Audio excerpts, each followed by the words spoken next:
He is a despised, worthless tattoo artist, and I am the S-level campus belle who was publicly abandoned by my teammates. For my mother's medical expenses, I lowered my head and chose to believe in this man whom everyone mocked. He looked at me with a determined gaze and said, "Take it off. I'll tattoo a big bird for you." I was furious, thinking he intended to humiliate me, but his next words made my heart skip a beat. He wants to tattoo me with the legendary 10 primordial fiends, older than gods and capable of incinerating all things. My name is Shen Yang, a transmigrator. In this world where everyone awakens to a profession, I'm living like a useless loser, relying solely on running a street stall as a tattoo artist. Nanhai, Dongling City, outside the novice secret realm. Tattoos. A hidden life class profession tattoo artist is personally offering services. For just 100 spirit energy, you can get a tattoo that boosts your attributes. Fair to all, young and old. I shouted till my face turned red, yet passers-by still avoided my stall like the plague. TCH, with a trash class like yours, you'd better not come out and cause trouble for others. A middle-aged man carrying a huge bone club jeered. My tattoo indeed has side effects. The first time a brother came to me for a tattoo, the side effect was farting non-stop while fighting. Moreover, the attributes added are no more than 2 or 3 points. Nobody wants to fart while clearing dungeons and grinding levels. My stomach is growling, with only a few spirit coins left in my pocket, not even enough for a takeout meal. Here I am, a transmigrator, living worse than the original loser, reduced to relying on welfare. I had thought awakening the hidden profession of tattoo artist would land me a protagonist script, but turns out it's a life-oriented class, with the damn side effect of offering weaker stat bonuses during the novice period than a single Viagra pill. Just as frustration and self-mockery welled up in my heart, ding. Detected host's strong will to survive and deep resentment toward the system, meeting binding conditions. Binding successful. Host, Shen Yang. Congratulations to the host for the professional promotion to the unique occupation, Totem Tattoo Artist, World Rule Level Hidden Occupation, System. It even leveled up my profession. I was instantly overjoyed. Core System Rules, 1 Experience Totem. After drawing the tattoo totem, the host will permanently and synchronously obtain all gains acquired by the target. Randomly triggered 110,000x critical strike rebate. 2 Skill Replication. When the target levels up through a totem drawn by the host will randomly replicate one of the skills the target has mastered at that level. 3 Totem Matching. Custom-made totems can be tailored to suit the client perfectly. For source power, drawing a totem consumes the host's mental energy and requires a medium infused with source power. Newcomer's Gift Pack issued, Source Medium X1, Spiritual Energy X10, Synchronized Harvest, Millionfold Critical Strike, Skill Replication. I was overjoyed. This was practically a cheat code to the top of the world. Most importantly, the system has upgraded my profession, so there won't be any damn side effects anymore. Right now, how should I discover my newest client? Preferably a rising star with a bright future. They're coming out. Look quickly. It's the record-breaking team from Dragon Emperor University. The crowd at the Secret Realm's entrance erupted in commotion. Soon, the 5 members of the Dragon Emperor University record-breaking team filed out one by one, led by Lin Xiao, the S-class talent known as the Flame Lord. At the rear of the team stood an exquisitely beautiful girl dressed in silver-white armor, the campus belle of Dragon Emperor University. Su Ningxue, the possessor of an S-rank talent as a Valkyrie. The surrounding crowd's murmurs continued, all directed at Su Ningxue. They brought along Su Ningxue, whose profession was a Valkyrie with only melee combat abilities. Even the strongest Valkyrie can't handle them all alone, it's slowing down the pace. If it were me, I would definitely have eliminated that female Valkyrie. In a team that's speed-running records, she's just dead weight. Lin Xiao, who had been suppressing his anger the entire way, suddenly stopped in his tracks as his rage completely erupted. Su Ningxue, how many more times are you going to drag us down? Captain Lin, I've done my best. Su Ningxue snapped back to reality, facing the fury. Done your best? Lin Xiao sneered, your best cost us an extra 5 minutes dealing with the third wave of flame imps? Your class plays more like a barbarian. Others in the team also voiced their agreement with Lin Xiao. Ningxue, although your profession is also S-rank, the lack of AoE skills makes you a burden for our team. Su Ningxue's face turned deathly pale. She needed the record-breaking grand prize money to buy specialized medication for her mother lying in the hospital bed. Alright, I understand. I quit. Su Ningxue responded with the despair of a broken heart, staggering as she pushed her way through the crowd. I stood behind the stall, taking in everything. This was truly a case of a pillow appearing when you're sleepy. A perfect customer was right before my eyes. She was pushed to the brink, desperately needing strength to prove herself and resources. Classmate, Su Ningxue, please wait for me. I grabbed the small wooden sign and megaphone and dashed after Su Ningxue. Su Ningxue's expression changed drastically when she saw it was me chasing after her. Shen Yang, what do you want? Could it be that you're trying to promote your tattoos here to me? Don't think I don't know about the side effects of those tattoos of yours, or those pitiful attribute points. I ignored her sarcasm, my gaze extremely serious as I spoke rapidly. Su Ningxue, I can help you get that bonus for the copy records. So, what are you trying to say? Or do you think you can actually help me with that so-called hidden profession of yours? Her tone was full of impatience. That's not the point. The point is, I can help you. I can give you the power to solo clear that dungeon. You, help me? Su Ningxue looked at me mockingly, as if I were a madman. Right now, besides trusting me and taking a gamble, do you have any other choice? I blocked her path. Su Ningxue's footsteps hesitated slightly. I can tattoo you for free, and I guarantee there won't be any side effects. And the tattoo totem that can truly grant you the power to sweep through dungeons. If it fails, I'll compensate you with 1,000 spirit energy points. Enough! Su Ningxue abruptly cut me off, her icy gaze carrying a hint of hope. Fine, I'll take the bet. Shen Yang, if you dare deceive me. Deal. I was ecstatic and immediately issued the command in my mind. System. Immediately perform a totem match for Su Ningxue. Beep. Target, Su Ningxue, S-grade talent female warrior deity. Scanning for physical constitution, spirit, talent characteristics, and potential direction. Beep.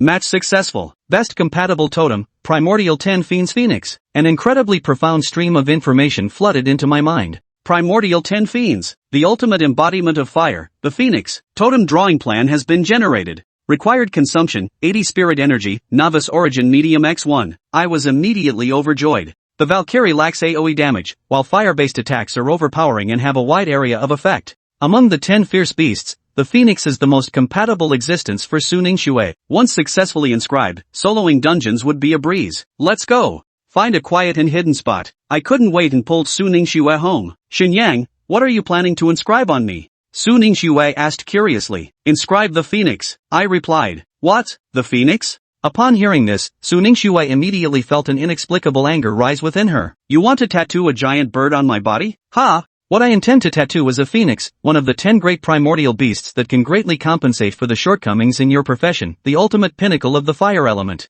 Please believe me, I hurriedly explained. Su Ningxue froze, these terms were beyond her comprehension. Can such a creature truly exist among birds? She looked at me, her heart entangled with both doubt and hope. Chapter 4, Drop Your Pants.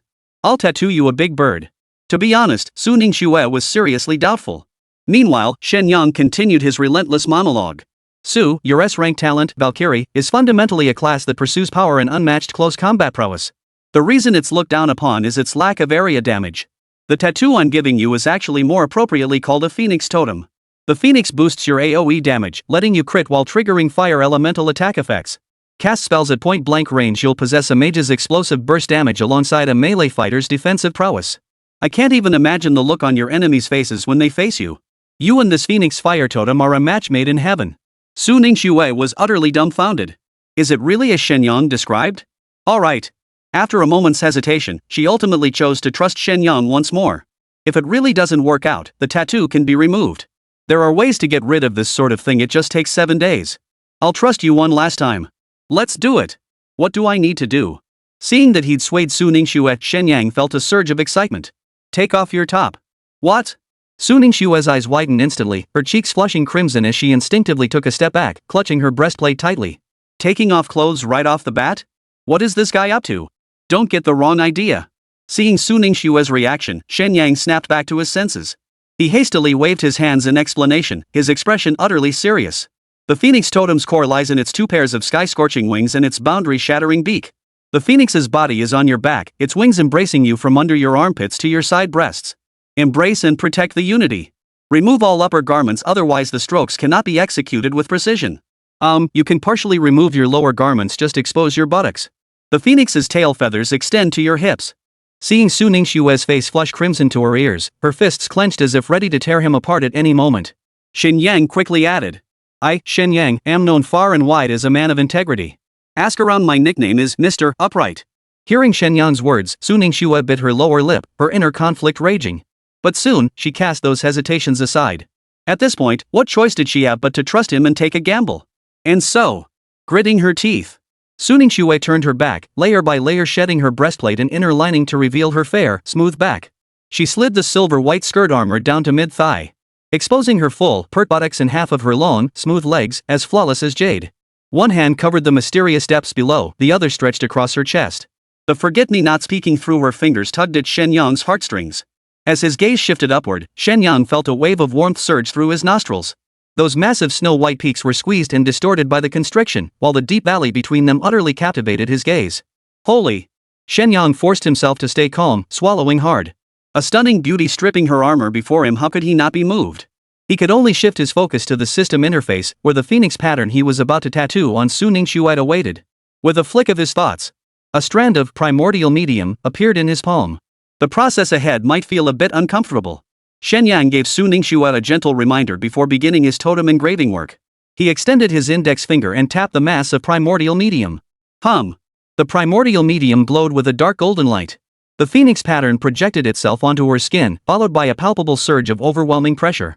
Shen Yang's fingertip landed precisely on Su Ningxue's fair skin. As his fingertip touched her skin, it wasn't the stinging pain she had imagined, but rather a warm sensation. Oomph. This was the first time Su Ningxue had ever been in such close physical contact with a member of the opposite sex. Instinctively, she let out a muffled gasp, her body instantly tensing. Then, streams of energy flowed from Shen Yang's fingertips, gathering upon Su Ningxue's skin. As his fingers glided across her skin, a phoenix feather totem slowly took shape on the outer side of her right arm. First, her spine. Then below her ribs on both sides of her waist and abdomen. The phoenix feathers came vividly to life, imprinted upon Su Ningxue's body. With each completed tattoo, Su Ningxue let out a soft sigh. The atmosphere within the room grew somewhat suggestive. If anyone were eavesdropping outside the door, misunderstandings might well arise. With the torso complete, the wings were next. The primordial medium was nearly depleted, and her spiritual energy receded like a tide, yet Shen Yang's eyes still burned with astonishing intensity. Su Ningxue nodded in agreement with Shen Yang's suggestion and turned over. Shen Yang took a deep breath. He tried his best not to look at the snow-white expanse before him. Yet he couldn't help but think to himself, so white, so large. Then, his fingertips touched down once more. This time, they landed upon the fleshy mounds at her sides. Dark golden patterns spread like living creatures, outlining two wing tips. Buzz. The instant the unicorn totem was complete, all the dark golden patterns on Su Ningxue's body simultaneously erupted with a blinding, dark gold radiance.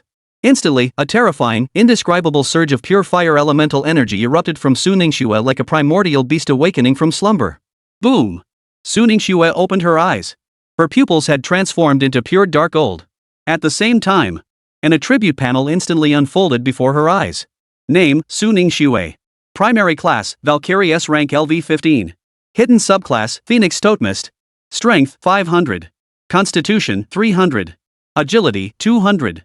Spirit, 100. Innate skill bestowed by the Phoenix Totem.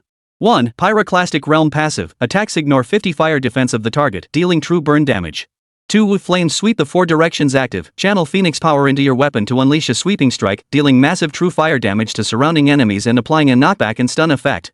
3. Flame carving passive, basic attacks inflict small area fire burn damage, dealing splash damage equal to 10 fire attribute damage to surrounding enemies. For rebirth passive, when health falls below 30%, strength and constitution stats gain an additional 100 boost for 10 seconds. This is it. Su Ningxue froze in place upon seeing her attribute panel. Strength surged 5-fold. Constitution tripled? But the most shocking part was the terrifying skill that came with it. Damage output rivaling a high-tier fire mage. Was this attribute panel for real? And these skills? At this point, she had absolutely no idea how to describe the attribute panel before her. Even the most basic mental abilities have doubled in strength. The primary strength attribute alone had surged by 500 points.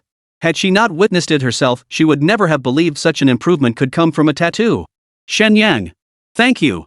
Tears streamed down Su Ningxue's cheeks as shock and gratitude filled her heart. She never would have imagined.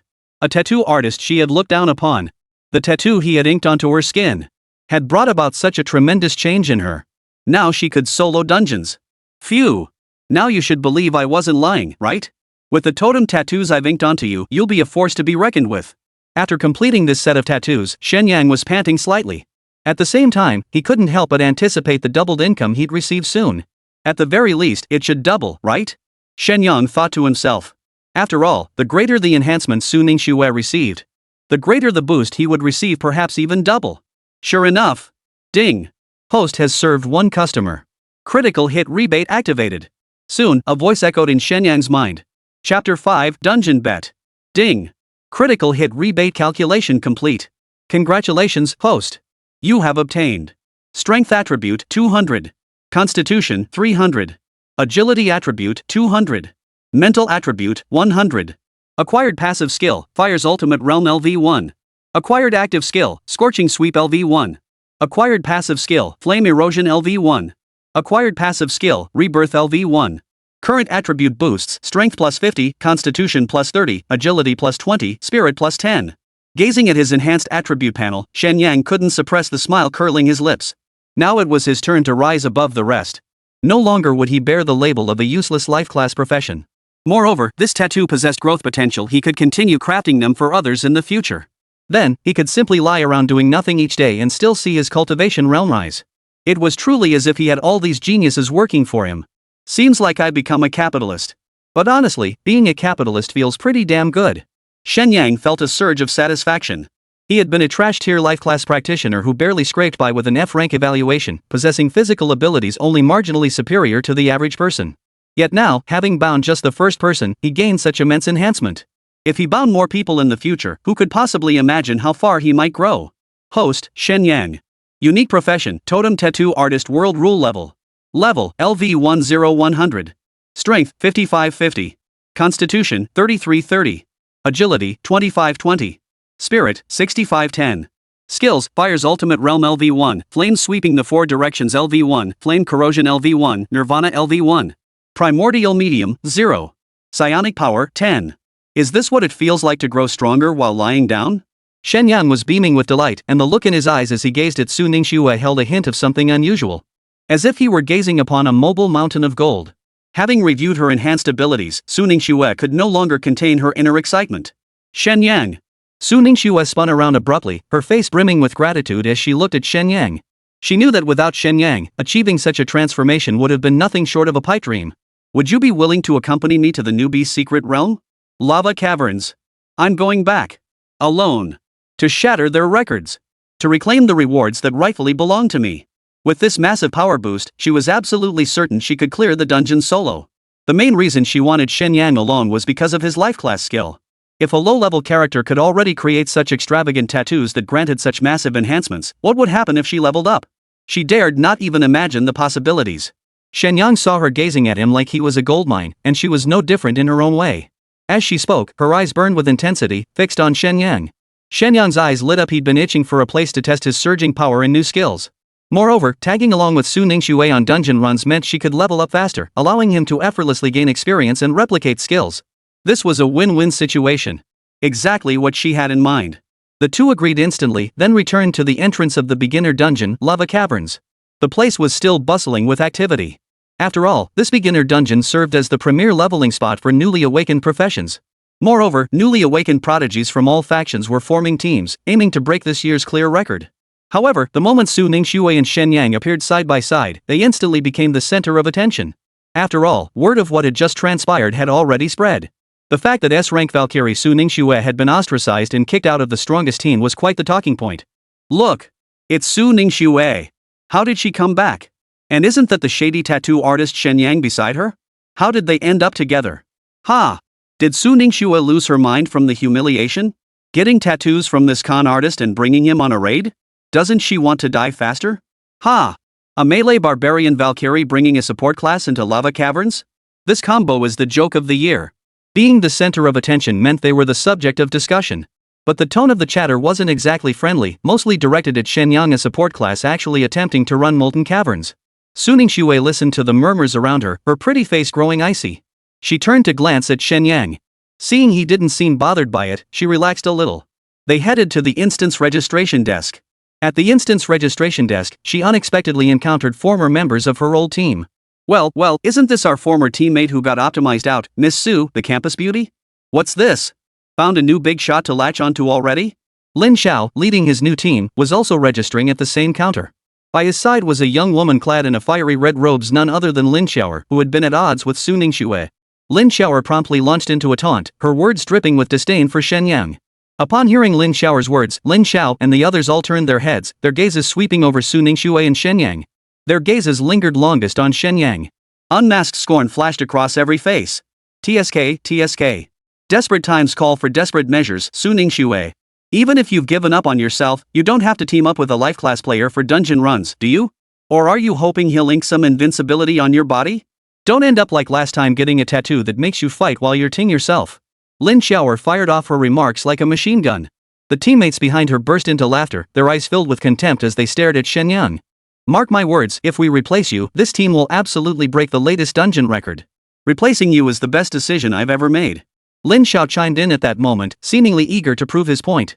Listening to their mockery, Shen Yang couldn't help but curl his lip. What kind of turtle bastards are these? Or should I say, gossiping es? You're just too weak to lead a record-breaking run, so now you're here whining? If you think you're better than me, let's settle this with a wager on who can clear the dungeon faster. He wasn't about to indulge these bastards, so he cut straight to the chase. What? You, a life-oriented class, wanna bet me on dungeon speed runs? You don't seriously think hooking up with Su Ningxue can make up for being a useless life class, do you? Chapter 6, Speedrun. As Lin Xiao, and the others hurled their shrill taunts, Su Ningxue's lovely face turned completely icy, her gaze sharp as a blade. Before she could speak, Shen Yang beat her to it. Bunch of frogs in a well, yapping your heads off. Annoying, aren't you? Bet it is. Just afraid you can't handle losing. Lin Xiao, you're so confident swapping out Ningxue will break the record? Dare to bet big? Let's wager that the two of us will clear this faster than your entire team. Loser pays up 200,000 crystal cores, no haggling. Shen Yang's words struck like a thunderclap, instantly plunging the entire instance entrance area into a brief, deathly silence. Ha! Lin Xiao looked as if he'd heard the biggest joke ever, dramatically reaching out to scratch his ear. Did I hear that right? A life class player and a rejected Valkyrie challenging our Dawnlight squad? And claiming they'll beat us? Shen Yang, did the tattoo ink fry your brain? Lin Xiao laughed so hard she was shaking like a leaf. 200,000 crystal cores? With just the two of you? Shen Yang, have you gone mad chasing money? Su Ningxue, aren't you going to rein in your delusional teammate? Or have you lost your mind too? The surrounding murmurs erupted once more. Insane. Absolutely insane. Shen Yang is dragging Su Ningxue down with him. 2 million crystal cores? Could they even come up with that? Even if Su Ningxue's family had some savings, 2 million wasn't a small sum. Where would a life-sustaining profession get the confidence? From that scammy tattoo? Why isn't Su Ningxue stopping him? Could she be? Just as everyone thought Shen Yang was courting humiliation, Su Ningxue's icy voice cut through the air, unwavering and final. We'll take the bet. She stepped forward, standing shoulder to shoulder with Shen Yang, her gaze fixed on Lin Xiao, 200,000 crystal cores. We bet our team will clear the dungeon faster than your Dawnlight squad. With all these witnesses here, do you dare accept? Su Ningxue's challenge carried even greater impact than Shen Yang's provocation. Everyone stared at her in shock. This once proud prodigy showed not a flicker of hesitation on her face. The mockery froze on Lin Xiao's face. He narrowed his eyes, scrutinizing Su Ningxue. He keenly sensed that Su Ningxue seemed different somehow. That confidence didn't feel forced. Could that trashy tattoo actually be useful? No, impossible. It must be bluffing. Fine. Lin Xiao suppressed the faint, inexplicable doubt in his heart. He let out a cold laugh. Since you're practically begging to hand over your money, how could I possibly refuse? 200,000 crystal cores, the bet is on. Our team is preparing to break the record again, and you'll be the perfect appetizer. Everyone here is a witness. The wager is on. The entire entrance to the lava caverns erupted in excitement. Countless eyes focused on Su Ningxue and Shen Yang. Let's go. Su Ningxue didn't spare Lin Xiao and the others another glance. Grabbing Shen Yang's arm, she strode straight toward the instant's teleportation portal. Oomph, all for show. Let's see how long you can last. Lin Xiao sneered disdainfully. A flash of light erupted, and Su Ningxue and Shen Yang vanished from the entrance of the lava cavern. Inside the lava cavern, scorching heat washed over them as several lesser imps monsters composed entirely of molten rock roared and charged forward. They were the lowest tier monsters in the dungeon. Stay close to me. Su Ningxue whispered, a flash of crimson gold light darting through her eyes. She didn't even draw her sword. The next instant, an indescribable, terrifying heat erupted violently around her. Passive skill, Pyroclastic Realm LV1 activated. The surrounding fire elements seemed to recognize a sovereign, instantly becoming utterly docile yet vibrant. The charging infernal demons didn't even reach within 10 meters of Su Ningxue before melting into pools of steaming magma, unable to utter a single scream.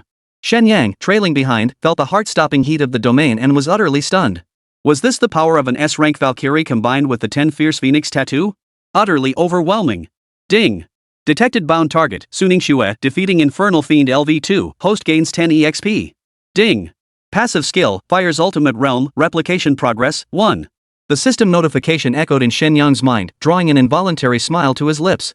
Leveling up effortlessly felt truly delightful. Su Ningxue didn't pause for a moment, her steps resolute as she advanced deeper into the cavern. She no longer needed to carefully dodge lava and heat waves. The Fire's Ultimate Realm rendered all fire damage ineffective against her, even turning it into an aid. Wherever she passed, whether it was molten lava traps or erupting pillars of fire, they seemed to gain sentience, parting for her or calming down. Soon, they encountered their first true wave of monsters. A dozen or so lava giants wielding flaming stone clubs. Roar! The giants roared as they closed in. Su Ningxue's eyes narrowed as her right arm swung forward with force. Active skill, Flaming Sweep LV1 activated. Sizzle! Sizzle! Sizzle! Like a hot knife through butter. The 5 or 6 lava giants charging at the forefront had their hardened bodies instantly incinerated upon contact with the fiery blast. Passive skill, Flame Erosion LV1 activated. Ding! Detected bound target, Su Ningxue, defeating Lava Colossus LV5x12. Host gains 240 EXP. Ding! Active skill, Flame Sweep the 4 directions, replication progress, 5. Ding! Passive skill, Flame Corrosion, replication progress, 3. Shen Yang's experience bar rose at a visible pace, while skill replication progress steadily increased. He trailed leisurely behind, as if strolling through his own backyard garden. Occasionally, any stragglers were swiftly dealt with by Su Ningxue's casual bursts of fire. This efficiency was even more terrifying than he had anticipated. In less than 10 minutes, they reached the lair of the final boss, the lava serpent. With a fierce cry, her entire body erupted in a blinding crimson gold radiance brighter than the molten lava pool. A vivid, majestic phantom of the 10 fierce phoenix flickered behind her. Boom! Crack! A shrill cracking sound reverberated through the cavern. The lava serpent's movements froze instantly, the light in its eyes rapidly fading. Cracks spread like a spider web across its massive body, radiating outward from the struck crystal core. Crimson gold flames erupted from the fissures. Boom! With a deafening roar, the lava serpent's body completely disintegrated, shattering into countless fragments engulfed in crimson gold flames as it sank into the magma pool. Ding! Congratulations, host!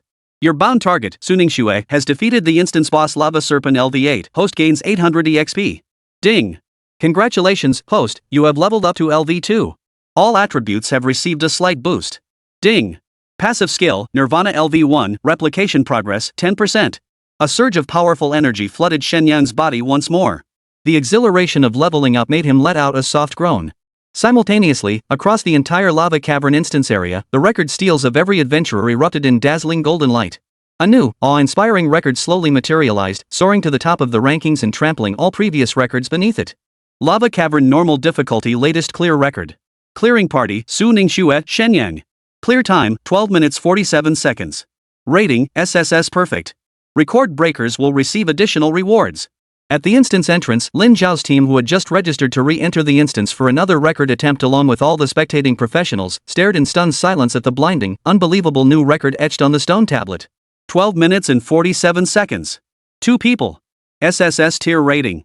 Record broken. A deathly silence descended upon the entire area. Chapter 7, Positive Publicity. Entrance to the Lava Cavern Dungeon. As the new record flashed before their eyes, the dead silence erupted into an uproar. A piece of trash. A good for nothing. How could this be? Lin Xiao stared fixedly at the record stone, convinced from start to finish that he must have misread it. A Valkyrie who'd been kicked out of her team, and yet, in such a short time, she'd managed to clear the stage single-handedly. As for that tattoo artist Shen Yang? He had 0 combat prowess, okay? This wasn't just Lin Xiao, anyone present with half a brain knew it. Which meant Su Ningxue not only cleared it solo, but also earned an SSS rank evaluation. How was this any different from the sun rising in the west? The shockwaves were more intense than seeing Chicken Cohen simultaneously lifting a, rapping, and playing basketball. Lin Xiao's face was as pale as paper. The earlier scenes were still vivid in her mind. Now it all felt like boomerangs coming back to smack her in the face. No, she couldn't possibly have cleared it alone. There must be something wrong. Yes, they must have cheated. The moment she spoke, many in the crowd nodded in agreement. After all, the whole thing was just too bizarre. If one had to describe it, it could only be called a miracle. So it's hardly surprising that some suspect foul play. Regardless of the truth, one thing was certain. From this day forward, Su Ningxue and Shen Yang would undoubtedly become household names. News like this spreads like wildfire. The intelligence divisions of major factions aren't idle either. Soon, the names of these 2 obscure young upstarts spread rapidly throughout all of Dongling City. Are you certain? Could a hidden profession in the lifestyle category possess such capabilities? In a luxurious mansion, a white-haired elder studied the intelligence in his hands, a flicker of astonishment crossing his eyes. Master, the report is accurate. Numerous witnesses are present, and a wager has been placed between the 2 parties. Oh? Is that so? Well, this is most interesting. Keep monitoring the situation. The old man's tone remained steady. Even upon hearing such earth-shattering news, his expression showed no ripple. Clearly, he was someone who had weathered many storms. President's Office, Dragon Emperor University. Shen Yang? This young man is no ordinary talent. To witness such rapid advancement in a single individual as president, one simply couldn't remain indifferent. After all, nurturing talent remains the university's paramount mission. If Shen Yang's abilities could be widely applied, the implications would be truly immeasurable. Of course, all this hinges on the premise that this method is sufficiently safe and reliable. Shen Yang, thank you. Truly, thank you. Emerging from the dungeon, Su Ningxue could not contain her excitement and bowed deeply to Shen Yang. There's no need for that. Shen Yang hurriedly helped her up. As someone who had also benefited, he couldn't help feeling a pang of guilt toward others. But don't worry about it. Even knowing the tattoo's power, I doubt anyone would refuse it. At the end of the day, it's your own solid foundation that matters. I merely added the finishing touch. Hearing this, Su Ningxue's eyes flickered with emotion. In this world, young people with such a mindset were few and far between. She hadn't expected Shen Yang to be so unassuming despite his favor. That alone made him incomparably superior to Lin Xiao. But those 200,000 crystal cores? This time, there should be no suspense. Though the Dawn's Light Squad hadn't even started the challenge yet, it was obvious. Even with Su Ningxue, an S-rank Valkyrie, they couldn't speedrun it. With just those few people, clearing it was unlikely. Let alone break any records. Young Master Lin, a gentleman, accepts defeat gracefully. What good does it do to glare at us? Just hand over the money. Ever since the two emerged, Lin Xiao's gaze hadn't wavered. Shen Yang even began to suspect that if looks could kill, he'd likely be torn to shreds by now. 200,000 crystal cores, no small sum for anyone. But with so many people watching, Lin Xiao had his pride to uphold. Don't get too cocky just yet. Xing Yang's reminder made Lin Xiao's face turn pale, then green. He never imagined he'd lose so badly. With reluctance, he pulled out a crystal core storage device and flung it across the room with a final, bitter throw. Lin Xiao hid in a corner, not daring to utter another word. Young Master Lin's character isn't half bad, thumbs up to you. Weighing the crystal core storage device in his hand, Shen Yang felt his mood lift considerably. Now, Lin Xiao looked rather handsome, didn't he? Ignoring Shen Yang, Lin Xiao, his face utterly disgraced, couldn't bear to stay any longer. With a cold snort, he led the Dawn's Light Squad members away. Not going to try again? Just giving up like that? Seeing Shen Yang still trying to provoke Lin Xiao, Su Ningxue hurried forward to stop him. Shen Yang, just let it go. Seeing this, Shen Yang couldn't bring himself to say more, though he felt a pang of helplessness. Su Ningxue was wonderful in every way, but she was just too kind-hearted. Kind people get taken advantage of, and gentle horses get ridden. The young lady was still too inexperienced. Because she was kind, she was taken advantage of. Just as the two turned to leave, a large crowd surged forward, surrounding them completely. Seeing the cameras and microphones in their hands, Shen Yang felt a chill run down his spine. A large, black object was thrust right up to his mouth, making his scalp tingle. Damn it, why are there reporters in this world too? Mr. Shen, how did you help Su Ningxue achieve such a significant increase in her abilities? Ms. Su Ningxue, do the tattoos on your body really have such miraculous effects? Mr. Shen, what are your thoughts on breaking the dungeon record this time? Before he could react, questions flooded in like a tidal wave. Shen Yang and Su Ningxue exchanged a glance, both seeing the helplessness in each other's eyes. But this was a once-in-a-lifetime opportunity. It must be said, Su Ningxue truly was an exceptional spokesperson. After this, let's see who dares say his tattoos are worthless. With that thought, Shen Yang cleared his throat and raised both hands to signal for silence. As everyone expected, it is well known that I, Shen Yang, am an outstanding tattoo artist. This time, I designed a suitable tattoo totem for Su Ningxue, unlocking her potential and enabling her to break the record in one fell swoop. Shen Yang spoke with righteous conviction, though he deliberately tempered his words. Still, every word was true. Only. The reporters remained silent, instead turning their gaze toward Su Ningxue. Clearly, they didn't believe a single word Shen Yang had said. Damn it, is my reputation really that bad? Shen Yang was speechless. The facts were right there in front of them, yet no one was willing to believe him. That's right, every word Shen Yang said was true. With Su Ningxue's confirmation, the entire press corps erupted in chaos, completely forgetting they were even conducting an interview. Miss Su Ningxue, we'd heard that Mr. Shen's tattoos had side effects, you know, thunderous farts, chain farts, earth-shattering farts. Listening to this vivid description, Su Ningxue could already picture the scene. I can vouch for this with my integrity. Mr. Shen's tattoos have absolutely no side effects whatsoever. Before the reporter could finish, Su Ningxue cut in sternly. It seems those previous side effects were likely just rumors, utterly untrustworthy. Or perhaps someone with ulterior motives was targeting him. As someone who'd experienced the tattoo firsthand, Su Ningxue knew exactly how powerful Shen Yang's tattoo truly was. Chapter 8, Strike It Rich. It was no wonder Su Ningxue was in a bad mood. Forget being a girl. Even if she were a boy, being asked if she'd passed gas would be pretty embarrassing, wouldn't it? Learning the tattoo's side effects had vanished, everyone's eyes lit up. Finally, someone voiced the question on everyone's mind. In that case, Mr. Shen, will you be tattooing others going forward? At those words, Su Ningxue's expression darkened. It wasn't that she feared others might gain such powerful tattoos, but rather that she worried Shen Yang would get entangled in unnecessary trouble because of this. She might not even realize it herself, but her feelings toward Shen Yang had long since changed from what they once were. Of course, if the conditions are right, I'd be more than happy to help more awakened ones enhance their abilities. These words sent shockwaves through the crowd once more. Some were already beginning to stir with anticipation. After all, everyone had witnessed Su Ningxue's remarkable growth. If one could gain immense power through tattoos, why wouldn't they seize the opportunity? Conversely, there were naturally those with ulterior motives. The profession of tattoo artist was simply too unique, it could even be used to cultivate a formidable army. If one could claim this ability for themselves or control it, its future potential was undeniable. The glances directed at Shen Yang now carried an additional layer of ambiguous malice. But since Shen Yang had made his choice, he had long anticipated such consequences. It was unavoidable after all, only more tattoos could bring him greater advancement.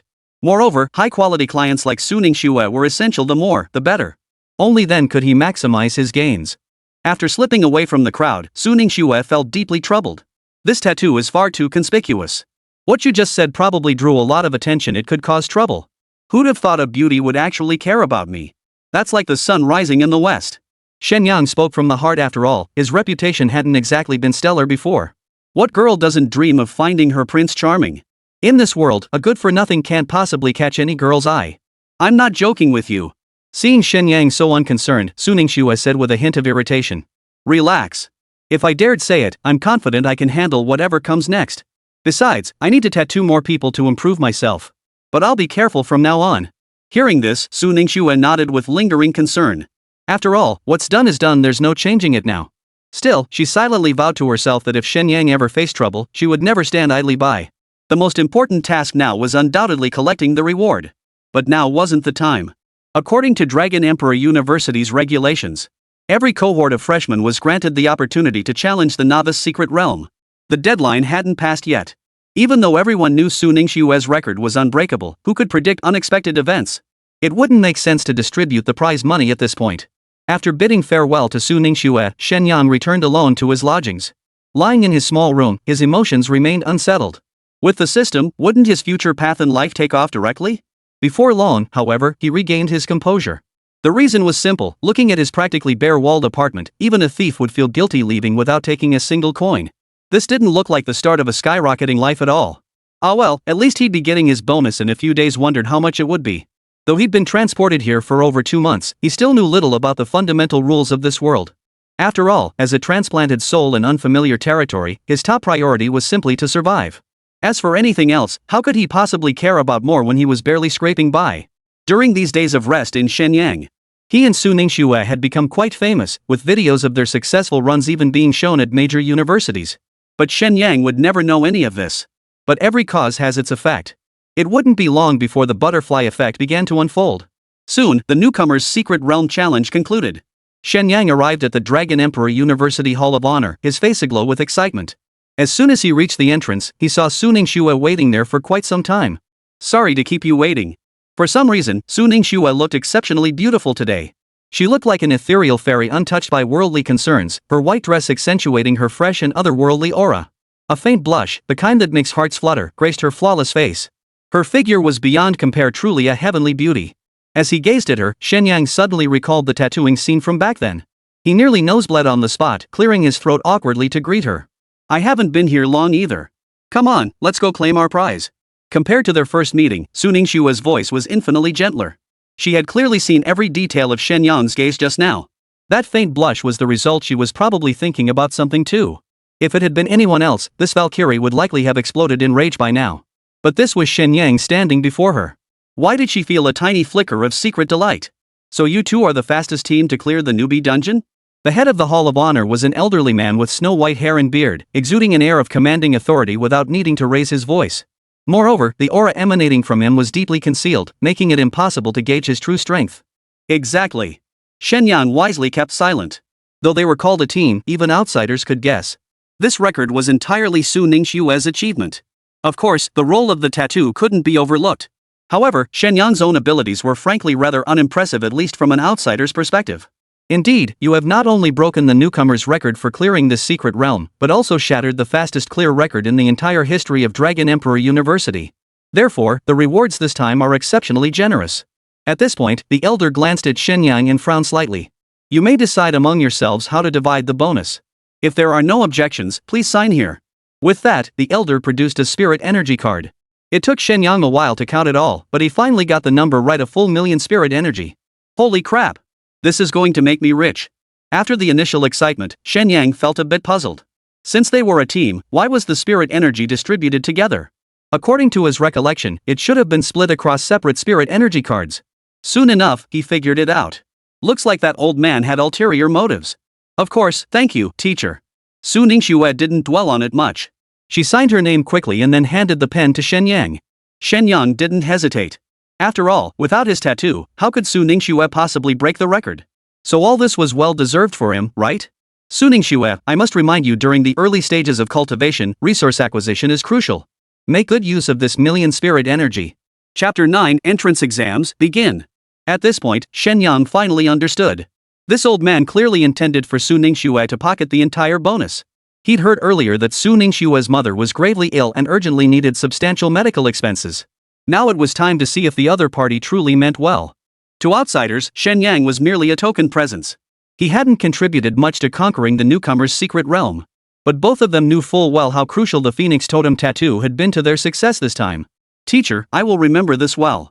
If there is nothing else you need me to do, I'll take my leave. Throughout the entire exchange, Shen Yang remained silent. He wanted to see how Su Ningxue would ultimately choose. Frankly, the profession of totem tattoo artist could indeed grant him immense advantages. But as the saying goes, a gentleman knows what to do and what not to do. These past few days, he had come to realize that not every client deserved his service. If someone had ill intentions, and he ended up making enemies, it would be like shooting himself in the foot. Take Su Ningxue now, if she wanted to destroy him, he'd be utterly powerless to stop her.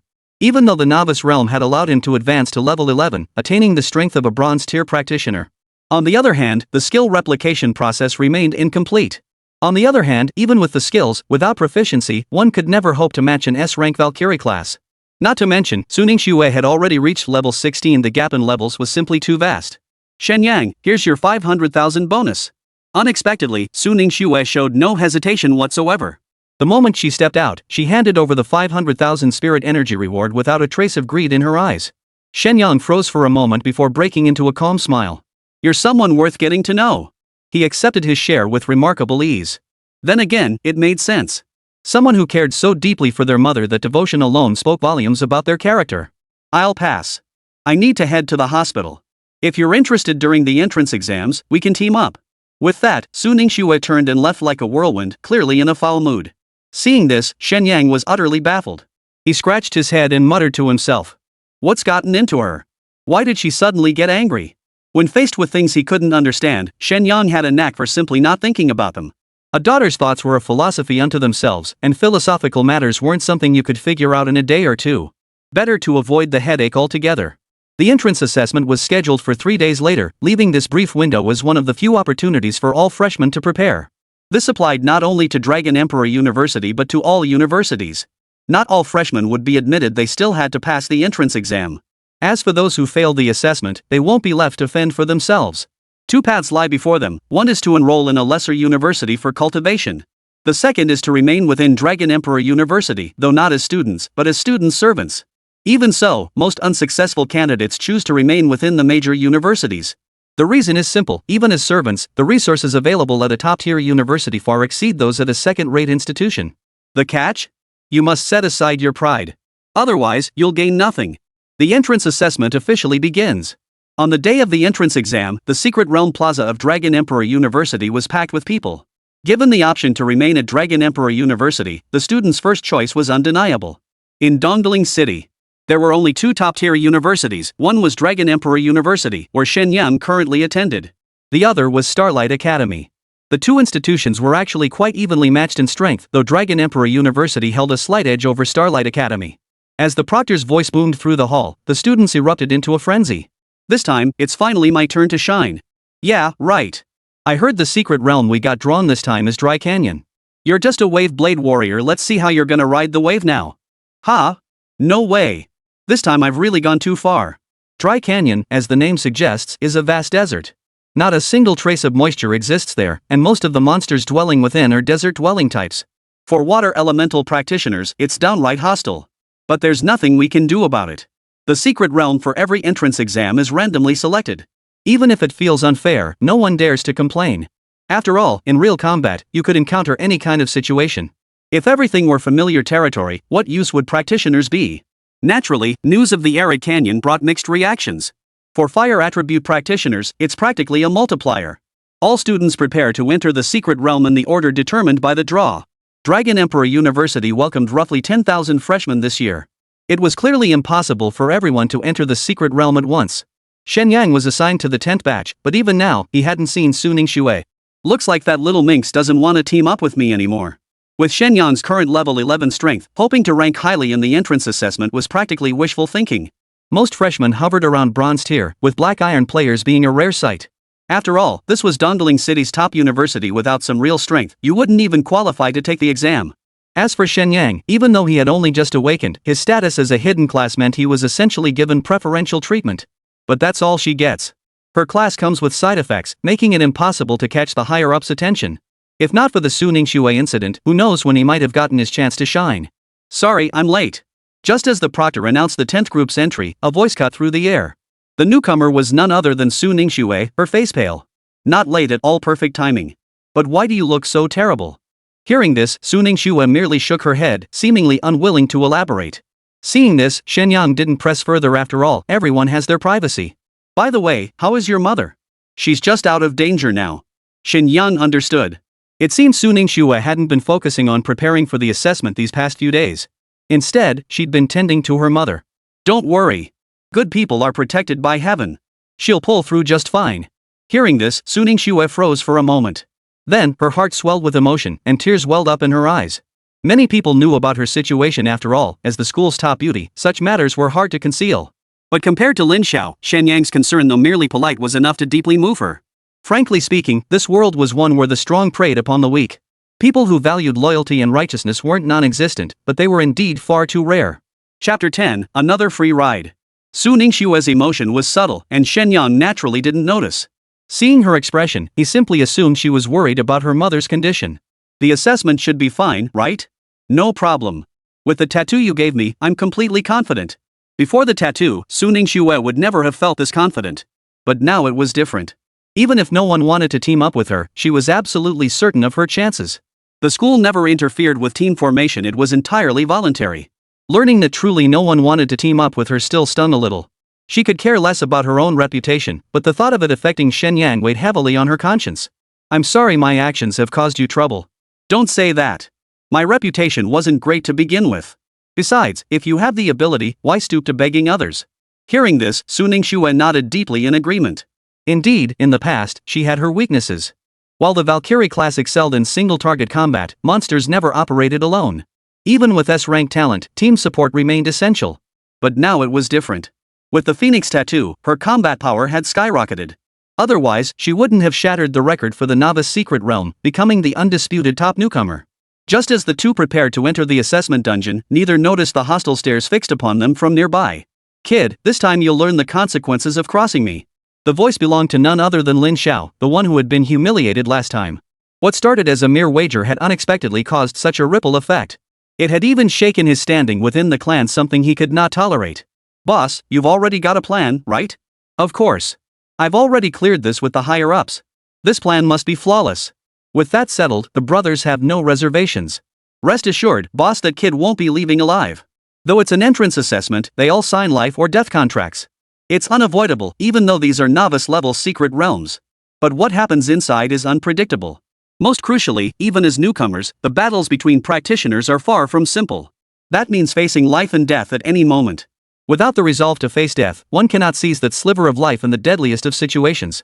Thus, it is a universally acknowledged truth that professionals must learn to navigate the razor's edge between life and death. Put plainly, every professional is a dancer on the edge of a knife. A single moment of carelessness can lead to irreversible consequences. Yet despite this, countless still rush forward, eager to become professionals. This alone demonstrates just how irresistibly alluring the path of the professional is in this world. The reason is simple: becoming a professional not only grants extraordinary power, but also gains status commensurate with that power. Wealth, influence, and even women become within easy reach. Under such circumstances, who wouldn't strive to carve out a future for themselves? As the students poured in, Dry Canyon came alive with activity. Everyone, gather around me. War God Squad, gather around. The first task upon entering the secret realm was to gather one's teammates. Time at the secret realm's entrance was limited. Overstaying would disqualify you from the assessment. So after gathering, the students set off toward the depths of the secret realm. Each of you will receive a jade tablet to record your scores. Only the final kill will be logged. If you lose it, your exam eligibility is revoked. Teachers at the entrance bustled about, delivering final instructions. This is surprisingly advanced. Shen Yang stared at the jade tablet in his hand, momentarily unable to grasp its underlying principle. Let's go, we should set out too. Without teammates, Su Ningxue and Shen Yang quickly departed the entrance, heading deep into the Dry Canyon. Stepping beyond the entrance's protective barrier, a wave of parching heat washed over them. Most people would find it unbearably uncomfortable. But for Su Ningxue, now bearing the phoenix tattoo, it felt like a gentle spring breeze caressing her skin. Who would have thought it would feel so pleasant here? Of course. The fire element here is incredibly abundant, which is highly beneficial for your cultivation. Hearing this, Su Ningxue realized that all of this was thanks to Shen Yang. Without the phoenix tattoo, things would likely have turned out quite differently. Hold on, no more thanks needed. Let me be honest, tattooing you benefited me too. So this was a win-win for both of us. Seeing Su Ningxue's expression, he seemed to anticipate what she was about to say. Shen Yang cut her off immediately, laying out the full effects of the tattoo. Truthfully, he'd wanted to reveal the truth long ago. After all, they might become teammates in the future.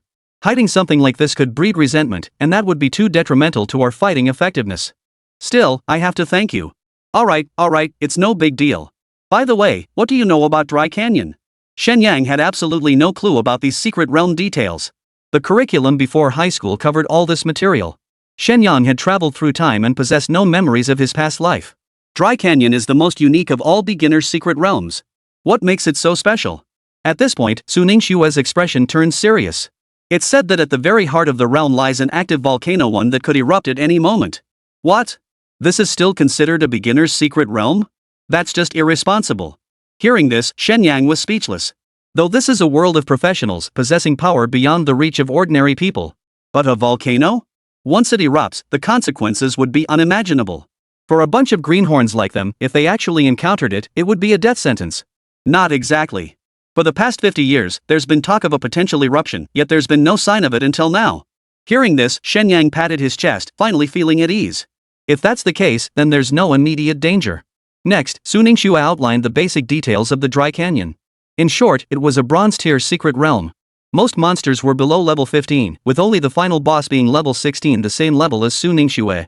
With the Phoenix Tattoo's effect activated, taking it down shouldn't be too difficult. Alright, that puts my mind at ease. Looks like another easy win. Chapter 11, Skill Replication. Flames sweep the four directions. In Shen Yang's view, if he could coast to victory, why bother lifting a finger? Sure, doing it himself would be a chance to show off. But so what? He wasn't one to crave empty glory. After making up his mind, Shen Yang barely lifted a finger for the rest of the journey. Whenever monsters appeared along the way, Su Ningxue always charged ahead. Looks like next time she'll have to find a guy, otherwise, this really starts to look like she's living off someone else. By the end of the day, Shen Yang felt like he was just sightseeing. Su Ningxue hadn't intervened because there was another rule in the assessment. That was the shared scoring system.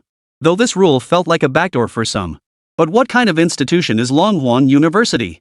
Having maintained its status as a top-tier university for so many years, it certainly isn't that simple. So relying on others might work for a time, but it was certainly not a long-term solution. Ultimately, whether you're capable or not is something that can only be proven on the battlefield of blood and fire. Ding! Detected bound entity, Su Ningxue, defeating Sand Scorpion LV10, host gains 1000 EXP. Ding! Active skill, Scorching Sweep, replication progress, 5. Ding! Passive skill, Flame Corrosion, replication progress, 3. Ding! Passive skill, Rebirth LV1, replication progress 10. Throughout the day, the system notifications never ceased. Shen Yang felt utterly delighted inside. Finally, as night fell, a system notification sounded. Ding! All skills of bound target, Su Ningxue, successfully replicated. Host, please select one skill for replication. It's finally here. Shen Yang was ecstatic. This feeling of getting something for nothing was, frankly, incredibly satisfying. Just as he was agonizing over which skill to replicate, Su Ningxue's voice reached him. The Dry Canyon is extremely dangerous at night. We should find a place to hide for now. Shen Yang nodded in agreement. Su Ningxue had warned him earlier that the Dry Canyon was extremely dangerous at night. It was a widely acknowledged fact. The The reason was simple: the dry canyon was entirely different from other places. Instead of cooling down at night, temperatures skyrocketed. Air temperatures could soar above 100 degrees Celsius, while surface temperatures reached even more extreme levels. At least 150 degrees Celsius or higher. In such a harsh environment, an ordinary person would likely perish within minutes. Finding shelter becomes absolutely crucial. After all, while professionals could endure for a time, surviving the long night was simply impossible. We passed a cave earlier, we can take cover there. Throughout their journey, the pair hadn't just been clearing monsters, they'd also been keeping a close eye on their surroundings. Preparing for the worst is never a bad idea. Good idea. They soon found a cave. This cave was clearly the dwelling of some creature. But there was little to worry about after all, the beasts here were no match for Su Ningxue. After searching the cave, they indeed discovered a level 10 sand scorpion inside. After dispatching it with minimal effort, the pair successfully claimed the nest as their own. The ferocious beasts dwelling in the arid canyon possess considerable expertise in enduring the long, dark nights. The cave was at least several dozen feet below ground level, with numerous ventilation openings, creating a remarkably comfortable environment inside. Who knew these sand scorpions were such connoisseurs of luxury? Feeling the surrounding warmth, Shen Yang remarked with satisfaction. I need to recover properly. What about you? Hearing this, Shen Yang noticed Su Ningxue's face was rather pale. He couldn't help but feel a twinge of pity. While coasting to victory felt comfortable, having a girl work herself to the bone for him felt downright inappropriate. Especially when she was this beautiful. If she didn't get rejected outright, she'd drown in the scorn of others. Better hurry up and replicate the skill, at least that way he could contribute something. At this point, Shen Yang no longer planned to just coast along. After weighing his options and considering the effects of Su Ningxue's previous skill usage, Shen Yang ultimately decided to replicate the active skill, Fiery Sweep. This skill not only boasts a wide attack range but also delivers devastating effects. Most crucially, it doesn't require a weapon to activate, a vital advantage for Shen Yang's current situation. You're the one, system. Replicate it. Replicating skill, Fiery Sweep. Replication progress, 1%. Watching the steadily increasing number, Shen Yang felt reassured. Looks like it'll take about half an hour to complete the replication. With that settled, Shen Yang saw no need to rush and promptly fell into a deep sleep. Unbeknownst to the two, the arid canyon had already become unbearably scorching. Yet several figures appeared beside the cave entrance. Are you sure they're both inside? Absolutely certain. But the temperature keeps rising. Should we wait until tomorrow to proceed? Over a dozen figures approached, each wearing a teardrop-shaped stone pendant around their necks. What's there to fear? Even if Su Ningxue is a formidable fighter, without her ice jade, she simply can't endure this heat. Lin Zhao's face twisted into a wicked grin, a cold gleam flashing in his eyes. But boss, it'd be a shame to waste Su Ningxue. What if? Enough talk. As long as we take her down, I won't interfere with what you do provided she doesn't walk out alive. Thanks, boss. At these words, gleams of determination flashed in every pair of eyes. It seemed they'd long been lusting after Su Ningxue. Though their minds were a bit twisted. Seeing no movement around them, a dozen figures filed out one after another, heading deeper into the cavern. Who's there? Shen Yang slept, but Su Ningxue never did. After spending so many days together, although Shen Yang had mentioned he could replicate his skills, it would take a long time. She had simply accepted that Shen Yang possessed no combat prowess whatsoever. Put simply, even if a professional's level increased, without any skills, they were merely slightly stronger than ordinary people in terms of base attributes. Facing off against other professionals? No chance of winning. Therefore, the task of maintaining vigilance naturally fell to her. And there it was. The moment they spotted Su Ningxue, everyone's excitement surged. To put it bluntly, her combat effectiveness just shot up by at least one level. Su Ningxue never imagined this day would come, did you? Lin Xiao. What are you doing? Seeing Lin Xiao's smug expression, Su Ningxue instantly sensed trouble. What do you think you're doing? Hasn't anyone told you that what goes around comes around? You humiliated me so badly you think you can just walk away? Take it out on me if you must, but leave Shen Yang out of this. Let him go. Chapter 12, You're the One Without a Brain. Faced with this situation, Shen Yang was somewhat taken aback. He hadn't expected Lin Xiao to act this way just because he'd suffered a setback, he actually wanted to kill him. Looks like you really are a spoiled brat. What makes you think you can beat me? Hearing this, Lin Xiao burst out laughing in anger. You're nothing but a worthless piece of trash, yet you dare to spout such arrogant nonsense. I'm an S-class professional, you know. Indeed, Lin Xiao had every reason to be proud. An S-class talent not just in Dongling City, but among the elite nationwide. What's there to be proud of? I don't even have a hidden profession, yet I'm so full of myself. You really don't know your place. Shen Yang sneered with disdain. Compared to an S-class profession, he was a hidden profession. That title alone was enough to shock many people, okay? Though his reputation wasn't stellar yet, given time and the system's backing, he'd undoubtedly stand atop the world. What's there to be proud of? This. I thought Lin Xiao would say something earth-shattering. After waiting for ages, the guy just froze up. There really was nothing to say. After all, hidden occupations were universally acknowledged to surpass even S-rank professions. Whether in life skills, combat, or support roles, hidden class practitioners were as rare as phoenix feathers and Qilin horns.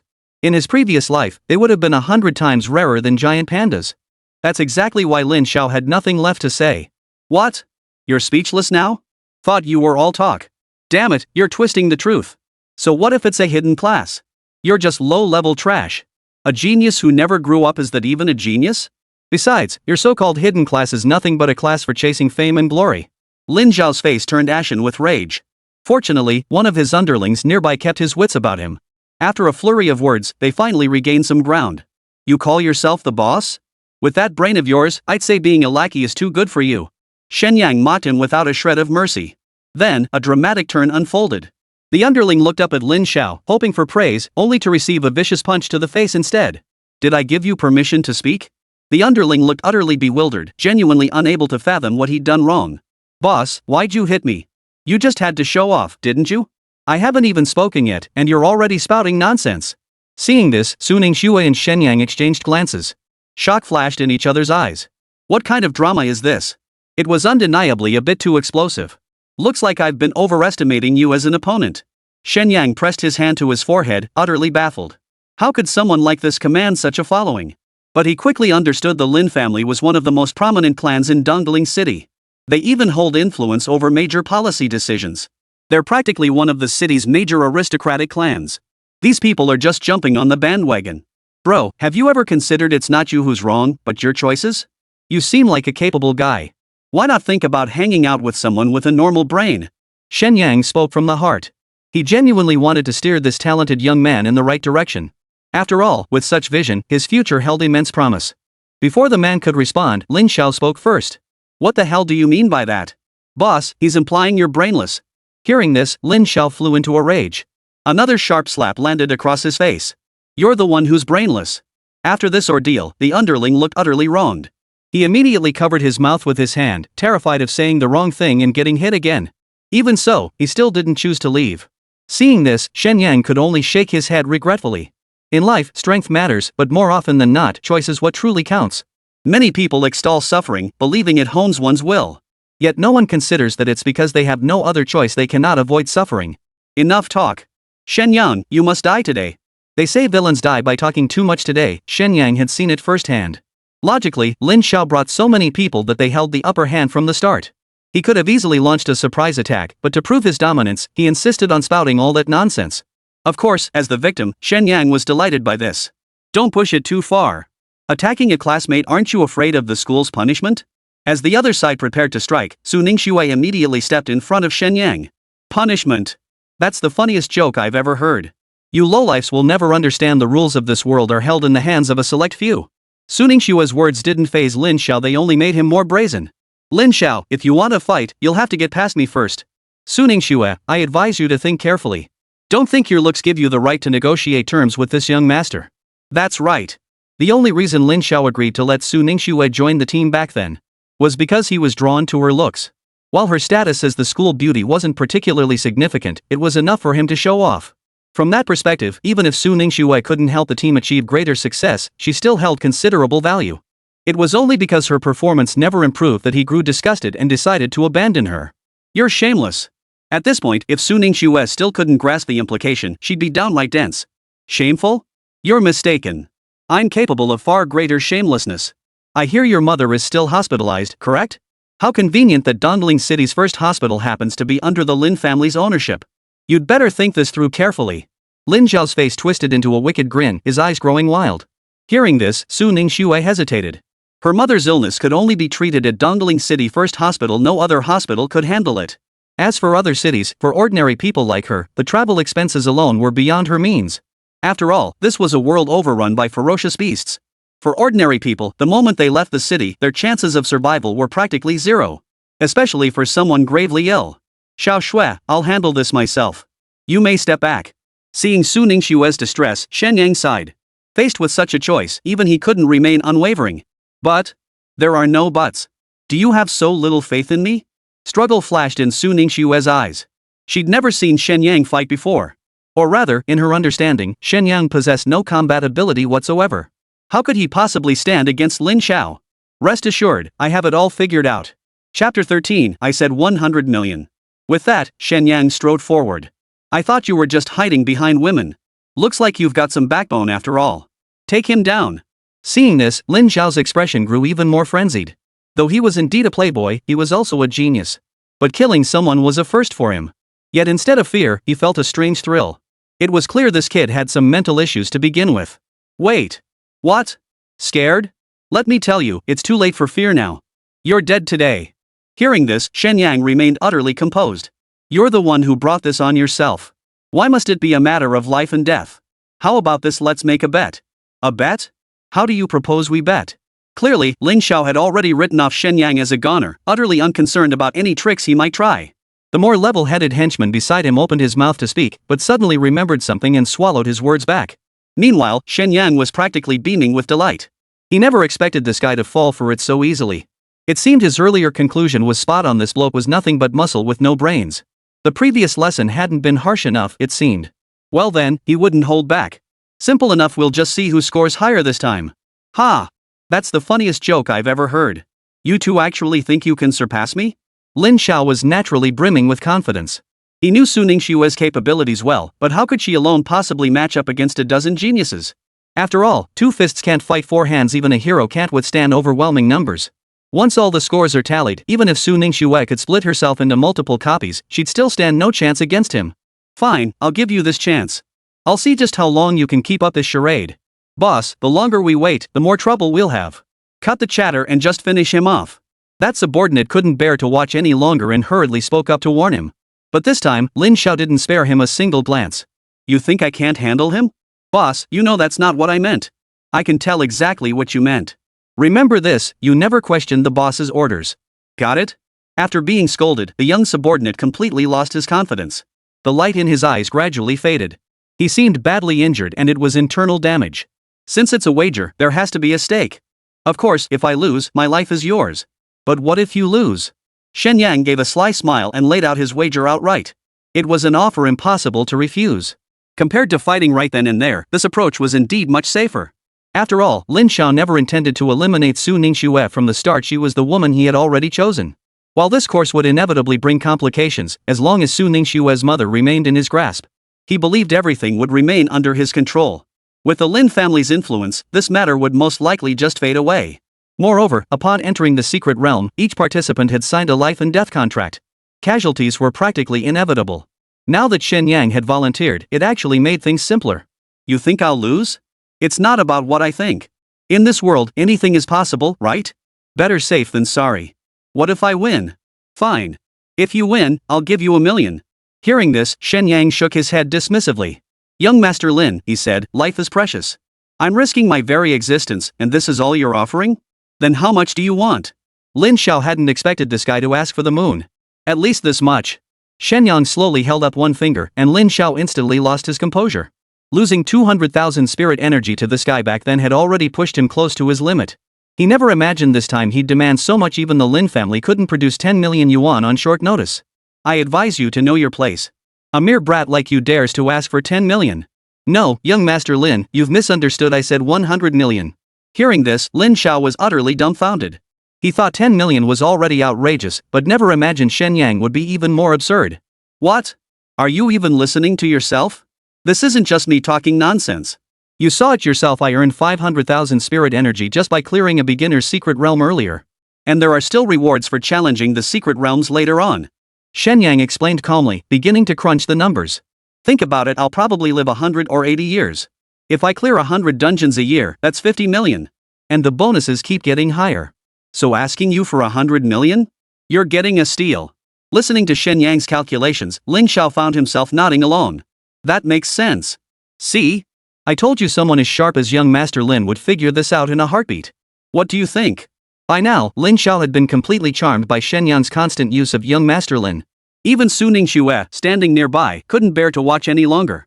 This was nothing but fooling a simpleton. If Lin Xiao actually agreed to these terms, that would be the real oddity. Yet what surprised her even more was that he actually agreed. Fine, I accept. Young Master Lin is indeed straightforward. If I lose, I'll commit suicide in front of the entire school, no need for you to lift a finger. Then get ready. I'll be waiting to see you take your own life. With that, Lin Xiao stormed off with his entourage. Su Ningxue stood rooted to the spot for what felt like an eternity before uttering in disbelief. He actually agreed so readily. Don't be surprised. I've got plenty of experience dealing with brainless fools like him. Su Ningxue raised an eyebrow. They say there's always someone worse than the worst. Seems they were absolutely right. What's your next move? Though the immediate danger had passed, the situation ahead remained far from optimistic. Su Ningxue understood this well. After all, no matter how hard she tried alone, she could never surpass Lin Zhao's achievements. Looks like tomorrow I'll have to venture deeper. Shen Yang understood this well, which was why he'd made up his mind from the very beginning. The outer perimeter's beasts were numerous, but the points they yielded were meager. After all, defeating a beast of a lower level than oneself yielded a maximum of 10 points. Killing one of equal level, however, yielded 100 points equivalent to 10 ordinary beasts. Not to mention defeating a higher level beast, which nets a whopping 1000 points. But based on current intelligence, no beasts above level 16 existed. Therefore, the only viable option now is to take down the boss. Moreover, bosses are always surrounded by powerful beasts, allowing for a wave of kills that yield significantly more points. Chapter 14, The Outstanding One is You. Early the next morning, the two rose before dawn. The sun hadn't risen yet, and the night's stifling heat still lingered. I suddenly wondered how those people had endured the heat last night. As soon as we stepped outside, Shen Yang looked puzzled. Logically, most students wouldn't choose to act at night. Why did Lin Xiao and his group act as if they had no reservations? You see, the scions of prominent families always carry water-resisting pearls, which shield them from the scorching heat of the dry canyon. Such a valuable item, why isn't it sold commercially? Ordinary people couldn't possibly afford them. A single water-resisting pearl costs tens of millions. Hearing this, Shen Yang's mouth twitched uncontrollably. It really is true that comparing oneself to others can be deadly. No matter the world, being rich truly has its perks. So does that mean those dozen or so people are walking mini-goals? What little goals? Oh, I mean, the combined value of their water control pearls exceeds 100 million. Su Ningxue nodded. Without Shen Yang's backing, even with her S-tier talent. Without financial backing, her path to growth would be fraught with challenges. In fact, without backing from a powerful faction, even S-tier talent alone couldn't guarantee growth. Of course, the state wouldn't just stand by and do nothing. After all, S-tier talent represented a tremendous resource for the nation. The authorities wouldn't simply stand by and do nothing, so there's no need to worry too much. It could be said that if it weren't for the massive number of ferocious beasts needing to be cleared away, even the most gifted individuals would find growth as difficult as climbing to the heavens. Don't even think about trying to get your hands on them. Those talents were painstakingly cultivated by the major clans. They're practically priceless. Suddenly, Su Ningxue realized something and hurriedly spoke up to warn him. Relax, I know my limits. Those people might not be the most ethical, but they are their prized possessions. I won't push them too far. Though Shen Yang said this, his mind was already spinning with plans. Of course, Su Ningxue remained completely unaware of this. Soon, the two approached the central area. From afar, they could see a towering peak piercing the clouds, resembling a giant chimney. Holy crap, that's Mount Fuji. No, it's not Mount Fuji, it's called the Central Volcano, and it's said to be extremely active. As if to prove Su Ningxue's words. No sooner had the words left her mouth than Central Volcano erupted in bursts of blazing light. Even from this distance, the surging heat radiating from within was palpable. This is terrifying. Just from the aura alone, Shen Yang knew. This terrifying heat could melt him. Maybe we should try a different approach. To be honest, Shen Yang was starting to feel a bit intimidated. After all, it was just a bet hardly worth risking his life over. Someone with Lin Zhao's mindset just wasn't worth the risk. But, I know what you're worried about, but with your talent, you'll surely rise above the Lin family someday. We don't need to take such risks. Just as he finished speaking, several figures suddenly appeared in the distance. None other than Lin Xiao and his group, who had been hunting the ferocious beasts. What? Just waking up? Why don't you just kill yourself? You're no match for me. It's not over yet, what's the rush? Ignorant fool. Never mind, talking to you just makes me look cheap. Remember to wash your neck clean. With that, Lin Xiao led his group toward the central volcano. They wanted to take on the boss too. We need to hurry. Seeing this, Su Ningxue couldn't help but guess Lin Xiao's intentions. Up until now, their combined scores barely exceeded 1000 points. And with Lin Xiao grinding day and night, the gap would only widen. Don't worry. You should be able to sense that the night actually doesn't affect us much. Hearing this, Su Ningxue nodded in agreement. The Phoenix Tattoo, inherently the embodiment of supreme yang energy, possessed the highest affinity for fire elements. Moreover, the ancient legend of the phoenix's rebirth speaks of flames far hotter than anything we experience now. So I'm boldly guessing that the heat in this dry canyon might actually become an aid to your cultivation. Now that you mention it, last night's cultivation did feel significantly more effective. But even if I can train at night, what about you? Shen Yang gave a mysterious smile. You forgot I told you I could replicate one of your skills. I've already succeeded. With that, Shen Yang's body shot forward. His speed matched Su Ningxue's perfectly and perhaps even surpassed hers slightly. Not far away, a fire spider lunged forward, claws extended. Flames sweep the four directions. Shen Yang swept his arm, conjuring a searing wall of flame before him. It shot toward the fire spider at breakneck speed, its intense heat warping the surrounding air. Ding! Host detected killing flame spider LV13, gaining 1300 EXP. Indeed, coasting to victory was the most comfortable way to go. After casting flames sweep the four directions, Shen Yang distinctly felt his energy draining. Given his current state, he could only cast flames sweeping the four directions about 5 more times. Honestly, he hadn't anticipated the skill's consumption being this high. No wonder Su Ningxue rarely used this skill, this was the reason. But the effect was absolutely devastating. That fire spider was reduced to ashes, leaving not a trace behind. Why'd you copy this skill? It's way too costly. You never mentioned it, how was I supposed to know? Never mind, 5 uses should be plenty. From that attack, Shen Yang had also assessed his own combat strength. If he faced Lin Xiao head-on, as long as his flaming sweep hit, the opponent would be severely wounded if not outright killed. What? This time, it was Su Ningxue's turn to be astonished. I said 5 uses would be enough. What's the problem? Hearing this, Su Ningxue instantly sank into despair, her eyes gradually losing their luster. What's wrong with you? Don't scare me. According to Shen Yang's plan, the two of them combined. That would mean 10 attacks, more than enough to handle Lin Xiao's team. The remaining 1 or 2 would surely lose their will to fight out of sheer fear. So even if Lin Xiao caught on and decided to go all out, he wasn't worried. But all of this depended on Su Ningxue's cooperation. If anything happened to her, things would get complicated. Nothing, I just feel like I'm useless. No way, you're not that bad. Why put yourself down? You're great. Stop trying to sugarcoat it. I'm useless. You're the truly exceptional one. Chapter 15, Reciprocity. During her time with Shen Yang, Su Ningxue picked up some trendy new vocabulary. It wasn't out of politeness. Even now, at her peak, she could only cast flame sweep 4 directions 3 times. Unbelievably, Shen Yang had merely replicated her skill and could already cast it 5 times. This indirectly proved that Shen Yang's hidden profession was nowhere near as weak as the rumors made it out to be. No need to flatter me. Come on, it's time to test our skills. To be honest, since his transmigration, Shen Yang had been living in utter frustration. Now that he finally had skills of his own, if he didn't test them in reality, he'd never swallow the bitter pill of this humiliation. Wait, I can only use flame sweep 4 directions 3 times now. Su Ningxue hesitated for a moment before explaining her situation. After all, this was a battle for 2 people, and it could be life or death. She had to be clear about it. What? That can't be possible. Shen Yang was equally astonished. He hadn't expected the system to replicate his skill. Not only was its power amplified, but its energy consumption had also been drastically reduced. That meant that from now on, no matter who she tattooed, they would gain a skill far surpassing the master's. Nothing is impossible, that's precisely how it works. No worries, you're a Valkyrie, right? Dealing with a few spoiled brats shouldn't be a problem. Of course. In a one-on-one fight, I'm not afraid of any of them. Shen Yang nodded. The Valkyrie class is the quintessential cockroach class. Put simply, they fight harder as the battle drags on. As long as they don't fall, they can keep fighting. From that perspective, even with only 2 of them, they had no reason to fear Lin Xiao and his group. Without delay, the 2 headed toward Lin Xiao and his group. Along the way, they noticed the surrounding ferocious beasts growing increasingly numerous, a clear sign they were nearing the core area of the secret realm. Moreover, the deeper they ventured, the higher the levels of the beasts became. Still, it was a bit too sparse to provide much opportunity for the 2 to level up. Within the core area itself, numerous other students were also present. It seemed everyone had the same idea, though none knew the exact location of the boss. Thus, they could only clear the surrounding beasts while searching. The crowd was growing denser. With the sheer number of beasts, Su Ningxue was struggling to handle them alone. With no other choice, Shen Yang joined the fight. What should we do? Hearing this, Shen Yang began surveying their surroundings. Their current position was less than a kilometer from the base of the central volcano.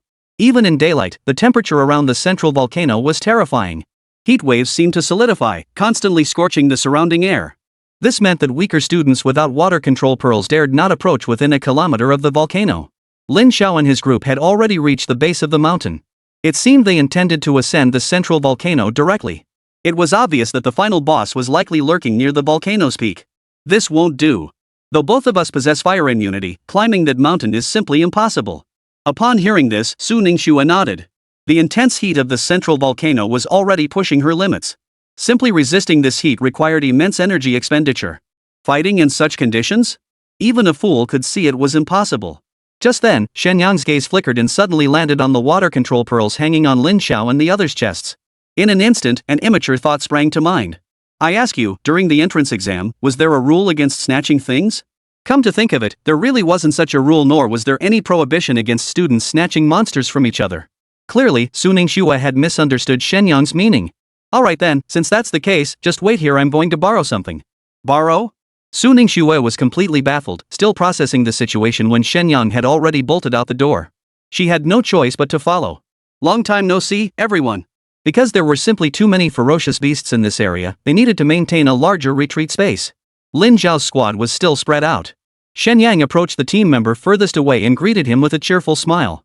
The man was locked in combat with a ferocious beast, currently gaining the upper hand. Shen Yang, what are you doing here? Seeing how hard you're working, I came to lend a hand. Get lost. I don't need your help. Go chill somewhere else. Hearing this, Shen Yang froze. In this situation, that line was actually pretty fitting. No way. I think it's pretty cool right here by you. What do you think you're doing? Hearing this, the man instantly sensed trouble. Distracted, he was smacked away by the beast's paw. What do you think I'm doing? You already know. In the blink of an eye, Shen Yang's body moved. His speed was astonishingly fast, leaving the man utterly unable to react.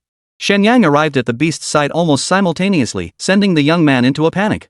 If it had been just one beast, he wouldn't have been afraid at all. But from the explosive speed Shen Yang had just displayed, it was clear this kid was far from ordinary. Perhaps everyone had underestimated him. What's more, out of the corner of his eye, he'd seen Su Ningxue closing in at breakneck speed.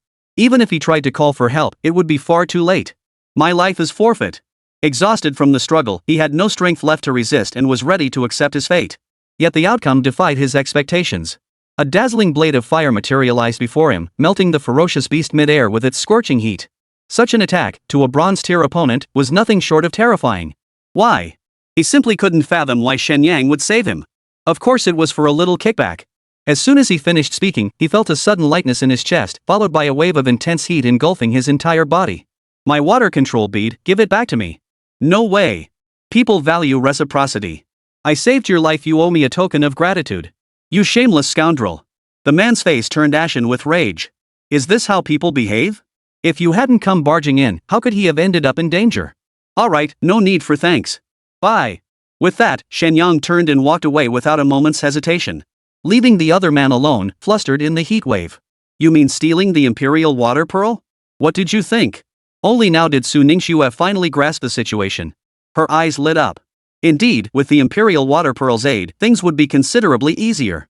Following that, the two repeated the process. They seized another water control pearl. As for the two who had been robbed, they had no choice but to retreat from the central area. Without the water control bead, the intense heat here was utterly unbearable. Chapter 16, is this about to get serious? Lin Xiao quickly noticed the situation unfolding here. Dishonorable.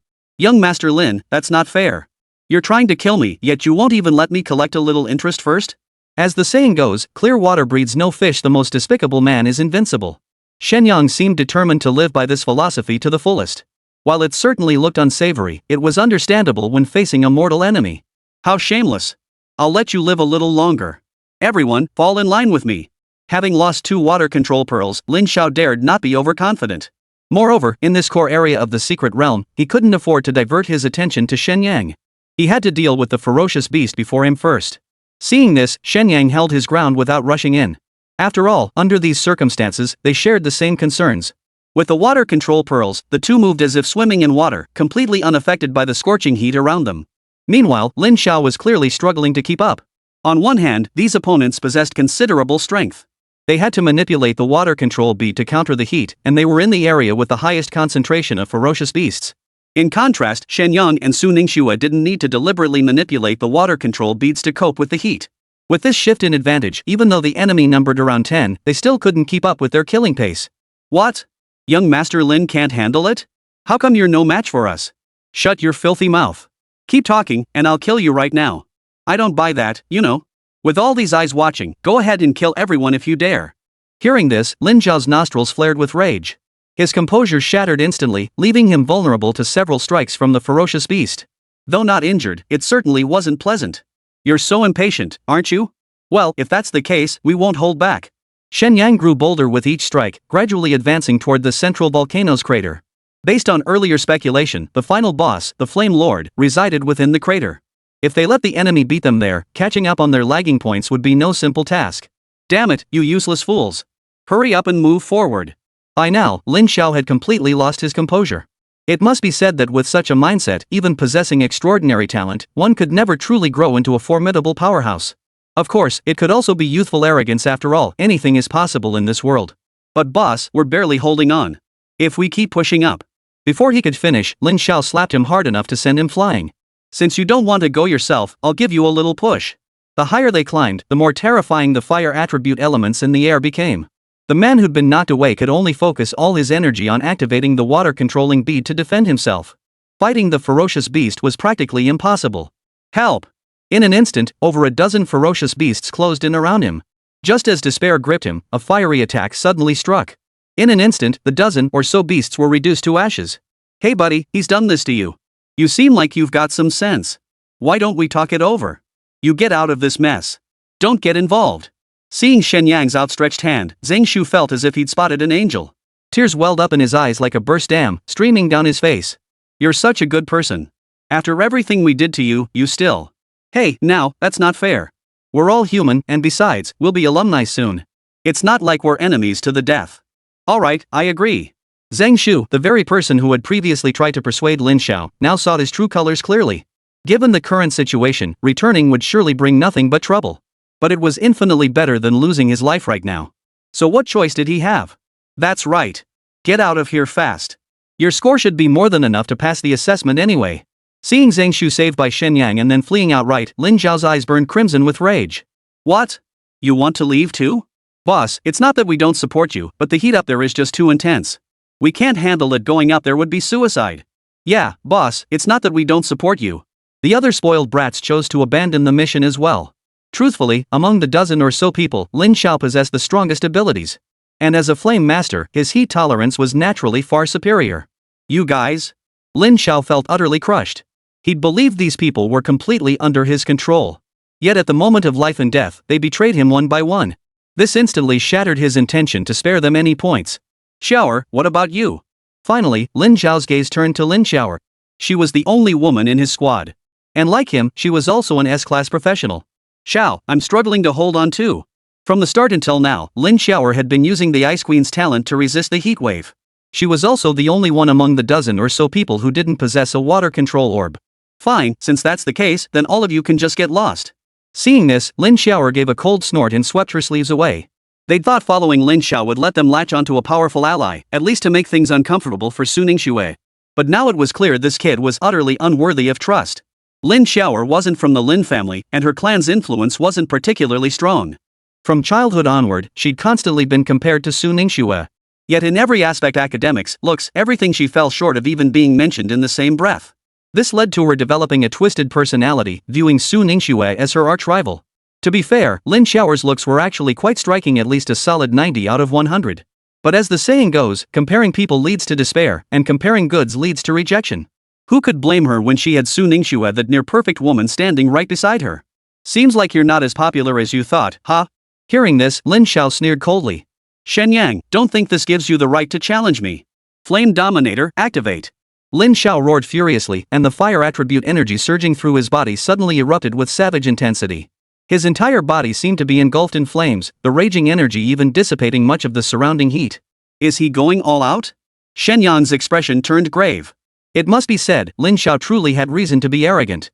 Barring any unforeseen circumstances, he was certain to become one of the top students in this year's class at Dragon Emperor University. If he could dedicate himself to cultivation, his future prospects would be limitless. He does have some talent, but I won't let him grow. At this point, Shen Yang's murderous intent had already taken root. If a genius cannot be co-opted, the best course is to eliminate him. Chapter 17, Flame Lord. This wasn't out of envy or resentment after all. Shen Yang could never bring himself to commit such a heinous act. It was simply that Lin Xiao kept making things difficult for him at every turn, ready to drop a bomb at any moment. So rather than wait for an uncertain future, he might as well go all in and finish it once and for all. Just as tensions reached a boiling point, the ground suddenly began to shake violently. What was happening? Was an earthquake coming? All three looked up and sucked in their breath in unison. A colossal fire-breathing figure loomed before them, towering over 10 meters high. Its massive form resembled a small mountain, molten lava dripping from its body as plumes of smoke and dust billowed up from the ground. What on earth is that thing? Those nearby were instantly transfixed by the sight. The intense heat radiating from the fire entity warped the very air around it. It didn't take a genius to realize this creature was no pushover. It's the Flame Lord. It really is the Flame Lord. This time, you won't be taking it from me. None were more excited than Lin Xiao, though the guy clearly wasn't the sharpest tool in the shed. He was the first to charge forward. Remember, the easiest way to earn points is by taking down the beast. When multiple parties are taking down a beast, staying in the back and playing it safe is clearly the smartest move. Yet here he was, charging ahead without a second thought for the fight. Don't you think Lin Xiao is kind of adorable? Watching that figure charging headlong toward the Flame Lord, Shen Yang couldn't help but mutter in admiration. He actually rather liked this kind of reckless playboy. After all, if you had a buddy like that, he'd actually step up when needed. You mean adorably foolish, right? Xiao Shui, how could you say that? You're turning bad. Bad company corrupts good character. I think it's not that I've gone bad, but that I've been influenced by my surroundings. Hearing this, Shen Yang raised an eyebrow. If the situation weren't so urgent, he'd insist on having a thorough, easy-to-understand discussion with Xiaoshui. A person's character forms through free growth. What does it have to do with me? While the two were talking, Lin Xiao had already engaged the Flame Lord in combat. This guy was truly tenacious, whether due to the Flame Lord's overwhelming class bonuses or sheer stubbornness. Their clash was brutal, blow for blow. This Flame Lord was actually level 17. According to previous intel, the final boss of Dry Canyon was only level 16. But the current situation clearly indicated things had changed. After all, this was Dragon Emperor University's freshman assessment, not some high-risk secret mission dungeon. While casualties were unavoidable, they wouldn't expose freshmen to such extreme danger. Well, this is perfect. If I can snatch this kill, I'll definitely top the rankings. Shen Yang licked his lips, already convinced he'd secure the points. Seeing the Flame Lord's level only solidified his resolve. Lin Xiao was undeniably formidable. Even with a level disadvantage, he still handled the fight with ease. Were it not for the massive disparity in size, the outcome might well have been uncertain. But there were no ifs in this world. No matter how fierce Lin Xiao was, he remained just an ordinary human. Gradually, under the Flame Lord's relentless assault, he was starting to falter. What the hell are you two doing? It's crunch time, and you're just standing there watching the show. Lin Xiao stole a glance during the fight and nearly choked on his own anger. The appearance of the Flame Lord had sent the surrounding beasts scattering in all directions. Now, the areas around Su Ningxue and Shen Yang had become virtual vacuum zones, utterly peaceful, one might say. Yet the two of them just stood there watching, showing no intention of intervening. Lin Xiao was probably regretting his decision now, but being entangled by the Flame Lord, breaking free was easier said than done. Young Master Lin, it's not that we won't help you. It's just that you said earlier you wanted to take down the boss all by yourself. We wouldn't want to steal your thunder. Yeah, young Master Lin, if we accidentally snag the kill and you get upset again, what can we do? Su Ningxue shrugged her shoulders. The look they shared as they exchanged glances carried the distinct air of schemers reveling in their triumph. Damn it, I see through you now. You two are in cahoots to screw me over. Bingo, you got it right this time. But you're practically trying to kill me. Isn't it only fair I pull one over on you? Truth be told, Lin Xiao wasn't truly malicious at heart. He was just a spoiled brat. That might be why he didn't immediately try to kill her when they first met in the secret realm. But given how things turned out, he doesn't deserve a shred of sympathy. Because even a spoiled brat deserves proper punishment. You lot. I won't let you off the hook. You'll have to wait until you win that battle. I'm feeling a bit tired right now. Take your sweet time. With that, Shen Yang somehow produced a handful of melon seeds from somewhere. He casually offered some to Su Ningxue, then plopped down on a rock and began cracking them leisurely. What was even more infuriating was that this guy wasn't just sitting there eating sunflower seeds, he kept chiming in with his 2 cents. Young Master Lin, be careful. Speed up. Look at you, you're attacking his joints. Are you a tiger? How many times can you go toe-to-toe like this? Lin Xiao was truly furious this time. What the hell was this? It was like a toad crawling on your foot, annoying as hell even if it didn't bite. The Flame Lord, however, was the opposite. Due to its massive size, Lin Xiao's attacks barely scratched it. This was because the Flame Lord's defenses were already maxed out. Plus, since Lin Xiao's attacks were all fire attribute matching the Flame Lord's own element, their effectiveness was naturally greatly reduced. Shut your mouth. After dozens of exchanges, Lin Xiao was covered in blood. But it only looked bad. The actual damage wasn't that severe. The psychological toll, however, was another matter, something only he could truly know. I refuse to believe I can't take you down. With that, Lin Xiao pulled a pill from his pocket. The pill glowed a deep crimson, as if flames danced across its surface. I can't afford to think about that now, I have to win. With that, he clenched his teeth and swallowed it. As the pill entered his body, surges of violent fire attribute energy instantly coursed through Lin Zhao's limbs and bones. You could even see his skin cracking inch by inch under the immense pressure. Damn it, this is going to tear me apart. Fire element pill? Lin Zhao, you're insane. Su Ningxue recognized the pill at a glance and gasped in shock. Fire element pill? What is that? It's a unique pill of the Lin family, capable of unleashing immense combat power for a short time. However, the side effects are severe. It could cause irreversible damage. Chapter 18, Popping Pills? Have you ever seen a ING junkie? Hearing this, Shen Yang was somewhat surprised. He never imagined such things as elixirs existed in this world, something he'd never even heard of before. This is like cheating. And they're even popping pills. Judging by Lin Zhao's condition, he couldn't hold out much longer. Meanwhile, the Flame Lord had likely lost about a third of its health. If Su Ningxue and he teamed up, they could likely take it down quickly. Even splitting the points evenly between us would be enough to win the wager. But this jerk has no honor in battle. He's actually doping to boost his power. If he one-shots the boss with a big move, how's he gonna snatch the loot? What does popping pills mean? It means stimulants. What the hell are stimulants? Forget it, I'm going for the kill. At this point, Shen Yang couldn't be bothered to explain. He tossed his sunflower seeds aside and charged forward. Thinking you'll steal kills? Dream on. Lin Zhao's breathing had stabilized. It seemed that after taking the drugs, his physical condition had returned to peak form. Naturally, he noticed Shen Yang's move and began channeling his power. Blazing slash. Die for me. A massive blade of fire slowly coalesced in midair. It was over 10 meters long. With this strike, Shen Yang genuinely feared the Flame Lord might be cleaved in two. He was still too far away to rush over and block it in time. But the Flame Lord wasn't one to be pushed around. The moment he saw the flaming blade, he seemed to sense the danger.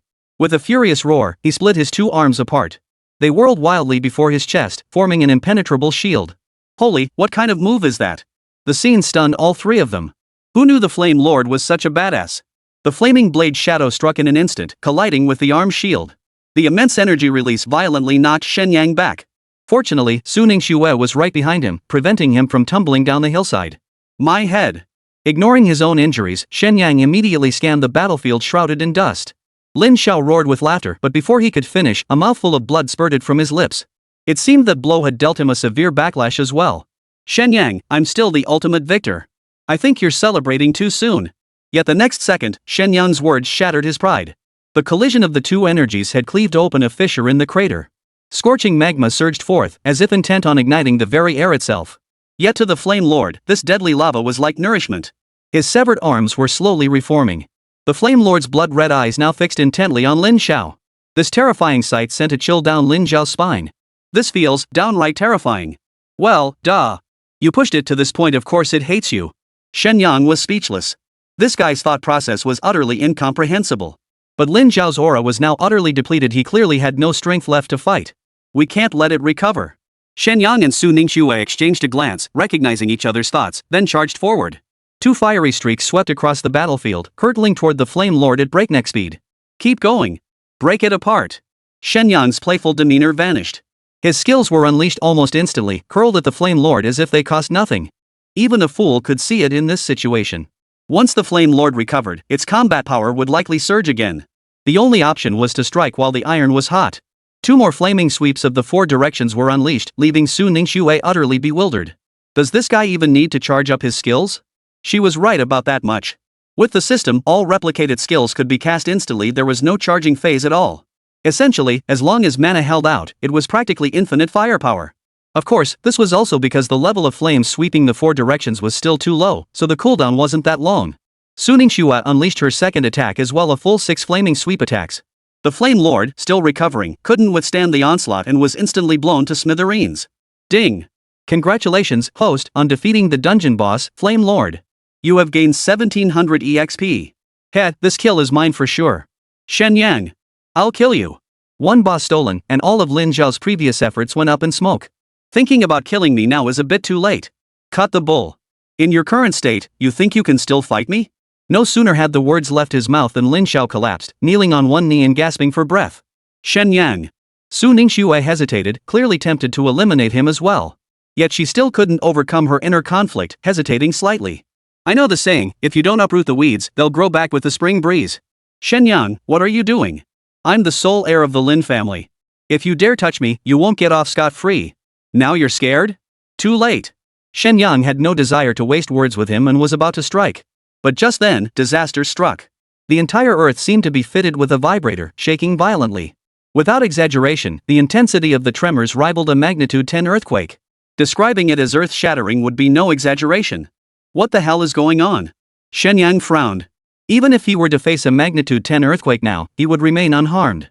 But the pressing question was, what exactly had caused this earthquake? No clue, but I think we should get out of here fast. We should deal with it first. He sure can run fast. Mid-sentence, Shen Yang glanced back.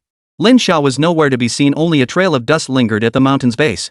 The next instant, the entire volcano erupted violently. Giant fireballs shot skyward one after another, then plummeted back toward the ground at breakneck speed.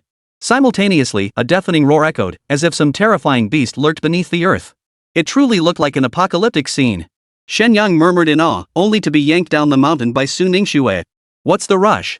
I haven't even had a chance to take in this spectacular sight yet. Indeed, anyone would be stunned by such a breathtaking spectacle. Stop staring. Look closely, those aren't fireballs at all. Fireballs now rained down from the sky like hailstones. Shen Yang stared intently and sucked in a sharp breath. Because those weren't ordinary volcanic eruptions at all, they were fiery beasts bathed in flames. Holy! Did we just stir up a hornet's nest?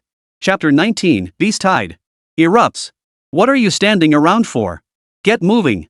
Shen Yang's speed reached its peak, and the situation between the two reversed. Shen Yang was now dragging Su Ningxue along. Just a moment ago, you were still wanting to enjoy the scenery. Who has time for that now? My life comes first. Su Ningxue was speechless.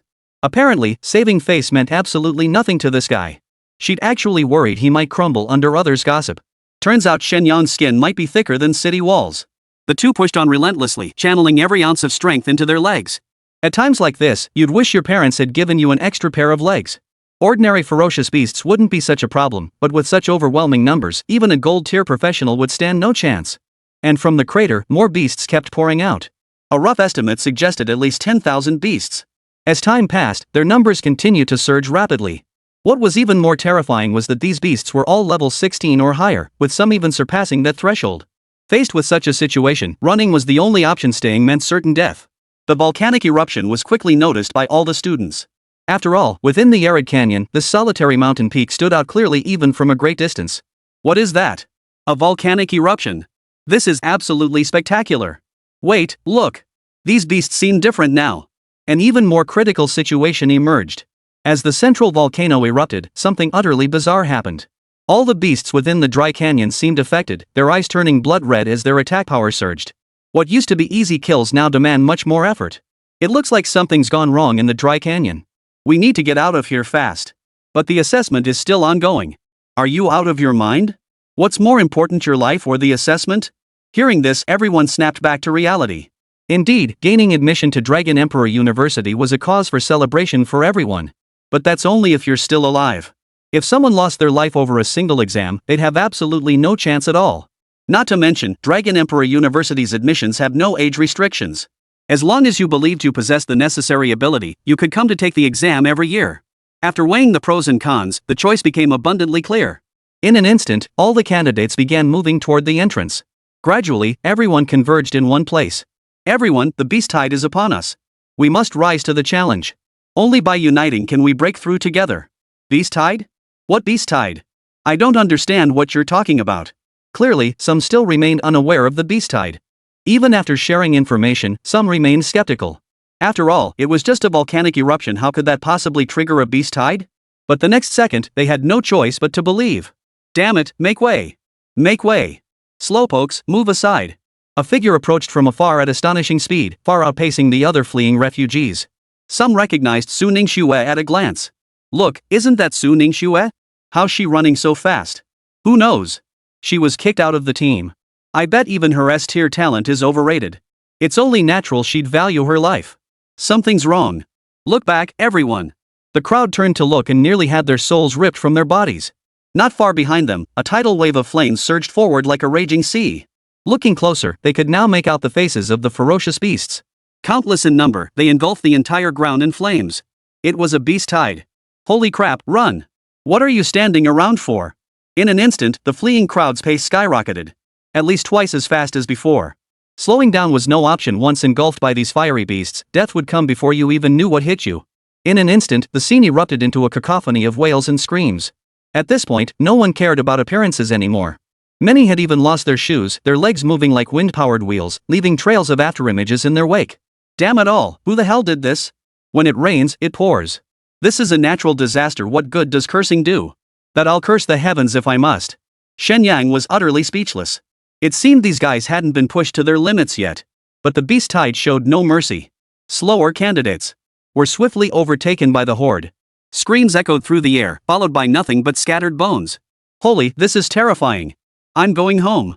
Once casualties appeared, the scene could no longer remain calm. Some even began tossing slower runners backward, hoping to slow the beast's advance. Of course, it was all futile. The sheer mass of the horde was too overwhelming to be affected in the slightest. By now, Shen Yang and Su Ningxue, who were closest, had already broken through the encirclement and raced to the very front of the group. The exit is right ahead, don't hesitate. Su Ningxue nodded, and the two shot forward like arrows released from a bow, racing toward the exit. Strangely, they hadn't seen Lin Xiao anywhere along the way. Had he taken a wrong turn, or had he already been swallowed by the tide? Breaking through a light barrier, Shen Yang and Su Ningxue finally burst safely out of the secret realm. More people are coming out. Ha! Why did they say more? Could someone have withdrawn early? Although Longhuan University recruits students every year, those who chose to abandon midway were few and far between. After all, as professionals, the benefits in this world were simply too good. It's a world apart from ordinary people's lives, so no one would quit just because they're overconfident. Perhaps they sensed danger ahead and left early. Su Ningxue voiced her own speculation. Indeed, some individuals remained remarkably level-headed. Upon sensing something amiss, they might have exited quickly. Of course, these individuals typically operate near the periphery of the secret realm, so their results wouldn't be particularly impressive. Lin Xiao. Yet the next moment, Shen Yang frowned. For within the Lin family camp not far away, a figure lay on a stretcher covered in blood. Who else could it be but Lin Xiao? Elder, it's this man. You are Shen Yang. That's right, it's me. What's the problem? An elderly man with snow-white hair and beard suddenly appeared before Shen Yang, startling him to his core. Did you unleash the beast tide? What? This baffling question left Shen Yang utterly bewildered. How could a beast tide like this be triggered by human hands? Why was this old man asking him such a thing? Chapter 20, Dragon Emperor University. Not worth it. How could I possibly cause a beast tide? Old man, you're really overestimating me. The questioner appeared to be of considerable standing, though Shen Yang did not recognize him. Moreover, he had launched into an interrogation without even the slightest pretense of investigation. No wonder Shen Yang couldn't muster a friendly expression. Shen Yang, this is Vice President Lin Hua of Dragon Emperor University, who also serves as an elder of the Lin family. He is a grandmaster. You'd better watch your tone. At these words, Shen Yang's neck jerked back. He counted on his fingers, black iron, bronze, silver.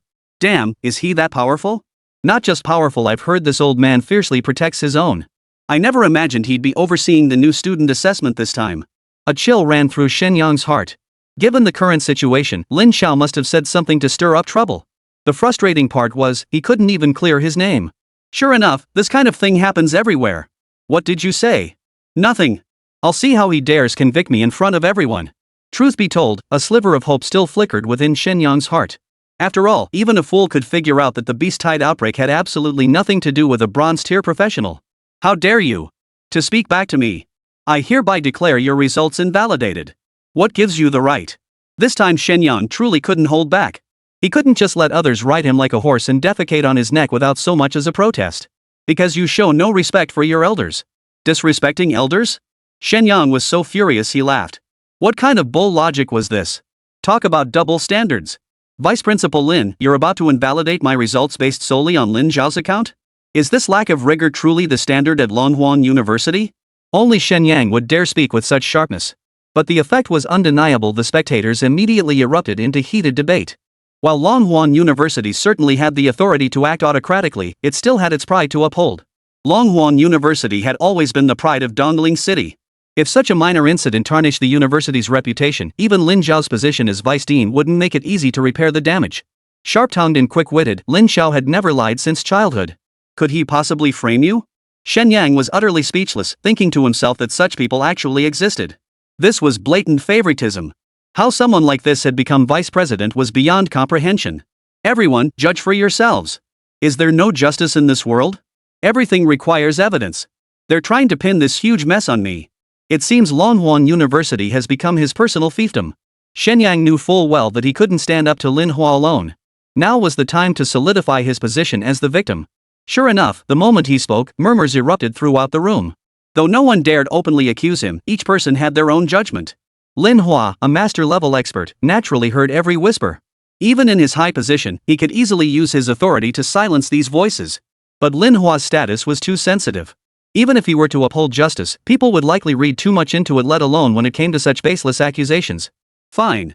Today, I'll make you give up hope once and for all. As the two faced off, fleeing examinees poured out from behind them. Still shaken, they received no reassurance. Instead, they were immediately restrained by the staff. This was only natural.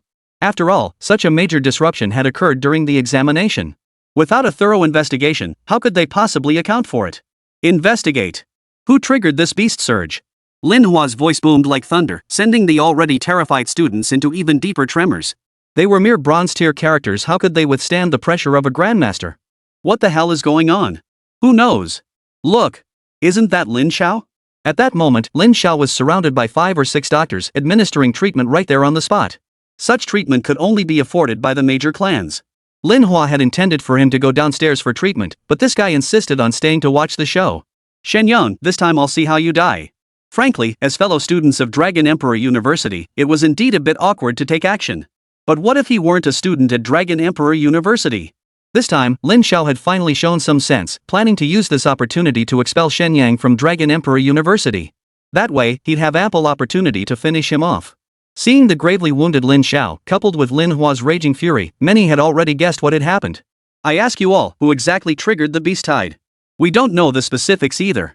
All I know is that only 3 people were at the central volcano: Lin Xiao, Shen Yang, and Su Ningxue. Yes, just those 3. I can vouch for that. Since this is an indisputable fact, it's easy to deduce. So who exactly triggered the beast tide? This. Most students were actually quite a distance from the central volcano, so they had no idea what was happening there. Yet some people always enjoy spinning tales, so the investigation's findings gradually strayed from the truth. I know it was definitely Su Ningxue. Oh? How so? Hearing someone accuse Su Ningxue, the investigators perked up. Of the 3, she was the strongest. If someone had triggered the beast surge, it had to be her. This statement immediately gained widespread agreement. Su Ningxue's prowess was undeniable. She was the one who single-handedly shattered the record for clearing the novice secret realm. From this perspective, the deduction was flawless. Not necessarily. Didn't you see just now? Shen Yang's speed wasn't slow either, proving he's been hiding his strength all along. I suspect it was both of them together. Yeah, I was running my ass off just now and couldn't even see their taillights. They definitely held back. Exactly. That kid Shen Yang is no pushover. They're definitely teaming up. Everyone saw it clearly during the escape. That kind of speed isn't something you can just pump out with adrenaline. There are limits to what the human body can do. Honestly, you can't blame the students. They don't know the truth either. They'd only heard rumors that human intervention nearly cost them their lives and had already claimed many others, so their anger was understandable. As for why they overlooked Lin Xiao, it's better to offend 2 nobodies than to cross the Lin family. To put it bluntly, when you're already wallowing in the mud, it's only natural for others to kick you while you're down. Oomph. Longhorn University? Not worth it at all. Chapter 21, Both Expelled. Shen Yang knew that under these circumstances, explanations were futile. Where there's a will to blame, there's always a way. Forcing an explanation would be futile. What's wrong with you people? We didn't do anything. Su Ningxue was at her wit's end. Why should they bear responsibility for something they hadn't done? But Shen Yang grabbed her arm. What's wrong with you? They're accusing you like this, and you won't even defend yourself. Do you really think arguing back will help? This world belongs to the strong. As long as you have the power, you can twist the truth however you want. Hearing this, Su Ningxue was furious. But that doesn't mean we should just let them slander us like this. Slander?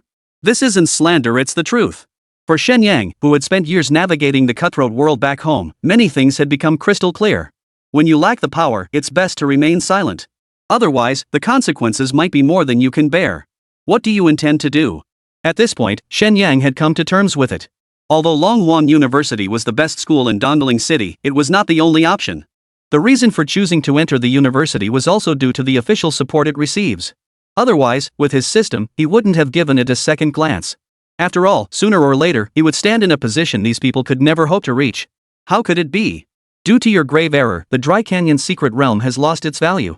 Therefore, I have decided to nullify your results and expel you from Dragon Emperor University, never to be readmitted. Upon hearing this, Shen Yang nodded. It seemed this guy still cared about saving face and hadn't chosen to finish him off with a single blow. But don't get too comfortable. Just because he didn't act now doesn't mean he won't later. Fine, but I still won the bet. Bull. 0 results means you're a 0. I still won this bet, you're the one who should take your own life. Enough. As Shen Yang had anticipated, Lin Hua still needed to consider the repercussions. After all, as the vice president of Dragon Emperor University, treating a freshman so harshly could damage his reputation. Lin Xiao couldn't quite understand. He'd pulled such powerful strings. Moreover, this incident had nearly cost him his life. Most crucially, the fire element pill carried side effects. This meant that having taken 2 fire element pills consecutively, his future path would be extremely arduous. It was even possible that his bid for the position of young master of the Lin family would instead benefit those from the collateral branches. Having paid such a heavy price only to fail to eliminate Shen Yang, it would be strange if he were willing to accept that outcome. But there was no but. Your wager was nothing more than child's play. The bet is null and void. Leave. Longhuan University does not welcome you. The rage in Lin Zhao's eyes was almost tangible, yet he could do nothing. He had no standing to challenge Lin Hua, not even as the Lin family's young master. Shen Yang, I will kill you. Just then, a voice reached Lin Zhao's ear. It was Lin Hua, transmitting his voice secretly. There will be plenty of opportunities later. Keep your cool. Clearly, the Lin family's protective nature was ingrained. He had witnessed everything that had just happened to Lin Xiao. Regardless of the cause, even if Shen Yang wasn't at fault, he must make the other party pay the price. Remember, he was the one overseeing this assessment. For the Lin family's heir to suffer such a devastating outcome, even if it's just to appease the clan, that Shen Yang brat must die. I'm dropping out too. Shen Yang was utterly disillusioned. When Lin Hua spoke those words, he turned and walked away without a moment's hesitation. But just a few steps out, a resolute voice cut through the air. Su Ningxue's gaze was unwavering, her resolve seemingly set in stone. He didn't expel you, why are you meddling? Su Ningxue's family background wasn't particularly affluent, and the benefits provided by Longhuan University were immensely helpful for her cultivation. That was why Shen Yang had tried to persuade her. Do you think they'll let me go? Upon hearing this, Shen Yang nodded. Ever since Lin Xiao kicked her out of the team, Su Ningxue's standing at Dragon Emperor University had effectively vanished despite her S-tier talent. Even those with A and B-tier talents harbored resentment toward her. Leaving now was indeed a very wise choice. More importantly, Lin Xiao wouldn't let her off the hook either. Alright then, if that's the case, let's go together. Su Ningxue, you'd better think this through. If you choose to leave, you'll never have another chance to enter Dragon Emperor University. To be honest, Lin Hua never expected Su Ningxue to choose to leave. After all, she was a promising prospect who could very well blossom into an outstanding student at Dragon Emperor University. Losing one hidden profession already put him under immense pressure. Losing another S-class profession would be even harder to justify. After all, even the Lin family was no match for the might of Dragon Emperor University. If the president were to hold him accountable, he truly wouldn't be able to bear the consequences. Of course, even if both possessed astonishing talent, it wouldn't threaten his position as vice-chancellor. Besides, untapped talent holds no real value. That's precisely why he dared to expel Shen Yang so decisively. I've made up my mind. Longhuan University is too grand a temple for us. Since it won't accommodate us, we won't grovel and cling to it. Poof. I hope you won't regret this later. With matters having reached this point, Lin Hua said no more. People have their own paths, and with Lin Zhao's situation, those two won't live much longer anyway. That goes for you too. Shen Yang snorted coldly, his face twisted with disgust at the sight of this man. The strong certainly deserve respect, but this kind of lowlife doesn't deserve any respect at all. Lin Hua suppressed the rage boiling within him. In all these years, how many juniors dared speak to him like this? Kid, you've already chosen your path to death. Lin Hua's resolve was set. For someone like him, eliminating a bronze-tier opponent would be easier than crushing an ant. Yet the next moment, his joy vanished. An elderly man suddenly appeared before them. Esteemed elder, who might you be? Shen Yang sensed the aura emanating from the man and dared not act rashly. The old man's aura was no weaker than Lin Hua's, if anything, it surpassed it. Gentlemen, I am Yi Badian, Director of Admissions at Starlight Academy. What a truly formidable name. Shen Yang looked astonished. He never imagined someone would actually dare to use such a name. Didn't they fear the wind might twist their tongue? What brings you here? Isn't it obvious? I'm here to poach your students. Let me tell you, that old fox Lin Hua is no pushover. Don't be fooled by his current inaction, he's probably brewing something under the table. So, your best move right now is to join my Starlight Academy. Chapter 22, Who do you think you're looking down on? Hearing this, Shen Yang's mouth twitched uncontrollably. What kind of wolfish words are these? He was, after all, a high-ranking official at a school. What kind of place was this Starlight Academy? Generally speaking, people would assume schools are places where high-caliber talent gathers, at least that's how Shen Yang saw it. Of course, that was partly due to his own preconceptions. Even now, despite being targeted by Dragon Emperor University, his view hadn't changed. But now his worldview is completely shattered. He never imagined the director of Ningxue Academy's admissions office would speak so blatantly. Old man, do you even realize what you're saying? I'm telling the truth. Hearing this, Shen Yang rolled his eyes. Yet a lingering doubt remained in his mind. This old man had kept his eyes fixed on Su Ningxue the entire time, never once looking directly at him. Sure enough, his true intentions were soon exposed. Yi Badian was simply too blunt. It was nearly impossible for him to conceal his intentions. Su, I'm telling you straight up, would you consider joining our Starlight Academy? Yi Badian's lecherous gaze could easily be mistaken for disrespectful old age by the uninitiated. But Shen Yang knew the truth. Though the old man was indeed a bit pragmatic, he genuinely recognized Su Ningxue's talent, which was precisely why he wore that expression. No. What about me? Only when Shen Yang challenged him did Yi Badian deign to glance his way. You? What use are you? Just some trash hidden class. We wouldn't have any use for you anyway, kid. Other academies will be recruiting later. Just wait a bit longer, okay? Shen Yang was speechless. Frankly, the truth was brutally harsh. If it were anyone else, they'd at least spare you some dignity. They wouldn't humiliate you like this. But this old man?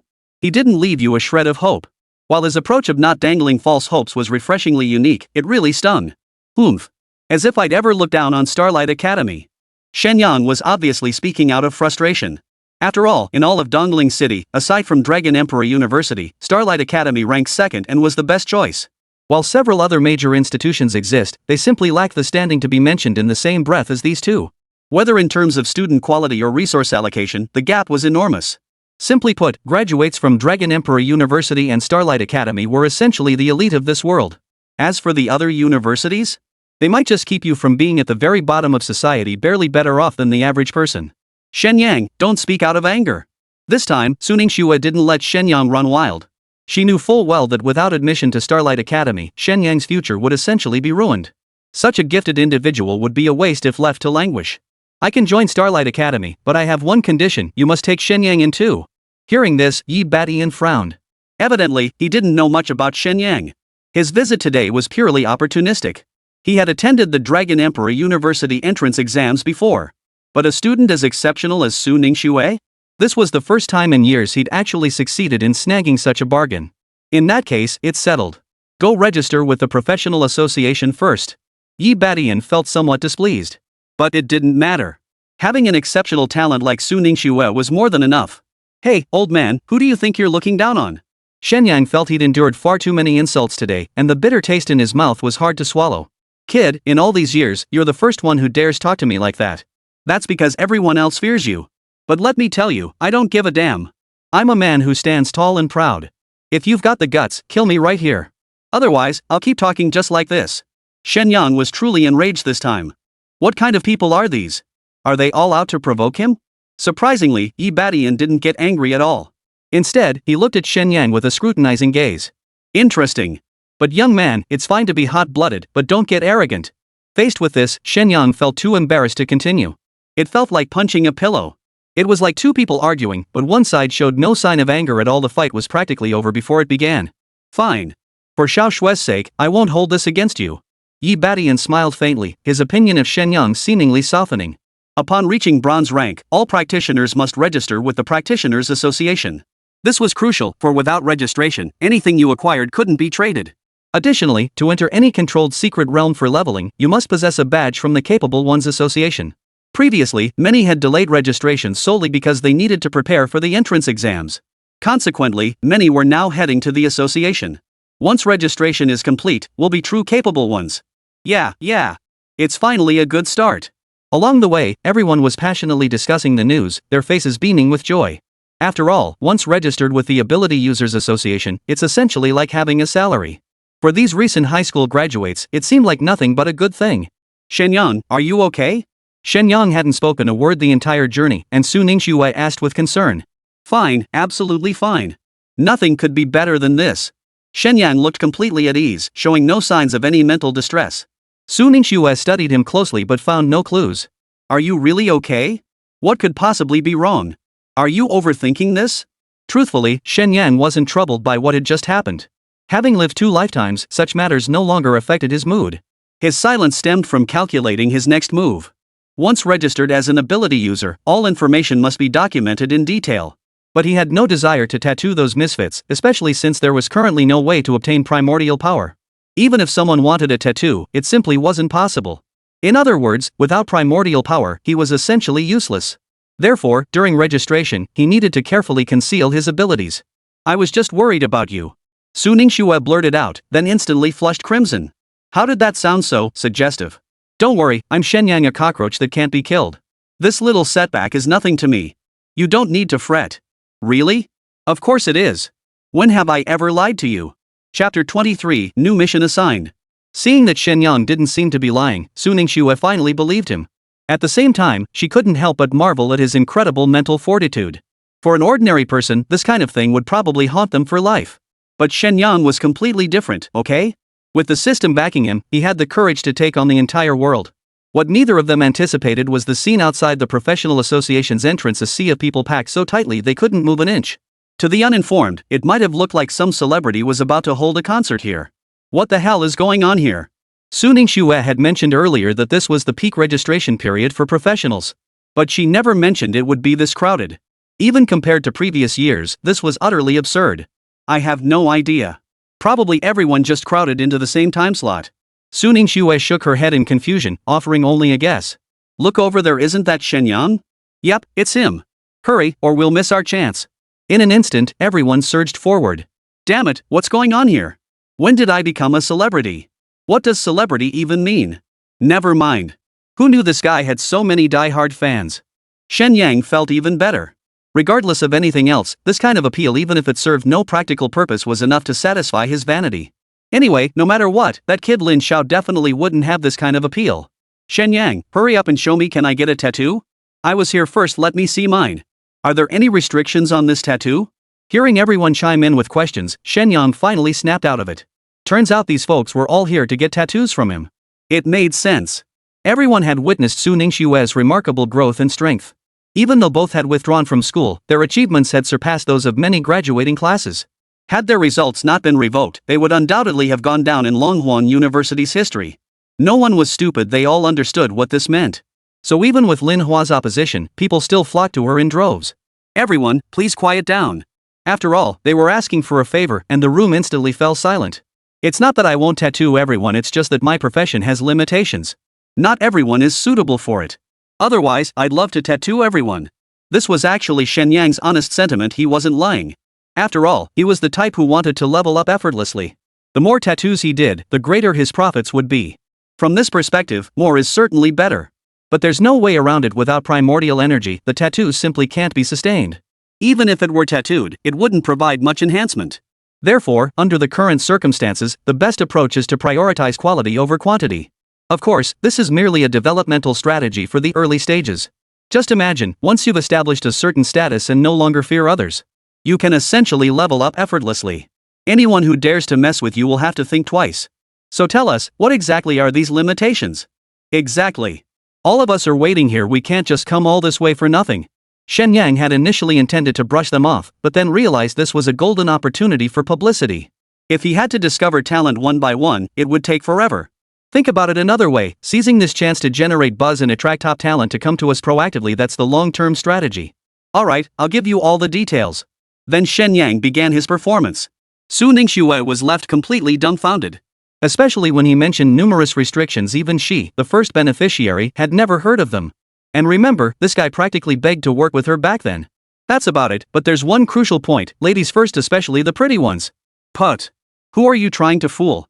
I've never heard of a professional's abilities being tied to their looks. Clearly, everyone treated that last rule as nothing more than a joke, not taking it seriously at all. Now, my friend, you're missing the point. My profession is different from others. Just imagine if I were tattooing someone and my mood soured because they were unattractive, one slip-up could ruin the entire piece. If such a minor mistake caused the tattoo to fail, it would damage my reputation. Though many still harbored doubts, Shen Yang's reasoning held merit. In fact, several people began nodding in agreement. Su Ningxue curled her lip, shooting Shen Yang a disdainful look. Sure enough, all men are the same, not a single one is any good.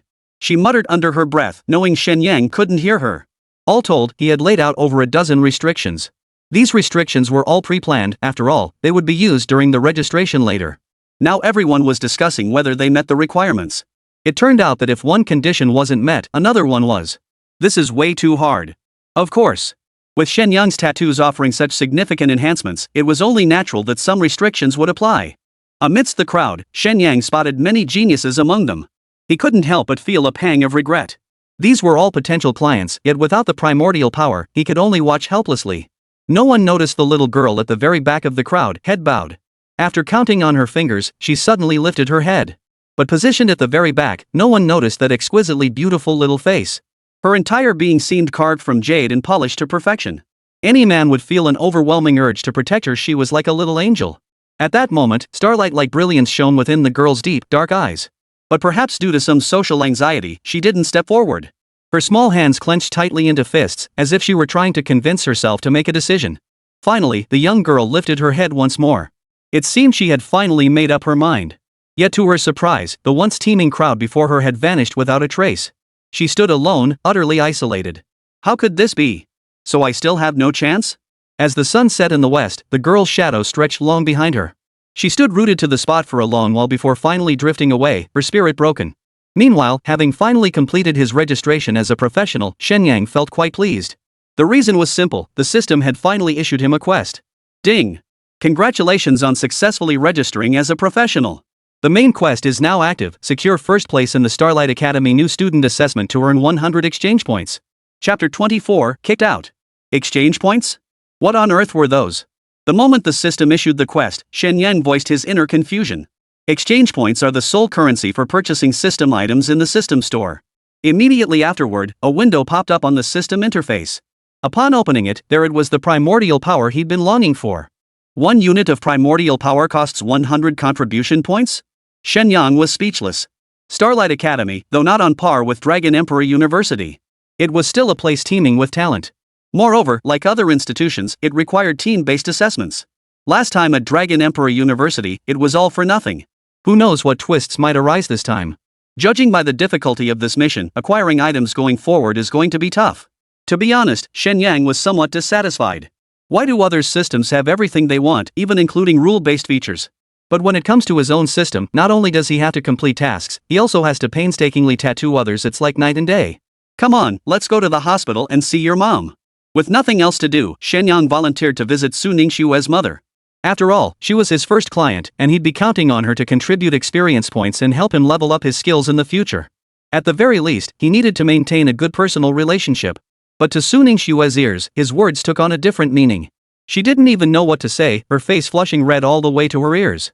An internal battle raged within her. What? What did he mean by that? Was he suggesting meeting her parents already? Wasn't that moving things too fast? Noticing Su Ningxue hadn't caught up after a while, Shen Yang grew puzzled. What's wrong?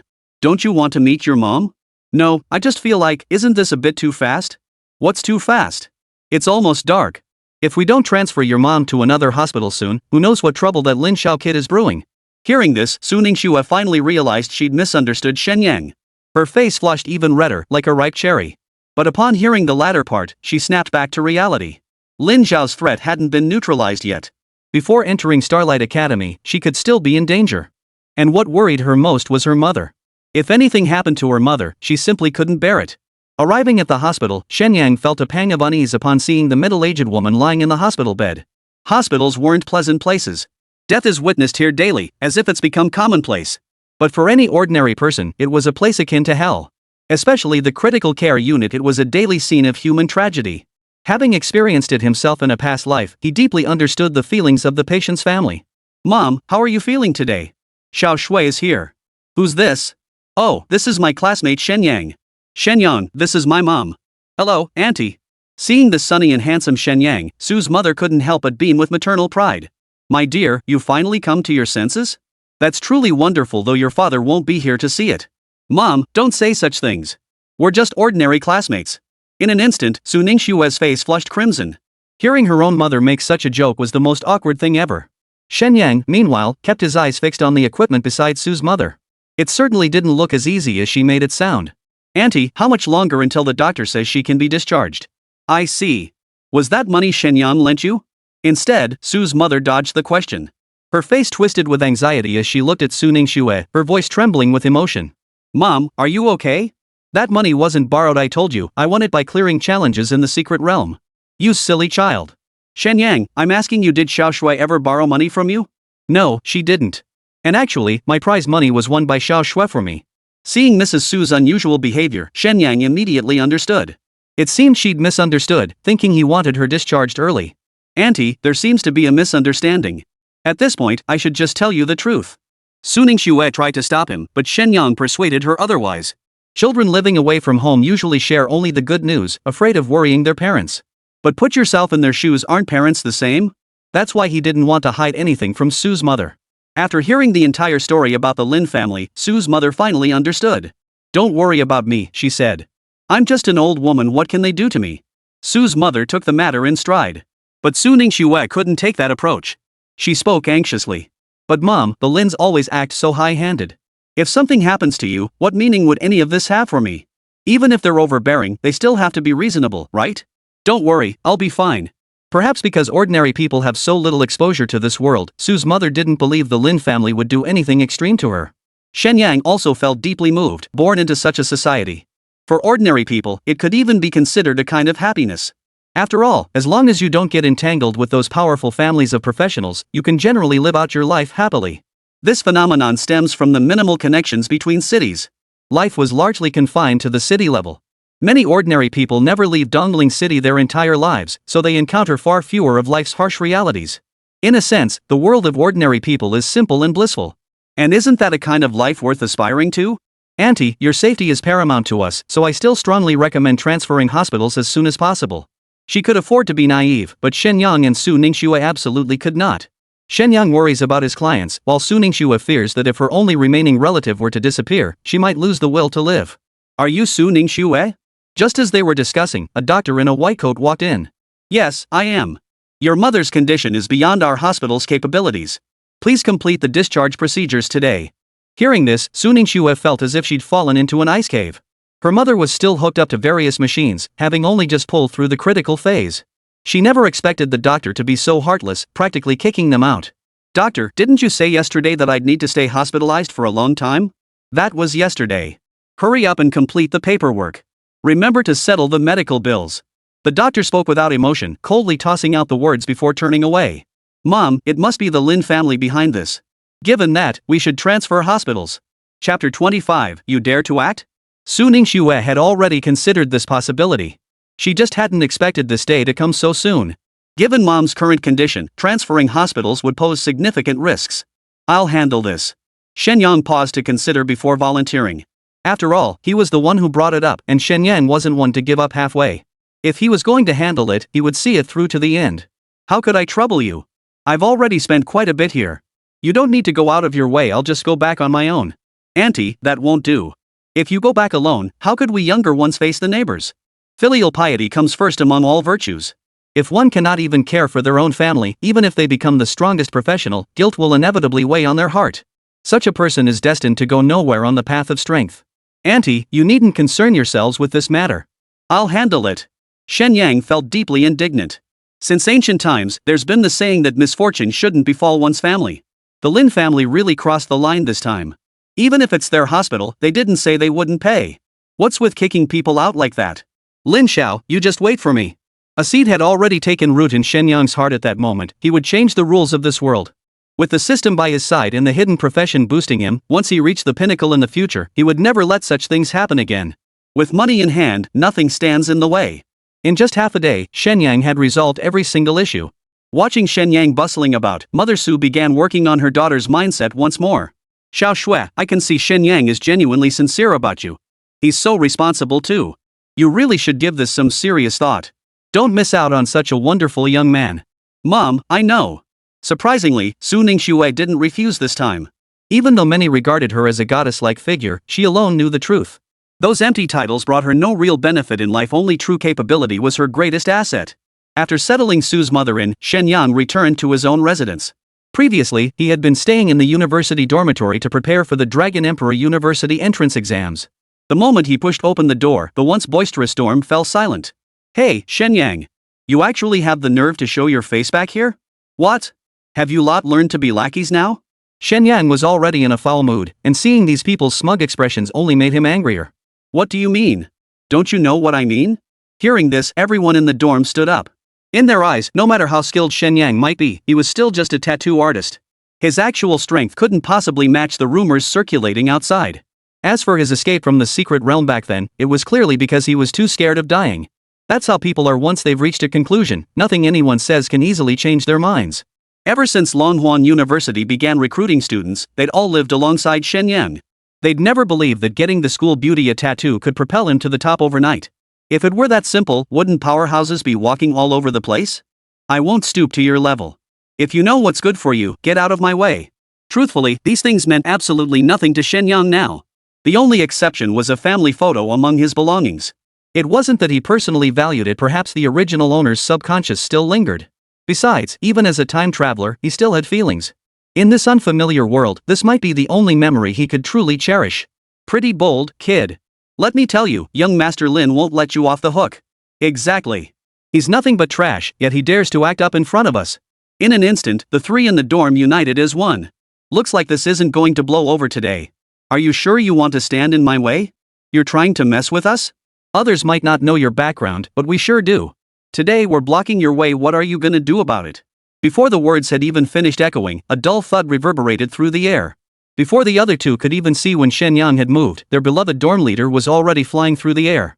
If not for the sliding balcony door catching him, he might have flown straight out the window. Shen Yang, let's see how you keep bragging now. At first, the two thought the room leader had struck, sending Shen Yang flying. But mid-sentence, they realized the one squealing like a pig in agony was none other than their own dorm leader. Shen Yang, you dare to attack. You must be out of your mind. Young people always have these inexplicable impulses. Even if they couldn't do anything to the other person, they had to speak harshly. Fueled by adrenaline, the two completely ignored the gap between themselves and Shen Yang, rolling up their sleeves ready to fight. Yet they had misjudged their own strength and Shen Yang's as well. They had only just entered the bronze tier, basically the bottom of the barrel among Dragon Emperor University's freshmen. As for why Shen Yang ended up sharing a dorm with them, the answer was obvious. Thud, thud, two more dull impacts echoed. Both men flew out like the dorm leader, one of them hanging precariously from the balcony, narrowly avoiding a plunge to his death. Remember, this was the 18th floor. A fall from here would likely send you straight to the 18th layer of hell. Shen Yang snorted coldly, unwilling to stoop to the level of these little punks. After all, if a stray dog barks at you on the street, you wouldn't stoop to its level, would you? Shen Yang, you dare hit us? Young Master Lin won't let you get away with this. The room leader had regained his composure and snarled viciously. Lin Xiao, huh? Tell him I won't let him off the hook either. He quickly gathered his belongings. Shen Yang walked away without looking back. Lin Xiao had crossed his line. This wasn't just personal grudges, it was a moral condemnation. Just imagine the immense harm such a person could cause to society if allowed to grow unchecked. Even in his previous life, he'd never encountered a rich kid so utterly lacking in manners. Generally, people assume that children of wealth are inevitably spoiled and arrogant. Yet everyone overlooks that when you possess sufficient resources to cultivate the next generation. In most cases, these individuals actually possess high moral standards. Whether in personal cultivation or capability, they stand out among their peers. Of course, there are exceptions. Lin Xiao is one such case. It's foreseeable that, even without his presence, given the Lin family's approach to handling matters, their reign would never last long. Chapter 26, Sensational. Handsome men and beautiful women make their entrance. With all arrangements finalized, the day of enrollment at Starlight Academy finally arrived. Shen Yang was quite invested in this. After all, there was a system quest at stake this time. He absolutely had to secure first place. Upon arriving at Starlight Academy's entrance, Shen Yang was immediately captivated by the imposing gates. This gate was well built, far superior to even Dragon Emperor Universities. Well, if you lack strength, you make up for it with looks. A young woman's voice drifted over, and when Shen Yang turned to look, he was utterly stunned. There stood Su Ningxue, dressed in a rare all-white gown today, looking like an angel who had just descended from heaven. Her entire being radiated an aura of sacred, untouchable grace. Though it was a dress, it did nothing to conceal her exquisite figure. Her curves were unmistakable. Due to the demands of combat, most practitioners typically wore athletic attire. Su Ningxue's sudden switch to a dress gave Shen Yang a refreshingly new impression. I never imagined you'd look this stunning in a skirt. Shen Yang spoke his true thoughts. If this were his past life. With Su Ningxue's looks, she was far more beautiful than most celebrities. And she's naturally beautiful, not relying on makeup or other enhancements, you know. Thank you for the compliment. Su Ningxue flushed slightly. She hadn't intended to dress like this today. But she couldn't stand her mother's constant nagging, so she had no choice. Besides, the first day was mostly registration and such, no combat required. Dressing casually wouldn't have made a difference anyway. This isn't flattery, I'm speaking from the heart. Hearing this, Su Ningxue suddenly didn't know what to say. Recalling her mother's instructions, her cheeks flushed crimson, as red as a ripe apple. There are so many people here, let's not talk about this now. Who knew you could blush? The lovely atmosphere vanished without a trace at Shen Yang's words. Su Ningxue stomped her foot in frustration and marched straight toward the school gate. What's going on? Is she really getting mad over this? Shen Yang was utterly speechless. He'd only spoken the truth, wasn't he that sincere enough? Despite living 2 lifetimes, Shen Yang was clearly still a novice when it came to making girls happy. The two arrived at the entrance of Starlight Academy, one ahead and one behind. Yi Badian had arrived at some point, already standing there. He stood there, head tilted, seemingly waiting for someone. Su. Over here. By now, a long line had formed at the entrance of Starlight Academy. Though not as spectacular as Dragon Emperor University, the scene was still bustling with activity. Is that me they're calling? Su Ningxue was utterly bewildered. Standing at the end of the line, she never imagined Yi Badian would act this way. It's you! Hurry over, you don't need to wait in line. His words drew several disapproving glances. After all, cutting in line regardless of the reason always left a sour taste in people's mouths. Teacher, isn't this a bit? What's wrong with it? These second-rate students can't hold a candle to you. Shen Yang curled his lip. He seriously suspected the old man had ulterior motives, but he had no proof. In an instant, more eyes turned their way. Everyone wanted to see what these oddballs actually looked like. Once they saw her, nearly every boy was instantly captivated. Holy crap, is that a fairy? How could a girl be this stunningly beautiful? Let her cut in line. Let her. I said it. As for the girls, their hearts were equally in turmoil. No exaggeration, this girl was going to be their toughest competition from now on. She's beautiful, yes, but she's just a discarded pawn. Amidst the chorus of praise, there were naturally dissenting voices. A pawn? What kind of pawn? That sounds like there's a story behind it. A story? More like a disaster. I advise you not to harbor any ill intentions toward her. Many of those taking the Starlight Academy entrance exam had been rejected by Dragon Emperor University, so they naturally knew something about Su Ningxue. Soon, her story spread like wildfire among the freshmen. Hearing that such a stunning beauty as Su Ningxue had been kicked out of the team by Lin Xiao and was now being relentlessly targeted, all the guys were outraged, while all the girls felt a sense of satisfaction. So her background was that tragic. I'd be honored to be the ray of light in her life, illuminating her path forward. Who do you think you are? If anyone gets to be her light, it's me. You're not worthy. You guys have some nerve, talking about light. I'll be her strongest support. Just watch 3 days. I only need 3 days to win her over. The statement sent shockwaves through the crowd. All eyes turned toward the source of the voice, eager to see who could utter such shameless words. But before I could get a good look, a woman's voice rang out. Wow, so handsome. He's just too hot. I want to have his babies. This time, it was the girls who went wild. The reason was simple. Standing there was a dashing young man who must have been at least 6 feet tall. Even without doing anything, he drew everyone's gaze. Even many guys felt a bit insecure. This guy was just too good looking. Every feature seemed to be sculpted to perfection. Man, you're so hot. Jiang Yan was still striking poses. Over the years, the one thing he'd never felt inferior about was his looks. If women could be called national disasters, then he was a speeding talent. But before he could finish showing off, one sentence shattered his composure. Dude, I'm a guy. I know you're a guy, but you smell so good. Gender doesn't matter. Jiang Yan looked down to find a short, scrawny guy about 5 feet tall staring at him with a lecherous grin. The little guy kept licking his lips, making Jiang Yan's hair stand on end. Get lost. This gentleman belongs to us. Who do you think you are? Ugly enough is one thing, but ugly people always make trouble. Why don't you take a good look at yourself in the mirror? What kind of thing are you? When it came to brawling, women possessed far more innate combat prowess than men. Seeing their idol being harassed by a man, the scene erupted instantly. Even if he had thick skin, he couldn't stand up to the sheer number of people. There's always that one line that breaks someone's defenses. You all just wait, I won't give up. Watching that receding figure, Jiang Yan sank into deep self-doubt. The worldview he'd built over the years seemed shattered in that instant. What the hell is this? A guy actually likes me? Gross. He'd intended to show off, but now he felt worse than eating. Jiang Yan was filled with regret. Chapter 27, Forced to Eat Soft Rice? Shen Yang paid no attention to what was happening over there. The two quickly completed their enrollment procedures. Kid, this is yours. Consider yourself lucky. Old man, would it kill you to be polite? Shen Yang rolled his eyes, but after several interactions, He knew Yibadian, the old man, had a sharp tongue but no real ill will. Watch your mouth, or I'll expel you right now. If he expels me, I'll quit too. Since Starlight Academy doesn't welcome us, I say we just leave. Su Ningxue's words instantly caused Yi Beixian's attitude to do a complete 180-degree turn. What nonsense! I was just joking around. Youngsters need a little discipline now and then. Yibadian then shot Shen Yang a look, his disdain unmistakable. Pulling Su Ningxue aside, he whispered.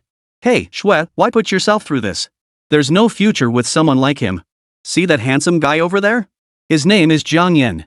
He's also S-tier talent and a water elemental to boot, perfectly complementary to you. Why not give it some thought? I can play matchmaker for you. Hearing this, Su Ningxue frowned. She never imagined that the esteemed director of admissions at Starlight Academy could utter such words.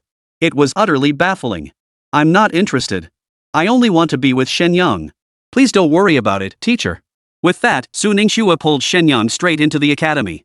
Before entering, Shen Yang couldn't resist sticking out his tongue at Yibadian. That old bastard had been targeting him all along. Wanting his respect? Forget it. Kid. You're asking for a beating. Get back here. There was no way he'd go back, not in this lifetime. Shen Yang wasn't stupid. That old guy's strength was unfathomable. Going back would just be asking for a beating. Who the hell is this guy? He's got some nerve, daring to offend Teacher Badian on his very first day. He must be tired of living. Who cares? Why should you worry about others courting death? Dondling City isn't huge, so quite a few people know Yibadian. He's one of the city's few elite masters. Who'd have thought some greenhorn would be this bold? I'm just curious, who is that guy? Which family's scion is he? What family? I know this guy Shen Yang. He's just a fame-hungry poser. Even getting into Starlight Academy this time was only because of Su Ningxue's connections. What? Hearing this, every male present was filled with righteous indignation. Someone like Su Ningxue is goddess tier, a snow lotus on a mountain peak, meant to be admired from afar, not trifled with. To think someone beat him to it, this is absolutely intolerable. You heard right. That jerk used some shady trick to make Su Ningxue fall head over heels for him. Do you think that's fair? Of course it's not.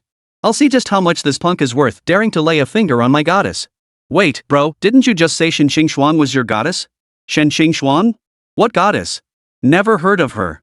From this moment on, I have only one goddess. And that is Su Ningxue. That's how the world works. Everyone's mindset is the same. It's not scarcity we fear, but unfairness. Especially when they find out a flower has landed in a pile of manure. As an outstanding male human being, I absolutely cannot let this happen. In an instant, the crowd erupted with fury. If not for the teachers maintaining order, these people might not even have bothered signing up. They'd have gone straight to cause trouble for Shen Yang. Shen Yang, you better watch your back. In an inconspicuous corner, a small figure watched the unfolding scene. Hearing so many people speak recklessly about Shen Yang, Luo Qingyi's small face was filled with rage. She swore she had never been this furious in her entire life. Yet Shen Yang was destined never to know any of this. Look! A stunning beauty. As they made their way into the school grounds, a massive martial arts arena came into view. At each of the 8 corners of the arena stood an entrance to a secret realm. The moment Su Ningxue and Shen Yang arrived, every gaze was drawn to the goddess. Meanwhile, Shen Yang, standing nearby, was unanimously ignored by everyone. Hey, beautiful, interested in tackling a secret realm together? A voice suddenly rang out. Shen Yang looked up and was instantly stunned. The man was simply too handsome. Even as a fellow male, Shen Yang felt his heartbeat quicken. Who are you? Su Ningxue, lost in thought, offered no reply. Moments later, Shen Yang snapped back to reality, a wave of dread washing over him. Holy crap, this guy is a total heartthrob. I almost got turned on. Forgot to introduce myself. Beautiful lady, I'm Jiang Yan, also a new student this term. Fancy exploring the secret realm together? Only then did Su Ningxue snap out of it, glancing at him with equal shock in her eyes. Before she could speak, Shen Yang stepped forward, blocking her. Sorry, we're not used to teaming up with others. My friend, clearing the secret realm isn't that simple. Plus, if we break the record, there's a cash reward. Aren't you interested? Of course I'm interested in the bonus, but we don't need anyone else joining us. Shen Yang didn't even know why he was doing this. He just stepped forward inexplicably, as if defending something, though he couldn't quite pinpoint what it was. You must be Shen Yang? You know me? Of course I do. Haven't you noticed? Every guy here has a serious grudge against you. Jiang Yan gave a faint smile, his thoughts unreadable. So what? What others think of me is none of my business. As for Jiang Yan, beyond the initial dazzling impression, all that remained now was disgust. We're all the same age, so why put on such an artificial act? It just makes people feel uncomfortable. I don't agree with Brother Shen's view. After all, reputation matters a great deal to anyone. Of course, I believe Shen Yang absolutely isn't that kind of person, otherwise, how could he have won the affection of that beauty from Suzhou University? What the hell do you think you're doing? Shen Yang's face darkened. This guy clearly came here looking for trouble. I've already said I want to team up with you. Brother Shen isn't afraid of trouble, and as it happens, neither am I. So why can't we appreciate each other's kindred spirit? Me and you, kindred spirits? Shen Yang shuddered in fright, his goosebumps practically falling off his body. He might share mutual admiration with anyone, but certainly not with a guy. Bro, I'm really sorry, but you just make me feel sick. I think we should call it quits. Shen Yang was right, his decision was my decision. So sorry, you'll have to find someone else. Chapter 28, The Man at the Summit of the World. Su Ningxue's refusal was utterly decisive, as if Zhang Yan's looks held no appeal whatsoever. Interesting. These two are quite the pair. Watching their receding figures, Zhang Yan's lips curved into a faint smile. From childhood onward, he had always been the center of attention. Though his professional talent was only a grade, he was renowned for his excessive handsomeness. To gain fame in a world dominated by professionals solely through looks proved just how absurdly handsome this guy was. For the first time in all these years, he was being completely overlooked. How could he not be intrigued? Let's go break some records. With no one else around to distract her, Su Ningxue's emotions settled back into normal. You're this obsessed with breaking records? Shen Yang couldn't help but chuckle wryly. What a little money-grubbing brat. It's not that I'm obsessed with breaking records. You know, Starglow Academy rewards 1 million spirit energy for breaking records. Don't you want it? Of course I want the money. But I have to warn you, there are plenty of shady characters out there. Never trust anyone too easily. Hearing this, Su Ningxue flashed a mischievous grin. So, you're worried about me? Of course I'm worried about you. After all, you're my first client, I'm counting on the profits. Even if Su Ningxue were the slowest to catch on, she knew this explanation was just an excuse this guy was making up. Besides, girls' emotional development usually outpaces that of boys. Shen Yang's earlier behavior had already spoken volumes, now he was merely saying one thing while meaning another. I trusted you from the very beginning, why can't I trust others? Can I be the same? I'm a man of integrity, of course I can be trusted. Shen Yang spoke without hesitation, and Su Ningxue nodded. You are indeed a man of integrity, though sometimes a little too much of one. What do you mean? Nothing. Come on, 1 million spirit energy is beckoning us. Had Zhang Yan not appeared, Su Ningxue still wouldn't have been certain about certain things. Now all uncertainties had vanished, so her mood was quite cheerful. Wait for me. At least explain yourself. Shen Yang hated it when people played dumb, but it depended on who it was. For instance, when Su Ningxue was playing her little guessing game now, he didn't mind at all.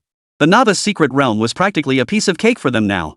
In less than 10 minutes, the two emerged from the realm looking completely relaxed. Holy crap, did I see that right? 9 minutes and 45 seconds? Are they even human? These two are just too strong. Who says it's both of them? Shen Yang is just window dressing, the only truly powerful one here is Su Ningxue. Just as everyone was marveling, someone had to stir the pot. Then came a lengthy rant, painting Shen Yang as utterly useless. Hey, buddy, you weren't even there to see it yourself. How do you know Shen Yang is trash? Hearing someone actually question it, the speaker's expression instantly turned cold. Zhang Yan, right? I'll admit you've got some pretty boy potential, but keep your head down around me. Oh?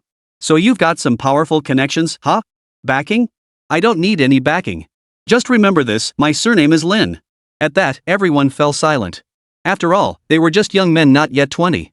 The Lin family's reputation had been legendary since childhood.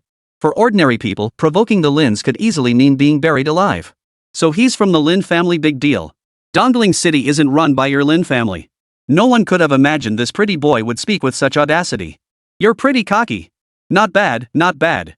But a mere Lin family? You're not even worthy of trying to crush me. So you think you're hot stuff, huh? Today I'll see just how tough you really are. Shen Yang had just stepped out, intending to collect his bonus directly. After all, money only feels truly secure when it's in your own pocket. But who'd have thought that pretty boy back there would actually speak up for me? Suddenly, Shen Yang felt a tightness in a certain part of his body. Damn, is my charm really that strong? Then his whole body started trembling. Damn it, am I some kind of pervert? Why are these images popping into my head? Get out of here, damn it. With both sides on the verge of a fight, it seemed they were about to come to blows. Just then, someone behind the troublemaker stepped forward and interjected. I'm not gonna pick a fight with you today. If you're backing down, just say so, no need for excuses. You. Bro, business comes first. If it weren't for the sidekick stopping him, he'd have made this guy pay. Mark my words. What? Now you're talking tough after chickening out? You're asking for it. It must be said, Zhang Yan's talent for getting under people's skin was truly second to none. Shen Yang noticed it too, and found himself intrigued by this guy once more. No, what am I thinking? But this time, the troublemaker didn't continue speaking. Instead, he turned his gaze directly to Shen Yang, who had been watching the whole scene unfold.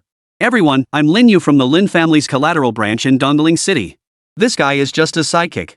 The only one who broke the record is Su Ningxue. Do you think he deserves the bonus? When it came to stirring emotions, this collateral branch member Lin Yu certainly outshone that simple-minded Lin Xiao. But alas, Lin Yu was merely collateral. This status alone disqualifies him from becoming the Lin family's heir. The so-called collateral branch, in truth, their blood ties have grown distant through generations of inheritance. Were it not for the backing of the powerful Lin clan, ordinary people would likely never even know such individuals existed. So that's how it is who knew the goddess was this powerful. That's beside the point. The real issue is that Shen Yang has no shame whatsoever. I suggest his results be disqualified. Exactly. If it were me, I could have won the prize too. Disqualifying him? What's that worth? If I just suck up to someone influential, wouldn't I get the bonus too? In an instant, the crowd was in an uproar. Personal grudges were certainly playing a part in this. Seeing his goddess defend a man like that, even knowing he could never have anything with Su Ningxue, was absolutely unbearable. Shen Yang was speechless. He never expected the gossip would come back to bite him. You're a Lin family member? That's right. So you should know, as long as you're still in Dongling City, you won't have a moment's peace. At those words, Shen Yang sneered disdainfully. Not just Dongling City, to be honest, he didn't hold the entire empire in high regard either. For he was a man destined to stand atop the world. Chapter 29, Moral Blackmail? Such a bold admission only proved how utterly arrogant the Lin family had become. Not only that, but this man was also exceptionally skilled at stirring up public sentiment. I beg to differ. After all, when his reputation was at stake, Shen Yang certainly wouldn't take the silent loss lying down. Regardless of what you think, I only care about what I think, not what you think. Are you some kind of tyrant CEO? Shen Yang was even more speechless. How did this situation get so surreal? It's not what everyone thinks. In reality, Shen Yang's capabilities. Su Ningxue tried to explain, but Shen Yang cut her off. Xiao Shui, don't bother explaining to them. It won't do any good. But what can we do? We can't just let them slander you like this. Just watch, they're way too green to try moral blackmail on this young master. Then Shen Yang stepped forward. He raised his palm to silence the heated crowd. Everyone, I know you're anxious, but please calm down for now.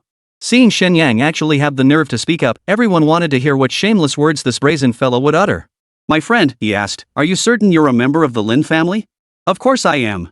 Caught off guard by the question, Lin Yu visibly faltered. After all, strictly speaking, he hadn't been officially registered in the Lin family genealogy yet. The reason he'd come looking for trouble this time was because Lin Xiao had promised him, if he could kill Shen Yang, he'd be allowed to claim his ancestral lineage. Faced with such a huge incentive, Lin Yu naturally spared no effort in dealing with Shen Yang. Fine. Then let me ask you this, if you weren't a Lin family member, would you still dare to act so arrogantly? At this remark, the crowd, who had been emotionally charged moments ago, began to come to their senses. Though they didn't want to admit it, if he were just an ordinary person, how could a bronze-tier practitioner possibly have the audacity to question Starlight Academy? After all, these people all viewed Starlight Academy as their lifeline. If they were expelled again, the consequences would be dire. It could very well mean the end of your career as a practitioner. You're twisting the facts. Me twisting the truth? Then let me ask you this, the Lin family wields immense power, able to run roughshod over Dongling City. If you weren't a Lin, would you still feel this sense of superiority? Are you not profiting off your family's influence? Now you accuse me of using women to get rewards, what's the difference? After hearing this, everyone finally understood what was wrong. It boils down to relying on your father versus relying on women, doesn't it? Whether it's about connections or relationships, it's all about external factors. If that's the case, then fundamentally, there's no difference at all, okay? Answer me. Look me in the eyes. Clearly, Ling Yu's mental fortitude wasn't quite up to par. Confronted by Shen Yang's sharp questioning, she was instantly at a loss for words. After all, what he said seemed perfectly reasonable. In any debate, the worst thing is getting dragged into the other person's rhythm. And now, Lin Yu had fallen into that trap without even realizing it. Since you have nothing to say, the truth is plain as day. Don't let rumors fool you, folks. I've always lived with integrity. If I choose to lean on a woman, I do it openly and proudly. If you've got the guts, go ahead and do the same. After all, there's no school rule against riding someone's coattails. Living off women? That's my skill. Can you do it? Answer me. Shen Yang's words only soured everyone's mood further. Wasn't he implying they were incompetent? But alas, the truth was brutally harsh. There really was no rule against relying on teammates. So any grievances had to be bottled up inside. After all, they had no skills to speak of. That guy really gets on my nerves. What can you do? If you're so great, go rely on the goddess yourself. Me? I'll pass. I know my own limitations. With just a few words, Shen Yang successfully turned the tables. Lin Yu never saw this outcome coming. Truth be told, he'd been wrong from the start trying to condemn others on moral grounds. That approach requires a prerequisite: the other party must possess morality. Clearly, Shen Yang wasn't that kind of person. Since you claim I rely on women, I'll openly admit it. I'll walk my own path and leave others with none. Now that everyone understands the truth, I'll go collect my bonus. With that, Shen Yang boldly took Su Ningxue's small hand in full view of everyone. Truthfully, he hadn't planned to do this initially. But since misunderstandings had already arisen, what was the point in pretending? He acted on impulse. Little did he expect that the feel of her hand would be so incredibly good. Who would have thought the small hand of a Valkyrie-gifted woman could be so soft? Could it be true that women really were made of water? Shen Yang felt a surge of delight, almost intoxicated by the sensation. The ancients truly did not deceive me. The term soft and delicate was utterly fitting. Watching the two figures grow distant, Lin Yu's face turned ashen. Boss, what do we do now? What else could be done? Kid, just you wait. If I don't kill you, I'll change my surname. With his dignity utterly shattered, Lin Yu could only leave after hurling a parting threat. Staying any longer would make it impossible for him to show his face in public again. After the two adversaries departed, the scene finally returned to calm. But if anyone wanted to break the record, it seemed unlikely for quite some time. After all, the average freshman takes over an hour to complete it, right? Interesting. Shen Yang, just how many surprises will you bring me? In an office far away, Yi Badian had observed everything. He had already investigated and knew Shen Yang's talent had likely been enhanced without any side effects. Otherwise, Su Ningxue's transformation wouldn't have been so drastic. While ordinary students couldn't discern it, as a Grandmaster-level powerhouse, he could naturally spot the peculiarities. His display of disdain was merely to prevent Longhuan University from catching on. Now it seemed he'd been overthinking it, as even after all these days, Dragon Emperor University hadn't shown the slightest reaction. Another windfall. Shen Yang now had 1 million spirit energy users, truly achieving poverty alleviation. Of course, this was relative to ordinary people. After all, ordinary people might never accumulate 1 million in their entire lifetimes. For professionals, however, with their higher expenses, 1 million was hardly anything. Still, at least they no longer need to worry about basic living expenses. A very promising start indeed. Tomorrow is the entrance exam. I hope nothing goes wrong this time. Su Ningxue still felt a bit anxious. After all, these schools held an overwhelmingly dominant position in Dongling City. Frankly speaking, any student without connections is at a disadvantage compared to the school. Relax, there's always a way out. Besides, didn't they come begging you? Nothing bad will happen. Chapter 30, The Spatial Fortress. Early the next morning, the entrance exams for new students at Starlight Academy commenced promptly. Compared to Dragon Emperor University, however, the intensity of the entrance assessments here was noticeably lower. Even though the two institutions' strengths were relatively comparable. But the prejudices in people's hearts are like a mountain range. How difficult it is to cross them. For as long as anyone could remember, Starlight Academy had always been overshadowed by Dragon Emperor University. The exam format mirrored Dragon Emperor University's randomly selected secret realms. And it was the Spatial Fortress. The moment the secret realm draw results were revealed, everyone felt a chill run down their spines. For the chosen realm was none other than the Spatial Fortress. This realm wasn't inherently terrifying, but it earned its name as the Spatial Fortress. Because it frequently triggers random spatial teleportations. You could be walking along just fine one moment, only to find yourself teleported thousands of miles away the next. Of course, there's a reason it's called a beginner's dungeon. These teleports generally pose no harm to people, merely disorienting them. This is easily solved. Just bring the compass issued by the school, and you can quickly determine your direction. Oh no! What's the big deal? It's just a random teleportation. What do you know? The Space Fortress is Starlight Academy's most difficult secret realm to pass. Listening to the surrounding discussions, Shen Yang grew curious. If it's harmless, why is the pass rate so low? Bro, you're missing the point. It's precisely because of the random teleportation. Many students who'd already earned enough points got stuck in endless teleports and never made it out before the exam ended. Hearing this, everyone grasped the true difficulty. Shen Yang nodded silently. If this secret realm was so difficult to pass, surely the academy wouldn't be that ruthless? After all, Dongling City's population is finite. If numerous talented students were eliminated due to random teleportation, wouldn't that be a tremendous loss? Sure enough, just as Shen Yang had anticipated. Perhaps due to genuinely limited enrollment capacity, the rules had been adjusted this time. Everyone, the compasses in your hands now have a distress signal function. If you feel your points are sufficient and you cannot return in time, you may press the distress button. However, in return, 100 points will be deducted from your total. The choice is yours. The moment the exam supervisor spoke, everyone grew excited. This meant they no longer had to worry about exceeding the assessment time limit. Yet immediately, new dilemmas arose. Losing 100 points meant forfeiting 100 beasts of lower rank than themselves. Though they had already faced beasts during their time at Dragon Emperor University, they were still novices. Even if they fought continuously inside, defeating 100 beasts of lower levels wouldn't be easy. Partly because the number of beasts was limited, but more crucially, they lacked combat experience. This was a tough choice. What's there to hesitate about? Just do it. No matter what kind of assessment it is, some will rejoice while others will grieve. Of course, true powerhouses never complain about their circumstances. Glancing at the compass in his hand, Shen Yang felt a surge of anticipation. This secret realm sounds pretty interesting.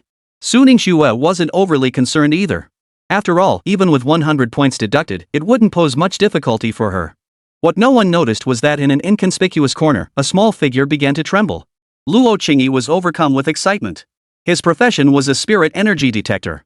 It was merely a C-rank support profession, so from the start, she hadn't even had the courage to enter Dragon Emperor University. She had only managed to level up a bit in the public secret realm during this time. But when it came to combat, she held no real advantage whatsoever. This time, however, was different. The space fortress felt tailor-made for her. The reason was simple. Although Luo Qingyi's profession was a spirit energy detector, allowing her to sense the direction of energy, but the method she employed relied on a far more potent avenue, space itself. In other words, the psionic scout was fundamentally a spatial-based profession.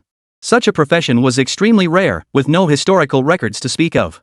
That's why it was classified as a C-rank support profession. Perhaps only by fully unlocking her potential could one truly grasp the terrifying potential of this class. Shen Yang was here too. Ever since the young girl saw Shen Yang, her eyes haven't left him.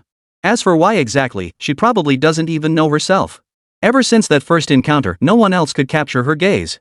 Sometimes things in this world are just that illogical, yet they still unfold before your eyes. Perhaps this is what people call fate. But Luo Qingyi was far too shy to find any way to bring them closer. That is quite interesting. Well, let's head out then. Unlike the massive enrollment scale of Dragon Emperor University, there was no need for staggered entry this time. Even so, the queue was incredibly long. Luo Qingyi kept pushing forward with her petite frame until she finally reached Shen Yang's back just before entering the Space Fortress secret realm. Unsurprisingly, Shen Yang was completely absorbed in leveling up and hadn't noticed this inconspicuous presence at all. They had just entered the Space Fortress, still near the entrance. Shen Yang and Su Ningxue felt the space before them begin to warp. Could they really be that unlucky? Before Shen Yang could finish the thought, both of them vanished. Luo Qingyi, trailing behind, was utterly bewildered. Shen Yang really is something running into a spatial shift the moment we step inside. If Shen Yang had heard that remark, he'd probably curse like a sailor. What started as a stroke of bad luck somehow became something to brag about in her eyes. For anyone else, trying to follow them again would be nearly impossible. But Luo Qingyi was different. She merely sensed the spatial fluctuations and instantly pinpointed Shen Yang's location. Thankfully, he wasn't too far away.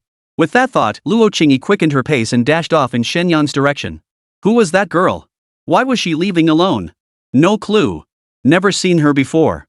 Probably just some hothead. Learning that Shen Yang and Su Ningxue had been teleported away the moment they entered, Lin Yu seethed with frustration. You got lucky this time. All of you, listen carefully, search relentlessly for Shen Yang's whereabouts. The moment you find any trace of him, you know what to do. Behind Lin Yu stood several burly, imposing men. They didn't look like students at all. Clearly, this guy had made thorough preparations in advance. Shen Yang, this time I'll see if you can escape death. Chapter 31, The Mysterious Beast. With the backing of the Lin family, Lin Yu commanded a force of at least 100 men. As the saying goes, 2 fists can't fight 4 hands. Even a hero can't withstand overwhelming numbers. Even if Su Ningxue was formidable, she absolutely couldn't stand up to so many people. As for Shen Yang, Lin Yu hadn't let her guard down either, a lesson learned the hard way from Lin Zhao's previous setback. Though she publicly disparaged Shen Yang, Lin Yu knew full well that this man's strength was absolutely no less than Su Ningxue's. Advance! At the command, over 100 people scattered in all directions. Each carried a communicator, a device Lin Zhao had gone to great lengths to procure. Lin Yu, if you take out that bastard in Shen Yang, rest assured I'll make sure your branch family rises to the top overnight. Remember, Lin Zhao is the future head of the Lin family. His words carry weight. Rest assured, I won't let him walk out of there alive. Lin Yu understood this might be their branch family's only chance. Given the Lin family's immense power, they had considered rejoining the main branch before. But their bloodline was too distant, and no gifted young talent had emerged. The main branch showed no interest whatsoever in their return. Recently, both his parents had fallen gravely ill. He had to seize this chance to rejoin the Lin family and secure the resources they needed. For this, no risk was too great to bear. Both factions were tracking the situation, though Shen Yang remained unaware. When the scene before them cleared once more, a monstrous beast of bizarre form stared intently at them. Standing over 3 meters tall, it resembled a horse yet wasn't quite one, resembled a deer yet wasn't quite one either. The most striking feature were its 2 large, curious eyes, blinking intently at the 2 of them. Holy crap! What the hell is that thing? Shen Yang jumped back in fright, instinctively taking 2 steps backward. This backward movement proved problematic as he collided directly with Su Ningxue's chest. A sensation that was both exhilarating and unsettling first washed over his back. Sorry, I didn't mean to. Su Ningxue's cheeks flushed slightly, her embarrassment preventing her from responding. What kind of beast is this? I've never seen anything like it before. If you haven't seen it, then I certainly haven't either. And it doesn't seem to have any ill intent. Ever since the 2 of them appeared here, the beast hadn't made a move, seemingly only instinctively curious about the 2 creatures before it. Yet the next moment, something bizarre happened. The beast that had been right before their eyes vanished without a trace, as if it had suddenly become invisible. Where are they? No, where is the beast? Scanning the area behind them, there was no trace of the beast. Hadn't it been right here the entire time? Even more absurdly, Su Ningxue had merely looked away for a moment. When she glanced back, the beast was standing right before them, completely motionless. Shen Yang gasped in shock, staring intently. It was clearly right before his eyes. Impossible. Could I have been seeing things? Shen Yang lowered his head in thought. The next second, Su Ningxue let out a shriek. It vanished. Shen Yang looked up again, speechless. Did you see it too? It's right here, isn't it? No, Shen Yang, it really can turn invisible. After hearing this, both of them stared intently at the ferocious beast. The next second, a miraculous scene unfolded. The beast's body suddenly became blurry and ethereal, then vanished right before their eyes like a water spirit. Is this a damn ghost? Shen Yang had never witnessed such a bizarre phenomenon before. He knew no one would believe him if he told them a beast actually vanishing on its own. Seizing the moment while it vanished, Shen Yang boldly reached out to touch it. But there was nothing there at all, as if the beast had never occupied this space. How amazing! Shen Yang suddenly found himself intrigued. This spatial fortress truly was extraordinary. Who would have thought it could hold such fascinating secrets? Even more baffling was that even when the beast manifested its form, it remained untouchable. Look, we can walk right through it. Is this some kind of holographic projection? Shen Yang was having a blast. No wonder the beast didn't attack him. It was just some kind of holographic projection. Wait, holographic projection? Shen Yang had always harbored doubts about his own time travel. He'd read similar scenarios in books before. But experiencing it firsthand? Only a true genius could believe it. He then began searching his surroundings. Shen Yang, what are you looking for? I'm looking for the holographic projection equipment. Help me find it. Wait, you're not an actor too, are you? Shen Yang suddenly felt a chill run down his spine, recalling a movie called The Truman Show. If everything before his eyes was an illusion, and everyone around him was an actor, then wouldn't he be the clown? Are there cameras everywhere?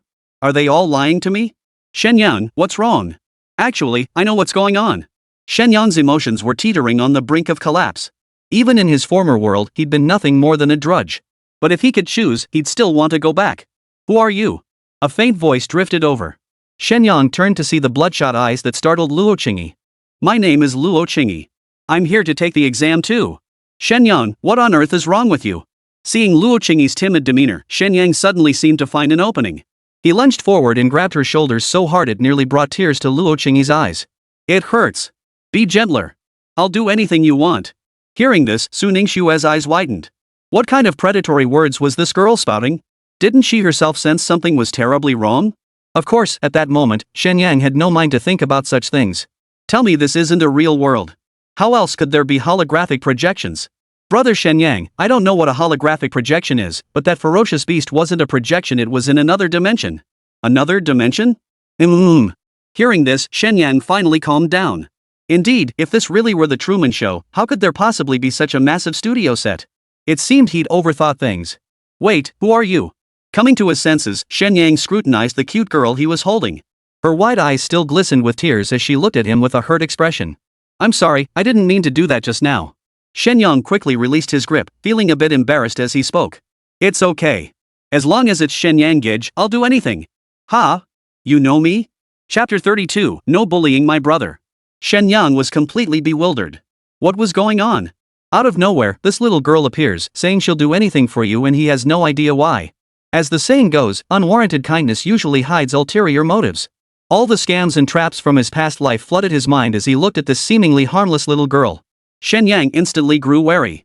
After all, the most dangerous things are often the ones that make you let your guard down. What do you think you're doing? Seeing Shen Yang shield his chest with both hands, looking as if he were about to be assaulted, Su Ningxue was at a loss for words. It seemed she'd overthought things.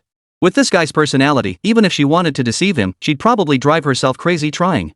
I didn't mean it that way. Don't be scared. Actually, I came over specifically. Before she could finish, Luo Qingyi suddenly strode forward, grabbed Shen Yang's arm, and dragged him away. What the hell are you doing? At that very moment, the space where Shen Yang had been standing twisted violently. Su Ningxue stood frozen in confusion, and in the next instant, both figures vanished. So what? You guys are just ditching me, right? Once again transported to an unfamiliar area, Su Ningxue stood frozen in place for a full 10 seconds. Then she found it rather amusing that little girl seemed to have anticipated the teleportation, yet she only saved Shen Yang, completely ignoring her. On the other side, Shen Yang also snapped back to reality. Xiao Shui. Where did you go? She was teleported away. Luo Qingyi's voice was barely audible, one might miss it entirely without paying close attention. You can sense teleportation. Within moments, Shen Yang grasped the situation and looked at Luo Qingyi with confusion. Luo Qingyi nodded, unable to utter a word, just standing there staring at her own toes. Can you stop being so clueless? If you can sense the power of teleportation, can't you find Xiao Shui? I can. I found this place by following your energy. Hearing this, Shen Yang raised an eyebrow. Who would have thought that a random girl I met could navigate the space fortress with such ease? If that's the case, then we could practically run rampant here. What are we waiting for? Let's get moving. After all, she's a teammate. Abandoning her like this and enjoying everything alone would be a bit heartless, wouldn't it? Is that Su Senior really that important to you? Of course. She's my client. Client? To Luo Qingyi, Shen Yang felt like a vast enigma, drawing her in deeply.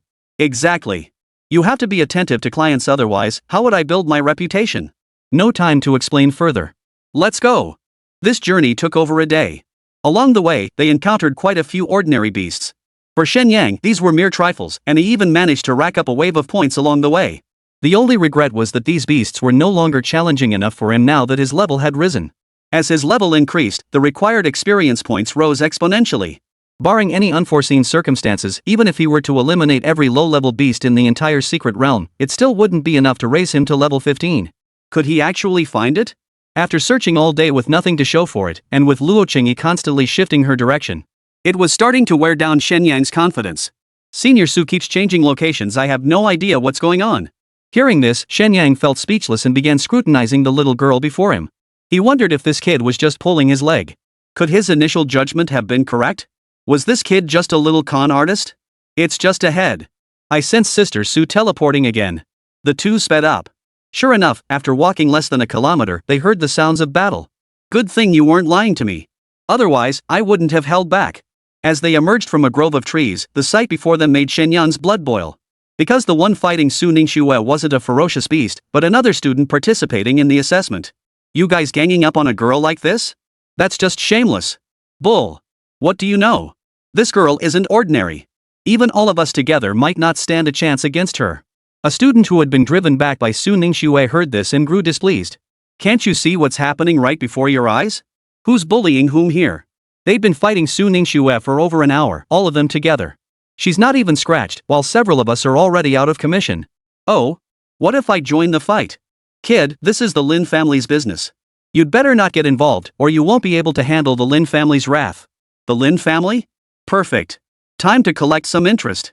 Shen Yang clenched his fists. That bastard Lin Xiao had successfully ignited his fury. He clearly didn't want to leave him any room to breathe. Well then, he'd start with him first. As for the Lin family, they were bound to cross paths sooner or later. He'd deal with it as it came. Shen Yang's boldness stemmed from having his escape route planned out. In this world, no matter the era, interests always came first. If you want someone's protection, you must first demonstrate your strength. He is Shen Yang. Yes, Shen Yang. Upon hearing the leader's name was Shen Yang, the leader instantly changed tactics. Forget about that crazy woman for now, take Shen Yang down first. Immediately, over a dozen men abandoned their targets and charged straight toward Shen Yang. Come on. Let me see what you're made of. Shen Yang had already assumed a fighting stance. Judging from the earlier skirmish, these men were likely around level 15. Had Su Ningxue not held back to avoid accidentally killing them, these men would have been finished long ago. But ideals are rich, while reality is lean. A sudden, sharp cry rang out. No one is allowed to bully brother Shen Yang. The next instant, the space before them warped violently.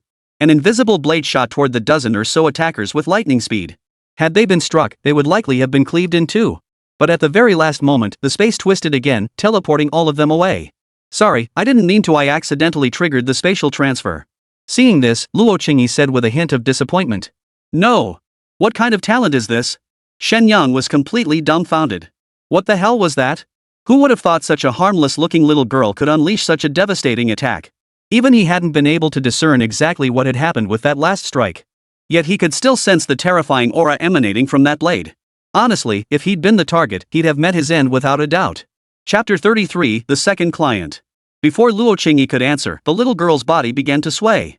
The next second, everything went black before his eyes as she collapsed straight onto the ground, fainting instantly. What the hell was going on? Shen Yang's confusion deepened. It seemed this little girl harbored some immense secret. Hurry up! The Lin family is on their way. Su Ningxue had also arrived by then, having witnessed the attack clearly. But now was not the time for words. With no other choice, Shen Yang hoisted the little girl onto his back, and the two quickly vanished from the battlefield. Soon after, dozens of figures appeared at the scene. Surveying the utter devastation, Lin Yu's expression darkened. Where are they? There were spatial fluctuations here. They must have been teleported away. What are you standing around for? Keep searching. Lin Yu was furious.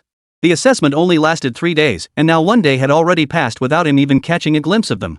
If he couldn't take action within the secret realm, once they emerged, not only would his chances diminish, but he might even face punishment.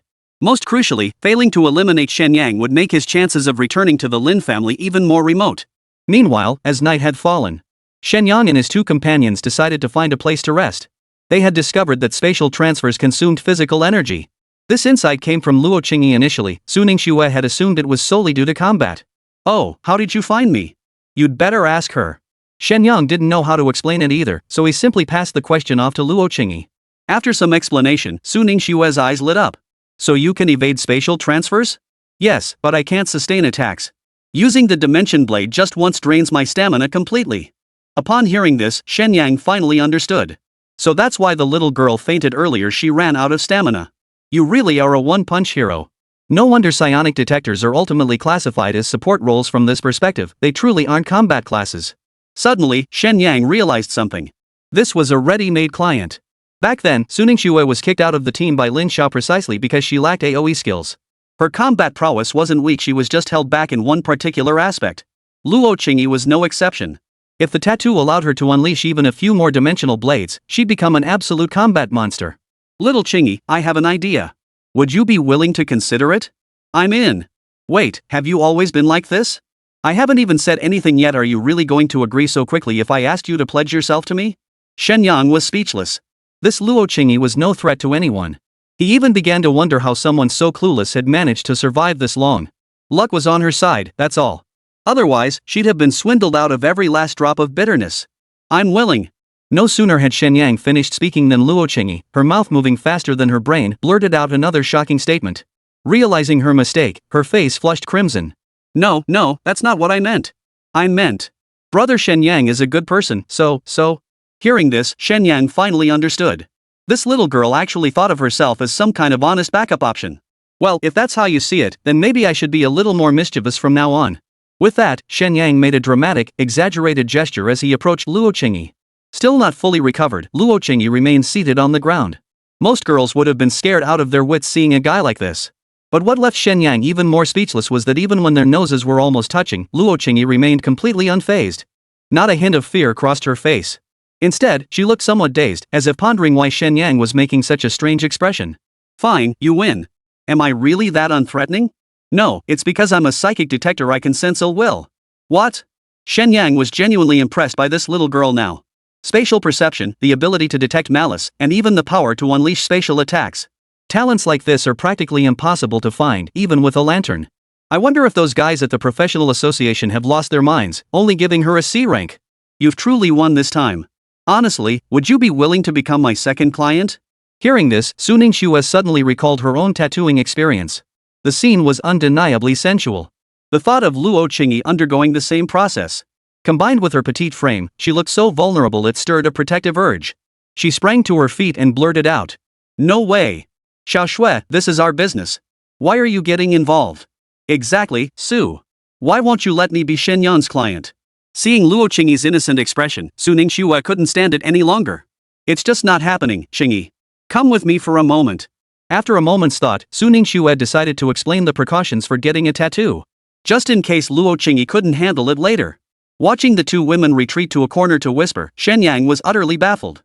Seriously, do you two need to discuss this kind of thing? Mind your own business, man. Shen Yang rolled his eyes at Su Ningxue's retort.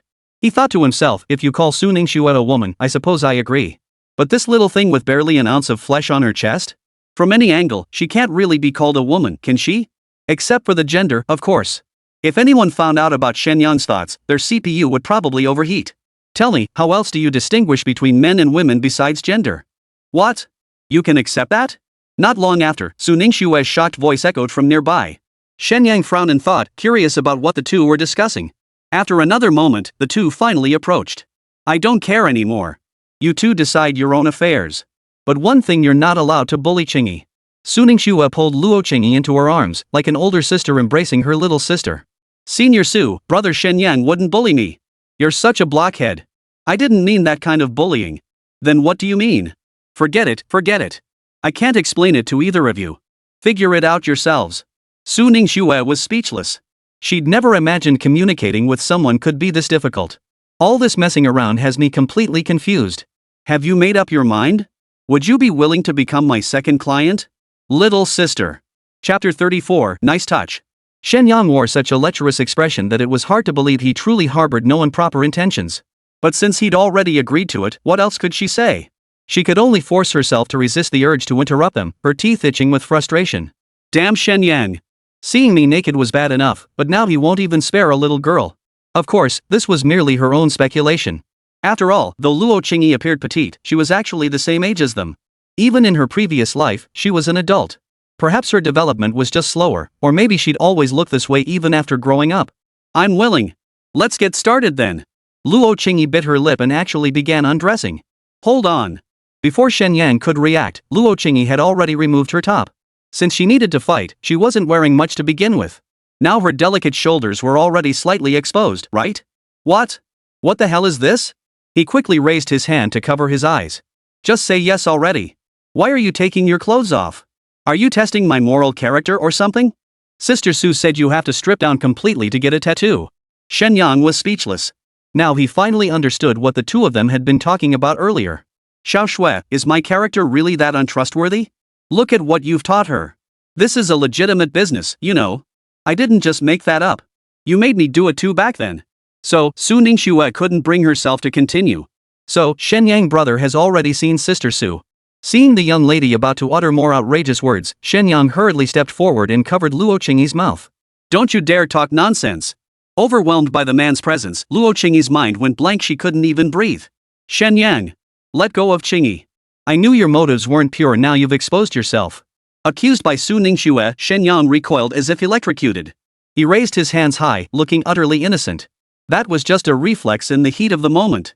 Can you stop nitpicking and jumping to conclusions? Though he protested, his expression betrayed him. He couldn't help but wonder, this little girl might not look like much, but she sure felt nice to the touch. Look at that look on your face. You're such a pervert. Qingyi, come here. Stay away from him in the future. But I don't even have a tattoo yet. Luo Qingyi was still fixated on her tattoo, hesitating as Su Ningxue tugged at her arm. Ahem, well, I forgot to tell you I can't get a tattoo right now. My profession as a tattoo artist has time restrictions, so I'll have to wait a few days. Oh, I see. Luo Qingyi nodded, then suddenly flushed bright red. Shen Yang was speechless. Judging by this little girl's personality, she'd probably only just realized what she'd done and was now embarrassed by her own boldness. Well, if there's nothing else, I'll head to bed early. Scratching his head awkwardly, Shen Yang quickly made his escape from the two women. He swore he absolutely rejected the appeal of youthful features. But now a ripple seems to stir within me. Lying on the rock, savoring the feel of her hand just now, I find myself oddly nostalgic. Damn it, what am I thinking? Don't even entertain such thoughts. She's just a little kid, this is a crime. Wait, hold up, this little girl is my age. How is that a crime? Shen Yang wrestled with these conflicting thoughts alone, completely unbeknownst to the two girls. He was still sound asleep the next morning. Wake up! We've got some serious grinding to do today. Ha! Only after turning over did the two girls notice Shen Yang's huge dark circles under his eyes. Obviously he hadn't gotten any rest last night. What happened to you? Don't you two know what's going on? Never mind, it's too painful to talk about. It wasn't Shen Yang's fault. Out here in the wilderness, with two beauties sleeping beside him, it was hard not to let his mind wander. And here he was with one stunning beauty and one petite cutie, one mature woman and one young girl. It was practically every guy's ultimate fantasy. But Shen Yang was a man of integrity.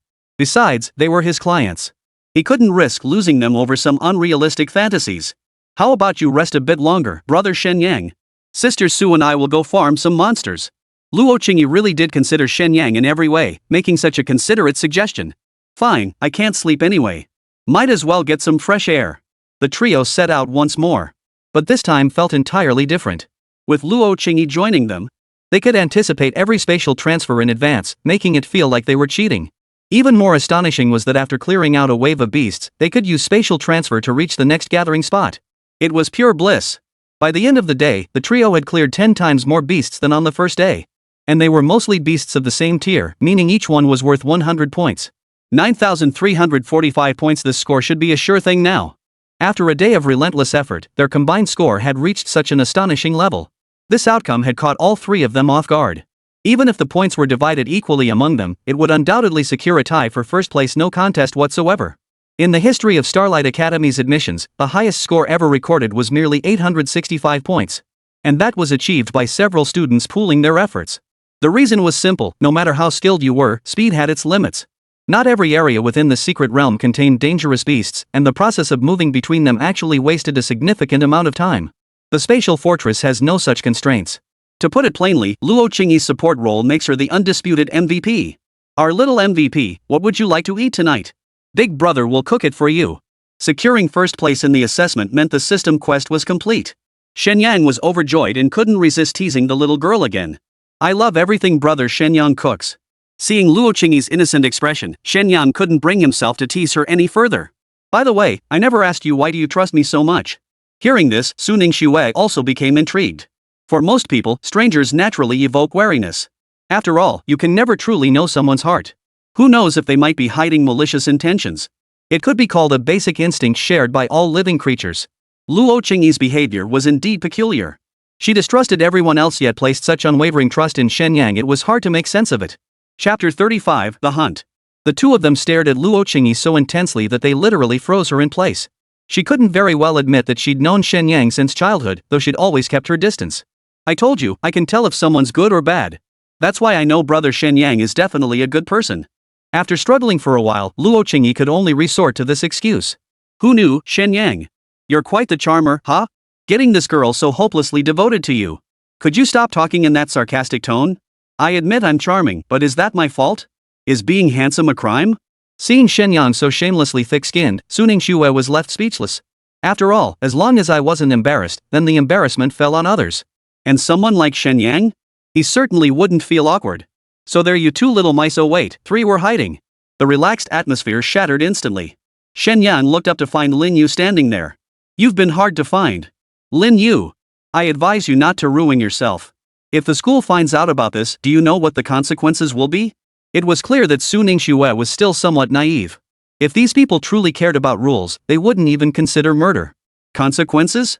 That's the funniest joke I've ever heard. Let me tell you this, killing you lot would make me the ultimate winner in life. How about that? Satisfied with my answer? Lin Yu's face twisted with madness, her emotions spiraling out of control. Young Master Lin, earlier we agreed to eliminate only Shen Yang. Now, are you out of your mind?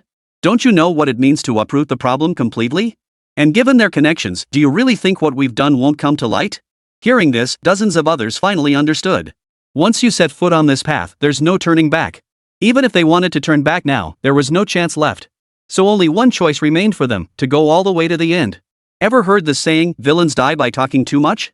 What do you mean by that? Lin Yu considered herself fairly familiar with this Shen Yang fellow. Though he appears utterly useless, he's actually cunning beyond measure. Otherwise, Lin Xiao wouldn't have been played like a puppet by him, forced to resort to such desperate measures. Now, with dozens of people surrounding the three of them, this guy didn't show a single trace of panic. It made her wonder, did he have something else up his sleeve? Not much fun. I don't know what perks Lin Xiao gave you lot to make you work so hard for him, but today just happens to be a good day to collect some interest. With that, Shen Yang shot Luo Qingyi a meaningful glance. The next second, the space around the three began to ripple. But what appeared wasn't reinforcements, it was over a dozen ferocious beasts. Ha! Heaven truly favors me. All of you, heed my command. Work with the beasts to eliminate these three. The battle erupted instantly, but with the beasts joining the fray, chaos reigned supreme. Shen Yang and Su Ningxue shielded Luo Qingyi between them, unleashing their full firepower to unleash a barrage of attacks on the surrounding beasts. Both wielded fire attribute skills, and the confined space instantly became scorching hot. Impressive indeed. Seeing Shen Yang's strength, which matched Su Ningxue's, Lin Yu's brows furrowed. If they were only facing one opponent, it shouldn't be too much of a problem. After all, their side held a clear numerical advantage. Even if it came down to a grueling battle of attrition, they could wear the enemy down. But now, things were uncertain. With two such formidable opponents, the final outcome was truly unpredictable. Not to mention the little girl in the middle, they had no clue about her background. But common sense dictated that anyone who could be with these two couldn't be simple either. Shen Yang, 30 meters to your left front. Watch out. Just then, Luo Qingyi spoke up. Before the others could react, Shen Yang had already moved away from that spot. The next second, spatial displacement occurred. 3 or 4 who hadn't reacted in time were instantly transported to an unknown location. Just as expected. Lin Yu wasn't foolish enough to act on her own. As the saying goes, keep your options open. As long as he was still alive, there was still hope. But he never imagined Luo Qingyi could accurately predict the spatial transfer. This was utterly unheard of. Sister Su, 10 meters to your right rear. Get out of the way. Then, Luo Qingyi's voice rang out again. Su Ningxue reacted swiftly, not only escaping the transfer zone but also dragging 4 or 5 enemies into it. In just a few minutes, they lost nearly 10 combatants. Only then did Lin Yu realize she'd been set up. Indeed, Luo Qingyi had spotted them the moment they approached. But she hadn't evaded them after all. This matter needed to reach a conclusion. Otherwise, their school life would be nothing but endless trouble. Only by making them feel the sting of defeat could she reduce the frequency of their harassment. Let's get this over with quickly. No more holding back. Seeing this, Lin Yu suddenly felt a bad premonition. Ding. Defeated, bronze statue, LV15, gained 1500 EXP. Ding. Congratulations, host, on leveling up. Current level, 16. 2 system notifications chimed, and Shen Yang felt his body surge with renewed strength. With the level increase, his entire being entered a peak state. Alright. Now it's time to settle scores or pick fights with random jerks if there's nothing else. His previous flames sweeping the 4 directions skill had been completely depleted. With all skills now refreshed, Shen Yang felt as though he'd been injected with adrenaline. 3 consecutive flames sweeping the 4 directions erupted, covering nearly 360 degrees. Over a dozen nearby opponents were instantly blasted away. You actually leveled up. Congratulations, you got it right. Only now did Lin Yu realize this guy had summoned so many ferocious beasts just to grind experience. He couldn't defeat them before, but now that he'd leveled up, they were no match for him. And those 3 attacks, he saw them clearly. They were downright terrifying, even more so than some gold-tier professionals. Hold the line, everyone. That was Lin Yu's final command. Seeing the others charge forward, he turned and fled. Before he could take a few steps, his figure vanished from the spot. Damn it, this guy's luck is just too good. The ensuing battle was essentially a one-sided slaughter. In less than 10 minutes, every last minion was slaughtered. Staring at the corpses littering the ground, Luo Qingyi immediately vomited. Shen Yang wasn't feeling great either. Having lived 2 lifetimes, this was his first time taking a life. You'll get used to it. Huh? You have to get used to it? Luo Qingyi's face twisted with bitterness. If she could choose, she'd never want to go through this again. Chapter 36, I Must Strive. Seeing Luo Qingyi still couldn't grasp it, Shen Yang knew it was time to teach her a lesson. You must understand, not everyone in this world is good. Human nature is the most terrifying thing, 1,000 times more frightening than any ferocious beast. If someone seeks to destroy you, you must strike back without hesitation and kill with one blow. After hearing Shen Yang's words, Luo Qingyi fell deep in thought. It seemed she truly grasped the meaning. Yet the words that tumbled from her lips left both men frozen in place. I get it. From now on, if anyone tries to mess with brother Shen Yang, I won't hold back. Oh dear, this child is hopelessly spoiled. Yeah, brother Shen Yang, I learned it. But why did you suddenly start slurring your words? Faced with this little girl, Shen Yang genuinely didn't know how to respond. Forget it, I give up. You handle her. I never taught her these things either. Maybe we should just let her figure it out herself. Su Ningxue had also sobered up by now and was a bit speechless. She couldn't fathom how someone could have such a uniquely twisted way of thinking. The next day passed without incident, but relying solely on this beginner's trial realm to level up seemed unlikely. Just as the 3 were about to return to the entrance, the space before them suddenly rippled once more. It again. Seeing the familiar ferocious beast again, Shen Yang instinctively wanted to ignore it. But then the system alert sounded. Void beast aura detected. Recorded. Can be used for tattoos. Void beast? That thing is actually called a void beast? Only then did Shen Yang realize that the strange creature before him was actually a void beast. Just hearing the name made it clear this beast was no ordinary creature. But there was no record of such a creature as the void beast in any of the data. I feel an inexplicable connection to it. Luo Qingyi, however, stepped forward involuntarily, extending her small hand to begin stroking it. Wait, this one is physical. Shen Yang and Su Ningxue exchanged glances, their eyes brimming with astonishment. Could it be, it came here for Luo Qingyi? By now, Shen Yang had formed a suspicion. The reason the void beast hadn't revealed its true form earlier was likely because it was waiting for someone. After a moment, Luo Qingyi turned around with a delighted smile. It said it wants to come out with us. What? Are you kidding me? Shen Yang was dumbfounded. Though he hadn't been in this world long, he'd never heard of a profession that tamed beasts. It's fine. It can enter its own space, no one will notice. Luo Qingyi's excited little face flushed bright red. Clearly, she was fascinated by this void beast. Indeed, this world truly holds every kind of bizarre phenomenon. This was unbelievable. If it could truly follow Qingyi, it might just create an entirely new profession. I know it. I seriously suspect the professional association must have made a mistake with her profession. Hearing this, Su Ningxue nodded in deep agreement. Judging from all the previous circumstances, Luo Qingyi's talent was absolutely not limited to just C rank. But let's be honest, they're still just beginners. Even if they reported this situation, it's highly likely there'd be no response. It might even attract jealousy from those with ulterior motives, potentially bringing danger. Shen Yang, can I take it out? As long as no one finds out, it's up to you. Having only known her for 2 days, Shen Yang really didn't want to give others advice. But why does it feel like this little girl is becoming more and more dependent on me? I wonder if that's a good thing or a bad thing. Yay! With Shen Yang's permission, Luo Qingyi excitedly beckoned to the void beast. Instantly, the void beast's body shrank smaller and smaller, until it finally transformed into a tiny speck of light and vanished into Luo Qingyi's palm. Holy crap, how did you do that?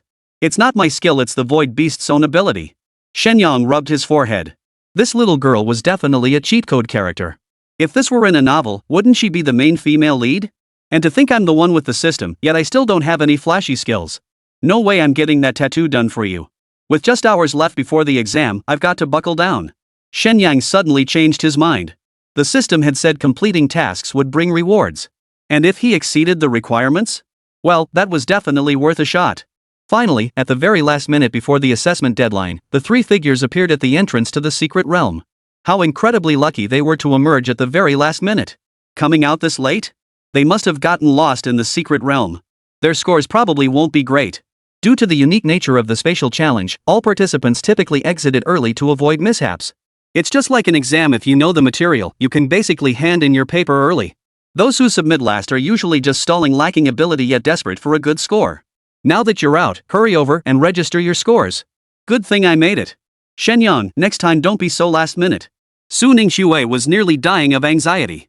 Having already withdrawn from Dragon Emperor University, missing out on Starlight Academy would spell the end of her future. Don't worry, I've got this covered. After handing the score recorder to the proctor checked it over and nodded. Results are valid. It was then placed atop a stone tower nearby. This was no ordinary stone tower. At its very top sat a massive, screen-like object. It bore some resemblance to the electronic screens of my past life. In essence, this stone tower functioned like a card reader. What? What did I just see? Goodness gracious. Am I seeing things? 10, 100. It's actually 20,000. Is this even human? As the results finished loading, gasps of astonishment filled the air. Shen Yang hadn't expected the combined scores of the 3 to surpass 21,000. That meant each of them averaged 7,000 points. This was nothing short of a historic achievement.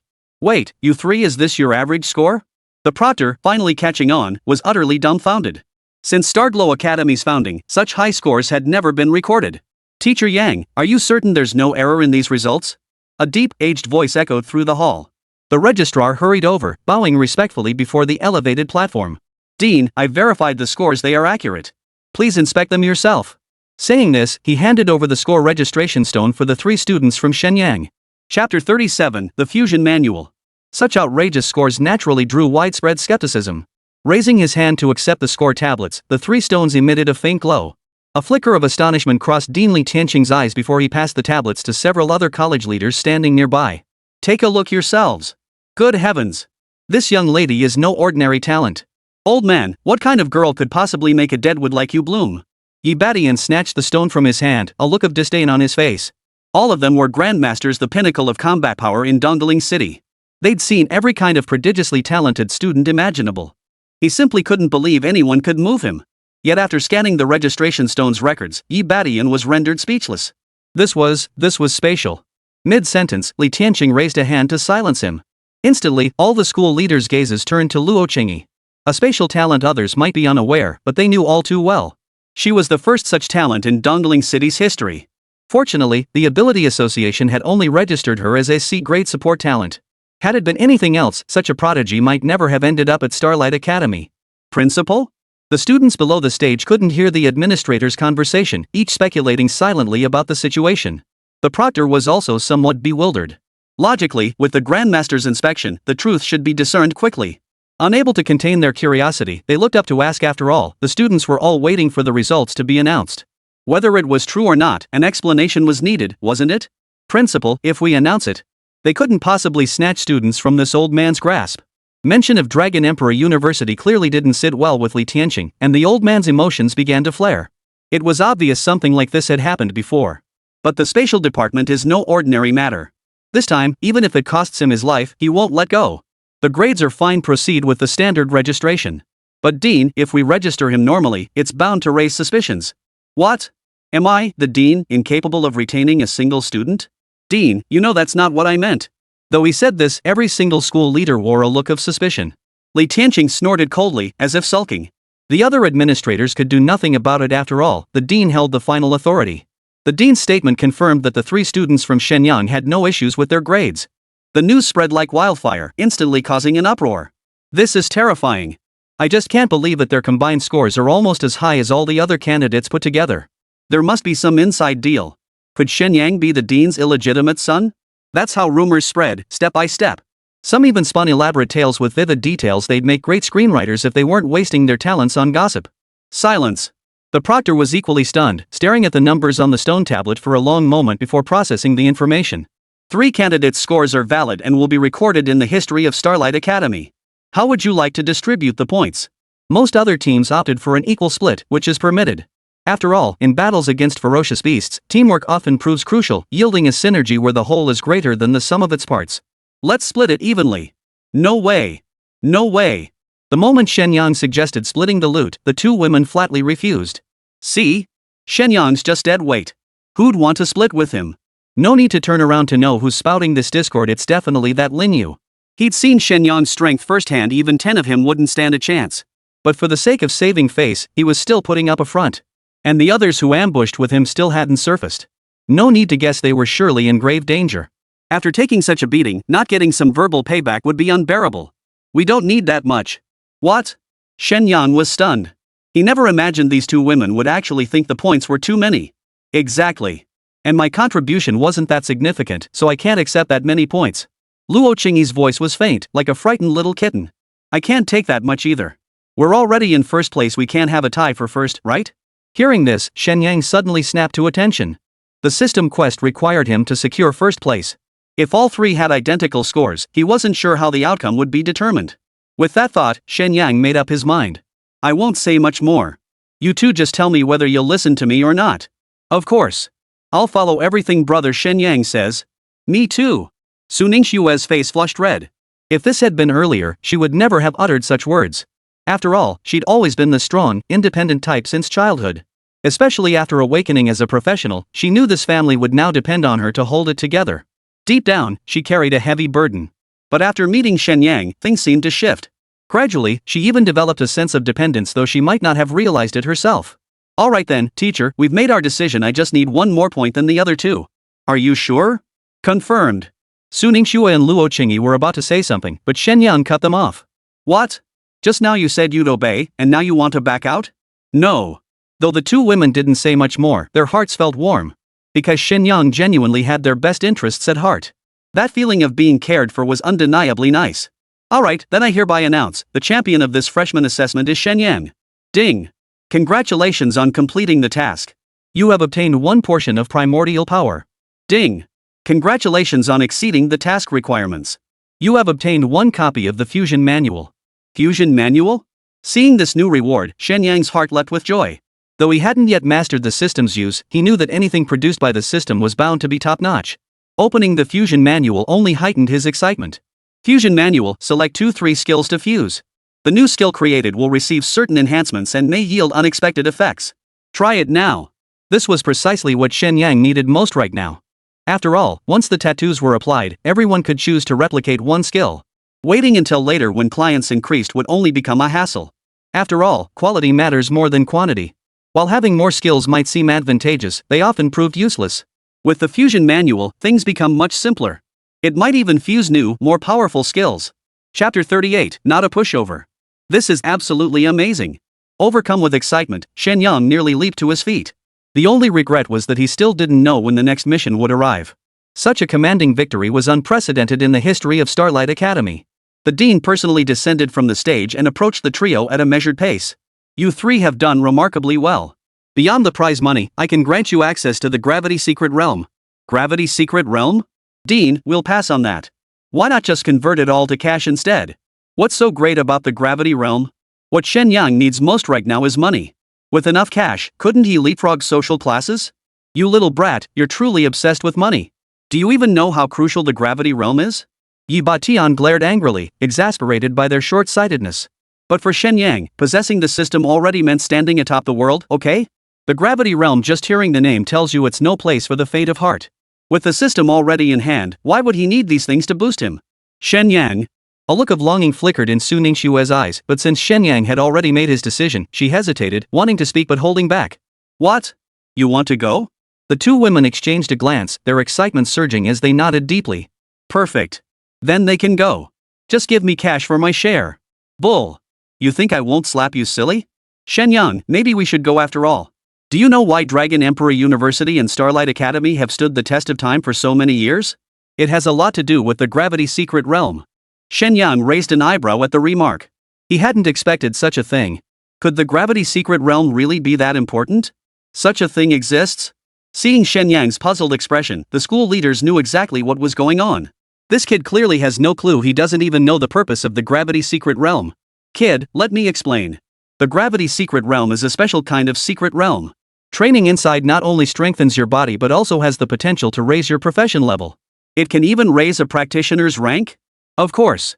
Yi Batian looked at Shen Yang with a smug expression, thinking this kid wouldn't have anything to say now. But the next thing the other guy said nearly made the old man lose his cool on the spot. But I'm already a hidden class. My talent level is maxed out. What's left to improve? You. Seeing Yi Batian flustered, the dean felt not anger but a secret thrill. In all these years, he'd rarely seen anyone who could make this old codger lose his cool. Shen Yang, even as a hidden class, you still have room for improvement. Besides, the Gravity Secret Realm only opens once a year. You should go. Shen Yang held a certain respect for Li Tianqing. At least he didn't act like Yi Batian, who seemed to think his seniority gave him license to be disrespectful. If old Yi found out he actually thought that way, he'd probably jump up on the spot and start a fight with him. Forget it. Money matters more to me. Gravity Secret Realm? Not even a dog would care about that crap. Just as he finished speaking, a notification sound suddenly rang out. Ding. New quest released, challenge the Gravity Realm's 1000x gravity. Success reward, Profession Advancement Manual.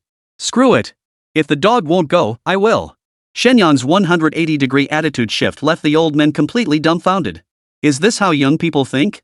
It was undeniably a bit too impulsive, and why was he suddenly cursing at himself? Is this your decision? Decided. Thank you, Dean, for this opportunity. I won't let you down. You little brat. You're messing with us, aren't you? Looks like you're asking for a beating. Having been berated by Yi Batian from start to finish, Shen Yang had his limits too. He stiffened his neck and fired back. Hey, old Yi, look at yourself. Do you even act like a leader? I'm just a student. You're picking a fight with me? Aren't you afraid of being laughed at? If you're so tough, go pick a fight with the president of Longhorn University. After saying this, Shen Yang shuddered. This was a complete disaster. He'd offended the head of admissions on the very first day of school. Remember, Yi Batian wasn't just the director, he was also a school administrator. Did he even want to survive the rest of the semester? No wonder they say impulse is the devil. The ancients truly didn't deceive me. That. Shen Yang, who had intended to explain himself, suddenly felt an invisible pressure closing in. You little brat, you really are asking for a beating, talking to me like that. Enough. Li Tianqing waved his hand, and Shen Yang felt that invisible pressure vanish without a trace. This alone showed that though both were grandmasters, there was still a vast gap in their actual strength. Dean, you can't show favoritism. This kid has no respect for me at all. It's your own fault. Shen Yang was right. Is bullying a student something to be proud of? Especially in front of all these students. After Li Tianqing's stern rebuke, Yi Badian finally backed down. But judging by the old man's expression, this matter likely won't end here. This matter is settled. You may collect your rewards shortly.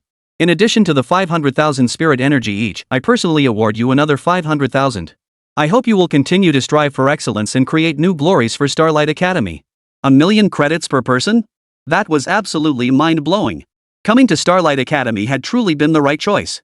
After all, at Dragon Emperor University, even though my achievements could have broken records, I was kicked out outright. Compared to that, Starlight Academy's approach is downright heartwarming. Thank you for your concern, Dean. We won't let you down. All three were thrilled, though Shen Yang still felt a twinge of worry. He stepped forward to apologize for his earlier discourtesy, only for every school official to vanish before his eyes the very next second. Shen Yang's expression instantly fell. Why won't they even give me a chance to explain? Is that old guy going to make things difficult for me from now on? Shen Yang, you were too impulsive. How could you insult Elder Yi like that? Even Luo Qingyi couldn't bear to watch anymore, which speaks volumes about how outrageous that incident was. I didn't mean to. It's all because my worldview hasn't caught up yet. My brain short-circuited and I just blurted it out. Don't worry. Old Yi is a prominent figure in Dongling City. If he really bullied a freshman like you, the consequences would hit him hardest. It should be fine. Su Ningxue's reasoning was remarkably clear-headed. A calm analysis confirmed the logic held true. At this point, I'll just have to take things one step at a time. But if that old geezer really tries to push me around, I'm no pushover. Chapter 39, Living Together Already? As it turned out, Shen Yang had completely overthought things. While Yi Badian did have a fiery and eccentric temper, he wasn't the type to hold a grudge against a mere young upstart. After smoothly collecting their bonuses, the three returned to their lodgings in high spirits. Oh, right, now that we've got money, how about we all move in together? Currently, the three of them were assigned to separate dorm rooms, each with their own roommates. While they weren't exactly financially free yet, they were clearly way ahead of other students. Given that, the school didn't strictly enforce mandatory dormitory living. After all, the institution maintained its public service ethos, ensuring students from humble backgrounds could pursue their studies without financial barriers. Of course, students aren't prohibited from renting off-campus housing either. Numerous rental properties line the streets near any university, and Dongling City is no exception. Better options exist, but it all comes down to whether you can afford the rent. Ha! So we're going to live together? Su Ningxue's cheeks flushed. Though spending time with Shen Yang had significantly strengthened her resilience, both mentally and physically. But suddenly being told to live together? That's no small matter for any girl. Sure thing. I'm thrilled to live with brother Shen Yang. I agree too. Originally hesitant, Su Ningxue saw Luo Qingyi agree so readily.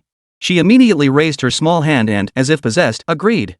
Only after speaking did she feel a pang of regret. They say men take things for granted once they have them. Had she acted too hastily? But the words were already out. Taking them back was impossible. Most importantly, her rival was simply too formidable. If she missed this chance, who knew when another opportunity would arise? Of course, Shen Yang remained oblivious to the inner turmoil churning within the two women. After all, men's minds were always focused on the matter at hand, rarely considering collateral factors, let alone the tangential concerns conjured by women. Alright, then let's go check out the place later. Shen Yang's suggestion to live together was primarily driven by considerations for the upcoming tattoo. Living in the dorm would indeed present numerous inconveniences.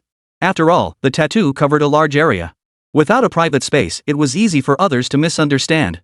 Soon, the three arrived at the rental district near the school. Seeing Shen Yang accompanied by two beauties, one tall, one petite, each with a completely different style, the gossip-loving landlords and landladies' eyes began to blaze with curiosity. Hey there, looking to rent a place? A woman in her 40s approached, her face beaming with an anti-smile. Yes, do you have anything suitable here? Of course. Whatever you're looking for, we've got it. Judging by her aura, this auntie was at least a gold-level professional. This phenomenon is quite common. Many practitioners with less exceptional talent eventually return to ordinary lives. Among them, lifestyle practitioners are more common, excelling in various fields. Next are support and combat-oriented practitioners, whose numbers aren't insignificant either. It's safe to say that in this world, households reaching middle-class status almost invariably have a practitioner among their members. For ordinary people, they simply lack any competitive edge. Either you get incredibly lucky and marry a professional, or you're stuck with a meager salary doing the lowest-tier jobs. Of course, even so, in Shen Yang's view, ordinary people in this world still lived quite comfortably. At least compared to his previous life, it's better by more than just a little. The root cause of this phenomenon lies in resource distribution. You must understand that beyond natural resources, this world also harbors numerous secret realms. These secret realms are like miniature spaces, each containing substantial resources.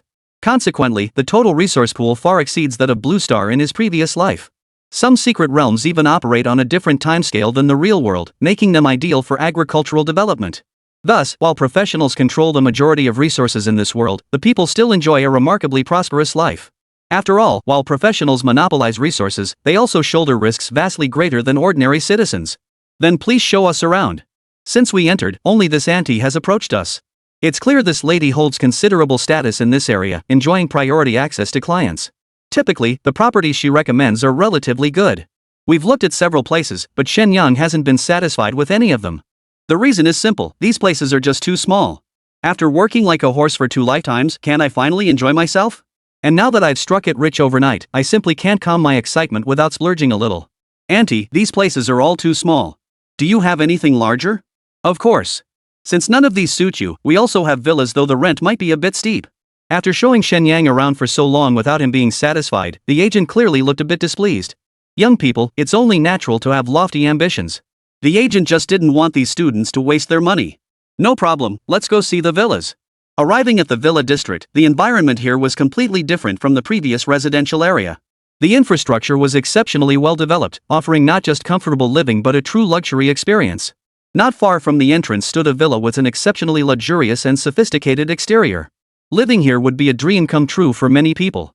Auntie, is this one rented out? This is villa number 1. It's been vacant for quite some time. Plus, Starglow Academy's location is a bit remote, so few people are interested in buying here. It's a shame, really. Perfect. I'll take this one then. Are you sure? The monthly rent for this villa is 150,000 spirit energy. Hearing this, Shen Yang raised an eyebrow. Clearly, this price exceeded his expectations. After breaking the record twice, he'd only earned 1.5 million spirit energy. If he were to live here, he could barely afford 10 months at most. Forget it, this is the one. In the end, Shen Yang gritted his teeth and decided to rent it. After all, money is just money. If it's gone, he could always earn more. And with the system at his disposal, he was destined to become an unparalleled powerhouse. How could he let a mere sum of money break his resolve? Shen Yang, this is way too expensive. Maybe we should look for something else? Yeah, Shen Yang, this could buy a whole car. You guys just don't get it. This is the place. Hurry up and sign the contract. Seeing Shen Yang so decisive, the aunt kindly offered one last piece of advice. Young man, you can spend money anytime, but don't waste it on meaningless things. Chapter 40, you call this a novice? Shen Yang didn't take offense at the aunt's reminder. He knew she meant well. Don't worry, auntie, I know what I'm doing. Since you insist, I won't stand in your way. This villa is priced lower because it's been vacant for so long. It's already the lowest possible rate. Hearing this, Shen Yang inwardly rolled his eyes. And this is supposed to be the lowest price? The world of the wealthy is truly fascinating. Got it. Let's go inside and take a look. Villa 1 truly lives up to its name. It's fully equipped with everything you need, practically ready to move into. The villa has 2 floors, with only one bedroom downstairs and the rest on the 2nd floor. Soon, everyone had chosen their preferred room.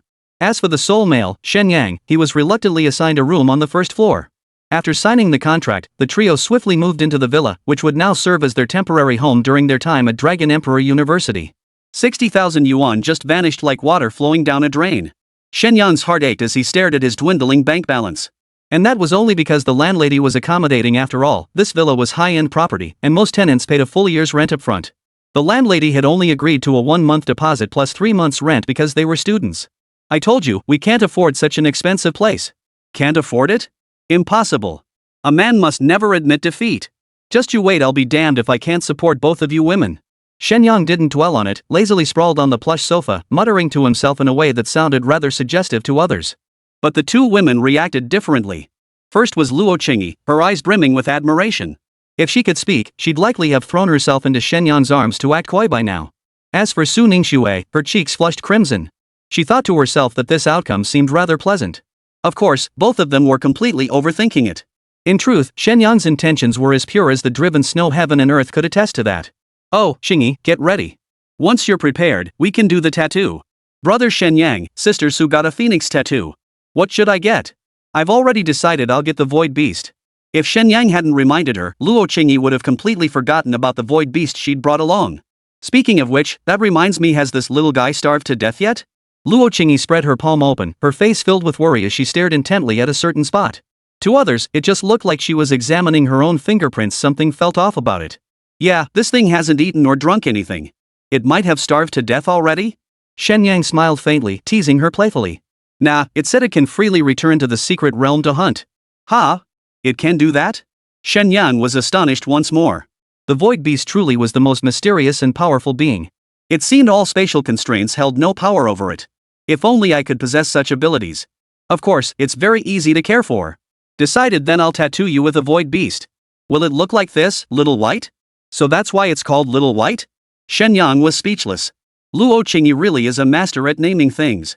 A black-skinned ferocious beast, and she named it Little White. Yes. Fine, whatever. But the void beast I'm tattooing isn't some blackie or Little White, it's a far more powerful entity. Huh? Clearly, Luo Qingyi was a bit disappointed with this outcome. Seeing you still look dissatisfied, let me tell you, if your Little White is a grandson, then mine is the grandfather. No sooner had the words left his mouth than a flicker of light appeared on Luo Qingyi's palm. Seeing this, Shen Yang couldn't help but realize Little White must be feeling defiant and was about to emerge. Stop. Don't let it come out, my place can't handle it. After all, Xiaobai's stature was at least over 3 meters tall. If it started moving around in a human's room, the place would probably explode. With his current finances, he could afford to rent, but buying a house here was out of the question. But it was too late. Xiaobai shot straight out of Luo Qingyi's palm space. But the expected chaos didn't materialize. After a moment of transformation, Xiaobai's body resembled that of a large dog. But if taken out in public, no one would ever mistake it for an ordinary dog. Impressive. It can actually shrink its form. Shen Yang had never encountered such a peculiar creature before. Woof. Why are you barking at me? You really are a dog. Woof. Shen Yang naturally couldn't understand what Little White was trying to say, so he turned to look at Luo Qingyi. Translate for me, what's it saying? I swear this thing is cursing at me. Xiaobai, don't talk like that about brother Shen Yang. I trust he wouldn't lie to me. I knew it.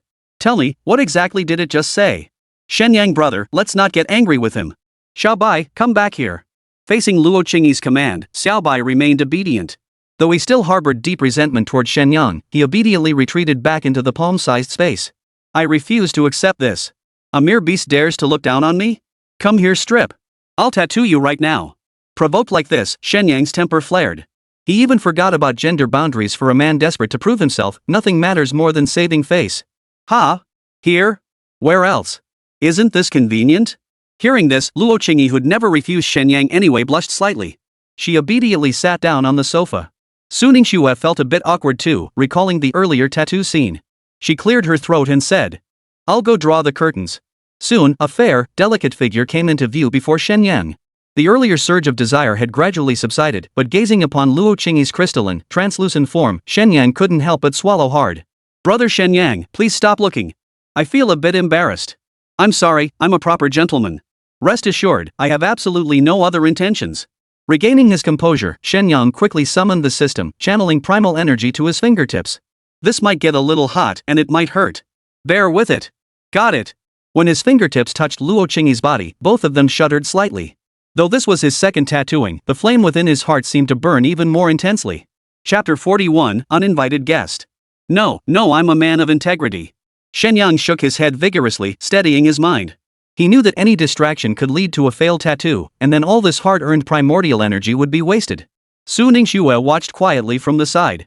She understood that Shen Yang absolutely couldn't be distracted at this moment, so she didn't even dare to breathe loudly. Seeing Shen Yang regain his composure so swiftly, she felt a wave of relief wash over her. Any other man would have lost his composure long ago. She couldn't help but wonder if this version of Shen Yang was normal or not. If Shen Yang himself knew her thoughts, he'd probably roll his eyes. Of course I'm perfectly normal, but I still need my client's support. Besides, I built this persona, I'll cry if I have to, but I'll maintain it. Over an hour later, a hideous void beast leapt onto Luo Qingyi's body. It stretched from her back all the way to the front, looking incredibly lifelike. It gave off an intimidating aura, like a tattoo that commanded respect. Finally done. I'm exhausted. Wiping sweat from his forehead, Shen Yang plopped down onto the sofa. The next second, a tiny body pressed against him. What are you doing? Since brother Shen Yang worked so hard, whatever compensation you want, I can give it to you. Luo Qingyi's eyes were hazy now, radiating an irresistible allure. Though she has the body of a lowly, she now looks like she has the heart of a mature woman. But strangely enough, as this thought crossed his mind, a fiery red twin ponytail hairstyle suddenly popped into Shen Yang's head. Holy crap, you're Angela. Angela? Shen Yang, you can have anything you want. The next second, Su Ningxue, who'd been frozen in place for half a minute, finally snapped out of it. She lunged forward, grabbed Luo Qingyi, and dashed upstairs. Shen Yang, you rest for a bit. I'll take her to shower. Though the sensual scene had vanished, Shen Yang was clearly still savoring the lingering sensation. Not huge, but the feel was pretty nice. Cough cough, what am I thinking? Can't let my persona collapse. Damn it. Why is being a proper gentleman so painful? Shen Yang felt like crying.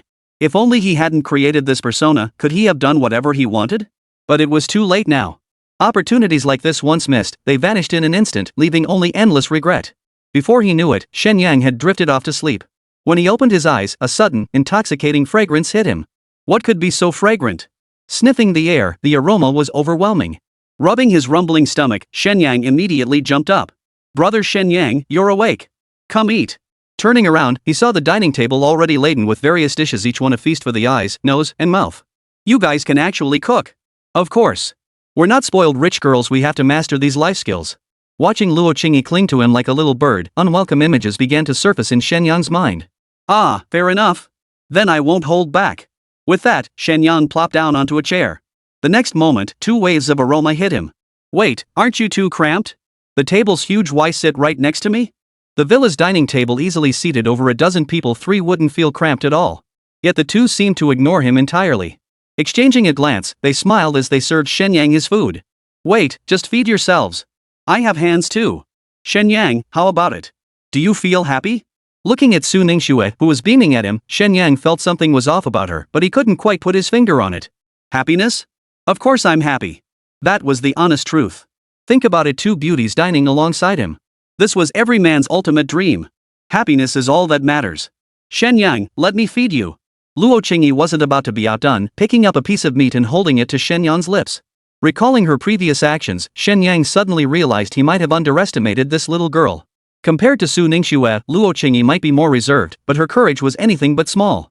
After the tattoo was done, she actually tried to force herself on him. Damn it, I can't take this anymore. A furious roar erupted, finally igniting the smoldering rage pent up inside Shen Yang.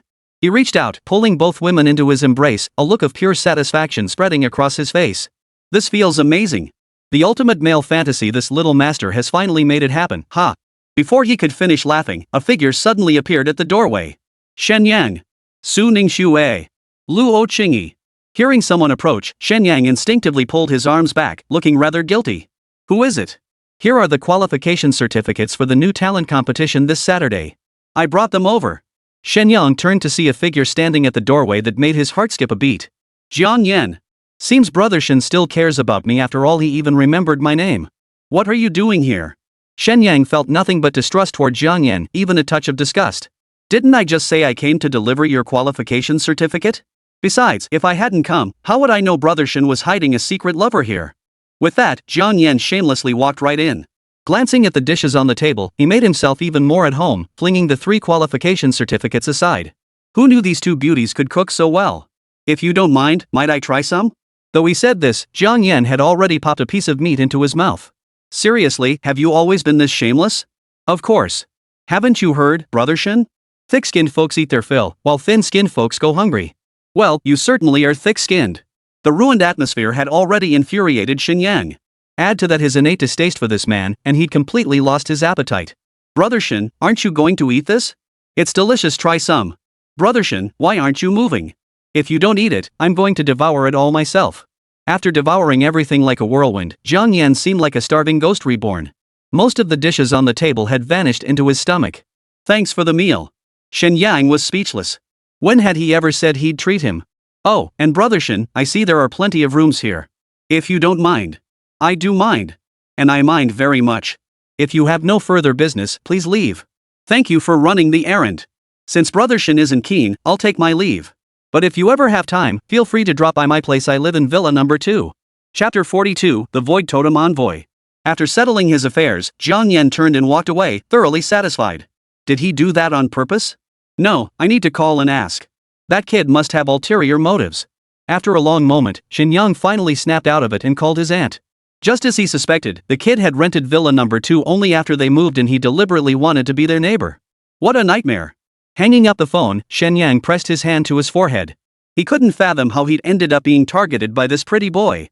Sister Su, what's wrong with Brother Shen Yang? How should I know? Maybe he's got his heart set on something.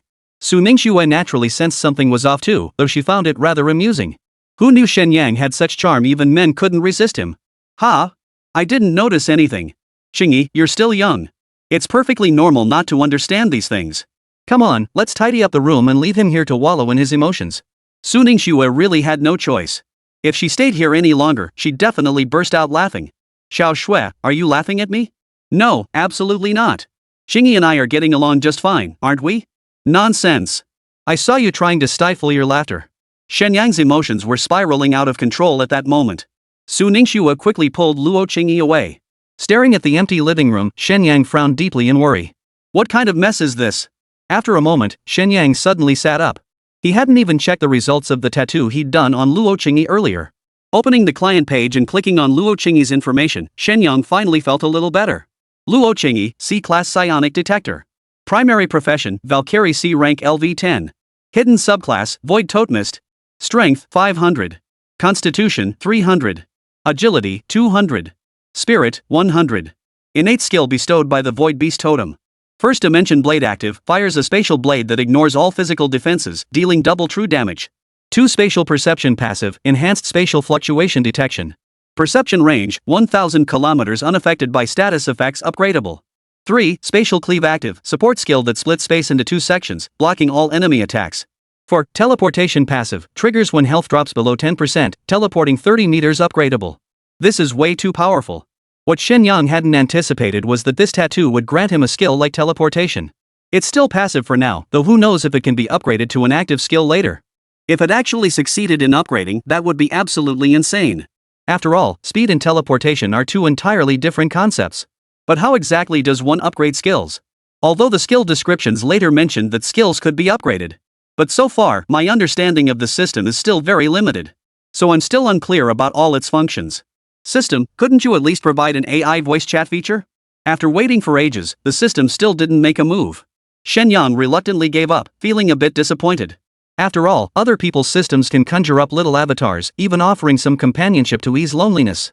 Why does mine feel so mechanical? But regardless, possessing a system like this meant he was still the protagonist, so there really wasn't much to be disappointed about. Never mind. What exactly is this gravity secret realm? Earlier, the system had issued a challenge to withstand a 1,000-fold increase in gravity. Shen Yang had no real grasp of what that meant. Gravity was something you could only truly understand through personal experience. Maybe try it out tomorrow? Since Dean Li Tianqing had stated this realm offers exceptional physical enhancement for practitioners, then it was definitely something he couldn't miss. Anything praised by grandmasters couldn't be simple. Early the next morning, Su Ningxue and Luo Qingyi had already prepared breakfast. For a fleeting moment, Shen Yang found himself thinking that having a woman at home was indeed a rather nice choice. Of course, unlike most people, he now had 2. Should we head to the gravity secret realm for a try later? Brother Shen Yang, have you finally decided to enhance your physique? Of course. It's free anyway, might as well go if you're not going to waste it. Hearing this, both women rolled their eyes simultaneously. Su Ningxue once again took on the role of guide, briefly explaining the gravity secret realm. The gravity secret realm differs from other secret realms. It contained no ferocious beasts, but maintaining its operation was far from simple. Currently, both Dragon Emperor University and Starlight Academy possess their own gravity realms. It essentially shared the same core realm, merely accessible through 2 separate portals. So, we might run into people from Dragon Emperor University in there? Exactly. And the majority of the funds required to maintain the gravity realm are provided by Dragon Emperor University. This thing costs money? You bet. I heard it costs over 100 billion spirit energy just to keep the gravity realm running for a single year. At this, Shen Yang's eyes widened. 10 billion? What does that even mean? It's an astronomical figure, just think about it. Only after Su Ningxue's explanation did Shen Yang realize this expense was truly worthwhile. Because besides enhancing practitioners' physical constitution, the gravity secret realm served another crucial purpose: it could elevate practitioners' innate talent levels. Level up. Yes, but in all these years, only one person has succeeded the current dean of Starlight Academy. Why? Because to advance one's talent level, one must endure a 1,000-fold gravity challenge. Hearing this, Shen Yang suddenly froze. No wonder the system issued such a bizarre quest. It seems the level of hidden professions can also be upgraded. Just looking at the number alone, it's clear that a 1,000-fold gravity is absolutely beyond what an ordinary person can endure. Then let's try it as soon as possible. After breakfast, the 3 set out together. Just as they stepped outside, they spotted a figure beaming with a smile. He really is like a shadow that won't go away. Shen Yang was speechless. How could he keep running into Jiang Yan everywhere he went? If I'm not mistaken, you're heading to the Gravity's secret realm, right? Take me with you, please. Alright. As if anticipating Shen Yang's refusal, the guy shamelessly answered his own question. You really have some nerve. I already told you thick-skinned people eat their fill. So don't be too quick to refuse me in the future, Brother Shen. Chapter 43, Gravity's Secret Realm. What the hell did I refuse? Don't talk like that, okay? Stay away from me. The more Shen Yang resisted, the more fired up Jiang Yan got. Who knows what this guy is thinking? There's no way two grown men can be this ambiguous with each other. Su Ningxue and Luo Qingyi had been watching the spectacle from the sidelines, but seeing this turn of events, they grew anxious. If he ended up ending, what would become of them? The two women exchanged a glance, instantly understanding each other's thoughts. It must be said, these two girls were remarkably in sync in certain ways. Just as Jiang Yan was about to shamelessly inch closer, the two girls flanked him, wrapping their arms around Shen Yang's shoulders. The unexpected touch nearly sent his mind reeling. Mr. Jiang, we're already a team. No need for you to tag along. Hey, sweetheart, that's not fair. I never said I wanted to mess with your relationship. Can't we just travel together? Are you really that heartless? Seeing Jiang Yan's flushed eyes, Shen Yang wanted to slap him across the face. Forget it. If you want to tag along, go ahead. Shen Yang won't give you a second glance anyway. Luo Qingyi flashed a mischievous grin. After getting to know each other these past few days, she'd become much livelier. Shen Yang sighed, pressing his hand to his forehead. What kind of wolfish words were these? By the way, how did you even qualify for the Gravity's secret realm? Brother Shen, it seems you're unaware the top 10 scorers in the assessment all get a chance to train in the Gravity's secret realm. I ranked 4th, so of course I qualify. Hearing this, Shen Yang eyed Jiang Yan with surprise. Who would have thought this effeminate-looking fellow actually placed 4th in the assessment? Seems he does have some real skill after all. It was partly because the impact of those three had been so overwhelming that many had overlooked the rankings of the other students. Walking down the path, Shen Yang couldn't shake the chill running down his spine. The way those three behaved was just asking for resentment. Though this world didn't hold the concept of monogamy, if you had the means, you could take multiple wives. But most people didn't actually do that. After all, when it came to love, involving three people always felt a bit awkward. Why do I feel so cold? Brother Shen, that's only natural. Look at the way they're staring at you, can't you sense the hostility? Jiang Yan's abrupt explanation finally made Shen Yang realize something was off. But this feeling was just too damn good, he wasn't ready to switch positions yet. They're just sour grapes, Brother Shen Yang. Don't pay them any mind. Hearing this, Shen Yang raised an eyebrow. Could a girl like Luo Qingyi really say something like that? Suddenly struck by a thought, Shen Yang turned his head to look at Su Ningxue. Hey, Xue, what on earth did you teach her? What does this have to do with me? Stop framing me, okay? Seeing Su Ningxue's earnest expression, Shen Yang found himself at a loss. But one thing was certain, these two women had definitely discussed something behind his back that he knew nothing about. Several people were already standing before the Gravity's secret realm. Since the Gravity's secret realm had a limited opening time, they would essentially enter together. Besides achieving a top 10 ranking in the new student assessment, making special contributions or directly using cash power could also secure entry.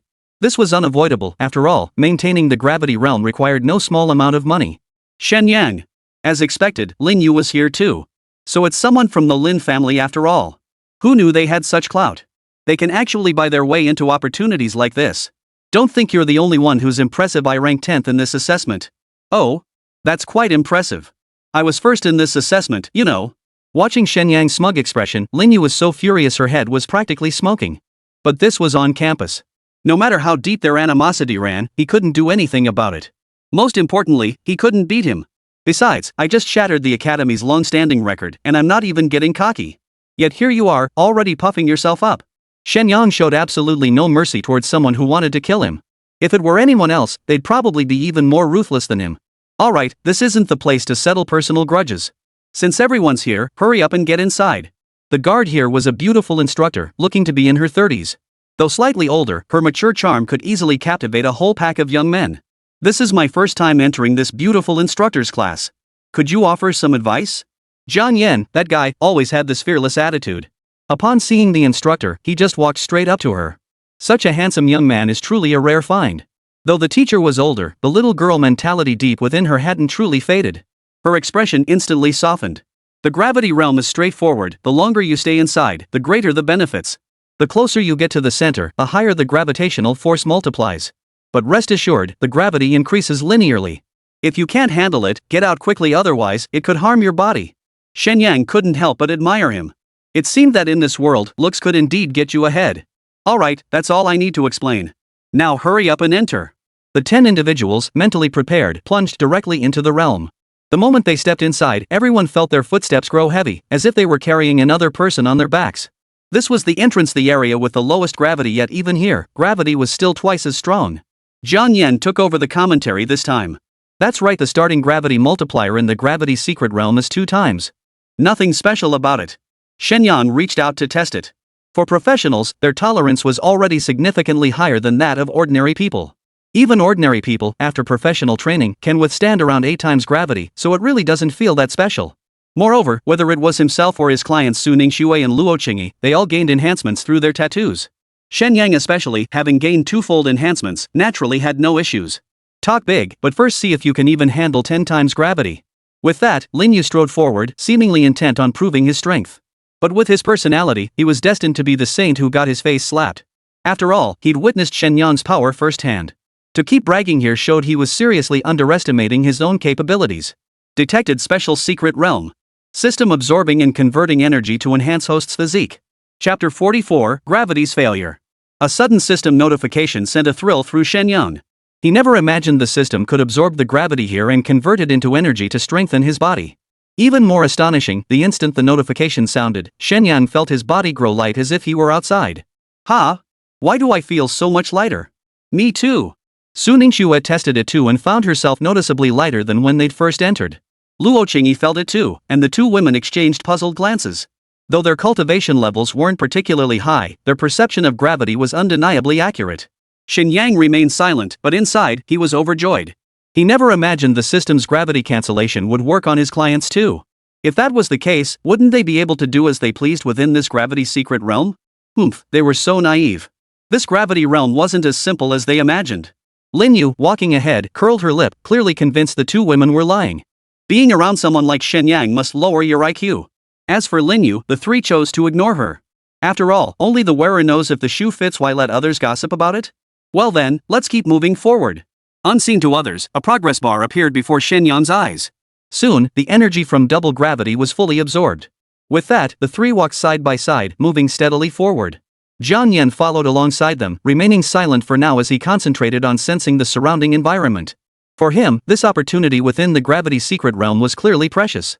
Within 5 minutes, the trio had reached the 10x gravity zone. Lin Yu had been pushing forward, but the 10-fold gravity was already overwhelming him. Her steps felt heavy as if lead weighted, and her expression began to contort with strain. Just as she was about to pause for a moment's rest, a burst of laughter suddenly drifted over from nearby. Who knew the scenery inside this gravity secret realm could be so pleasant? Indeed, the mountains and waters are picturesque. I never imagined the air would be so refreshingly pleasant. Shen Yang, look over there, there's a little river. Wonder if there are any fish in it. Lin Yu's eyes nearly popped out of her head. What was going on? The 3 of them were walking over as casually as if they were outside? Impossible. You're cheating. What cheating? This is called having an edge, got it? Don't talk nonsense if you don't understand. That single sentence left Lin Yu completely dumbfounded. She racked her brain for ages but still couldn't grasp what cheating actually meant. Stop twisting the truth. I'm reporting you. I absolutely will report you. Lin Yu, let me tell you, you're a loser. Stop spouting nonsense here, okay? People like you, I don't even want to waste my breath on you. Though she didn't know the exact meaning of loser, Lin Yu knew it couldn't be anything good. He prepared for so long, only to be effortlessly defused by Shen Yang. In the end, the other party probably didn't even want to consider him an opponent. Nothing could be more devastating. I refuse to accept this. Heaven is unjust. Enough already. Stop blaming everything on the heavens, okay? The heavens are busy. Watching Lin Yu's impotent rage, Shen Yang couldn't muster the slightest interest. He strolled leisurely forward with the 2 beauties in tow. He'd thought the task of challenging 1000x gravity would be incredibly difficult, but now it seemed downright easy and enjoyable. Completing the mission felt like a spring outing couldn't be more satisfying. Watching the trio gradually fade into the distance, Jiang Yan, still trailing behind, felt no jealousy whatsoever. Instead, he appeared unusually excited. Interesting. Absolutely fascinating.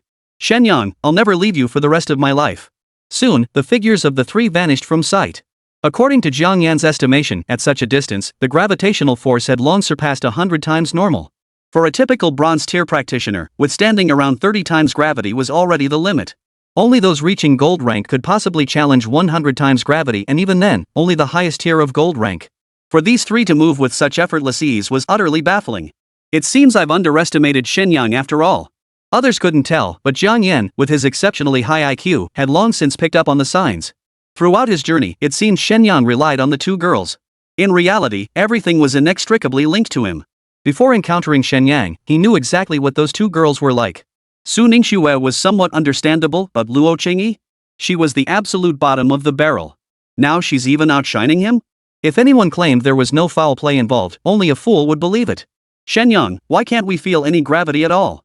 Seeing they'd left the others behind, Luo Qingyi couldn't hold back her question. Simple, because we're the chosen ones. Shen Yang, be serious.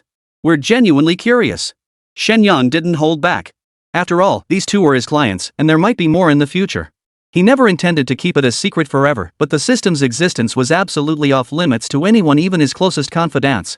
He could only explain it as the tattoo's ability to absorb external energy and enhance one's own power. Oh, I see. So does that mean we can just keep moving forward? Not exactly. The energy conversion process takes time, so we can't move too fast. Hearing this, the two women finally understood. Indeed, since they started moving, Shen Yang's pace had gradually slowed. Who would have thought the tattoo had such an effect? I'm growing more and more fond of it. At this point, Su Ningxue truly admired her own decision back then. It had been a desperate attempt, but unexpectedly, it had become the greatest stroke of luck that had kept her alive until now. Another hour passed. According to the system's display, the gravity had now reached over 800 times that of Earth. The three walked and chatted without feeling the slightest strain. Shen Yang, look. There's actually someone up ahead.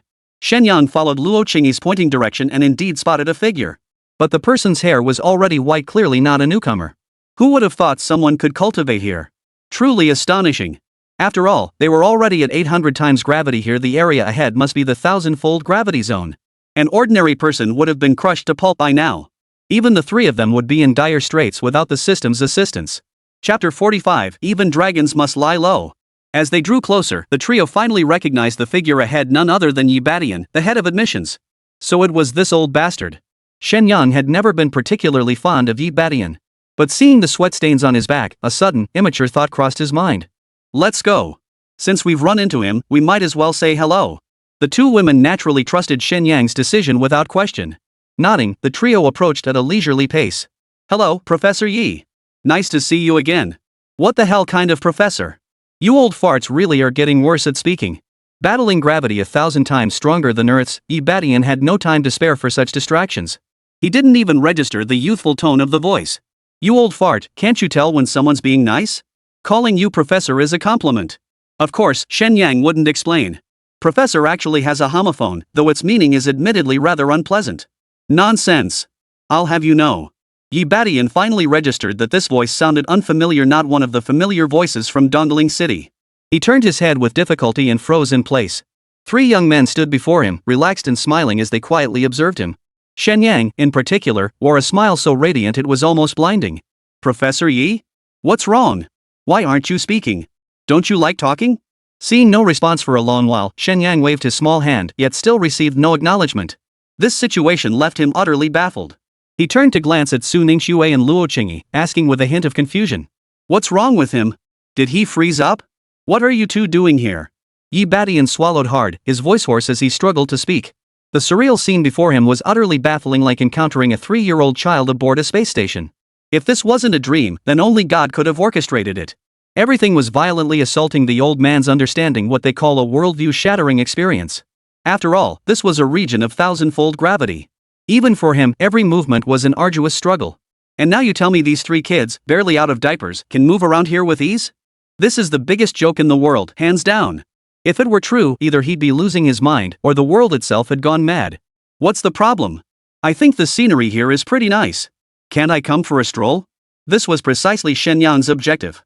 He didn't even need to think to know how the old man would react upon seeing him in a place like this. And Yi Badian's reaction left him thoroughly satisfied. What did you say? Cough cough. Do you know where this is? I know. It's the gravity secret realm, a 1,000-fold gravity zone. So what? What's the big deal? Kid, you're cheating, aren't you?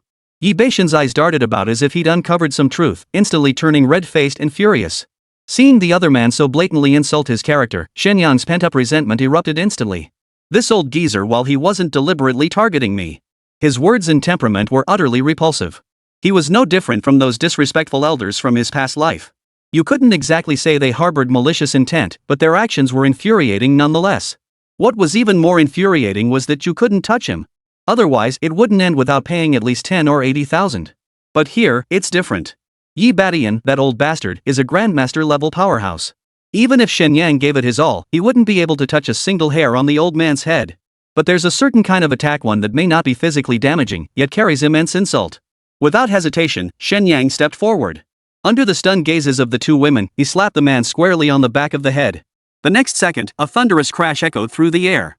Shen Yang was stunned to realize his strength had somehow surged, sending Yi Badian flying backward. Oh no! It was too late to take it back now. The area where Yi Badian was sent flying had gravity over 1,000 times stronger than Earth's. Judging by the distance, it must have exceeded 1,010 times gravity. Yet this extra tenfold gravity proved to be the final straw that broke the camel's back.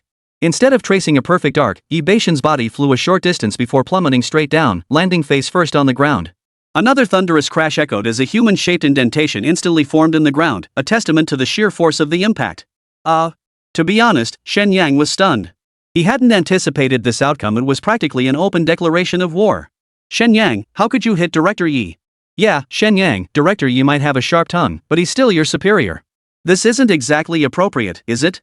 The two women stared at Yi Badian sprawled on the ground, their expressions utterly priceless. Who could have imagined that a Grandmaster-level figure would be knocked flying by a bronze-level practitioner? What are the odds of something like that happening? I say I didn't mean to do it. Do you believe me? Whether we believe you or not isn't the point. The real question is, what do we do now? Shen Yang was speechless. He'd intended to teach the old man a lesson, but things had gotten completely out of hand. You little brat, I'll kill you. Director Yi, this isn't my fault. I only gave him a light tap. I admit my hands were too eager. But I never imagined you'd be so fragile. Yi Badian's mood at this moment was beyond description. What the hell was going on? Who could explain this? How could a bronze-tier kid have him so thoroughly outmaneuvered? Stop wasting time. Help me up. No way. Even speaking felt like a tremendous burden to Yi Badian at that moment. He never expected Shen Yang to refuse outright, and instantly flew into a rage. You hit an old man, don't you think you should help him up? That's not right. If I help him up, won't he try to extort me? I'm not stupid, why should I help him? Hearing this, Yi Badian's blood boiled. What's wrong with young people these days? They have no manners whatsoever. Get over here and help me up. I won't extort you. You said it yourself. You just threatened to kill me. I don't buy your good manners act. Fine, I misspoke. I'm a teacher, how could I possibly kill a student? Help me up now. Yi Badian forced down his rage. There was no other way. In this area, already drained of strength, he simply couldn't stand on his own. And judging by that slap from Shen Yang earlier, this kid must also possess 1,000-fold gravitational force. Yet he moved with such ease here. If word got out, it would be the most explosive news Dongling City had seen in decades. Chapter 46, Taking a Disciple. Though he'd suspected foul play earlier, such a phenomenon simply didn't exist anywhere in Dongling City, let alone Jiangnan Province, or even the entire Dragon Nation and Blue Star. This kid must possess some kind of extraordinary constitution. The only mystery was why the two young girls seemed unaffected. Of course, now wasn't the time to dwell on such questions. Remember, when the Gravity Secret Realm opened, it wasn't just Starlight Academy using it. Longhuan University was also utilizing it. Under normal circumstances, the school's higher-ups would come to cultivate here whenever possible. After all, the Gravity Realm is an exceptionally suitable training ground for them as well. If anyone else saw him in such an embarrassing state, that would be a major humiliation. No way. You have to swear first, forgive and forget what just happened. Fine, I swear I won't pursue what just happened. Is that good enough? Listening to Yi Badian's gritted teeth words, Shen Yang couldn't shake the feeling that the other party would never let this go. But there was no other choice. If he didn't help him up now, he'd truly alienate him for good. As a mere student, how could he possibly survive at Starlight Academy afterward? Old dang, I hope you keep your word. With that, Shen Yang stepped forward and hauled Yi Badian off the ground. Yes, literally pulled him out. The old man had suffered enough buried alive at his age. Had Shen Yang hesitated a few more minutes, he might have suffocated the man right there. Damn it, you nearly crushed me. Back in the 1,000-fold gravity zone, Yi Badian still felt a lingering dread. Though it was only a slight increase, he hadn't managed to break through all these years. But Shen Yang's recent provocation seemed to trigger some physical changes. In that sense, he owed Shen Yang a debt of gratitude for that slap. After all, psychological breakthroughs proved far more challenging than physical ones. Watching Yi Badian sitting on the ground, gasping for breath, Shen Yang felt a wave of awkwardness wash over him. No matter how much he despised this old man, the man's status was undeniable. Who knew if he might end up getting killed right here? Congratulations! You have completed the 1000x gravity challenge and earned a professional advancement manual. Just as Shen Yang braced for the Grim Reaper's scythe, the system notification chimed. Finally, it had come, but now was no time for celebration. Glancing at the description of the professional enhancement manual, Shen Yang was instantly overcome with joy. The so-called career enhancement manual was designed to boost career effectiveness. Of course, Shen Yang had already reached the ceiling in terms of level, leaving no room for improvement. But that didn't mean there was nothing left to improve. Use the profession enhancement manual? Need I even ask? Of course he would use it. Even if this old geezer suddenly snaps and kills someone, I'd still use it to see the effect. Otherwise, even if I died, I'd never rest in peace. As an eerie energy coursed through Shen Yang's entire body, he felt an unprecedented wave of bliss wash over him. The aftershock then radiated outward in all directions, stirring up a whirlwind in the air under 1,000 times the normal gravity. Yi Badian quickly steadied himself, his eyes widening in astonishment as he stared at Shen Yang. Your profession leveled up? It has. Feels pretty good. Damn it, how is this kid so damn gifted? At this point, with everything laid bare before him, Yi Badian had to admit that the young man standing before him, whether in innate talent or the opportunities he'd seized, was far beyond his own. Even someone of the dean's stature couldn't hold a candle to him. Who would have thought that the student he'd accidentally recruited back then would turn out to be the biggest dark horse of all? Professor Yi, what did you say? What do you mean, Professor? Is this how you show respect to your elders? Never mind. It's pointless to explain to you anyway. Let's just leave it at that. If there's nothing else, we'll be heading back now. Shen Yang had no desire to linger any longer. Since they hadn't resorted to violence, it seemed this hurdle had been cleared. Wait. Anything else? Professor? This time Shen Yang genuinely called him Professor, though the other parties certainly couldn't tell. So, would you be willing to become my disciple? That single sentence left Shen Yang utterly dumbfounded. After everything he'd done to the other person, he never expected them to repay his kindness with kindness. Seems I misunderstood him earlier. You're not joking, right? In the middle of something. Shen Yang wanted to slap himself. What was he even saying? The other had clearly forgotten, yet he'd gone and brought up the very thing he shouldn't have. Never mind. As your senior, I wouldn't stoop to nitpicking with a junior like you. Just give me a straight answer. Do you want to become my disciple? What's in it for me? Now that Yi Badian had abandoned his intent to kill him, Shen Yang relaxed. After all, Yi Badian was one of the Academy's high-ranking officials. If becoming his disciple didn't bring any benefits, wouldn't that be a complete waste of time? You little brat, did you starve to death in a past life? All you see is profit? Now that you mention it, people come for profit and go for profit. If I didn't care about profit, why would I become a professional? Sharp-tongued brat. Though he spoke thus, Yi Badian was deeply shaken inside. A single sentence encapsulated the truth of the entire world. If Shen Yang were just an ordinary player, that would be the real surprise. But becoming my disciple does come with many perks. The most obvious one? $1 million annual salary. What? Shen Yang was dumbfounded. He never imagined going to school could come with a salary. In other words, even if he did absolutely nothing, a solid $1 million would land in his account every year. That's a sum most people couldn't save in a lifetime. Deal. Shen Yang didn't hesitate for a second and immediately agreed. After all, he desperately needed that money right now. Alright, what about you two? Yi Badian's gaze shifted to Su Ningxue and Luo Qingyi. Wherever brother Shen Yang goes, I'll go too. Luo Qingyi, needless to say, regarded Shen Yang as the most important person in her life. Me too. Su Ningxue might be a bit coy, but she wouldn't leave so easily either. Very well. You three shall henceforth be my disciples. Here is a token of our meeting. It contains 5 million spirit energy. 5 million. Shen Yang was overcome with excitement and reached out to take it. But he grabbed thin air. Yi Badian had snatched the spirit energy card back. You little brat. I see you're not reliable with managing this money at all. Better hand it over to Xue. With that, he handed the spirit energy card directly to Su Ningxue. Xiao Xue, this money is for you to strengthen your abilities. Remember, don't let this brat waste it. Wait, old dang, women don't handle money. Chapter 47, You're not welcome here. Facing Shen Yang's protest, Yi Badian showed him no mercy whatsoever. What's the problem? I just don't like the look of you. What are you gonna do about it? It's my money, I'll give it to whoever I damn well please. Seeing old dang fuming and glaring, Shen Yang immediately backed down. Fine, you're rich, you're awesome. Yi Badian had a point, it was his money after all. No matter how aggrieved Shen Yang felt, he had no choice but to swallow his pride. Besides, even if he gave it to Su Ningxue, what difference would it make? It was still his money. Alright, I've finished my cultivation for today. If you want to enjoy the scenery, go ahead. I'm heading out. After bidding farewell to the three, Yibadian spat out a mouthful of blood with a puff. Damn it, what kind of talent does that kid have? It's too bizarre. Thank goodness it ended up in my hands. The thought lifted Yibatian's spirits, and he strode out of the gravity secret realm. Shen Yang had intended to venture deeper, but the system alerted him that energy absorption had reached its limit. To continue absorbing, he'd have to wait until he reached the gold tier before entering again. However, entry slots for the gravity secret realm weren't easy to come by. Who knew when the next opportunity would arise? The return journey was much faster since he didn't need to absorb energy. At the exit, he encountered Lin Yu once more. Well, isn't this young Master Lin still admiring the scenery? After a full day, Lin Yu had only reached an area with roughly 15x gravity. That was already considered the limit for bronze tier, but Shen Yang and his two companions, their bronze tier status seemed rather inflated. The difference was theirs was genuine, while his was the opposite kind of fake. Shen Yang. I'll kill you sooner or later. Hearing this, Shen Yang's expression turned cold. He lunged forward, grabbed the other by the throat, and effortlessly hoisted him off the ground. Lin Yu gasped in shock. This was the gravity secret realm, after all. How could Shen Yang lift him as if he were a little chick? Lin Yu, I warn you, if you threaten me again, I'll make you wish you were dead.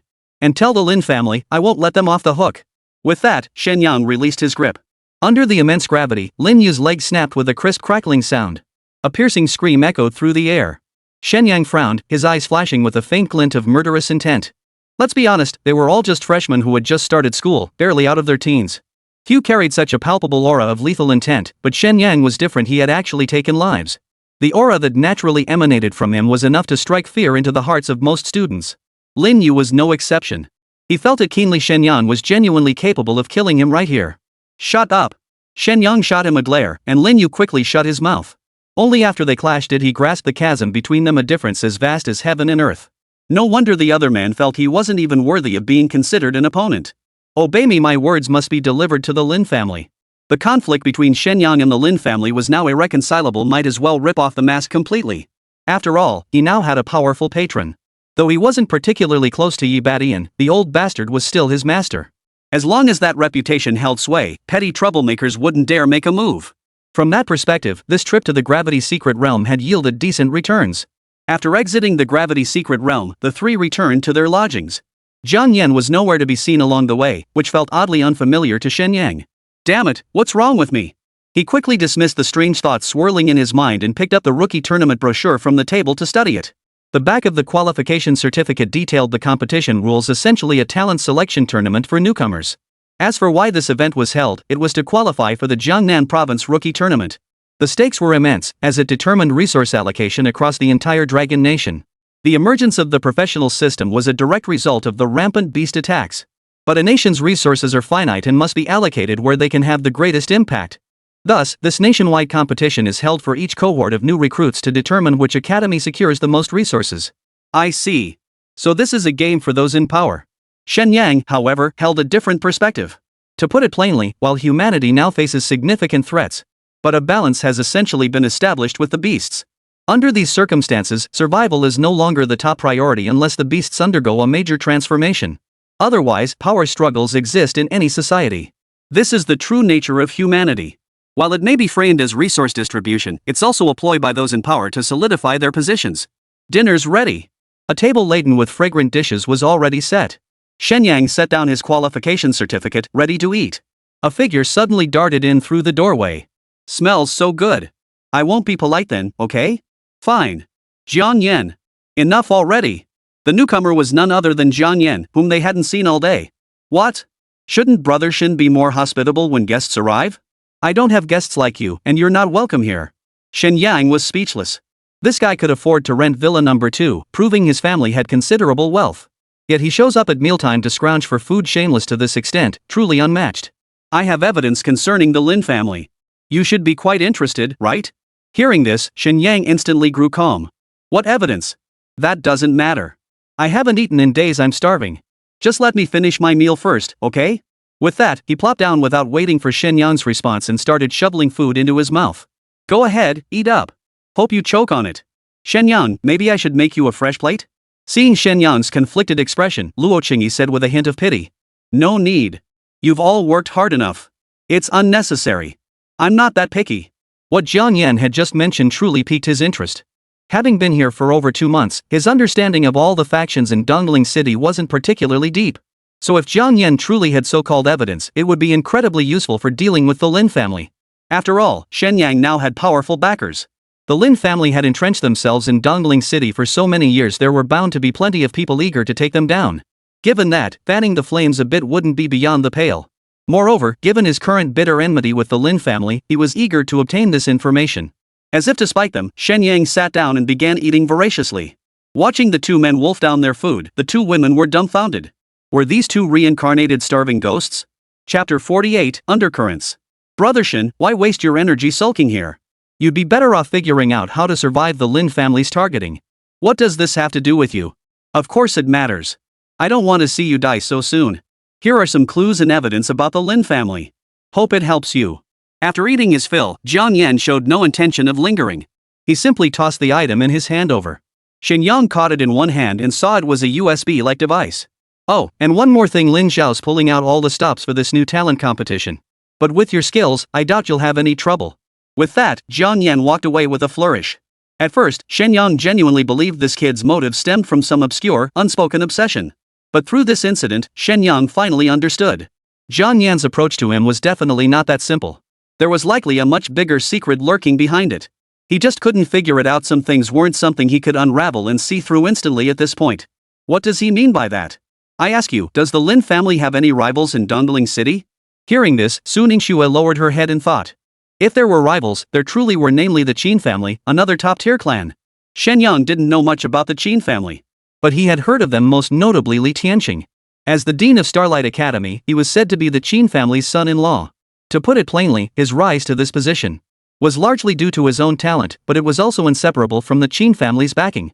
Compared to the Lin family, however, the Qins enjoyed a far better reputation. In the eyes of the common people, they are essentially a wealthy and benevolent aristocratic family.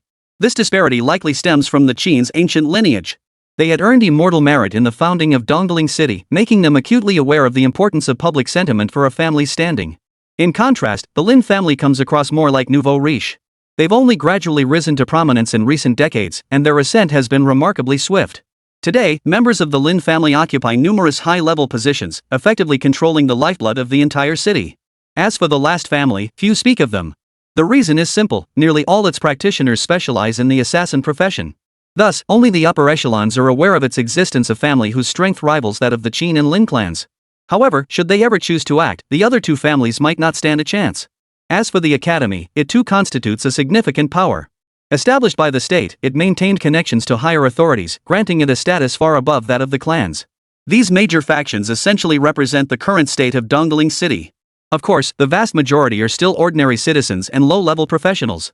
The Qin family is that powerful. Indeed, the Qin family's overall strength likely surpasses even the Lin family's, and the mayor of Dongling City is a member of the Qin family. Hearing this, Shen Yang finally recalled.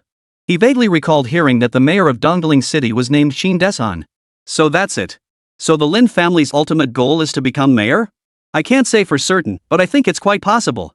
Shen Yang fell silent. If a family like the Lins truly came to rule this city, people would likely soon face unbearably miserable lives. If forced to describe the Lin family, only one phrase came to Shen Yang's mind: the most despicable capitalists. These people might look respectable on the surface, but deep down, they're all refined egoists. No matter the field, if you touch their slice of the pie, they'll stop at nothing to destroy you.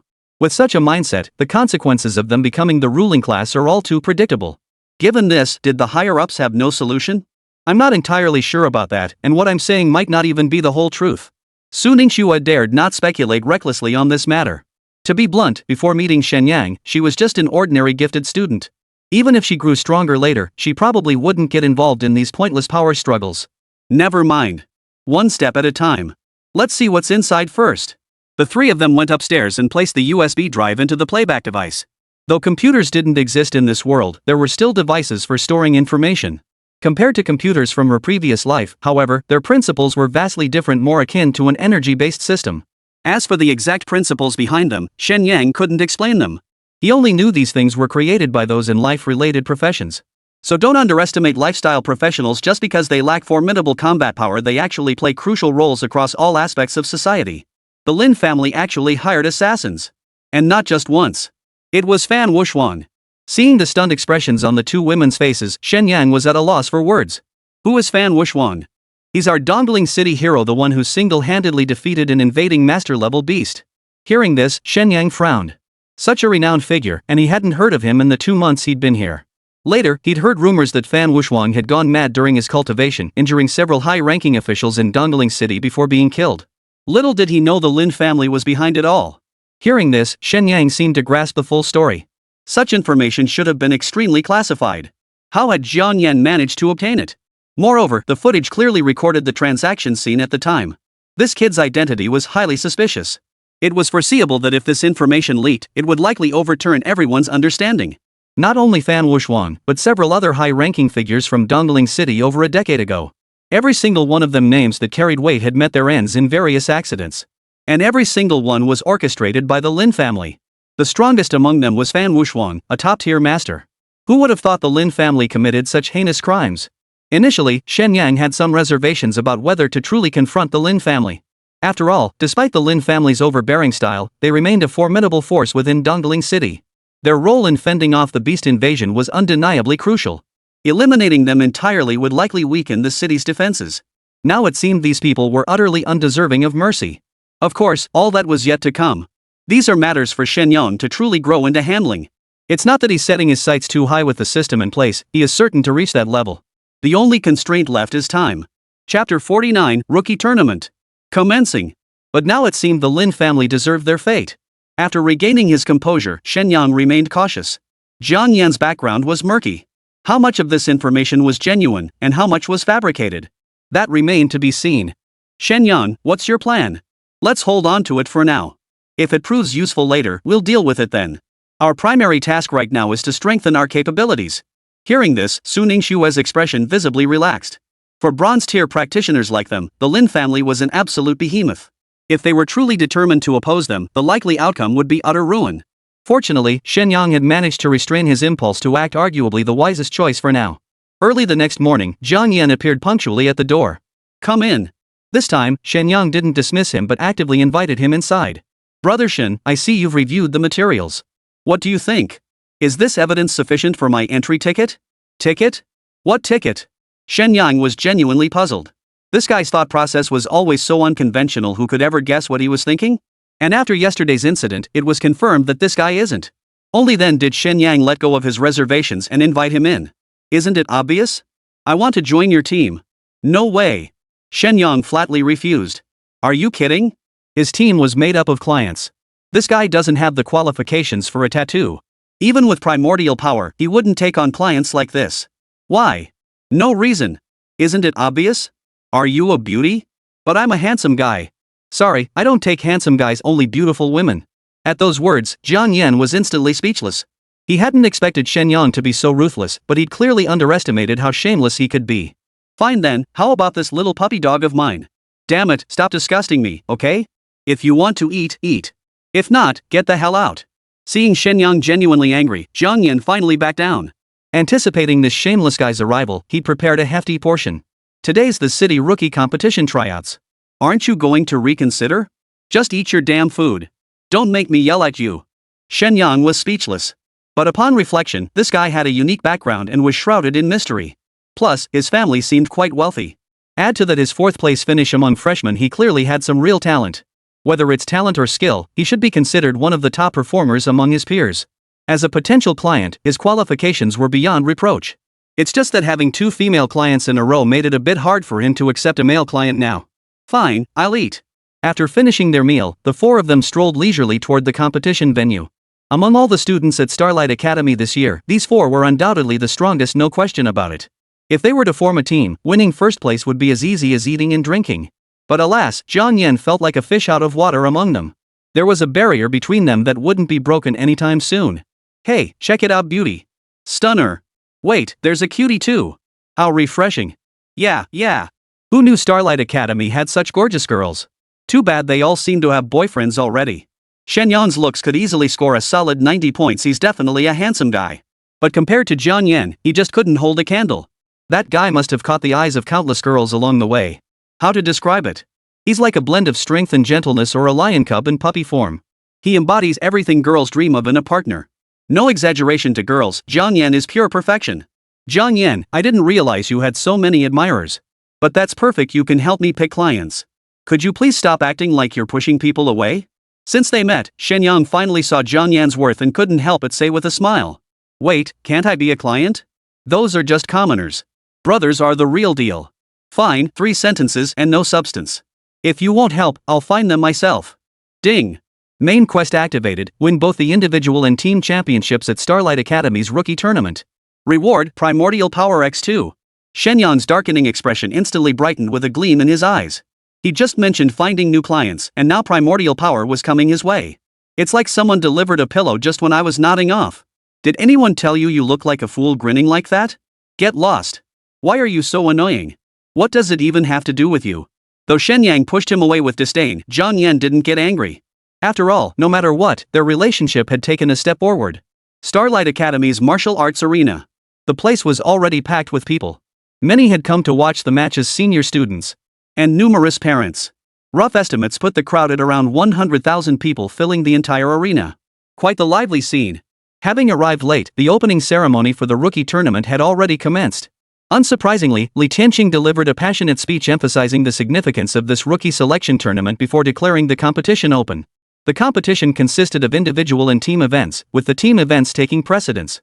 By now, many students had already gathered in groups on their own. Some teams even came up with flashy names.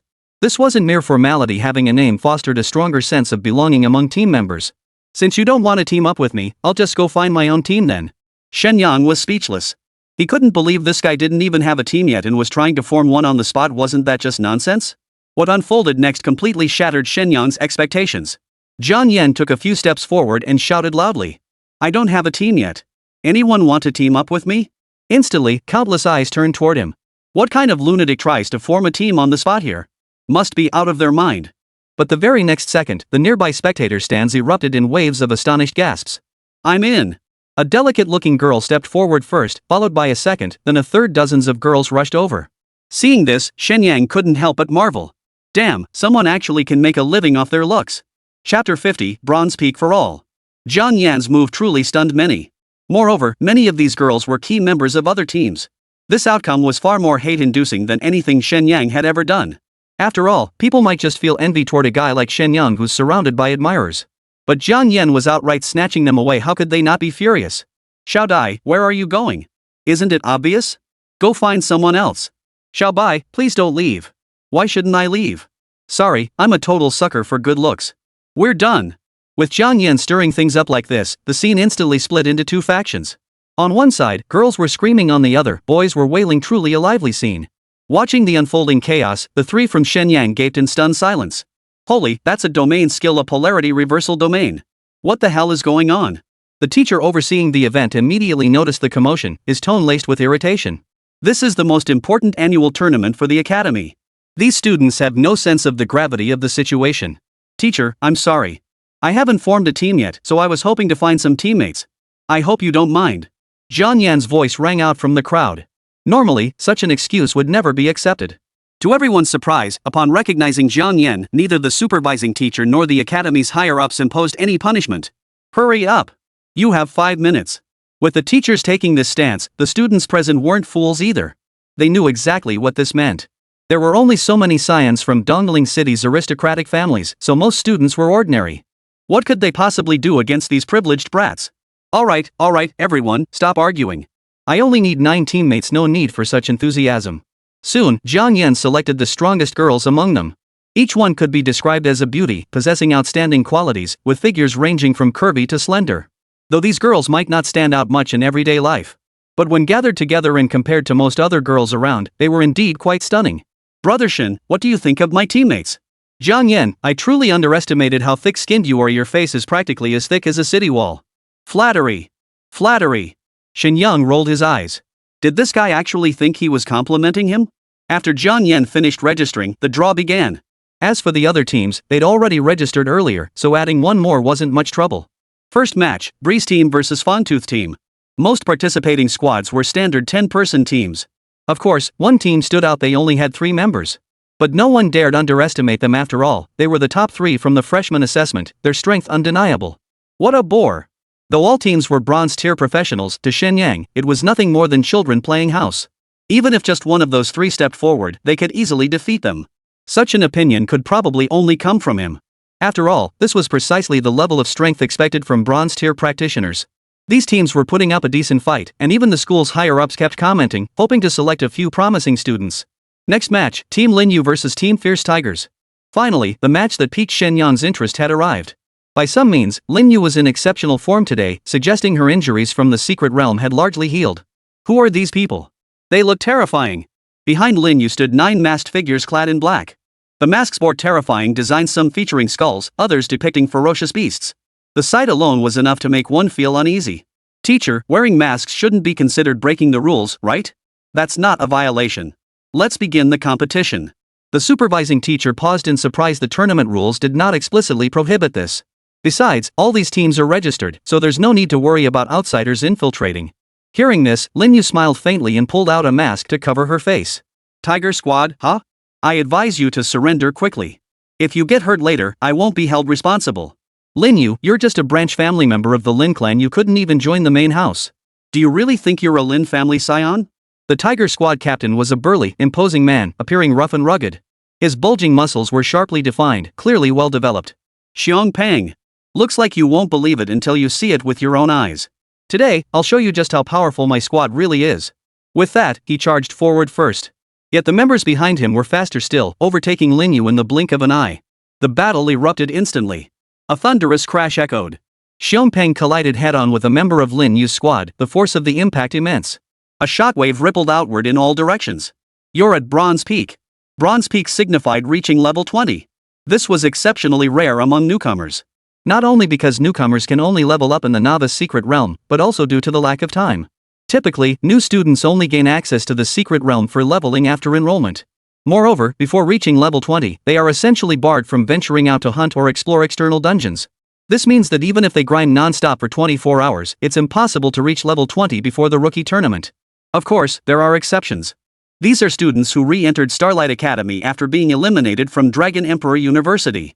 With their prior experience, they stand a chance of reaching level 20. However, breaking through from bronze to silver presents an immense challenge. Consider this: advancing from iron to bronze requires 1,000 total experience points, while progressing from bronze to silver demands 10,000. The difficulty increases tenfold, making it nearly impossible for newcomers to break through to silver before the rookie tournament. It's practically impossible for these newcomers. Of course, defeating higher-tier beasts yields more experience. But the risks also escalate dramatically. A newbie would never dare take that kind of risk. What? Surprised? The masked man grinned savagely, then the two split apart and clashed in combat. Xiong Peng managed to hold his own, but the others were in grave danger. Screams pierced the air. Xiong Peng turned to look, his eyes filled with shock. In the blink of an eye, all his teammates lay motionless on the ground, their fates unknown. Several lay with limbs twisted at grotesque angles, clearly crippled. You're all Bronze Peak. Correct. Your reward, a month's hospital leave. Chapter 51, This is Murder. In an instant, all 9 Bronze Peak players charged at Xiong Peng. As the saying goes, 2 fists can't fight 4 hands. Even with his decent strength, he couldn't possibly be a match for so many opponents. In the blink of an eye, he was sent flying. Seeing this, Shen Yang frowned in deep thought. The Lin family was truly sparing no expense to deal with him. If not for Xiong Peng's earlier revelation that Linyu was merely a collateral descendant from a branch family. No wonder she'd willingly come to Starlight Academy instead of Dragon Emperor University. After all, with the Lin family's influence, arranging for a worthless scion to get in should have been a piece of cake. How tragic. This is just too brutal. The spectators watching from below hadn't witnessed such a brutal battle scene in who knows how many years. After the supervising teacher announced the match results on stage, as expected, a warning was issued to Linyu. Linyu, show more restraint in your attacks. Any further violations will result in disqualification. Teacher, that's not quite right. I didn't know their exact strength levels. Surely you understand that even a lion must give its all when hunting a rabbit? Besides, we only used 1 skill each and didn't pursue further. How could it be considered excessive force? Isn't it more accurate to say he was simply too weak? Is being strong a crime? Linyu looked at the referee teacher with a smile. His defense held some merit. Even if the teacher understood the situation, it was difficult to press the matter further. Medical personnel carried the injured contestants off the field one by one. Among them, Xiong Peng's injuries were the most severe. Barring any miracles, this man was likely crippled for life. This Linyu, he certainly had some skill, but his temperament was just like the Lin family's. It was infuriating. Yi Badian, notorious for his fearless outspokenness, slammed his fist on the table and stood up to protest. Dean, I propose adding a rule: no points awarded for causing serious injury. Don't be ridiculous. How is this nonsense? You saw the situation yourself. He knew his opponent was lower ranked yet attacked with full force. How is that any different from murder? Yi Beixian's blunt, straightforward nature meant he'd never rise to higher leadership positions. At that moment, another elder rose to his feet. Yi Beixian, you insult my Lin family like this, do you think we have no one? The old man sat in a more peripheral position and wasn't part of the school's higher-ups. But to speak to Yi Beixian like that, his strength must be no small matter. Old Lin, let me be blunt, you're nothing but a sacrificial pawn. Do you truly believe you could take down Starlight Academy? Wake up from your delusions. Don't think I'm unaware of the deeds your Lin family has committed. What do you mean by that? Such blatant slander. I see you're looking for a fight. Enough. Li Tianqing could no longer stand by and watch. The rookie tournament is underway, and Starlight Academy has always been overshadowed by Dragon Emperor Academy. Now these two old fools are arguing in front of everyone. How are we supposed to move forward? Dean. Shut your mouth. Haven't you caused me enough trouble already? Seeing Li Tianqing's expression darken, Yi Beixian finally curled his lips and sat back down. As for the other fellow, he had no intention of giving up so easily. Striding up to Li Tianqing, he bowed respectfully before speaking. I implore you, Dean, to uphold justice for the Lin family. From the very beginning, our family never harbored any intention of controlling Starlight Academy. Director Ye's insulting remarks, if they were to spread, how could the Lin family possibly maintain its standing in Dongling City? You. Yi Beixian tried to argue further, but Li Tianqing shot him a glare that silenced him. Enough. It was merely a verbal altercation. Teacher Lin, why take it so seriously? Director Yi meant no harm. I suggest we let this matter drop. I guarantee no one will ever speak ill of the Lin family again. Clearly, Li Tianqing was speaking on Yi Beixian's behalf. Lin Jingming snorted coldly, realizing further discussion was pointless. He could only clasp his fists in a bow and turn to leave. And so, this minor incident was quietly swept under the rug. With Li Tianqing having spoken, the others dared not continue discussing the matter. Yet Yi Beixian's words only heightened Lin Jingming's vigilance. To put it bluntly, Li Tianqing had undoubtedly suspected his motives for quite some time. No wonder he had never risen to the upper echelons of Starlight Academy all these years. As for why he hadn't been expelled outright, it was likely due to the fear of the Lin family's venerable ancestor. But the Lin family patriarch had been in seclusion for years. Only the elders within the family likely knew his current situation. Meanwhile, the competition continued. Shen Yang, however, had lost all interest in watching further. Ever since stepping down from the stage, Lin Yu had been staring in his direction. But such behavior was nothing more than wishful thinking, for Shen Yang's attention had never once been on him. So what if they were all at the peak of bronze rank? He didn't take them seriously. Though their ranks were lower, Shen Yang harbored no doubts about their actual strength. Setting aside Su Ningxue and Luo Qingyi's innate talents, the boost from their 2 tattoos alone was enough to elevate their combat strength to silver tier. And that was before they'd undergone the baptism of thousandfold gravity. Their growth had been nothing short of transformative. As their strength continued to grow, this advantage would only widen further. So forget about fighting above their level soon, even crossing tiers might not be out of the question. Damn it! Shen Yang, I'll see how you die this time. With these 9 peak bronze tier allies, Lin Yu had grown quite overconfident. He thought he was on the second level, but in reality, Shen Yang had already reached the atmosphere. Sometimes, perception truly matters. Without accurate self-assessment and understanding of one's opponents, the outcome can only be utter defeat. Finally, Shen Yang's team took the stage. That damn kid. Seeing Shen Yang's state, Yi Beixian felt a mix of frustration and disappointment. Though they had met in the thousandfold gravity zone and he had even taken the other as his final disciple, he didn't pry too deeply. After all, everyone has their secrets. When you've just met someone, it's best not to pry too much. But one thing was absolutely certain, Yi Beixian would never believe Shen Yang and his 2 companions had reached the thousandfold gravity zone through their own strength alone. Even he had underestimated their true capabilities. The team that fought against Shen Yang's squad was also among the stronger newcomer teams. Several of them ranked within the top 10 in the new student assessments. Shen Yang, I know you're formidable, but I still want to give it a shot. Then let's begin. I'm just here to go through the motions. Hearing this, the opposing captain immediately felt deeply insulted. After all, nothing insults an opponent more than their indifference. Then you'd better watch out. With that, the 10-member squad sprang into action. Clearly, they had trained together before their attacks were highly coordinated. Chapter 52, Stealing Personnel. This squad looks incredibly strong. Indeed, their attack formations were well planned. Among all the squads, they were definitely among the strongest. Look! Shen Yang hasn't moved at all. The students were fairly familiar with the opposing squad. After all, Shen Yang was a dark horse among dark horses. Due to his limited circle of friends, few people knew much about him. But among the most talented students each year, information is thoroughly gathered, so they naturally understand each other's capabilities. Then, a jaw-dropping scene unfolded. Facing attacks from 10 opponents, Shen Yang stood rooted to the spot, showing no intention of fighting back. Only 2 girls charged forward, and they did so with remarkable speed. That brat was way too cocky. 2 against 10 left huge gaps in their defense. So trying to save themselves alone was simply impossible. What's more, the opposing squad seemed to have some knowledge of Shen Yang. They'd actually split off 5 members specifically to deal with him. You seem to have forgotten we're record breakers. Su Ningxue, now in combat mode, radiated a fiery aura like a war god. Her speed, already nearing its absolute limit, surged even higher. As if invisible wings of flame grew from her back, she enveloped all 5 attackers before her. The searing heat washed over them, making the team feel as if they were facing a volcano. No! Retreat! Their strategy was to take Shen Yang first. On one hand, this guy was getting too much attention lately. On the other, they could see he had some real skill. The fact that 2 beauties were utterly devoted to him taking him down was a matter of male pride. Thus, the first 5 men were feigning an attack, maintaining constant vigilance. Even so, they were swept by Yan's 4 directions attack, all beaten black and blue on the spot. Seeing this, the captain felt a chill in his heart, yet clung to a sliver of hope if they could just take down Shen Yang, it would at least vent their anger. At this moment, the 5 men were less than 3 meters away from Shen Yang. Yet those 3 meters seemed to become an insurmountable chasm. Luo Qingyi let out a sharp command. Spatial slash. Instantly, Shen Yang was enveloped within it. Even as the 5 men strained every muscle, they couldn't inch any closer.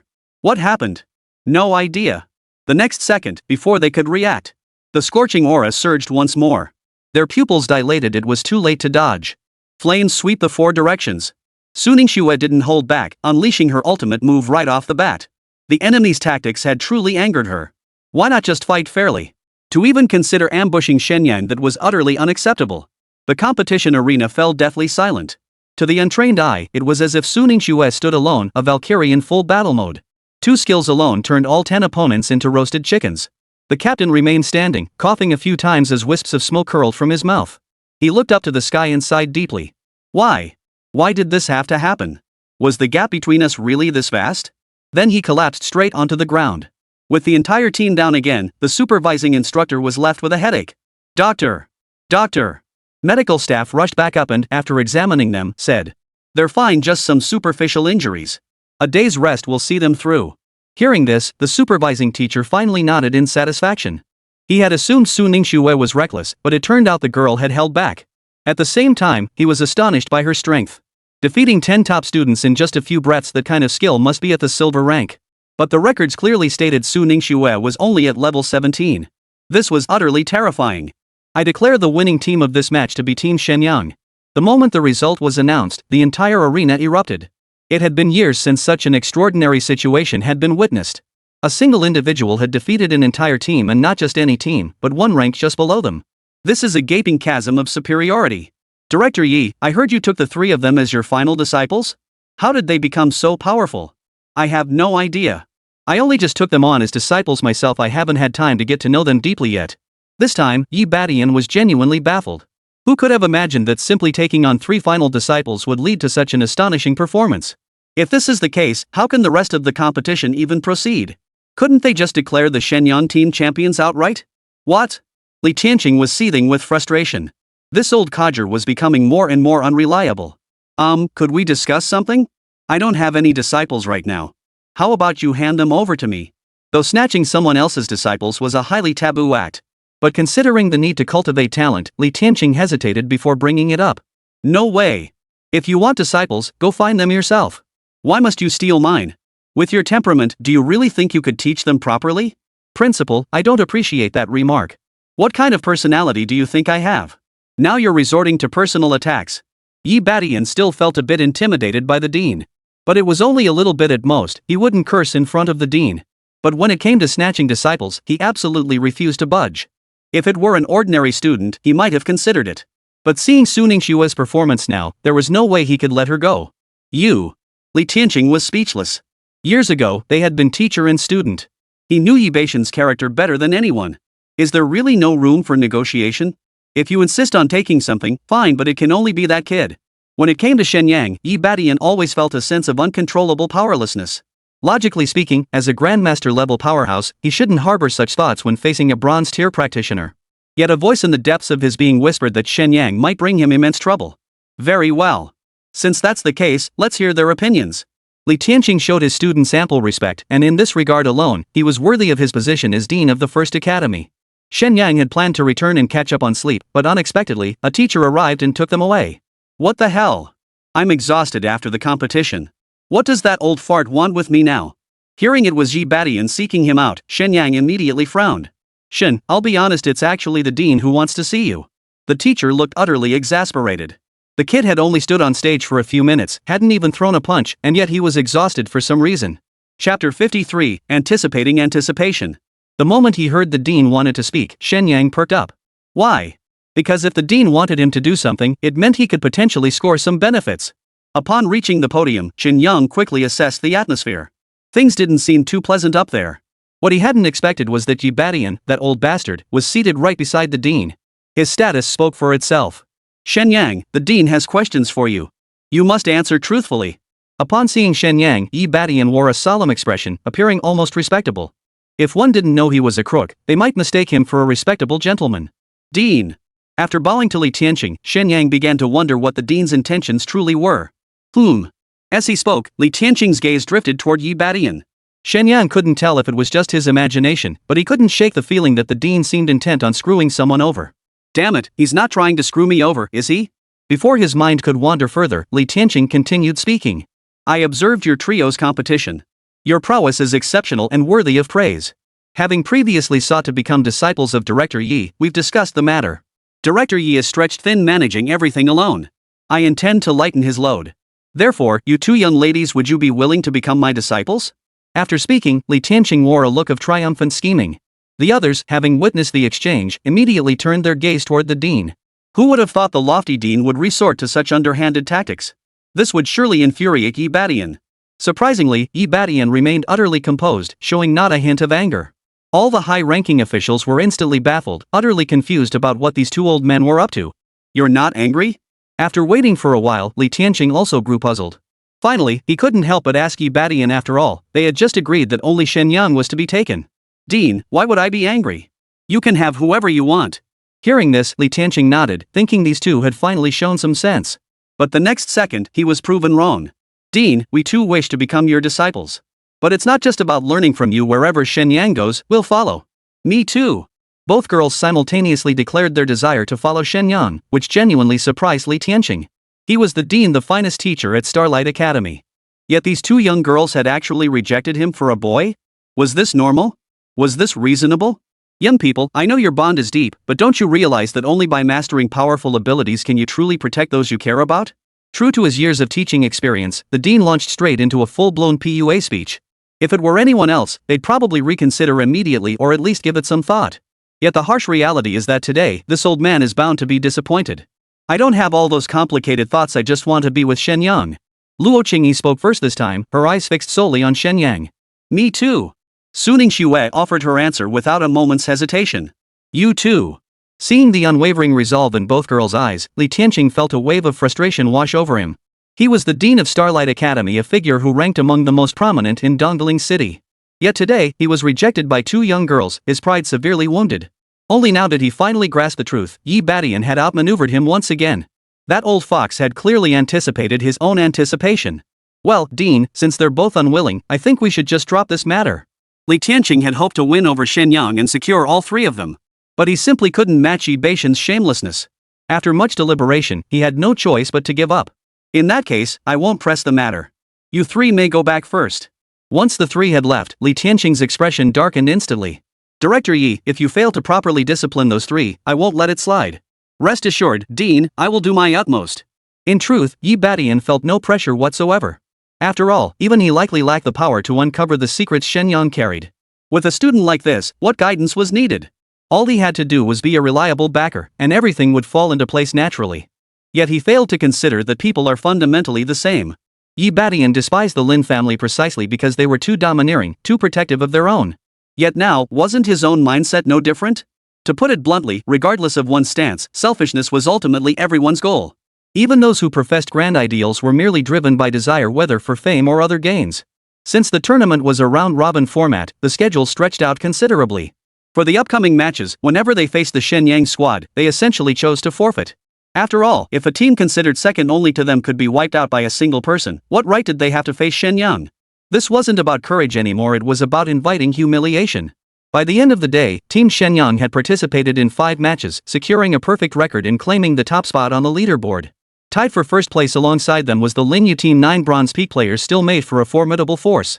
I refuse to accept this. Why are we ranked below them? Despite being tied for first, Team Linyu was ranked below Team Shen Yang.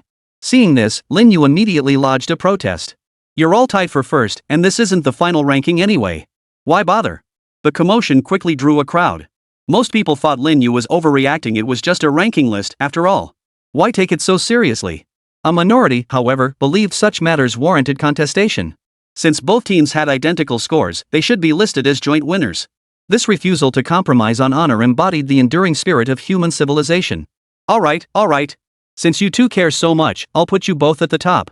With a sigh, the proctor reluctantly added Lin Yu's team name to the top spot. That finally silenced him. But the matter wasn't over. Lin Yu's earlier words had resonated with many. Namely, the question of Shen Yang's role. In all 5 battles, either the opponents surrendered or Shen Yang didn't even lift a finger. Thus, he appeared to be nothing more than a mere accessory. If someone like that were to win first place, wouldn't it be an insult to the tournament itself?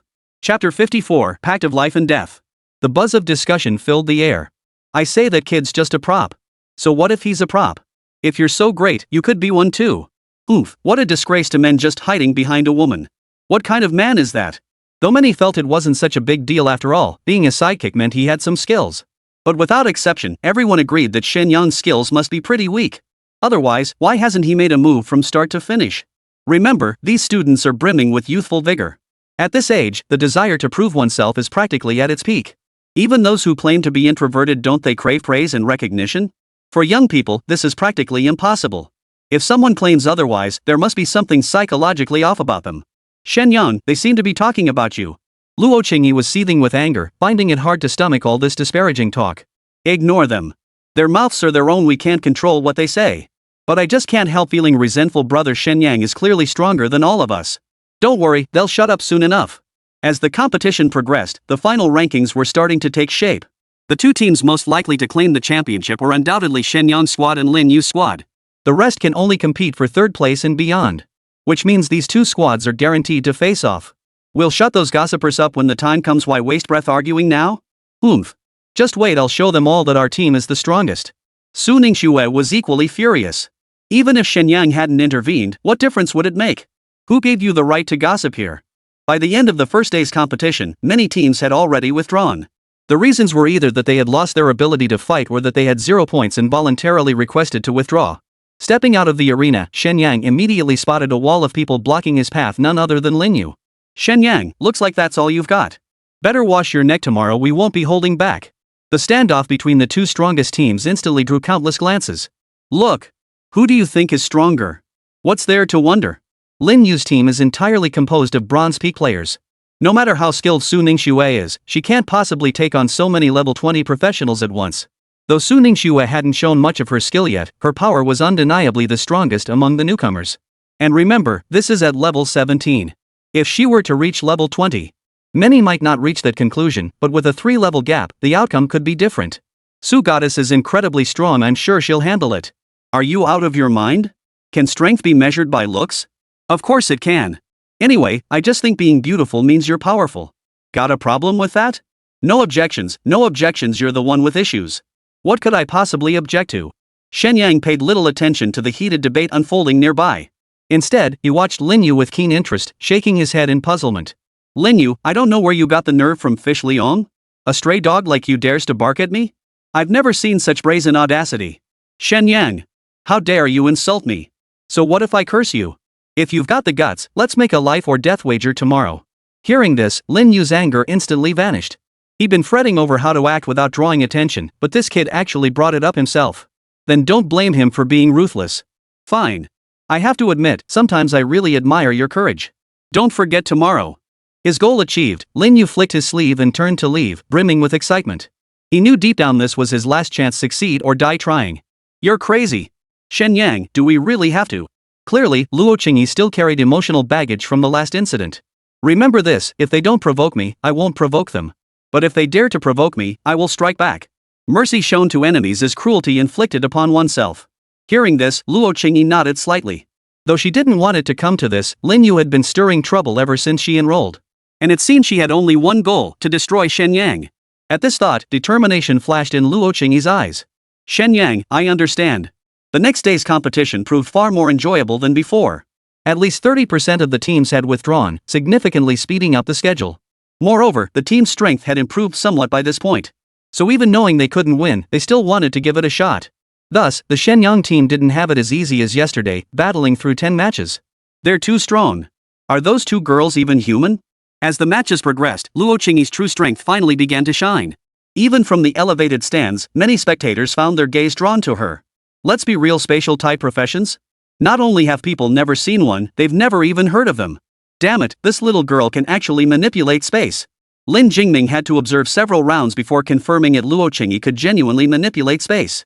Among past practitioners, this ability had never been seen before. He knew this all too well. Even more astonishing was the sheer physical prowess of both girls. It was borderline absurd. In his estimation, they were approaching the level of a mid-tier silver-ranked professional. Lin Yu, come here for a moment. After obtaining the data, Lin Jingming could no longer sit still. Using the excuse of needing the restroom, he summoned Lin Yu directly. What is it? You must be extremely cautious around the Shen Yang squad. Their overall strength has likely reached silver rank. And that young girl? She's very likely a spatial type professional. Hearing this, Lin Yu showed no concern whatsoever. Instead, she gave a cold smile. So what? Rest assured, young master. Among the people he assigned to me this time, 3 are bona fide silver tier. Hearing this, Lin Jingming was utterly baffled. He had no idea Lin Xiao had made such arrangements. After all, Lin Jingming's current standing within the Lin family was essentially that of a discarded pawn. So it was only natural he wasn't privy to these plans. Well then, that puts my mind at ease. Still, we must remain cautious. I can't shake the feeling that Shen Yang isn't just some ordinary kid. Even if he's special, he can't be made of iron. I refuse to believe he could withstand a true silver-ranked powerhouse. Lin Yu's eyes gleamed with determination as her plan solidified. That's precisely why I wore the mask during the match. Shen Yang, this time I'll see if you can survive. Chapter 55, What kind of youth wouldn't be fiery? The next day's matches concluded with both Shen Yang's team and Lin Yu's team achieving undefeated records. The outcome was now undeniable. These two teams would battle for the championship. Unlike Team Lin Yu, Shen Yang hadn't made a single move throughout the entire tournament. That is to say, Su Ningxue and Luo Qingyi alone had carried them this far. You tell me, does Shen Yang have the skills or what? Who knows? I've never seen it myself. I think he's just window dressing, absolutely no real skill. Who knows what tricks he used to charm those two beauties into being head over heels for him. If you ask me, he must be exceptionally skilled in certain areas. When the beauties are happy, naturally. Speculation about Shen Yang's abilities changes daily. Who knows where this will end up? One thing's for sure, if he keeps sitting on his hands, the rumors will only get more outrageous. Of course, for Shen Yang, who's been grinding it out in this cutthroat world for years, these rumors don't faze him in the slightest. Due to the fast pace of the competition, the final match will commence in 10 minutes. Both teams, please prepare. The host's voice echoed through the venue, instantly igniting the crowd's excitement. Star Glory Academy has never produced a truly formidable team. Therefore, both students and spectators alike are pinning great hopes on these two teams. Whoever emerged victorious would undoubtedly qualify for the city-level competition and perhaps even the provincial tournament, a triumph that would restore Starlight Academy's reputation.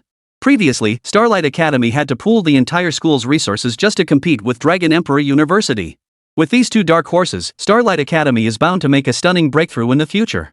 Teacher, I have a request. At that moment, Lin Yu slowly walked onto the stage. The crowd fell silent, unsure of her intent, eager to hear what she would ask. Speak. I demand a life or death battle against the Shen Yang squad. The room erupted in an uproar. No one could fathom it, they were just ordinary students. What kind of grudge could be so deep? What? Teacher, no need to wonder. Since he's so confident, I'll accept the challenge. At least you've got some backbone. The two locked horns from the start. Flames ignited in Lin Yu's eyes as she stared at Shen Yang like he was already dead. Spine isn't something others give you, it's about having the guts to stand your ground. Is that so? Then wait until I crush your bones and see just how hard they really are. Tensions flared between them, as if they were about to come to blows at any moment. A furious shout erupted from the elevated platform. Li Tianqing seethed inwardly. Finally, two strong teams had emerged, or rather, 1.5 teams with real potential to excel in the provincial tournament. Yet before they even stepped onto the field, they were already tearing each other apart. This is ridiculous. Dean, I understand your concerns. But I have a blood feud with this Shen Yang fellow. Please do not stop me. Lin Yu had already descended into madness. Even facing a Grandmaster-level opponent, she showed no sign of retreat. In his eyes, Shen Yang was a mountain blocking his path to a happy life. Only by toppling this mountain could the path ahead become clear. Shen Yang, what deep-seated grudge do you hold against him? How should I know? Maybe I called him a stray dog? If that counts as a deep grudge, then I have nothing more to say. Hearing this, Li Tianqing grew even angrier. Lin Yu, is that all it takes? Dean, according to the Academy's regulations, my actions are entirely within the rules.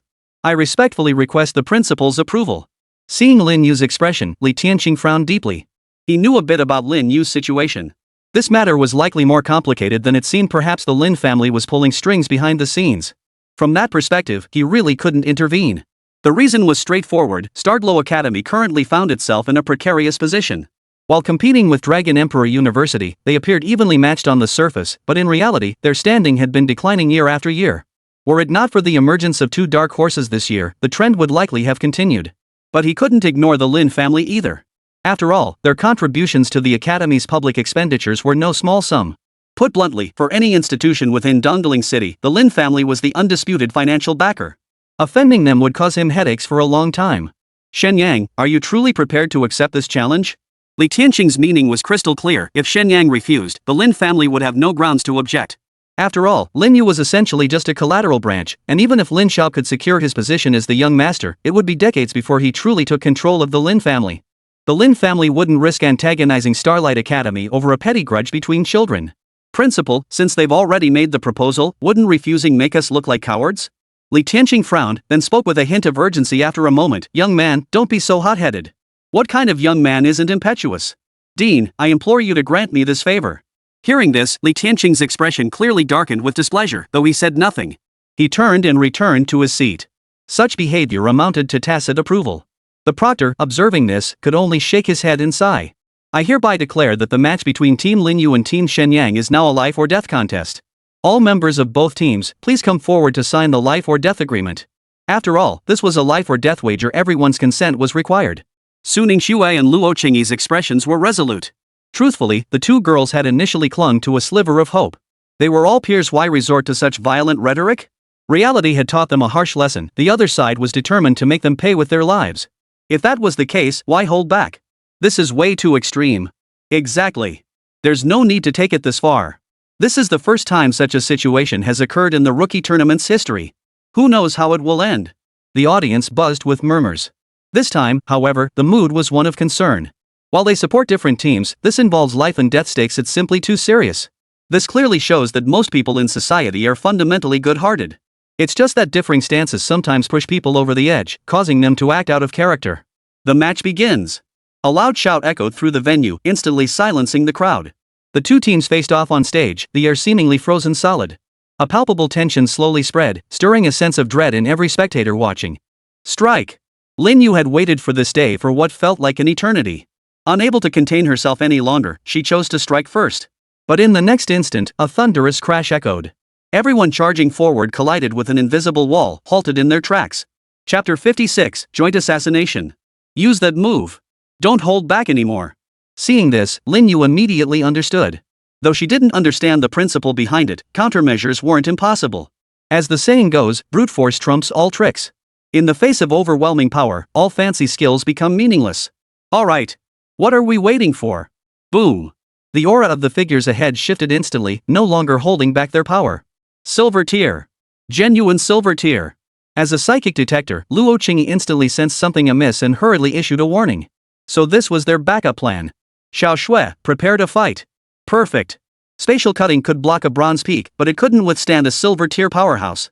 Moreover, the opponent's strength wasn't merely early silver tier. They likely reached around level 25. A sharp, glass-shattering sound erupted as the barrier formed by the spatial cut was instantly shattered. Simultaneously, Shen Yang and Su Ningxue sprang into action. One from the left, one from the right, each charged toward the nearest opponent. Their speed was astonishingly fast, leaving even the silver tier opponents momentarily stunned. The next second, a searing heat washed over them. Flames sweep the four directions. Flames sweep the four directions. Facing the silver-ranked adversaries, Shen Yang and Su Ningxue held nothing back, unleashing their ultimate moves from the start. As their power grew, the frequency of their four directions flames release increased. At peak condition, Shen Yang could unleash 7 flames sweeping the 4 directions, while Su Ningxue had also improved, capable of 5. This was more than sufficient to handle the current situation. Of course, neither had experience dealing with silver-tier professionals, requiring them to adapt on the fly during combat. 2 such powerful attacks coming their way meant even those silver-tier professionals dared not underestimate the threat. For silver-tier practitioners, withstanding flaming sweep was still within their capabilities. But bronze-tier peak practitioners might not fare as well. Remember, flame sweeping the 4 directions is an AoE skill with an extremely large area of effect. Moreover, its area of effect expanded with distance. The 2 intersecting flaming sweeps instantly covered most of the blind spots ahead. Screams echoed as every bronze-tier member was instantly struck, instantly rendered combat ineffective. What a bunch of useless trash. Seeing this, Lin Yu showed no concern for her teammates, instead letting out a cold snort. It was clear that the lives of these members meant absolutely nothing to him. From this perspective, even if Lin Yu had a reason to target Shen Yang. But treating his own teammates this way was proof enough of his utter depravity. Such overwhelming power. The 3 remaining silver-ranked fighters present were utterly shocked. They never imagined Shen Yang possessed such formidable strength, and their nerves instantly tightened. They had assumed this would be a decisive victory, but now it seemed they had been overly optimistic. Though the previous attack hadn't inflicted any real damage on them, it was enough to make them take him seriously.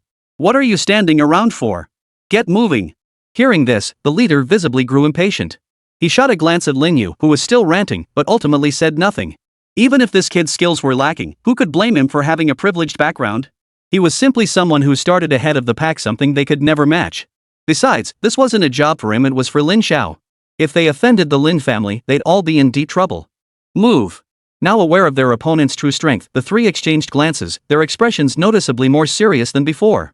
Still, securing a swift victory proved challenging. Thus, both sides became locked in a stalemate. Even though the Shenyang team had only 2 primary combatants, Luo Qingyi's support from the sidelines couldn't be overlooked. The 2 sides were locked in a stalemate for the moment. Seeing Shen Yang and Su Ningxue holding their own against silver-tier opponents, Lin Yu instantly felt annoyed. What the hell is wrong with you two? Do you want to live or not? Kill him already. Given the life or death nature of the battle, the school had no grounds to intervene. After all, such incidents could severely damage the school's credibility. Though humanity shared a common enemy, irreconcilable conflicts between individuals were inevitable. The life or death battle was an exceptionally effective method for resolving such conflicts. Some might deem it too brutal, but when facing the threat of ferocious beasts, peaceful methods would waste too much time and energy. For the defense of all humanity, it would squander too many resources. Thus, this primitive yet effective method continues to be supported by many professionals.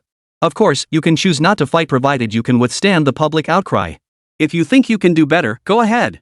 Stop spouting off with your cheap shots, they're formidable. Clearly, as a silver tier powerhouse, he holds no fear whatsoever for Lin Yu, a mere bronze tier. Are you guys rebelling? How dare you speak to me like that? I advise you to shut your mouth, or face the consequences. The leader finally spoke, and a single glare from him sent Lin Yu stumbling backward several steps.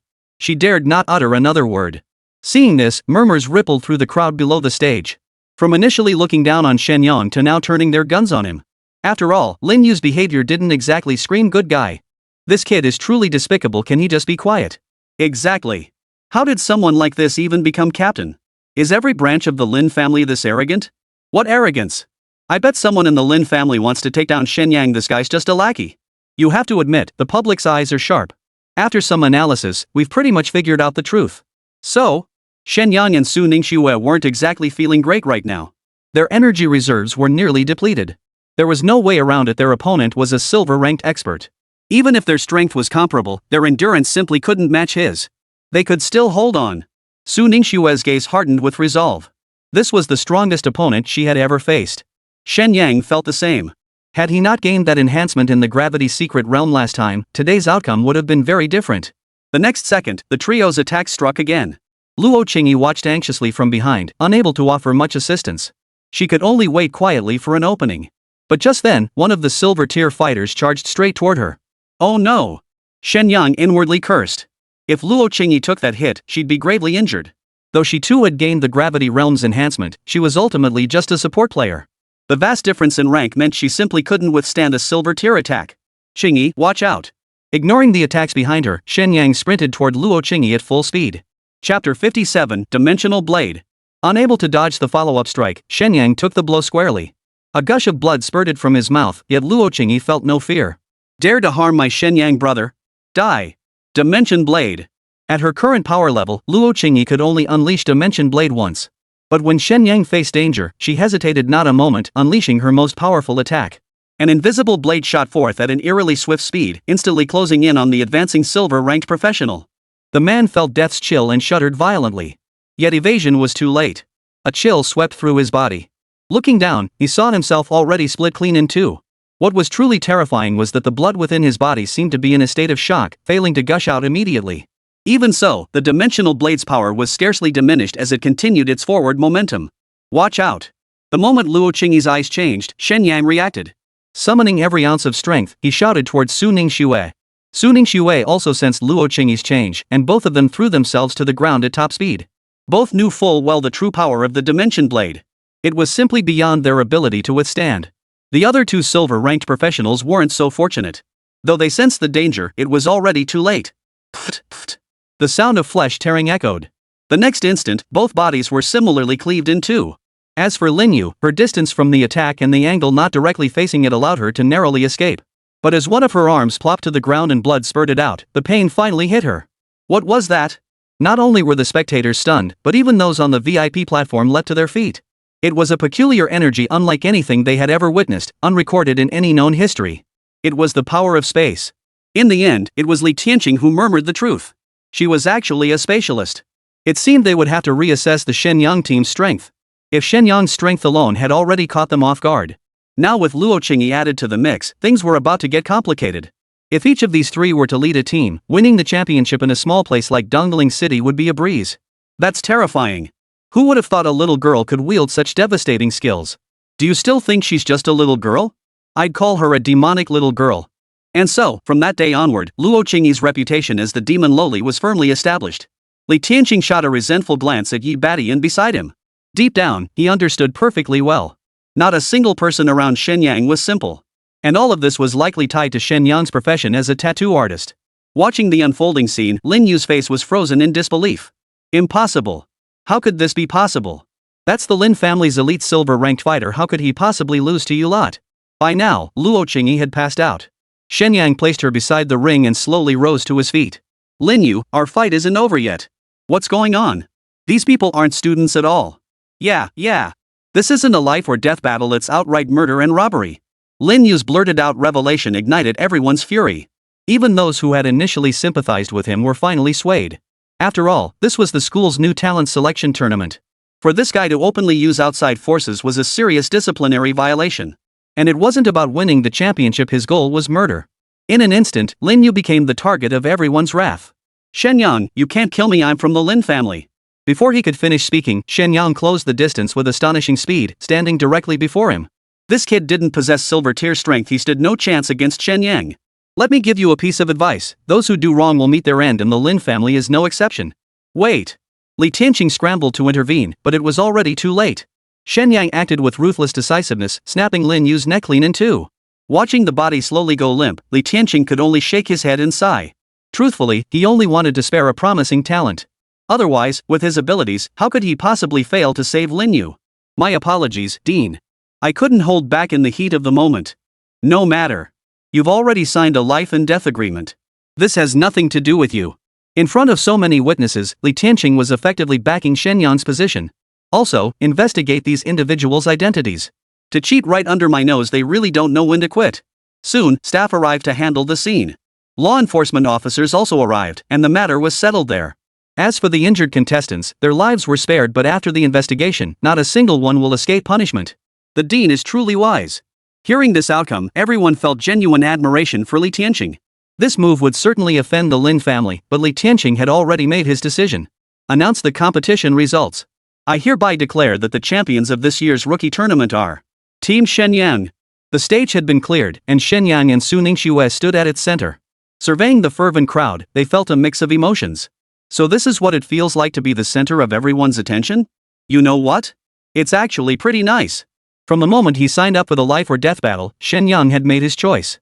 They say if you want someone's protection, you have to prove your worth. Now that he had proven his worth, it was up to the academy to decide. If they acted like Dragon Emperor University, his only choice would be to leave Dongling City. Even so, with the system by his side, he was certain to rise to heights unreachable by anyone else. Yet a sliver of hope lingered in Shen Yang's heart, a belief that this world couldn't be filled with nothing but heartless, unprincipled souls. Ding! Congratulations! Halfway through the mission. Reward 1 portion of life essence. At that moment, the system's voice echoed. Shen Yang raised an eyebrow, surprised to receive a reward after only half the task was completed. This meant he could upgrade Luo Qingyi's tattoo. Currently, she fainted after casting just one ultimate ability, which was far too disruptive. Su Ningxue was equally thrilled, exclaiming excitedly. Shen Yang, we did it! Yeah, but this is just the beginning. The road ahead is still long. Hearing this, Su Ningxue nodded firmly. Right now, she felt incredibly fortunate. Not only had she met Shen Yang, but she had also chosen to trust him. The individual competition will be held tomorrow. Everyone, please prepare yourselves. Hearing the proctor's announcement, the audience seemed rather unenthusiastic. After all, it was obvious that individual competitions were generally not very exciting. Chapter 58, Made Up? In previous years, the individual competition had been quite popular. That was when the competitors were evenly matched. Now, it's a completely different story. After witnessing battles at the silver tier, watching bronze tier fights, even if they were exciting, felt utterly dull. As for the final championship showdown? That's likely to be even more tedious. The 3 members of the Shen Yang team all possess silver tier combat strength. It's basically just going through the motions. They can't exactly fight each other to the death, can they? You think they'd actually fight each other? You're being naive, can't you see? Those 2 are Shen Yang's girlfriends. There's no way they'd ever fight. Isn't that just them deciding who's number 1? Exactly. Looks like this year's individual competition won't be much to watch. Shen Yang, however, didn't pay it much mind. After all, his strength speaks for itself. No matter who steps up, he'll just take them down. After everyone had exited, the 3 were summoned back by Li Tianqing. This time, however, Yi Beishan's expression was unusually serious. Dean, you requested us? Indeed. You've been keeping a pretty low profile, kid. Li Tianqing stepped forward and playfully slapped Shen Yang on the shoulder. I wasn't hiding anything from you, Dean. I just didn't need to step in during the earlier matches. Hearing this, Li Tianqing felt a bit embarrassed. The way he put it made it sound like he was implying that back in their youth, they hadn't had such a powerful girlfriend to rely on, forcing them to take the field themselves. The Lin family's influence is vast. Have you thought about what to do next? Dean, you said it yourself, the Lin family's influence is vast. It's far beyond what I can handle alone. I humbly request your guidance. Hearing this, Li Tianqing burst into laughter. Seems this kid had it all planned out. This final life or death battle was probably just a show put on for his benefit. Young man, you're the first youth bold enough to scheme against a grandmaster. Dean, I wouldn't dare scheme against you. It's just that the Lin family has pushed me too far. I had no choice. Shen Yang's strategy was to deny everything outright. After all, these were all old foxes. He had no intention of being led by the nose. Fine, say whatever you want. I summoned you here for 2 reasons, to warn you about the Lin family, and to make one thing clear: as long as I, Li Tianqing, am alive, not even the Lin family can touch you. And as for my master, if you want to touch my disciple, you'll have to step over my dead body first. Yi Badian pounded his chest. Though sincere, his words seemed like a display of authority before Li Tianqing. It was as if he were saying, see? This is my disciple. I am their master. Thank you, Dean. Thank you, master. This time, Shen Yang didn't slouch around, he bowed deeply instead. He had gambled correctly. What he hadn't felt at Dragon Emperor University, he now sensed at Starlight Academy. For this reason alone, the future Starlight Academy would surely surpass Dragon Emperor University. Though strength reigns supreme in this world, humanity is the true key to prevailing in the end. If an academy lacks the courage to protect its prodigies, it ceases to be a cradle for nurturing the strong. It becomes a puppet controlled by powerful clans. Back at the villa, Luo Qingyi slowly came to. Shen Yang, are you okay? Silly girl, I'm fine. Just remember to aim better next time. Even now, recalling the incident, Shen Yang felt a chill of dread. Had they not reacted swiftly, they too would have been cut by that dimensional blade. I'm sorry, Shen Yang. It's all my fault. Truthfully, just before losing consciousness, Luo Qingyi had seen it, but once the dimensional blade was unleashed, there was no recalling it. Seeing Luo Qingyi's guilty expression, Shen Yang didn't feel like joking anymore. He reached out and ruffled her hair. All right. It's not your fault. Besides, if it weren't for you, we wouldn't have won the championship. Hearing this, Luo Qingyi perked up instantly. We're champions? Of course. Don't you think we truly deserve it? Luo Qingyi was overcome with excitement. She had never imagined winning the championship before. And within a 3-person team, no less. After all, she was only a C-rank professional. Perhaps she was destined to remain an ordinary person for the rest of her life, yet now she glimpsed a path to greatness. And it was all because of Shen Yang. The thought made Luo Qingyi's cheeks flush slightly as she gazed at the handsome face mere inches away. Without thinking, she leaned in and kissed him. Qingyi, you. Shen Yang was caught completely off guard. Honestly, in 2 lifetimes, this was the first time a girl had ever kissed him first. You too. That's way too much. Just as the atmosphere began to feel awkward, Su Ningxue, who had gone out to buy groceries, let out a startled cry. Qingyi, you little devil. Waking up and causing trouble, huh? Just you wait.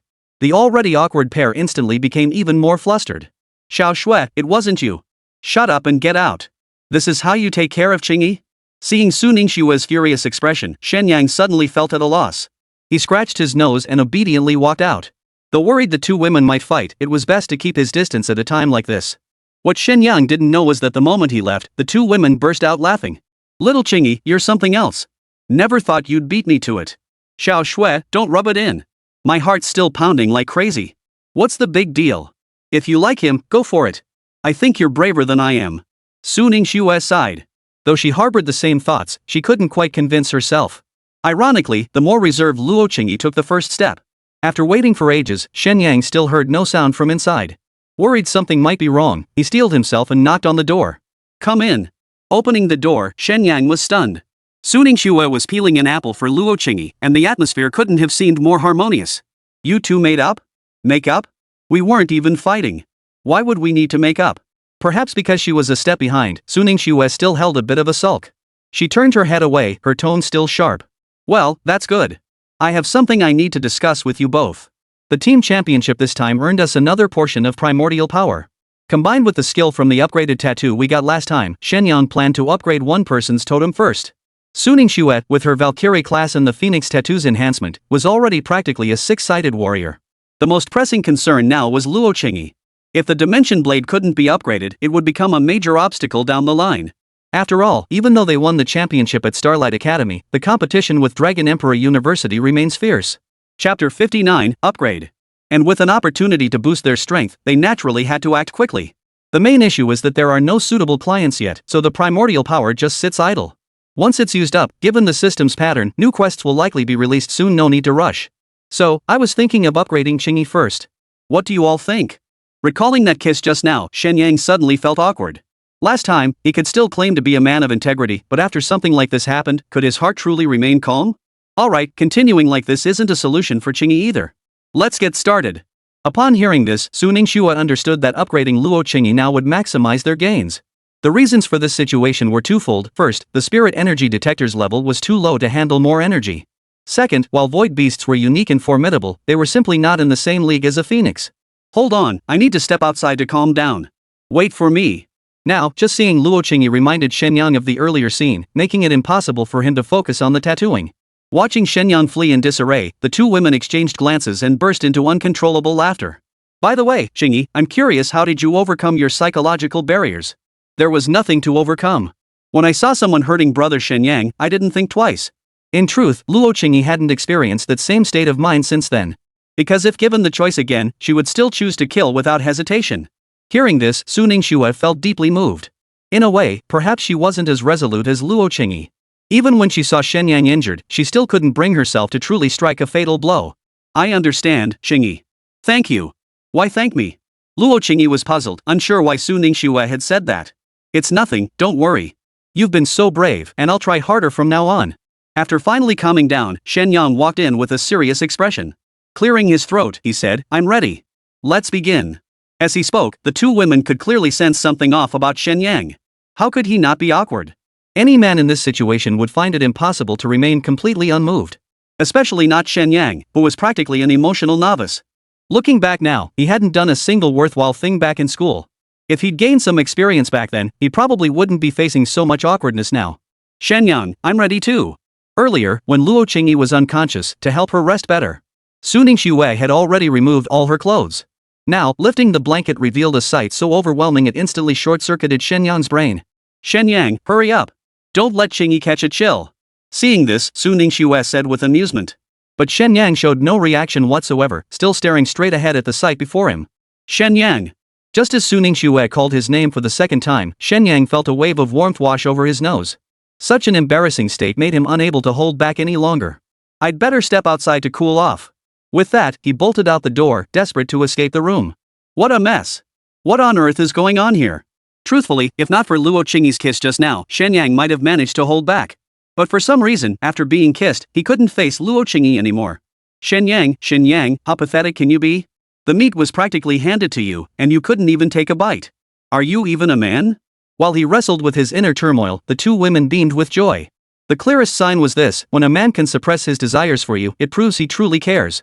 Wiping the blood from his nose, Shen Yang finally steeled his resolve. Damn it, what's there to be afraid of? Just do it. The door burst open with a slam. Shen Yang stood there, his expression unwavering. Don't get the wrong idea, I'm actually a good guy. This is just a normal physical reaction, but I've overcome it now. After pondering outside for a while, Shen Yang had come to a realization. If he wanted them, both women were essentially his. So what was there to get worked up about? Of course, he wouldn't force either of them after all, matters of the heart require gradual progress. Brother Shen Yang, are you truly ready? This time, it was Luo Qingyi who felt a twinge of worry. She'd heard that if Shen Yang got distracted during the tattooing process, it could easily lead to a situation where both parties ended up worse off. Come on, a man can't admit he can't do it. This seemingly random remark left both girls a bit baffled. But they were used to it. Shen Yang sometimes uttered words that were hard to grasp yet held profound truths. Luo Qingyi trusted Shen Yang implicitly. Once she was ready, the shyness from the first time had vanished. After all, every inch of her body was already familiar to Shen Yang. To still feel shy now would seem rather artificial. Besides, she was doing this willingly. Then let's begin. Extracting a portion of primordial energy from the system space, Shen Yang began tattooing with intense focus. Strangely, the moment his fingertips touched Luo Qingyi's skin, his emotions instantly settled. Compared to the first tattoo, this modification was clearly more energy-consuming. Shen Yang dared not be careless, immersing himself completely in the task. Su Ningxue sat nearby, careful not to make a sound that might disturb him. After about an hour, Shen Yang was drenched in sweat. Phew! Finally done. Wiping the sweat from his forehead, Shen Yang felt a surge of excitement. He wondered what changes would occur after upgrading Luo Qingyi's tattoo. He eagerly opened Luo Qingyi's information panel and was immediately stunned. It's incredibly powerful. Luo Qingyi, B rank Spatial Psionic Scout. Primary profession, Spatial Psionic Detector, C rank LV15. Hidden subclass, Void Totemist. Strength, 800. Constitution, 500. Agility, 300. Spirit, 200. Innate skill bestowed by Void Beast Totem. First Dimension Blade active, fires a spatial blade that ignores all physical defenses, dealing double true damage at half the usual cost. 2 Spatial Perception passive, enhanced spatial fluctuation detection. Unimpeded perception range, 1,500 kilometers upgradable. 3 Spatial Cleave active, support skill that splits space into 2 sections, blocking all enemy attacks. 4 Teleportation active, teleports 50 meters upgradable. After this upgrade, Luo Qingyi's power nearly doubled that of her peers. Chapter 60, Hallucinations? Following this upgrade, Luo Qingyi's various attributes also saw significant enhancement. Most notably, her primary class unexpectedly advanced as well, something she hadn't anticipated. Of course, the most significant change was that teleportation had become an active skill. In other words, if he could just replicate the teleportation skill, wouldn't that be so cool it would blow everyone away? System, replicate teleportation for me. The replication progress for teleportation had already been fully accumulated beforehand. The reason it progressed so quickly was thanks to those silver tier experts from Linyu. When Luo Qingyi fell unconscious, it directly triggered a teleportation. Whether it was due to the passive skill or not, this single instance somehow pushed the replication progress to a full 100%. Ding! Replicating skill, teleportation. Ding! Teleportation skill replication successful. The next second, Shen Yang's eyes widened in excitement. A flood of information surged into his mind, and suddenly, it felt as natural as if he possessed this skill his entire life. With a single thought, Shen Yang vanished from his original spot. Where's Shen Yang? This left Su Ningxue utterly startled. A living person had vanished right before her eyes. Even in a world teeming with practitioners, this was astonishing enough. I have no idea. Luo Qingyi, who had just completed her upgrade, hadn't even had time to feel the changes in her body. Naturally, she was just as baffled. Little did they know, Shen Yang had already appeared at the villa's entrance. This feeling was absolutely exhilarating, wasn't it? This was a direct breakthrough of spatial limitations in her previous life, no theory could have explained it. Experiencing this ability for the first time, Shen Yang instantly became fascinated. He began teleporting endlessly, his figure appearing in various spots throughout the villa complex. He was having the time of his life. Could this thing even pass through walls? Suddenly, Shen Yang had a bold idea. Fixing his gaze on a wall ahead, he didn't even bother to check whose house it was, he just teleported straight through it. Why is it so hot in here? The moment he appeared, Shen Yang felt a bit short of breath. All he could see was steam, as if someone were taking a shower. Staring intently, Shen Yang nearly gasped aloud. Jian Yan! How could it be you? The next second, Shen Yang felt a warm, wet sensation under his nose. Damn it! What a mess! Shen Yang! How did you get in here? Jiang Yan's voice had completely changed. It was clearly a woman's voice. And judging by the posture, it was already obvious, okay? This completely shattered my worldview, so this guy has always been a woman all along. Shen Yang, I knew it. You've been plotting something against me, haven't you? Yet Jiang Yan transitioned from shock to composure in less than a second, leaning in as she spoke. That stunning figure made Shen Yang's head spin. One thought dominated his mind: how on earth did this woman conceal such massive assets? No, you've got the wrong person. As Jiang Yan drew nearer, Shen Yang snapped back to his senses and vanished from the spot with a teleportation. Jiang Yan's beautiful eyes widened in disbelief as she stared at the empty bathroom. What the hell just happened? To be honest, Jiang Yan was baffled too. This was completely beyond reason. What am I even thinking? I'm hallucinating. Finally, Jiang Yan smiled wryly, convinced she must be hallucinating. Meanwhile, Shen Yang stood drenched at the entrance of Villa 1, gasping for breath. After glancing at Villa 2 beside him and seeing no movement, he teleported back into his room. Shen Yang, where did you just go? I just learned a new skill and wanted to test it out, but I accidentally fell into the lake. Seeing Shen Yang's evasive gaze, the two women already knew. This guy was definitely lying. Shen Yang, did you replicate my teleportation skill? Luo Qingyi, ever the considerate one, quickly changed the subject. You bet. What? Teleportation. Su Ningxue's mind was reeling. So Shen Yang vanished just now because he used teleportation? What kind of god-tier skill is this? If you could pull that off in a real fight, your opponent wouldn't stand a chance to counterattack. This skill is too insane. Shen Yang, I need to level up. It wasn't that Shen Yang didn't want to upgrade Su Ningxue, it was just that the Phoenix Totem upgrade was beyond his current capabilities. Alright, then make sure to upgrade it for me next time. After hearing the reason, Su Ningxue didn't press Shen Yang further. Truth be told, I'm also dying to see what kind of insane skills the Phoenix tattoo will unlock after upgrading. As an ancient divine beast, the Phoenix is a creature capable of rebirth through Phoenix-like renewal. If one could truly gain such abilities, wouldn't that grant near immortality? Of course, Shen Yang didn't get his hopes up too high. After all, his current level was still quite low, essentially a beginner stage. Once his strength grew in the future, more possibilities would surely open up. But after this incident, Shen Yang found himself utterly in awe of she. Though it didn't seem to possess the kind of system intelligence he'd read about in novels, its effectiveness was undeniable. Where is everyone? Didn't anyone cook today? Just as the three were chatting, a voice suddenly echoed from downstairs. Shen Yang's nerves instantly tightened. That voice belonged to Jiang Yan. Recalling the scene from earlier, his blood began to boil once more. I'll go change. You two go downstairs and welcome him. Hearing this, both women looked puzzled. Shen Yang had always despised Jiang Yan intensely. His expression would instantly change whenever he heard Jiang Yan's voice. For him to ask them to entertain him today was utterly uncharacteristic. But with no other evidence, they could only agree and head downstairs.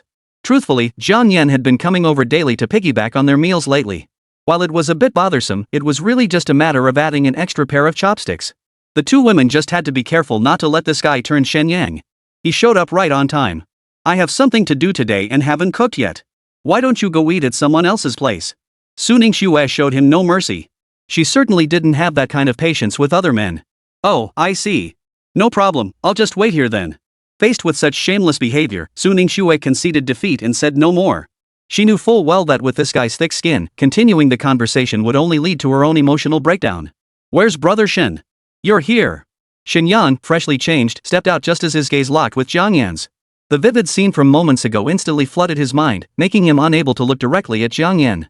Brother Shen, what's wrong with you today? Are you feeling unwell? Why do you seem so awkward? Shen Yang inwardly retorted, no kidding. How could I not be awkward? Who would have thought a pretty boy could have such a scorching hot body? Chapter 61, Advancing to the Quarterfinals. Nothing. Just feeling a bit off after the match. What's there to feel unwell about? That Lin family is utterly despicable, they deserve to die. Besides, I've already heard that the Dean and the Lin family had a major falling out this time. I doubt the Lin family will continue funding the academy from now on. Jiang Yan mentioned it casually, as if it were nothing special. Shen Yang frowned in confusion. How come you always have such reliable intel? Is that so? Isn't this common knowledge? Shen Yang rolled his eyes at the remark. If she hadn't just gotten the upper hand, she would have snapped back at her already. How long had it even been since the incident? Yet she already knew everything about the higher-ups inside out. If she claimed to be an ordinary person, not even a ghost would believe her. Jiang Yan remained perfectly composed, his acting skills now polished to perfection, showing not a single flaw. Don't put too much pressure on yourself. The Lin family has committed so many injustices they'll be finished sooner or later. Instead of worrying about that, why not research some new recipes? I'm getting tired of eating the same old dishes. Could you please not be so shameless? Not kicking you out is already me giving you face. Hearing this, Shen Yang could no longer contain himself. This woman was practically a different person when she dressed as a man. But then again, who knows what she's like in women's clothes? This is perfectly normal. Stop overthinking it. No matter how this plays out, you won't be implicated. With the dean covering for you, you can rest easy. Hearing this, Shen Yang felt a flicker of genuine gratitude. Regardless of anything else, Jiang Yan was genuinely trying to comfort him. I'm not worried. I'll handle whatever comes my way. Sooner or later, I'll settle things with the Lin family. Shen Yang felt a surge of pent-up anger. Truth be told, it started as minor friction, but the Lin family had taken things way too far. If it had been anyone else, they probably wouldn't be alive anymore. After the meal, with a day's break scheduled between individual competitions, Shen Yang didn't idle away the time, instead honing his teleportation skill to perfection. To prevent any mishaps, he refrained from testing the wall-passing skill this time. However, Jiang Yan's identity still troubled him. Appearing at Starlight Academy disguised as a man, yet somehow managing to obtain the latest information firsthand. All signs pointed to this person being far from ordinary. But lacking concrete evidence, he could only proceed cautiously, taking things step by step. In their future interactions, he must exercise extreme caution. Otherwise, he might find himself entangled in unforeseen dangers at any moment. On the day the individual competition commenced, the entire venue erupted with shouts of Shen Yang's name. He had become Starlight Academy's biggest star, with some female students even fainting on the spot, a scene reminiscent of a major concert from his past life. Everyone was incredibly enthusiastic. Shen Yang basked in the adoration, though he knew standing at the center of attention meant facing inevitable storms. But this was far better than being manipulated by schemers. After all, effort and reward were proportional. Shen Yang, you mustn't let other beauties distract you. Luo Qingyi's timely reminder left Shen Yang feeling a bit annoyed. Are you kidding me? Am I that kind of person?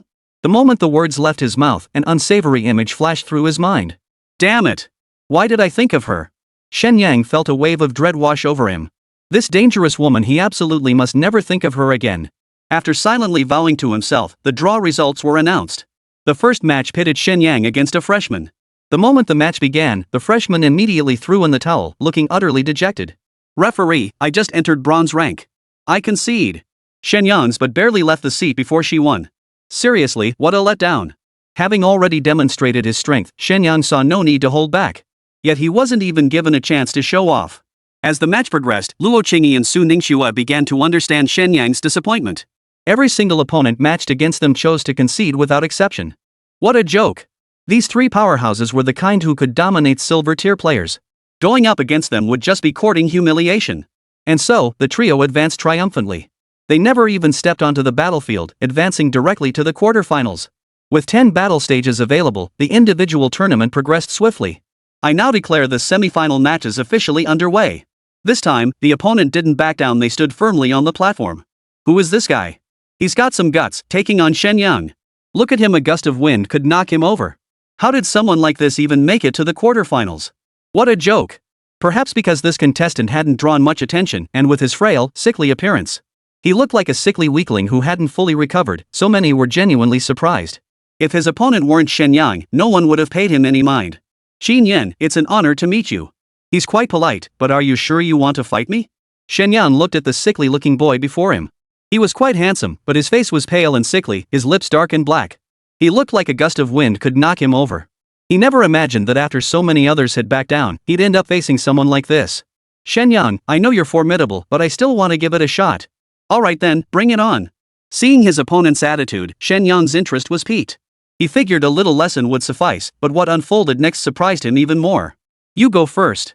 I'm afraid you won't get a chance to strike. Hearing this, Shen Yang's temper flared. How dare a sickly weakling be so cocky? Where's his respect? How arrogant! Then watch out. Shen Yang began gathering his strength, preparing to defeat him with pure physical combat. But just as he lifted his leg, something felt off. He found himself utterly immobilized, his vision blurring as if he'd been dragged into another illusion. Staring at the scene before him, Shen Yang felt tears welling up in his eyes. Little Master had actually returned. Before him lay Earth itself, right at his own front door. He couldn't wait to rush home. Air conditioning, color TV, big sofa, I'm back, Little Master. Mr. Lu playing chess. An elderly man at the doorway caught Shen Yang's attention. He instinctively walked over to greet him. But when he glanced at the chessboard, Shen Yang immediately frowned. Mr. Liu, what kind of game are you playing? Instead of the familiar Chinese chess pieces, the board was filled with grotesque little figures. Each one was smeared with a crimson hue, giving them a rather terrifying appearance. Xiao Yang's back. Are you blind? This is Chinese chess. You've got to be kidding me.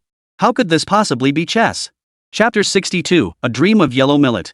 Mid-sentence, Shen Yang suddenly realized something. The pieces on the chessboard seemed to come alive, slowly twisting and warping. Not only that, but the surrounding scenery also began to warp. No, this isn't my home, it's an illusion. Since his journey began, this was the first time Shen Yang had encountered a practitioner capable of weaving illusions. As this realization dawned on him, the surroundings twisted even more violently. I know this isn't the real world. Though it was but a fleeting dream, I still thank you for letting me return home. Shen Yang shouted up at the sky. The most fundamental aspect of an illusion is making those who enter it believe they are in the real world. Once they awoke, everything would cease to be so terrifying. The next moment, the sound of shattering glass echoed, and all the surrounding scenery began to crumble. Just as I thought. Seeing the scene before him, Shen Yang felt a pang of disappointment. Shen Yang coughed up a mouthful of blood with a puff, his face growing even paler. So it still didn't work? Dragging someone into an illusion required immense mental power. And the stronger the target, the greater the mental energy required. Clearly, Shen Yan's body couldn't sustain the dream weaving any longer. I concede. Shen Yan shook his head and staggered off the stage. Seeing this, the referee announced the match result. Watching that swaying figure, Shen Yang suddenly thought of something and strode after him. Shen Yan, right? Thank you. Why thank me? The sudden gratitude left Shen Yan thoroughly baffled. You don't need to ask why. If I must explain, you showed me something I miss the most. Hearing this, Shen Yan understood. No need to thank me. I'm just a loser, no thanks required. Though it sounded a bit cold-hearted, Shen Yang could tell this guy was just extremely insecure. If I'm not mistaken, despite your formidable mental strength, your physical limitations prevent you from unleashing your full potential, right? How did you know? Shen Yan's words successfully captured Shen Yan's attention. What if I told you I could help resolve that? His reason for approaching Shen Yang was the prospect of securing another client. Judging from previous successful cases, clients seeking tattoos typically have significant deficiencies in a particular area.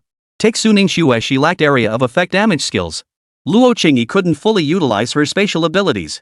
Shen Yan right here, isn't he a perfect candidate? Can you help me fix this? Hearing Shen Yang's words, Shen Yan stared in disbelief, yet hope flickered anew in his eyes. Of course I can. But not right now. We'll need to wait a while longer. Just tell me, do you trust me? But why would you help me? After a moment's thought, Shen Yan realized Shen Yang must genuinely have a solution. After all, everyone had witnessed Su Ningxue and Luo Qingyi's situation, how could he not have noticed? The transformation in both women was nothing short of remarkable. And all of this was very likely caused by Shen Yang. But he couldn't fathom why such a person would help him. No reason. If you must ask why, your circumstances suit me perfectly. Is that reason enough? Ha! This was the first time Shen Yan had ever encountered such an absurd situation. Watching Shen Yang turn and walk away, he was at a loss for words. If you trust me, come find me at Villa number 1 after the competition ends. Tattoos are a matter of mutual consent. If the other party resists, Shen Yang would never force it. Though Shen Yan wasn't a beauty, clients didn't discriminate based on gender. But one thing was certain, he absolutely couldn't let a client betray him. Today was merely their first meeting. Shen Yang needed to observe her further. If Shen Yan proved untrustworthy, he would have to abandon her. The semi-final opponents proved significantly stronger, yet they still couldn't hold a candle to Shen Yang and his team. Ultimately, both Su Ningxue and Luo Qingyi easily defeated their opponents, advancing to the semi-finals. The final match belonged to Jiang Yan, who also secured his spot after a hard-fought battle. With that, the 4 finalists for the individual competition were decided. Besides Shen Yang's trio, Jiang Yan's advancement was honestly something no one had anticipated. Shen brothers, looks like we're going head-to-head this time. Sorry, I drew you. As Jiang Yan approached, Su Ningxue immediately blocked him. The final draw had been finalized, confirming exactly what she'd said. How could I possibly bring myself to fight such a beautiful girl? I concede. I concede too. Luo Qingyi naturally couldn't face Shen Yang. Seeing this situation, the referee was momentarily at a loss. Doesn't this mean the 4 of you can just declare the rankings now? Li Tianqing didn't speak, merely nodding silently. The meaning was clear enough, this was tacit approval. In that case, you may submit your own rankings. Who is first place? Shen Yang. The 3 spoke in unison, immediately relinquishing the honor of first place. Su Ningxue took second, Luo Qingyi third, while Jiang Yan, uncharacteristically unambitious, settled for fourth. Seeing this, the crowd erupted in an uproar. What the heck? We came here to watch a fight, and they just announced the rankings? Exactly. This is rigged. We protest. Right. We protest. The cries of protest rose in waves, leaving the referee utterly embarrassed. But the next second, a powerful aura swept over the entire arena, enveloping the tens of thousands of spectators. Instantly, a chill of impending doom gripped every heart, silencing the crowd in an instant. Alright, they haven't violated the rules. This matter is settled. The speaker was none other than Li Tianqing. Feeling that overwhelming, suffocating pressure, Shen Yang felt not fear, but a surge of admiration. Was this what a top-tier powerhouse felt like? Though Grandmaster wasn't the ultimate goal for practitioners, it was certainly a worthy small target. The sheer thrill of intimidating tens of thousands with a single glance was almost too good to be true. Ding! Congratulations on completing the mission. Mission progress, 100%.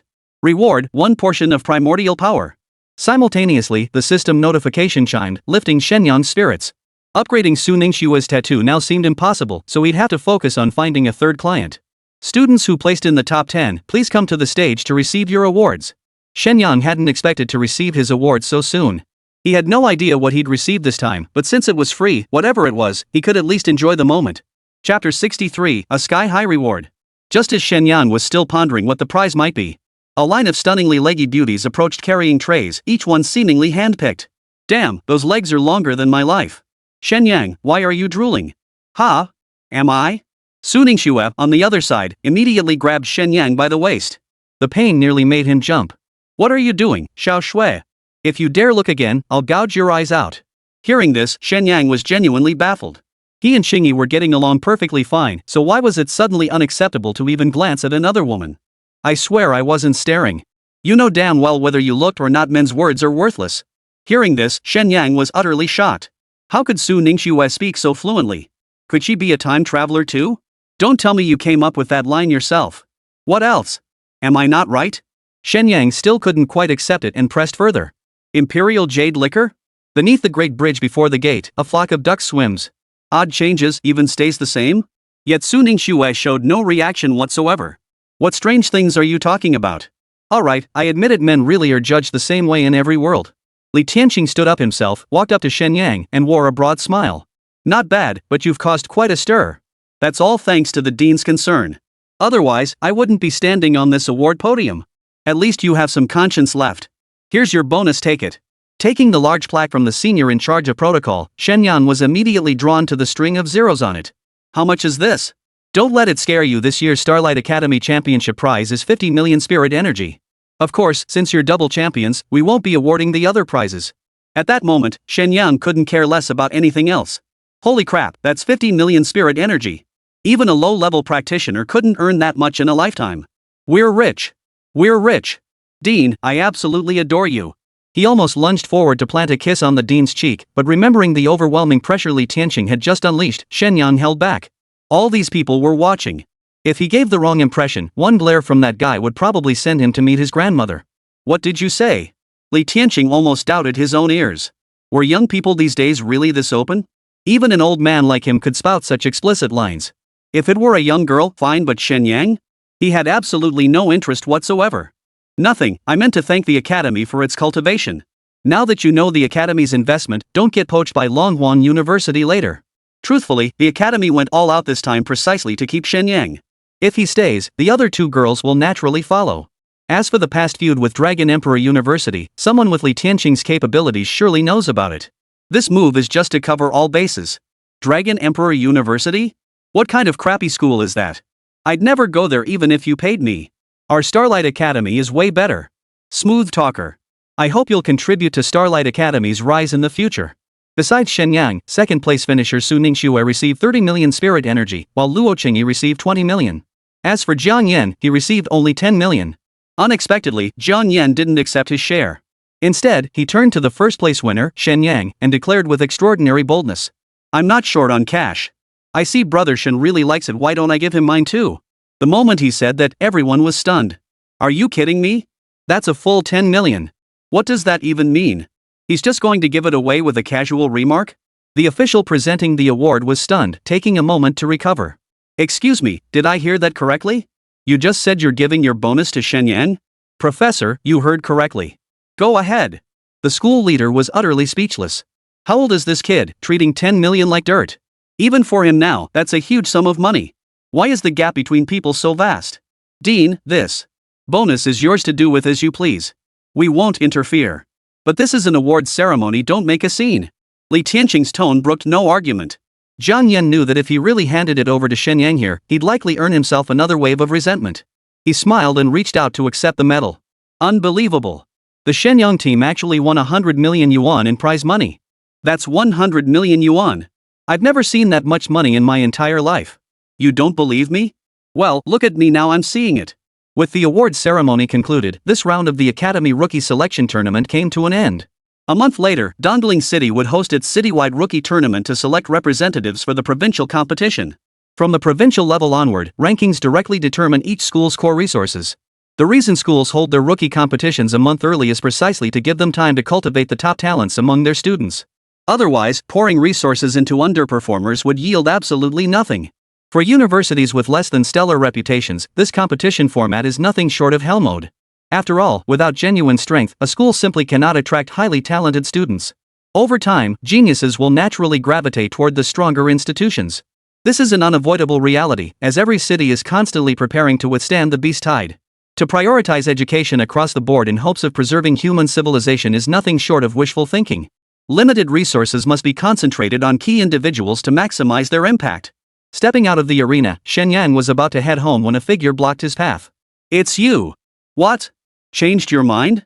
The figure was none other than his previous opponent, Qin Yan. I've come to my senses.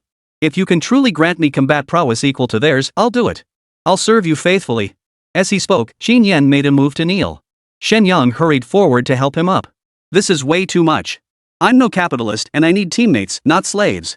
Do you understand? Faced with Shen Yang's sincere gaze, Qin Yan broke down in tears. His talent was that of a mathematical weaving master, similar to Luo Qingyi's situation. Though this profession possessed formidable combat prowess capable of killing without a trace, he suffered from a low level, unable to powerful psychic energy. Chapter 64, The PUA Master. Shen Yang's words shone like a ray of sunlight into Qin Yan's darkened heart. He hadn't felt such warmth in untold years. It felt like divine redemption. Even the light streaming through the sky above him seemed imbued with a sacred quality. I understand. Qin Yan's heart surged with emotion, his hands trembling uncontrollably. His trust in Shen Yang wasn't blind. Life experiences had taught him that trusting someone too easily could prove fatal. Yet, ever since he began paying attention to this person, that intense sense of kinship had already captivated him. Now, after their first encounter, his conviction only deepened. How could someone who truly sees you as a human being ever push you into the abyss? Brother Shen, from this day forward, you are my one and only big brother. This is a bit too sappy, isn't it? We're just meeting each other's needs. This is making me uncomfortable. Shen Yang's lips twitched slightly, puzzled by what he'd done to cause Qin Yan's misunderstanding. The two women beside him, however, exchanged wary glances. A single look between them set off alarm bells in their minds. The Jiang Yan incident hadn't been resolved yet, and now this another sickly weakling. If this keeps up, certain things might become impossible to explain. Qin Yan sensed a flicker of hostility and instinctively glanced at the two women. Instantly, he felt as if he'd fallen into an ice cave. He could tell this was murderous intent. Ladies, rest assured. If anyone dares harm my brother, they'll have to step over my dead body first. Qin Yan declared with righteous fervor, but his intense emotion triggered an immediate coughing fit. He looked as if he were on his deathbed, coughing as if his lungs were about to burst. The two women, however, were lost in the sound of that sisters-in-law, clearly basking in the affection. Little Yan, what are you saying? Can't we protect Shen Yang? Well, cough cough, of course. Anyone who dares harm either of you sisters-in-law will have to step over my dead body. Su Ningxue smiled faintly, all traces of shyness vanished from her face. Very well, you're quite sensible. She then hurriedly pulled Luo Qingyi away, fearing that lingering any longer might tempt Qin Yan to keep spouting sweet nothings. Shen Yang watched the two women skip away, his mind filled with countless questions. He couldn't fathom why they'd act this way, nor why they'd flee. But more pressing matters demanded his attention now, so there was no need to rush. More importantly, even if he asked, they probably wouldn't explain. Big brother, are you really capable of solving my problem? Of course. Since you call me big brother and trust me so deeply, you must have some understanding of my profession, right? Qin Yan nodded silently. He saw no reason to hide anything. Once he chose to trust someone, he gave his all. That was his consistent approach. And precisely because of this, he had been hurt time and again, humiliated time and again, and disappointed in this world time and again. Yet for some reason, standing before Shen Yang now felt like destiny.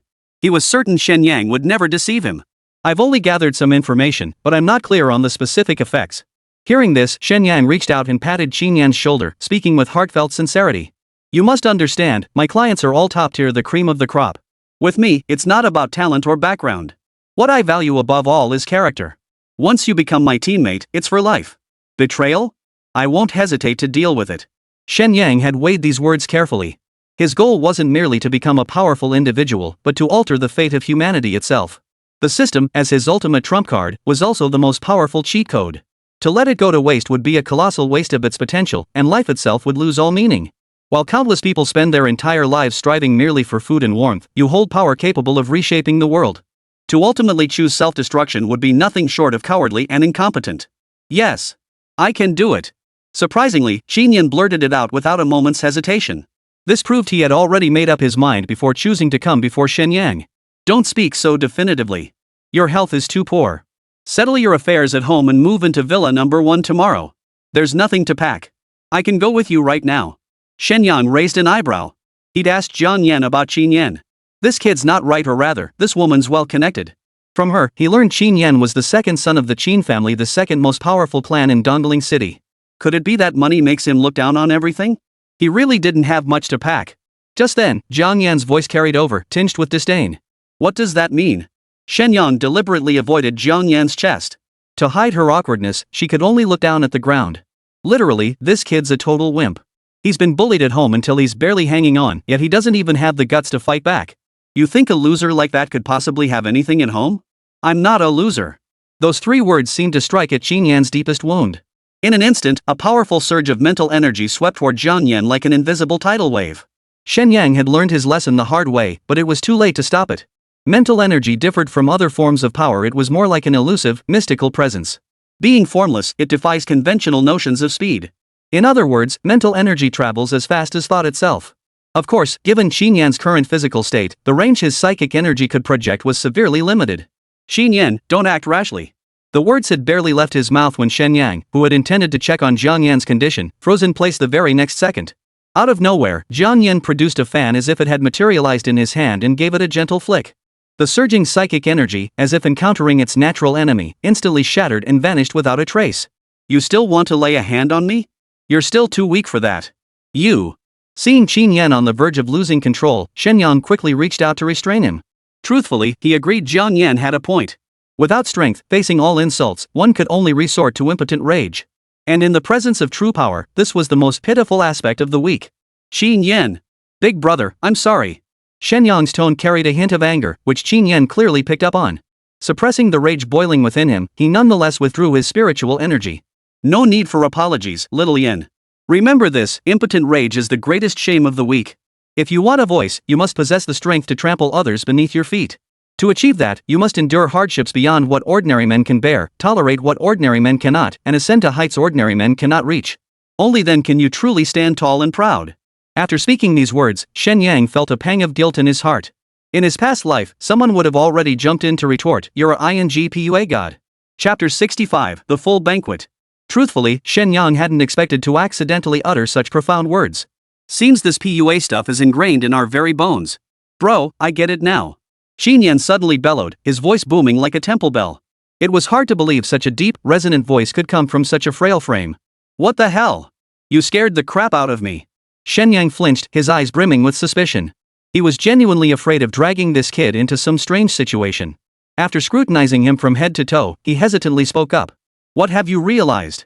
Brother, from this day forward, I'll follow in your footsteps and become a man who stands tall and proud. As he spoke, Qin Yan tilted his head back at a 45-degree angle, gazing skyward as if he could see the path to the future. Alright, stop overthinking things. Since there's nothing left to pack, let's head back together. I'll come too. Any new dishes today? In Jiang Yan's mind, nothing seemed more important than scoring a free meal. Even with lingering resentment, Shen Yang couldn't help but reconsider his stance, especially given her disguise as a man and such a generous nature. Once your 10 million hits my account, I'll treat you to a full Manchu Han Imperial feast. Really? Give me your card number, I'll transfer it right now.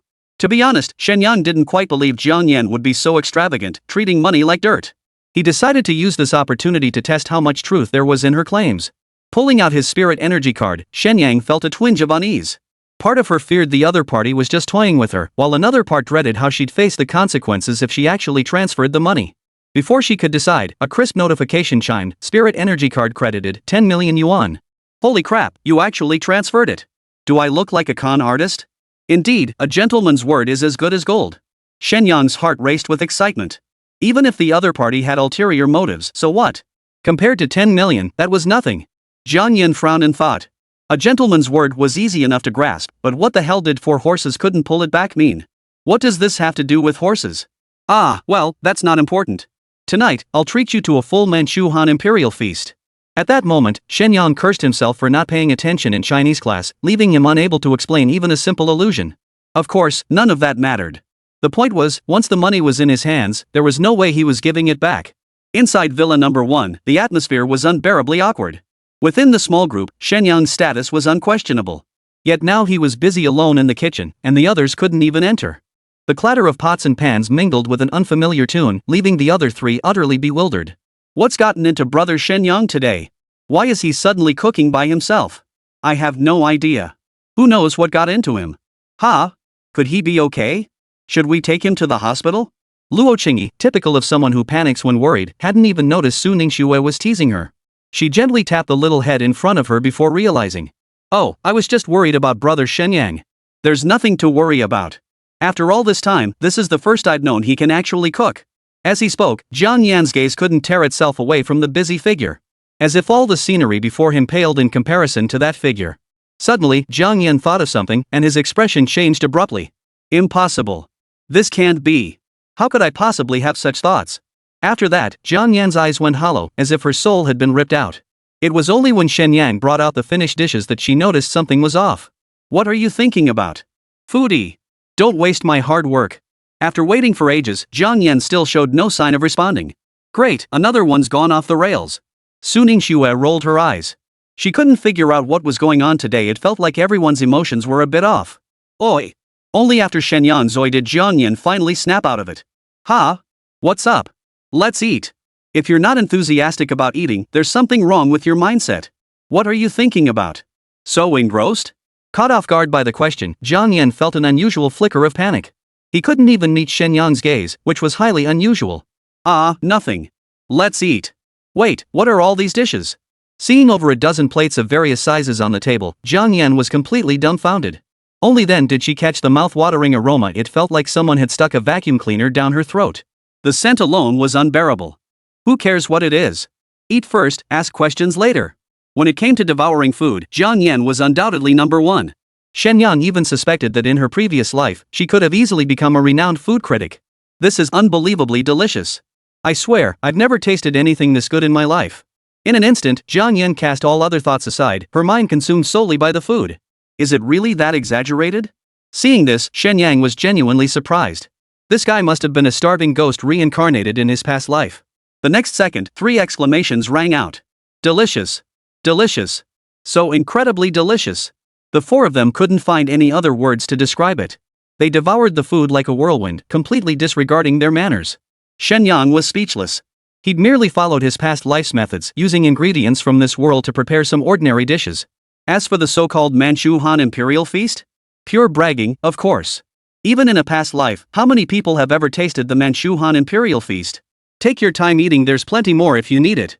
Since he was in a good mood, Shen Yang prepared a generous spread this time. With a big spender in attendance, proper hospitality was essential. And judging by the look on his face, the big spender was thoroughly satisfied. If one meal could net him 10 million, he'd keep doing it until the end of time. Half an hour later, all 4 were slumped back in their chairs, united in posture. One hand rubbing their stomachs, the scene looked downright comical. We can't eat anymore. Luo Qingyi's belly was bulging. In all the time I've known her, I've never seen her eat this much. Shen Yang, I'm starting to suspect you're not even from this world. How else could you make food this delicious? Jiang Yan's words sent a chill through Shen Yang's heart. This woman was clearly no ordinary person. If she really knew he was a time traveler, there's a high chance she'd turn me into a lab rat. Then I'd lose my freedom, get blood drawn daily, and end up dissected for research. That's terrifying. What nonsense are you spouting? I was just expressing my admiration. I swear, nowhere else in this world could you find food this delicious. Looks like I really came to the right place. Seeing no unusual expression on Jiang Yan's face, Shen Yang finally relaxed. He turned around and nearly jumped out of his skin. Shen Yan's face was ashen, his eyes bulging wide. He looked like he couldn't catch his breath. If something wasn't done soon, he'd be off to meet his great-grandmother. Chapter 66, Moonlit Confession. Holy! What the hell is going on? Shen Yang gasped. A professional like him didn't need the Heimlich maneuver. A sharp slap to Qin Yan's chest sent the contents of his throat spurting out. Xiao Yan, you're kidding me, right? Is this even edible? Shen Yang's brow furrowed as he examined the expelled contents. Upon closer inspection, it was clearly a bone from a huge pork knuckle. If he weren't a professional, he probably wouldn't have made it. I had no idea it was this hard. And it tasted so good, I didn't even notice the bone. Qin Yan's words sent everyone into fits of laughter. This must be where the saying, swallowing things whole, comes from. Seems like you've never had anything decent to eat. Though said in jest, it was clear enough that Qin Yan hadn't had it easy in the Qin household. He'd never felt this way before, but in this moment, he seemed to grasp what the warmth of home truly meant. In that instant, a quiet shift occurred within Qin Yan's heart, a desire to protect this rare haven. Now that I'm full, I won't keep you any longer. Jiang Yan rose to leave as he always did, finishing his meal and promptly departing without a second thought, never once being asked to stay. Today, however, things were different. Shen Yang also stood up. Let me walk you out. Brother Shen, you seem off today. Of course. A benefactor deserves proper care. If you ever need anything in the future, just ask. As long as the money's no object, I'll go through fire and water for you. Shen Yang pounded his chest emphatically. Who would have thought a single meal could repay a 10 million yuan debt? Surprisingly, upon hearing this, Jiang Yan shed his previous carefree demeanor. If only it could be that simple. What's wrong with you? Drunk without drinking? Some things are better left unknown. I only wish to leave you with beautiful memories. As for the rest, you needn't know. With that, Jiang Yan strode away. After a few steps, he waved his hand in farewell. What a jerk! Shen Yang shook his head with a bitter smile. Everyone has their own burdens. Most of them couldn't be shared with outsiders. In this world, how many friends could you truly confide in? Even parents and relatives often tell many well-intentioned lies. Perhaps by the time one grows old and frail, the secrets held within the heart can only be buried with them. Since the other party didn't want to talk about it, Shen Yang naturally wouldn't pry. Brother Shen Yang, why has your attitude toward Jiang Yan changed so drastically? Well, didn't that family give me 10 million? Shouldn't I be nicer to them? Lost in his own thoughts, Shen Yang hadn't noticed Luo Qingyi had approached from behind. Caught off guard by the question, he felt a pang of guilt. Perhaps it was because he'd learned of her true identity as a woman, or maybe it stemmed from other reasons too complex to articulate. Really?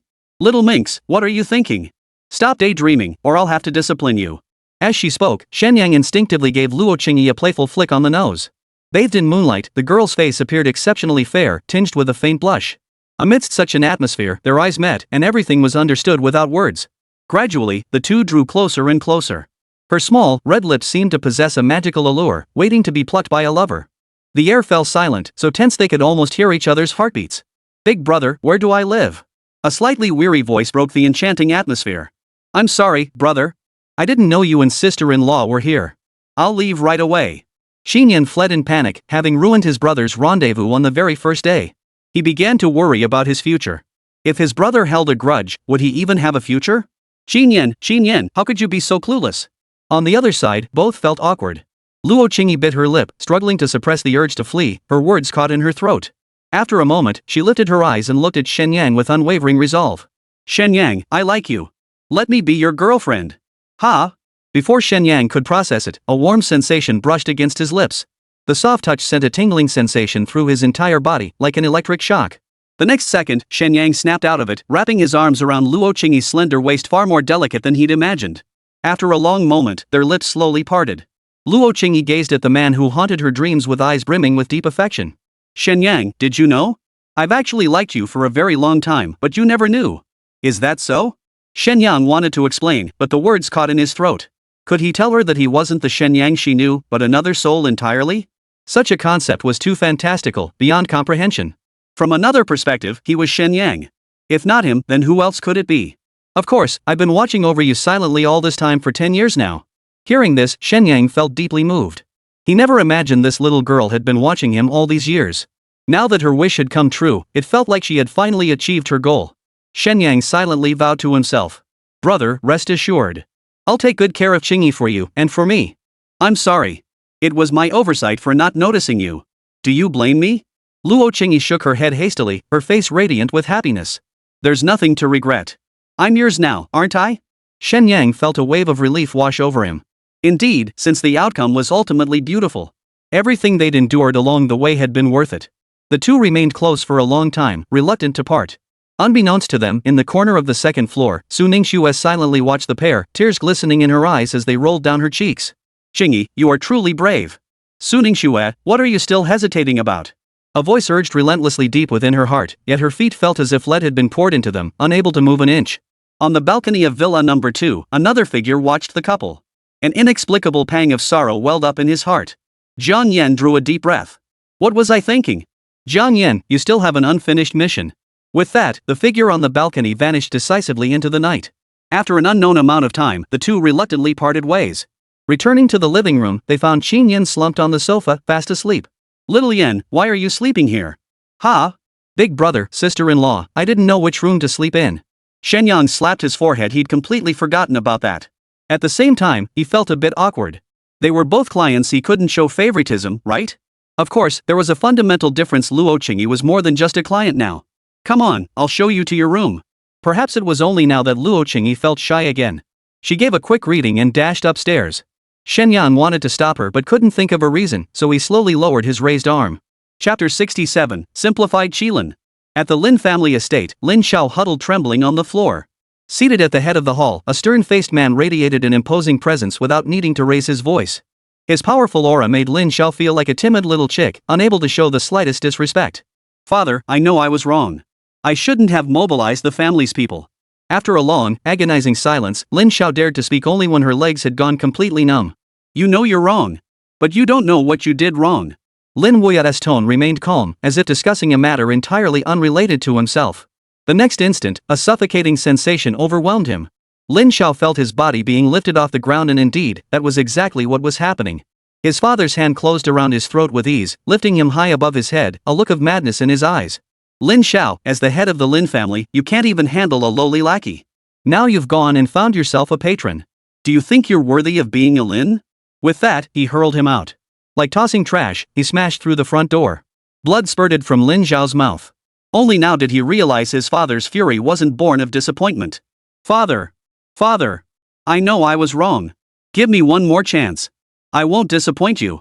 The Lin family may protect their own, but they are equally strict and ruthless toward their own.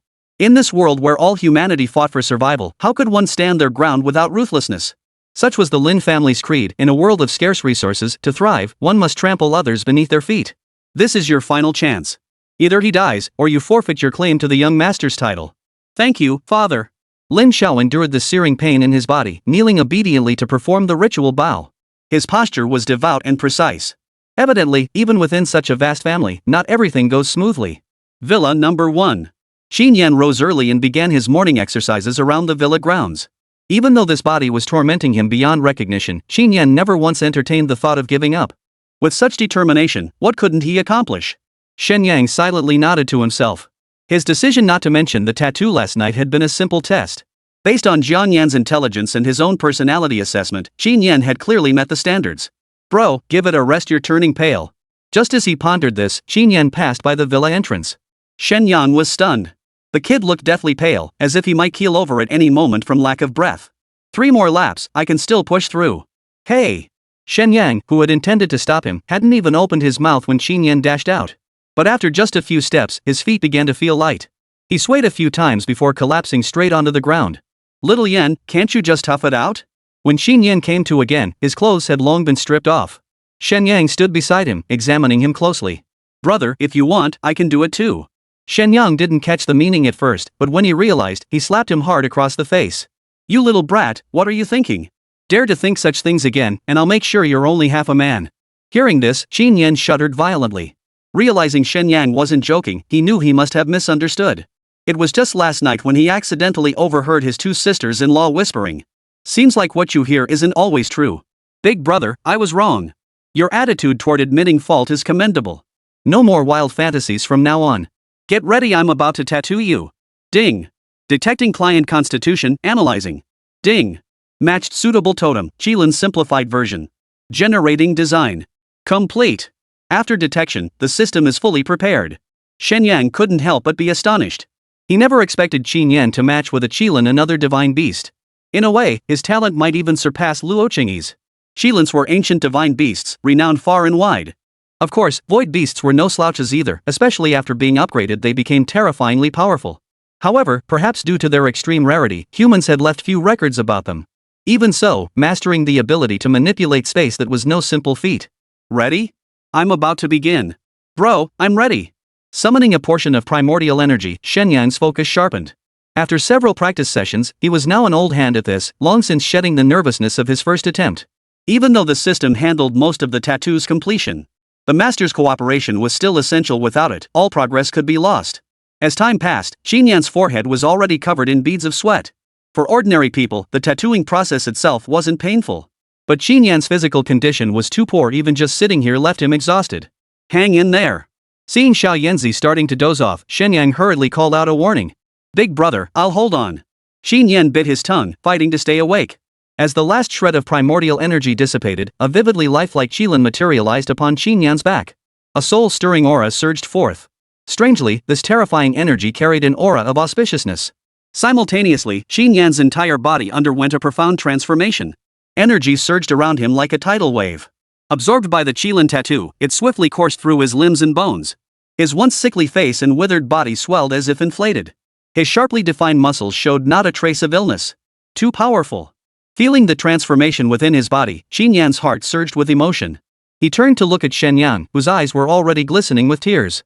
Then, he dropped to his knees, bowed his head, and choked out, "Thank you, brother. There's no need for this. I already told you. Why are you doing this? Brother, I don't know how to thank you. This kneeling is for you to accept." Seeing this, Shen Yang no longer stopped him. After returning the bow, he helped Shen Yan to his feet. "Just remember this, never betray me in the future. Brother, should I ever betray you, may my heart be devoured by 1,000 worms." "Very well. Since that's your word, if you trust me, you're one of us from this day forward." Admitting Shen Yan into the team was somewhat hasty. But his character is sound, and in the upcoming city level and provincial rookie tournaments, our opponents will only grow stronger. Relying solely on the three of us clearly won't be enough to break through the ranks. Yet this is a double-edged sword. Remember, the tallest tree in the forest is the first to be struck by the wind. While demonstrating value and seeking protection, he will inevitably attract more envy. For Shen Yang, who possesses the system, this is the only way to rapidly approach the center of power and thereby secure greater benefits. Having embarked on this path, there was no turning back. Without strengthening his position, the situation would only grow more perilous. Chapter 68, The Dean's Summons. May I ask, is this the Shen Yang residence? Just as Su Ningxue and Luo Qingyi were about to step out to welcome their new teammate, a figure appeared outside the gate. "Is there something you need?" "Hello, Shen Yang. I'm Long Ying, the Dean's secretary. The Dean requests your presence immediately."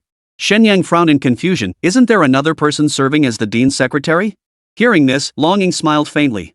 "You may not be aware, Mr. Shen Yang, but I am the Dean's personal secretary."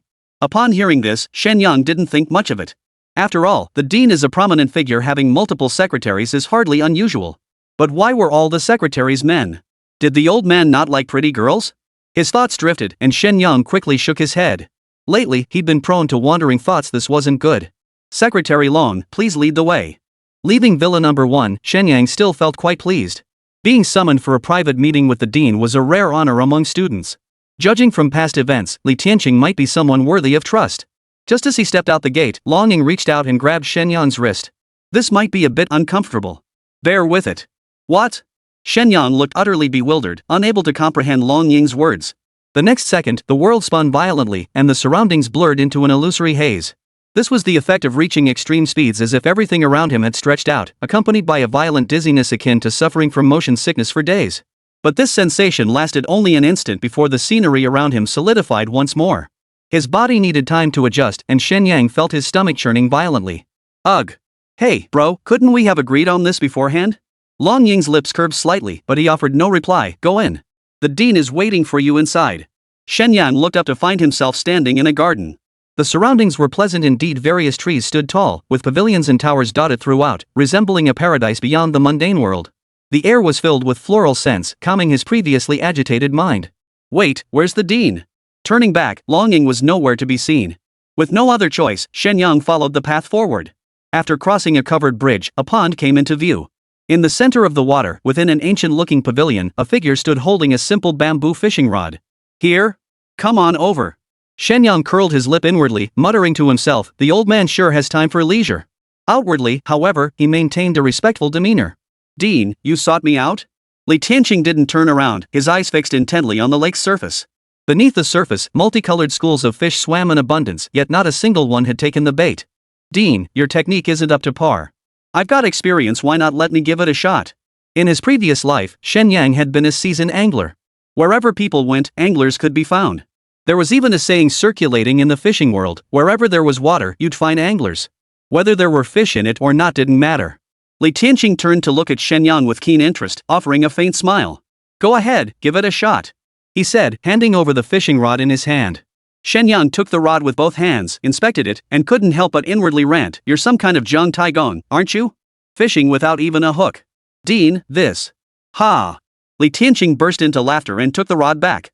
Look, there are so many fish here. Do you think any might bite the line? Willing to take the bait? Upon hearing this, Shen Yang blurted out. Li Tianqing paused slightly, seemingly surprised that Shen Yang could come up with such a philosophical phrase. Exactly. I think as long as there are enough fish, those willing will take the bait. What do you think? Shen Yang couldn't help but roll his eyes inwardly at this roundabout way of speaking. Li Tianqing's meaning was crystal clear, he was calling him out. Naturally, the world is vast and full of surprises. By this point, Shen Yang was growing impatient. This old man summoning him over was most likely just an attempt to win him over.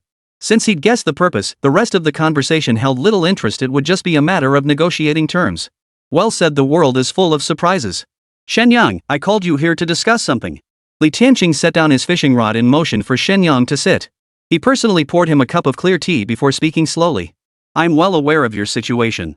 You're a smart man, you must understand how crucial your talent is to Starlight Academy. Principal, I'm a straightforward man.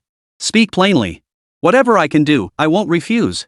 With the conversation having reached this point, Shen Yang understood perfectly. He understood what the dean's support meant for his future path, so he opened up and spoke plainly. Very well. True heroes do emerge in youth. I'll be blunt, the city rookie tournament begins in 1 month. I want you to defeat Dragon Emperor University. But Dean, aren't you setting the bar a bit too high for me? Though Shen Yang held no favorable impression of Longhuan University, he had to admit that in Dongling City, Dragon Emperor University possessed the most resources. It churns out powerful graduates batch after batch, possessing the strongest foundation. Even with the system, growth takes time. Overestimate you? No, Shen Yang. I know you harbor certain secrets, I won't pry into them. But somehow, I feel I've underestimated you. Li Tianqing's piercing gaze made Shen Yang feel uneasy. The dean flatters me.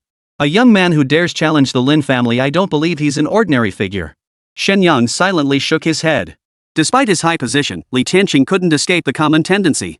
Mentioning the Lin family was nothing more than an attempt at moral blackmail. According to Zhang Yan's intelligence, this man had suppressed the Lin Yu incident despite immense pressure from the Lin family. If he played the gratitude card, Shen Yang would find it impossible to refuse, both morally and logically. Yet Li Tianqing didn't press on about the Lin family. Instead, he shifted gears and said, "This matter does carry some pressure, but I believe you can handle it. There's also one more small matter come out." The next moment, a figure suddenly materialized beside the coffee table. Shen Yang startled. The figure remained silent, merely bowing deeply toward Li Tianqing. One thing was certain, had this person intended harm just moments ago, Shen Yang would have met his end already. What was even more terrifying was that the fluctuations of energy emanating from the figure were clearly only at the bronze level. To conceal themselves so perfectly before Shen Yang, who possessed silver-tier combat prowess, without him sensing even a trace of their presence. This alone proved the man was no ordinary individual. This is Yingfeng. He grew up by my side and is the descendant of a close friend of mine. Unfortunately, he only awakened an A-grade talent. I know your tattoo artist profession has excellent effects. I suggest letting Yingfeng join your team as well. What do you think? Chapter 69, Innate Diestone. Shen Yang sneered inwardly. All that effort, just to have him waiting here. On the surface, it's about assigning a teammate, but isn't this just planting a spy right beside him? Worse still, should he ever show signs of dissent, this man could become the very pawn used to eliminate him. What a sly fox. From Shen Yang's perspective, this is a masterstroke of strategic maneuvering. But every cloud has a silver lining, this too is a blessing in disguise. With Yingfeng around, any difficulties they encounter would likely be known to Li Tianqing immediately. Under these circumstances, he truly had no reason to refuse. Hello, my name is Shen Yang. Yingfeng. Shen Yang raised his hand in greeting. They'd be teammates from now on. Regardless of one's role, building rapport was always the first step. After all, if morale faltered, leading the team would become a challenge. Yingfeng, cold as ice, uttered 2 words as his introduction. His face remained utterly expressionless, as unmoving as a wooden stump. In that case, build your own rapport privately. You're all young, plenty of common ground to explore. Also, here's your treasure vault pass. You may select one treasure from within. Remember, take only one. Stealing more will have serious consequences. Hearing this, Shen Yang was overjoyed. I knew it. You can't expect a horse to run without letting it eat grass. Thank you, Dean. Shadowwind, let's go to the treasure vault. With that, he departed in high spirits, seemingly having forgotten the entire incident. Li Tianqing shook his head helplessly, his expression darkening. I wonder if my choice was the right one. Lingxiu, you won't blame me, will you? This was Shen Yang's first visit to the Starglow Academy treasure vault. The architecture was equally antique and elegant, a multi-story tower-like structure. Though not particularly tall, it exuded an intangible sense of oppression. This is the treasure vault? After searching for a while, Shen Yang discovered there were no guards on duty here. Wait, not even a gatekeeper? Shouldn't there be some mysterious old man? Or hidden masters lurking around? Hearing this, Yingfeng, who hadn't uttered a word throughout the journey, finally spoke up. The defenses here are impenetrable even to masters. Without a pass, getting inside is impossible. Shen Yang raised an eyebrow as he examined the pass in his hand. So this is an array? Not quite. This is the work of an architect class practitioner. Shen Yang nodded. No wonder some lifestyle professionals could also stand at the pinnacle of society. This alone reveals some clues. Are you coming? I'll wait for you. Only those with a pass can enter the treasure vault.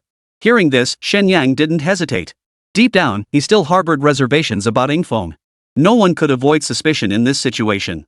During their earlier conversation, he had already made it clear. His tattooing skill currently couldn't proceed with new tattoos, and it also required verifying aptitude. Not everyone was eligible. This was essentially a warning to Li Tianqing. In truth, he had no intention of tattooing Yingfeng. Therefore, he hadn't taken the other party too seriously. Inviting him was merely a polite gesture. He produced his pass, and the gates of the treasure vault swung open. The pass automatically adhered to the gate, which then swung open. Shen Yang strode inside without a second glance back at Yingfeng. Yingfeng wore his usual expression, seemingly having already seen through his subtle intentions. Upon entering the treasure vault, Shen Yang was stunned by the dazzling array of treasures. While it appeared multi-tiered from the outside, the interior stretched straight to the tower's peak. Treasure of every kind floated at varying heights in midair.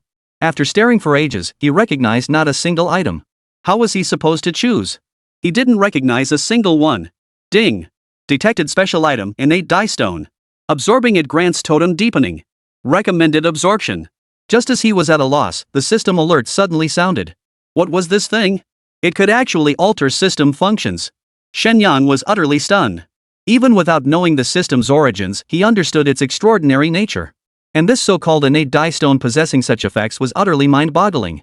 A red dot then appeared before Shen Yang's eyes. Following its direction. At the highest point of the treasure chamber, an inconspicuous grayish-black stone, roughly the size of a palm, lay quietly within a wall crevice. You're telling me this is a treasure? Shen Yang's expression was priceless. A rock like this would probably get no second glance if left out in the open. But alas, the system had clearly marked it, leaving him no choice but to believe. That's a bit high up. Most people would be helpless, but Shen Yang had a solution. Teleport. With a single teleport, he landed directly atop the highest point. Just as Shen Yang reached out to grab it, a terrifying pressure suddenly descended upon him. It felt like a mountain crushing down on his head, leaving him no will to resist. Shen Yang knew without a doubt this was the threat of death. Oh no! He cursed inwardly, immediately triggering teleportation back to the ground. Even so, he coughed up blood. What the hell is that thing? After a thorough investigation, he discovered the tower held hidden secrets. The higher he climbed, the greater the oppressive force became. Shen Yang suspected the pressure at the tower's peak might even surpass that of a grandmaster. In other words, even a grandmaster couldn't possibly remain at the tower's peak. If not for his teleportation ability, that last moment would have sent him to meet his grandmother. What a remarkable thing. This situation further solidified Shen Yang's belief in the system's accuracy. Any other treasure at the tower's peak would have been crushed to dust by the pressure, yet that little stone remained unscathed, proof enough of its extraordinary nature. One more time. After a brief rest, Shen Yang's eyes burned with determination as he prepared to use teleportation once more to forcibly retrieve the small stone. Teleport. With prior preparation, Shen Yang wasted no time this time. With lightning speed, he snatched the stone into his hand and vanished from the spot once more. Success! Shen Yang gazed at the small stone in his palm, thoroughly satisfied. However, this injury would likely require some time to recover. Emerging from the treasure vault, Yingfeng was leaning against a large tree, waiting quietly. Are you hurt? No big deal. Let's go. Shen Yang harbored deep defensiveness toward Yingfeng, and this matter also needed to be explained to the others. Back at Villa 1, after introductions were made, the other three also felt a bit puzzled. They couldn't understand why the dean would specifically send a teammate over. If it was just to fill a spot, the reasoning seemed far too flimsy. In actual combat, 5-person squads were common, allowing for reasonable positioning. The rookie tournament used 10-person squads primarily because everyone was new. Both coordination and division of labor were lacking. While limiting teams to 5 members wasn't impossible, it would compromise both the spectacle and the development of coordination skills. After all, coordinating 10 people is exponentially more difficult than coordinating 5.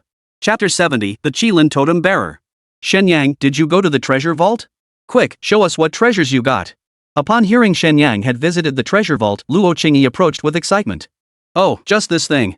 Shen Yang pulled a small stone from his pocket, and even the usually aloof Ingfeng couldn't help but turn his head. The treasure vault was a restricted area, not just anyone could enter. Only those who've made significant contributions to the academy or reached a certain level of power get the chance to enter. So most students have no idea what's inside the treasure vault. It's just a little stone, isn't it? Su Ningxue stared in disbelief. If this counted as a treasure, then wouldn't treasures be lying everywhere outside? Yeah, brother Shen Yang, going to the treasure vault just to get a rock? That's such a rip-off. Ingfeng curled his lip and couldn't help but snark. Pfft. Just as I thought, a real bumpkin. Evidently, in his heart, he had never accepted Shen Yang. Even though the other had achieved what many couldn't, becoming the most famous freshman at Starlight Academy, it made no difference. What do you know? He could tolerate others criticizing Shen Yang. After all, they were teammates, and ignorance of the item's value was understandable, not something to mock. But with Ingfeng? Different story. There was already a wall between them. Why bother saving face? Don't I understand? I've been to the treasure vault. Whether it's weapons or rare treasures, isn't everything there better than yours? This was the most Shadow Wind had ever spoken since I'd met him. I won't explain to you. Explanations are just excuses, and excuses mean there's truth to it. I won't discuss the ocean with a toad. You. Ingfeng was about to lose his temper, but then something occurred to him, and he held back. Shen Yang watched intently, surprised by the kid's remarkable restraint. From start to finish, he never mentioned the tattoo. Anyone smart would understand what that meant. But Ingfeng seemed uninterested in the matter himself. Perhaps he had other motives. This thing is called primordial dyed stone. To others, it might not even be worth breaking a rock, but to me, it's comparable to a treasure. Once I absorb it, I'll gain the ability to deepen my totem. Hearing this, Ingfeng's eyes flickered. Clearly, he hadn't expected that some rare treasure could actually enhance a professional's abilities. Can't it be upgraded? As the first beneficiary of a tattoo totem upgrade, Luo Qingyi tilted her head in confusion. Upgrading consumes primordial energy, which is exceedingly rare. Deepening is different. It only requires my intervention and can grant clients additional attributes. Hearing this, everyone was astonished. The 3 who already possessed tattoos could naturally feel their immense power. It was comparable to gaining an extra S-tier attribute boost. Moreover, each tattoo was unique, perfectly aligned with their original professions. In other words, it was like equipping each of them with a custom-tailored suit, one that produced a synergistic effect greater than the sum of its parts. If combined with totem deepening, their combat prowess would undoubtedly soar to new heights. It's that powerful? I never imagined. Shen Yang, you should absorb yours quickly. That's exactly what I had in mind. Little Yanzi, once I've successfully absorbed it, you'll be the first test subject. Ha! Shen Yang wasn't sure how effective this newly acquired ability would be. Without Qin Yan, he'd have to find 2 girls to experiment on. For Shen Yang now, this was an incredibly difficult choice. But now things were different. Qin Yan was the perfect guinea pig. It's settled then. Get ready. Got it, boss. Qin Yan wasn't worried at all. He was actually thrilled, trusting Shen Yang completely. He knew his big brother would never harm him. Shen Yang felt the same way. Qin Yan's strength was still too weak, even with the help of the totem tattoo. His rank was still the lowest among them. Even with his formidable mental power, he couldn't make a significant impact in battle. Since they were a team, they had to grow together. Only then could they unleash the full power of the group. Before leaving, Shen Yang glanced at Qin Yan's information. Qin Yan, B rank Arcane Weaver. Primary profession, Arcane Weaver, B rank LV10. Hidden subclass, Qilin Totemist. Strength, 300. Constitution, 200. Agility, 100. Spirit, 100. Innate skill bestowed by the Qilin Totem. 1 auspicious domain active, releases an aura that purifies malevolent energies and dispels curses. Allies within range gain vitality restoration, misfortune resistance, and other buffs. Suppresses malevolent enemies. 2. Weaken word to deed active, invokes a prayer to the heavens to briefly heal critically wounded allies. Cannot be used for lethal purposes. 3. Lifelink passive, establishes a bond with a designated target, allowing shared vitality or danger warnings. Sacrifices personal spiritual energy to shield them from calamity when necessary. 4. Dreamscape active, pulls a target into an illusionary realm. Success rate depends on the opponent's strength. Weaves illusions to trap and shatter the enemy's spirit. After tattooing the Qilin, Shen Yang's primary role became support. Though his physical prowess had greatly improved, his combat capabilities remained limited. Even so, he remains exceptionally outstanding in battles against peers of the same level. It remains to be seen what transformations the deepening of his totem will bring. We'll just have to wait and see. The third floor of the villa served as their training ground. Shen Yang pushed open the door to the training room, sat down, and addressed the system directly. Begin absorption. Ding. Absorption of primordial tainted stone initiated. Progress 1%. With a system at your disposal, who would waste energy on manual absorption? Besides, even if he had to absorb it himself, Shen Yang wouldn't have known how. A sudden suction force formed in Shen Yang's palm, causing the primordial tainted stone to tremble. Powerful energy surged into his body like an unstoppable tide. Shen Yang was astonished to discover that despite its small size, the primordial dyed stone seemed to contain boundless energy. What was even more perplexing was that such immense energy remained completely undetectable from the outside. One couldn't help but marvel at nature's incredible craftsmanship. Through the system's explanation, Shen Yang now understood. This primordial dyed stone was the origin of all colors in the world, an existence approaching the power of the rules themselves. Perhaps precisely because of this, it could upgrade the system's functions. What Shen Yang found hard to grasp was that, according to his past life memories, color was merely an illusion created by the eyes for the brain, nothing more than electromagnetic waves of different wavelengths. As for why something like the primordial dyed stone existed, that was beyond his comprehension. Chapter 71, Totem Deepening. A colossal surge of energy flooded his body enough to have shattered anyone else. In truth, not just one person, but even 100 individuals would be insignificant before such colossal power. This alone revealed the staggering, untapped power concealed within the primordial dyed stone. As for why this gem lay hidden, the reason was simple. This energy was beyond the comprehension of modern humanity, much like how ancient people knew nothing of petroleum. Even if placed before them, they wouldn't know how to harness it. The energy Shen Yang sensed was precisely this kind of force that completely transcended human comprehension. Ding. Absorption complete, converting. Ding. Conversion successful. System unlocks new feature, Totem Deepening. Totem Deepening, modify client's tattoos based on personal interpretation or system recommendations to tailor exclusive additional attributes. Tailor-made. Seeing those 4 words, Shen Yang felt both exhilarated and slightly overwhelmed. Honestly, without the system's recommended tattoo totems, she had absolutely no idea what designs to tattoo on whom. While Totem Deepening offered powerful effects that fundamentally enhanced one's abilities, the problem was the customization part. He had no clue how to tailor it. As for the system's recommendations, she couldn't be sure if they truly matched the client's abilities. Shen Yang arrived at this conclusion because she understood the abstract nature of humanity. Sometimes, 2 completely unrelated things, when combined, could produce astonishing results. The system is merely a collection of commands. Even if it can analyze the optimal solution, its level of abstraction is far inferior to that of humans. Well, it was free anyway. He'd stick with it for now. Stepping out of the training room, Shen Yang was startled to discover it was already noon the next day. That much time? Now Shen Yang finally understood why characters in novels would meditate for such extended periods. When the system was absorbing energy earlier, it had felt like only an hour had passed. He never imagined it would actually be so long. Just as I came downstairs, all 4 of them were waiting anxiously. What are you guys doing here? Why aren't you eating? Have you eaten? Where's the food? Jiang Yan's figure appeared at the door once more, causing Su Ningxue and Luo Qingyi's eyes to narrow warily. Qin Yan, unaware of the tension, stepped forward to block Jiang Yan. Who are you? Not bad, got yourself bodyguards in just a few days. In truth, Jiang Yan wasn't thinking of bodyguards at all. He merely regarded Qin Yan as an obedient watchdog. Only to save face for Shen Yang did he change his tone at the last moment. For someone accustomed to her lofty position, any sign of disrespect would normally warrant a sharp retort. Refraining from cursing was already generous.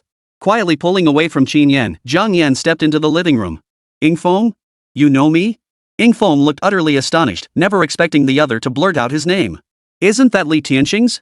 Before he could finish, Yingfeng vanished from where he stood. The next second, he appeared before Jiang Yan, covering her mouth with his hand. I advise you not to blab. Get your filthy hands off me. Jiang Yan slapped Yingfeng's hand away, took a few steps back, pulled out a wet wipe, and began wiping her mouth, her eyes filled with disgust. Yingfeng hadn't expected such a strong reaction. Instead, Su Ningxue and Luo Qingyi were the ones thrown into confusion. They'd always suspected Jiang Yan's orientation was questionable, yet now he seemed so repulsed by Qin Yan and Yingfeng. Something just didn't add up. Even if he disliked them, such an extreme reaction seemed uncalled for. Their instinctive actions had been caught in the girl's eyes. Watch your words. Feeling somewhat in the wrong, Yingfeng could only mutter a warning again. How I speak is none of your business. Even Li Tianxing wouldn't dare lecture me like that. The moment those words left his mouth, everyone in the room was stunned. How could a student dare to address Li Tianqing by his first name, especially in front of so many people? Even Shen Yang only dared to grumble inwardly or mention it among his own people. Jiang Yan's audacity could only mean one thing: either he was arrogantly overconfident, or he truly possessed the strength to back it up. Jiang Yan, I'm becoming more and more curious about your true identity. Same as before, knowing my identity won't do you any favors. Don't ask about it anymore. I'm hungry. Get cooking. Su Ningxue also caught on. Putting all the pieces together, she too realized Jiang Yan's identity might not be as simple as it appeared. She hurriedly grabbed Luo Qingyi to start cooking, only to be stopped. I want Shen Yang's cooking. Yours tastes like chewing wax. Hearing this, Luo Qingyi bristled. A freeloader making demands? This is just unreasonable. Will you ever shut up? You should be grateful you get to eat at all. Shen Yang worked all night and is exhausted. Eat if you like it, or get lost. Oh ho, feeling all pampered and entitled now? You're just a little kitten, and you dare talk to me like that? I'm not a little kitten. Luo Qingyi hadn't expected that in Jiang Yan's eyes, she was nothing more than this image. Instantly, her hackles rose. Look at that, Shen Yang. Your little kitten's all puffed up. By this point, even if Shen Yang were the dumbest person alive, he could see what was going on. Jiang Yan had come today specifically to confront her. Villa 2 had a clear view of Villa 1's front door. Jiang Yan had probably seen everything that happened last night. If he hadn't known she was a woman disguised as a man, it might have been one thing. But now that he knew her true identity, it was obvious she'd come to cause trouble. Alright, I'll make it. I'm hungry anyway. You two rest up. To prevent the situation from spiraling out of control, Shen Yang dragged his famished body toward the kitchen. Seeing this, Jiang Yan finally calmed down a bit, sitting silently on the sofa. Su Ningxue pulled the flustered Luo Qingyi aside. Xiao Shui, are you just going to let him run wild like this? It's not me being reckless. Haven't you noticed Jiang Yan's been acting a bit off today? I did notice, but what does that have to do with me? In Luo Qingyi's eyes, only the Shen Yang matter mattered. As for how others were doing, she couldn't care less, okay? Wait, I have an idea. Whispering in Luo Qingyi's ear, Su Ningxue spoke for quite a while. What? No way. Shu. But how could that be? Haven't you forgotten? There's a certain type of professional born for the stage. Hearing this, Luo Qingyi nodded and turned to look at Jiang Yan sitting on the sofa. You know what? She really does have that kind of aura. Right. And I suspect Shen Yang already knows her true identity. Chapter 72, 3 Women, 1 Stage. The two women kept recalling the events of the past few days, piecing together some clues. Shen Yang's sudden shift in attitude toward Jiang Yan provided even stronger evidence for their theory. What do we do now? Doesn't that put us at an even greater disadvantage? We'll have to improvise. But at least you're out of danger, now it's me who's in trouble. Xiao Shui, I know brother Shen Yang truly cares for you. You must be brave. Luo Qingyi tried to persuade Su Ningxue with her own success story, but it didn't have much effect. Let fate decide. Our top priority now is exposing Jiang Yan's true identity. But how do we expose him? Hearing this, Su Ningxue was at a loss. In the end, the two could only decide to take things one step at a time, using observation to further confirm each other's identities. Soon, a large table was laden with dishes. Let's all eat together. At first, Ying Feng didn't seem particularly moved. In his world, eating was merely a means to fill his stomach. As for anything else, food was just food. What else could it be? But the moment a piece of braised pork touched his tongue, he lost all control. Though he said nothing, his hands spoke volumes. Seems even the coolest, most aloof hotties can't escape the so good it's a sin rule. Jiang Yan, however, wasn't as cheerful as usual, quietly eating his own meal.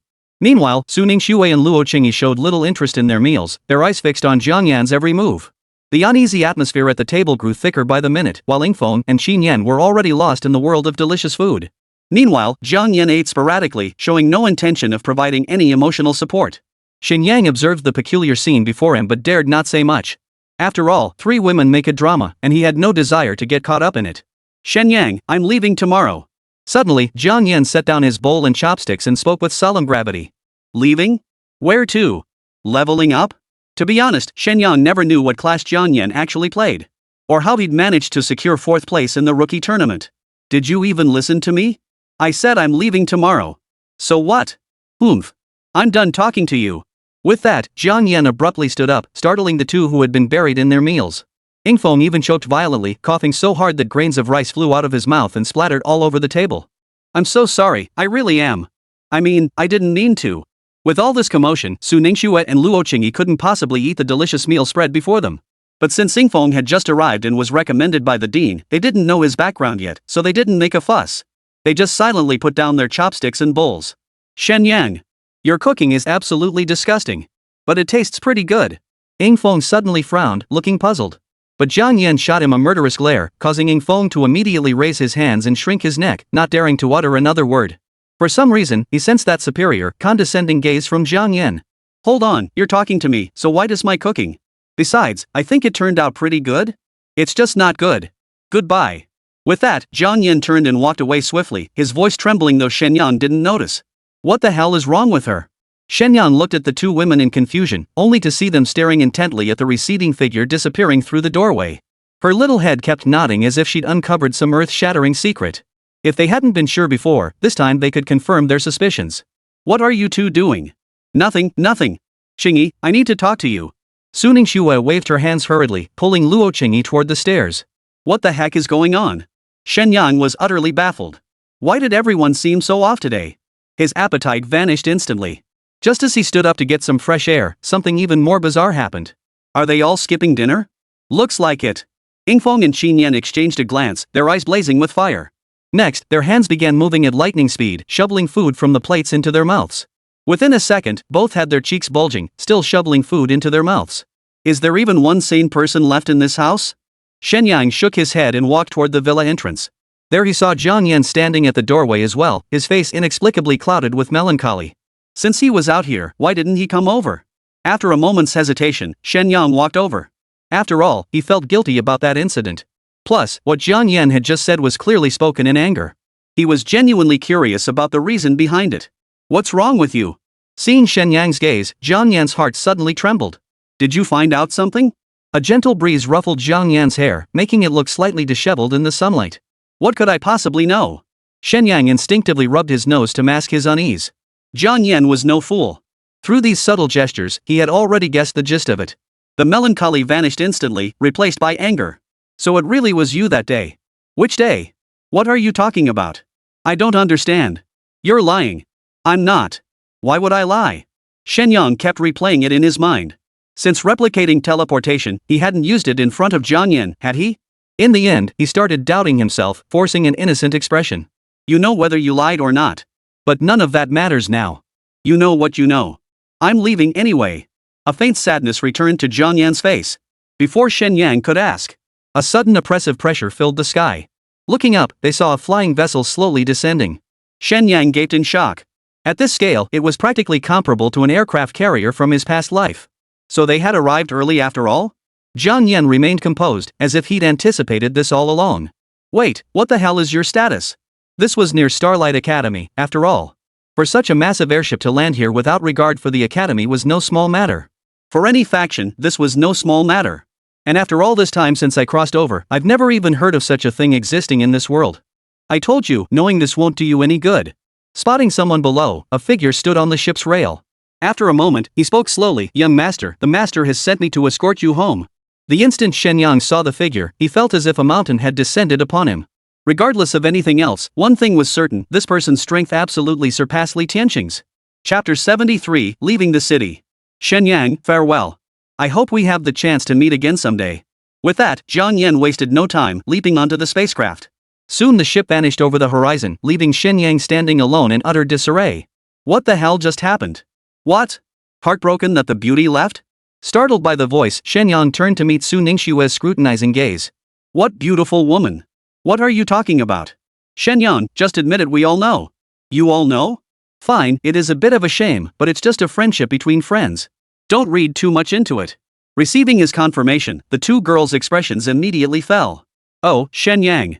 I was wondering why your attitude toward Jiang Yan changed so suddenly. So you knew all along she was a girl, didn't you? Only then did Shen Yang realize he'd been set up by the two women. You two are so underhanded. We're underhanded? Why don't you look at what you've done? Two of us still aren't enough for you, huh? Wait, what do you mean, the two of us? Su Ningxue accidentally blurted out her inner thoughts, instantly flushing bright red. Just as she was about to explain, Luo Qingyi started to speak. But she was abruptly cut off, stammering incoherently. It's fine. I was just talking nonsense. They're gone now, you can go back too. With that, Su Ningxue grabbed Luo Qingyi's arm and pulled her away. Shen Yang stood there, utterly dumbfounded. Women truly are the most baffling creatures in this world. Meanwhile, Luo Qingyi spoke with a hint of irritation. Xiao Shui, when will you ever face your true feelings? I'm not ready for that yet. When I'm ready, I'll tell you naturally. I'm sorry. It's all my fault, I just couldn't hold back. Seeing Su Ningxue hesitate, Luo Qingyi seemed to recall something. She pouted her lips and said with a hint of grievance. What does this have to do with you? I admire your courage too. Didn't we agree on this? So it's not your fault. Su Ningxue, sharp as ice, instantly grasped Luo Qingyi's meaning. Really? Silly girl, of course it's true. Early the next morning, Shen Yang was doing his usual morning exercises. Shen Yang woke up full of energy, seemingly unconcerned about yesterday's events. Jian Yan's departure had never been particularly relevant to him anyway. It was just a pity that such a generous big spender had only shelled out 10 million before leaving. As for other matters, Shen Yang hadn't given them a second thought. Everyone, it's time to level up our strength. Today, I plan to go grinding. Shen Yang had only ever ventured into the beginner's dungeon before. Through the Jian Yan incident, he understood clearly that this world held many things he didn't yet comprehend. In that case, leveling up in the wild is the best approach.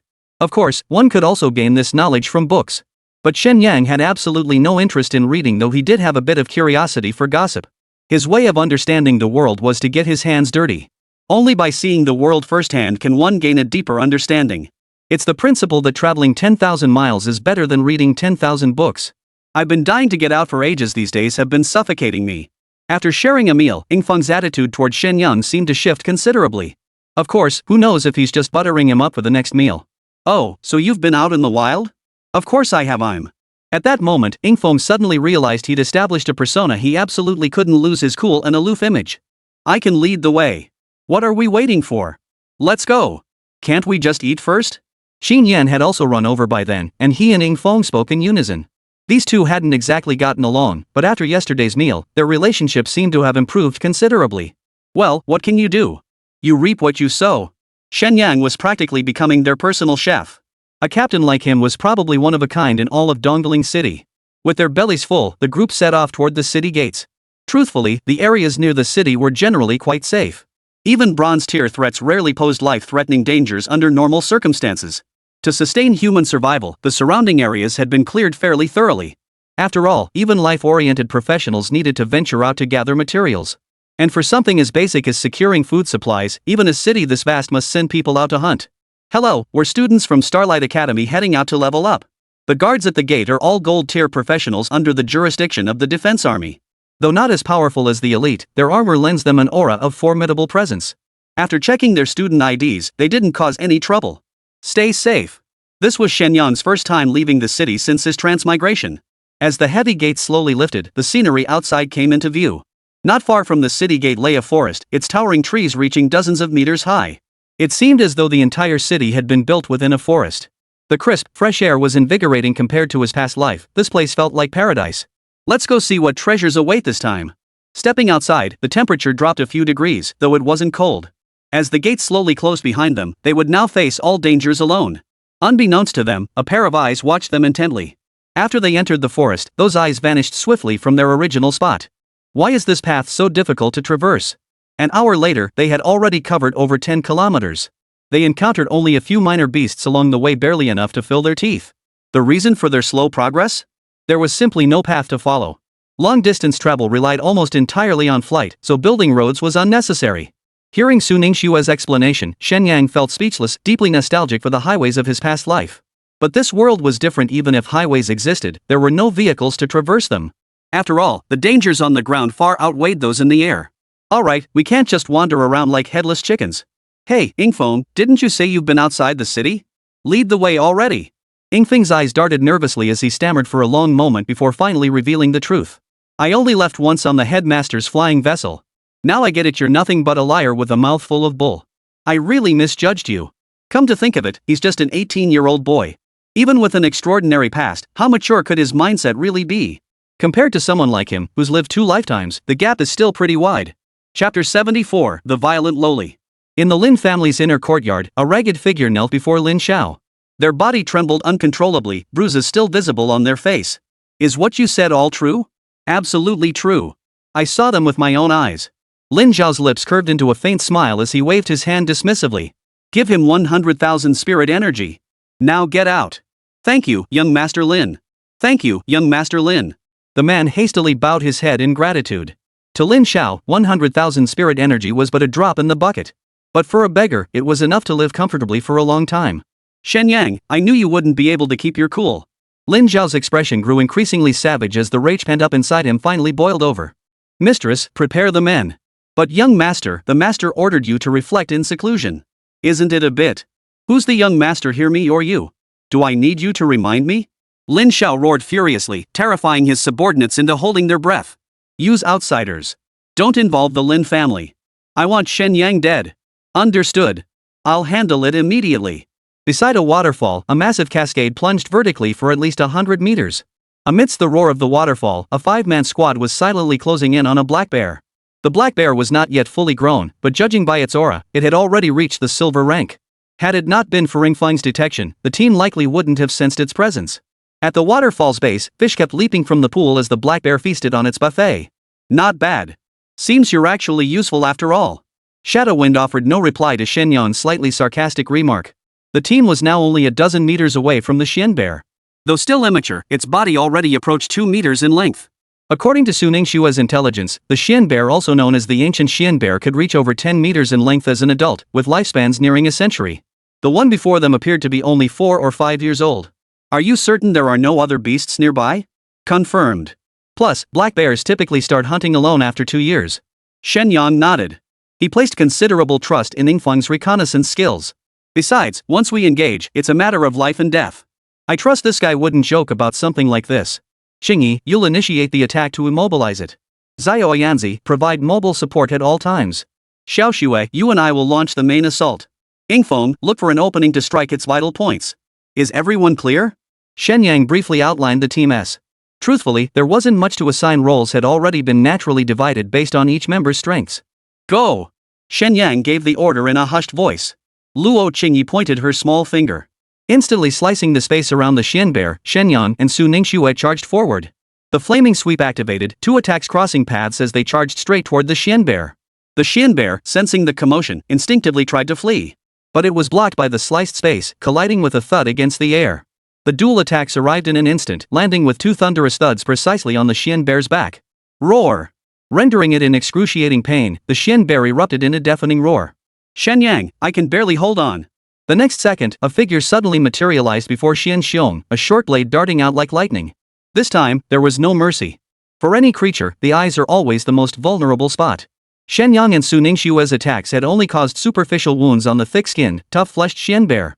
Though the wounds appeared deep, the actual damage was negligible, having no real effect on the beast. But Yingfeng's strike proved decisive in taking down this Xian bear. Shadow 6. Well done. At this moment, Yingfeng's actions were swift and decisive. It was either kill it with one strike or seek another opportunity. Thus, after landing the strike, his figure vanished instantly from the spot. Driven by agony, the Xian bear unleashed a sudden burst of power, shattering the spatial barrier. Dimension Blade. Just as the spatial barrier was about to tear apart, Luo Qingyi struck again, unleashing a dimensional blade faster than lightning. But this Xian bear truly possessed remarkable instincts, managing to dodge the lethal strike by sheer reflex. A massive bear paw was severed, landing precisely before Yingfeng. Holy crap, what a violent little girl! Yingfeng was stunned. In his mind, Luo Qingyi was just a harmless little girl. Who knew a random skill could pack such devastating power? Turns out no one around Shen Yang is normal, or rather, none of them are ordinary. Nice shot! After undergoing totem deepening, Luo Qingyi could now unleash over 3-dimension blades without suddenly fainting. Shen Yang enthusiastically praised Luo Qingyi's performance, but his joy lasted less than a second. The Xian bear, stung by the pain, suddenly turned its eyes blood red, as if unleashing latent power within its body. Red energy swirled around its body. Shadowwind seized the chance to strike at its other eye again. This time, however, he missed. An invisible protective barrier seemed to form around the Xian bear, even causing sparks to fly from the dagger. What the hell? Though Yingfeng was an assassin trained since childhood. But his combat experience still fell short. Facing a silver-ranked Xian bear, that single moment of hesitation was all it took for the beast's other paw to send him flying. Shadow 6, you idiot. Why didn't you run? Xingyang's sarcastic words fell on deaf ears. Yingfeng had already passed out. Assassins differ from other classes. Though they move like shadows, their defenses are clearly inadequate. Su Ningxue and Shen Yang pressed their attack, yet still failed to breach the opponent's defenses. Teleport.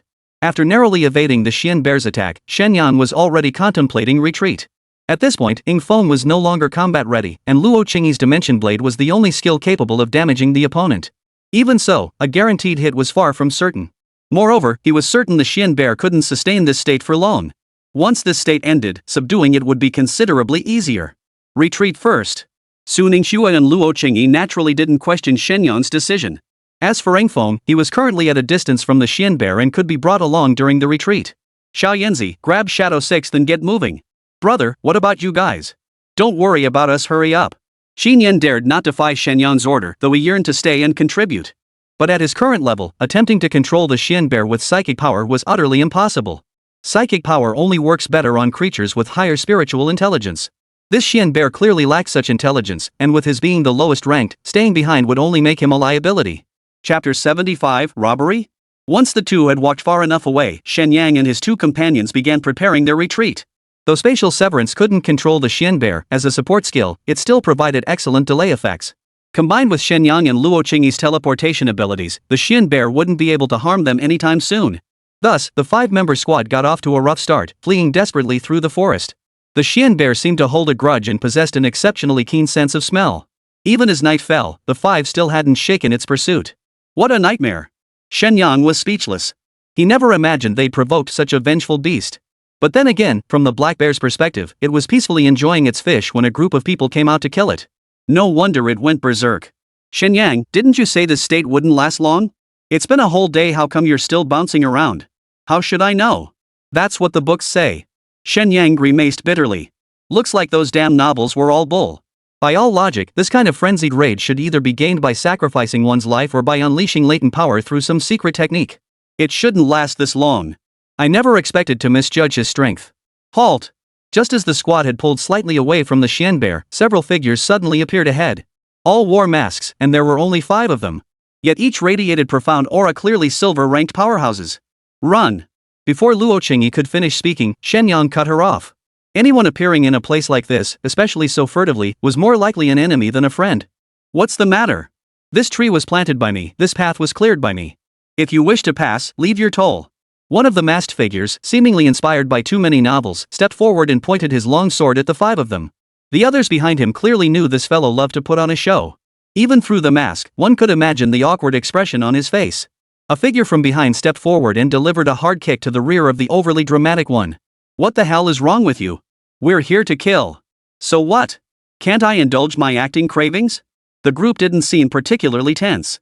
After all, they were only dealing with a few silver-ranked professionals, a piece of cake. Shen Yang sneered coldly. His hunch seemed correct. You're from the Lin family, right? How'd you know that? The guy up front was surprisingly honest, clearly a total goofball. Damn it, I shouldn't have brought you along. The masked man behind him was likely the leader of the group. Right now, he's crying over his teammates' stupidity. As the saying goes, you don't fear godlike opponents, you fear pig-like teammates. That saying couldn't be more accurate. They hadn't even exchanged a few words before he'd already given away their identity. But you're wrong, we're not Lin family members, though we were indeed sent by them. Shen Yang understood immediately. He'd previously heard from Li Tianqing that Lin Xiao was likely under house arrest. The reason there had been no movement these past few days was likely because they didn't consider his abilities worthy of their attention. They simply didn't regard him as a significant threat. After all, the Lin family had far greater interests to pursue. Plus, with Li Tianqing fiercely protecting him, they simply hadn't found the time to deal with him yet. But Lin Xiao's temperament? He's the type who can't keep his cool. There's no way he'd let this slide. Could you keep your mouth shut? Boss, what are you afraid of? None of them will survive today anyway. What difference does it make if they find out? After speaking, the man turned his gaze back to Shen Yang and the others. You should thank me for letting you die with clarity. Before the words had even faded, he struck without hesitation, leaving his opponents no chance to react. Dishonorable. A silver-ranked powerhouse resorting to sneak attacks. Luo Qingyi instantly stood before the group, blocking the man with a spatial slash. You're quite the looker, little girl. If you'd care to play along, I might even let you die painlessly. Shen Yang could endure anything else, but insulting his woman was something he could never tolerate. You're asking for death. Who'd have thought such an insignificant insect could actually get angry? Shen Yang realized this man was a madman, striking without mercy. The spatial barrier couldn't hold him back. He charged forward again in an instant. Beneath the mask, his face twisted with madness, as if he already saw Luo Qingyi decapitated. Yet to his disappointment, the blade sliced through Luo Qingyi's body without encountering any resistance. After image. Only then did the man show genuine surprise. For Luo Qingyi, who had been right before his eyes moments ago, had vanished without a trace. We've got business to attend to. Can't play with you guys anymore. Looking up again, not only Luo Qingyi but the other four had also materialized at a distance, beyond his reach. Leaving behind a parting remark, the five strode away without the slightest inclination to linger.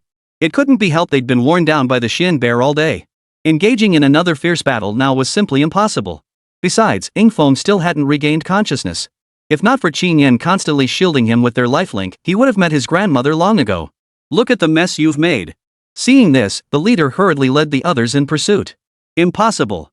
How could a bronze-ranked fighter move this fast? Even now, he couldn't fathom why the blade he was certain had struck its mark had suddenly vanished from his sight. The five pursuers moved swiftly, yet their speed couldn't compare to teleportation. Had a gold-ranked warrior come, Shen Yang and the others wouldn't even have had a chance to flee. But Lin Xiao had underestimated them. He'd only dispatched a few high-level silvers. What to do? If they wanted a fight, he'd give them one. Hearing this, everyone understood Shen Yang's intent. Soon, a massive figure loomed ahead. At the sight of humans once more, the Shen bear's furious roar shattered the surrounding leaves. It was clear just how immense the rage burning within this beast was. Heh, let them deal with the headache. Though this Shen bear was only at the early silver rank, its enraged state had already approached the peak of silver. Had Shen Yang and Luo Qingyi not possessed teleportation abilities, escape would have been utterly impossible. The five pursuers also spotted the black bear. A sudden, ominous foreboding gripped the leader. What was going on? He recognized the black bear, of course, but he had never seen one in this state before. In the next instant, Shen Yang teleported away with Su Ningxue, while Luo Qingyi teleported the other two, bypassing the Shen bear. They vanished swiftly into the dense forest. Chapter 76, Deflecting the Threat. The pursuers had initially considered following Shen Yang's lead and bypassing the bear. After all, they hadn't provoked the Shen bear. Even if it was wounded, judging by its enraged state, it wouldn't be subdued anytime soon. Their top priority now was to take down Shen Yang. The bounty on his head was worth far more than this black bear. But unexpected twists could occur. To the black bear, all humans looked the same regardless of status. Humans had wounded it like this, and as long as they were human, none would be spared. Boom! A thunderous roar echoed as the black bear suddenly materialized before the pursuing group. Damn it! What's going on? Whoever hit you, go find them. Why are you blocking our path? Roar! An angry roar was their only response. The Shen bear cared little for their words. It simply needed an outlet for its pent-up rage. Its massive paw slammed down on one of the attackers. The sheer force of the blow alone sent shockwaves rippling through the air, snapping every tree in its path. The man who took the hit was instantly smashed into a bloody pulp. Oh no! At that moment, the remaining few snapped out of their daze. This Shen bear had gone berserk, attacking indiscriminately. Escaping was no easy feat. Judging by its earlier attack, this beast's current power was approaching the golden level. Take care of it first. Don't let me find out who's responsible for this. Working together, the group managed to trade blows with the black bear. Yet the longer they fought, the more astonished they grew, for the Shen bear seemed utterly impervious to pain. Moreover, their attacks barely scratched its surface, inflicting only superficial wounds at best. This clearly demonstrated that the black bear's combat prowess was absolutely formidable. The only reason the Shen Yang group managed to escape was thanks to the power of teleportation and the dimensional blade. Without these two abilities, they would likely have been finished off long ago. What they didn't know was that the instigators of this whole affair were currently perched atop a towering tree, watching the scene unfold below. Wow!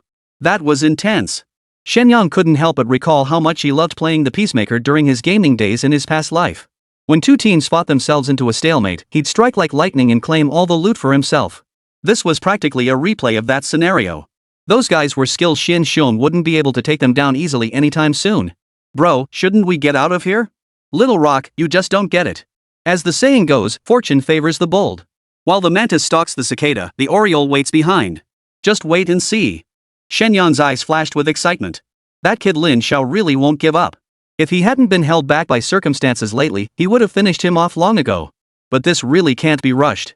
If the Lin family gets a firm lock on us before we've grown stronger, that won't be fun at all. You have to admit, those guys were pretty skilled. The battle with the Shen bear raged on for nearly 2 hours. Only as the sky gradually brightened did the sounds of combat finally subside.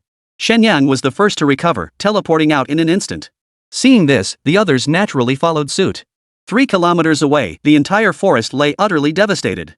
The Shen bear's massive form now leaned against a broken tree, panting heavily. The crimson aura that had once surrounded its body had vanished. Worse still, a gruesome wound gouged across its chest. Running from its shoulder all the way down to its belly, it looked utterly terrifying. Not far away, 3 figures lay on the ground, their eyes filled with relief at having survived the ordeal. Their clothes were in tatters, so ragged they could pass for beggars. Ha! It's done for. We won. The speaker was none other than the leader from earlier, and the man beside him grinned as well. I told you so. How could this guy possibly beat me? We really owe you guys big time. Who goes there? Suddenly, Shen Yang's figure appeared before them. Don't recognize me already? The three tried to resist, but their bodies were utterly drained of strength. Shen Yang, you actually dared to come back. Wait, I get it now, you screwed us over. That's right, brother. You got it, I screwed you over. What are you gonna do about it? Shen Yang was aiming to crush their will to live, stripping them of any hope of survival. You can't kill us. Killing us won't benefit you in the slightest. Clearly, all three sensed the thick aura of murder radiating from Shen Yang. Shen Yang wasn't someone to be pushed around, not just any Tom, Dick, or Harry could manipulate him. Since these people are asking for it, don't blame him for being ruthless. There really is no benefit. I told you so, I never lie. Honesty Guy felt a glimmer of hope rise in his heart, but the next second, Shen Yang raised his hand and unleashed a fiery sweep that engulfed the area. Don't you know? Honesty is a great quality, but constantly spouting it gets really annoying. Shen Yang's words hit the nail on the head. Everyone wants to hear the truth, but often the truth hurts the most. Sometimes a well-intentioned lie is far more acceptable than blunt honesty. Xiao Yanzi and Ing Feng, the remaining two are yours to handle. No, you can't kill him. Before the leader could finish speaking, Ing Feng had already struck. His long blade sliced cleanly across the throat without a moment's hesitation. Shen Yang watched it unfold, his heart trembling with shock. Judging by that resolute action, this kid definitely wasn't killing for the first time. Xin Yan was different, he hesitated for a long time but still didn't act. Brother, they're already incapacitated. Should we? Hearing this, Shen Yang patted his shoulder and spoke earnestly. Sometimes, the sense of justice in your heart becomes an insurmountable shackle. If you don't sever it, it will ultimately destroy you. Just do it. Xin Yan's heart was torn, but he had no choice. This was Shen Yang's order, and he couldn't disobey. He took a step forward, closed his eyes, and was about to strike only to be stopped by Shen Yang. Xiao Yanzi, open your eyes and see clearly. Ah. Xiao Yanzi, if you lack the courage to face death, you'll be the next to die. Hearing these words, Xin Yan finally steeled his resolve. A piercing scream echoed through the forest before it finally fell silent once more. From this day forward, every member of the squad had faced death. This realization was profoundly important to them. Whether in the competition or subsequent leveling, it would play a vital role. Only after truly facing death could one grasp the true meaning of life. Clear the battlefield. The bloodshed here is too heavy, it'll easily attract other beasts. The black bear had already ceased breathing, of course. Shen Yang was the one who finished it off. After all, no experience is gained unless the target is truly dead. This was essentially a kill, he claimed. Chapter 77, I don't want a tattoo. After this incident, Shen Yang grew increasingly anxious. The Lin family remained a formidable threat. As long as they hadn't succeeded, they undoubtedly had more tricks up their sleeves. This couldn't go on indefinitely. Ing Feng, did you come to see me about the tattoo? Why bring that up? Clearly, Ing Feng wasn't particularly invested in the tattoo matter. Never mind. Even if it's not your goal, it's the dean's. Once we return, I'll find you an opportunity to get it done. Shen Yang understood clearly, if he didn't rapidly expand his influence, he might not even know how he died in the end. His strength largely depended on the clients who commissioned tattoos. As for securing high-value clients, that would have to wait. Resolving the immediate trouble at hand was the absolute priority. I don't want a tattoo, and this has nothing to do with the dean.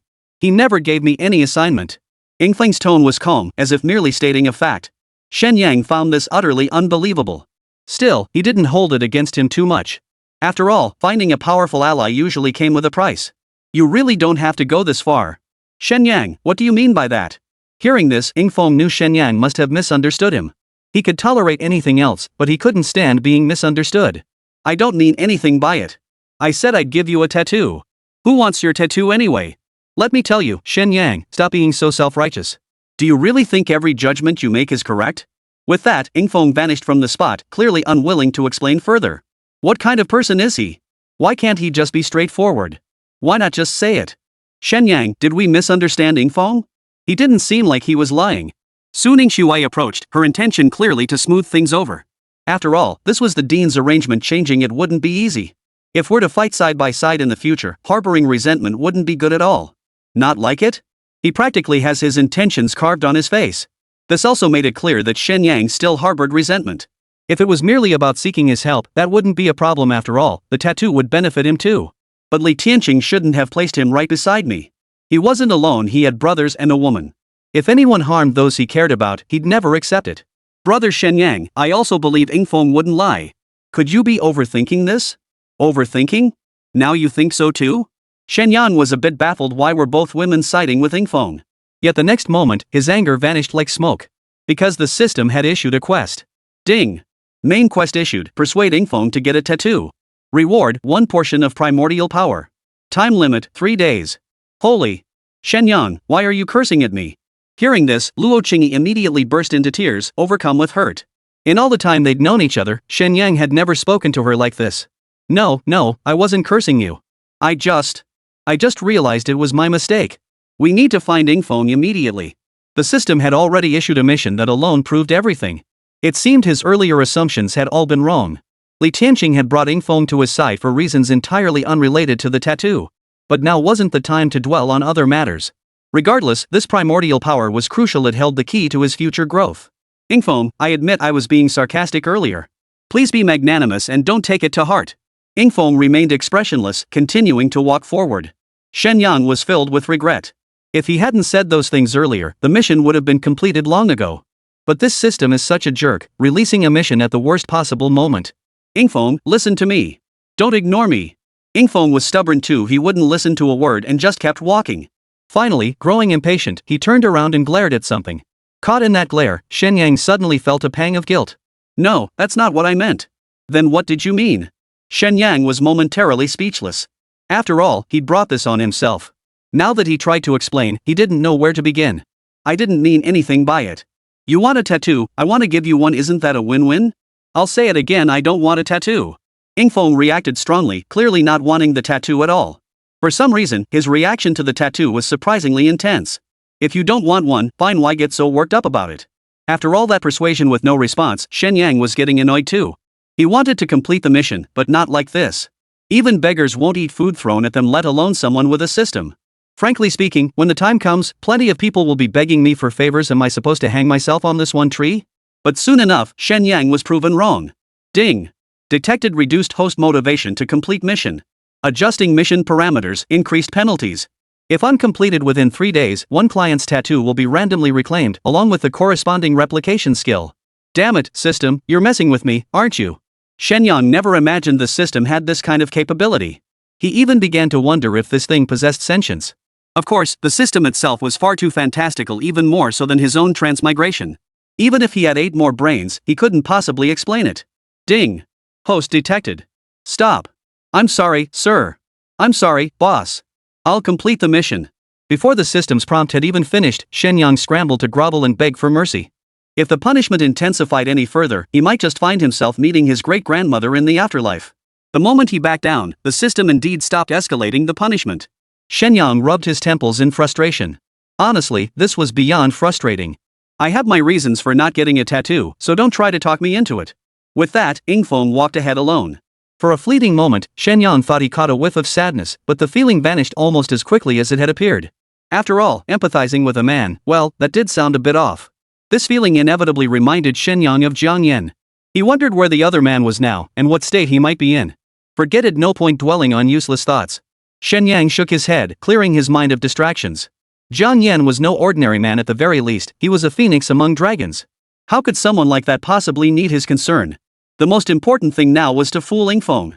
Chapter 78, The Knot in His Heart. Throughout the rest of the journey, Shen Yang never gave up. Besides, giving up wasn't an option. He'd worked so hard to acquire this skill, losing it now would be a terrible waste. For other practitioners, it might be different, they at least possessed innate skills. But he was different, he could only acquire skills by replicating them from clients. In theory, this method could make Shen Yang's skill set incredibly diverse. Typically, a professional's skills are tied to the strengths and weaknesses of their profession. That is, if a professional belongs to a certain attribute, their skills are highly likely to be related to that attribute as well. Of course, this isn't absolute, some professions can transcend attribute limitations. But the most powerful skills are undoubtedly those tied to a primary attribute. Shen Yang is different. Skills of any attribute are essentially unrestricted for him. If placed within the mage system, he would fall into the category of a full-time mage. By the end of the day, the team's gains were quite substantial. Qin Yan reaped the greatest rewards. Previously, his physical limitations prevented him from defeating many powerful beasts.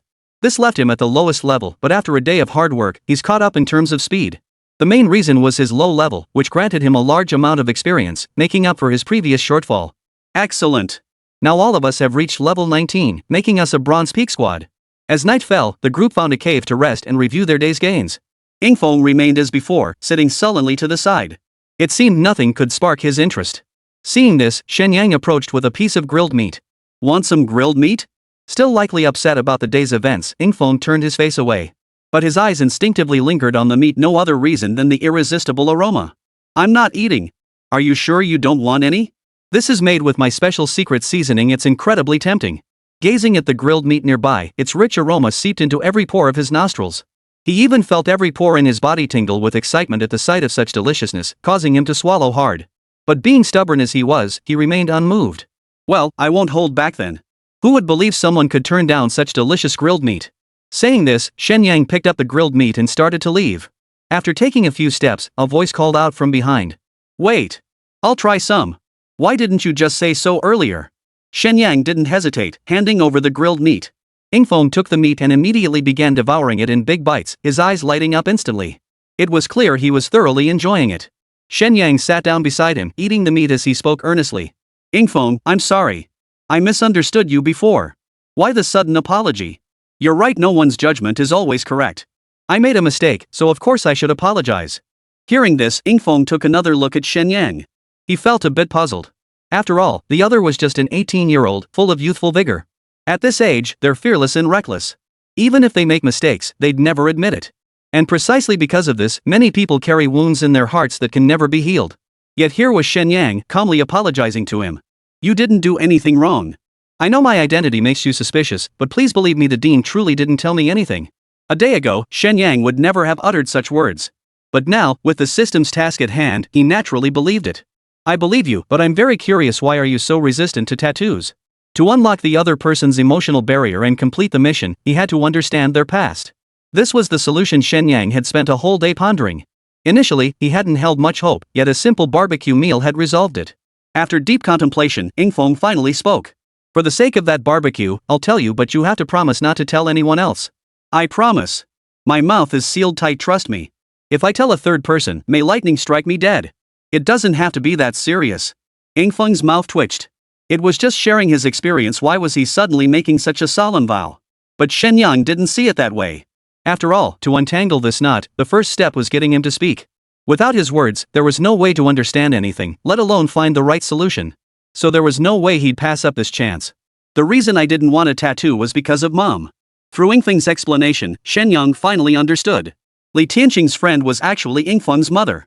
They had always been part of the same small team until Ingfeng's mother found her life partner. But the good times didn't last. After giving birth to Ingfeng, that man found someone new.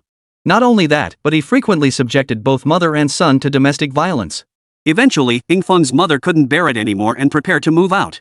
But even now, she still wanted to know why the child's father could be so heartless.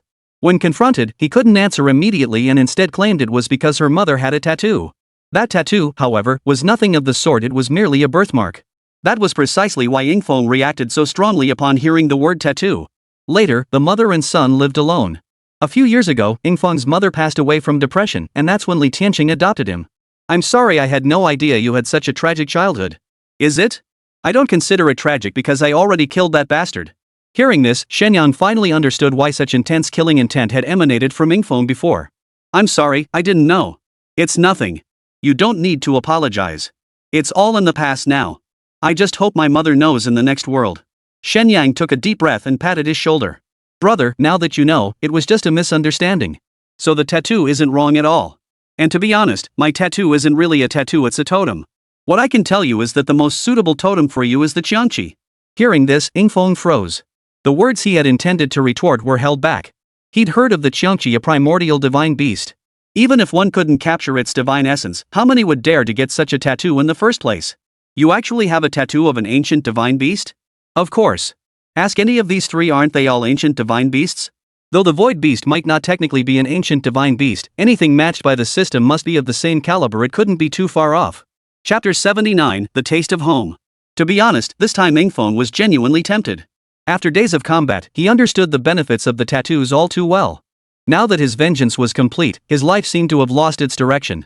Bro, let me tell you, the road ahead is long. You've got to let go of the past. If you stay stuck here, I doubt even Auntie in heaven would rest easy. Heaven? This world doesn't have the concept of heaven, but Ingfeng understood instantly. Could such a world truly exist? I believe there is, and our departed loved ones are surely watching over us from there.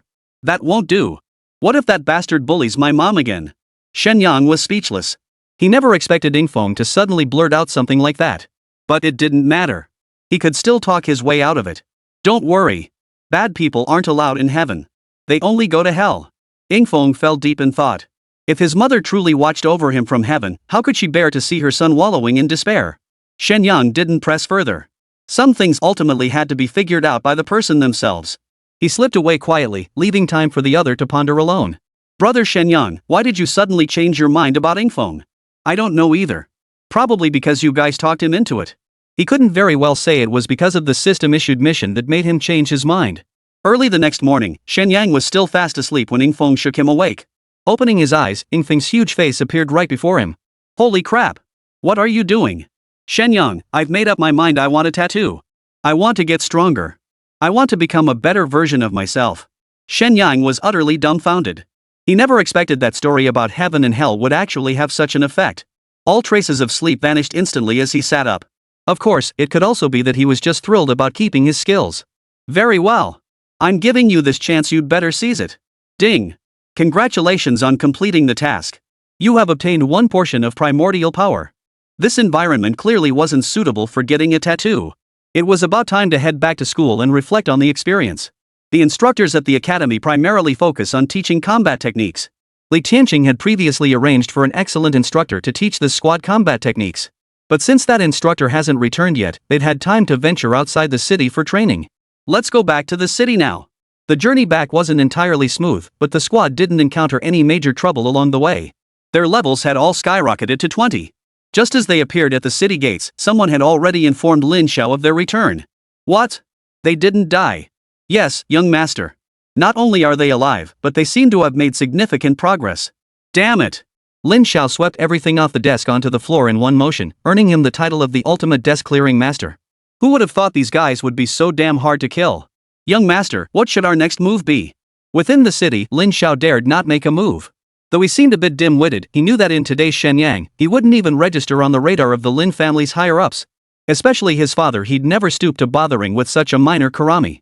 His punishment stemmed from frustration over Lin Zhao's lack of ambition, not from any desire to bully the weak. Moreover, the Lin family was currently navigating a critical period. Any incident now would jeopardize the entire clan's interests. His father would never forgive him. Given that, there was only one solution. Lin Zhao's schemes in Shenyang remained unknown to him, but he was certain the man had backup plans. So for the remaining half-month, he'd made up his mind, he wouldn't leave the city for now. Upon returning to the villa, Shen Yang immediately began tattooing Yingfeng. Between men, there was far less awkwardness. After roughly an hour, the image of the Qianqi emerged on Yingfeng's body.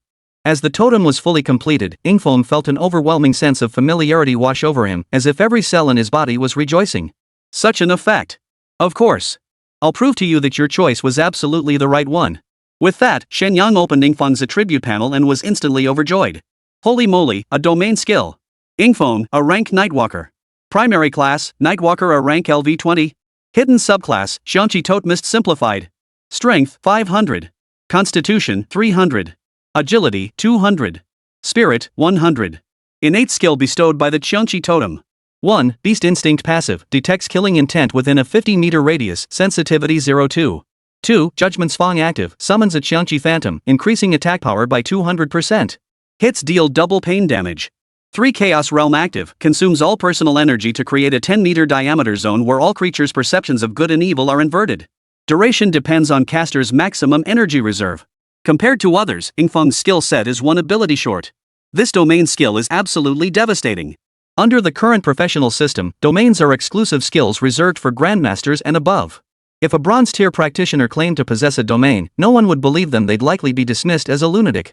Why do I feel like I've gained more skills too? That's natural. But there's one thing I need to tell you, this totem is just a simplified version. Mainly because my current abilities are limited, but as my level increases, it can be upgraded. Hearing this, Yingfeng felt even more astonished. He'd only heard rumors about Shen Yang's tattoos being formidable, but it wasn't until they fought side by side that he gained a basic understanding. But experiencing it firsthand? This was practically a game-breaking glitch. Of course, he didn't know the term bug back then. Yingfeng replied earnestly, it's already incredibly powerful. Thank you. Why thank me? We're teammates now. Helping each other out is only natural. Seeing the pure sincerity in Shen Yang's eyes, Yingfeng finally let go of all his lingering reservations. Shen Yang, you're right, we are teammates. Those words confirmed Yingfeng's thoughts. After a moment, he fell deep in thought, finally speaking slowly. Captain, do you know why I like what you make so much? Honestly, I've never considered that. So what is it exactly? Because your cooking reminds me of my mother's taste. Chapter 80, 10,000-fold critical hit. Yingfeng spoke earnestly, but Shen Yang got goosebumps all over. Hold up, I don't know why you'd think that, but you absolutely can't think that way anymore. Shen Yang, you've got the wrong idea, I'm straight. Having spent considerable time with Shen Yang, Yingfeng had a decent grasp of this guy's twisted logic. Just by observing his awkward expression, he'd already figured out the gist of it. If it's straight, don't make it sound so sappy, okay? Where was I being sappy? I was telling the truth, what you made really does taste just like my mom's cooking. Hearing this, Shen Yang calmed down. You mean my cooking really resembles your mom's? Absolutely true, I'm not lying. Yingfeng felt utterly wronged. They'd been having a heart-to-heart, but somehow the conversation had taken a sudden turn. Shen Yang, however, fell deep in thought. His cooking methods didn't belong to this world. Could it be that Yingfeng's mother was also a time traveler? If that's the case, she must have had it pretty rough. Let me ask you a few questions. Imperial jade liquor? Ha? What? My mom doesn't brew wine. Shen Yang rolled his eyes. Clearly, using secret codes wasn't going to work. Alright, let me ask you this, has your mom been acting strangely? What do you mean? Like feeling out of place in this world? Yingfeng pondered for a long time before finally shaking his head. No. Shen Yang waved his hand dismissively, deciding not to press further. Even if Yingfeng's mom was a time traveler, it wouldn't mean much to him.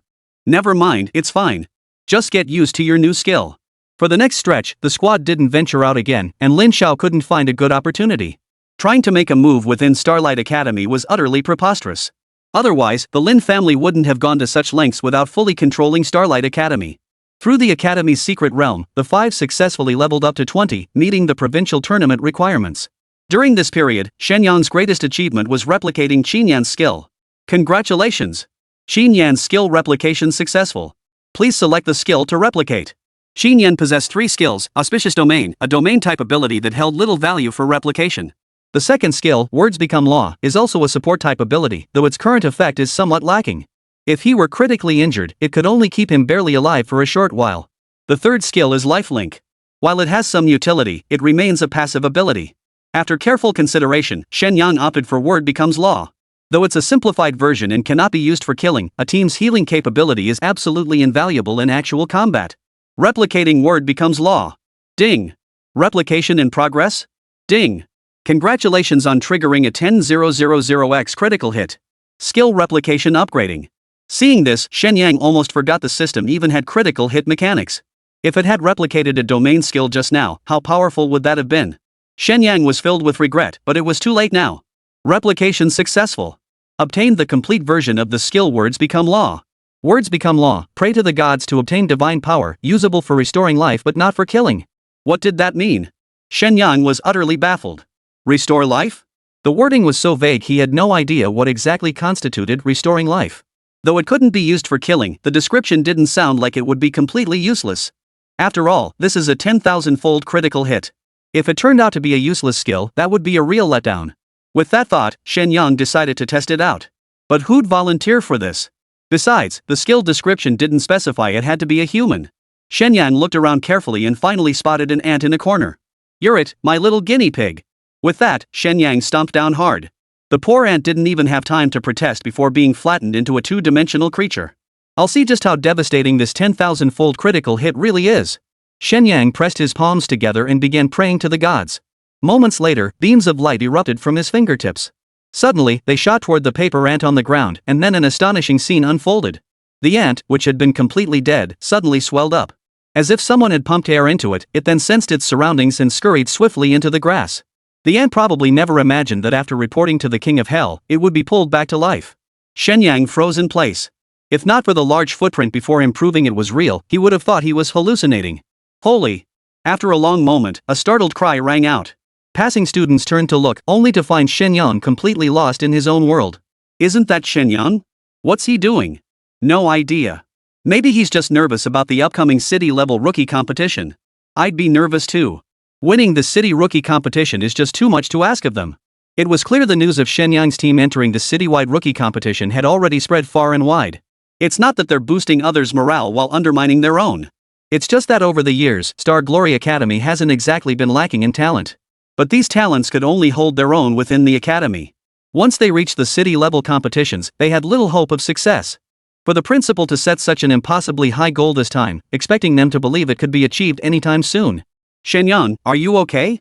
A classmate stepped forward to check on him, only to be grabbed by the shoulder by Shen Yang. This is too shocking. The student was left somewhat flustered. Shen Yang, have you lost your mind? If you really don't want to compete, it's no big deal.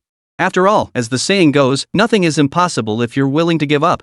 Hearing this, Shen Yang snapped back to reality. Recognizing the student before him, he awkwardly let go. My apologies, everyone. Sorry for the spectacle. Xinghua Academy was teeming with Lin Zhao's spies. To take down this guy, he absolutely couldn't let the other side know too much about his trump cards. Rushing back to the villa, Shen Yang finally brought up the skill matter. Shen Yang, you're way off base with this. Yingfeng was the first to express disbelief. After spending time together recently, he seemed much more talkative than before. This clearly showed that as long as one genuinely integrated into a group, even the deepest emotional barriers could gradually dissolve. Chapter 81, Beastmaster Prison. Faced with everyone's skepticism, Shen Yang's stubborn streak kicked in.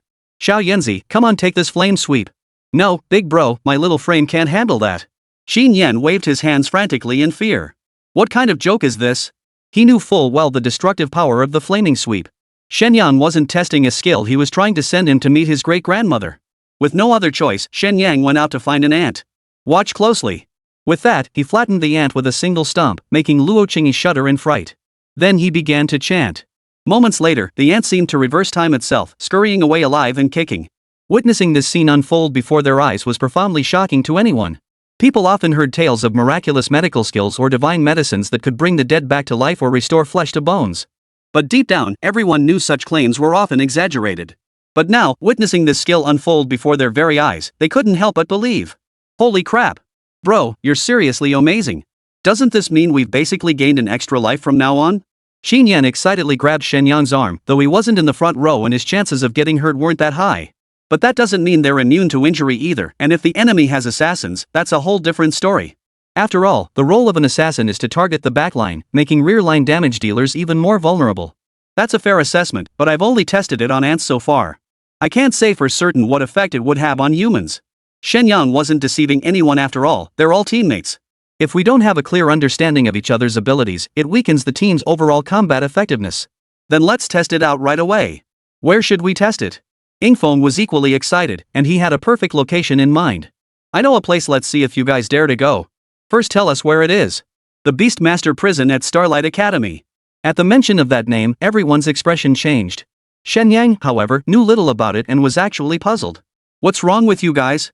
Is that place dangerous? Not exactly dangerous, how should I put it? It's just really strange. Su Ningxue's look of utter disgust only fueled Shen Yang's curiosity. Just tell me already, what kind of place is this? After Yingfeng's explanation, Shen Yang finally understood. This so-called beast prison was actually a breeding ground for ferocious beasts. Humans kept these beasts in captivity to control them and fight alongside them. After all, these beasts were the greatest threat to the world, yet from another perspective, they were also its greatest resource. Humans had never given up on mastering them. However, since the advent of awakened professionals, no beast masters have emerged to this day. Genetic screening has been the only method to obtain more docile breeds. Regrettably, despite decades of research, no substantial progress has been made in the study of beast taming. Isn't this a great place? Why are you all so disgusted? Bro, you have no idea, those people are all mad. Xin Yan clearly knew something too, his expression telling a story. Madman? What kind of madman? Can you be more specific? Bro, I can't bring myself to say it. You should go see for yourself. Burdened with a flood of questions, the group arrived at the beast prison. Located atop the rear mountain of Starlight Academy, the Beastmaster prison featured several fences along the mountain path, serving as a warning. For a team of their caliber, these were no obstacle. As they ventured deeper, the stench in the air became almost unbearable. What on earth is that smell? I don't know, this is my first time here too, but it definitely isn't pleasant. Su Ningxue covered her nose, inwardly recoiling in disgust. If it weren't for Shen Yang needing to test his skills, she swore she'd never set foot in such a filthy place in her entire life. Further ahead, the roadside began to litter with the corpses of ferocious beasts. A closer look revealed these corpses belonged to different beasts, all missing limbs or parts. It was nearly impossible to find a single intact body. From the beast's perspective, humans were truly cruel. It was utterly revolting. Luo Qingyi struggled to control herself yet couldn't help glancing at the corpses. Shen Yang, why don't you try it here? See if you can revive them. Are you kidding me? Yingfeng's suggestion nearly broke Shen Yang's resolve. Even with a skill boosted by the system's 10,000-fold critical hit, there was no way he could revive this pile of rotting flesh, right? Forget it, I'll give it a shot. To test the effectiveness of words become law, Shen Yang forced back his nausea and approached a relatively intact corpse. He then began to pray with intense concentration.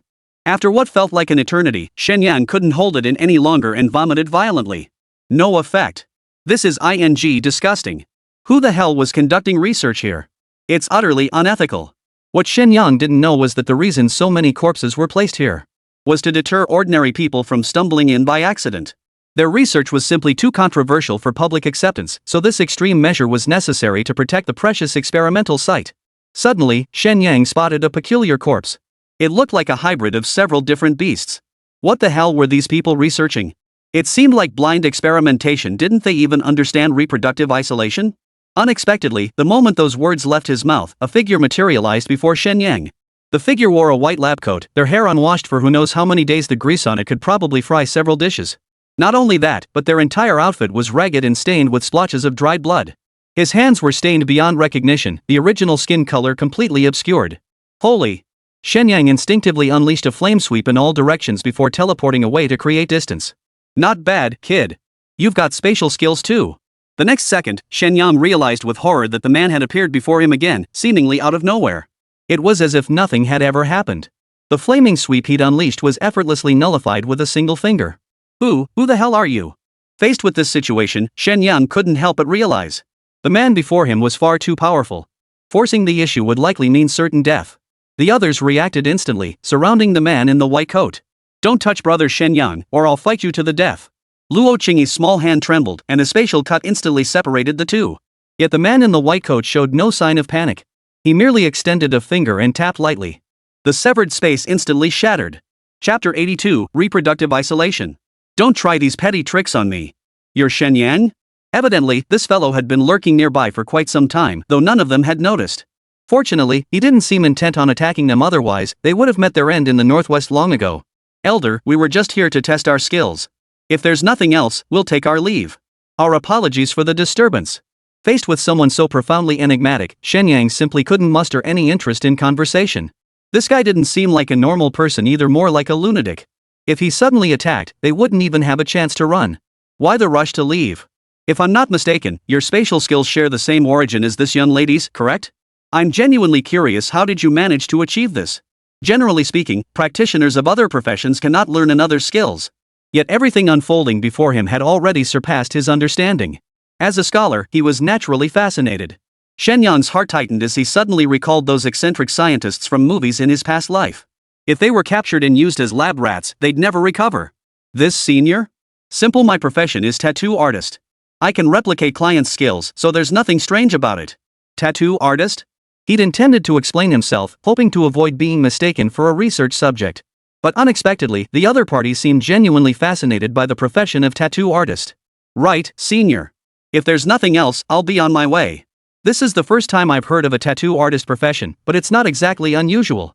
Humans have evolved in this world for so many years, and all sorts of bizarre professions have emerged.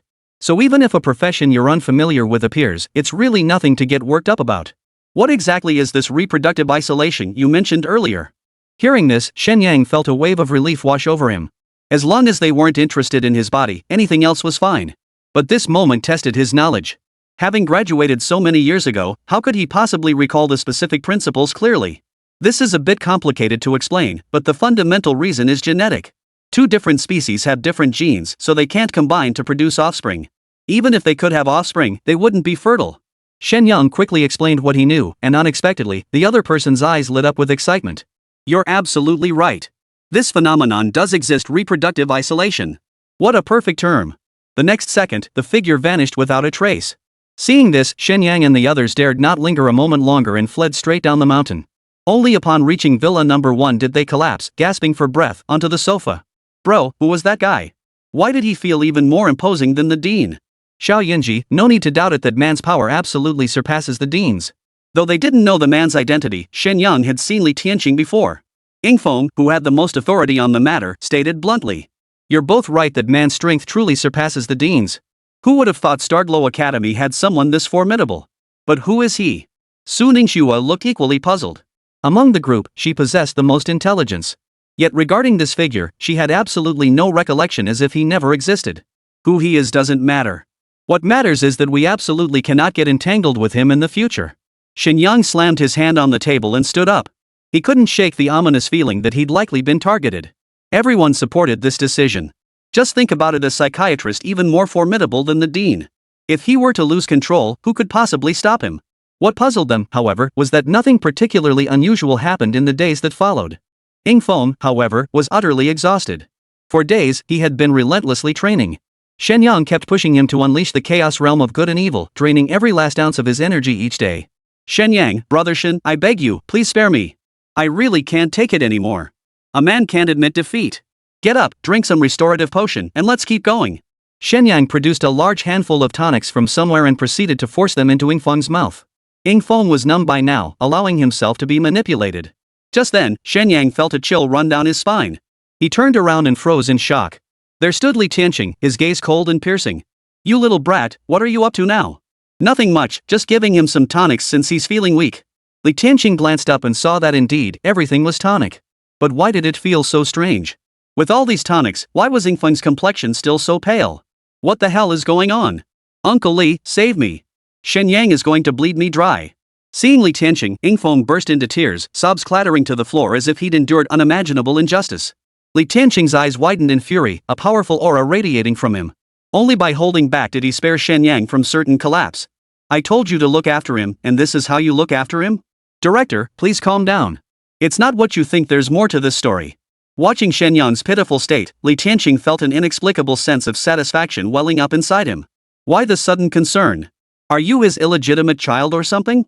Shen Yang had only thought this to himself, but in a moment of mental lapse, he actually whispered it aloud.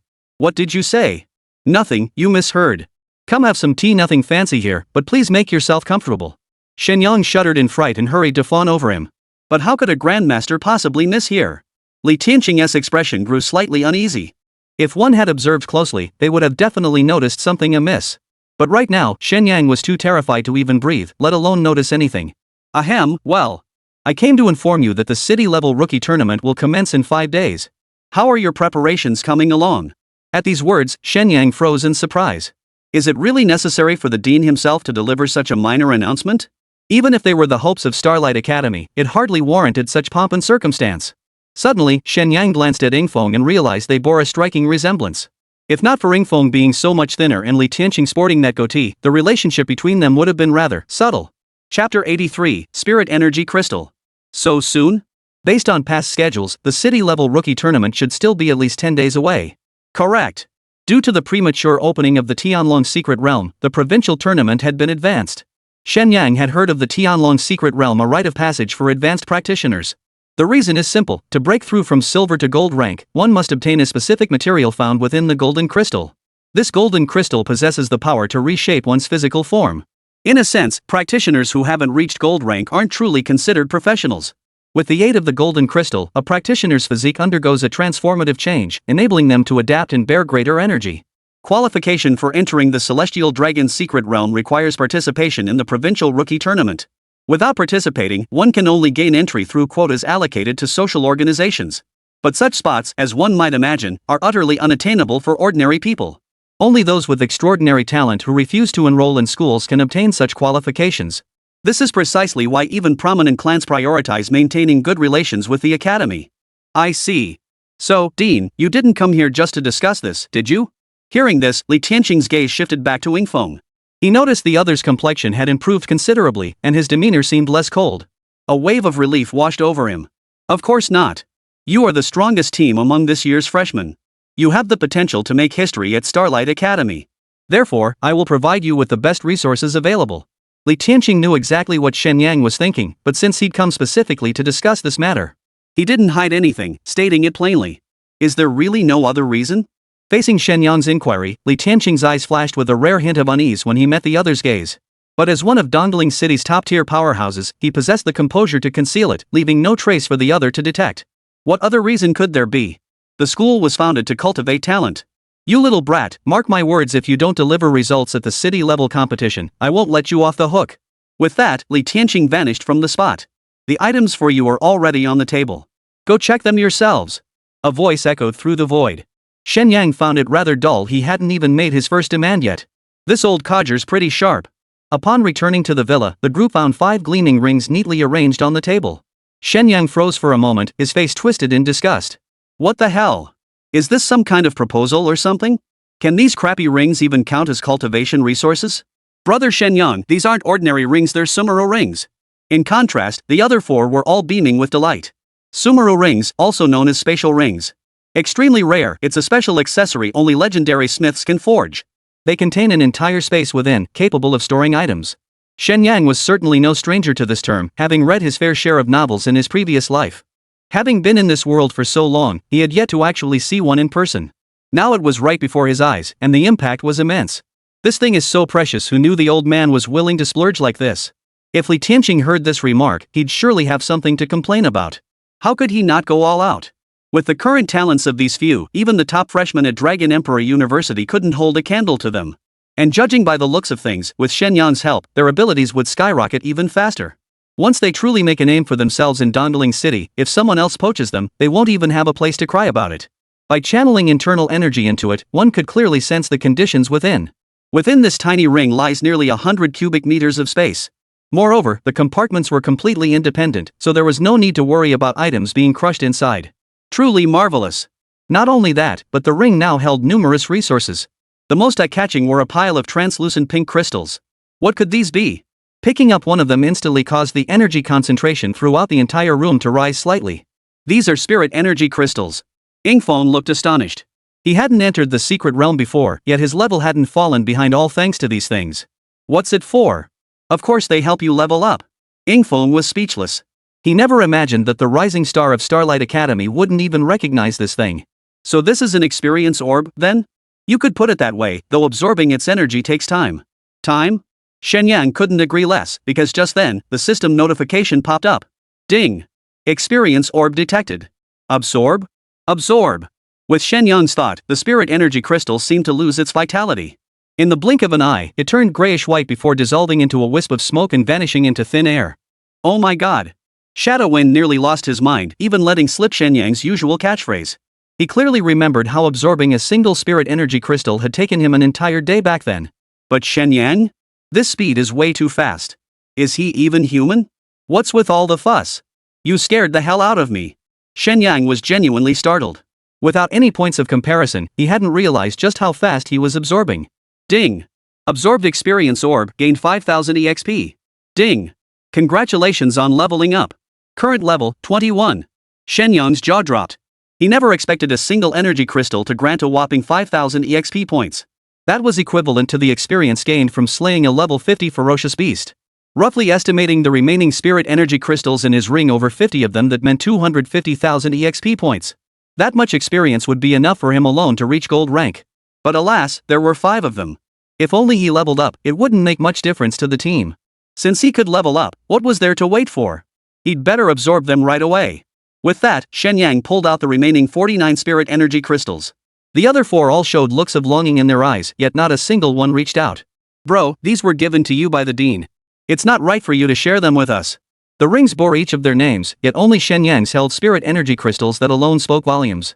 Yeah, you're our captain, these crystals should be yours to use. Ingfeng's gaze was equally resolute. As for Su Ningxue and Luo Qingyi, their stance was even more unambiguous. Everything revolved around Shen Yang. Chapter 84, A Grand Entrance. To be honest, no one could remain indifferent to so many spirit energy crystals. Gaining a leap forward at a low level meant gaining momentum for the journey ahead. Moreover, once you're labeled a prodigy in others' eyes, the resources you gain far surpass those of ordinary practitioners. Of course, this was relative. Your talent would also invite envy from many, who would plant all manner of traps for you. Even outright targeting is inevitable. Take Shen Yang's personal experience, for instance. Merely because he annoyed Lin Xiao, he faced relentless retaliation. This is far from an isolated case. To others, every genius appears as a rising star. But for themselves, many might not have chosen this path or desired to be labeled as geniuses by others. Throughout history, countless prodigiously gifted geniuses have emerged. Yet how many truly reach the pinnacle of power? Alright, stop being so polite with me. Remember this, a team must share both the good times and the bad. Otherwise, what's the point of even forming this team? Shen Yang showed no hesitation whatsoever. He forcefully shoved the spirit energy crystals in his hand into the hands of the four. Shen Yang's eyes welled up with tears, his lips trembling, yet he found no words to speak. Shadowwind was also somewhat moved. Initially, he hadn't held Shen Yang in high regard. Though his innate talent wasn't the strongest, the threat posed by an A-rank assassin, due to the nature of his profession, was no less than that of an S-rank practitioner. In certain aspects, his destructive power even far surpassed that of S-rankers. It was precisely for this reason that he hadn't shown much interest in the tattoo matter back then, and it wasn't solely because of his mother. Shen Yang, are you really willing to give this to us? Shadowwind hadn't withdrawn his hand yet, clearly not intending to leave the spirit crystal behind. Shadow 6, are you even a man? Stop dawdling, can't you just get it over with? Hearing this, Yingfeng rolled his eyes. What should have been a heartfelt conversation had completely lost its meaning when Shen Yang spoke. It truly proved the saying, a dog's mouth can't spit out ivory. Pfft, if you dare give it to me, I dare take it. Who's afraid of who? With that, Yingfeng directly stored the spirit energy crystal into his Srimala ring. Only after he did so did the others finally put theirs away. Shen Yang, I've got a question, why do you always call me Old Six? There are only 5 of us, no matter how you count it. After a moment, Yingfeng finally voiced the question that had been nagging at him for ages. This. Shen Yang momentarily didn't know how to explain it to him. The term Old Six wasn't exactly something to be proud of. If this guy found out, he'd probably throw another fit. Well, you see, Shen Yang began, even though there are only 5 of us, you're an assassin. That makes you like a 6th member. Don't you think that's a fair way to describe it? Hearing this, Yingfeng nodded to himself, seeming to find some logic in it. Though Shen Yang's reasoning was a stretch, the term Old Six did originate from their 5-man squad's competitive gaming days, so it wasn't entirely off the mark. Fine then. Since that's the case, I'll be Old Six. Seeing he'd managed to talk his way out of it, Shen Yang felt a wave of relief wash over him. This kid and I are on good terms now, but we're not at the point where I can joke around with him about anything. Alright, since everyone's good, let's all level up. Psionic crystals are an extremely difficult ore to mine. The only place they exist is deep within the mountains of the northwest region. It was first discovered by common folk, lying buried nearly 10,000 meters underground. Mining alone is an arduous task, and even with professionals involved, it's no easy feat. Therefore, spirit energy crystals are generally treated as a strategic resource.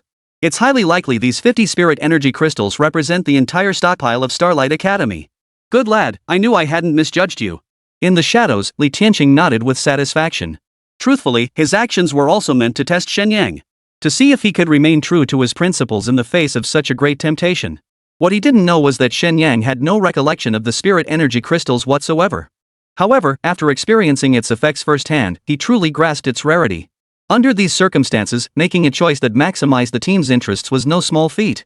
Shen Yang's reasoning was straightforward, since they were teammates, they should share both blessings and burdens. He had no desire to be a captain lacking in loyalty. For Shen Yang, the remaining 9 spirit energy crystals were like candy absorbed in less than a minute. Impressive. Congratulations on leveling up. Current level, 25. Feeling the surging power within him, Shen Yang's spirit soared. I wonder how everyone else is doing. After circling around, I found everyone else was still absorbing energy. Damn it, did I accidentally give myself away? Who would have thought absorbing spirit energy crystals would take so long for normal people? But their speed was already countless times faster than ordinary people's. By the day before the city-level rookie tournament, everyone had fully absorbed their spirit energy crystals. The Shen Yang squad was now a full team of silver-ranked members, a true silver tier squad. With this lineup, they were already considered among the top tier in the entire province. Of course, others were advancing too. Stagnation would inevitably lead to being crushed by competitors. Excellent. I knew I hadn't misjudged you. When the Shen Yang squad appeared among the departing teams, Li Tianqing remarked with satisfaction. Rest assured, Dean, I won't let you down. Shen Yang spoke with unwavering confidence. If this lineup couldn't clinch the City Rookie Championship, it would defy all logic. He had another goal, to face Lin Xiao on the battlefield. That guy was like a stubborn plaster, impossible to shake off. A direct confrontation would surely put him at a disadvantage. It could even lead to massive losses, clearly not worth the cost. So the best approach was to take him down on the field, if not outright eliminate him, at least cripple him. This year's Starlight Academy departure ceremony was exceptionally grand, especially for the Shen Yang squad. They had captured everyone's attention. After all, if they truly delivered outstanding results, Starglow Academy's future would undoubtedly be bright. This would benefit everyone, and no one would be foolish enough not to support them. The city-level rookie tournament was hosted at Dragon Emperor University. As the city's top institution, it certainly possessed the capacity. Unlike previous years, Starlight Academy had mobilized its entire contingent. Amidst a sea of supporters, the team made a high-profile entrance. Chapter 85, Try and Die. Has Starglow Academy lost its mind this year? This is way too much. Did Starlight Academy take the wrong medicine? Who gave them this confidence? Haven't they heard the saying? The higher you're praised, the harder you fall. Look! Isn't that campus beauty Su Ningxue? Who would have thought she actually joined Starlight Academy? In the eyes of Longhuan University students, Starlight Academy is seen as second-rate. Even ordinary people share this view. It's hard to change that perception. After all, in the world of scholarship, there's no absolute first place in martial arts, there's no definitive second. In the world of Shen Yang's past life, such attitudes might have been less prevalent. But in a world teeming with professionals, it's an entirely different story. Shen Yang, aren't we being a bit too flashy? At that moment, the Shen Yang team sat atop the float, treated like nothing more than mascots. What can I do? Who knows what possessed the dean to do this? Shen Yang never imagined that an old man could have such an idea. Little did they know, this was all Yubation's scheme. Li Tianqing had absolutely nothing to do with it. You kids, see how they look down on us? This time, go up there and give them a taste of their own medicine.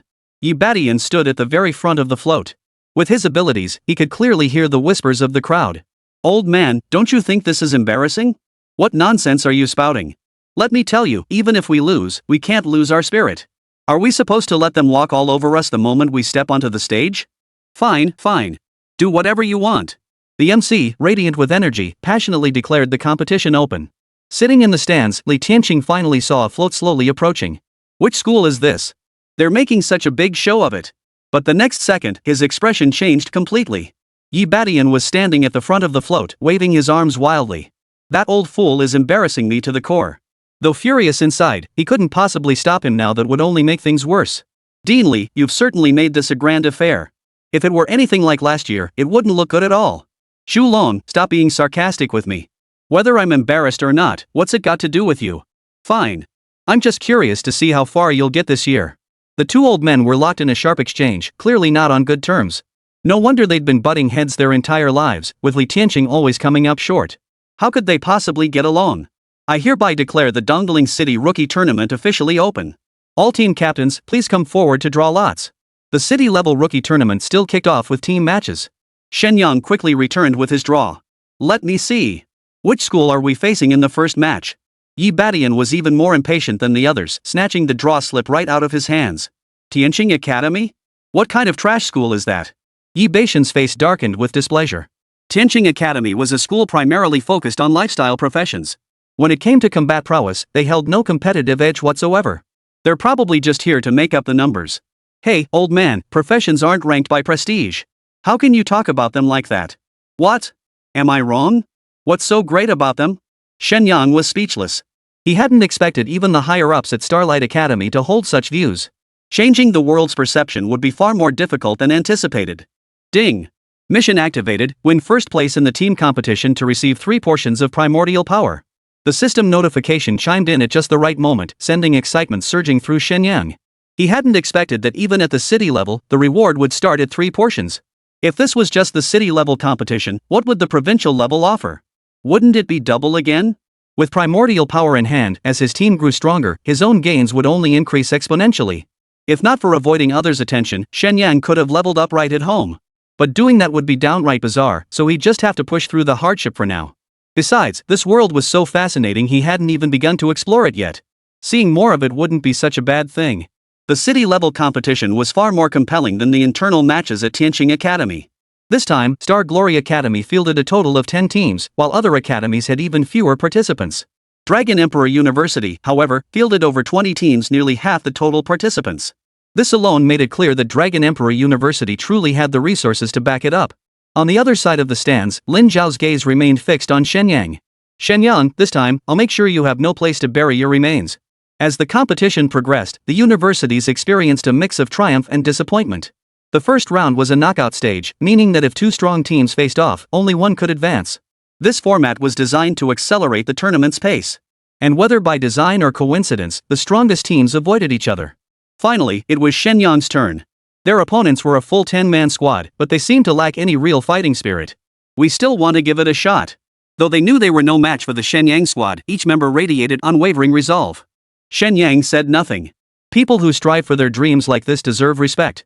Alright, but the gap in strength is too great. Xiao Yanzi, you should be able to handle them alone, right? No problem, big brother, you can count on me. With that, Shen Yang strode forward, seemingly intent on taking on all 10 opponents alone. Seeing this, the opponents felt insulted. After all, they were all peak bronze tier professionals and now one man dared to challenge them all. Charge! Yet in the next instant, the entire world fell silent. The figures of over a dozen men seemed frozen in place, utterly unable to move an inch. Arcane weaving. Beyond the skills granted by his Qilin totem, Shen Yang also possessed the innate abilities of his arcane weaver profession. He didn't want to humiliate these people too badly. So he simply wove an illusion, then strolled forward with leisurely ease, effortlessly knocking all 10 opponents to the ground. Referee, the match is over. Shouldn't you announce the result? Such an abnormal match left everyone utterly bewildered. He hadn't even thrown a punch yet, how could it suddenly be over? This. Young man, dispel your illusion. You win. A voice echoed from the elevated platform, and only then did the referee announce the outcome. For a moment, the entire audience was dumbfounded. What the hell? It's over already? I don't get it either. Are those people stupid? They didn't even fight. Didn't you hear? It was an illusion. An illusion. Chapter 86, Someone's bullying your disciple. The Shen Yang squad's performance left everyone utterly stunned. Even their opponents, who had heard of them, were left somewhat at a loss. As the saying goes, know your enemy and know yourself, and you will win 100 battles. Before the competition began, every team's situation had been thoroughly researched. And since the Shen Yang team was Starlight Academy's strongest contender for a top placement, they naturally drew significant attention. Shen Yang, who would have thought this kid's team had grown so much stronger. Lin Xiao had never let his guard down when it came to Shen Yang. But he never imagined that even the random recruits he picked up could hold their own against 10 opponents. So, confident? Mere psychic power? I couldn't care less. The voice came from a masked figure behind Lin Xiao. If I'm not mistaken, this guy is trying to pull the same trick again. Good. But don't underestimate him. Shen Yang is no ordinary man. Understood, young master. Just think about it, how could Shen Yang be simple? Otherwise, how could he evade even the targeting of the Lin family's eldest young master? The match continued, but most spectators had lost interest in watching. All were pondering how Shen Yang's team had pulled off their feet. Some had already figured it out, and the truth was spreading through the crowd.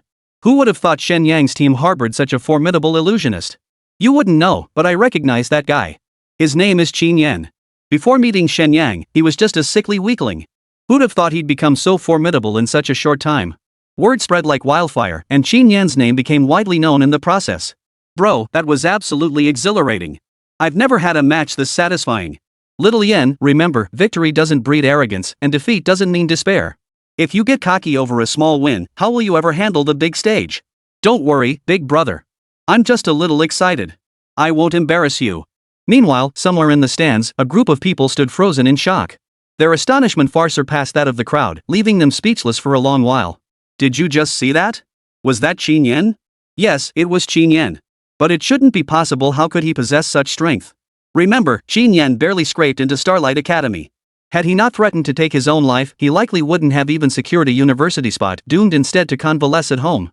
Who would have thought that after just a few days away from home, he'd undergo such a dramatic transformation?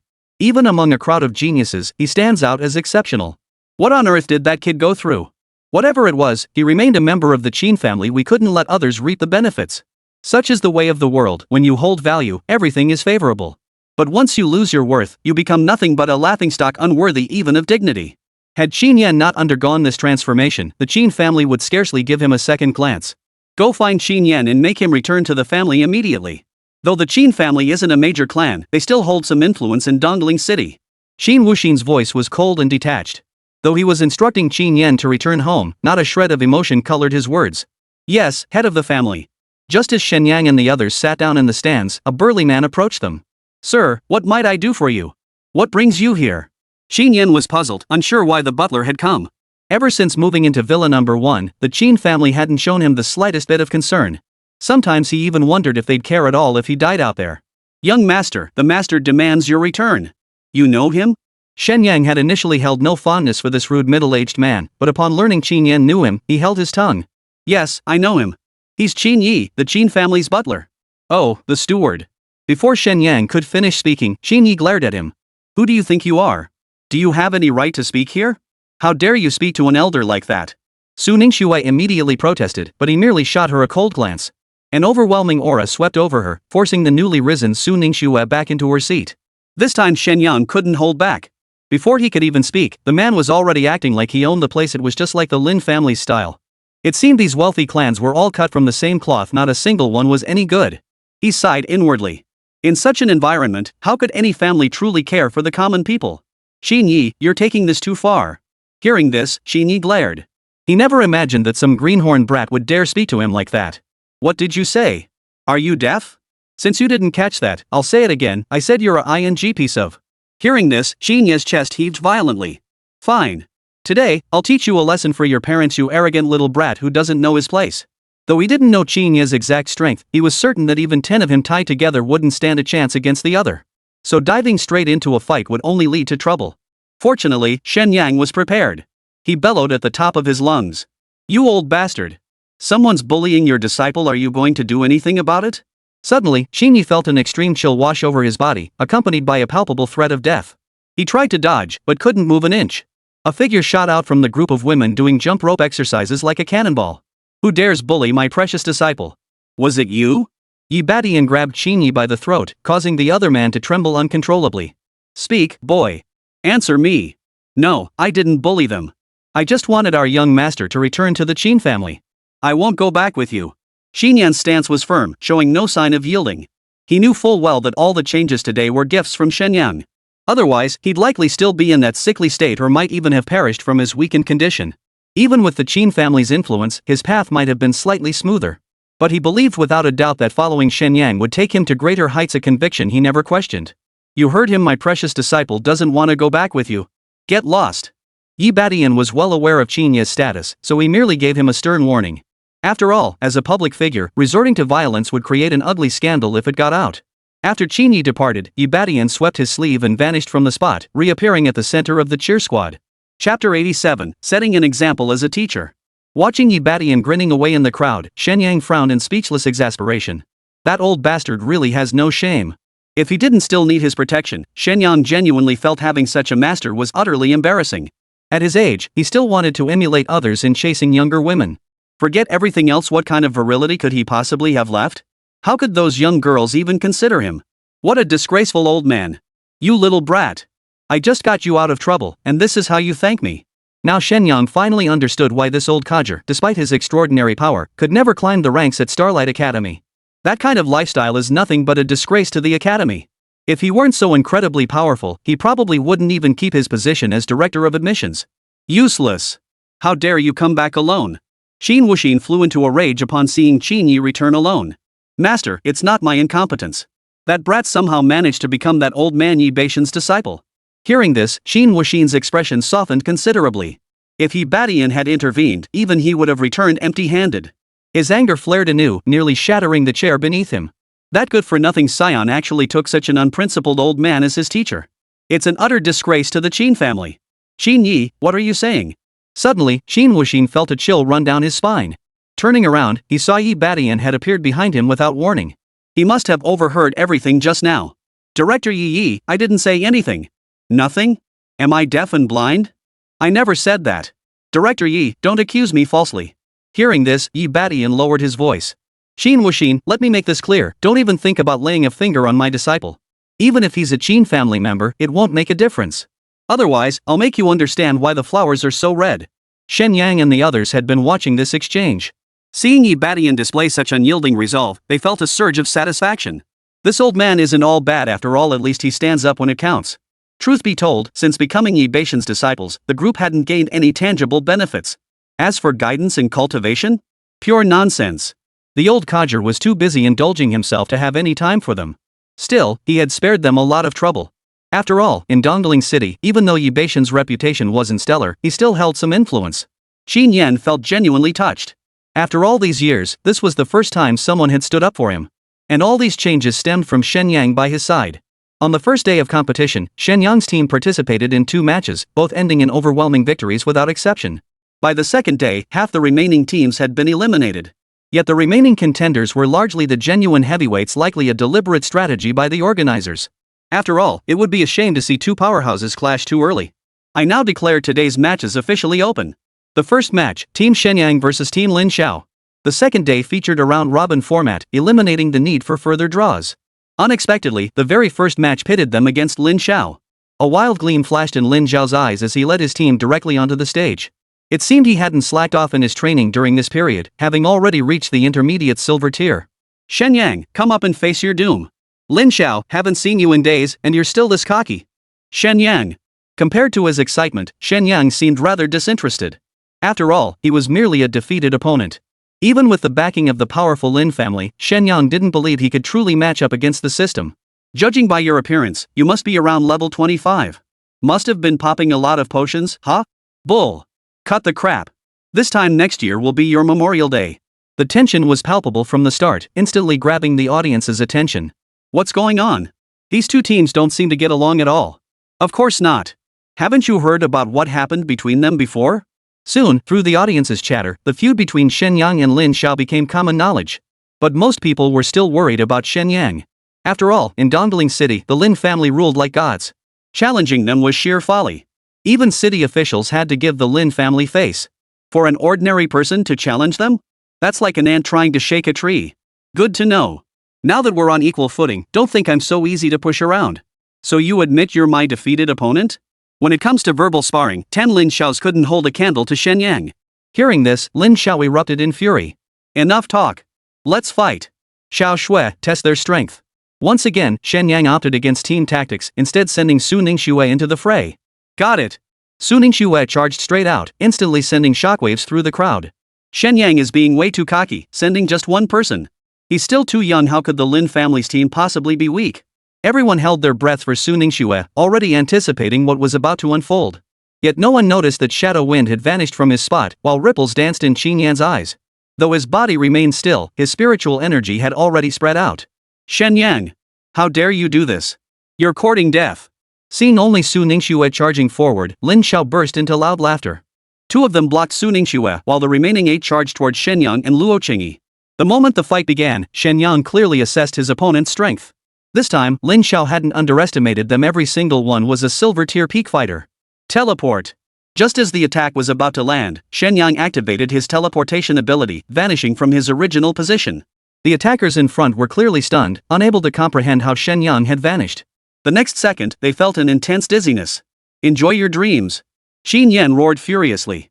The mathematical weaving seemed to have succeeded. Yet cold sweat now beaded on his forehead. Though his mental power far surpassed that of ordinary people, facing professionals vastly stronger than himself still proved taxing. Shen Yang and Luo Qingyi seized the opportunity, combining teleportation with their skills to eliminate half the enemies in an instant. Before they could celebrate, however, they suddenly noticed a figure materializing behind them at an incomprehensible speed. Qingyi, watch out. Shen Yang teleported again, landing behind Luo Qingyi, but it was too late to defend. A tremendous force slammed into his back. Shen Yang felt a sharp pain in his chest as blood gushed from his mouth. His body flew backward like a cannonball. Chapter 88, Borrowing Your Greatsword. Not only that, but the impact also sent Luo Qingyi flying alongside him. So powerful. Shen Yang could feel that this guy's strength far surpassed his own. Brother Shen Yang, are you okay? I'm fine. Anyone else would have been knocked out of commission by that hit. But Shen Yang wasn't the least bit worried because he wasn't just a warrior, he was also a healer. Words become law. A green glow swiftly enveloped both of them. In mere moments, their wounds were fully healed. Truly a skill earned through 10,000 critical hits. It really was quite useful. Shen Yang had no doubt that the damage they just took would have sidelined anyone else for a solid 10 days to 2 weeks. To recover in the blink of an eye? That makes them practically indestructible cockroaches. Dimension Blade. Shen Yang was wounded, and Luo Qingyi, enraged, unleashed her most powerful attack. Yet the Dimension Blade, which had previously been unstoppable, was effortlessly dodged by her opponent. How could this be? The black-clad figure was equally stunned. Had he not begun evading the moment Luo Qingyi initiated her skill's wind-up, dodging this strike would have been exceedingly difficult. More crucially, he sensed immense danger emanating from the Dimension Blade. This meant the attack could indeed harm him, even take his life. Impressive indeed, but this is where it ends. With that, a flash of movement from the black-clad figure revealed a massive blade over 3 meters long in his grasp. Black mist swirled around the blade. Its icy aura instantly permeating the entire arena. It's gold grade. Shen Yang sucked in a sharp breath. He never imagined that for just a rookie tournament, Lin Xiao would be willing to invest such a heavy price. Meanwhile, Shadow Wind had successfully seized control of the situation through his ambush. Chaos Realm. The domain unleashed, enveloping everyone else within its grasp. However, Shadow Wind's domain had limited range, failing to cover the last remaining Lin Xiao and the frontmost gold-tier opponent. Such an intense battle had the entire audience on the edge of their seats. Holy crap, is that a domain? Who the hell is this Ing Feng? He actually has a domain at silver rank? Li Tianqing was equally stunned. Had he not weathered countless storms, he might have leaped to his feet? Shen Yang, I knew I hadn't misjudged you. Li Tianqing's spirits soared as he turned to Zhu Long beside him. Principal Zhu, looks like your academy's strongest team is about to lose to our Xinghui Academy. Don't you know what a gold-tier freshman signifies? Zhu Long, of course, wasn't about to be outdone. And he was right. In a gold-tier versus silver-tier matchup, even 50 against 5 wouldn't be outmatched. Of course, that's only under ideal circumstances. If the teamwork is flawless and they employ some tactical arrangements, even a gold-tier player would find it challenging to handle 50 silver-tier opponents. So what? That kid doesn't seem that formidable to me. Though he spoke defiantly, Li Tianqing was deeply shaken inside. Longhuan University truly lived up to its reputation as Dongling City's finest institution. Who would have thought that in less than 2 months since the semester began, a gold-tier freshman would already emerge? The spectator stands buzzed with speculation, everyone wondering which team would ultimately claim victory. Now, go die. No sooner had the words left his mouth than the gold-tier player struck. His greatsword swept through the air in a full moon arc, its momentum and force overwhelming as it came crashing down. Ding! Congratulations, Shadow Wind skill activation successful. Please select the corresponding skill. At the critical moment, the system notification sounded. Damn it! Why make me choose now? I don't have time. The attack came swiftly. Shen Yang and Luo Qingyi instinctively chose teleportation to evade. What they hadn't anticipated was that the blow itself significantly slowed their energy flow. Though they teleported successfully, the energy shock sent both of them coughing up blood. Two slippery little rats, but their run ends here. Immediately, the second strike, the third strike. The greatsword already spun illusions in midair, its momentum threatening to obliterate the entire arena.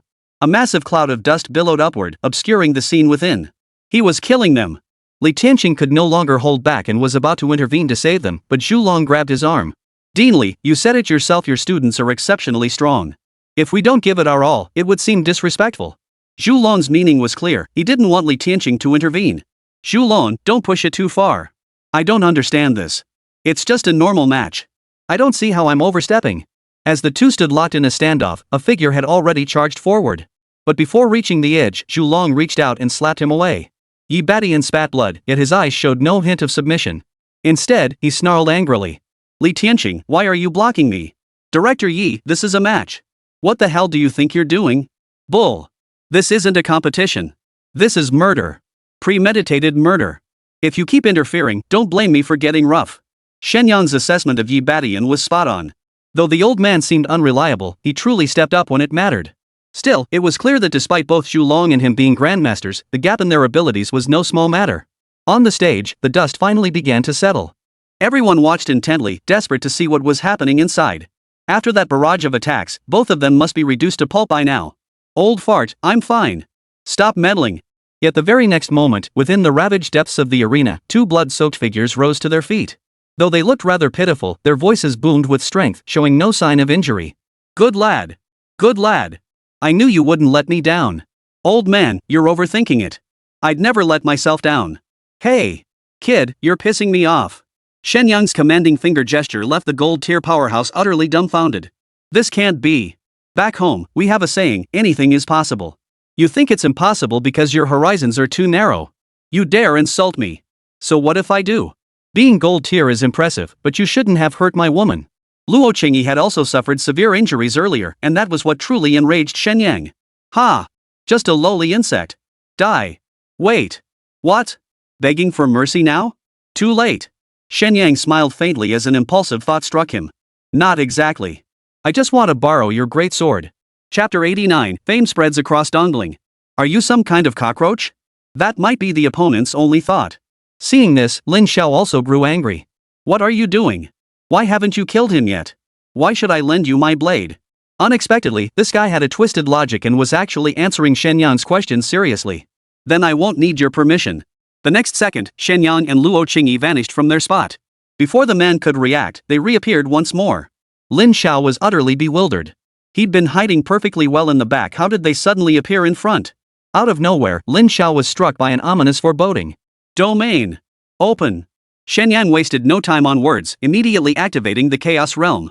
This was the skill the system had replicated when he was attacked earlier.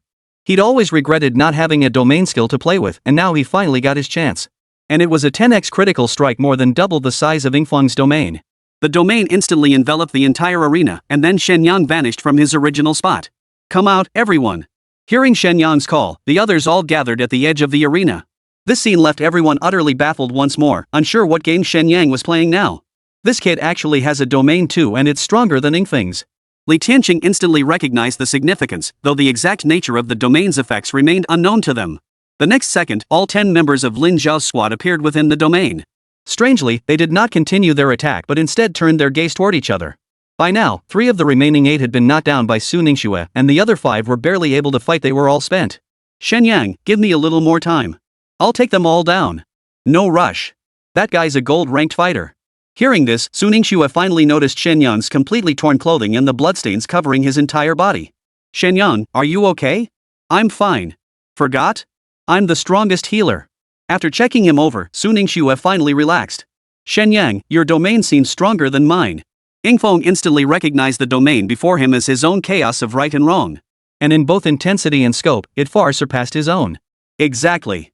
Now, let's see them perform. Just as the spectators were still bewildered, the gold-ranked fighter moved.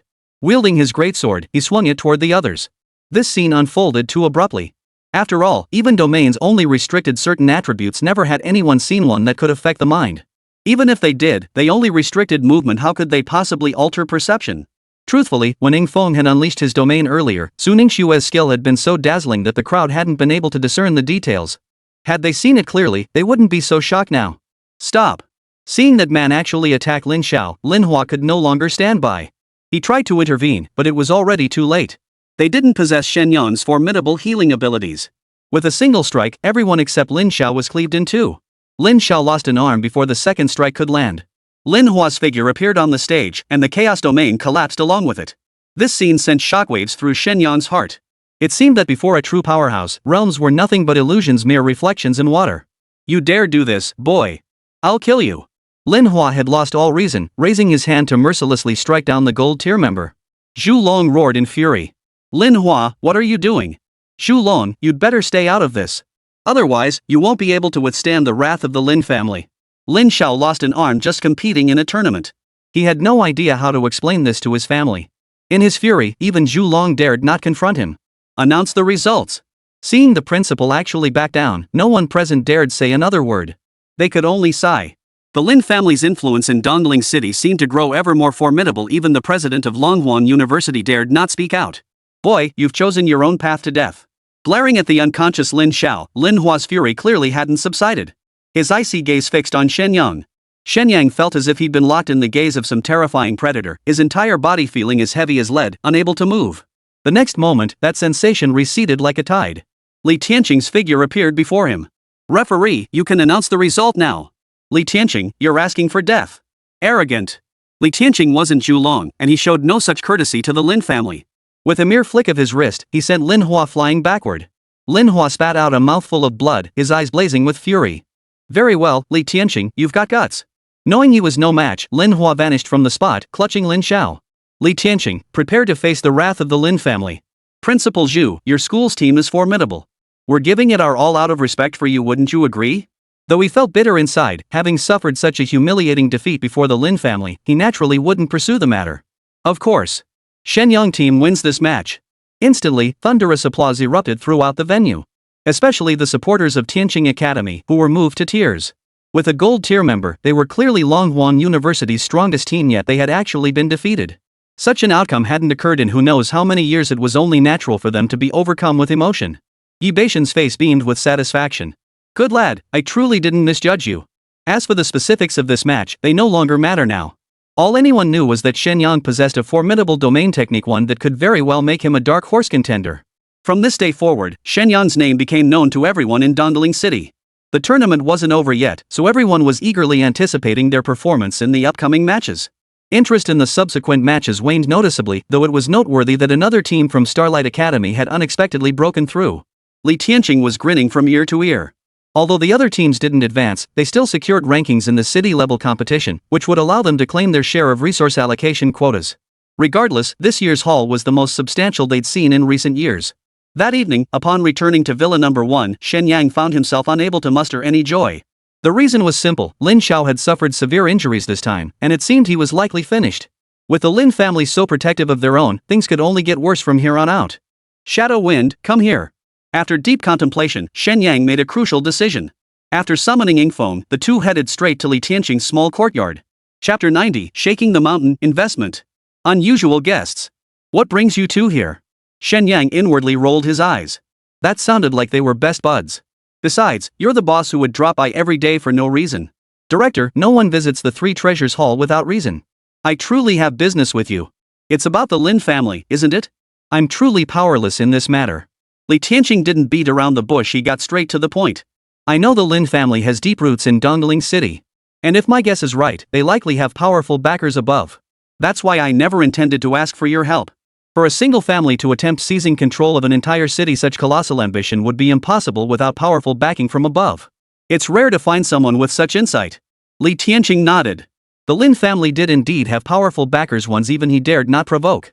As the saying goes, you have to watch out for the owner when you beat the dog. So if anyone wanted to take on the Lin family, even Dongling City's higher-ups would have to weigh their options carefully. If you understood this, why come to me?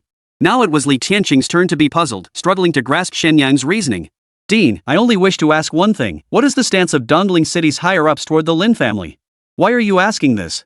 Li Tianqing's expression froze. He seemed to have guessed Shen Yang's intentions but couldn't be certain. At this point, I see no reason to keep hiding it. I want to eliminate the Lin family. Upon hearing this, Li Tianqing fell silent for a moment before smiling and saying, Do you realize how naive that idea is? Of course I do. But the Lin family and I are now sworn enemies. And I'm sure the Dean knows what the Lin family has done. Given that, why shouldn't I fight back? Hearing this, Li Tianqing merely shook his head. Clearly, he found such a notion utterly laughable. For a mere student to fantasize about taking on a family that had dominated Dongling City for years, anyone hearing it would think it was pure fantasy. Not just Li Tianqing, even Ingfeng was utterly shocked upon hearing it.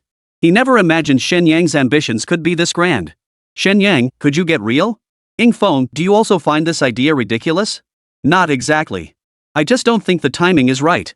Ingfeng's words successfully piqued Li Tianqing's interest. He knew this kid's temperament better than anyone.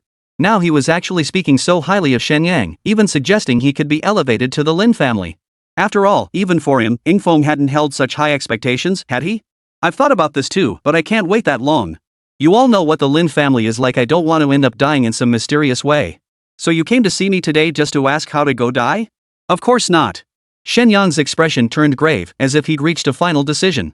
He abruptly stood and declared, Dean, I'd like to invite you to test our strength. Oh?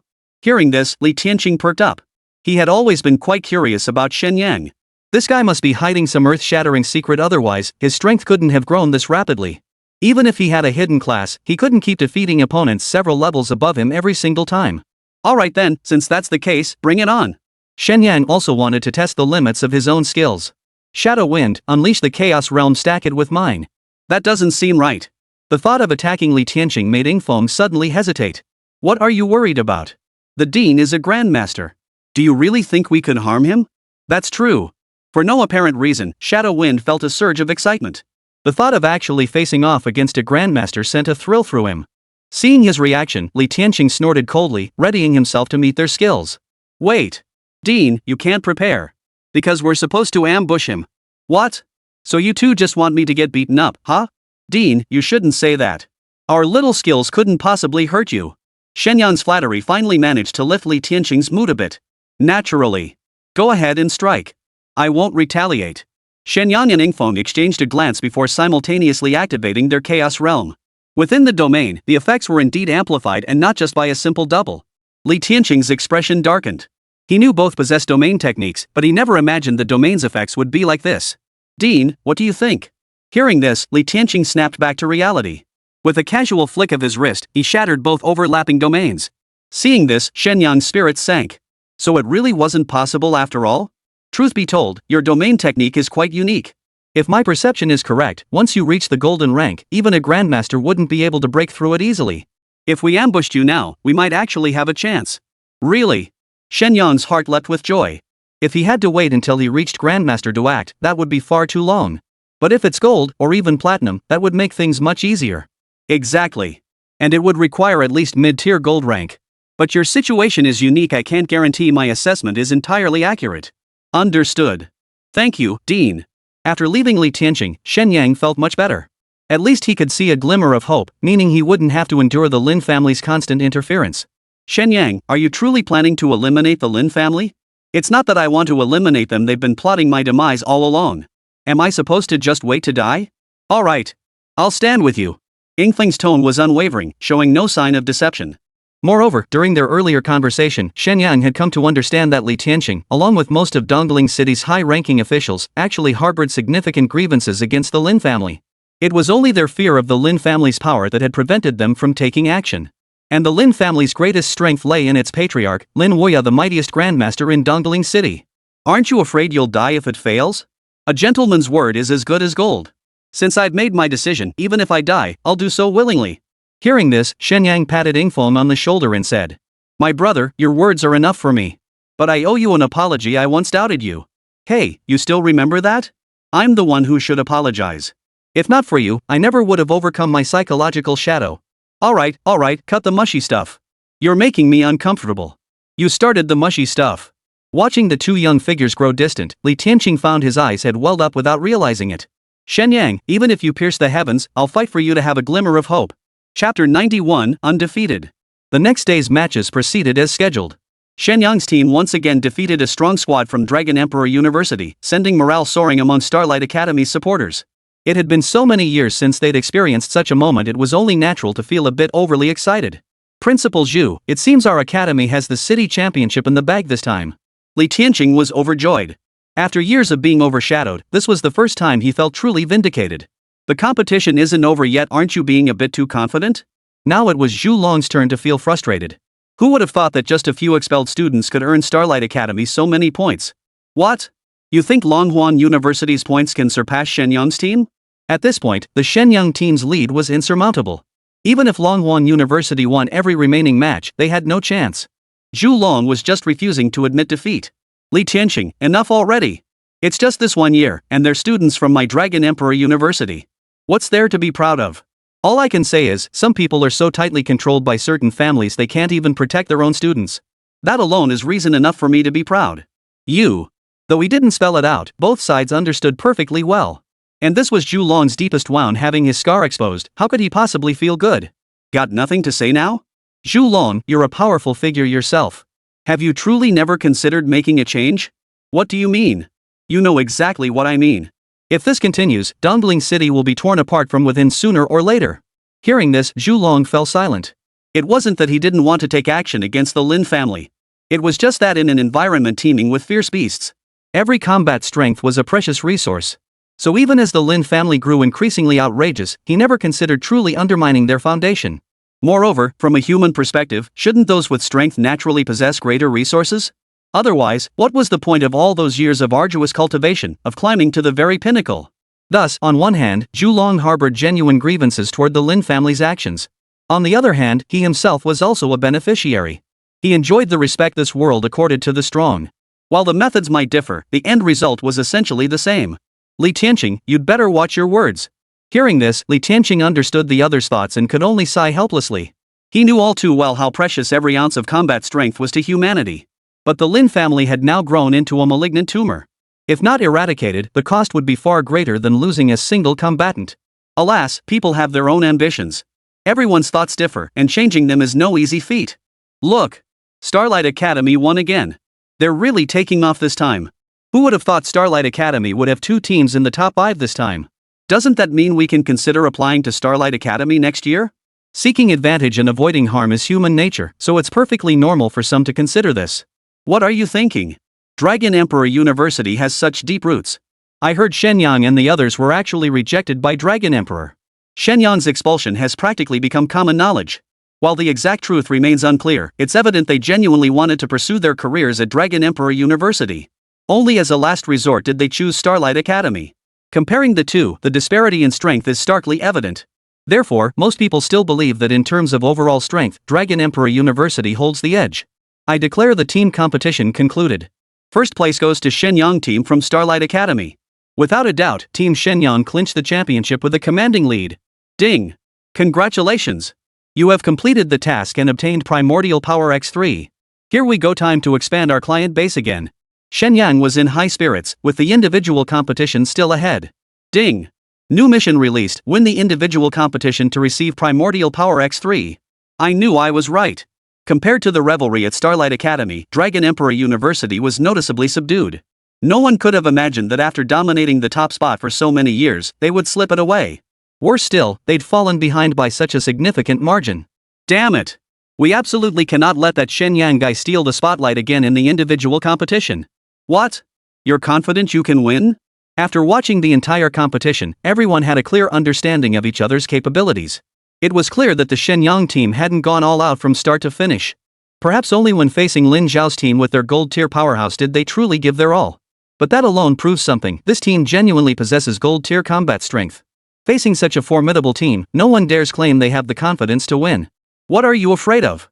You've conceded defeat before even starting. Are you even professionals? Don't try to morally blackmail us. It's clear many students from Dragon Emperor University have already lost their fighting spirit. I hereby declare the individual competition open. Please come forward to draw lots. The individual matches still used a draw system. Whether there was any foul play involved remains unknown. However, the individual competition did see some powerhouse matchups. Unlike the team event, the individual competition features a consolation round afterward. So even if you underperform in the first match or face a formidable opponent, there's still a glimmer of hope.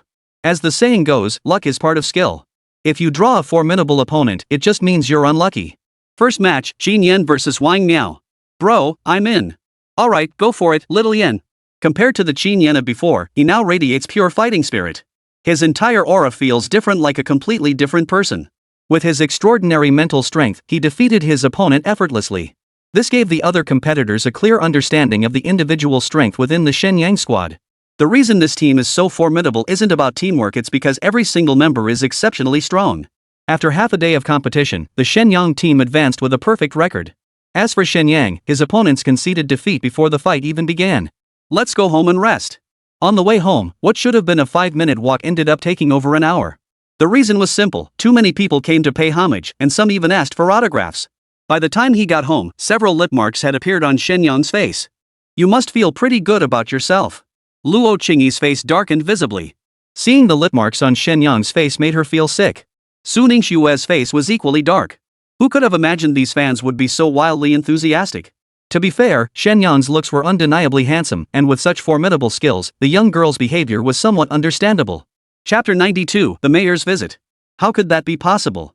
I didn't even get a clear look at the person. Shen Yang was telling the truth. The crowd had been so dense just now that he'd been jostled away several times before he could even react. But when the girls heard that, they took it to mean something else entirely. So, seeing clearly would have been satisfying?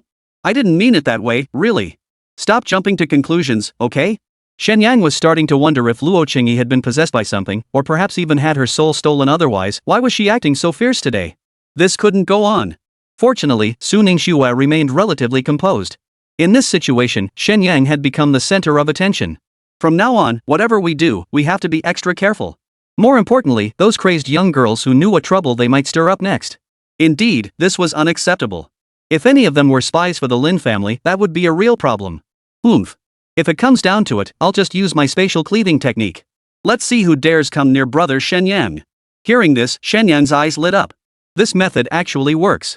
Just think of those celebrities in my past life, they always had a whole entourage of bodyguards surrounding them. But this world was different now. Skills could fully guarantee travel safety. But wouldn't that consume too much energy? No problem, you're a public figure now. If you don't protect yourself, how can you deter those with ulterior motives? Shen Yang really wanted to ask. Why were other girls barred from even approaching, yet Su Ningxue was exempt from this rule? Is this little girl really that hypocritical? Or had these two women struck some private deal? System, can you upgrade the totems for the others now? Anyway, some things just didn't make sense, so Shen Yang decided to stop dwelling on all that nonsense for now. After all, the most crucial task now was to boost his strength. If Li Tianqing was right, reaching gold rank would open up possibilities for success. Then deepening and upgrading everyone's totems might even shorten that timeline. Currently, only Luo Qingyi had undergone an upgrade. The others' totems were too formidable, his current strength wasn't sufficient to attempt their upgrades. Ding. Possible, but requires special materials. Special materials? What kind of special materials? Ding. System detection confirms, client Su Ningxue's deepening upgrade requires Phoenix origin fruit sourced from Shadow Forest, Dark Mountains, or Death Caverns. Client Qianyan's deepening upgrade requires spirit essence sourced from Eastern Wastes, Tiger Roribus, or Ghost City. Client Yingfeng's deep upgrade requires the Heavenly Origin Stone, found in Unknown Valley, Emerald Exhaustion Mountains, Lingxi Cave, and other locations. Reading this intelligence, Shen Yang gritted his teeth. The reason was simple, not a single one of these locations was favorable. The Shadow Forest had the lowest danger rating, yet it still bordered on a golden tier secret realm. And the Shadow Forest secret realm lay right at the edge of the Dark Mountains. The Dark Mountains were no place for the faint-hearted. Rumor had it that even platinum tier adventurers couldn't guarantee safe passage deep within its heart. Forget it. These things probably aren't worth much anyway. After the competition ends, I'll see if I can ask the old man for a little something. As for Yi Badian, Shen Yang held absolutely no respect for him. Mainly because the old man was utterly disrespectful in his old age. Give him an inch and he'd take a mile. Of course, deep down, Shen Yang did respect Yi Badian. After all, his strength speaks for itself. Teasing him verbally was just harmless fun. Plus, the guy actually followed through when it mattered. That kind of loyalty alone earned him respect. The individual competition began without incident. It wasn't until the individual competition that everyone finally grasped the sheer terror of the Shen Yang squad. This team was an unexpected dark horse. They swept through every challenge undefeated. They far surpassed the so-called geniuses of previous years. After all, geniuses aren't invincible, and with elemental counters at play, no one dared confidently claim they could handle every possible scenario. This is just too impressive. I don't think Dragon Emperor University stands a chance this time. What on earth was Dragon Emperor University thinking? Why drive these people out to make them their enemies? That's beyond our knowledge. It's all part of the power struggles among the higher-ups. The final individual competition results mirrored those of the Starlight Academy individual competition. Shen Yang once again claimed first place. The other 4 members of the team placed in the top 4 positions. Notably, 2 students from Starlight Academy also placed within the 6th to 10th positions. This actually matched Star Academy's best performance in previous years. Without Shen Yang's team, the results likely wouldn't have changed much. Deanly, you've truly recruited some exceptional students. Zhu Lon's face turned ashen.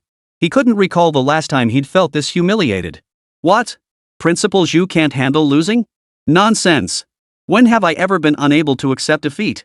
If you can handle losing, then hurry up and declare the match over. Today, Li Tianqing truly stood tall, his back straight as a board, like a child who'd won a fight. Zhu Long sighed in resignation. The outcome was already clear. Refusing to concede now would only make him look petty. I hereby declare the municipal rookie tournament concluded. The victorious academy is Starlight Academy. Congratulations, Deanly. The moment the result was announced, a figure swept in from the horizon, radiating an overwhelming aura like a raging flood or a ferocious beast. Everyone on the stands rose to their feet, standing in respectful welcome for this distinguished figure. Greetings, Mayor. No need for formalities. Our Dongling City truly is a land of abundant talent. His gaze swept toward the Shen Yang team. Who the hell is that? What a show-off. That was Shen Yang's first thought. After all, even though this was a world of professionals, etiquette was still largely similar to modern society. This guy's acting like an ancient emperor. It'd be a shame not to call it showing off. Shut up. That's the mayor. Before he could continue, Yi Badian smacked him upside the head. The mayor of Dongling City? Huang Bing? You've gotten pretty bold, haven't you? Daring to address the mayor by his given name. Shen Yang rolled his eyes and said nothing more. But inwardly, he still grumbled, this mayor is all flash, yet he can't even handle the Lin family? What kind of competent mayor is that? For the development of a city, the mayor's role is undeniable. Yet now the Lin family runs rampant in Dongling City, and that's just what's visible. How many of their shady dealings behind the scenes remain unknown? The mayor bears undeniable responsibility for this situation. So expecting her to show any favor was utterly impossible. Chapter 93, Storm Clouds Gathering. You are this year's individual competition champion. Shen Yang was deep in thought when the mayor unexpectedly addressed him. But upon reflection, it made sense. As the head of a city, having a conversation with a top student in the college entrance exams wasn't unreasonable. Good day, Mayor. I'm Shen Yang. Just a fluke, really. Shen Yang didn't know what to say, so he channeled the aura of a certain lucky guy he'd read about in novels from his past life. You're surprisingly humble. But you're the hope of Dongling City. You could afford to be a bit cocky. Shen Yang frowned and thought. What was this old guy getting at? Was he telling him to stick his neck out? Or was this an olive branch? Or perhaps a warning? Talking to someone like this was exhausting. Every word had to be carefully weighed. But what choice did he have? Facing a powerful figure, the weak were no different from fish on a cutting board. The mayor flatters me. I believe it's best to keep a low profile. Ha, well, it's rare for a young man to possess such awareness. Besides the bonus, is there anything else you'd like as a reward? At this, Shen Yang's interest was instantly piqued. Well then, he wouldn't hesitate to ask. Your Excellency, to be perfectly honest, there are a few things I'm currently lacking. I wonder if you happen to have any Phoenix origin fruits, Tianyuan stones, or mind spirits? The moment Shen Yang finished speaking, everyone stared at him in utter shock. This wasn't just asking for the moon, it was tearing the moon's mouth apart. Shen Yang, don't be so insolent. Even Li Tianqing couldn't stomach it. He knew Shen Yang was shameless, but he hadn't realized this guy would go this far. Each of these three materials was a rare treasure, virtually priceless on the open market. Moreover, only high-level alchemists would ever use such things. To give them to ordinary people would be nothing short of squandering heavenly treasures. Dean, I'm not being presumptuous. Heaven knows I'm not. Shen Yang felt wronged inside. The other party had asked him to make a request, yet now he was being called presumptuous for doing so? What kind of logic was that? Never mind. Li Tianqing was about to lecture him further, but Huang Bing stepped in to stop him. These items aren't easily obtained. Then why the hell are you even talking? Shen Yang blurted out, though his voice was low, it didn't escape the Grandmaster's ears. Your Excellency, the mayor, please forgive my student's thoughtless words. Li Tianqing hastily apologized, fearing the mayor might lose his temper. Yet the other party showed no sign of anger. Instead, he spoke with genuine interest. Kid, you're the first person who's ever talked back to me like that. Shen Yang flinched in shock, quickly covering his mouth. This damn mouth was more trouble than it was worth. Mayor, I didn't mean it that way. Please believe me. No problem. Young people should act their age. I'll keep an eye out for those items for you. This Phoenix origin fruit is yours, consider it a reward. Holy crap, it's real.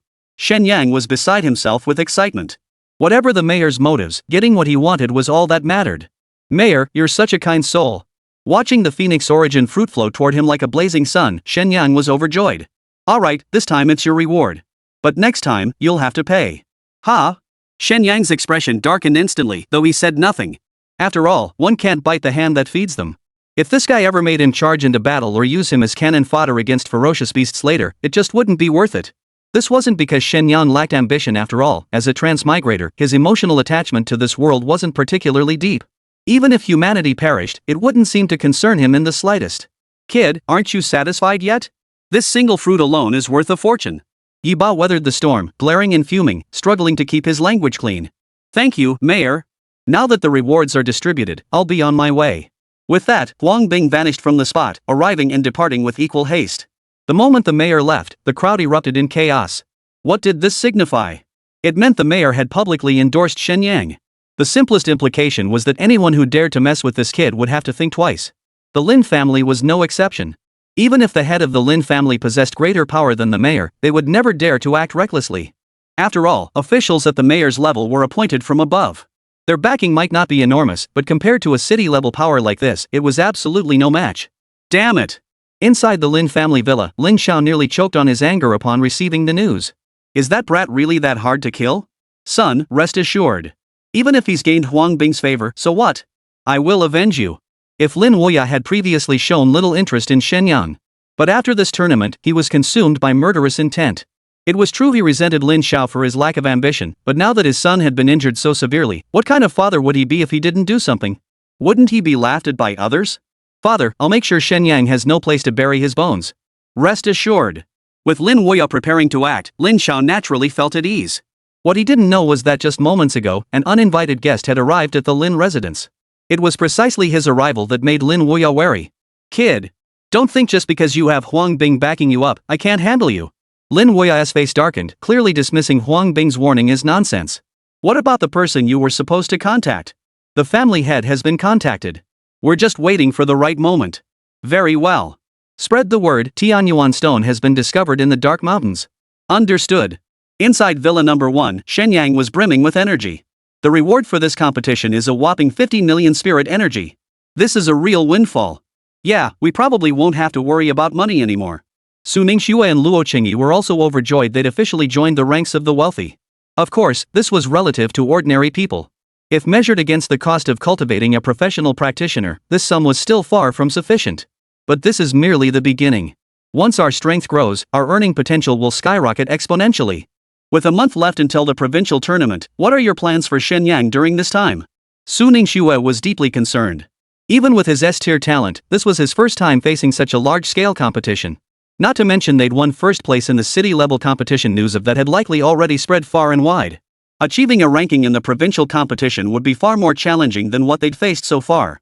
I have a brilliant idea. We'll fight our way all the way to the provincial capital. Chapter 94, Strange News. Shen Yang had actually already thought this through. On one hand, staying near Dongling City meant they were likely to be found and targeted by the Lin family again. On the other hand, they needed to further enhance their strength. They needed to ensure they could achieve a solid result in the provincial tournament. Once they secured a ranking, the entire team's value would continue to rise.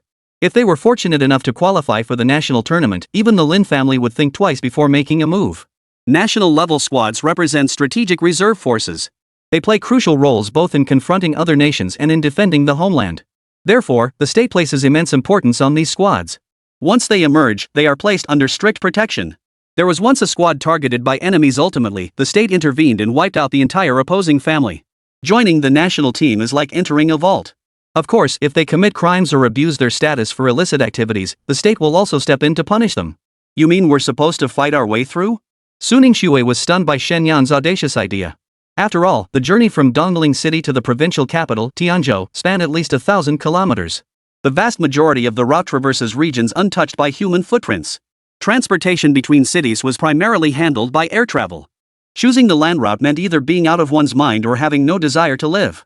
Even though their squad now possessed gold-tier strength, facing the unknown road ahead would be a huge gamble. That's right, I did inquire earlier. There is indeed a relatively safer route. However, this ultimately rests on our squad's decision. Once we venture out, we cannot predict what dangers we might encounter, so I still need your input. Shen Yang may be the leader, but he wouldn't force his team to follow his decisions.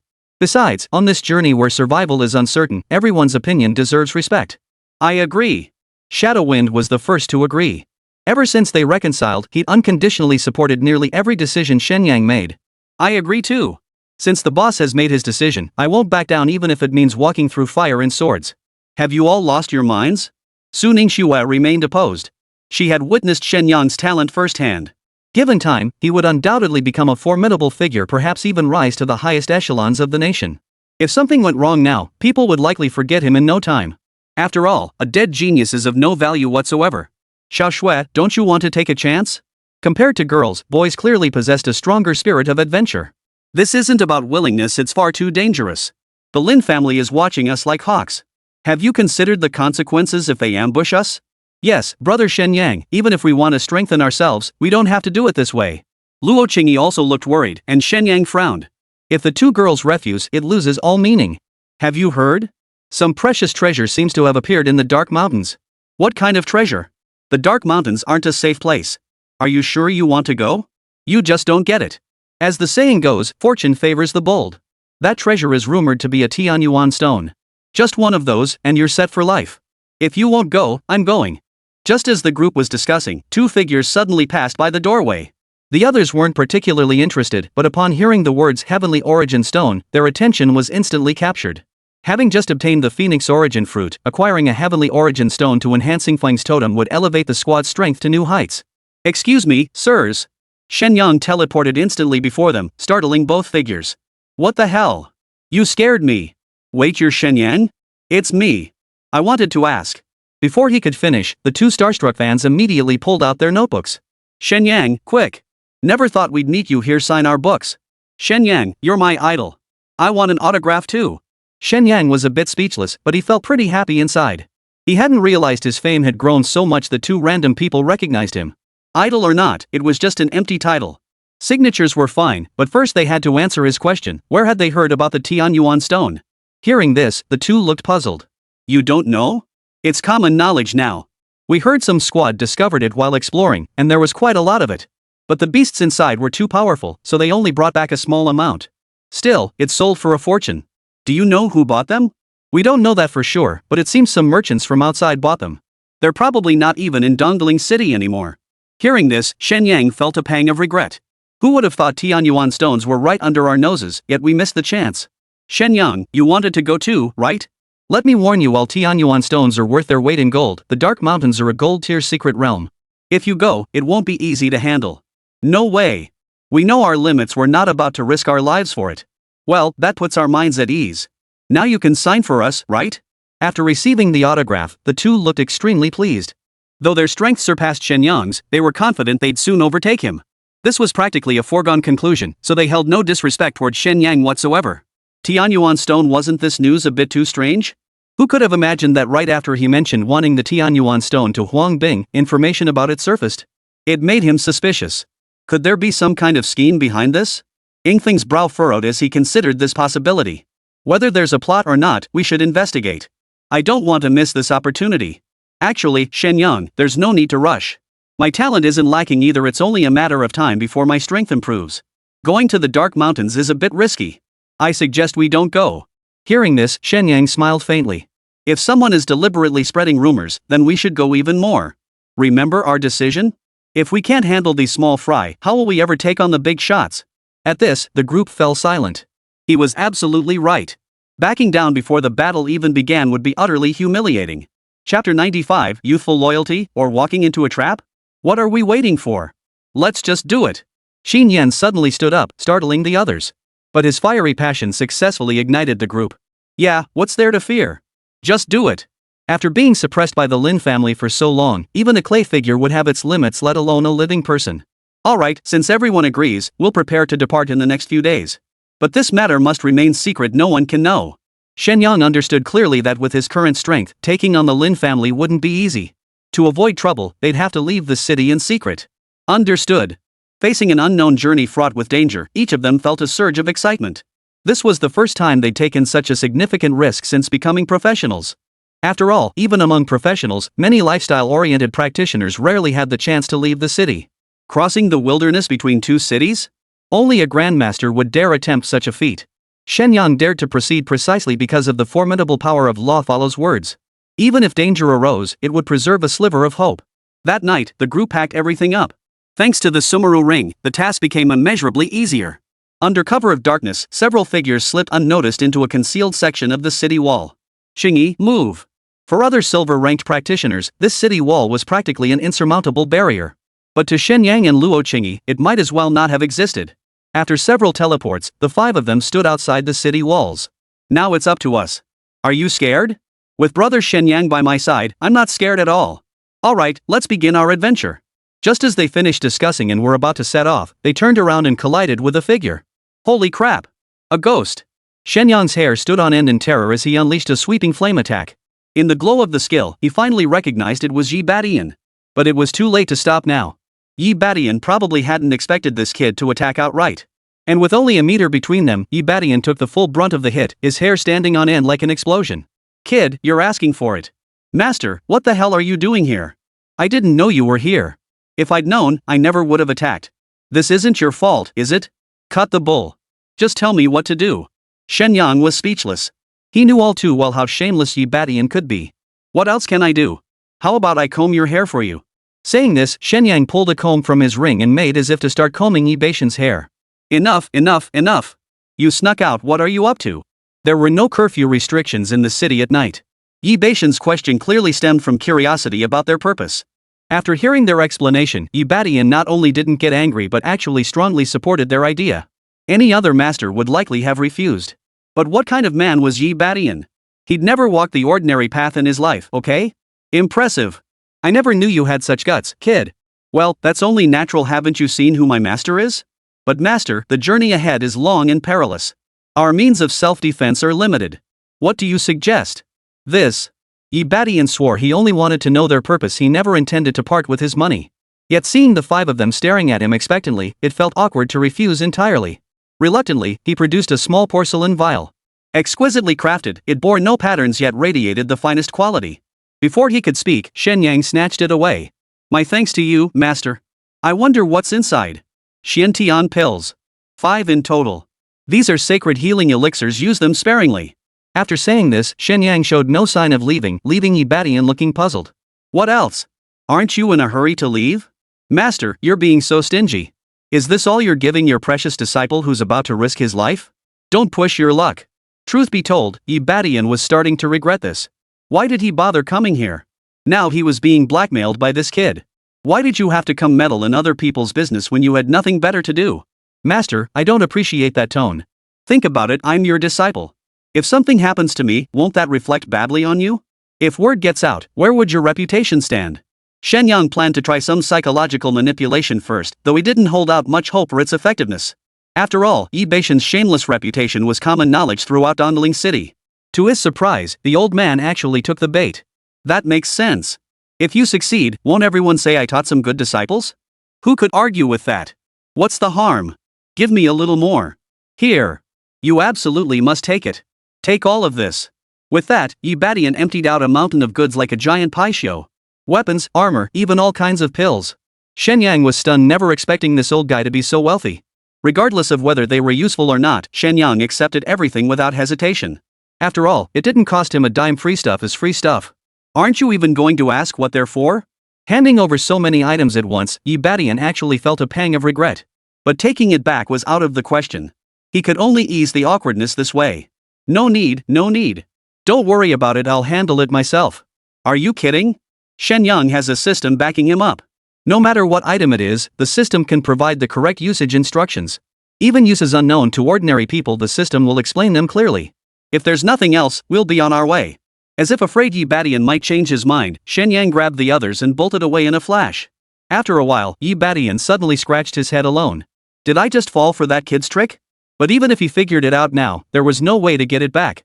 Shen Yang's temperament was actually quite similar to his own. If he tried to forcefully reclaim it, who knows what he might have done. Shen Yang, one question: if Director Yi could find us, does that mean the Lin family could too? After walking a distance, Yingfeng suddenly voiced his concern. It's possible. But since we're already out, let's not dwell on it. Our priority now is to get out of Dongling City's jurisdiction as fast as possible. Actually, Shen Yang lied. That so-called route doesn't even exist. He'd merely asked Li Tianqing about the likelihood of a gold-tier powerhouse reaching the provincial capital. Chapter 96, Experience Points? Along the way, they hadn't encountered any powerful ferocious beasts. After all, they were still within Dongling City's sphere of influence. Even if the beasts weren't particularly intelligent, they knew humans weren't to be trifled with. Especially powerful beasts instinctively harbored a distaste for humans, making them less dangerous. Watching his experience points steadily climb, Shen Yang felt elated. At this rate, breaking through to gold rank before reaching the provincial capital would be a breeze. What he hadn't anticipated was that the density of beasts outside was truly beyond imagination. The relentless battles had lasted practically the entire day. The high-intensity combat was not only a test of physical endurance but also a mental ordeal. It was getting late. Let's find a place to rest, he suggested. Watching the sunset gradually fade, Shen Yang knew it was time to rest. I'll go find a cave. In the wilderness, caves were clearly the best option. But it wasn't a sure thing. Whether natural or made by beasts, they could still be inhabited by dangerous creatures. To rest inside, one must first clear them out. As an assassin, Yingfeng was naturally the perfect person for the job. Alright, stay safe. After Yingfeng left, the others continued to work together to clear the surrounding beasts. Shen Yang had always wanted to just lie low, but he never managed to do so even once. The reason was clear: initially, he'd only intended to tattoo his clients and then wash his hands of them. But now it was different. Every client was a close-knit teammate. Truthfully, he couldn't just sit back and do nothing. Perhaps this was a shift in perspective that came with personal growth. Put another way, for a professional, possessing skill without combat experience is a kind of tragedy. After all, those who only theorize on paper will inevitably suffer the consequences themselves. Bro, I feel like someone's following us. Thanks to his formidable mental strength, Qin Yan possessed the keenest perception among them. Are you sure? Not entirely. If they are, their strength far surpasses ours. Hearing this, Shen Yang's brow furrowed deeply.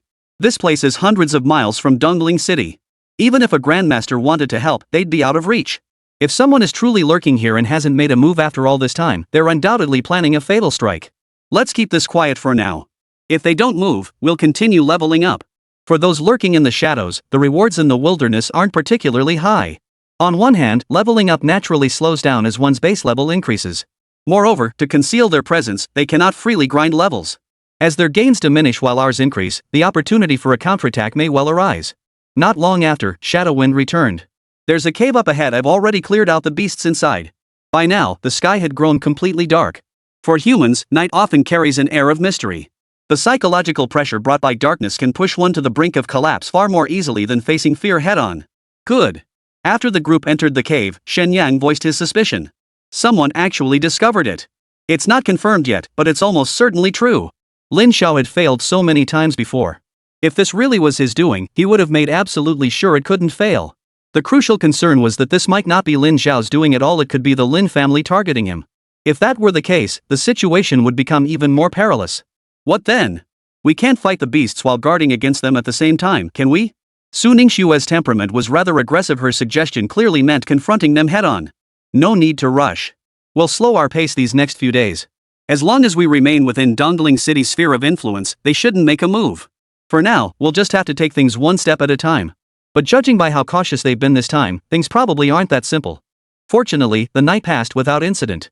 After several exploratory trips, nothing unusual was found. From the next day onward, everyone remained on high alert, dedicating themselves fully to leveling up.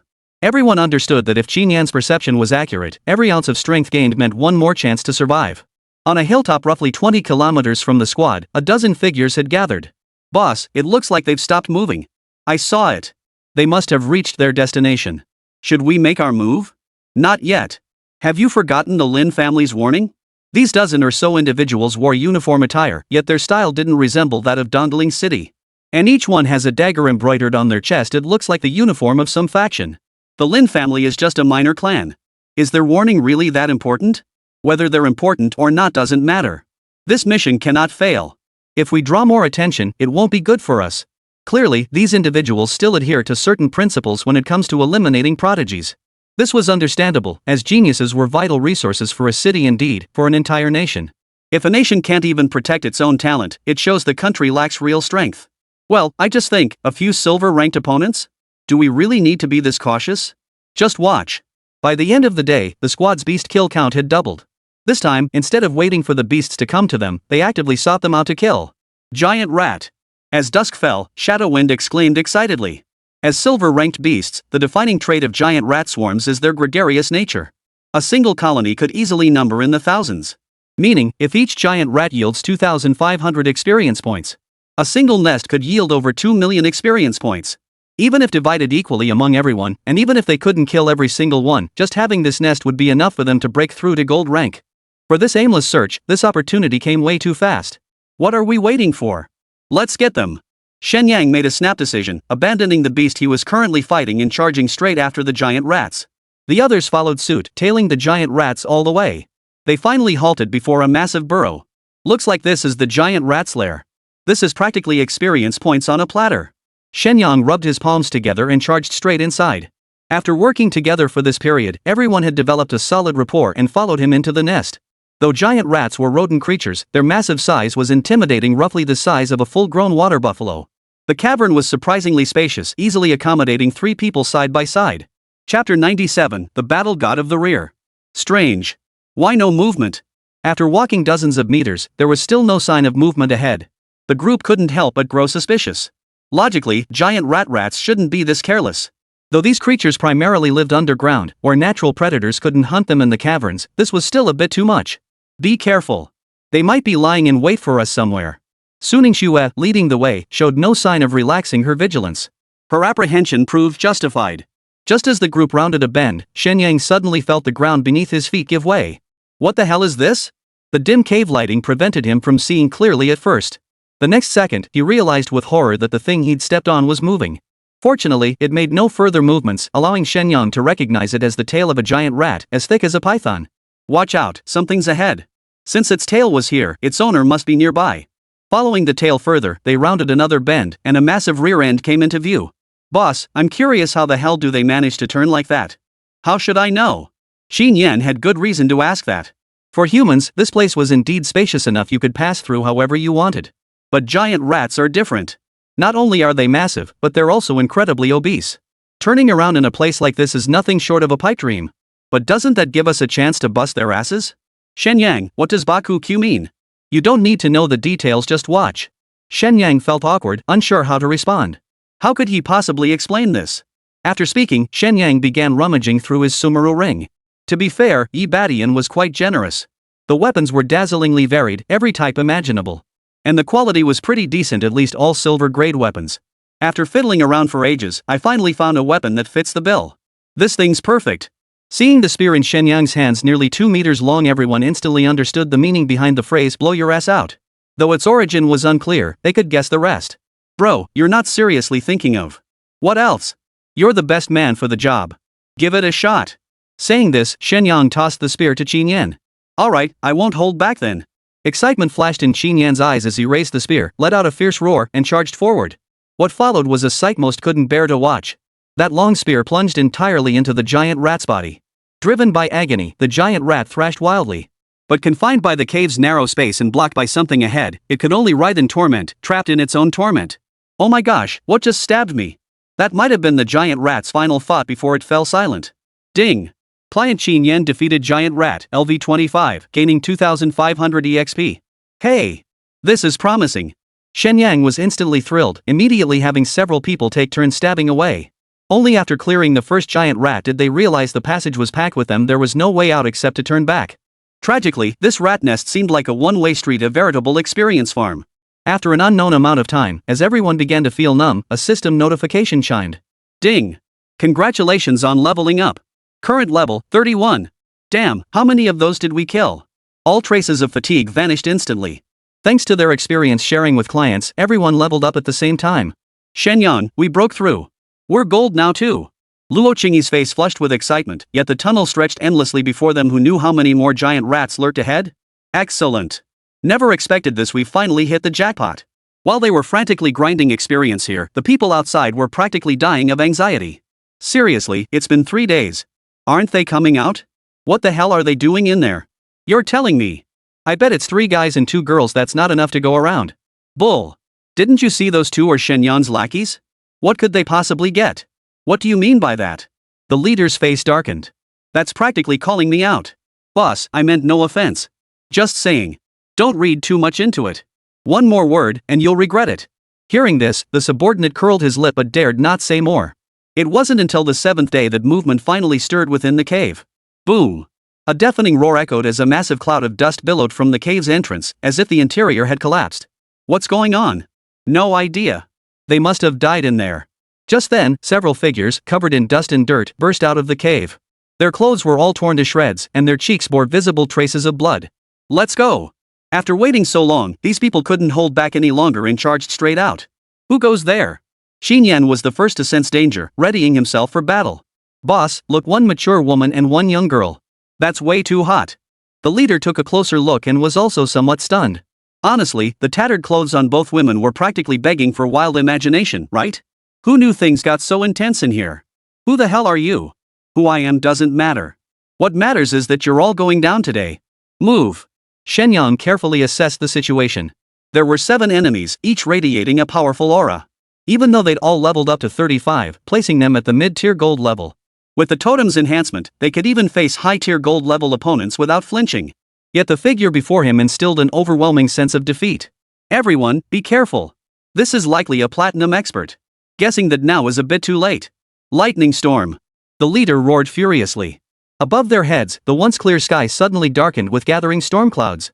Thunder rumbled faintly within the darkening clouds, and in an instant, thick bolts of lightning poured down from above. A weather manipulator. Shen Yang felt a surge of panic. This squad seemed fully equipped. Besides the main DPS, 2 figures had vanished. No need to guess, they were assassins. Of the remaining 4, 3 charging forward were likely combat specialists, while the 4th, a support, cast spells to buff the group. Chapter 98, Life and Death Companions. Facing the platinum tier assault, the team couldn't hold their ground for long. A single skill lightning storm left every member gravely wounded. Words became spells. Shen Yang mustered his last ounce of strength to cast Word of Magic, healing the group's wounds. Who would have thought these little rats would prove so resilient? The leader was also somewhat surprised. He had thought 1 skill would be enough to finish them off, yet they recovered instantly. But no matter how resilient you are, you won't escape my grasp. The others then launched their attack, forcing Shen Yang's team into a desperate retreat. They could only rely on teleportation to evade, sustaining critical injuries with every breath. Without Shen Yang's constant healing, channeling her words into action to keep everyone healed, they wouldn't last a single round. This can't go on. Qingyi, take Xiao Shui and Qin Yan and leave first. Yingfeng and I will cover the rear. Qin Yan also possessed the word to action skill. Though its potency couldn't match Shen Yang's, it could at least sustain them through a critical moment. Combined with Qingyi's spatial abilities, even if the enemy split their forces to pursue, they wouldn't be able to take them down immediately. This was the best option for now. Luo Qingyi understood the gravity of the situation. Without further words, she teleported away with Qin Yan and Su Ningxue, creating distance. These enemies are formidable. So? Scared? Scared? The word fear doesn't exist in my Shadow Wind dictionary. Not only was Yingfeng unafraid, he was actually getting excited. It must be said that though he was an assassin, his fighting style was more akin to that of a warrior. Very well. Today, you and I, brothers, shall battle for platinum. This was the strongest opponent Shen Yang had ever faced. One misstep could mean meeting his end. But with those he must protect behind him, he felt no fear. You think leaving just 2 men to block our path is enough? Don't you underestimate us? Not a single one of you will pass today unless you step over our corpses. Ridiculous. Not a single person on the opposing side took Shen Yang's words seriously. After all, no matter how gifted one might be, a massive gap in rank couldn't be bridged by talent alone. Truthfully, they were shocked inside. These guys were just silver ranked moments ago who knew they'd reach gold so fast? If this dragged on, they might actually seize an opportunity and then there'd be no explaining it. Attack! A major battle was about to erupt. Fortunately, whether out of overconfidence or sheer carelessness, the enemy hadn't split their forces to pursue. Then again, it made sense. A group of platinum tier fighters against 2 mid-tier gold tier opponents, how long could that possibly last? But they had underestimated Shen Yang and Yingfeng. The moment they moved, both figures vanished instantly. Before the leader could react, they struck from both sides. Blazing fast. The leader was startled, but that was all. A golden glow emanated from his entire body, deflecting both attacks. Old 6, next. Seeing no way to breach the defense, Yingfeng and Shen Yang didn't hesitate for a moment, immediately switching targets. Yingfeng's stealth was impeccable, even a platinum tier practitioner couldn't detect his presence. He was a natural-born assassin. With such talent, if he were to fully develop, he would become the nightmare of every practitioner. Shen Yang was another story altogether. Spatial skills were rare enough, let alone the most unpredictable of them all, teleportation. After probing the defenses, they actually found an opening and took down a gold tier peak level professional. Damn it! You've succeeded in pissing me off. Storm rage. The leader's eyes blazed with fury at the sight. Though a single life meant little to him. But the insult was profound. Being toyed with by 2 gold tier upstarts, if word got out, where would his face be? A violent wind surged, distorting space itself. Shen Yang, mid-teleportation, was abruptly thrust out, appearing alongside Yingfeng. The moment they materialized, the attacks from the others struck. The immense impact forced both of them to spit out mouthfuls of blood. Run! Kill them! Yet in the next instant, a flash of green light swept over them, healing their wounds completely. They vanished from sight once more. This infuriates me. Next time, we must finish them with a single strike. If it had been anyone else, they would have been dead long ago. But Shen Yang was different. He had undergone the baptism of the 1,000-fold gravity realm. Though Yingfeng hadn't entered the 1,000-fold gravity zone, he'd trained in the gravity realm since childhood, so his physical prowess wasn't lacking either. Shen Yang knew deep down that continuing the fight was pointless. Their attacks were as ineffective as scraping against platinum tier opponents. Their only option was to fight while retreating, slowing the foes down to buy the other 3 enough time to escape. Unable to subdue the 2, the leader seethed with rage, yet he had no effective countermeasure. Shadow wind, I can barely hold on. By the time the sun dipped below the western horizon, Shen Yang finally began to falter. It wasn't just physical exhaustion, even his word becomes law ability was reaching its limit. It seems heaven itself is against us.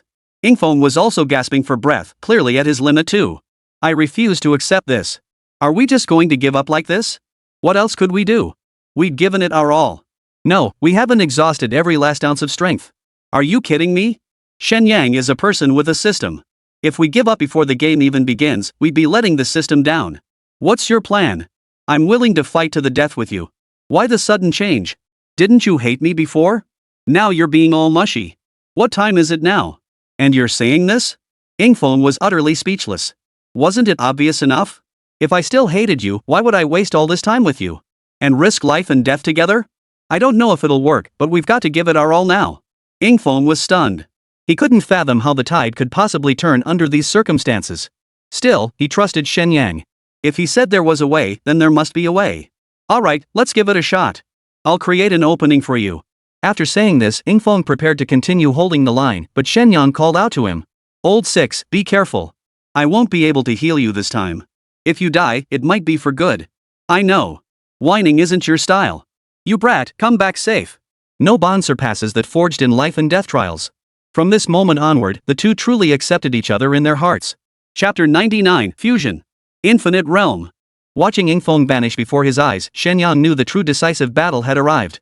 The next clash would decide both supremacy and life or death. Don't worry, sixth brother, I won't let you die. System, fuse them for me. Shen Yang's final trump card was the fusion manual. As for the skills to fuse, the 4 existing abilities actually held no inherent connection. Flame Sweep, Teleportation, Chaos Realm, and Word Becomes Law were, by all accounts, for distinct elemental abilities. Shen Yang had originally planned to fuse skills of the same element to maximize their power. But with the situation urgent, he could only attempt fusion now. Moreover, the outcome of fusion was entirely unpredictable, and he couldn't guarantee success. But there was no time for hesitation now. He had to try anything to save the situation, praying the system would cooperate and fuse into a powerful skill. Ding! Fusion manual successfully activated. Fusing skills, Chaos Realm of Truth and Falsehood, words become law, but Shen Yang had carefully considered his choice of these two skills. Flame sweeping the four directions and teleportation were his primary offensive skills. After fusion, he would lose his damage-dealing abilities. While Chaos Realm and Word Becomes Law were both powerful skills and Word Becomes Law even had a critical hit. But if he could fuse them into an immortal domain, that would be a huge win. Ding! Fusion successful. Acquired new skill, Infinite Domain. Infinite Domain creates a new domain where all attacks are nullified within a 50-meter radius. Holy! This is God tier. Shen Yang hadn't guessed wrong. The system hadn't let him down, fusing the realms directly. Liuzi! Here I come. Shen Yang looked up, ready to assist Ingfeng, only to face the enemy head-on. Trying to save him now was a bit too late, wasn't it? Ingfeng had already been captured, his body limp and flaccid, as if all the strength had been drained from him. Shen Yang, you must escape. Thankfully, he still clung to life. If he were truly dead, Shen Yang wouldn't know if his domain would still work. You lot! This time you've truly angered me. You think you can escape after provoking a commoner's rage? You're mistaken, I never intended to flee. With that, Shen Yang teleported closer and unleashed his infinite domain. Wherever the infinite domain passed, every movement within it was instantly reflected in his mind. It felt as though the entire area was completely under his control, even allowing him to sense the flow of all energies. It was truly a remarkable sensation. Oh? A different kind of domain. You think? The next instant, the leader suddenly felt his grip loosen. Ingfeng, who had been firmly locked in place, had vanished without a trace. What the hell? Just as he froze in shock, Ingfeng's excited voice rang out. I'm actually fine. Completely healed. Of course. There aren't many things this big shot can't handle once he makes a promise. Seeing the two of them casually chatting and bragging as if nothing had happened, the leader's temper flared up instantly. Attack them with everything you've got. Kill them. I gave you a fair shot. Don't get mad if you can't finish us off. With that, Shen Yang plopped down onto the ground. Seeing this, Ingfeng grew anxious. He knew firsthand how formidable the enemy across from them was. Now that they'd recovered, if they didn't leave immediately, wouldn't they be walking straight back into trouble? Yet the next second, he was rendered speechless. Because the attack landed on them, yet they felt absolutely nothing. Hey, could you guys put some effort into it? I can't feel a thing. At that moment, not only the enemy, but even Ingfeng himself was stunned by the scene. He knew firsthand that an attack of this caliber would have left him gravely wounded. But in the face of this entirely new territory in Shen Yang, it couldn't even make a ripple. What kind of sorcery did you use? Magic? This isn't magic at all. But you can try. Let's see who breaks first, me or you. Guess what my teammates have been doing all this time. Hearing this, the leader's brow instantly furrowed. That tiny shift in expression instantly gave Shen Yang a glimmer of hope. His earlier defiance had been nothing but a forced facade. If the enemy truly intended to wear them down here, all hope would be lost. The next instant, a figure suddenly appeared, none other than Luo Qingyi. How did you get back? The dean and the others are already on their way. Don't worry, Shen Yang, I'm with you. Though Luo Qingyi said this, Shen Yang knew better. This little girl had surely been nearby all along, biding her time until the perfect moment. But now was indeed the perfect moment. Though these individuals possessed formidable strength, they were practically nothing compared to Li Tianqing. Moreover, from start to finish, there had been no concrete information about their identities. One thing was certain, even the entire city of Dongling likely held no information about these individuals. Damn it! Hold nothing back. In an instant, countless attacks surged forth. Yet before the infinite realm, they all proved futile. Only after half an hour did everyone finally collapse, gasping for breath. Their energy reserves were nearly depleted. Continuing would be futile. Damn it! Let's go! But boss. No buts about it. Do you want that disaster magnet Li Tianqing to come and finish us off? Fine. A dozen figures vanished instantly into the dense forest. Half an hour was the absolute limit they could afford to linger. If Li Tianqing really showed up, every last one of them would be left with no place to bury their bodies. Shen Yang, brother, this is great. They're finally gone. Yeah, that's a huge relief. Before he could finish speaking, Shen Yang's body collapsed, blood already trickling from the corner of his mouth. Shen Yang, what's wrong with you? Hurry up. Get out of here first. Seeing this, Ingfeng knew immediately Shen Yang had been forcing himself to stay upright the whole time. If the enemy regained their senses and sensed no powerful aura, they might launch a counterattack. Then the situation would become even more critical. The other three naturally hadn't returned to Dongling City. Their earlier departure had merely been a ploy to scare the enemy. After running an unknown distance, Su Ningxue and Qin Yan appeared ahead. What happened to Shen Yang? No idea. Probably overexertion. Qin Yan, treat him quickly. Yingfeng looked frantic. Without Shen Yang today, he would have likely met his end. Brother! Brother! What's wrong? Don't scare me. I'll treat you right now. However, Shen Yang's condition was far more critical than they had imagined. Chapter 100, Don't talk, just kiss me. What should I do? I can't possibly control Big Brother's injuries. Qin Yan was sweating profusely with anxiety, but his ability to command healing through words paled in comparison to Shen Yang's. All he could do now was keep him alive. Any talk of healing was pure fantasy. How could you be so useless? Su Ningxue's eyes burned with anxiety. She knew blaming Qin Yan was pointless, yet she couldn't control her emotions. Shen Yang, you can't die. I haven't even confessed my feelings to you yet. How could you die? You can't die. Yingfeng was also consumed by guilt. If only he'd noticed Shen Yang's condition sooner, perhaps things wouldn't have escalated to this point. Ironically, Luo Qingyi remained the most composed. Stop this. It's pointless. We need to focus on treating Shen Yang. Suddenly, she remembered when they left, Yi Badian had given them quite a few valuable items. When the Sumeru ring had been bound to its master, Shen Yang had already granted Luo Qingyi access to its powers. After all, their relationship was now established. As for Su Ningxue, without any certainty, such actions would be difficult to justify. Let me see if there's anything useful. After a thorough search within the Sumeru ring, Luo Qingyi actually found something. She retrieved an exquisitely crafted porcelain bottle, though she recognized neither the pills inside nor their effects. Xiao Shui, you've seen so much, take a look. Could this be medicinal? Su Ningxue took the pill, opened it, and sniffed. To be honest, she hadn't seen many high-grade pills like this either. I can't say for sure, but it must be something good. Why don't we try taking it first and see what happens? Huh? Could it be bad? It shouldn't. After all, it came from our master. It probably doesn't contain anything too potent. Su Ningxue was right, Yi Badian wouldn't give Shen Yang just anything, so it should be safe. Even if it wasn't for healing wounds, a restorative pill would still benefit Shen Yang's current condition. And so, a pill was fed into Shen Yang's mouth. It's working. Moments later, the unconscious Shen Yang suddenly furrowed his brow. Qin Yan immediately sensed it too, exclaiming excitedly, it's working. I can feel my treatment taking effect. Wonderful. But their joy was short-lived. Qin Yan's expression darkened again. It's still not working. I can't wake Brother Su up at all. Hearing this, Luo Qingyi pulled out another pill. This time, she didn't ask any questions, she simply fed it to Shen Yang. A moment later, Shen Yang suddenly opened his eyes. Holy crap! Is it that effective? Brother Shen Yang, are you okay now? The next second, Shen Yang collapsed again, his breath gone. What's going on, Qin Yan? It's okay, it's okay. I can feel it, Big Brother's body is recovering rapidly. No way. He's not even breathing. Qin Yan rubbed his nose, somewhat speechless. Now, ladies, this situation is a bit complicated to explain, but what happens next is up to you. What do you mean? What I mean is, that pill we just gave him might have had a minor side effect. Big Brother needs to release it now, you know what I mean. Luo Qingyi hadn't quite grasped it yet, but Su Ningxue immediately understood, her face flushing crimson in an instant. Yingfeng scratched his nose. Since Shen Yang was fine now, there was no need for him to linger. Little Yanzi, what are you still doing here? Get out there and keep watch.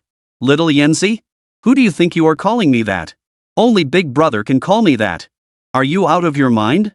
Can't you tell the atmosphere is a bit off right now? Hurry up, Little Yanzi. Hearing this, Qin Yan glanced at Su Ningxue's expression and instantly understood. The two conferred briefly before leaving the trio's vicinity, each taking responsibility for guarding a different direction. Sister Shui, what did he mean just now? He meant that pill might be, that kind of thing.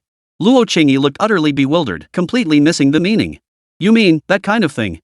Su Ningxue knew it would take forever for this little girl to figure it out on her own, so she just came out and said it. Huh? So we're doing it together? That's not right. Su Ningxue hadn't expected Luo Qingyi to have such a bold idea. She even began to wonder if the girl had been lying earlier, perhaps already understanding Qin Yan's intentions all along. Of course, she couldn't just blurt it out like that, the situation was already awkward enough, wasn't it? What's the problem? I can't manage alone anyway. There's a cave over there, let's go. Though called a cave, it was merely a hollowed-out section of the mountain, essentially a place where wind whistled through every crack. Fortunately, a large bird lived here. As soon as the three approached, it was startled and flew away. The abandoned nest, however, proved to be the perfect incubator. After setting Shen Yang down, the two women found themselves in an awkward situation. How do we even begin? Neither woman had much experience, they had no idea how to begin. I don't know either. I guess we should take off our clothes first? It turned out that when it came to certain matters, Su Ningxue was truly just a novice. In contrast, the introverted Luo Qingyi actually knew a bit more. After saying that, they started undressing. This part wasn't awkward at all. After all, their bodies had already been fully exposed during the tattooing process. To feel awkward now would be a bit too contrived. The sun was setting, casting a tranquil glow over the dense forest. Bathed in the fading light of the setting sun, everything appeared exceptionally beautiful, as if all danger had vanished. Shen Yang gazed at the magnificent scene before him, his heart filled with emotion. Though the journey had been fraught with peril, the rewards were often found within those very trials. Had they not embarked on this journey, they might never have witnessed such breathtaking beauty. Speaking of which, do my two sisters-in-law even know how to do it? Shen Yang was certain he'd explained things clearly enough the two women should have understood. But he still couldn't be certain they'd grasped the full implications. Night gradually enveloped the land, and the ferocious beasts that preferred the darkness began their hunting expeditions. Yet amidst the perilous jungle, a sanctuary remained untouched. Two guardians fiercely protected this small patch of land, keeping all danger at bay. Perhaps even the beasts themselves didn't realize that the territory they usually roamed freely had become a death trap tonight. The faint murmur of youthful voices drifted through the still night, carrying a hint of enchantment. Yet beneath the beautiful spring light, one person stood utterly bewildered, seemingly clueless about what was happening. What the hell is going on? Don't talk, just kiss me. Chapter 101, I'm straight. When Shen Yang woke up, he felt a wave of heat wash over his entire body. It would have been strange not to feel hot, with two bodies entwined on top of him. Though the surroundings were dim, as a gold-tier professional, he could still make out the scene clearly. This scene was enough to make anyone's blood boil. Shen Yang had imagined it countless times, but never thought it would actually become reality. Am I dead? In his understanding, such a situation could only exist in dreams. After all, in matters of love, everyone is selfish. Even without the constraints of monogamy, many still found it hard to accept. Otherwise, there wouldn't be so many harem rivalries. Don't talk, just kiss me. Su Ningxue climbed on top of him, pressing her red lips directly against Shen Yang's mouth. Even if this were a dream, it would be an absolute dream come true. With her lips already pressed against his, if Shen Yang felt nothing, he wouldn't be a man. And right now, he felt an unbearable heat coursing through his body, as if he'd taken some kind of drug. His entire being was on fire with excitement. It wasn't until the next day, when the sun rose, that the sounds gradually quieted down. Despite battling all night, Shen Yang felt refreshed and invigorated. Ding!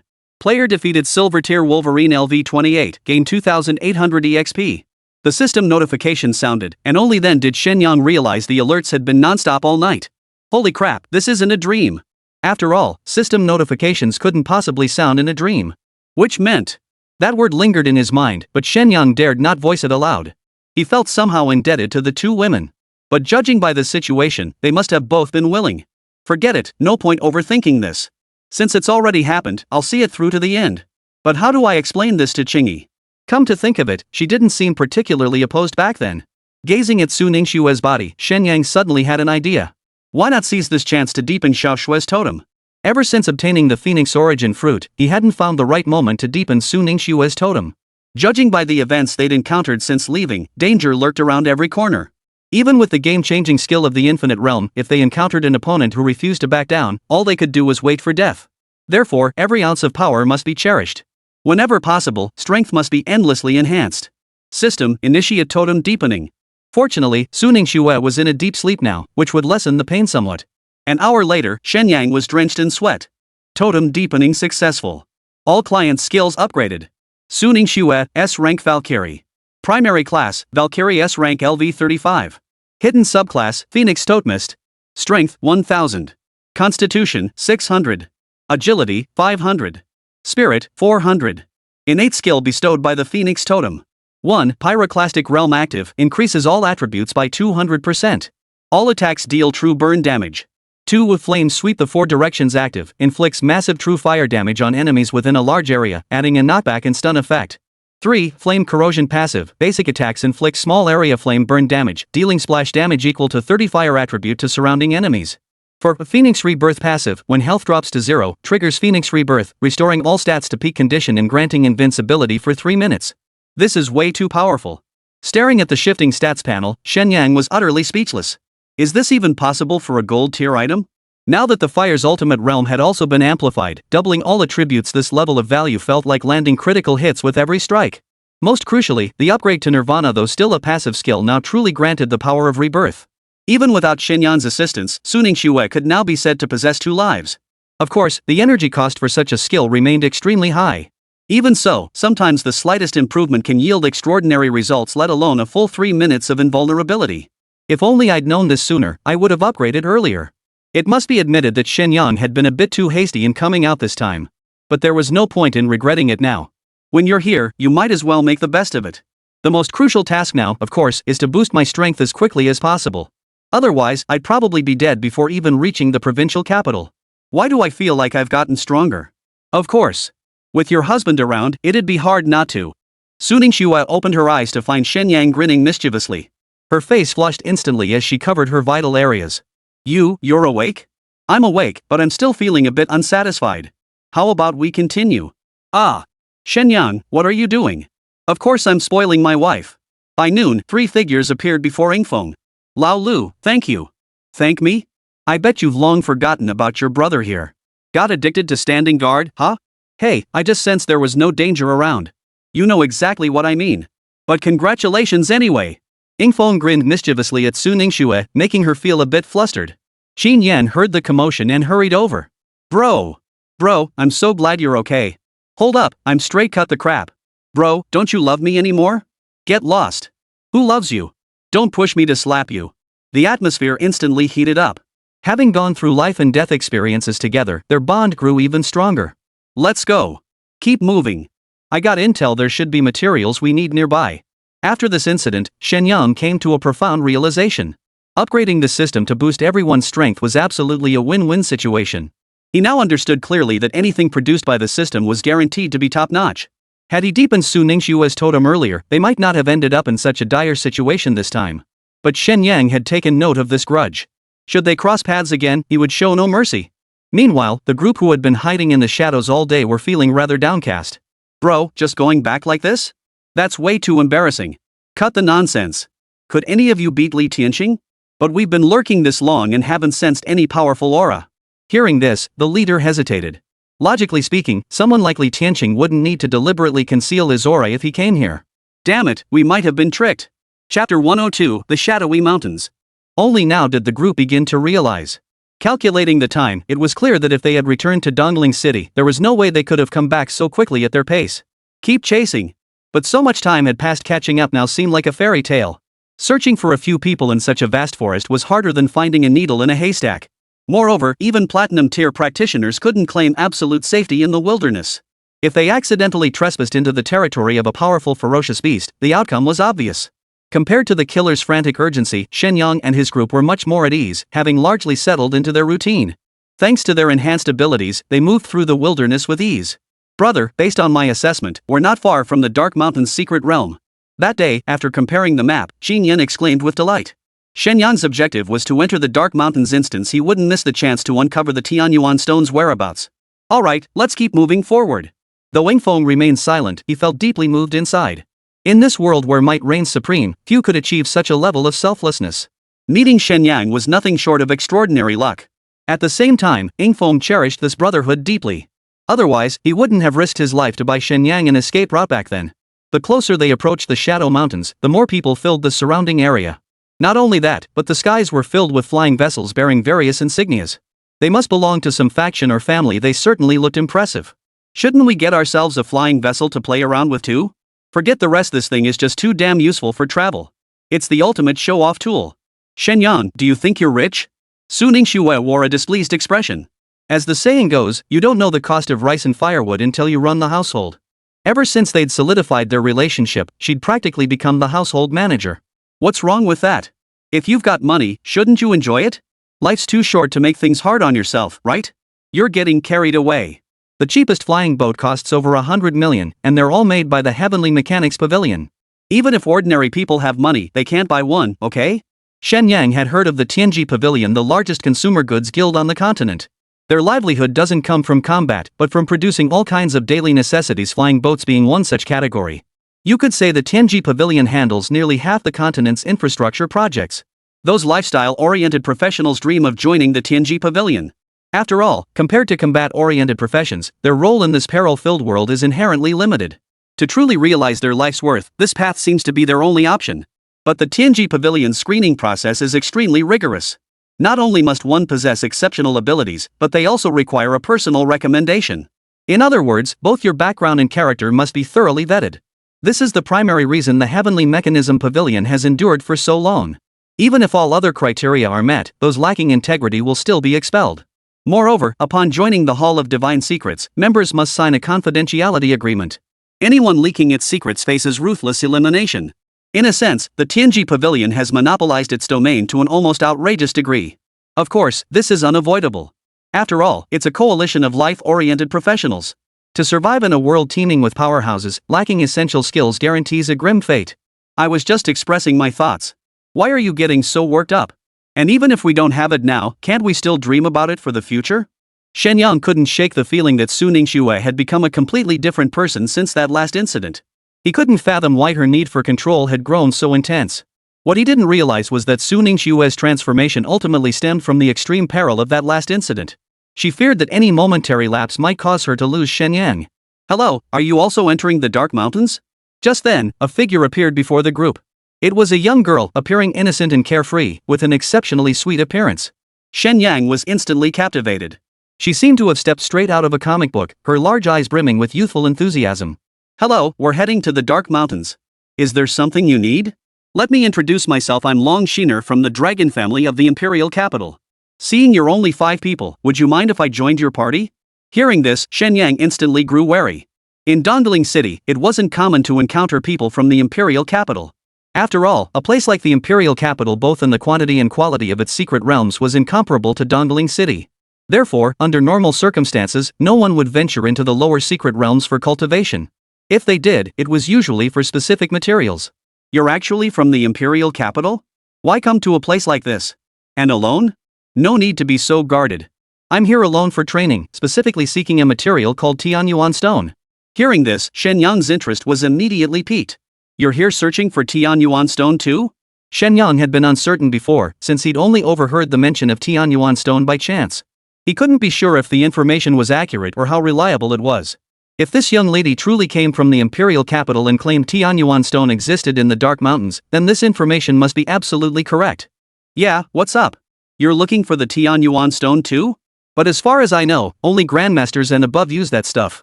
What do you need it for?" "Well, obviously to make money. Look at all those flying ships, I want one to play with too." "Oh, I see. That's not too difficult. If you can help me find the Tianyuan Stone, I'll give you one." Hearing this, Shen Yang was speechless. People from the Imperial Capital are different. They just give away things worth hundreds of millions like it's nothing. How terrifying is the Long family, really? Strangely, Dongling City had no news about the Long family. But upon reflection, it made perfect sense. After all, in a place like the Imperial Capital, where factions were intricately intertwined, only the most renowned major clans gained nationwide recognition. As for lesser factions, even if they were vast, they wouldn't be widely recognized. It's like how most people only remember the first place winner, while the runner-up remains largely unknown. Since that's the case, let's stick together. "Shen Yang, this person seems suspicious. Are we really going to team up with her?" Seeing Shen Yang agree so readily, Su Ningxue clearly looked displeased. Still, she didn't argue, merely offering a warning. Chapter 103, Stone Elemental Fiend. Seeing Su Ningxue's expression, Shen Yang knew immediately that this little girl was probably overthinking things again. "I know, I've got it under control. Rest assured, I'm definitely not blinded by beauty." Shen Yang held up 3 fingers as a promise, which finally managed to ease the tension on the 2 women's faces a little. Truth be told, he found it rather odd that these 2 women could unite against a common enemy. Since they'd already shown such magnanimity, why couldn't they be a little more generous? Of course, Shen Yang was merely pondering this aloud. Besides, last time had been an accident. As the saying goes, 3 women make a drama. If he started messing around again, he knew deep down he'd never be able to handle the fallout. That's just how it is. Men are all the same. "No, Xiaoxue, please don't turn this into a personal attack." Long Xinyu walked ahead, seemingly unconcerned with the group's dynamics, heading purposefully toward the Secret Realm's entrance. By now, a crowd had gathered at the Secret Realm's entrance. Most wilderness secret realms like this aren't managed by anyone, but their entrance opening times follow certain patterns. No one could explain why this happened, so all they could do now was wait. Who knew so many people would show up? It was only natural. After all, Tianyuan stones were incredibly precious, and everyone wanted to try their luck. Long Xinyu remained unfazed by the bustling scene, offering an explanation. Could the information really be accurate? At this point, Shen Yang was starting to doubt it. After all, the way he'd received the information was utterly absurd, yet now he found himself beginning to believe this might not be a conspiracy after all. The entrance opened. At that very moment, the space began to warp. The once still space soon rippled violently, then gradually expanded outward from its center to form a passageway. Through the passage, the scenery within could be glimpsed as if a portal had been opened. It really was the dark mountains, quite oppressive indeed. Upon clearly seeing the scene within, Shen Yang couldn't help but utter a sigh. Within the secret realm, it seemed to be twilight, with all scenery shrouded in a gray haze. It resembled a traditional ink painting, evoking an overwhelming sense of gloom. The dark mountains knew no distinction between day and night, perpetually shrouded in this twilight haze, an environment where one could easily lose their way. Come on, let's head inside. Many had already ventured into the secret realm one after another. Long Sinny remained remarkably composed, as if thoroughly familiar with everything. Once inside the secret realm, the surroundings felt even more oppressive. Even stranger, there was not a single trace of any ferocious beasts moving about. Why is it so quiet here? Quiet? This is no place for the faint of heart. Long Shiner suddenly felt a surge of tension, as if she were ready to fight at any moment. Just then, a piercing scream echoed through the air. Looking toward the sound, they saw a professional standing atop a boulder, his eyes filled with terror as if enduring immense agony. But there was nothing around him. What was going on? Moments later, the man had withered into a desiccated husk, as if drained of all life. Be careful. The beasts here are all stone type. Any rock could be a beast. That terrifying? Shen Yang was utterly bewildered. Wasn't this exactly like Sun Wukon's situation in his previous life? And judging by the attack just now, these beasts didn't even reveal themselves. It seemed that as long as someone stood near them, their life force would be drained instantly. Stay close to me. If you get attacked, I won't be responsible. With that, Long Sinny retrieved an object resembling a compass from her Shriman ring. After determining the direction, she began walking forward. Having someone lead the way spared them many worries. System, can you scan the beasts' locations? Facing the unknown, Shen Yang always felt uneasy. After tentatively querying the system, he was surprised to find it actually worked. Generating safe route. Success. Note, this feature is only active within this secret realm. System, could you be a little less stingy? With such a great feature, couldn't you at least offer a quest to unlock it? After waiting for ages with no response, Shen Yang had no choice but to give up. Glancing around, he saw danger zones marked in red everywhere. Who knew there'd be so many ferocious beasts here? Can't we attack them? You'd be wise not to try. These beasts are peculiar. Once attacked, they'll instantly swarm you. Hearing this, Shen Yang felt relieved he hadn't acted impulsively. Otherwise, he'd have put himself in danger again. So does that mean we can't level up here? The Dark Mountains aren't a secret realm for leveling up at all, they're purely a resource-gathering secret realm. Didn't you know that? Long Sinew asked curiously, seeming somewhat regretful about teaming up with Shen Yang and the others. Of course not. Look at who we are. None of us were born in a big place like the imperial capital like you. We're just small-time folks from Karami. If you don't want to team up with us, you can leave right now. Long Shiner was undeniably stunning, a real feast for the eyes. Her sarcastic tone was downright disrespectful. Fine, I'll shut up. Seeing the other party back down, Shen Yang didn't press the issue further. With the system's assistance, even if Long Sinny left on her own, he wasn't worried. Long Shiner herself, however, seemed to be seeking nothing more than companionship. As they pressed onward, casualties mounted relentlessly. The ground was littered with skeletal remains of all kinds. Some belonged to humans, others to all manner of ferocious beasts. It was clear this place had once been teeming with life. But these stone elemental beasts had turned it into a barren wasteland. After walking for half a day, Long Sinny still showed no signs of stopping, and Shen Yang was growing increasingly impatient. Hey, are we just going to keep walking like this? Where the hell is that Tianyuan stone? Could you show a little patience? Something like the Tianyuan stone isn't just going to be lying around. If you're so worried, why don't you lead the way? At those words, Shen Yang fell silent. Free labor? Might as well use it, right? Fine, I'll shut up. But at least tell us what information you actually have, okay? Long Sinny tilted her head, pondering. It seemed she hadn't shared any information at all. She nodded and said, Alright, based on my intel, the Tianyuan stone appears deep within the Dark Mountains, at least 100 kilometers from the edge. Are you sure you want to come with me? Chapter 104, Sigma Man. What do you take us for? We agreed to team up, how could we possibly back out now? Qin Yan couldn't stand it anymore. Wasn't this just insulting people? His personality was straightforward and uncompromising, he couldn't tolerate such insinuations. Of course, that was how he was with outsiders. With his own people, he could be much more forgiving. You can count on that. Since we agreed, we'll take it seriously. Besides, we need the Tianyuan stones too. Carry on. Shen Yang took over the conversation. Truthfully, the moment Long Sinny spoke those words, he had already placed his trust in her. Though much remained unknown, at least Long Sinyu herself seemed quite reliable. Alright then, I'll continue leading the way. As they pressed on, the number of practitioners around them dwindled.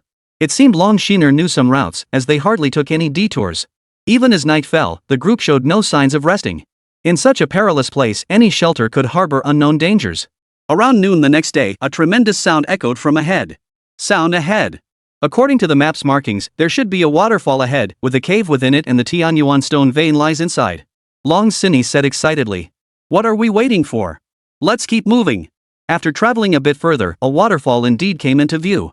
However, a group of people had already appeared below the waterfall. It was unclear if they were the ones who hadn't left earlier.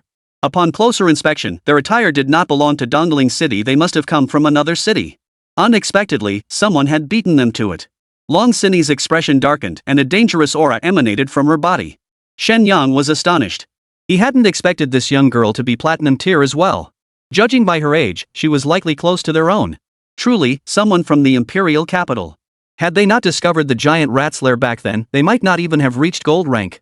It proved that no matter the world, resources always concentrated in the hands of the few. An eternal truth. And yet, someone had actually found their way here. Among the crowd, a strikingly handsome young man with an air of distinction stood out, likely the leader of this group. If you can find it, why assume others can't? Long Sinny retorted without hesitation. Young lady, you're quite the firecracker. Who knew he was a Sigma male? I like this attitude. Shen Yang was somewhat surprised. He thought he was already pretty straightforward, but apparently, there were even more straightforward men in the world. Long Shiner was a pretty girl, after all. Hadn't this guy ever considered trying to make something happen? Arrogant? That's not for you to judge. Since we're here, why don't we go inside? Long Sinny didn't take the provocation to heart. Instead, she inquired about the current situation. If you're in such a hurry, why don't you go in and see for yourself? Hearing this, Long Shiner's expression darkened further. These people must have a reason for lingering here. Otherwise, how could they possibly stay put in the face of such immense profit? Sure enough, the moment the man finished speaking, the entire waterfall began churning violently. Standing over 100 meters tall, it now twisted and contorted like a colossal dragon. Simultaneously, several figures were violently flung out from within the cascade. Before they could even scream in midair, they were sucked dry.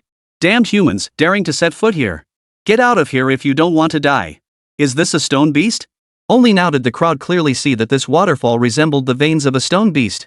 Even at 100 meters high, it was merely one arm of the stone head. It was unimaginable how colossal the body must be hidden beneath the earth. Seems you're not unwilling to enter, you simply can't. What? You have a solution? If you don't, then stop spouting nonsense here. Shen Yang couldn't help but mentally give this young master a thumbs up. This guy definitely didn't coddle women. Whether we can get in or not, we'll only know after trying. Hey, you're not suggesting that cave over there is this thing's nostril, are you? Are you sure you want to go in? After observing it earlier, Shen Yang had pretty much figured out the stone beast's anatomy. And with the system's enhancement, the outline was actually crystal clear. The waterfall's location was essentially where the stone beast's nostrils should be. If you're afraid, you don't have to come in. With that, Long Sinny paid no heed to the others and headed straight for the waterfall. Overconfident. Sigma sneered, not giving Long Sinny a second thought. Seeing this, Shen Yang had no choice but to trust his partner and lead the others in a charge forward. Yet to everyone's surprise, the stone beast that had been raging moments ago now showed no signs of movement. Even as the six figures passed through the waterfall, nothing untoward happened. Young master, should we go in? Are you stupid? Didn't you see what happened to the last group? Hearing this, the others dared not say more, choosing instead to wait quietly on the spot. But after waiting over 10 minutes, the place remained utterly still, as if the stone beast had merely stirred briefly before sinking back into slumber. Damn it, they actually pulled it off. Everyone, get inside. At the command, the others charged forward without a second thought. But before they could even approach the waterfall, the entire mountain began to stir once more. Die. A surge of energy swept through, draining the life force from the man leading the charge. Sigma erupted in fury. Damn it, they dared to trick me. Even now, he still couldn't grasp it. Something must have shielded the stone beast's senses when the enemy first entered. Indeed, that was precisely the case. After successfully entering the cave, Shen Yang noticed a pendant hanging from Long Sinny's chest, now emitting a faint glow. So that's why we weren't attacked? Because of it? What are you staring at? It must be said, Long Sinyu had quite the figure. Though still young, she possessed curves in all the right places, of veritable earthly beauty. Where do you think I'm looking? What do you expect me to look at? After seeing her pendant, Long Sinny finally snapped out of it.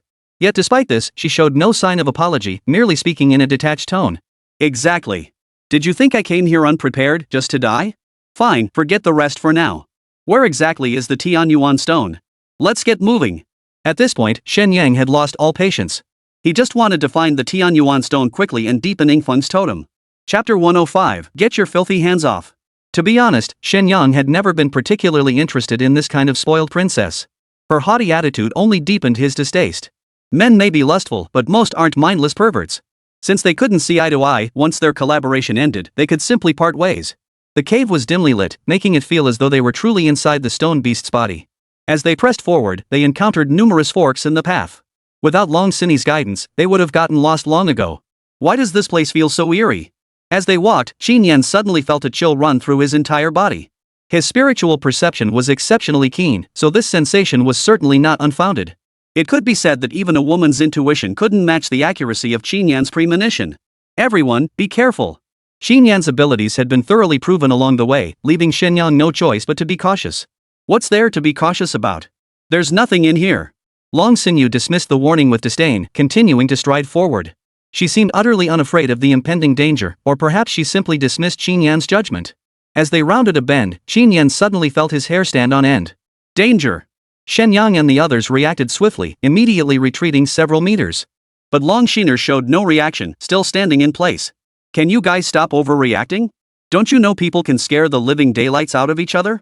No sooner had the words left her mouth than Long Shiner felt a terror rising from the depths of her soul.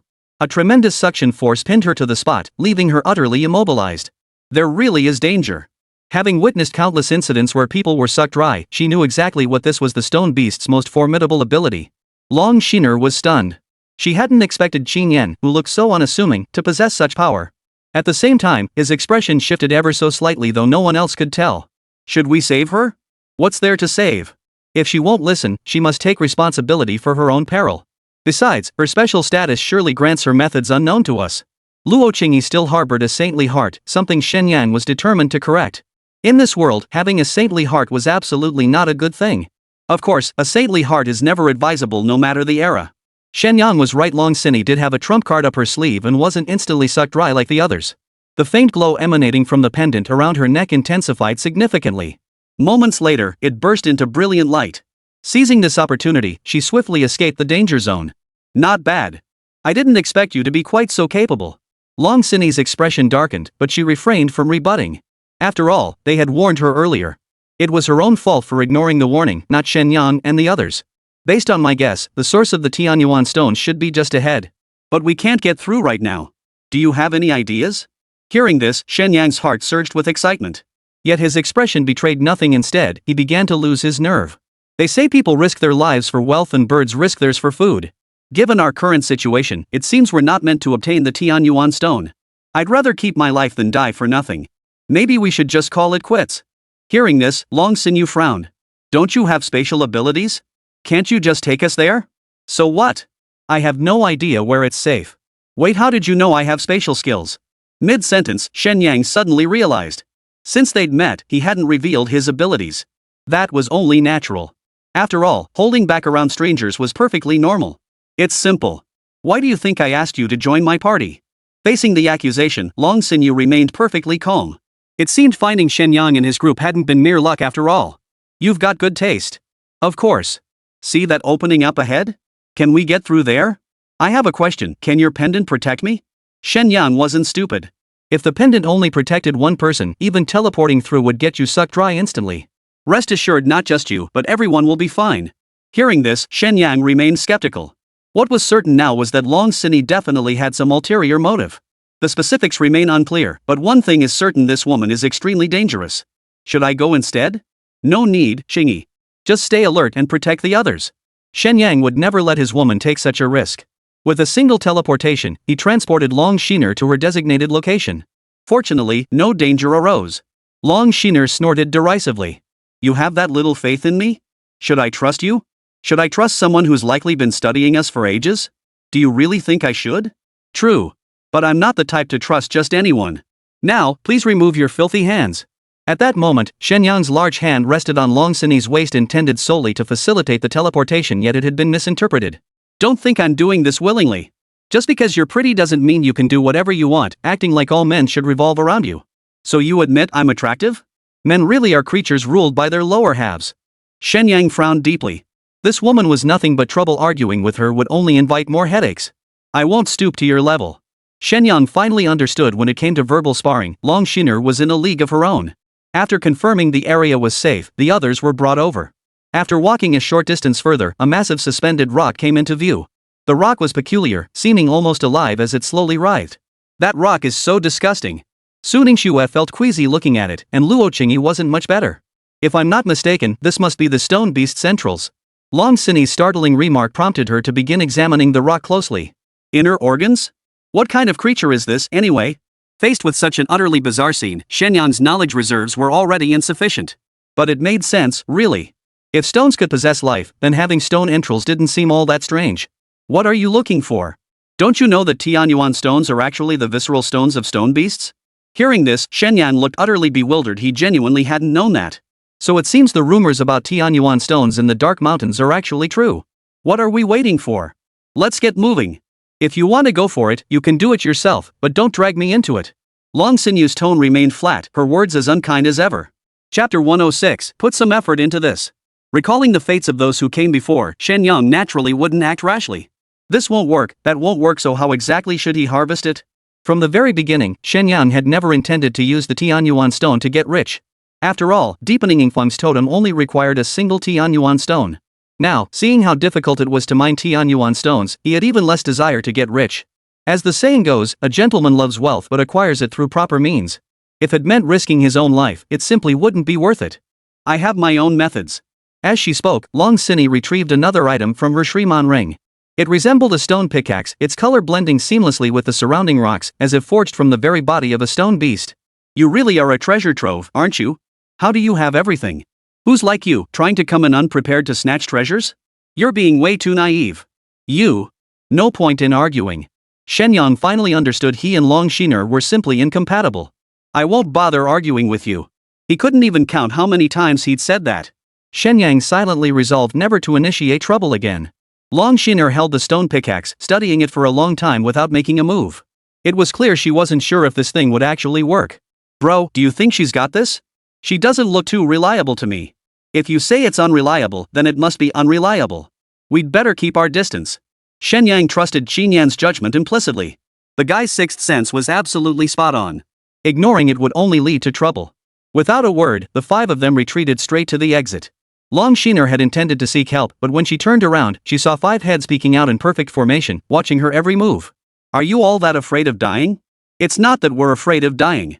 Why should I explain myself to you? If you're going to make a move, just do it already. Shen Yang tried to explain, but words failed him.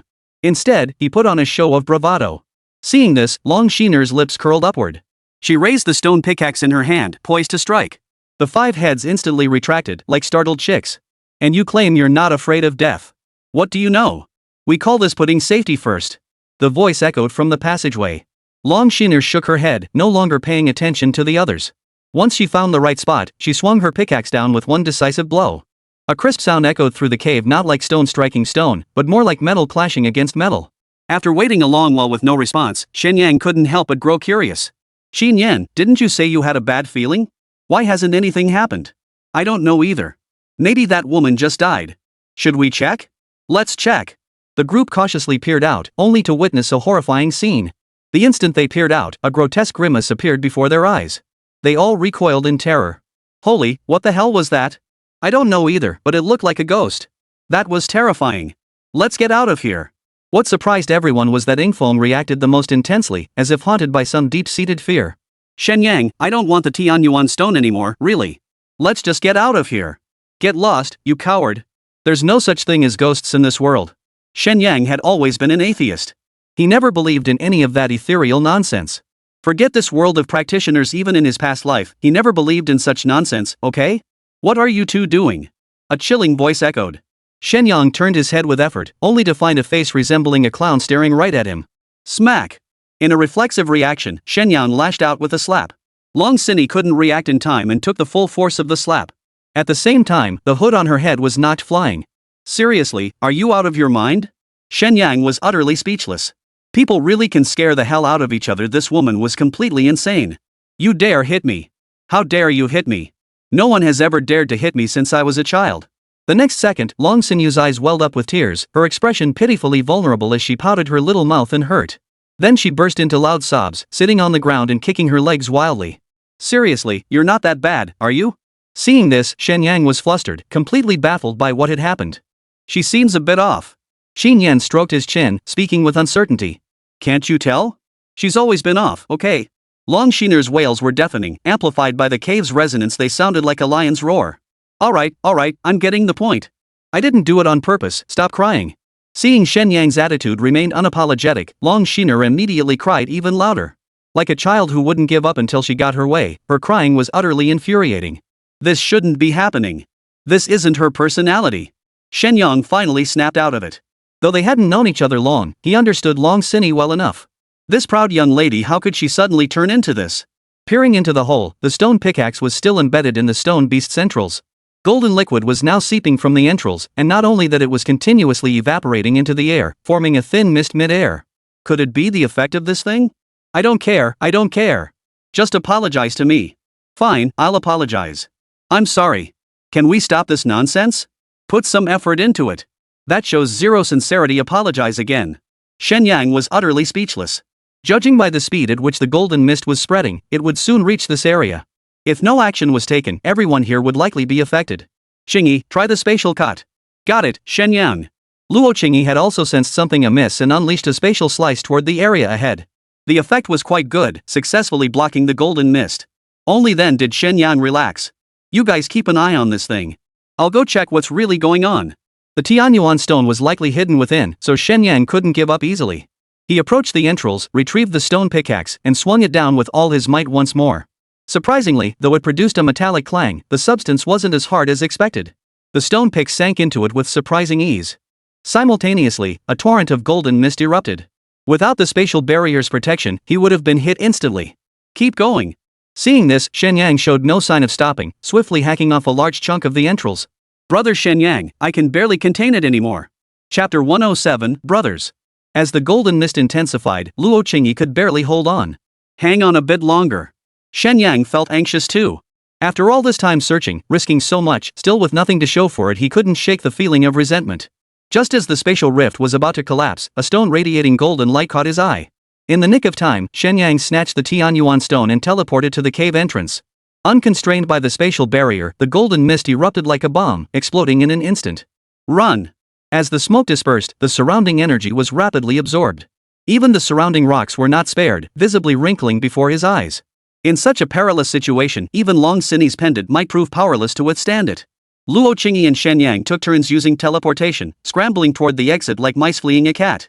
Where are you taking me? Put me down now. The situation was already dire enough, yet here came Long Sini causing trouble again. In a fit of rage, Xin Yan delivered a swift karate chop to the back of her neck. Long Shiner's eyes rolled back and she passed out instantly. Nice work, little Yan. You've got that Sigma man's aura now. You're welcome, thanks for the compliment, boss. Shen Yang was speechless, but he had to admit the compliment held some truth in a way. Being called a Sigma man was actually a compliment. They fled until the sound of a waterfall reached their ears, finally easing their nerves. The moment they burst out from behind the falls, a group of people surrounded them. The real Sigma man has arrived. Who'd have thought you'd actually make it out alive? Hand over whatever you got. Dude, are you blind?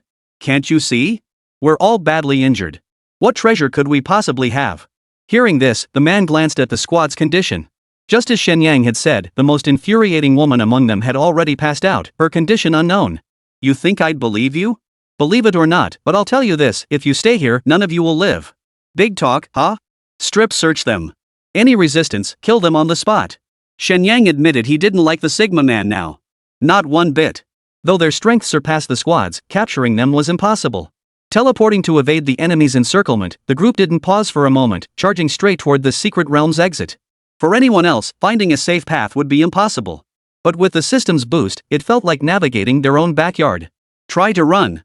Let's see how far you get. The man's reaction was one of surprise. He hadn't expected these individuals, merely gold-ranked, to possess such blinding speed. Yet in the next instant, a golden mist erupted violently, severing the waterfall's flow entirely. Several unprepared adventurers were instantly engulfed by the mist. What the hell is this? Hey, buddy, you look pretty cute yourself. What are you doing? Get away. Wait, you look pretty good yourself. This mist can cloud your mind, get away from it. Only now did he finally understand why Shen Yang and the others had fled so swiftly. You dare screw me over? Kid, you've really pissed me off. And so, one chasing, the other fleeing, they sped toward the outer edge of the secret realm. But they didn't have Shen Yang's luck casualties mounted along the way. Worse still, the golden mist seemed endless, spreading throughout the entire secret realm. What the hell did those bastards do in there? By now, even Sigma's men were starting to panic. They knew the secret realm wouldn't open for some time yet. If they didn't escape before it opened, there was a high chance everyone would turn mad. Not to mention the unknown dangers lurking within the secret realm. One wrong step could spell eternal damnation. Fortunately, Shen Yang was pretty lucky he'd been following behind the whole time without any trouble. Damn it, he's like a dog's plaster. Shen Yang tried to shake him off, only to find the guy's speed was no slouch. He stayed glued to his tail. Seeming to sense something, he didn't attack immediately. Forget it, let's just get out first. Soon, the group arrived at the exit of the secret realm. Since it wasn't time for the realm to open yet, there was no one around. How much longer until the secret realm opens? Shen Yang felt anxious and grabbed a random person to ask. About an hour. What's the matter? There's no time. Is there any other way out? Not really, unless someone outside opens the secret realm. Hearing this, Shen Yang frowned. There's no such thing as a phone in this world. Even if there were, no one was waiting outside to receive the call. Just then, Sigma's group arrived and quickly produced an object resembling a jade token. The situation has changed. Open the secret realm immediately. Talk about inviting trouble, what is this thing anyway? A cell phone? What the hell were you doing in there? The Sigma man didn't answer, instead speaking in a questioning tone. Didn't you see it yourself? The moment we entered, that golden mist emerged. This guy got hit too. The priority now is to get out. Did you really gain nothing? Bro, to be honest, I really admire you. As a man who never succumbs to temptation, you're bound to achieve great things someday. Between us guys, there's no need for all this guardedness, right? Hearing this, Sigma man felt genuinely flattered. After all, most men couldn't pull that off. When it comes to women, any principle can be shattered even when they're being taken advantage of, they'll still help count the other person's money. Heroes have always struggled to resist beautiful women. That's exactly what this saying means. I'll trust you this once. Shen Yang raised an eyebrow, surprised the young man fell for such a tactic. Truly, a kind word warms 3 winters, while harsh words chill even in June. This saying holds absolute truth. Everyone loves to hear kind words. That's precisely why so many emperors throughout history fell prey to slanderous advice. Of course. How could I ever deceive you, my brother? If I truly had it, you'd be the first I'd think of. Even Sigma Man probably never imagined that in just a few sentences, the two of them would become brothers. Rest assured, when it comes to treating my brothers, I'm as good as gold.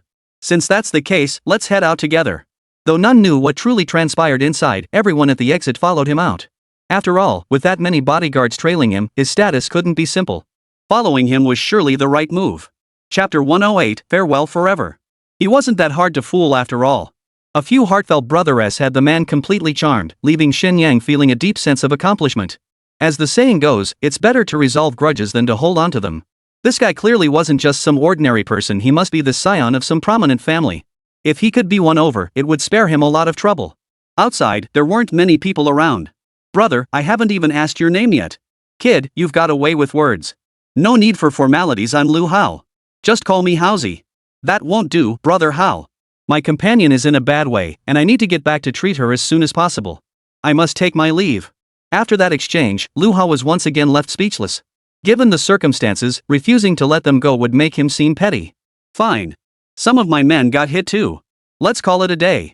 Young master, are we just leaving like this? That kid must have gotten something inside to cause such a commotion. Why not search him first? What nonsense. He's my brother. Dare to speak to my brother like that, and I'll have you beaten black and blue. Lu Hao glared, and the others held their breath in fear. Clearly, this kid held considerable standing. Even those stronger than him showed no sign of resentment. Thanks, brother. We'll meet again someday. With that, Shen Yang led his group away swiftly, avoiding any further complications. Xin Yan was thrilled. Bro, who knew that kid was actually pretty decent? Bull. Little Yen, remember this, there are no absolutely good people in this world, just as there are no absolutely bad ones. Everyone has their weaknesses. Such profound words were naturally beyond Xin Yan's comprehension. Shen Yang could only shake his head helplessly. Though little Yen had experienced much, he still needed far more trials to truly mature.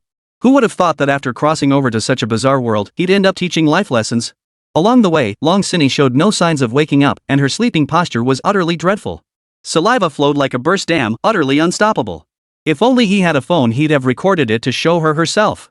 What phone? Suddenly, Long Sinny stirred awake. Hearing Shen Yang's words, she asked with a puzzled look. But she quickly forgot about it, as her drool had already formed strings. She hurriedly raised her hand to wipe it away. What's wrong with me? You still have the nerve to ask? Didn't you say you wouldn't fall for it? Now we have to take care of you. Shen Yang tossed Long Shiner onto the floor with a sigh. Could you at least be gentler? Go easy? Bringing you out here was already the height of kindness, okay? Long Shiner looked utterly bewildered, still clueless about what had happened. Only after everyone explained did she finally grasp the situation. You saved me? Wrong. We saved you. Now that you're awake, we'll part ways here. That won't do. I haven't gotten the Tianyuan stone yet. Hearing this, Shen Yang naturally couldn't tell the truth. You're still thinking about the Tianyuan stone? Who knows if it even contains what you seek? I suggest you give up on that notion. Goodbye. No, never see you again. With that, Shen Yang turned to leave with the others. But Long Sinyu stopped them once more. You can't leave. Who do you think you are? Trying to restrict our freedom? I don't have time to waste on you. Shen Yang paid her no mind. This time, he was going to be a Sigma man. Exactly. Are you trying to cling to brother Shen Yang? Could it be you've fallen for him? Luo Qingyi's words successfully broke Long Shiner's defenses. She pointed at Shen Yang in disbelief. Like him? Have you seen what he looks like? Even if every man on Earth died out, I wouldn't give him a second glance, okay? Just as Shen Yang opened his mouth to respond, Luo Qingyi cut him off, stepping forward with feathers puffed up like a fighting cock. I won't have you talking about brother Shen Yang like that. He's a genius. If you don't like him, then get out of here. This was the first time Shen Yang had ever seen Luo Qingyi so furious, and it was all because of him. He couldn't help but feel touched. He'd never imagined he held such a towering stature in Luo Qingyi's eyes. Long Sinny's chest heaved with fury, yet she couldn't find a rebuttal. The truth was plain to see. Luo Qingyi's words were spot on. If there was no connection, why travel together? Fine, we'll never meet again. Fuming, Long Sinny couldn't bear it any longer and stormed off. Shen Yang, look, she's gone. Did you do that on purpose? Of course I did. Did brother Shen Yang want her to stay? Or did you have some other idea? No way. What could I possibly be thinking?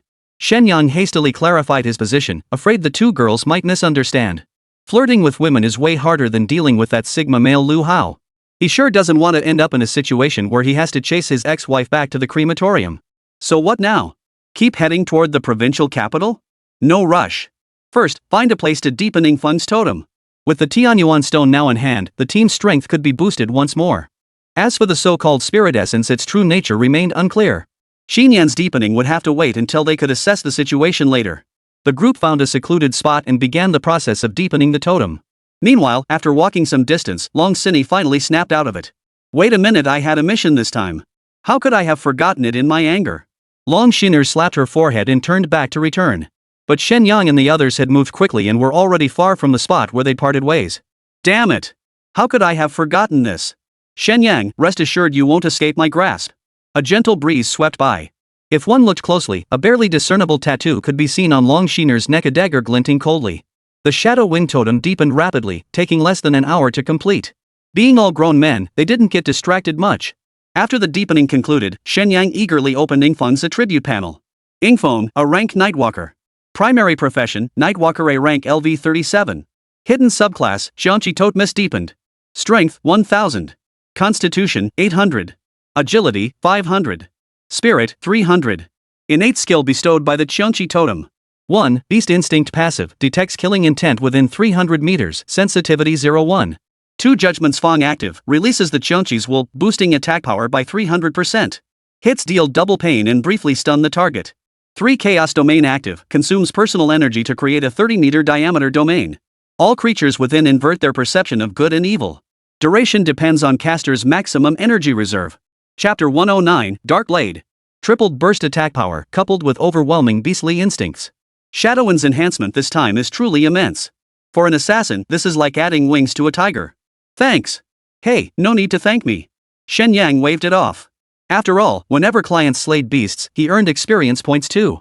The reason he hadn't distanced himself was that they'd been together all this time, and he'd been quite active himself.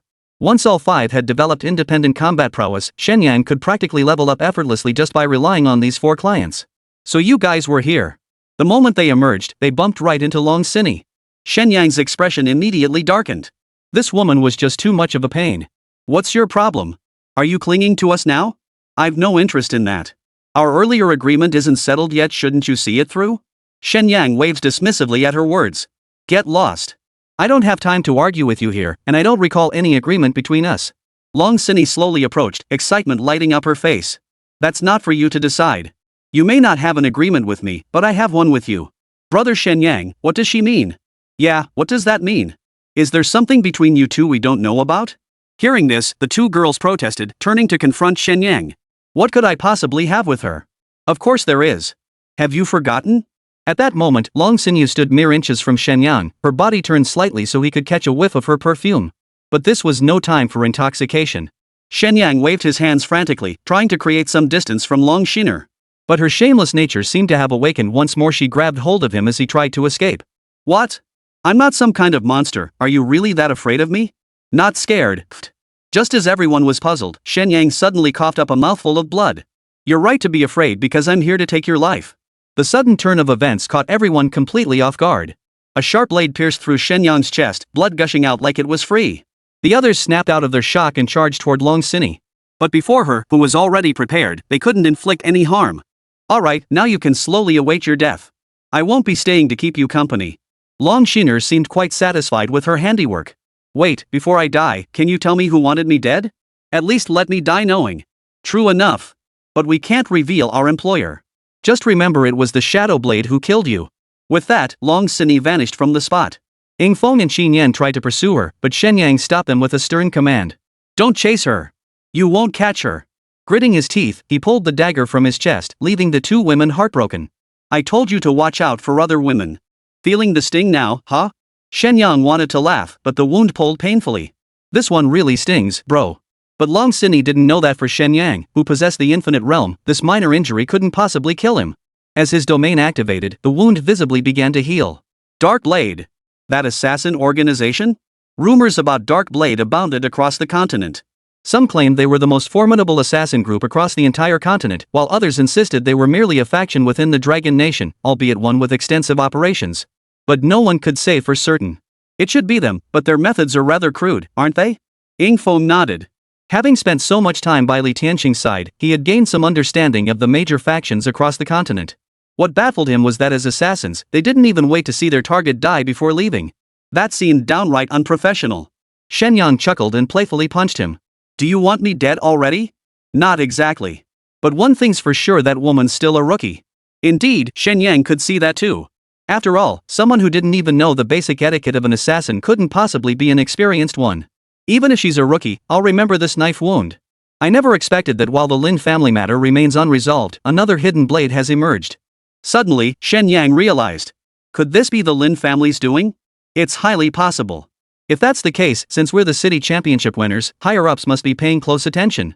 Applying pressure to the Lin family isn't out of the question. Su Ningxue's eyes lit up. Shen Yang's analysis made perfect sense. Then it must be them. I haven't even confronted the Lin family yet, and they keep provoking us time and again. Ying Feng, remember our plan from last time? Ying Feng nodded. Of course I do. Are you suggesting we strike first? The Lin family has always been trouble. Since they don't want us to have it easy, then none of us will. All right. Whatever you decide, I'm with you. The others were completely baffled by their exchange. Only after some explanation did they finally grasp the magnitude of their scheme. Su Ningxue was the first to object. No way. This is far too dangerous.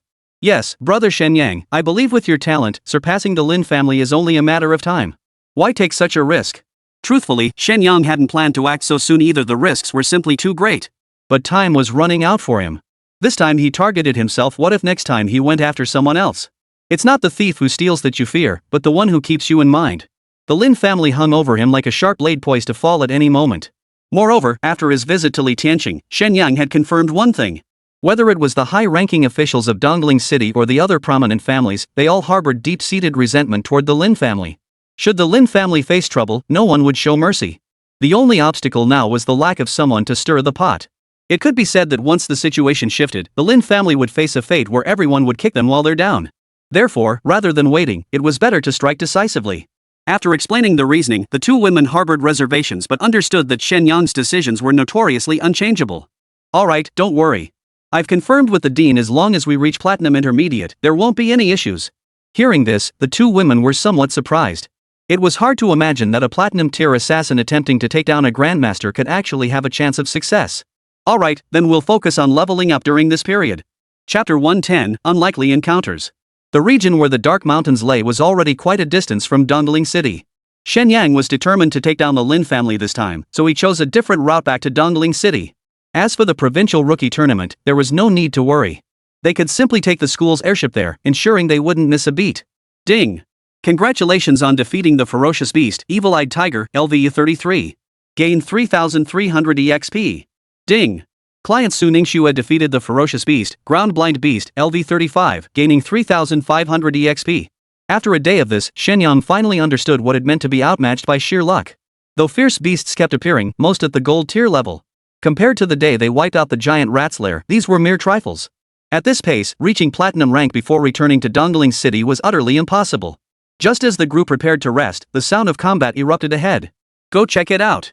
In the wilderness, such sounds usually meant either professional adventurers hunting monsters to level up. If they were friendly, they could lend a hand. If not, it was a perfect chance to leech some experience. After passing through a grove of trees, a familiar figure came into view. None other than Long Sinny, the very person who had attacked Shen Yang earlier.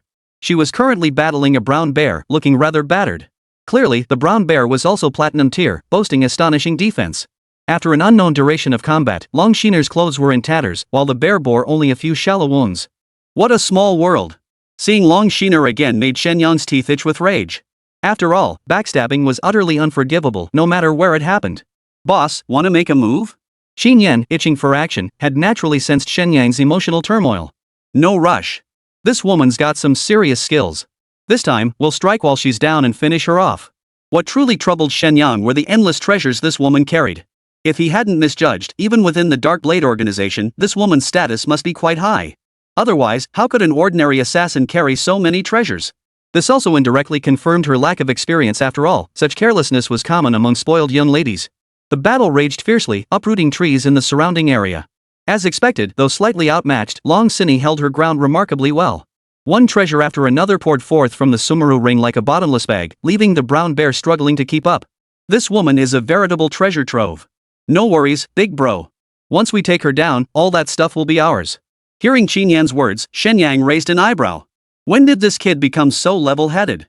A promising youngster. Bro, what are you talking about? You're saying things I don't understand again. I'm complimenting you. Why is talking to you so difficult? Shen Yang rolled his eyes. The cultural differences between the two worlds were vast, and he had no idea how to explain it forcefully. As the fierce battle raged on, Long Sinny gradually began to lose ground. That brown bear seemed to be only a platinum junior, but without any effective means to damage it, she could only be slowly worn down. Damn it! Why is this so damn tough? Long Sinny was already considering retreat, but the brown bear was closing in too fast, she couldn't break free just yet. Go! Seeing Long Sinny struggling to hold her ground, Shen Yang teleported away from his position. Without a word, he unleashed a sweeping flame attack, landing a solid hit on the target. Who's there? Before she could even assess the situation, the brown bear's massive paw came crashing down. Thrown off balance, Long Sinny could only scramble to evade, yet 3 deep gashes still carved across her chest. Shen Yang had intended to continue his assault, but his vision was suddenly flooded with a startling display of springtime beauty. I didn't mean to. Long Sinny instinctively looked down and hastily tugged at her already tattered clothes. You're not dead. Of course not. Do you think I'm that easy to kill? Young miss. Despite her desperate attempts to cover herself, the fabric was simply too scarce. A faint blush crept onto Long Shiner's cheeks. Dodging the brown bear's attacks while trying to maintain her composure. If no one else were watching, it wouldn't matter, but with so many people present, she still had her pride. Since you're not dead, hurry over and help. Kill this brown bear, and I'll give you all the materials from its body. You're dreaming. I'm not about to show mercy to someone who tried to kill me. Shen Yang refused to waste words. Using teleportation repeatedly, he found an opening and showed no mercy. In an instant, Long Sinny found herself cornered. Damn it! Shen Yang, I'll kill you. If you live to tell the tale, then we'll talk. At the same time, Ingfeng's attack arrived. He showed no mercy toward such a ruthless woman. The rebellious Fang activated, and a massive illusory shadow of a Qiangqi suddenly appeared behind Long Sinny. Sensing danger, Long Shiner tried to dodge, but found her body utterly immobilized. In her prime, she might have broken free. But now, trapped within the spatial fragmentation, escape was utterly impossible. You've truly angered me. Continuing the fight meant certain death. Long Sinny steeled her resolve. In an instant, she retrieved a crimson pill from her Shriman ring and placed it in her mouth. A powerful aura suddenly erupted from her body. Bad news. Retreat immediately. Shadow Wind, with his beast-like instincts, sensed the danger first and immediately shouted a warning to everyone. After fighting together for so long, the team's coordination was beyond question. Yet it was too late. A tremendous shockwave radiated out. Long Sinny let out a piercing scream, seemingly enduring immense agony. Infinite Realm. Open. In the blink of an eye, every member was gravely wounded. Fortunately, the Infinite Realm was active, otherwise, they might have been instantly killed by the blast. Of course, Long Sinny wasn't unscathed either.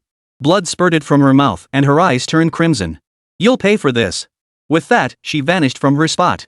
Despite possessing spatial talent, Luo Qingyi couldn't sense how the opponent had escaped.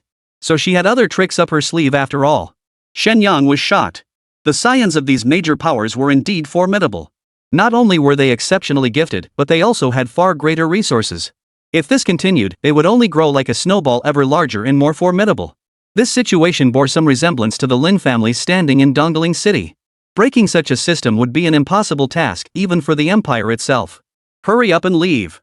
A platinum-tier brown bear was far beyond their current capabilities. Retreat was their only option for now. Chapter 111, Top-Tier Beast Master. What a waste of all that experience. Originally, Shen Yang had planned to strike when both sides were mutually weakened.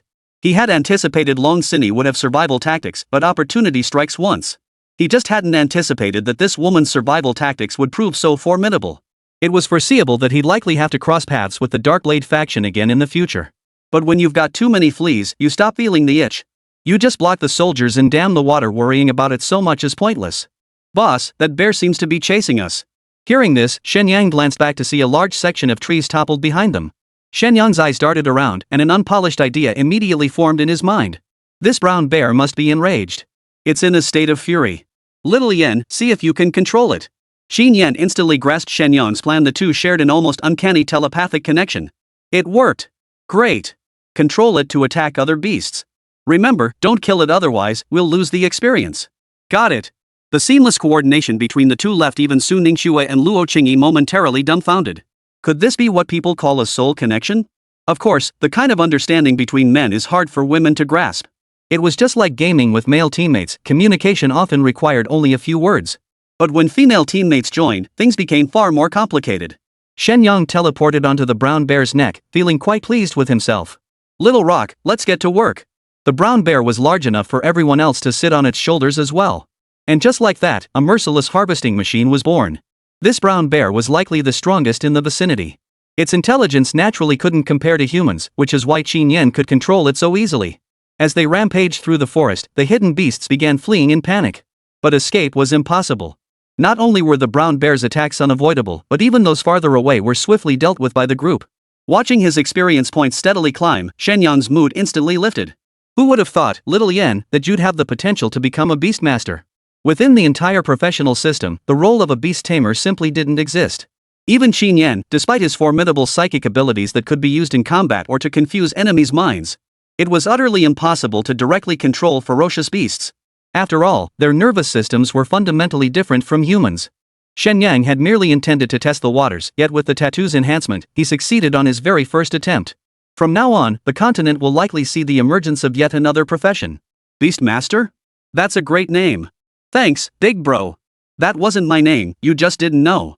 Never mind, leveling up is more important. As the group gradually faded into the distance, a crimson vortex suddenly appeared in the space. The gravely wounded Long Sinyu emerged from it, her face no longer twisted with hatred but instead bearing a trace of apprehension. Just how many secrets does this guy still hold? Though they'd only interacted briefly, Shen Yang's monstrous talent was unlike anything she'd ever witnessed. He always seemed to have methods beyond her imagination. Anyone else would have been dead from that single slash. Not only was he unharmed, but he was practically bouncing around like a jackrabbit. Shen Yang, you won't escape my grasp. After delivering her threat, Long Sinny didn't linger. She quickly assessed her bearings and vanished into the jungle. Meanwhile, Shen Yang and his crew were in the midst of a killing frenzy. Leveling up without lifting a finger, nearly finishing off enemies from the sidelines. This method was utterly unprecedented. With the boost from experience sharing, everyone's levels were steadily climbing. Barring any mishaps, if they made it all the way back to Dongling City, reaching Platinum Intermediate was a given. Even Platinum Peak wasn't out of the question. Look! What's that? Isn't that a Platinum tier brown bear? How did it end up here? Gradually, they encountered numerous other adventurers along the way. But who could have imagined such a sight? We thought it was just a brown bear. But now it's attacking a ferocious beast, and there seems to be someone sitting on its shoulder. What the hell? Run! It's heading this way. Hello, everyone, busy? I'm in a hurry to level up, sorry about that. Shen Yang beamed brightly, waving to the crowd. This was a gold tier zone. Even if these people harbored resentment, they dared not say much. After all, with their abilities, they wouldn't even be enough to fill a brown bear's teeth gap. Holy crap, it really is a brown bear. Am I dreaming? Such an absurd leveling method completely shattered everyone's expectations. But before the excitement could fully sink in, a sharp bird call pierced the air above. Shen Yang looked up and froze in shock. A massive bird soared through the sky, bearing down on the brown bear with overwhelming force. Its massive wings carry terrifying power, with a wingspan of over 20 meters, almost like the legendary giant phoenix. Holy, what is that thing? Get out of the way. The group teleported away instantly, only to turn back and witness the horror. The thick-skinned brown bear, before those sharp claws, seemed as fragile as paper, instantly torn open by savage gashes. What terrifying power! The scene stunned everyone. It was unimaginable that this giant bird possessed such terrifying strength. It's a claw-splitter eagle. Su Ningxue recognized the beast, her heart pounding with shock. These creatures were mostly things she'd only read about in books. Witnessing one in person was truly awe-inspiring. As a raptor-type beast, the claw-splitter eagle stood as the strongest among platinum-tier creatures. Even a brown bear would be nothing more than prey to it. Xiao Yanzi, you can't hog the experience, try it now. Xin Yan nodded and began attempting to control the rift claw vulture with his psychic energy. Unlike the brown bear, this proved far more difficult. Within mere moments, beads of sweat the size of beans formed on Xin Yan's forehead. Can you do it? Almost. Gritting his teeth, Xin Yan persevered. In the end, he succeeded in controlling the Ripper Claw Eagle. By now, the brown bear was barely clinging to life. Shen Yang acted swiftly, finishing off the bear with a decisive strike. Ding! Congratulations on defeating the brown bear. LV.43, earned 4300 EXP bonus 10,000 EXP for defeating a higher level beast. Ding! Congratulations on leveling up. Current level, 40. The others also leveled up, and Xin Yan's expression instantly relaxed. Bro, now I'm confident I can fully control it. Excellent. Then let's trade up. We're boarding the plane.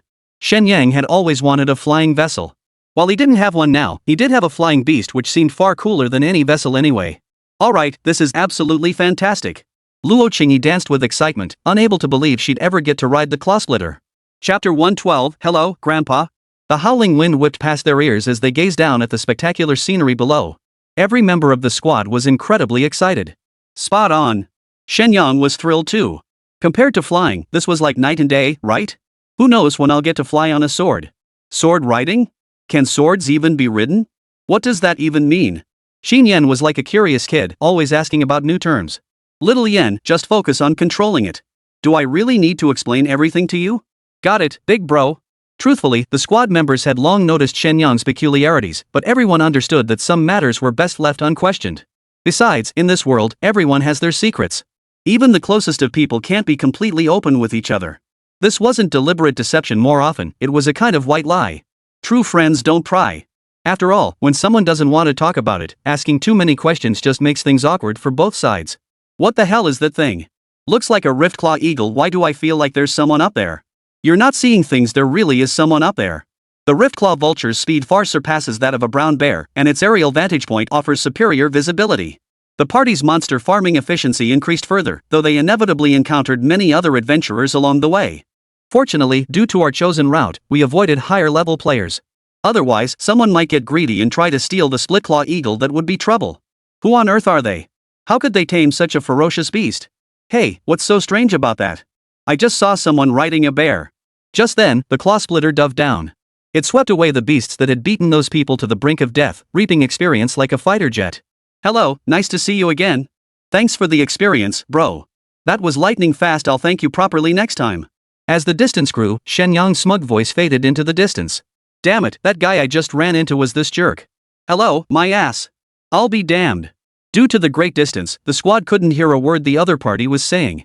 All they could see was the professional player pacing furiously in place, looking incredibly excited. Isn't this a bit shady? Shadow Wind still had a sense of justice. Stealing someone else's experience like this felt downright unethical. But Xin Yan had already been corrupted. He didn't give a damn. What's the big deal? They're not collecting the experience themselves. What's wrong with us helping them out? Exactly. Look, they're jumping for joy. They must be thanking us. Yingfeng's face darkened. These two were way too confident. Are you sure they're not cursing us out? But to be fair, even if it felt a bit shady, damn, it felt damn good. And so, the squad plowed through monsters and snatched kills along the way. They didn't spare a single beast within a dozen kilometers. When they encountered slightly stronger foes, they'd have the Claw-Splitter Eagle attack first, leaving the rest of the team to finish them off. Leveling up had never felt this effortless. 7 days later, the city walls of Dongling City came into view. The squad's level had skyrocketed to a staggering 45. Unfortunately, the Razor Claw Vulture had sustained critical injuries during their encounter with the Platinum Tier Beast and was now at its limit. You've been with us for so long, you've worked hard. But we can't let it go to waste. Xin Yan, get to work. Got it. Luo Qingyi felt a pang of sadness. After all, spending these days with the Claw Splitter had fostered some affection. Must we truly kill it?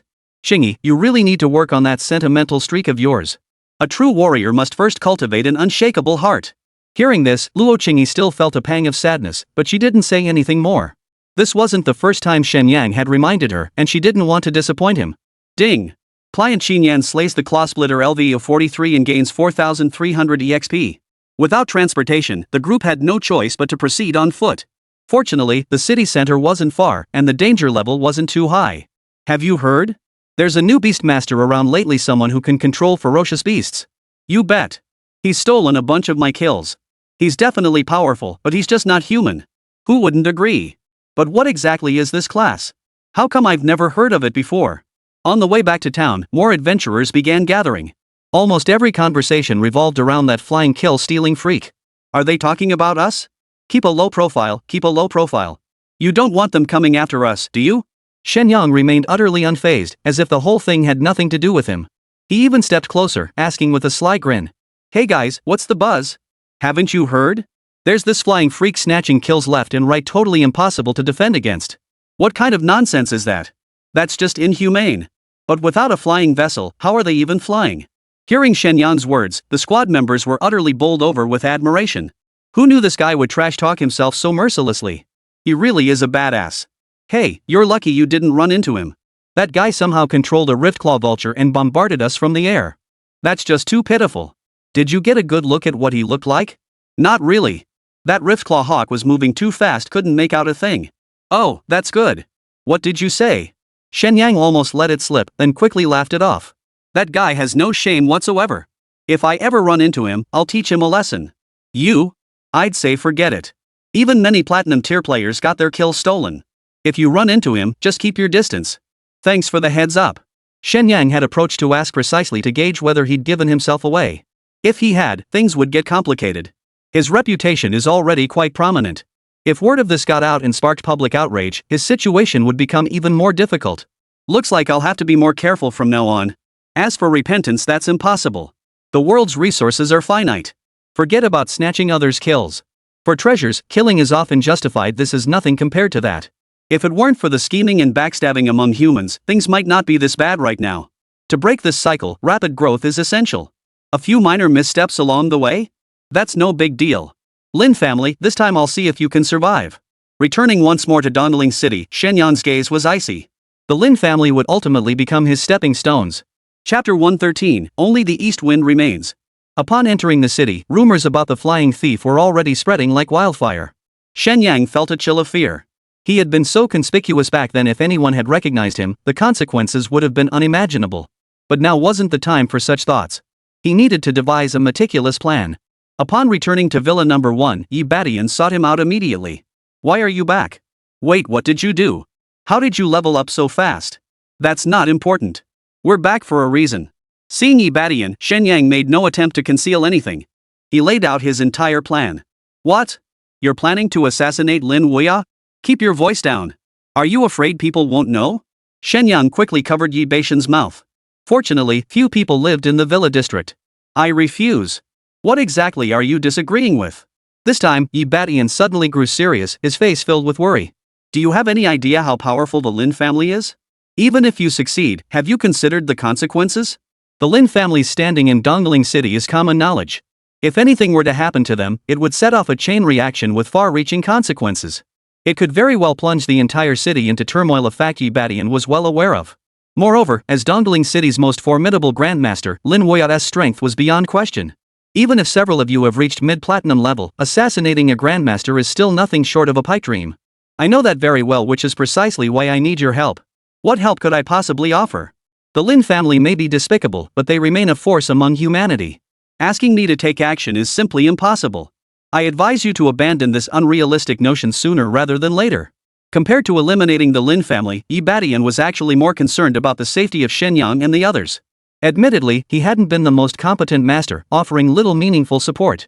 But they were his disciples after all. To say he didn't care at all would be a lie.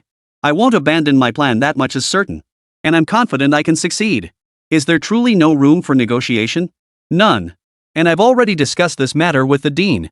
Hearing this, Yi Badian fell silent for a moment. He understood Shen Yang's temperament.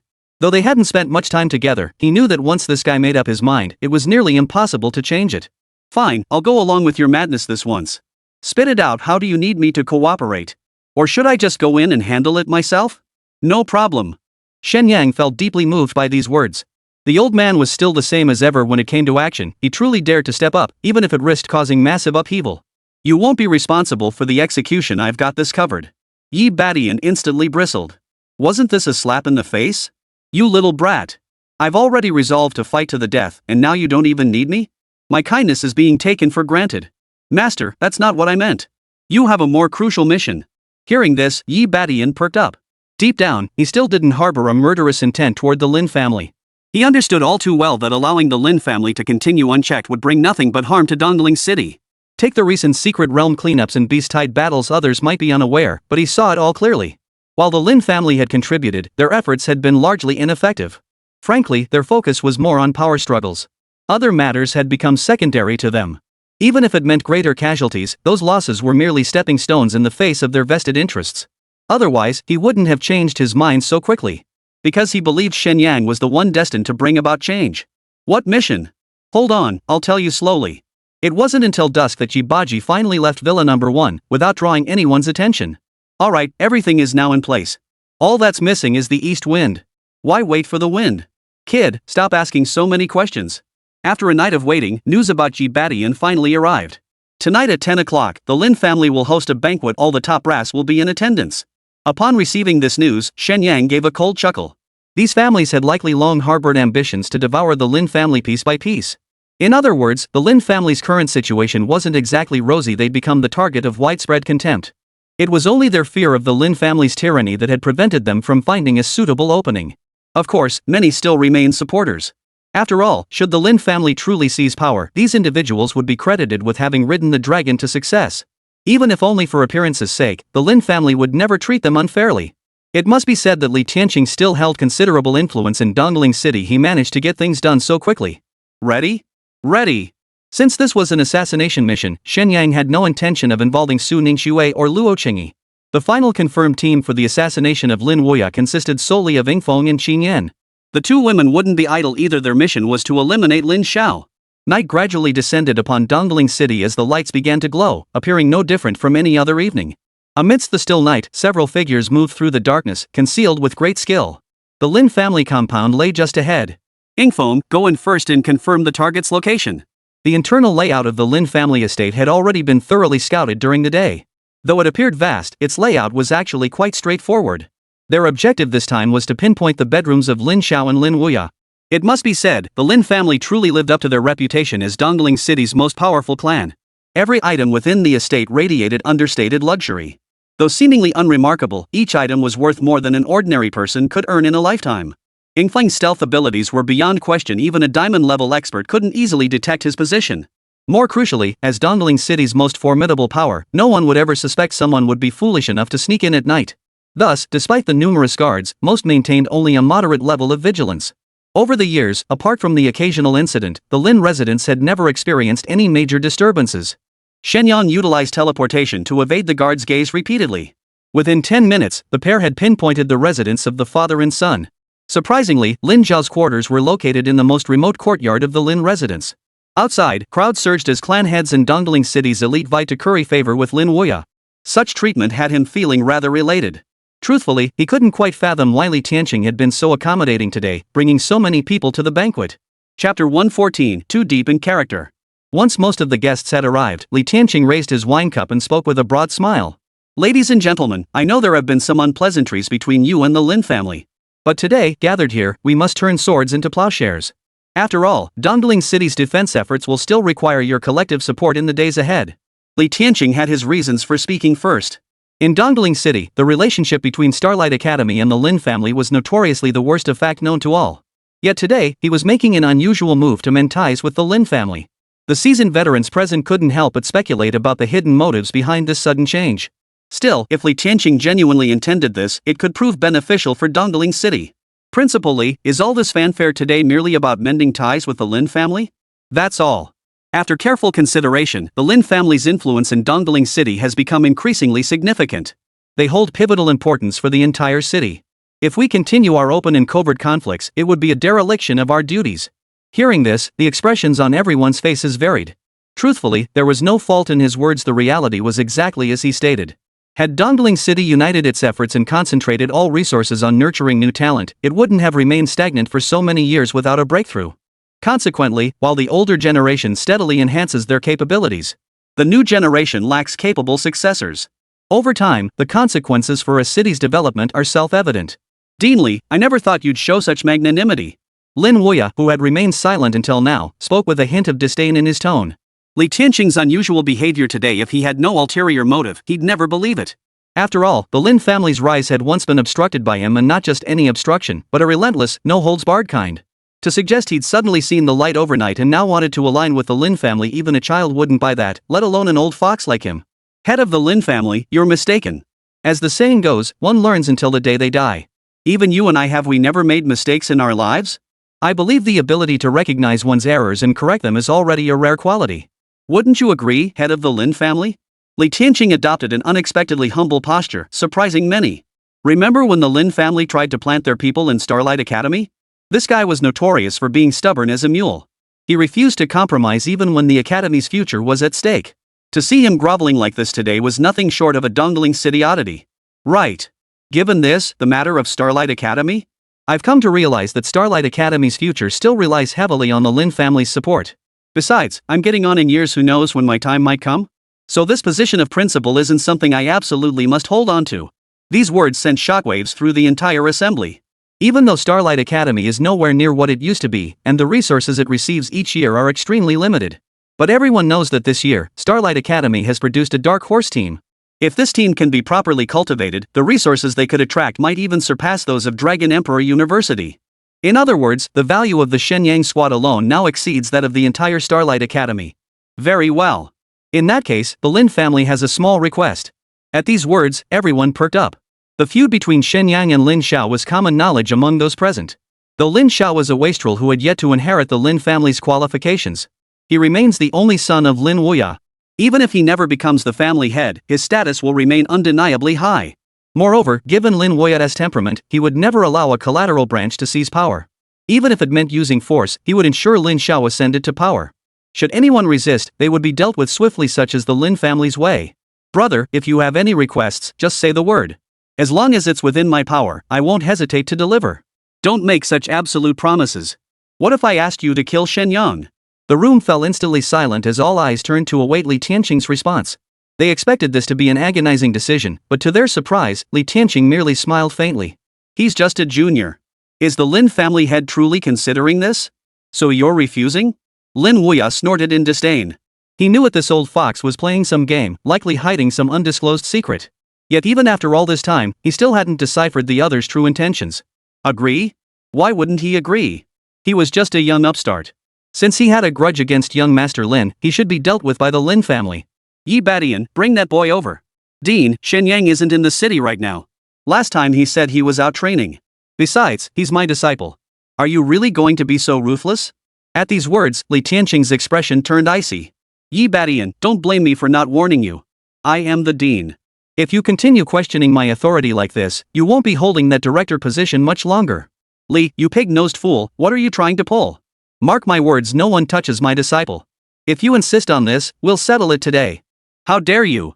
Everyone knew Yi Badian's temperament well. So this outburst came as no surprise. Insolent. Li Tianqing, if not for my master's sake, do you think I'd tolerate you like this? You're nothing but a petty man. You know full well how you became this dean. Mark my words, if you dare touch my disciple, I'll fight you to the death. What Yi Badian hadn't anticipated was that Li Tianqing truly dared to act. With a single raised hand, an immense pressure surged forth, instantly crushing Yi Badian until he could barely breathe. In terms of power, the gap between him and Li Tianqing was vast. A mouthful of blood spurted out as Yi Badian's eyes widened in fury. You dare lay a hand on me? Li Tianqing, I truly misjudged you. You're nothing but a ing piece of. Li Tianqing frowned inwardly. That was a bit too harsh, he thought. Don't get so caught up in the role, will you? Effective immediately, you are relieved of your position as director, Li Tianqing declared. Guards, take him away. He will reflect on his actions at the contemplation cliff. No one is to release him without my explicit permission. Li Tianqing, you son of a. I'll have this to settle with you. You bastard. Listening to the torrent of filth, Li Tianqing felt overwhelmed. This junior disciple of his truly had no filter when it came to cursing, utterly disregarding his own image. Of course, he had no image left to speak of. Over the years in Dongling City, his reputation had long since crumbled into nothingness. Deanly, isn't this a bit too ruthless? Aren't you afraid your master will blame you from beyond the grave? Chapter 115, Strike. Kill the Grandmaster. Yi Badian's screams were so wretched, he probably hadn't felt this much agony even when his mother died. It looked utterly exaggerated. If this happened to anyone else, it would be hard to believe. Surprisingly, when it came to Yi Badian, everyone present believed it wholeheartedly. It seemed Li Tianqing had genuinely changed his ways. Lin Wuya observed everything, his eyes clouded with doubt. Deanly, no matter what, Badian is still your junior disciple. Isn't this a bit excessive? What's the big deal? As long as it improves relations with the Lin family, forget about him being my junior disciple. Even if my own master came back to life, I wouldn't hesitate. Li Tianqing spoke with righteous indignation, exuding an air of noble resolve. This left Lin Wuya somewhat baffled. After clashing for so many years, could they truly turn swords into plowshares now? No, he still couldn't believe it. Unless the old man actually delivered Shen Yang's head on a platter. Still, this presented a favorable opportunity. Since the other side had laid out the terms, he might as well go along with them. After all, from the current perspective, the Lin family seemed to stand to lose nothing. With that thought, Lin Wuya finally raised his wine cup. In that case, Deanly, I accept your olive branch. Seeing this, Li Tianqing's lips curled upward as he spouted every flattering phrase he'd ever uttered in his life. His goal, of course, was to get him drunk. Lin Wuya accepted without hesitation. After so many years of rivalry, he had mentally rehearsed this very scenario countless times. Even if it was just one illusory night, it was certainly worth celebrating. The others followed suit. After all, if Li Tianqing, the toughest nut to crack in Dongling City, had conceded, this signaled that the future power in Dongling City would most likely rest in the hands of the Lin family. Even the official institutions were no exception, having been heavily infiltrated by the Lin family. If they didn't cultivate good relations now, improving ties later would likely prove far more difficult. Gentlemen, Lin is in high spirits today. Let's drink until we're thoroughly merry. Master Lin, you've had far too much to drink. You're clearly intoxicated. Don't hold me back. It's been years since I've felt this joyful. Come, let's clink our cups and drink heartily. With each cup of wine, Lin Wuya grew increasingly unrestrained. Even a grandmaster-level powerhouse has limits when it comes to drinking. One cannot keep going indefinitely. What's more, this wine was specially prepared by Li Tianqing. The ingredients within it were potent enough to overwhelm not just a grandmaster, but even a king. Of course, it wasn't poison. Anything that potent would have been detected by a grandmaster. It was late into the night before the drinking session finally drew to a close. Lin Wuya embraced Li Tianqing, his mind already beginning to drift. Brotherly, let me tell you, all these years I thought you were a man of unyielding pride, but who knew you'd ever bow your head? I never possessed any pride to begin with. My earlier refusal was simply a failure to recognize the situation. I hope Brother Lin won't hold it against me. Not at all. Just follow my lead, and I guarantee you'll live in luxury and splendor. Even if you crave a life of debauchery, it's entirely possible. Then I'll thank Brother Lin in advance. With the support of his servants, Lin Wuya finally made his way back to his room. The others didn't disperse immediately. Today's events were indeed rather peculiar. Everyone was still speculating about what Li Tianqing was really up to. Gentlemen, the night is deep. Shall we not disperse? Deanly, I'm curious, have you truly yielded to the Lin family? Most among them harbored deep-seated resentment toward the Lin family and had always regarded Li Tianqing as the foremost figure in their resistance against the Lin clan. Now, faced with such a stunning reversal, they could not accept it quietly. They demanded answers directly. I've already made myself perfectly clear. Could it be you didn't understand? But? There's no but. I've simply come to terms with it. There's no need for further discussion. Oomph. I thought you were a man of principle, but now it seems you're no different. Li Tianqing's behavior elicited more disappointment than anything else. Yet they never considered that if they were in his position, no one would step forward to take the heat. Put simply, people naturally seek gain and avoid harm. No one wants to be the one caught in the eye of the storm. Yet once those who once stood in that position step down, they take pleasure in morally condemning others. Isn't that just another kind of tragedy? Shen Yang, don't let me down. Under the influence of the medicine, Lin Wuya soon drifted into a deep sleep. Perhaps overconfident, the guards outside saw the master had retired and left their posts one by one. Shadow Wind, who had been lurking on the rooftop, immediately signaled upon seeing this. Shen Yang appeared in a flash, carrying a large, unconscious figure under his arm, none other than the knocked-out Lin Xiao. Ready? Yingfeng nodded and was about to enter the room when Shen Yang stopped him. If it doesn't work out, remember not to linger in battle. Truthfully, Shen Yang wasn't certain either whether the assassination would succeed, but this mission had to be carried out. Otherwise, whether it's the upcoming provincial tournament or grinding for experience, trouble will never end. I know. You be careful too. Shen Yang nodded. Yingfeng vanished, reappearing moments later with Lin Xiao in Lin Wui's bedroom. Chaos Realm. Open. Under the influence of the Chaos Realm, Lin Xiao slowly regained consciousness. His gaze fell upon Lin Wuya lying on the bed, instantly igniting an inexplicable surge of rage. Truthfully, he'd always harbored some resentment toward his father. The reason was simple: his father had always been far too strict with him. In his eyes, he was already the young master of the Lin family, a figure who could walk tall anywhere in Dongling City. Why did he still have to perform so many superficial duties? Not even being allowed to go out and enjoy himself? That was downright insane. Lin Wuya had never shown him a friendly face.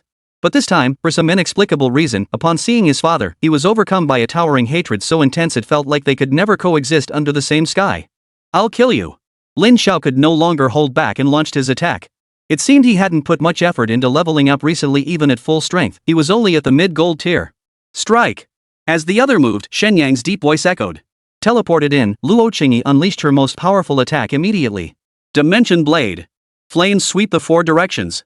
Shadow Wind also launched his attack, yet despite being the latter to strike, his rebellious fawn landed squarely on Lin Wuya's neck.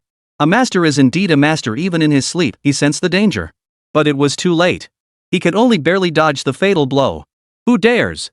No sooner had the words left his lips than the rebellious fawn descended upon his face. A tingling sensation washed over him, momentarily stunning him. Chapter 116, Storm Clouds Gather. In Dongling City, skills capable of harming him were practically few and far between.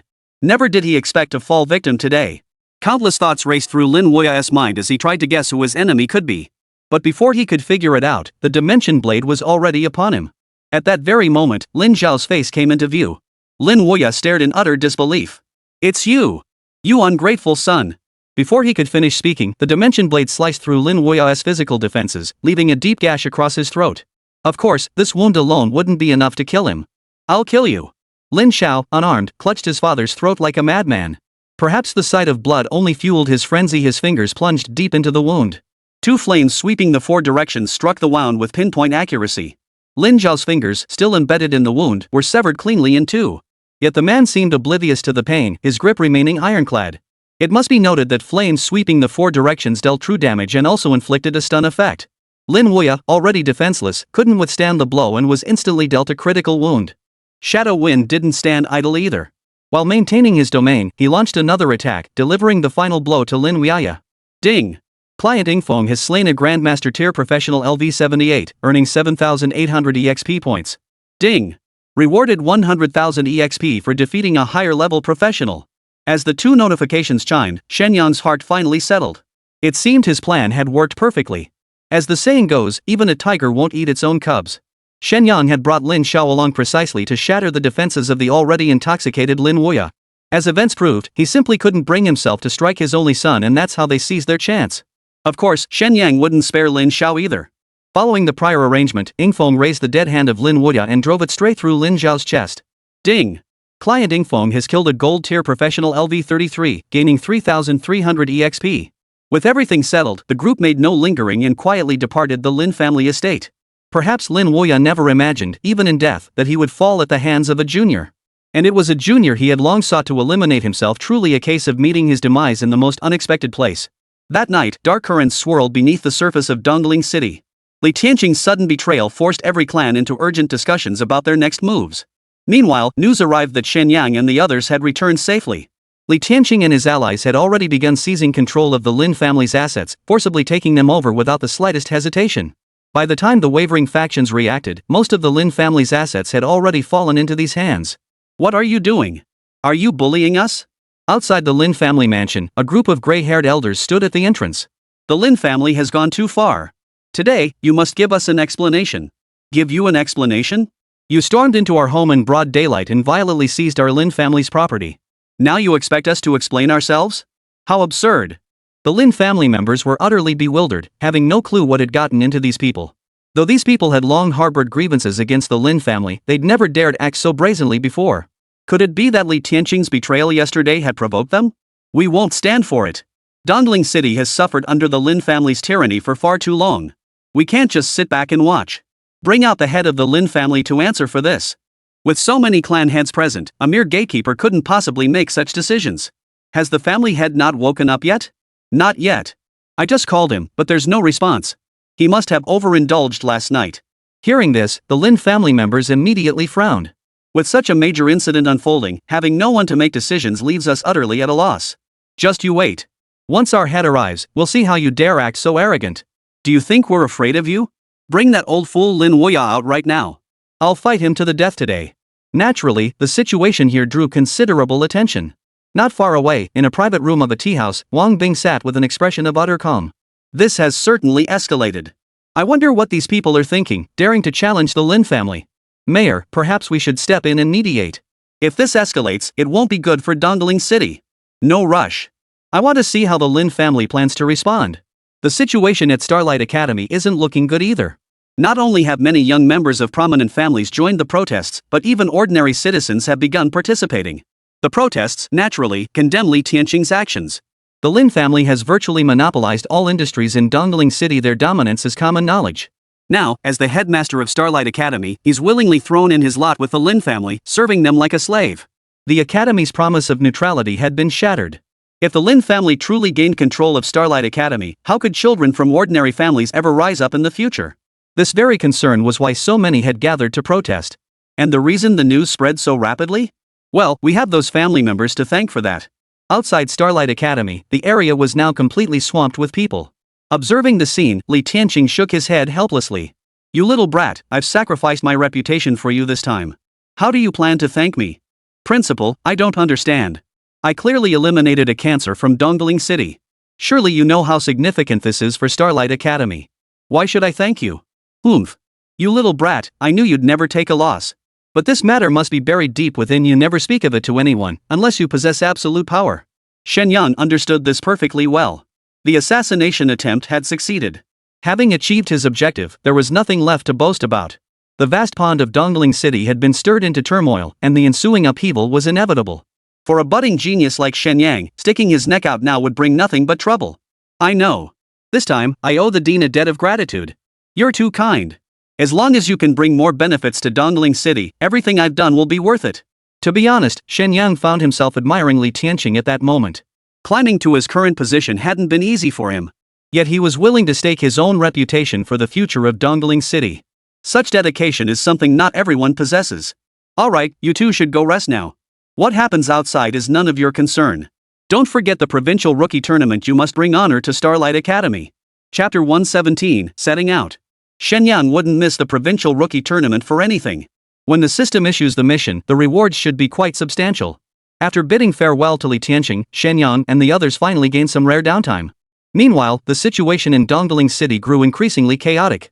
After spending the entire day causing a commotion at the Lin family compound without Lin Wuya emerging, it was practically certain that something had befallen him. Yet the Lin family's continued silence on the matter still struck fear into many. Unexpectedly, the Lin family had not discovered the news at all. It wasn't until dusk that someone rushed out in a panic to report. Bad news. Bad news. The family head. What's the panic? What happened to the head of the family? The head of the household and the young master have perished together. Bull. Who could possibly believe such explosive news? Lin Wuya was the strongest grandmaster in all of Dongling City. How could he possibly perish alongside his own son? Yet he had no choice but to believe it. When others rushed to Lin Wuya's chamber, this horrifying scene was what they witnessed. What on earth had happened? While the Lin family was reeling in chaos, other clans lost all restraint. Without Lin Wuya's intimidating presence, the Lin family was, frankly, not that formidable. Moreover, while the other families were slightly weaker in terms of power, they still had grandmasters to rely on. Previously, they had feared Lin Wuya, the strongest grandmaster among them, and no one dared to be the first to act. Now that the tree had fallen, the monkeys scattered. The Lin family was no longer a threat. Over the next fortnight, the entire power structure of Dongling City underwent a major reshuffle. The Lin family declined at an unimaginable speed, and even their second grandmaster perished in battle. From then on, the Lin family became a powerless entity, despised by all. The common folk rejoiced, flocking to the Lin family estate to plunder whatever they could find. As the saying goes, when a whale falls, myriad creatures thrive, a principle equally applicable to clans. Nearly every faction was scrambling to divide up the Lin family's assets, even going so far as to seize their women. Just as the chaos was spiraling out of control, that man finally intervened. Huang Bing, the mayor who had vanished without a trace, suddenly reappeared. He arrested numerous individuals, finally bringing this farce to an end. As for the Lin family, they had fallen into such disrepute that they held no value whatsoever. It's easy to imagine that from now on, the Lin family members will live a life worse than that of pigs and dogs in Dongling City. Gentlemen, Dongling City advocates fair competition, but this has gone too far. So what now? What does the mayor intend to do? One family head, seemingly overconfident due to the Lin family's decline, dared to disregard Huang Bing entirely. It's not about what I intend to do, it's about what you intend to do. What if we refuse to spare the Lin family? Not a single member of the Lin family should be left alive. This is premeditated murder. What can you do to me? The next instant, a dragon's might manifested, rapidly coalescing mid-air and hurtling straight toward that family head. Under the terrifying pressure, the man was pinned down, utterly unable to move. The others were equally stunned by such overwhelming might, never imagining Huang Bing possessed such power. Mayor, spare my life. Just as the attack was about to strike, the family head, unable to endure any longer, finally chose to back down. The terrifying attack dissipated mid-air, a feat not everyone could achieve. Clearly, Huang Bing's cultivation had reached a level where he wielded immense power with effortless ease, demonstrating masterful control over his strength. This alone demonstrated that his power surpassed even Lin Wuya's. This sudden, mind-bending revelation left the entire crowd speechless. I, Huang Bing, have no desire to escalate matters. The Lin family deserves their punishment. But if anyone dares to disrupt the peace of Dongling City, I will not tolerate it. Is that clear to everyone? When Huang Bing spoke again, no one dared utter another word. These were all seasoned veterans. How could they not realize that the Lin family's downfall was likely orchestrated by this very mayor? What baffled them, however, was why Huang Bing, possessing such formidable power, had allowed the Lin family to run rampant for so long. Mayor, we've taken note. Very well. From this moment onward, official law enforcement patrols will commence. Anyone disrupting order will be dealt with decisively. Under Huang Bing's forceful suppression, the unrest throughout Dongling City was completely quelled within a single day. Simultaneously, the authority of the official government was further consolidated. Now everyone knew that this mayor from the capital possessed power even more terrifying than Lin Wuya's. Who would dare to act recklessly? Those who still failed to recognize the situation would surely need an end even more tragic than the Lin family. Truthfully, neither clans nor other factions possessed the confidence to compare themselves to the Lin family. As for the protests, they were naturally quelled as well. Huang Bing pledged that henceforth, all schools would remain strictly neutral and refrain from participating in any form of market competition. Major institutions complied fully, issuing a joint statement to calm public sentiment. Who could have imagined that the once dominant Lin family would fall so abruptly? Truly a tragic turn of events. What do you know? A tree that stands out in the forest is sure to be struck by the wind. The Lin family grew too arrogant, this day was bound to come. Beyond the Lin family itself, the collapse was met with widespread satisfaction. Though the storm has passed, discussions about the incident persist. Of course, the direction of this public discourse is also steered by unseen forces. Ultimately, the Lin family brought this down upon themselves. This was undeniably true, yet history is written by the victors. The narrative, therefore, was entirely shaped by those who emerged triumphant. Gradually, a consensus has formed among the people. The Lin family was the greatest scourge plaguing Dongling City before, and only now has the city truly embarked on a path of healthy development. That morning, Beizhou Square in Dongling City was bustling with crowds, abuzz with excitement. Today marked the departure for the provincial rookie competition. Compared to previous years, this departure ceremony was clearly more lavish. The reason was simple: Huang Bing had reaped substantial benefits from the Lin family this time. With money in hand, he naturally wanted to make a grand display. More importantly, this time they had a dark horse team that could very well shine at the provincial competition. Such an opportunity naturally demanded proper publicity. After all, the power of role models is boundless. Failing to capitalize on it would be a tremendous waste. Ladies and gentlemen, this year Dongling City sends a record-breaking 23 teams to the provincial rookie tournament. Here, I wish you all outstanding results. Huang Bing's passion surged. Now, he truly held the reins of Dongling City. Chapter 118, Arrival. Jiangnan Province. Among these teams, none commanded greater popularity than the Shen Yang squad. After all, their performance in the city-level competition was nothing short of dazzling. Not to mention, every member of the Shen Yang squad has now reached platinum rank. With such a lineup, they are undoubtedly among the elite in the entire Jiangnan province. Now, please welcome our new student representative, Shen Yang, to speak. Huang Bing's sudden announcement caught Shen Yang off guard. This wasn't supposed to be a speech. I'm not prepared. Stop dawdling, act like a man, will you?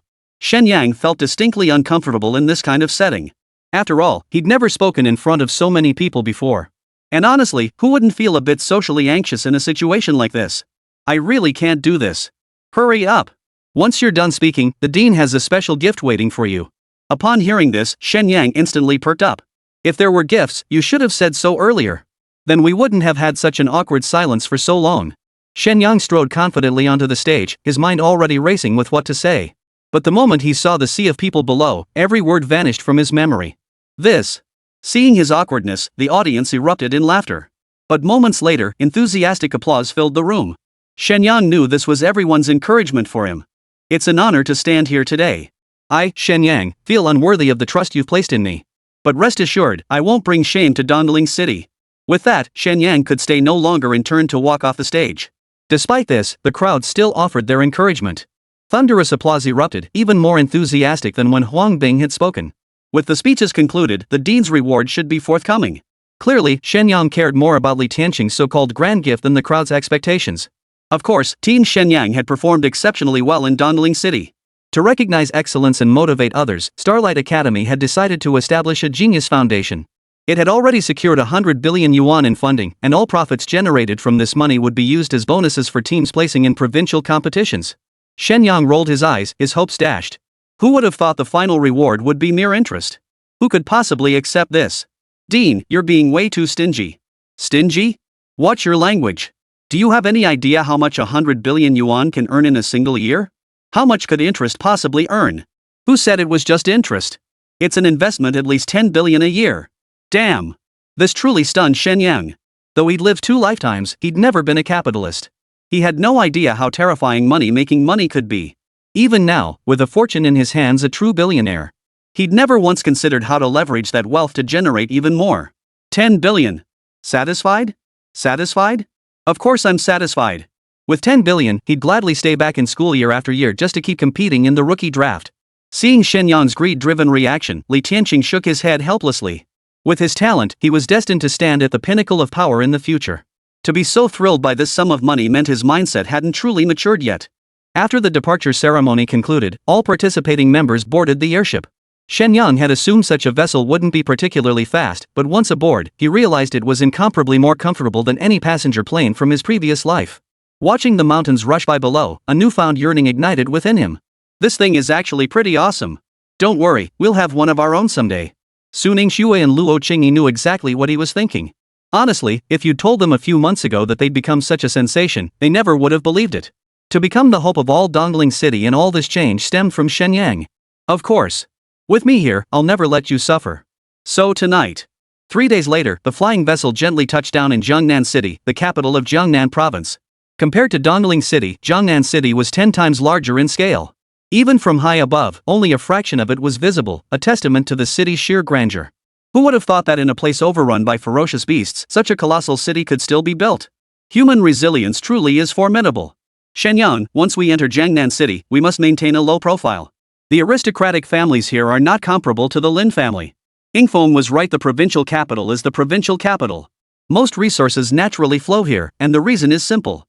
The world's resources are finite, they can't be distributed evenly. By contrast, anchoring resources in a single city to radiate out to surrounding areas maximizes their utility. I know that. When have I ever failed to keep a low profile? Shen Yang understood Yingfeng's warning perfectly well. But he didn't dwell on it too much. After all, kindness invites exploitation, and a gentle horse gets ridden. If one is overly cautious, it inevitably invites others' contempt. Hey, you're here too, bro. The moment he stepped off the flying vessel, a delighted voice reached his ears. Shen Yang looked up and instantly recognized the man, none other than Sigma's Lu Hao. Brother Lu, what brings you here? Are you also participating in the rookie tournament? That's right. As the host, I came to welcome everyone. So Brother Shen is from Dongling City. I just found out too, Brother Lu actually comes from the provincial capital. To be honest, Shen Yang truly hadn't expected it. He'd guessed Lu Hao came from a prominent family, but never imagined this guy was actually from Jiangnan City. Don't mention it, don't mention it. Since you're on my turf now, I won't let you down. Come on, I'm treating today, let's welcome you properly. Lu Hao was incredibly warm when he saw Shen Yang again. This guy is really strange, no idea why he's being so warm. Such generosity is hard to refuse, I'll gladly accept your kind invitation. After reporting to their team mentor, Shen Yang and his group followed Lu Hao out. Li Tianqing naturally noticed the commotion and couldn't help but feel puzzled. When did this kid start connecting with people from Jiangnan City? His concern wasn't about any danger, but rather the fear of poaching talent. Such incidents weren't unheard of. Competition among universities in the provincial capital was fierce. Moreover, the benefits and compensation offered were quite attractive, leading some students from lower levels to choose to join provincial capital institutions. Some individuals had even used this route to pursue advanced studies directly in the provincial capital. For gifted students from less fortunate backgrounds, this was undoubtedly an ideal path. If Shen Yang were poached too, all the effort invested thus far would be wasted. Chapter 119, Bloodline Inheritance. Fortunately, he had prepared in advance, keeping Yingfeng by his side, a move that now proved invaluable. With that thought, Li Tianqing retrieved his communication device and sent a message to Yingfeng. Principal, what are you thinking? Shen Yang isn't that kind of person. After waiting for what felt like an eternity, Yingfeng finally replied, only to leave him feeling rather annoyed. What kind of magic does that kid have? Why does everyone, regardless of gender, defend him so fiercely? Truthfully, when Li Tianqing had sent Yingfeng to find Shen Yang, he never intended him to act as a spy.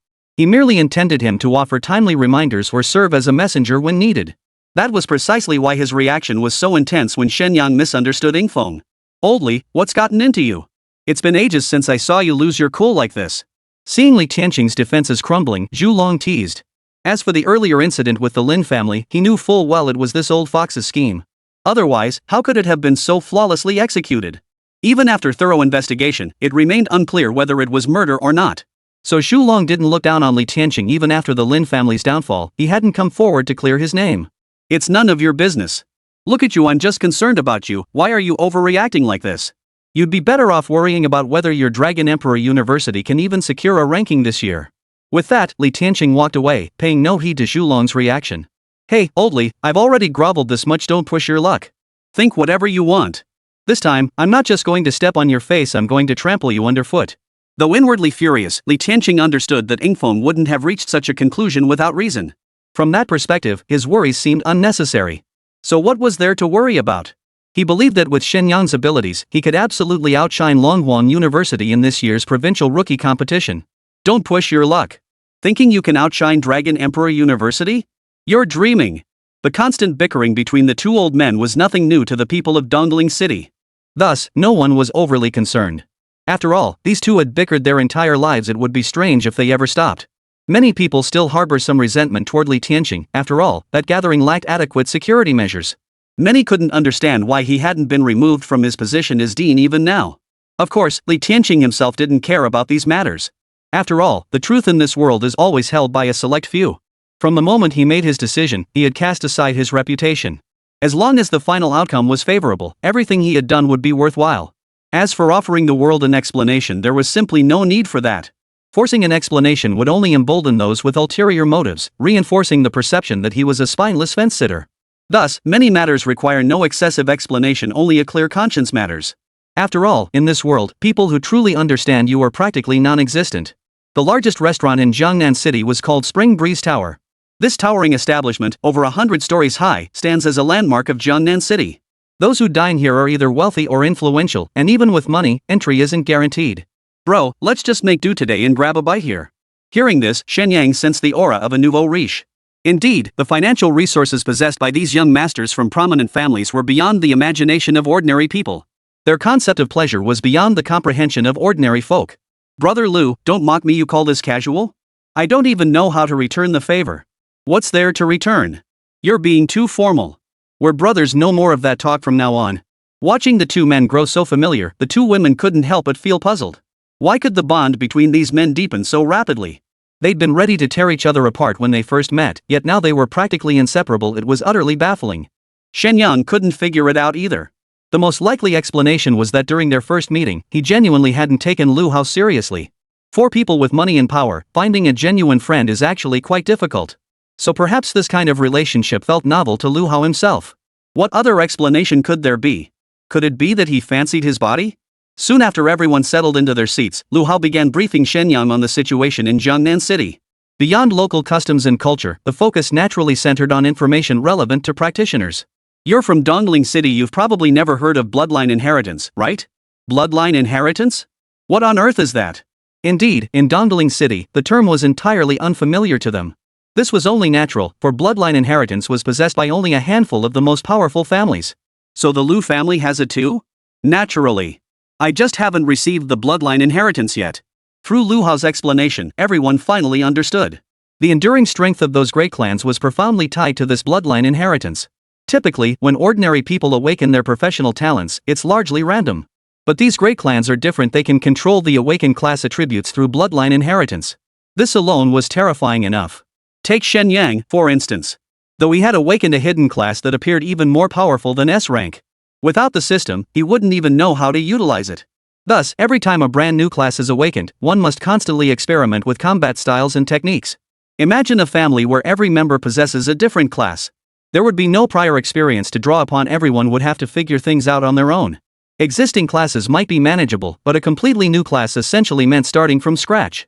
But families with bloodline inheritance are different, they can all awaken to the same profession. Of course, this also depends on individual choice.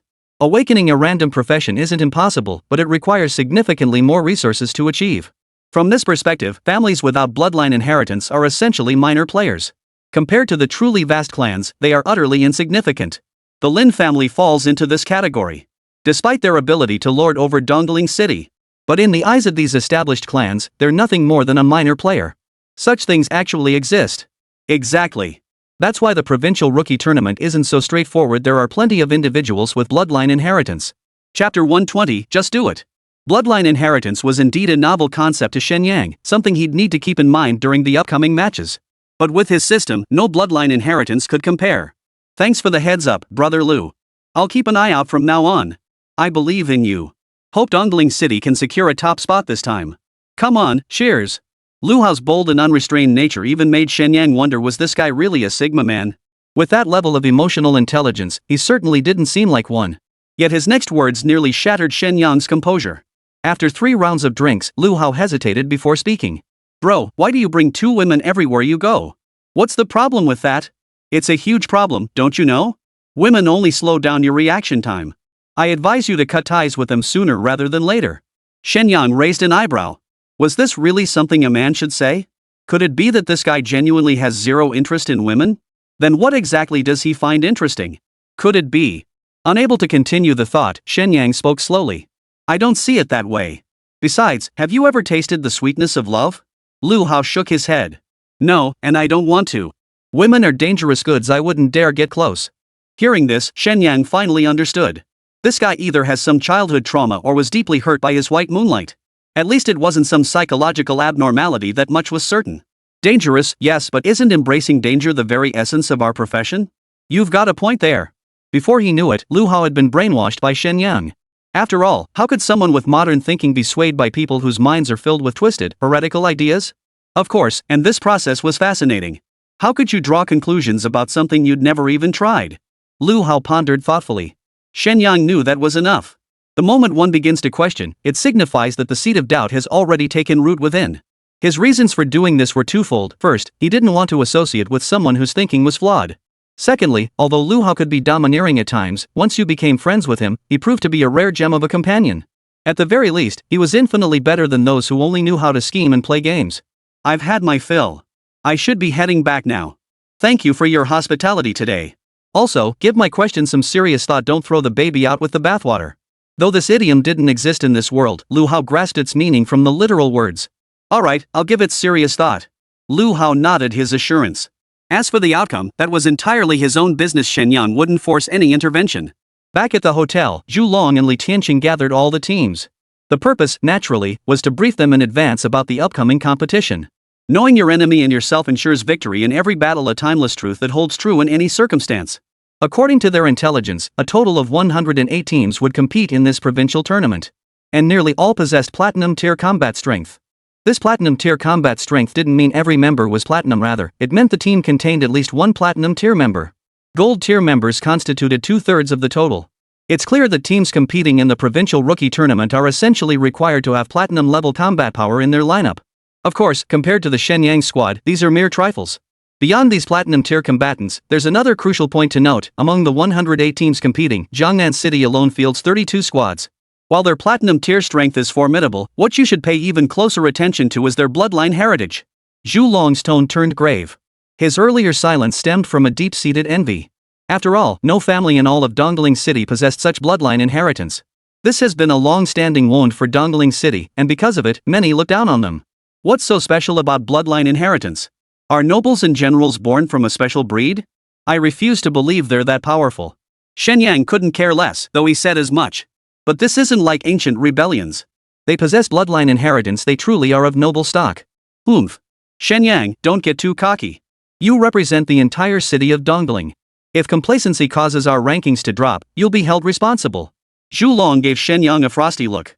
After all, this guy had slipped away from Dragon Emperor University. While it wasn't entirely Shen Yang's fault, but deep down, he still felt uneasy. Had he intervened sooner, this situation might never have arisen. So his sour expression stemmed partly from Shen Yang's departure, but mostly from his own regret. Of course, rest assured, as the saying goes, when two warriors meet on the battlefield, the brave one prevails. I believe that beyond raw strength, what truly defeats our enemies is our unwavering conviction in victory. Hearing this, Zhu Long was at a loss for words. The kid's words were so spot on that he couldn't find a rebuttal. And as others heard them, hope flickered in their eyes too. Exactly. We're all professionals, two shoulders carrying one head. Who's afraid of whom? Exactly. Just do it. Even if we lose, we won't let others look down on us. Go! Go! Go! Zhu Long hadn't expected that in just a few sentences, Shen Yang had ignited everyone's fighting spirit. Given the situation, he found it even harder to reprimand them. Su Ningxue and Luo Qingyi stared at Shen Yang with gleaming eyes, as if this man was the most dazzling presence wherever he stood. All right. We must have courage, but we also need to recognize our opponent's strength. Here's the latest intel, go study it thoroughly. Don't underestimate them. Zhu Long retrieved several booklets from his ring and distributed them to the participating team captains. They contained the latest intel on all competing participants, evidence he'd put considerable effort into this. Similarly, their own data was in the hands of their opponents. This had essentially become an annual ritual for the tournament. In a luxury hotel in Jiangnan City, a young man held a similar dossier in his hands. Nothing new here, same as every year. Just then, his gaze settled on one particular team. A team with every member at platinum rank? How interesting. A smirk curled the young man's lips as if finally piqued. His eyes darkened with an unreadable expression, his thoughts hidden. Just then, someone approached and bowed respectfully. Young master, visitors have arrived. Chapter 121, Seeds of Suspicion. Hearing this, the young man's expression remained unchanged. Let him in. Even when the visitor arrived, the young man couldn't be bothered to lift his eyes. Clearly, he already knew the visitor's identity and held no interest whatsoever. Young Master Qian, Lin Hua of the Lin family has come to visit. Just a fallen dog, what does he want with me? Lin Hua was no longer the distinguished vice president of Longhuang University. His face was now deeply lined, looking at least a decade older. Faced with Qian, whose scornful sneer, he showed not the slightest sign of anger, instead lowering his posture even further. Young Master Qian, please avenge the Lin family. Your Lin family brought this upon yourselves. Didn't I warn you to keep a low profile? Now you've ruined my plans. Not holding you accountable is already a favor. Do you understand? Cold sweat trickled down Lin Hua's forehead. A grandmaster like him, facing a mere platinum-tier junior, couldn't muster even a shred of defiance. I understand, but the Lin family's vengeance must be exacted. Revenge? I hear your family head and young master killed each other. Where does your grievance come from? I find this rather hard to comprehend. There are many strange things about this matter. I don't believe the young master would do such a thing. Lin Hua urgently explained. The matter was indeed riddled with doubts. Lin Zhao's character is known throughout the entire Lin family. How could he dare lay a hand on his own father? That's why Lin Hua never believed the rumors circulating outside. After the Lin family incident, he secretly departed and never saw the crime scene. How dare you? Do you truly believe a mere Lin family is worthy of my intervention? Young Master Qian, that's not what I meant.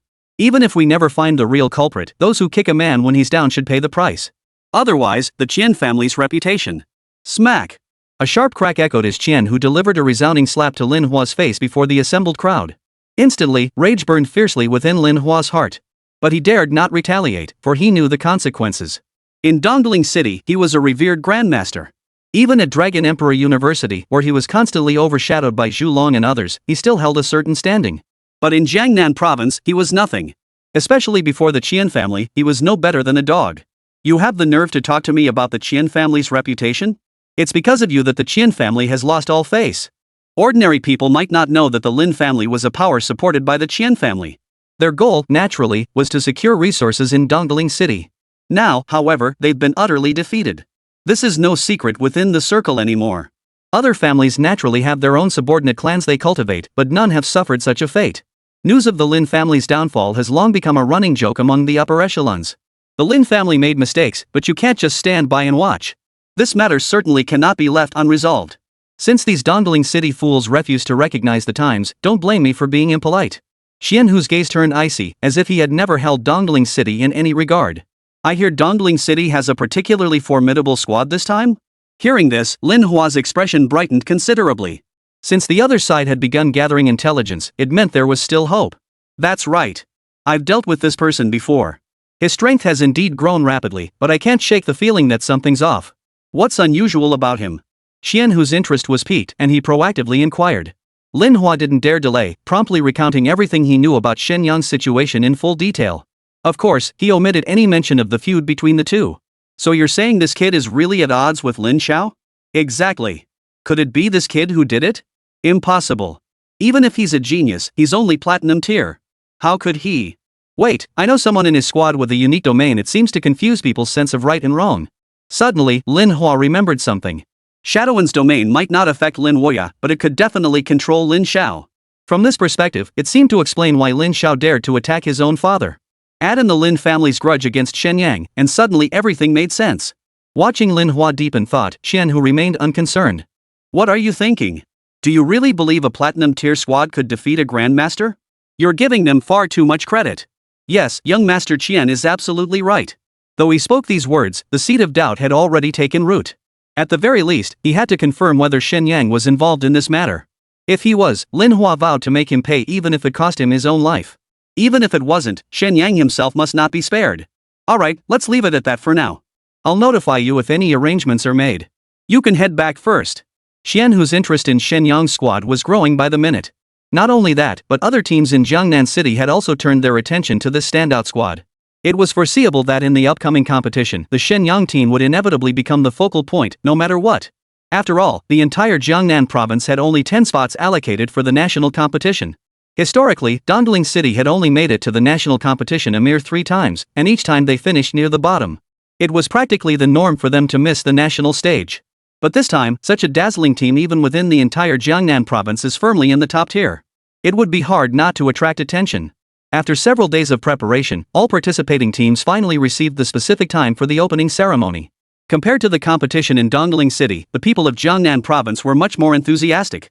After all, this was a major event that could boost the local economy, making it even livelier than the Spring Festival celebrations. Walking along the main street leading to the venue, residents on both sides were watching the participating teams. How many teams do you think Jiangnan City will send to the national team this year? Hey, that's a no-brainer. Definitely more than half. After all, the other cities aren't provincial capitals. Not necessarily. I heard one city is exceptionally strong this year. They have a team where every member is platinum. No way. How could that be possible? Newcomers couldn't possibly level up that fast. They must be cheating. What are you talking about? Cheating? Unless they want to die. True, cheating isn't an option. After all, the Empire's inspectors aren't pushovers. If they catch anyone cheating, like slipping upperclassmen into freshman tournament teams, the punishment would be severe, potentially even affecting a city's development. That's why, all these years, no one has dared to cheat. In the past, some tried to skirt the rules by repeating grades to secure better rankings. But the outcome was clear: the Empire cut off their supplies for 3 years. This left the city severely resource-starved, nearly overwhelmed by the beast tide. Chapter 122, The Beautiful Vice-Governor. After that incident, no city dared to tamper with the rookie tournament again. Though it may sound harsh, its impact on ensuring fair competition and rational resource allocation was undeniable. If everyone sought to subvert the rules to gain an unfair advantage, the consequences could be devastating. The Jiangnan province competition was held at the provincial training grounds, distinct from lower-tier municipal events. Provincial-level competitions were not merely simple tournament matches. To help newcomers adapt to real combat quickly, this team competition adopts a secret realm trial. This is a specially constructed secret realm for the competition, with only one such realm per province, requiring considerable resources. Welcome to the stage of the provincial rookie tournament. Who will claim this year's national team spots? Are you all excited? The host's impassioned voice echoed through the venue, signaling the official commencement of the provincial rookie tournament. For most people, the opening ceremony was rather tedious after all. Every year it featured officials delivering motivational speeches. Of course, this is essential ideas precede actions. Without unified thinking, each region would become a disorganized mess. At the very least, professionals must understand why they fight. Without this clarity, possessing great power would only make them dangerous. Now, please welcome the esteemed Vice Governor, Ms. Shen Yang, to declare the competition open. Surprisingly, the governor did not attend this opening ceremony. Instead, a stunningly beautiful vice mayor announced the start of the competition. The moment Shen Meng appeared, a collective gasp rippled through the crowd. To hold the position of vice governor, this woman was clearly no ordinary person. More importantly, this deputy mayor was breathtakingly beautiful, like a fairy descended from the heavens.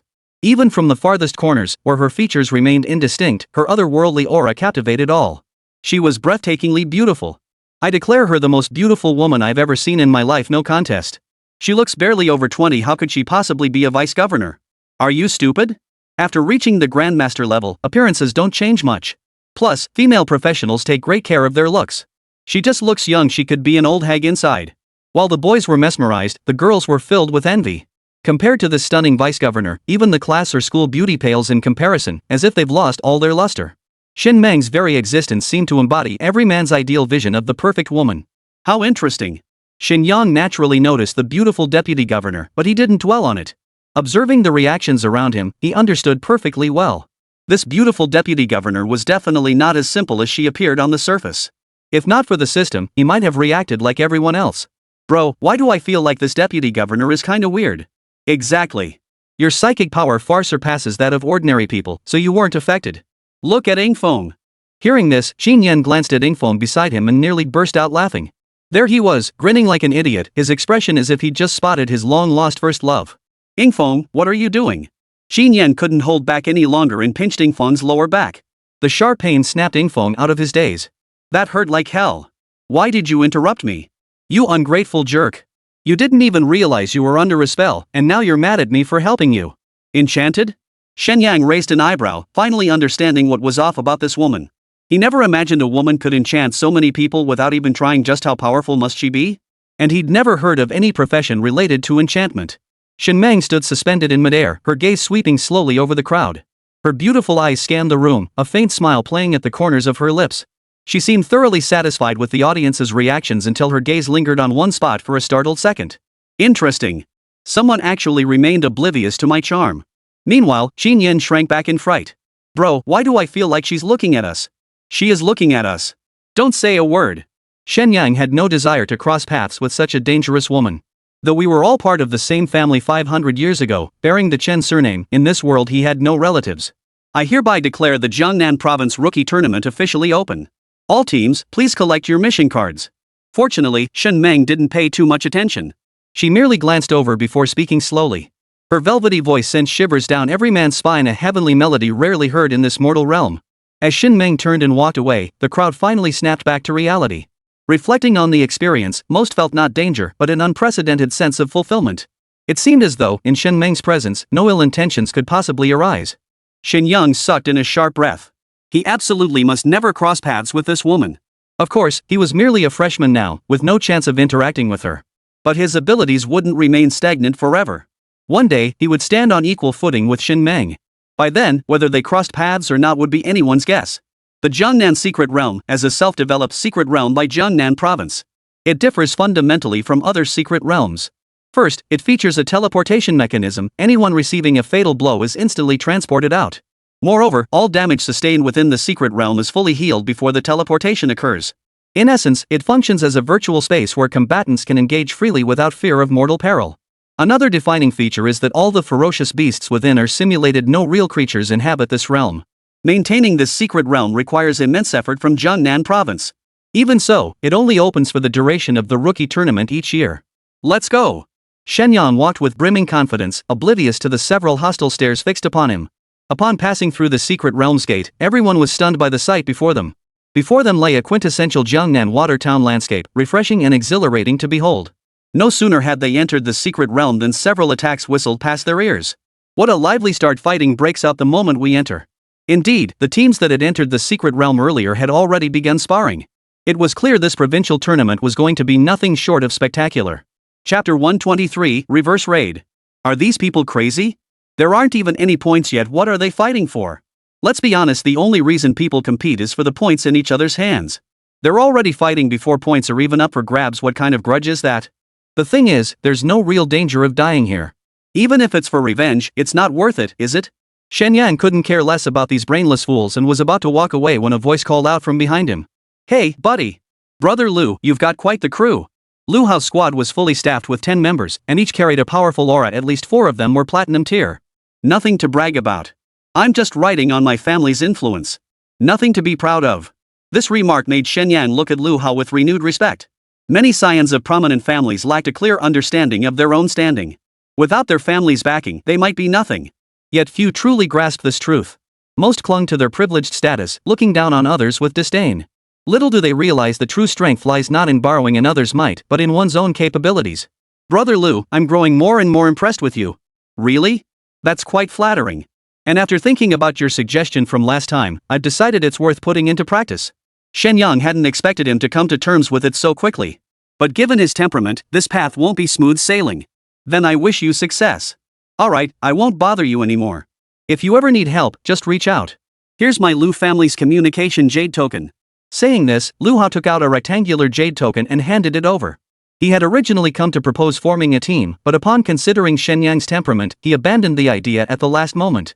After all, no matter how you looked at it, the Lu family was among the top tier of families in Jiangnan City. Teaming up with outsiders would inevitably invite gossip. Alright, then I wish you luck in finding a good match soon. After bidding farewell, Shen Yang and his companions didn't linger, heading deeper into the secret realm. This secret realm was splendid in every way, except for its intricate waterways. Many areas appeared close, yet traversing them on foot required lengthy detours. Fortunately, both Shen Yang and Luo Qingyi possessed teleportation skills, significantly speeding up their journey. Along the way, they encountered all manner of ferocious beasts. But to them, these creatures were child's play. And unfortunately, these simulated beasts didn't grant any experience points. If not for the assessment, Shen Yang would never have bothered with such a thankless task. Halt! Just as the team finished dispatching a beast and prepared to move on, a group of figures suddenly burst out of the woods. There were at least 20 or 30 of them, and more figures lurked deeper within the woods, likely 3 squads banding together. What do you want? Seeing this, Shen Yang began his performance. In truth, aided by Shadowwind's beast instinct, the group had already detected these intruders. They hadn't stirred the hornet's nest earlier precisely to gauge the intruders' intentions. What do we want? Can't you tell? Robbery. Hearing this, Shen Yang sneered inwardly. He never imagined anyone would actually dare to rob them. Someone had dared to steal his livelihood. That's right, Shen Yang had long since made up his mind. To achieve good results in this kind of competition, morality had to take a back seat. After all, hunting fierce beasts was hard work, nothing compared to the speed of outright robbery. He'd only come out here to enjoy the scenery. Robbery? Cut the crap. Hand over your points, and I'll spare your lives. I'll return that line right to you. Seeing the other grow increasingly brazen, Shen Yang dropped all pretense and coldly retorted. Kid, you're really asking for it. Bro, use your brain, no one's going to die here. What's the point of threatening like this? Shen Yang's utterly nonchalant attitude succeeded in enraging the other party. Hey! Get this straight, I'm robbing you. Show me some respect. Fine, then I'll rob you too. Hearing this, the other guy froze, then burst into maniacal laughter. Did you hear that? He said he's robbing us. Kid, since you won't take the offer, don't blame us for being rude. Xiao Yanji, this one's yours. Got it, boss. The group that had been ready to attack was furious when only one person stepped forward to face them. This is just too insulting. They don't even want to show us the slightest respect. Charge. Kill them outright. By finish them off, they didn't mean actual death. It's impossible to kill anyone within this secret realm anyway. It meant forcing them to end the match, which would automatically transfer their points to the opposing team. A fierce battle seemed imminent, yet the opposite occurred. Everyone present froze in place. Big brother. Done. Xin Yan's mental power was immense. Though handling 2 or 30 gold tier professionals was somewhat taxing, it posed no real threat. This is truly intolerable. I haven't even made my move yet, and these people can't hold back. To be honest, Shen Yang was a bit annoyed. He'd intended to rob others, yet found himself robbed first. If word got out, people would drown him in scorn. Was this even human? After sweeping away all their points, the squad didn't linger. They simply turned and left. After all, this was a power bank. You never knew when you might run into them again. Damn it, where'd they go? Only after Shen Yang and the others vanished did these people snap back to their senses. Staring at the deserted scene, they were utterly dumbfounded. In their minds, only a few seconds had passed, yet they'd actually been standing there for over half an hour. Why are my legs so numb? Bro, it's bad our points are all gone. What? The leader, hearing this, grew agitated and tried to rush over to check. But his legs wouldn't obey him, and he took a nosedive right then and there. The others rushed to help, only to collapse with a thud. Damn it! We've been scammed. By now, even the dumbest among them had figured it out. This whole thing was probably the handiwork of those guys earlier. Who the hell were they? How could they pull off something like this? Only now did he feel a chill run down his spine. If they'd wanted to kill us earlier, we wouldn't even have known how we died. This time, we've really hit a brick wall. Big brother, what should we do? What else can we do? We'll just have to swallow our pride. Remember, next time we run into that guy, we'd better be careful. Chapter 124, The Phantom Points. Under these circumstances, the conclusion was clear. That man was definitely no ordinary person.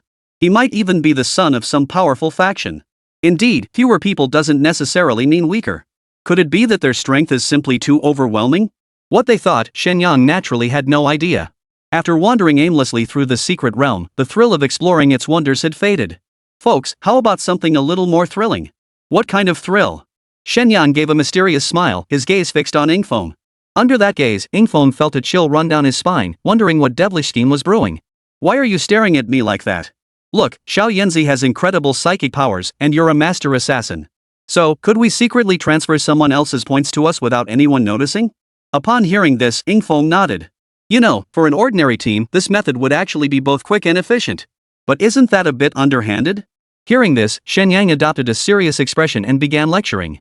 Ingfeng, you must understand, in this world, reputation and status are self-imposed. And this is an assessment, don't condemn yourself morally. Think about it, if we don't take from them, won't they take from us?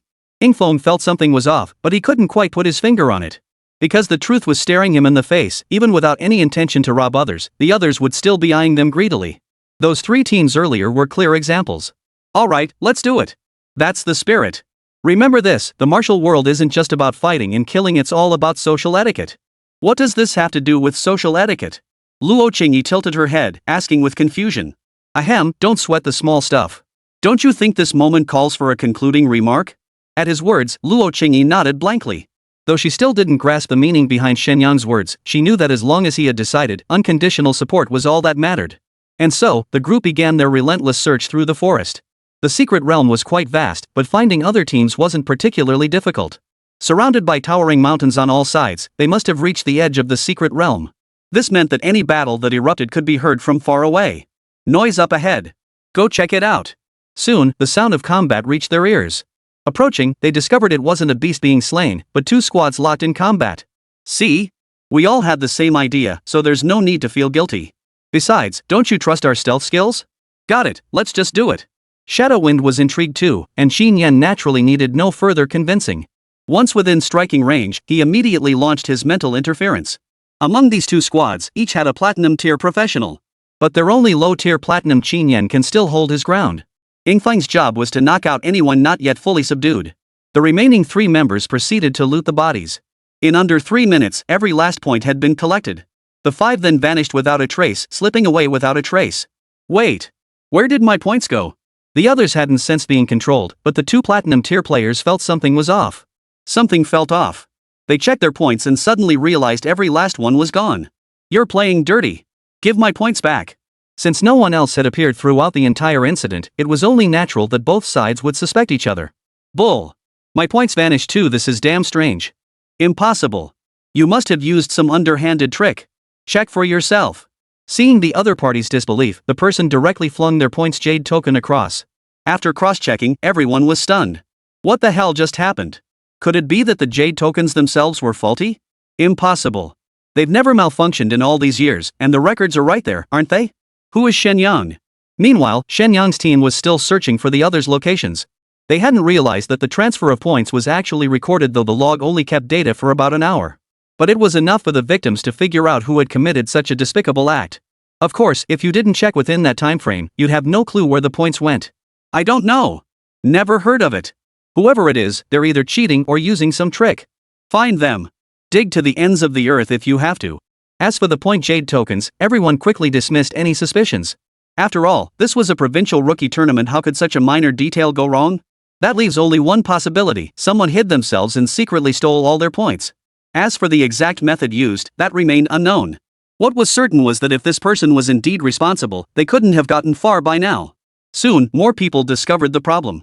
Strangely, none of them had ever seen the perpetrator's face. They were like a phantom. You guys got points stolen too? Exactly. This is way too weird. I'm reporting it. Gradually, more teams gathered together. Until they figured out why the points vanished, they couldn't even bring themselves to compete.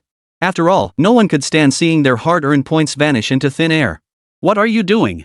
The proctor inside the secret realm noticed the commotion and stepped forward to investigate. Teacher, please judge fairly. Our points vanished out of nowhere. We suspect the jade tokens are faulty, please check them. Hearing this, the proctor shook his head in exasperation. He had witnessed exactly what the Shen Yang team had done. Yet instead of reflecting on their own actions, they dared to lodge a complaint. All I can tell you is that the competition process was flawless. Your points didn't vanish into thin air. Think it through yourselves. If you believe there's an issue with the competition, you're free to withdraw. With that, the proctor walked away, leaving the contestants standing there, utterly bewildered. What kind of situation was this? It felt like an explanation, yet it wasn't. And what did no issues even mean? Did someone secretly siphon off their points without their knowledge? But how could that be possible? Their team included platinum tier players. If someone had that kind of ability, wouldn't that mean they could kill them with ease? Chapter 125, A Slip Up. I ask you, what the hell is going on here? How should I know? But judging by the proctor's reaction, someone definitely tampered with our points. Everyone, carefully recall if anything unusual happened when the points vanished. After all, this is a provincial-level competition. Every region takes it extremely seriously. If something truly went wrong, the organizers would have a hard time explaining it. So if the proctor says there's no issue, then there definitely isn't one. This is also thanks to the establishment of the professional system, though it inevitably involves some backstabbing. But when it comes to matters like this, no one dares to mess around. Now that you mention it, I do recall something. During the time my points vanished, my neck was killing me. Me too. My neck still hurts now. You know what? That's exactly right. Soon, more people chimed in. There was no reason everyone would feel the same way. And it only happened to platinum tier players. Gold tier folks felt nothing. Damn it, someone must have knocked us out.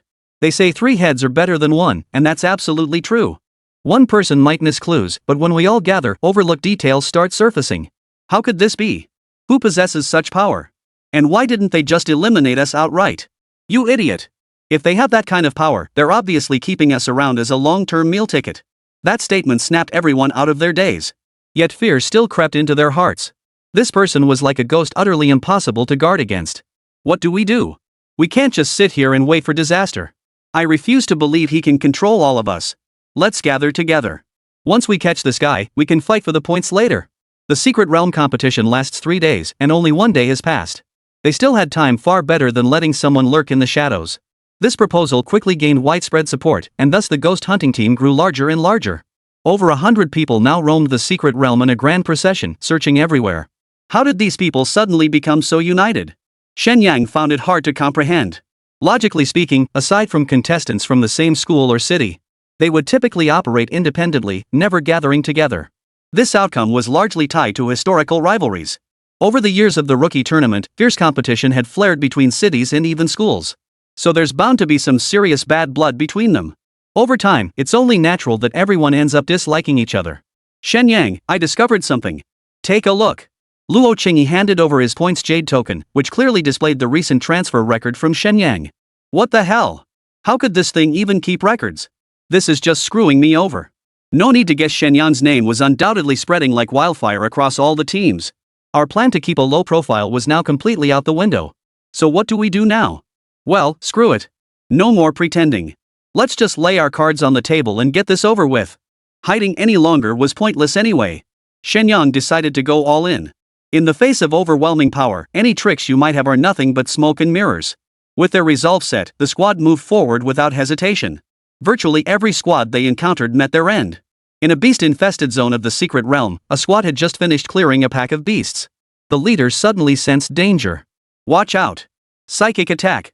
As he spoke, his psychic energy surged outward, forming a protective barrier around his teammates. Boss, I missed. At that very moment, Yingfeng's attack arrived. To his surprise, the man reacted with astonishing speed. He blocked the attack outright. Trying to ambush me? Not so fast. A faint smile touched the man's lips. Shadow Wind, having missed his strike, tried to break free immediately, only to find his body frozen in place. A powerful mental force engulfed him like a tidal wave. Damn it, I can't move. Shen Yang naturally sensed something amiss. He teleported instantly before Ingfeng, then vanished just as quickly, placing himself beyond the range of the attack. Spatial magic. Interesting. The man didn't pursue them, instead watching Shen Yang and the others with keen interest. This guy is strong. Ingfeng still felt a chill thinking about what just happened. If not for Shen Yang's quick reflexes, he was certain he'd already been eliminated. I know. Shen Yang's expression was equally grave, realizing they'd hit a brick wall this time. Let's go. Since the opponent was so formidable, Shen Yang didn't linger. The opponent's psychic power was overwhelmingly strong, even slightly stronger than Qin Yan's. No need to guess, this must be the so-called bloodline inheritance attribute, indicating the opponent's identity was no ordinary one. Trying to leave? Did I give you permission? In an instant, the others charged forward, closing in swiftly to surround the five. You must be Shen Yang, right? You know me? Not only do I know you, but everyone in this secret realm knows you now. But your tricks aren't all that impressive. Hand over your points, and I might spare your life. Hearing this, Shen Yang curled his lip. This guy's way too full of himself. Doesn't he worry his tongue might get bitten off? What if I refuse to hand them over? Then die. Think your half-baked tricks can intimidate me? Move. In his view, Shen Yang's repeated successes stemmed solely from his formidable psychic power. Little did he know, the true target of that mental power was someone else entirely. That's why he refused when those teams approached him earlier. When it came to psychic power, he had no worries whatsoever. Hearing the earlier description, he'd already pieced together a rough idea, never expecting to encounter it so soon. Yet he soon realized he was wrong. And he was dead wrong. The Shen Yang squad's strength surpassed even the strongest team he'd ever seen. His once proud psychic power was now locked in a fierce back-and-forth battle with Qin Yan. While he wasn't completely overwhelmed, he couldn't finish them off in the shortest time possible. Damn it, who the hell are you people? That's none of your concern. I only want to know, is your psychic power the so-called bloodline inheritance? Well, since you're so stubborn, don't blame me for being ruthless. Seeing that they couldn't take down the Shen Yang squad after all this time, and with casualties mounting on their side, the man decided to end the standoff. Pulling back to create distance, he began gathering his power. Chapter 126, Target of All Eyes. The sounds of combat quickly drew the attention of many nearby. Isn't that the direction of young Master Gu? Should we go check it out? What's there to see? Just some ancient noble family. Acting like they're worth a fortune. Like we need to suck up to them. Clearly, the earlier exchange hadn't been particularly friendly. So many people still harbored resentment toward Gu Zhong. What if it's that kid? Fine, let's go check it out. If it's not him, we won't get involved. Judging by the sounds of the fight, it wasn't hard to tell Gu Zhong and his crew weren't getting the upper hand. That's why everyone said they didn't want to help. Meanwhile, Gu Zhong had resolved to fight to the death. His body slowly floated in midair, not very high, but still astonishing. His formidable psychic energy erupted, already showing signs of solidifying into tangible form. Bro, this psychic power is seriously intense. He must have unlocked some bloodline inheritance ability. Looks like this bloodline inheritance is actually pretty impressive. Shen Yang didn't know much about bloodline inheritances. But now it seemed genuinely formidable, likely capable of unleashing varying levels of power based on the inheritor's strength. Judging by Gu Zhong's expression, he's probably trying to forcefully activate the power of the inheritance. Let's get out of here. No need to clash head-on with him. The Shen Yang squad knew all too well the terrifying power of psychic energy. Now that a gap had opened, escaping wouldn't be difficult.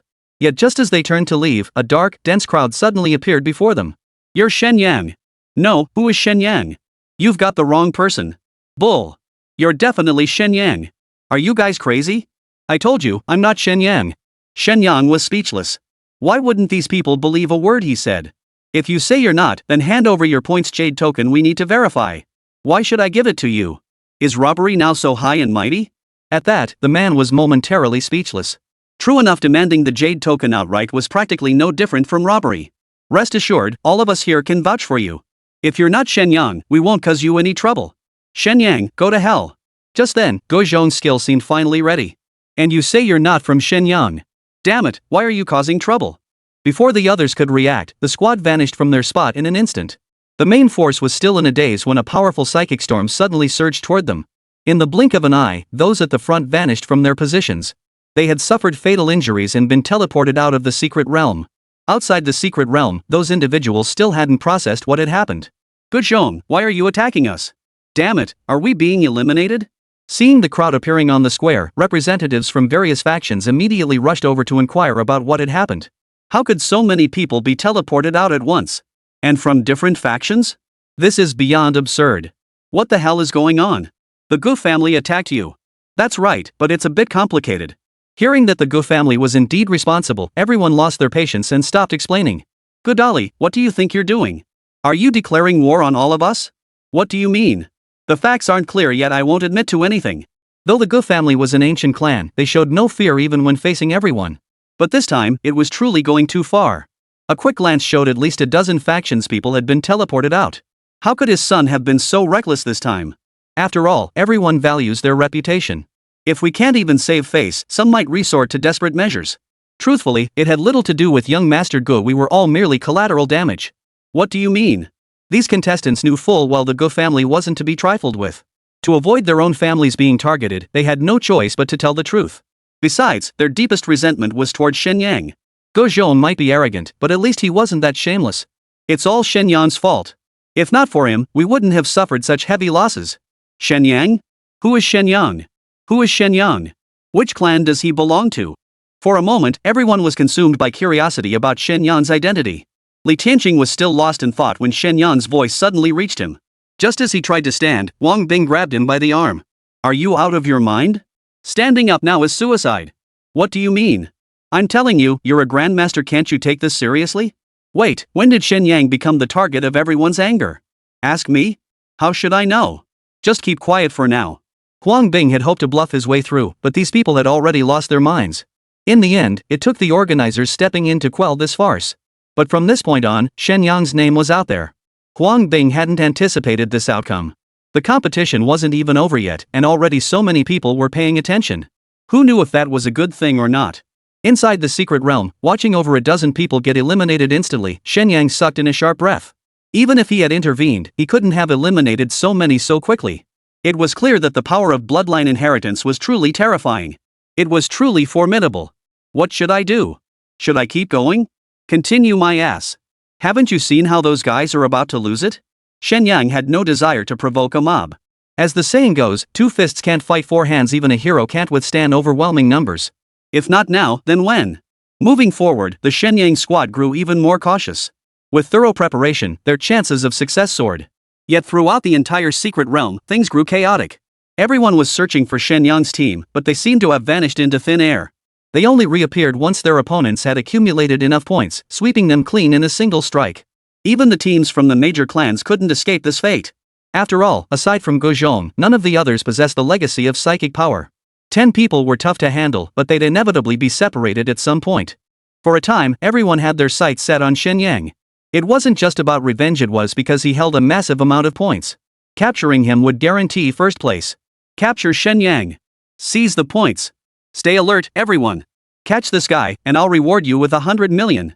Get him. Get him. In the end, Shen Yang became everyone's target, a situation that left him both amused and exasperated. Chapter 127, Uproar. On the final day of the provincial rookie tournament, the secret realm buzzed with activity. Everyone was hunting for Shen Yang's team, making them as unwelcome as rats in the street. Damn, are these people dogs or something? How did they find us everywhere? Shen Yang had planned to play it safe and continue raking in the second wave of points. But now, everyone had abandoned the competition, seemingly determined not to rest until they caught him. In the chase, the Shen Yang team was finally cornered at the edge of the secret realm. Bro, we're done for. There's no way out. Xin Yan looked around gloomily. Those were points we worked so hard to earn. Are they just going to vanish like this? Stop whining. You're such a loser. Don't you know that heaven never seals off all paths? Is that so? I'll see if you really are cornered today. At least 100 people surrounded them, their eyes gleaming with a hunger that seemed ready to devour them alive.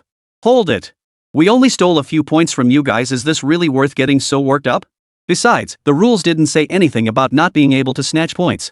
Isn't it a bit much for all of you to gang up like this? Over the top? You've got some nerve saying that. You can steal, but at least do it openly. This kind of dirty trickery, if we don't deal with you, it'd be a travesty of justice. What's that supposed to mean? We're just talking here. Why the insults? Shadow Wind instantly snapped back, instinctively retorting. When did I insult anyone? Wait, I did insult you. What are you gonna do about it? Shen Yang looked utterly speechless. Seems Old Six took that right to heart. Everyone, calm down.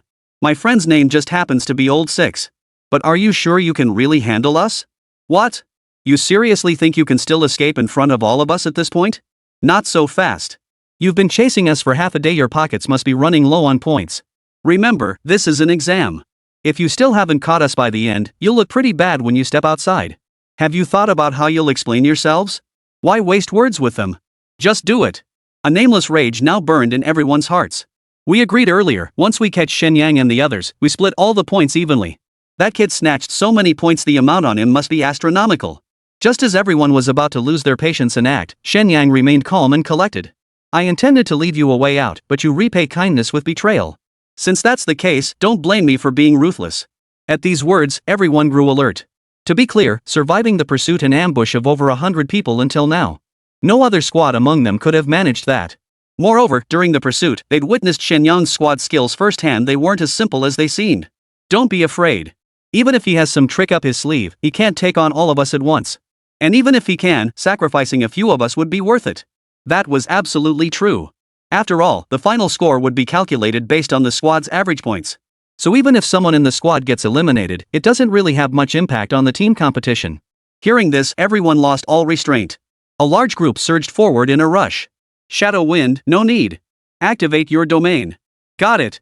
Chaos domain activated. The moment the domain unfolded, the eyes of those charging ahead instantly went blank. Their movements froze. What's going on up front? Why aren't they attacking?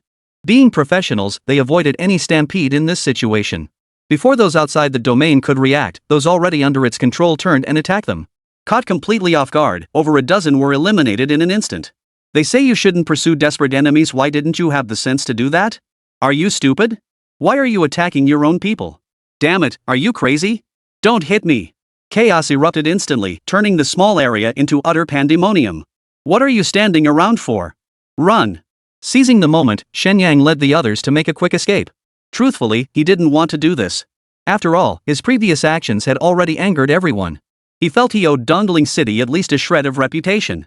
Now, though, once they got out, Dongling City's reputation would be utterly ruined. But what else could he do? He couldn't just sit there and wait for the points to be taken from him. I'm exhausted. Finally got away from them. Finally, after running for over an hour, the group came to a halt. They hadn't gained anything today. These people were just too persistent. But before they could catch their breath, Yingfeng suddenly sensed an intense sense of danger. Watch out, someone's attacking. After so much time fighting side by side, everyone had developed a conditioned reflex.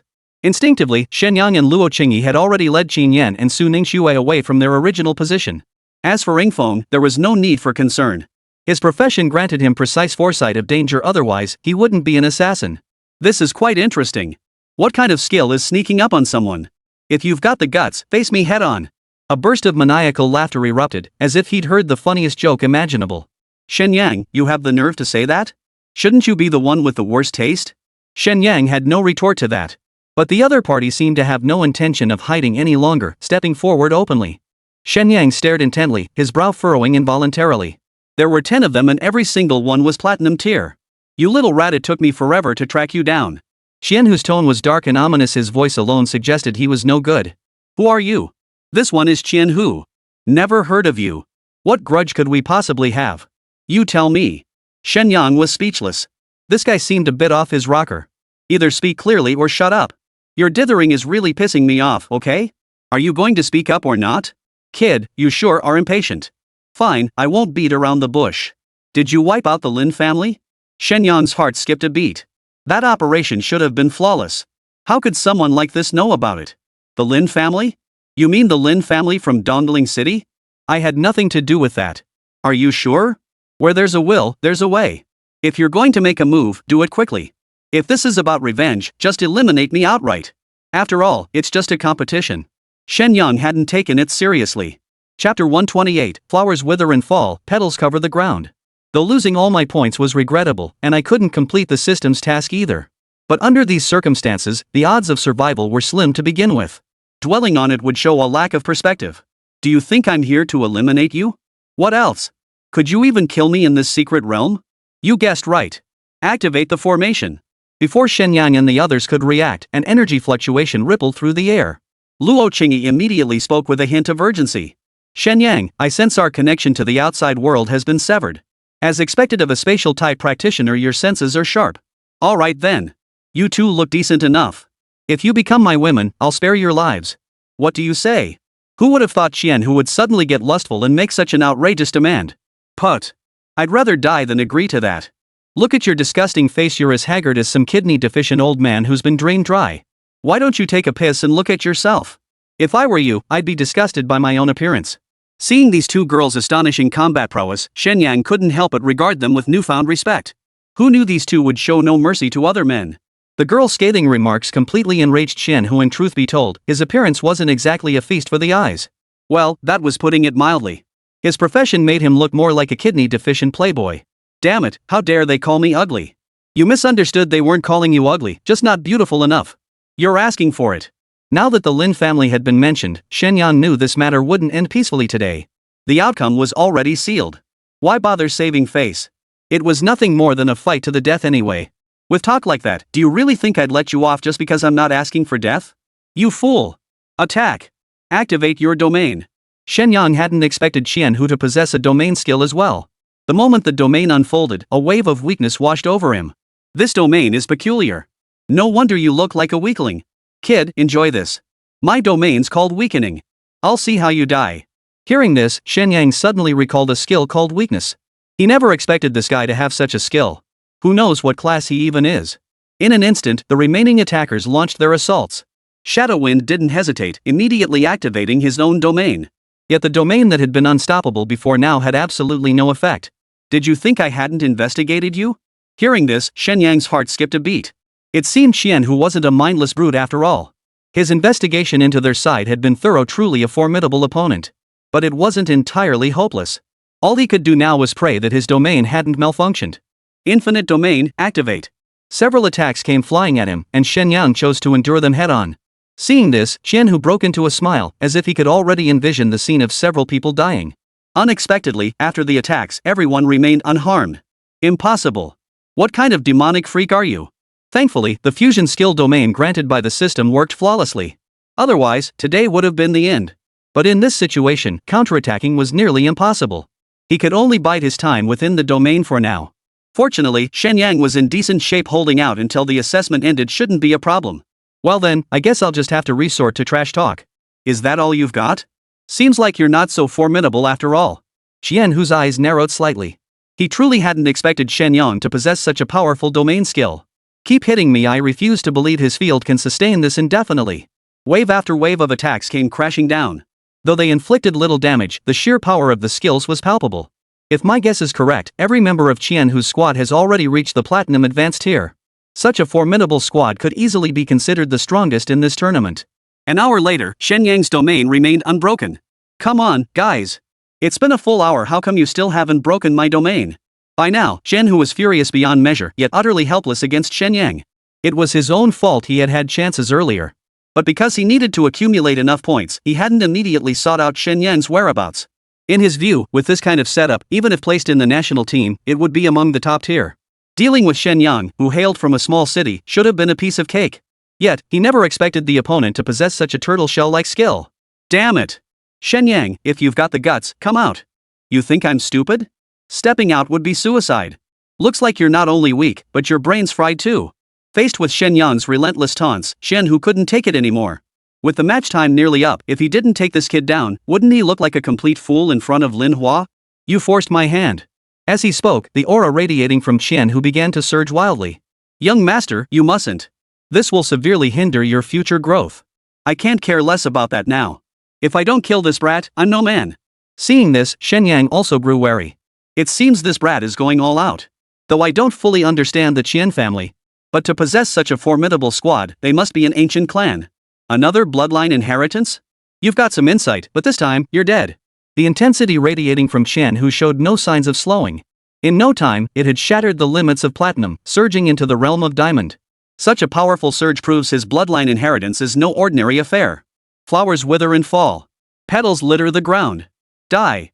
Instantly, a gray energy slowly gathered on Qianhu's body. Finally, at his brow, it formed the shape of a flying sword. It carried an indescribable aura of death, as if that gray mass itself embodied mortality. Once touched, all life would be extinguished. Danger. I know. Facing Yingfeng's warning, Shen Yang naturally understood this thing would be no easy foe. The infinite realm could indeed withstand death attacks, but if the enemy's assault could kill someone multiple times, he couldn't guarantee it would hold out completely. He had no choice but to try. Surrounded by a group of platinum-tier opponents, escape was practically impossible. Moreover, the enemy seemed to have figured out the range of his teleportation, constantly guarding the perimeter. Escaping via teleportation was out of the question. Most crucially, he sensed that Qian, whose ability was far from simple, it appeared to be a lock-on skill. Chapter 129, The Prosecutor Arrives. Shen Yang gritted his teeth, determined to attempt something he'd never tried before. Since he could teleport, it meant he had mastered spatial power. Could he move other things instead of himself? No matter how powerful Qian whose attacks were, they were confined to the same spatial plane. If he could redirect the attack, perhaps there was still a glimmer of hope. Great shift of heaven and earth. Grant me. Just as Shen Yang's energy erupted for teleportation, darkness suddenly engulfed his vision. Moments later, everyone materialized on the plaza. At the same moment, everyone's scores were automatically tallied on the scoreboard. How is this possible? What on earth just happened? Which city's contestant is that? They have over 10,000 points. Could the scoring system have malfunctioned? You must understand, over all these years, even the highest scoring team never surpassed 3,000 points within this secret realm. The Shen Yang team's score has skyrocketed beyond belief. It's hard to fathom it's real. Seeing this result, Li Tianqing and Huang Bing exchanged glances before both turning to Zhu Lon. Zhu Lon was also stunned speechless. He swallowed hard before managing to speak. Why are you looking at me? This does sound like something that kid would pull off. Who the hell is Shen Yang? Who the hell is Shen Yang? Get your ass out here. You little thief, just you wait till I skin you alive. In stark contrast, a large number of teams had 0 points, a truly pitiful sight. I hereby declare the champions of this secret realm battle, Team Shen Yang from Dongling City. The host from the organizing committee was clearly surprised too, but his job was simply to announce the results. With the result already decided, what else was there to say? Just announce it. After all, even if the scoring system malfunctioned, it wasn't his problem. Shen Yang was still reeling from the near-death experience. Had the match not ended, he had a strong premonition that, even if he had managed to deflect that attack, he wouldn't have gotten off lightly. He might have perished on the spot. Bloodline inheritance? That was truly troublesome. Though he'd only encountered 2 instances of bloodline inheritance erupting, Shen Yang knew deep down that this was no simple matter. Compared to ordinary practitioners, those with bloodline inheritance weren't just more formidable in strength, they possessed even more devastating burst capabilities. Facing such an opponent, anyone else would stand no chance. However, the greatest gain this time was that even without the system's assistance, Shen Yang discovered he could independently comprehend certain skills. Had the match not abruptly ended, the spatial transfer skill would likely have succeeded. Of course, under the current circumstances, there was no way to verify this now. For the gazes of all the clan chiefs, deans, and provincial and municipal leaders were now fixed upon the location of Dongling City. Huang Bing, don't you have anything to explain? A voice echoed from the elevated platform where the Jiangnan province leadership sat. Hearing the question, Shen Yang frowned. Though Huang Bing had always treated him fairly well, such a massive point gap had already caused considerable embarrassment for many cities and clans. It remained to be seen whether this mayor could withstand the pressure. If he couldn't, Shen Yang feared he'd instantly become the target of criticism, or worse, his results might be invalidated outright. In this dog-eat-dog world, without strength, one held no sway whatsoever. Governor, I don't believe we need to explain anything. The results speak for themselves. Surely there's no issue with the statistical system? Huang Bing's meaning was crystal clear. If the statistical system had failed, that would be your province's problem, not the competitors'. If there were no issues, then it simply meant their skills weren't up to par and there would be nothing more to say. Shen Yang couldn't help but admire Huang Bing's courage. To stand before the governor with such unflinching composure, that kind of character alone was worthy of respect. Not everyone could reach that level of integrity. Most would choose to grovel and compromise. This wasn't exactly shameful, after all. Everyone understood that offending superiors would make life unbearable afterward. Very well. Someone, check the statistical system. After all, the facts were right there. Even the governor couldn't simply overturn the results. In full view of the public, there must be a convincing justification. Just then, a flying vessel descended from the sky and a commanding voice echoed from afar. Such results must be nullified. Welcome, Inspector. The moment the airship appeared, all provincial leaders rose to their feet, bowing respectfully toward it. Anyone with half a brain knew the person aboard this airship was no ordinary figure. Upon hearing the governor's words, everyone finally understood it was the Empire's prosecutor. The prosecutor wields immense authority, essentially acting with the imperial mandate to enforce justice, even possessing the power over life and death. Their oversight responsibilities are equally broad, encompassing the rookie tournament inspections. But the matter hasn't been fully investigated yet. The governor attempted to explain, but was cut off abruptly. He Yuanqing, is what I'm saying not clear enough? This confrontational tone left He Yuanqing deeply uncomfortable. After all, he was the head of a province. To be shown no courtesy whatsoever at such a solemn occasion was simply too much. But he dared not retort, like Huang Bing doing so would only make matters worse. Your Honor, that's not what I meant. There are still many unresolved issues in this case. If we implement a blanket approach, it might stir resentment. Resentment? What resentment could they possibly have? This official asks you, do you harbor any resentment? Naturally, the others harbored no resentment after all. Shen Yang had snatched all their points. They'd gladly have the results cancelled outright no matter the method and just replay the competition. But now, with these 0 scores, there was simply no way to justify it. Then they'd truly become the worst cohort ever, a title they'd earn in every sense.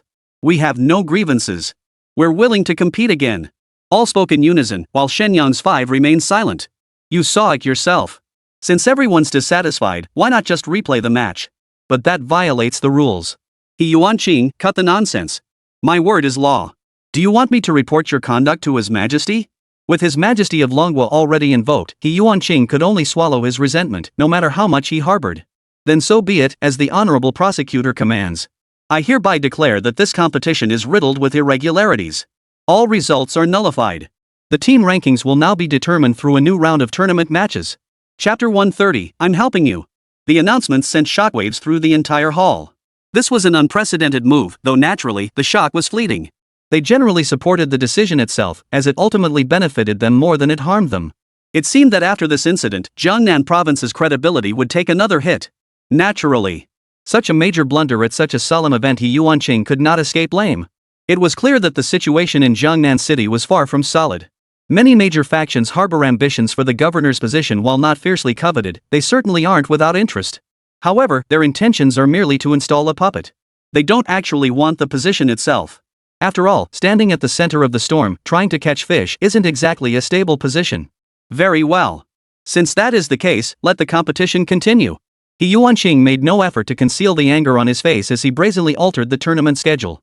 Even in the history of the Dragon Nation, such an occurrence had never been witnessed. Who knows what this prosecutor was thinking?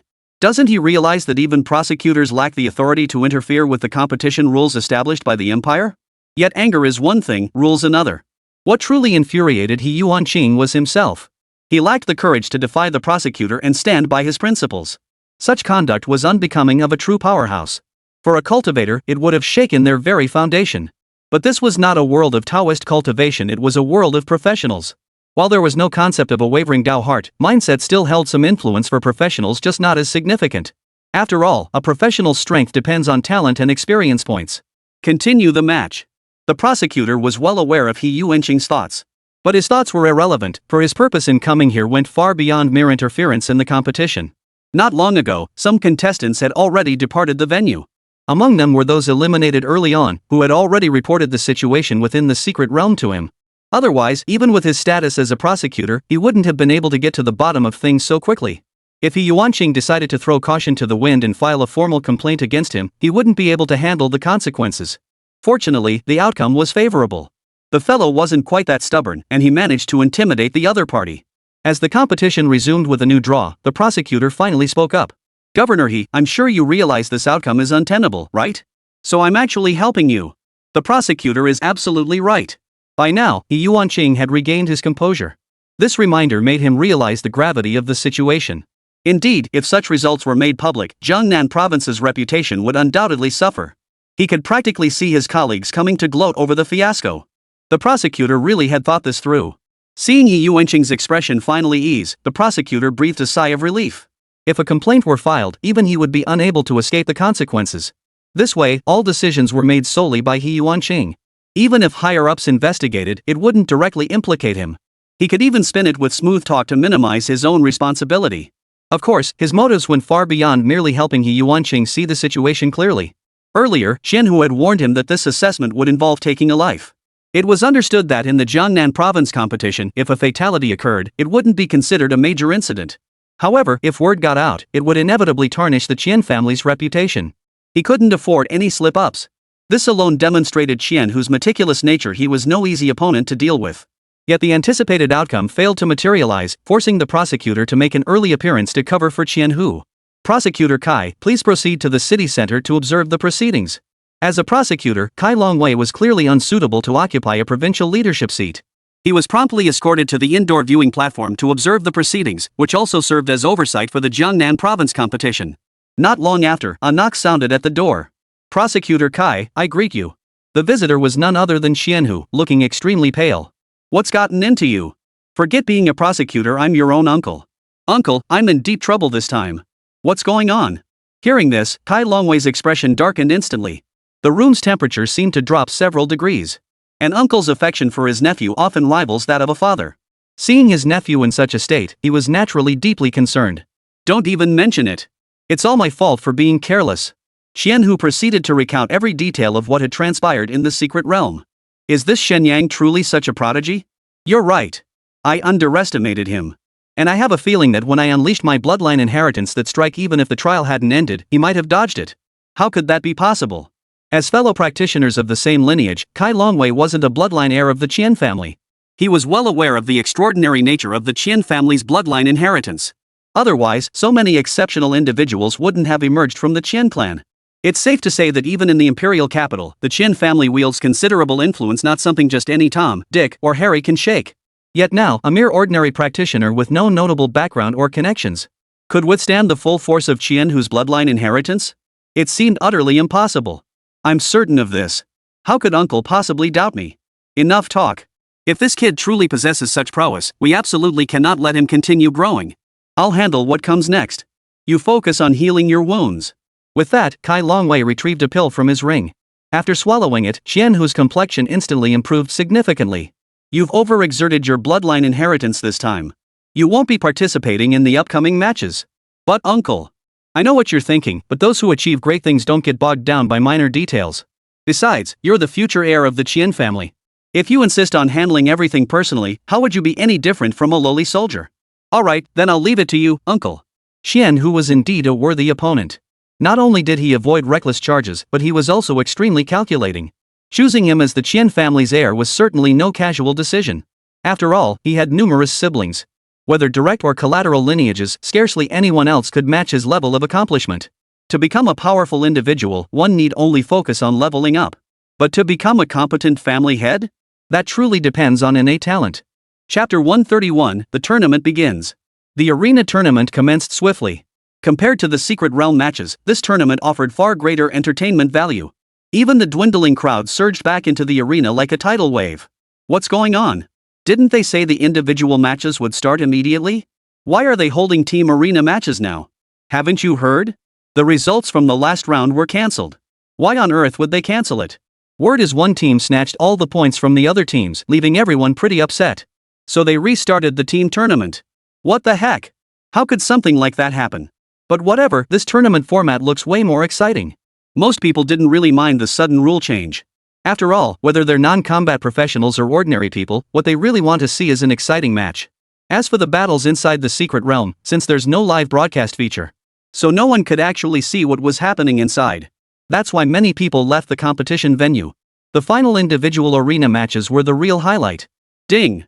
Mission accepted successfully. Rewarded with the synthesis method for primordial power for securing first place in the team competition. No wonder the system never issued any quests, it must have known this would happen all along. Shen Yang had been puzzled all along, how could such a crucial provincial tournament lack system quests? Now the mystery was solved, the system truly had foresight. Who would have thought it would be the synthesis method for primordial power? This means I'll never be restricted again. Whether it's carving tattoos or deepening existing ones, primordial power is absolutely essential. Mastering its synthesis method would free me from all constraints. As long as I can find the right primordial medium, I can keep deepening our squad's tattoos. Shen Yang, our results have been disqualified, how can you still be smiling? Su Ningxue couldn't stop dwelling on the annulment of their results. But honestly, anyone would find this unacceptable. They had made history, yet a sudden interloper dismissed it all with a single sentence. Since we're here, why dwell on pointless worries? You feel this is unfair, but have you considered that fairness doesn't exist in this world?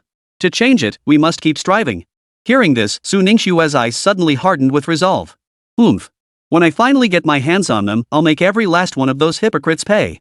That's more like it. Establishing a new order inevitably means the collapse of the old one. In this process, who knows how many people's interests will be disrupted. So we still have a long way to go. I believe we can absolutely achieve it. After reassuring Su Ningxue, Shen Yang refocused his attention on the competition. The draw order was essentially random now after all, with such haste, no one could have rigged it beforehand. Besides, with the prosecutor present, anyone attempting to cheat would likely be courting death. Shen Yang's primary focus remained on the young heirs from families with bloodline inheritance. As for the various schools, including the talents sent by universities in Jiangnan City, it wasn't that there were no bloodline inheritors among them, but their numbers were extremely scarce. It stood to reason, if a prodigy could secure benefits for their family, why go through the trouble of letting the school take the lion's share while they themselves eat only bran and vegetables? Of course, to maintain good relations with the schools and facilitate placements for other family members. Those with slightly lesser talents naturally remain within the academic system. Brother, don't you find this frustrating? Just as Shen Yang was intently observing the contestant's abilities, Lu Hao had slipped up beside him unnoticed. Brother Hao, you know I'm just a nobody. Even if I feel frustrated, I can only keep it bottled up inside. That doesn't sound like you at all. Lu Hao knew full well that back when they first met. Even when he guessed Lu Hao's identity, there wasn't a hint of fear in that kid's eyes. He couldn't fathom what had possessed him to suddenly start cozying up to him later. If not for that, he'd have no idea how to get along with Shen Yang. Fortunately, things worked out in the end. Their personalities actually clicked pretty well. How is it not my personality? I'm nothing like Brother Hao, with an entire clan backing me up. Hey, what's with that sour tone? That's so unlike you. Lu Hao playfully punched Shen Yang in the arm, grinning. Brother Hao's right, that really isn't my style. So my goal remains the same, first place. Now that's more like you. But I must warn you, the Qian family isn't easy to deal with. Even our Lu family is nothing but a small fry compared to them. You've got to be careful. Hearing this, Shen Yang understood Lu Hao must already know what happened in the secret realm. As expected of a young master from a prominent family, your information channels are remarkably efficient. Did you come here just to tell me this? Exactly. And there's another crucial piece of information, that prosecutor Kai Longwei you just saw? He's Qian Hu's uncle. Don't tell anyone I told you this. Even in Jiangnan City, very few people know about it. Surprise flashed in Shen Yang's eyes. He truly hadn't expected Qian Hu to be related to a prosecutor. That meant the Qian family likely wielded considerable influence in the capital. No wonder Lu Hao was so wary of them. Don't worry, I'd never harm you. Thanks for sharing this, Brother Hao. Alright, I've delivered the message. I won't linger here any longer. You're a thorn in everyone's side right now, and I'm not about to get burned. Lu Hao was obviously joking. If he were truly afraid, he wouldn't have come at this hour in the first place. How is the Lu family connected to this kid? I've looked into it. Shen Yang has a close relationship with Lu Hao. Kai Longwei's expression darkened instantly. It depends on whether the Lu family knows when to back off. If they try to interfere, I won't let them off the hook. Lu Hao had no idea that simply befriending Shen Yang had plunged the Lu family into peril. Of course, even if he knew, he wouldn't regret his choice. When it came to loyalty, he wouldn't claim second place. No one dared claim first. Across the entire Jiangnan City, the Lu family enjoyed the best connections, no contest. Chapter 132, Confronting the Fengli Guards. Qian Hu's expression flickered between anger and frustration before he finally spoke. Uncle, over the years, the Lu family has cultivated extensive connections throughout Jiangnan City. They even have supporters in the smaller cities below. Why not seize this opportunity? Before he could finish, Kai Longwei raised his hand to silence him.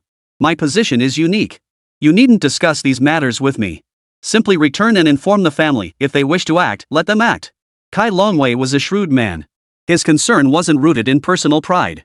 Rather, it was precisely because of this status that he could secure greater benefits for the family that was the true reason he guarded his reputation so carefully. Understood, uncle. Qian Hu wasn't stupid either. Hearing this, he understood the reasoning behind it. But since uncle had spoken, there was nothing more to say. The next step was to devise a plan to target the Lu family. The competition raged fiercely, with waves of applause erupting from the audience below the stage. Many spectators cheered, finding it utterly thrilling. Especially the common folk, they were thoroughly engrossed. For them, the abilities of the professionals were the most coveted things. They rarely had the chance to witness battles on the battlefield, making this tournament their only glimpse of combat. If they ever witnessed such a scene in real life, death would likely be near, an experience no one would willingly seek. Liaonan City's Peacock squad emerges victorious, earning 1 point. Next up, the Shen Yang squad from Dongling City faces off against the Feng family Skyfox squad from Jiangnan City. Shen Yang was already growing bored. After all, aside from the heirs of bloodline-inherited families, there was little else worth paying attention to. Those with bloodline inheritance were few and far between, and in these sparring-style matches, no one could fully unleash the power of their bloodline. Betting your future on a single victory seems like a pretty bad deal. It's our turn to step up. During the match break, Su Ningxue had already obtained all the participating teams' records from Li Tianqing. According to the records, the Feng family possessed the Wind Lynx Guard profession lineage. Most of their awakened members were Wind Fox Guards, a highly specialized class where members typically reached S rank. Of course, those with lesser talent might awaken to a lower tier Wind Fox Guard. Though the Feng family had lost much of its former might, the Wind Fox Guard's reputation remained highly symbolic within the Dragon Nation. Legend has it that during the Empire's founding, the Wind Fox Guard was the exclusive profession tasked with protecting the Imperial family. They were akin to the Imperial Guard, but as various other professions rose to prominence over time. Moreover, the Imperial Court sought to prevent the Feng clan from monopolizing power. Coupled with the dwindling number of S-rank awakenings among Wind Fox Guards, they gradually withdrew from Imperial Guard duties over time. Yet the Wind Fox Guard's reputation has never faded in the Dragon Kingdom. And because of their contributions, the Feng family is still held in high esteem. Wow, what a feast for the eyes. This is just too beautiful. If I could marry one of these girls, my life would be complete. The moment the Celestial Fox Squad took the stage, the audience erupted. Each member was simply breathtaking, clad in form-fitting outfits. They looked like celestial beings. And with their innate allure, they naturally held a magnetic pull over men. Don't even entertain the thought the Feng family never marries their daughters off. What are you thinking? What a waste. With bodies like that, faces like that, it's nothing short of squandering heaven's gifts.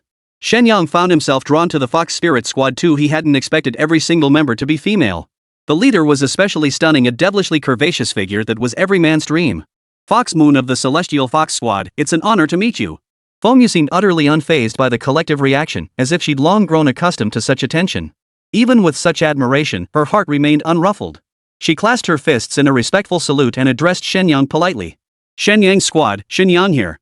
Let's get this show on the road. Seeing Shen Yang recover from his astonishment so quickly, Feng's impression of him improved slightly. But that was all. Expecting her to form a better impression was simply impossible. In her eyes, all men were cut from the same cloth. Calling them creatures driven by their lower halves was already giving them the benefit of the doubt. The match begins.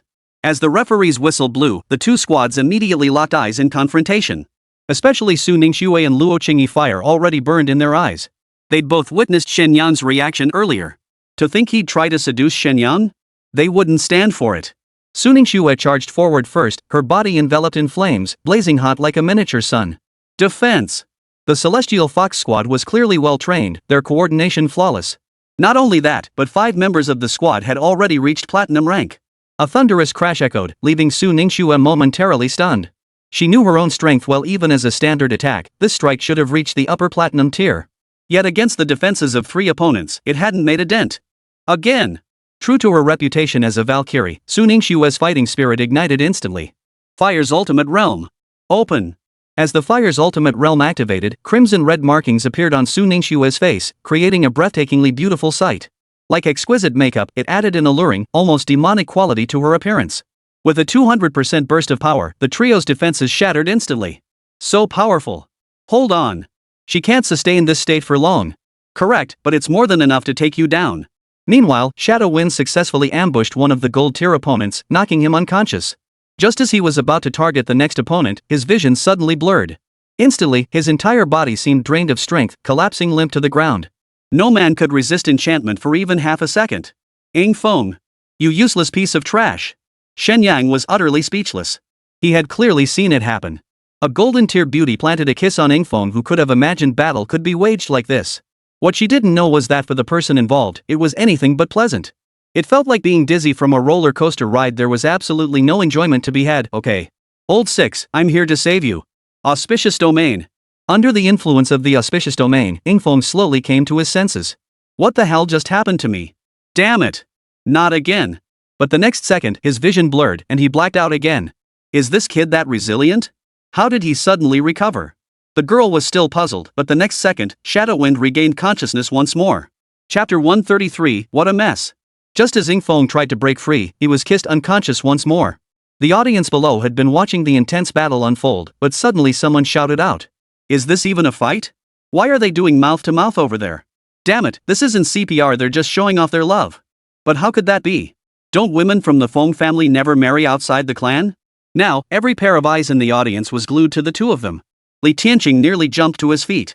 Ing Feng never acted like this before. How could he suddenly be so thoroughly subdued by a little girl? What a disgrace. What a disgrace. Old Li, why are you so worked up? They're just being romantic. What's it got to do with you? How is it none of my business? Just as he spoke, Li Tianqing suddenly realized something. He cleared his throat awkwardly and stammered. Seems like it really is none of my business. Wait, no. That kid is from our academy. How could it not concern me? This is scandalous. What are you talking about? If you ask me, your student's the lucky one. Think about it, what other guy could ever catch the eye of a Feng family girl? He's got to be secretly thrilled to get a taste of her charm. Hearing this, Li Tianqing was left speechless. He knew all about the Feng family. The Feng women were all breathtaking beauties, and countless men had coveted them. But there was nothing to be done. The Feng family's ancestral rules stood firm. No matter who it was, even if they threatened death, nothing had changed all these years. Rumor even had it that when elopement once occurred, the couple was hunted down and brought back. A young life was then forcibly torn from its mother's womb. Ever since, everyone knew just how twisted the Feng family was. Even if someone harbored secret desires, no one dared to truly provoke a Feng family woman. Now that you mention it, it really does sound like that. You're really taking the bait now. If two people actually got involved, it would only end in tragedy. You're deliberately trying to provoke me, aren't you? Zhu Long smiled faintly, watching Li Tianqing's flustered expression with great satisfaction. I won't bother arguing with you. The two old men bickering here wasn't the issue. The situation on the other side was already spiraling out of control. Under the influence of the auspicious domain, Ingfeng was essentially revived instantly. Thus, a peculiar scene unfolded. A little girl was pecking at Ingfeng, who lay sprawled on the ground, kissing him repeatedly like a chick pecking at grain. Feng Yu, what are you doing? Feng Yu caught sight of the scene during a lull in the battle and was so stunned she froze solid. In the blink of an eye, Shen Yang seized the opening and sent him flying. Wind whisper. Have you lost your mind? Shen Yang's strength is considerably more powerful than Su Ningxue's. The solid impact was already excruciating, and Feng Yu nearly spat out a mouthful of blood. The only reason she'd lasted this long was because of the others' coordination. And under the spatial restrictions imposed by Luo Qingyi, only 5 platinum tier fighters remained combat ready. And one of them kept kissing people. How was this supposed to be a fair fight? I don't have time for this. Feng Yu dared not pause for a moment. She seemed to have locked horns with Ingfeng, as if she wouldn't rest until she kissed him senseless. Looks like your team member really likes our 6th brother. Shen Yang was stunned by the scene. Though he didn't know what was happening, it was certainly entertaining. Shen Yang, don't get cocky, watch this. You have to admit, Feng Yu's skills are pretty impressive. Few competitors at this tournament could trade blows evenly with Shen Yang. She was certainly one of them. Then let's continue. Shen Yang was brimming with fighting spirit. Finding a worthy opponent was truly a blessing in life. This was the perfect chance to hone her combat skills. But just as they closed the distance, Shen Yang suddenly saw Feng Yu's eyes turn pink. Oh no, it's enchantment. This Windfox Guard profession was truly peculiar. Not only did they possess astonishing combat prowess, but they also wielded enchantment as a tactic. Consider this, the assassin profession is overwhelmingly dominated by males. And in the history of the Dragon Nation, female participants in rebellions were exceedingly rare. As for the reasons behind this, there really isn't any particularly reasonable explanation. After all, in a world teeming with such professionals, there's no significant difference between men and women. In fact, many female practitioners far surpass their male counterparts of equal talent. The gap might stem from women being more certain about what they want compared to men. I'll bet you won't fall for it. Don't bully my Shen Yang brother.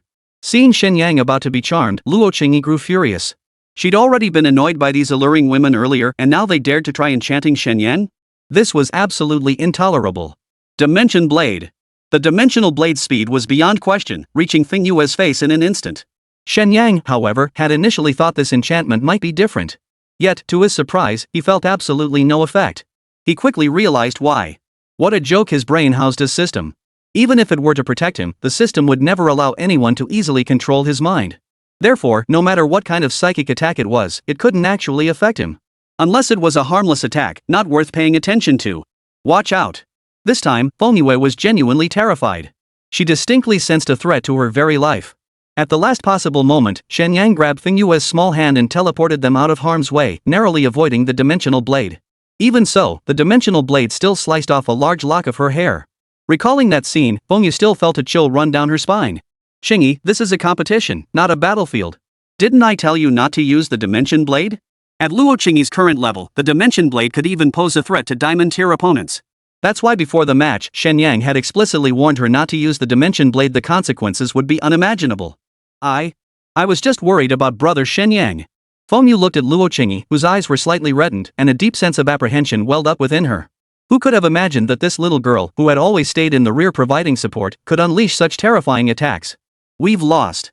Stop fighting. Moments later, Feng Yu finally regained her composure and spoke slowly. Sis Feng, we haven't lost yet. What's left to fight for?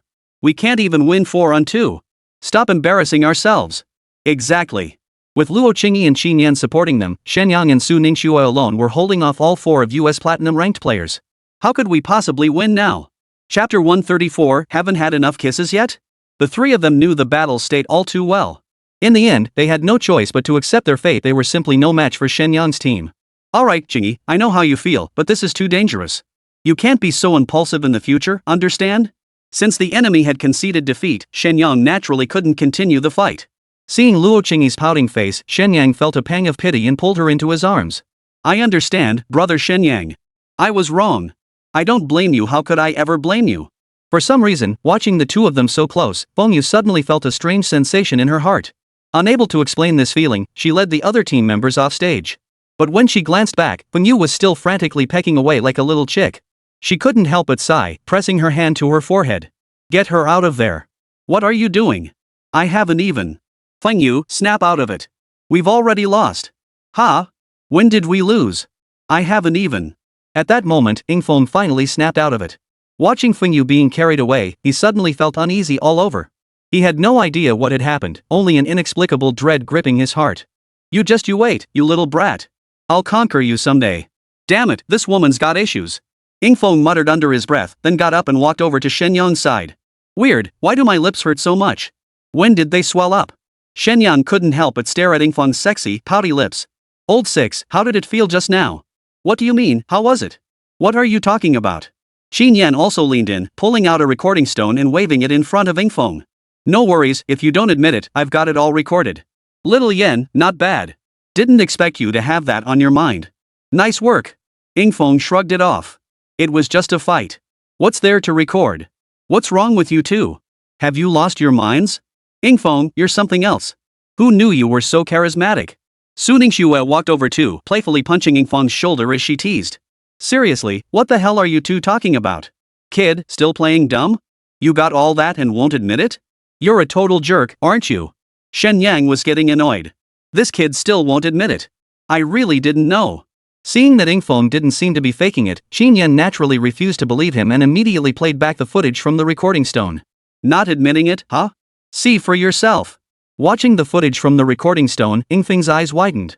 His expression shifted from shock to numbness, then finally to sheer terror. What the hell is she doing? Did she just drain my yang energy?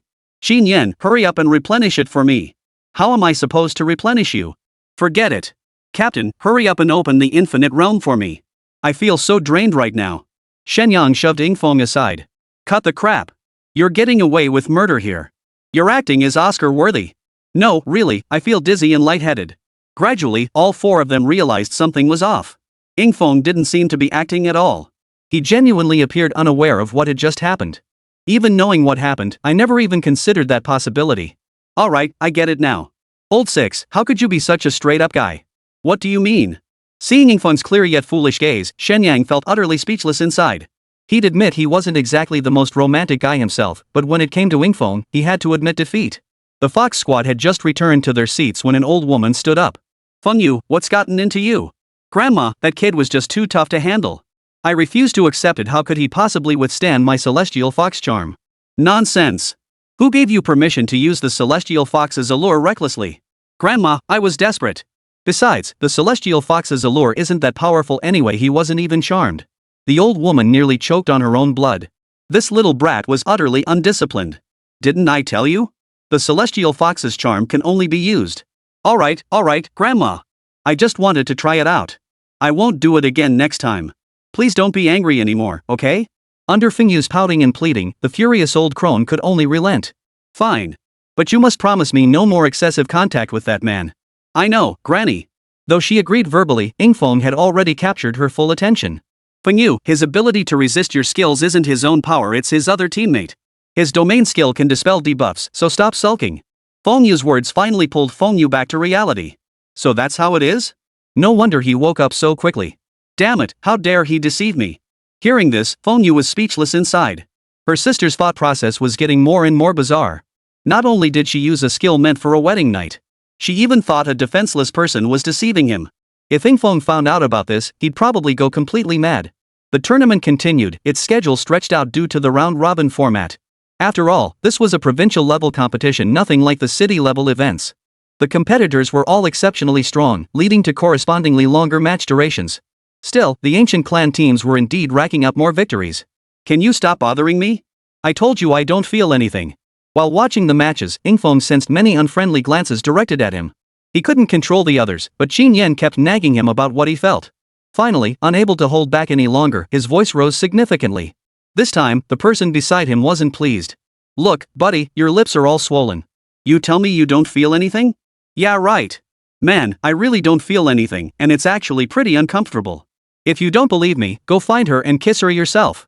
You think I don't want to? You think everyone's as lucky as you? You call that good luck? Would you even want that kind of luck if it were offered to you? Seeing Ingfeng's serious expression, the guy suddenly lost interest. Fine, you're tough, you're awesome. I can't compete with you, okay? What kind of people are these? They're all just bored. Suddenly, Ingfeng sensed a surge of killing intent. As an assassin, he was acutely sensitive to such things. He looked up to find a pair of beautiful eyes watching him from afar. Even from hundreds of meters away, he could still sense a faint, cold intent to kill. Damn it, why is she staring at me? Hasn't she had enough of kissing me already? Chapter 135, The Feast Begins.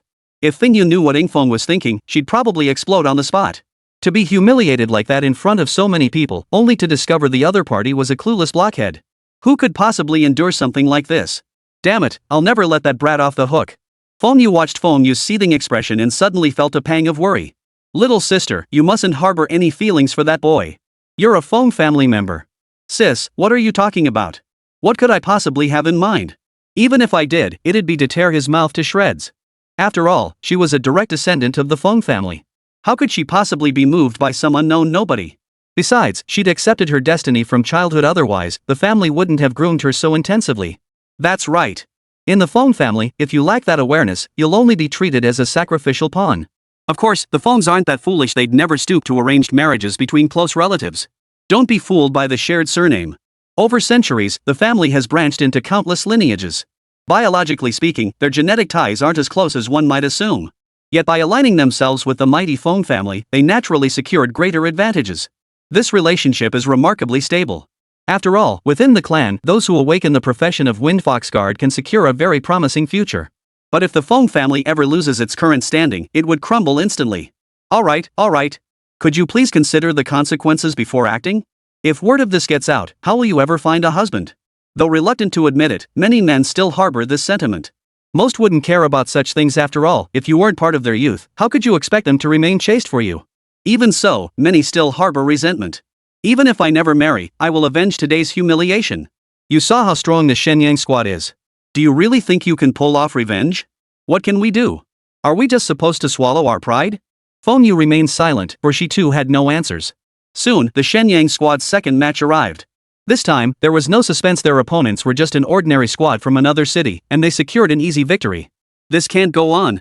Watching the time slip away, Provincial Governor He Yuanqing's face showed signs of impatience. The round-robin format was a colossal waste of time. At this rate, they wouldn't finish in a week. Governor, you could easily set up multiple venues to host matches simultaneously. Just then, the beautiful Vice-Governor Shen Yang, who had been quietly observing the matches, suddenly suggested.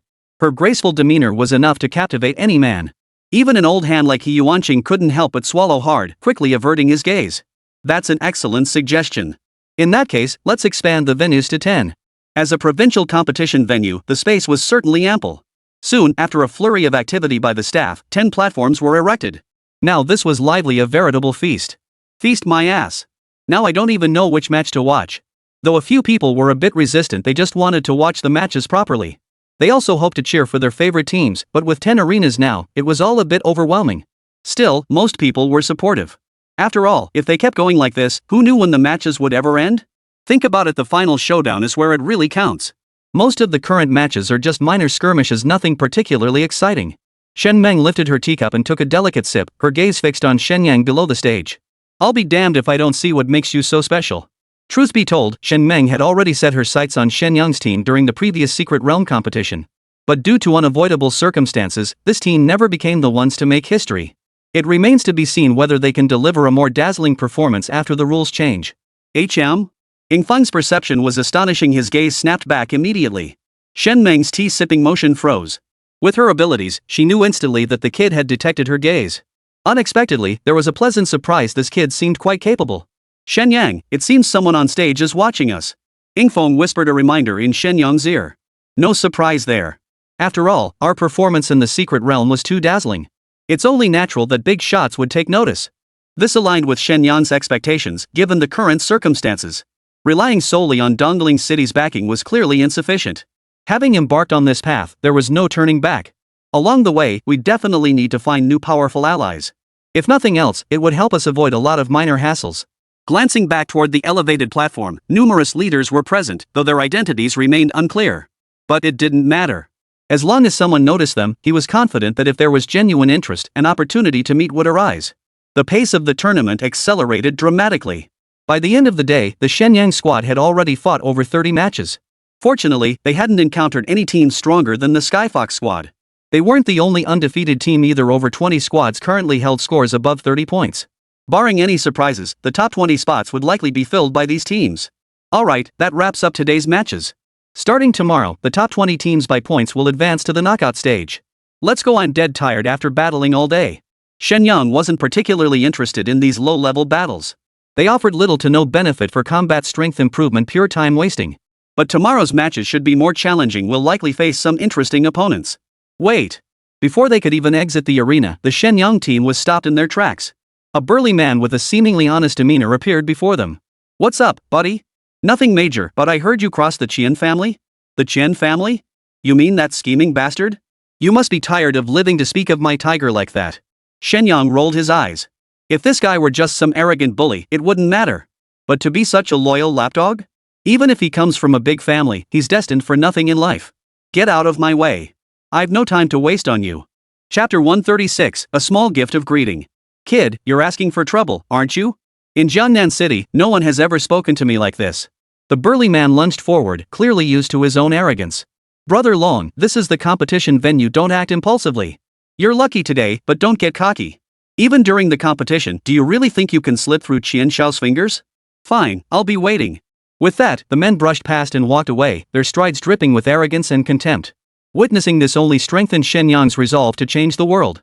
In his previous life, such incidents had occurred too, but it was a society governed by law, and people were relatively restrained. Moreover, the wealthy were generally well educated and didn't flaunt their power so blatantly. Of course, this was only true when there was no significant conflict of interest between them. The darkness within human nature, to a certain extent, knows no bounds. What people are capable of doing ultimately depends more on fate. But this world was different. He possessed the capability to become a disruptor. Once he reaches a certain level, even altering the rules of this world itself is not impossible. Even among the known beasts, the highest tier ones are merely legendary level. Living beyond human territories and showing little interest in such weak creatures as humans, they have left room for humanity to exploit. Otherwise, should a legendary tier beast ever emerge, it would likely spell the end of human civilization. But if someone were to reach a realm beyond legendary, that would be an entirely different story. Becoming the master of the world, that goal seems rather appealing. Of course, there remains a crucial question. Shen Yang still doesn't know how much experience is required to surpass the legendary tier. If slaughtering every living creature on this planet couldn't accumulate enough experience points, that would likely spell doom, for such a feat is beyond the capability of any single individual. Unless one possessed an exceptionally long lifespan, reaching that realm would be impossible. How utterly lacking in manners. It's not a lack of manners in their eyes, we're likely nothing more than ants they could crush at will. Qian, whose power still sends shivers down Shen Yang's spine. Who would have thought someone without a system could achieve such feats? It's nothing short of defying the laws of nature. Alright, enough dwelling on it. If they really come looking for trouble, we'll show them we're not to be trifled with. You're right, boss. I'll always be your strongest support. Xiao Yanji, you're getting more and more twisted in your thinking.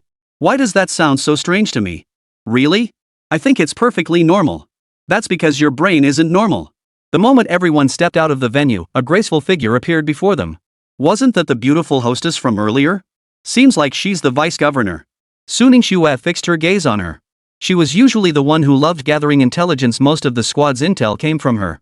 Her memory for faces was second nature. Mid-sentence, she suddenly realized something. Deputy Governor, what are you doing here? What a joke. Though the woman before her appeared to be in her 20s. But who knows her actual age? And someone in her position certainly didn't get there on looks alone. A little respect never hurt anyone. To have such a mindset after being targeted by the Qian family, what an interesting little brother. Shen Yang was speechless. How could she just start calling him little brother? Even if she was a stunning beauty, she was undoubtedly much older than him. Calling her auntie would be appropriate. Yet here he was, being called little brother. Deputy Governor, what brings you here? Compared to the shock of others, Shen Yang remained remarkably composed. In his previous life, ordinary people meeting a deputy governor would be shocked at most nothing extraordinary. After all, there were few situations where one would actually need their assistance, and even if there were, ordinary people had no way to access them. So for ordinary folks, while a deputy governor held an exalted position, they weren't particularly special. My state of mind is quite good. I'll get straight to the point. I'm very interested in you. I'm curious, having offended so many people, just how far do you think you can go? Deputy Governor, I suspect this isn't the only reason you sought me out? Shen Yang needed only a moment's thought to realize it couldn't possibly be that simple. The provincial new talent competition was a gathering of prodigies. A lofty deputy governor, a master-level figure, might take an interest in some prodigies, but would absolutely never get personally involved. And now he understood that piercing gaze he'd felt back then? It was most likely from this Shen Yang. Clever. But you don't need to know that now. Are you looking for this? Speaking, Shen Yang retrieved a glass vial from her ring. This was no ordinary glass. Colorful halos swirled around it, making it look incredibly exquisite. What is this? Shen Yang stared at the bottle, its contents murky and seemingly holding something. He was genuinely puzzled, having no idea what lay within. Nianling. At those words, Shen Yang's pupils contracted slightly. On one hand, he had been searching for information about Nianling for a long time without any leads. On the other hand, it was because Shen Yang already understood him so deeply, and all of this had only happened today. After all, even when Team Shen Yang had demonstrated extraordinary strength before, they still wouldn't have caught the attention of someone of this caliber. Therefore, there was only one truth: Shen Yang had only begun investigating today, yet she had already uncovered so much. You're investigating me. Little brother, I'm the deputy governor. Is it really that hard to investigate a student? Well, what are your terms? Shen Yang wouldn't believe for a second that this woman would hand over such a precious thing without any ulterior motive. These people are generally motivated by self-interest. How could they be so generous to an obscure student like me? Well, I haven't quite decided yet. Consider it a token of my appreciation for your talent, a small gift to welcome you. A small token of appreciation? Shen Yang couldn't tell if Shen Yang was just being pretentious or genuinely didn't take Nianling seriously. As the saying goes, one shouldn't accept favors without merit. Your actions might lead others to misinterpret your intentions. Do you think I care? Let's be clear, I won't sell my body. Shen Yang froze, then snapped back to reality. It had been so many years since anyone had joked with her like this. Even if someone had the audacity, they'd never have the guts. Chapter 137, I am the healer. Shen Yang's gaze softened slightly, as if a new tenderness had blossomed there. Compared to Su Ningxue and Luo Qingyi, she radiated the allure of a more mature woman. It wouldn't be an exaggeration to say she possessed an innate charm. Young man, you're quite something. All these years, you're the first man who dares to flirt with me. Ha? Have you misunderstood something? Originally, Su Ningxue and Luo Qingyi had both begun to grow wary. But upon hearing Shen Yang's words, coupled with his expression, the two exchanged a glance and instantly understood. While he might say one thing, his thoughts were undoubtedly aligned with his words. When it came to being straight men, neither Shen Yang nor Qin Yan and Ning Feng were any better. Shen Meng had actually been quite pleased after all. Encountering such an interesting young man seemed to carry a certain thrill. But upon hearing his words, she instantly realized this guy was just clueless about romance. She couldn't fathom how two beauties had suddenly appeared by his side. It defied all logic. Shen Yang's situation was equally baffling. Without his tattoo artist profession, progressing with either woman would have taken an eternity. Forget it. Just do your best. I expect you to achieve even better results. From this, it wasn't hard to see that after some investigation, Shen Meng had already figured out that Shen Yang was the core of this team. That's why she addressed you personally, not the group. Then my thanks to the vice governor. Shen Meng didn't deliberately avoid anyone when she approached. Many witnessed the scene, including the burly man who had just picked a fight. So that's why he's been acting so arrogant. He's got the vice governor backing him up. Bro, the vice governor also has the surname Shen. Could these two be? No, we absolutely must inform young Master Chen.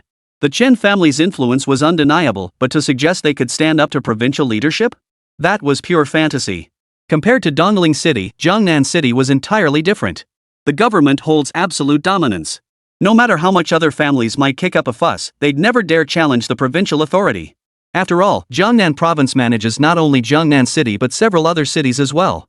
Governor He Yuancheng is the undisputed strongest figure in Jiangnan Province, no contest. Back at the hotel, Shen Yang eagerly retrieved the spirit calling device. Regardless of the consequences, he would use it first. Shen Yang knew full well that accepting anything from Shen Meng meant owing her a favor. Though she hadn't explicitly demanded anything, this was a blatant ploy. And it happened in full view of everyone. Shen Meng's intentions were crystal clear. This was a blatant attempt to win him over. Still, there was no need to dwell on it. After all, Shen Meng's display had already served as a formidable deterrent to many petty troublemakers. Little Rock, you're in for a treat this time. Big brother, bring it on. I'm ready. The others had all deepened their totems once already. He was the only one left. Finally finding the primordial medium spirit to say he wasn't thrilled would be a lie. As he spoke, Qin Yan had already stripped off his shirt. Can't you slow down a bit? Shen Yang was speechless. Su Ningxue and Luo Qingyi were still here, yet this kid couldn't even bother to be discreet. Of course I'm impatient. I don't want to fall behind you guys. Truth be told, Qin Yan hadn't contributed much in the fight. His specialty psychic attacks could potentially turn opponents into fools, so Shen Yang had warned him not to use them lightly from the start. It was the same principle as Luo Qingyi's dimensional blades. Frankly, this was just a match. There was no deep-seated animosity between the two sides. There was no need to resort to desperate tactics from the start. If the opponent wasn't breaking the rules, it was best to avoid using them if possible. This meant that after a day of competition, Qin Yan had little to do beyond occasional healing duties, leaving him feeling rather underutilized. If he could gain some extra attack skills through this totem deepening, he could play a much bigger role. Alright, Xiao Shui, Qingyi, you two go ahead and rest in the room. Shen Yang didn't want the two of them seeing anything unsavory. It wasn't out of jealousy, just an instinctive concern for the two girls. Alright, I'll get started. 2 hours later, Qin Yan's totem deepening was finally complete. Shen Yang wiped the sweat from his forehead and opened his attribute panel. Qin Yan, S-rank Arcane Weaver. Primary class, Arcane Weaver S-rank LV45. Hidden subclass, Shilin Totemist. Strength, 1000. Constitution, 800. Agility, 500. Spirit, 700. Innate skill bestowed by the Qilin Totem. One auspicious domain active, releases an aura that purifies evil energies and dispels curses. Allies within range gain vitality restoration, misfortune resistance, and other buffs. Suppresses malevolent entities. 2-word becomes law active, invokes a prayer to the heavens to instantly heal a critically wounded ally. Cannot be used for lethal purposes. 3 lifelink passive, establishes a bond with a designated target, sharing temporary health equal to 1 times your own HP with them. Issues warnings when they face danger and sacrifices your own spiritual energy to shield them from calamity when necessary. 4. Mental Tempest active, generates a psychic whirlwind dealing mental damage. Intensity can be controlled at will. His psychic power has increased so much. On the surface, Qin Yan's skills appear largely unchanged. His domain skill remains unchanged, but its potency has undoubtedly increased. Word becomes law is no longer a weakened version, with its healing effects significantly amplified. Lifelink now directly doubles HP, effectively granting allies an extra life whenever the passive triggers. These 3 skills have essentially cemented Qin Yan's status as the strongest healer. Unexpectedly, he now possesses an additional skill, Mental Storm. Most crucially, he can now control its intensity at will. This means he no longer has to worry about overwhelming opponents with excessive psychic pressure, potentially rendering them incapacitated. This is incredible. I feel like my power has skyrocketed. That's only natural. But why are you leaning more and more toward the healer role? Bro, what are you talking about? I'm a guy, how could I possibly be a healer? Hearing this, Qin Yan felt a bit put out. Since this world lacked games, Qin Yan still felt some resistance to the term healer. What are you thinking? This healer isn't that kind of healer, it means the role that restores teammates' health. There's that kind of term too? How weird is that? Just learn it. There's still so much you don't know. When it came to Shen Yang, Qin Yan trusted him unconditionally. Fine, I'll be the healer from now on. Shen Yang patted his shoulder, genuinely happy for him. After all, his attack power was anything but weak. Chapter 138, already over? The next day's competition kicked off to an even more fervent atmosphere. After a day of anticipation, more and more spectators poured into the arena. According to the schedule, today would feature the top 10 showdown battles that promised to be fiercely intense. Team Shen Yang was brimming with confidence. With every member now having deepened their totems, their strength had risen further, making their mood considerably more relaxed. Today, I'm taking on 10 opponents. Qin Yan was the happiest of all. Now that he could finally serve as a mainstay, he truly felt his own worth. Alright, today I'll let you have your fill. Soon, Team Shen Yang's first match commenced. The opposing team was nothing special, just an ordinary squad. After all, a team that had won every match since yesterday couldn't be weak. You guys really underestimate us sending just one person to fight.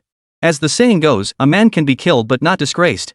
Seeing only Qin Yan stepping forward for the Shen Yang squad ignited everyone's fury. It's not that I look down on you, come at me all together. Don't waste my time. What's going on? Isn't that the support guy? I believe the others could take on 10 opponents solo, but where does this kid get his confidence?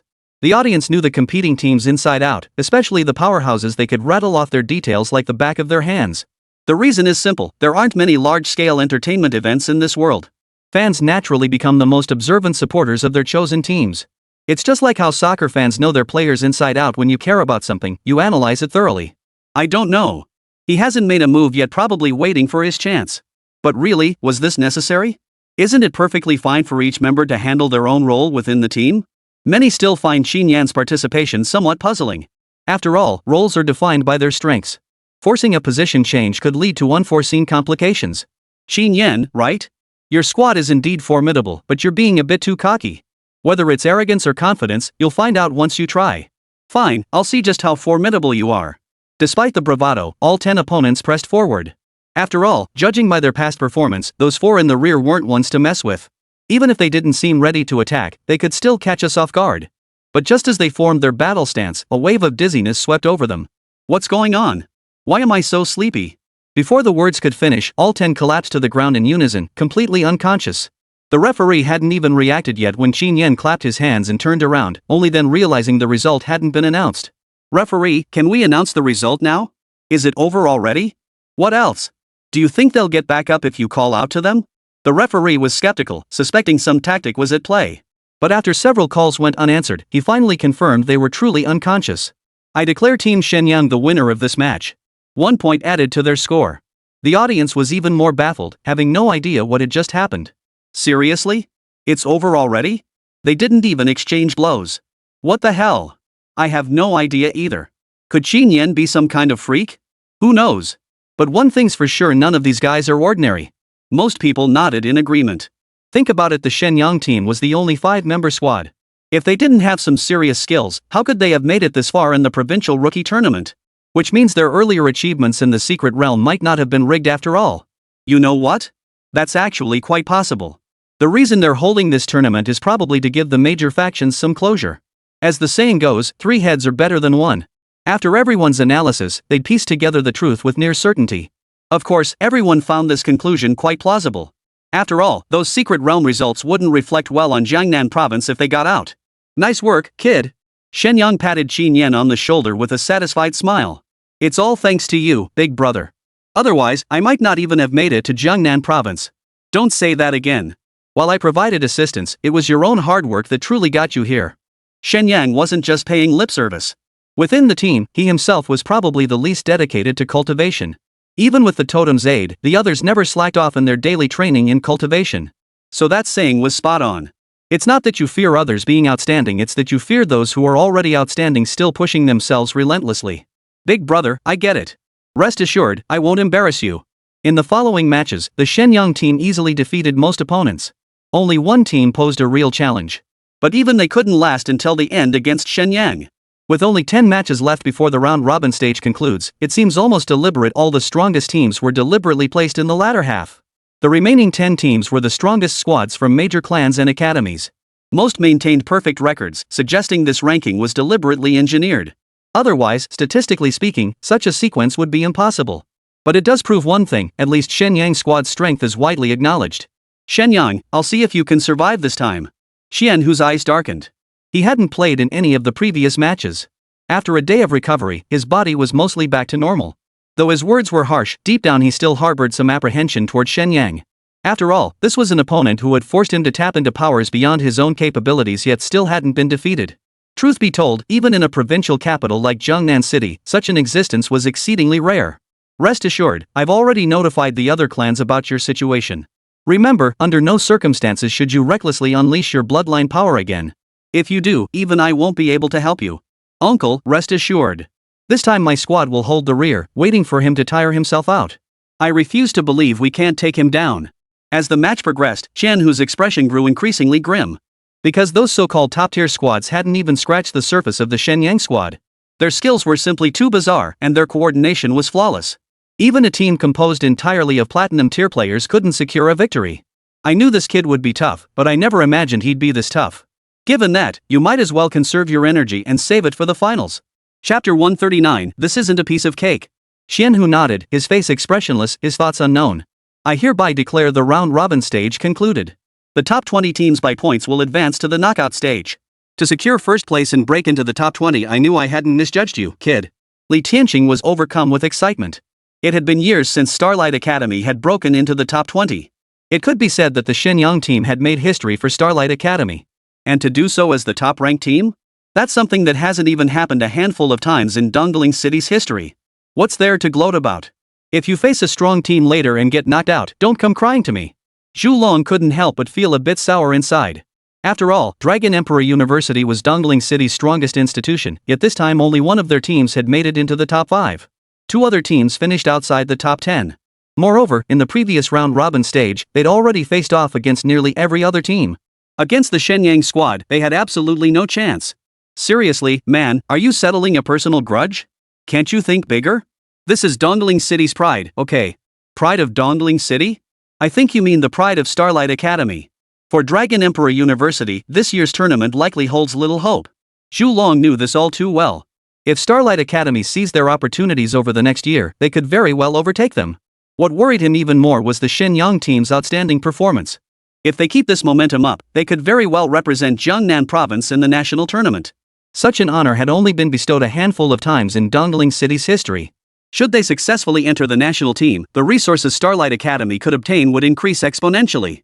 Even if this were a one-time opportunity, it would be enough to propel Starlight Academy's rapid development for many years to come. After all, when it comes to choosing between schools that have produced national team players, even the most clueless person knows what the public will pick. Of course. Shouldn't this be a source of pride for our Starlight Academy? Forget it. I'm not the type to be a sore loser. Besides, this is an opportunity for Dongling City. If we seize it, we might just make a name for ourselves in Jiangnan province. Exactly. So from here on out, we absolutely cannot let a single one of them get hurt. Seeing Zhu Long's serious expression, Li Tianqing dropped his joking tone. This clearly showed that as principals, they prioritize the greater good most of the time. Though competition is inevitable within the same city, both men understood the importance of unity when facing external challenges. These matters rest on you, me, and Mayor Huang. In truth, the two had already agreed to elevate the Shen Yang team's security level to the highest possible. On one hand, there had been incidents in previous years where teams participating in the rookie tournament were targeted. On the other hand, Shen Yang had crossed the line by depriving so many teams of their points. Though ultimately unpunished, they had already alienated far too many factions. For profit, these factions would stop at nothing after all. Human nature always seems laughable when faced with greed. Thus, the Shen Yang team's security became critically important. The elimination round begins. All teams, please take the stage. 10 matches commenced simultaneously, leaving everyone feeling somewhat overwhelmed. With such thrilling matches happening all at once, it was impossible to know which one to watch. Shen Yang squad's opponents were a standard team, not particularly high-ranked. Seeing them, their expressions darkened. We concede. Despite the numerous matches held, the Shen Yang team had essentially fielded only one player in most games except when facing stronger opponents. They've essentially only fielded one player. Last time, Su Ningxue single-handedly crushed them. So continuing the match is essentially meaningless. We concede too. Teams that drew strong opponents early on began conceding defeat right from the start. This is precisely why the organizers scheduled 10 matches to start simultaneously. We concede too. Before the matches even started, 3 teams had already conceded. Only 14 teams remained on the field, and the outcome was decided quickly. I thought it would be quite exciting, but this knockout stage turned out to be completely predictable. It couldn't be helped. The top 10 teams were simply too strong, operating on an entirely different level. Watching the elimination round end so easily, the audience found it utterly boring and began to complain. After the elimination round, the bottom 10 teams would compete in a repechage to determine the 2 finalists for the championship match. The referee's announcement instantly perked everyone up. Though this chance wasn't ideal, winning it meant securing a spot among the top 12. For this ranking, everyone would undoubtedly fight tooth and nail. Where there's competition, the match is bound to be exciting. True to form, the match commenced amid the roaring cheers of the crowd. With only 5 teams participating, 1 team received a bye. Of course, this bye wasn't determined by draw, but based on their rankings from previous matches. After a series of intense showdowns, the final 2 teams emerged. That's all for today's matches. The finals will be held tomorrow, don't miss it. Having endured intense battles, everyone's condition wasn't optimal, preventing them from showcasing their full potential. Of course, this won't happen to the Shen Yang team.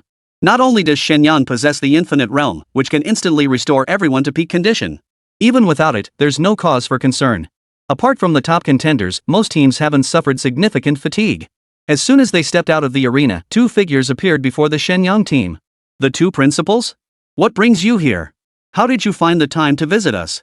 Li Tianqing beamed so brightly his wrinkles seemed to multiply.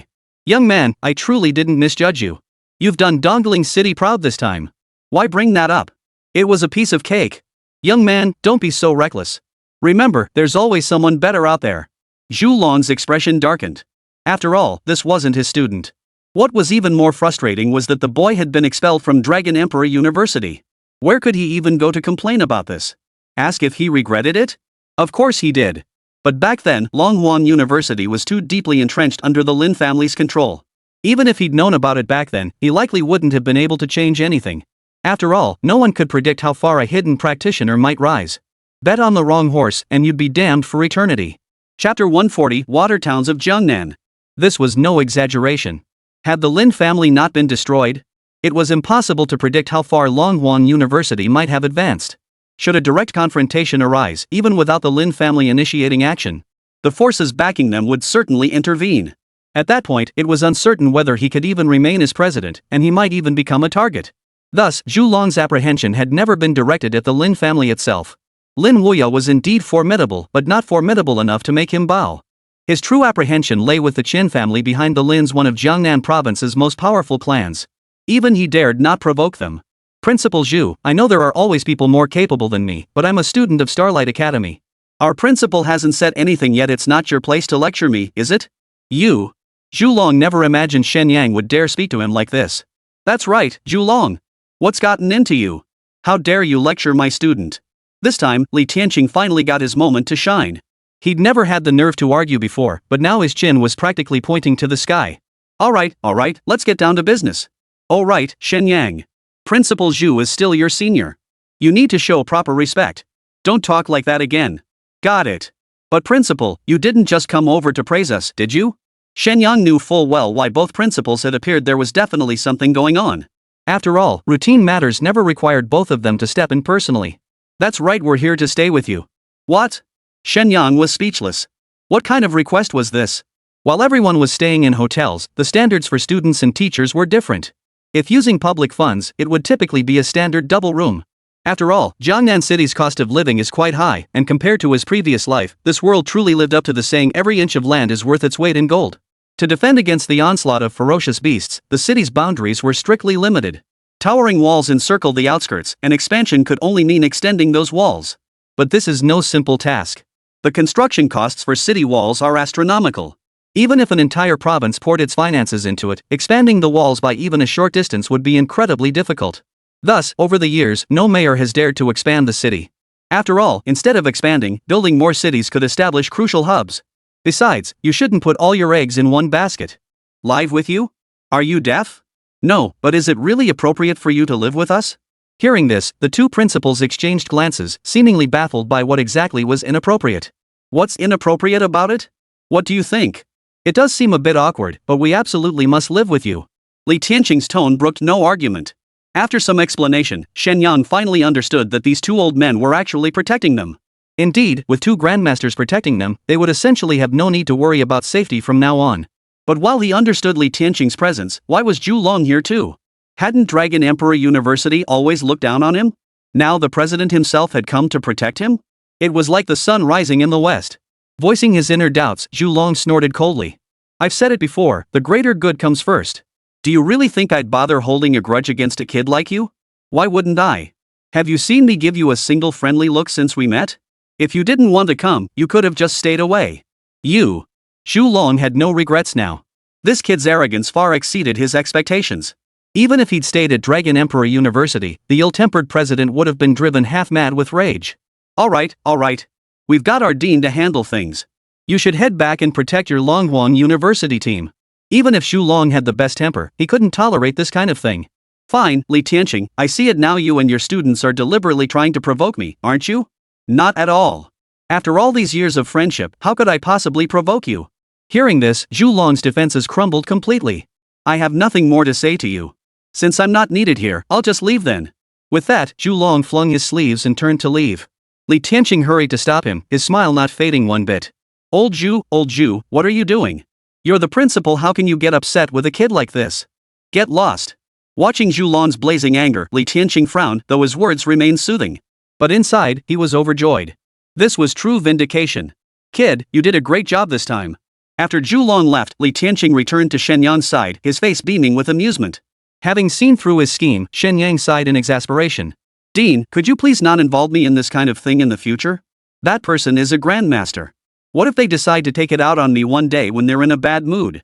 You kid, I knew you were sharp even catching on to something like this. Li Tianqing laughed heartily, showing no intention of hiding anything. Though Shen Yang was a complete klutz when it came to romance, his emotional intelligence was undeniably sharp. The moment the two appeared, he'd sensed something was off. And with Li Tianqing frantically signaling him here, how could he not guess the dean's intentions? Of course. Your pride is practically written all over your face. Li Tianqing instinctively touched his face, his expression suddenly turning serious. Really? Then it must be because I'm just so happy. Never mind that. Where are you staying? Let's go. Jiangnan Watertown, right? Let's go. What? You guys really know how to live it up. Your accommodations are even fancier than mine as the principal. Hearing Jiangnan Watertown, Li Tianqing nearly stumbled. The Jiangnan Watertown was the most luxurious hotel in Jiangnan City, far beyond what ordinary people could afford. It rarely sees guests, reserved for hosting powerful figures visiting from the capital. Such hotels were also known as Grandmaster hotels, as only those at the Grandmaster level or above were qualified to stay there. Of course, as a business, they'll accommodate non-grandmasters if the price is right. But few were willing to splurge. After all, the priority was cultivating strength. A hotel was just a hotel. Staying somewhere less luxurious was perfectly acceptable. What's the matter? We have matches every day. Of course we need proper rest. What a waste. Hurry up and show me what this 7-star hotel looks like. Shen Yang was speechless. After this incident, it seemed like some hidden trait had been unlocked in Li Tianqing. Was this really the same lofty dean? Chapter 141, Spotlight. Back at the hotel, Li Tianqing was thoroughly satisfied. Mainly because he didn't have to pay a dime. Who knew this esteemed grandmaster had become so stingy?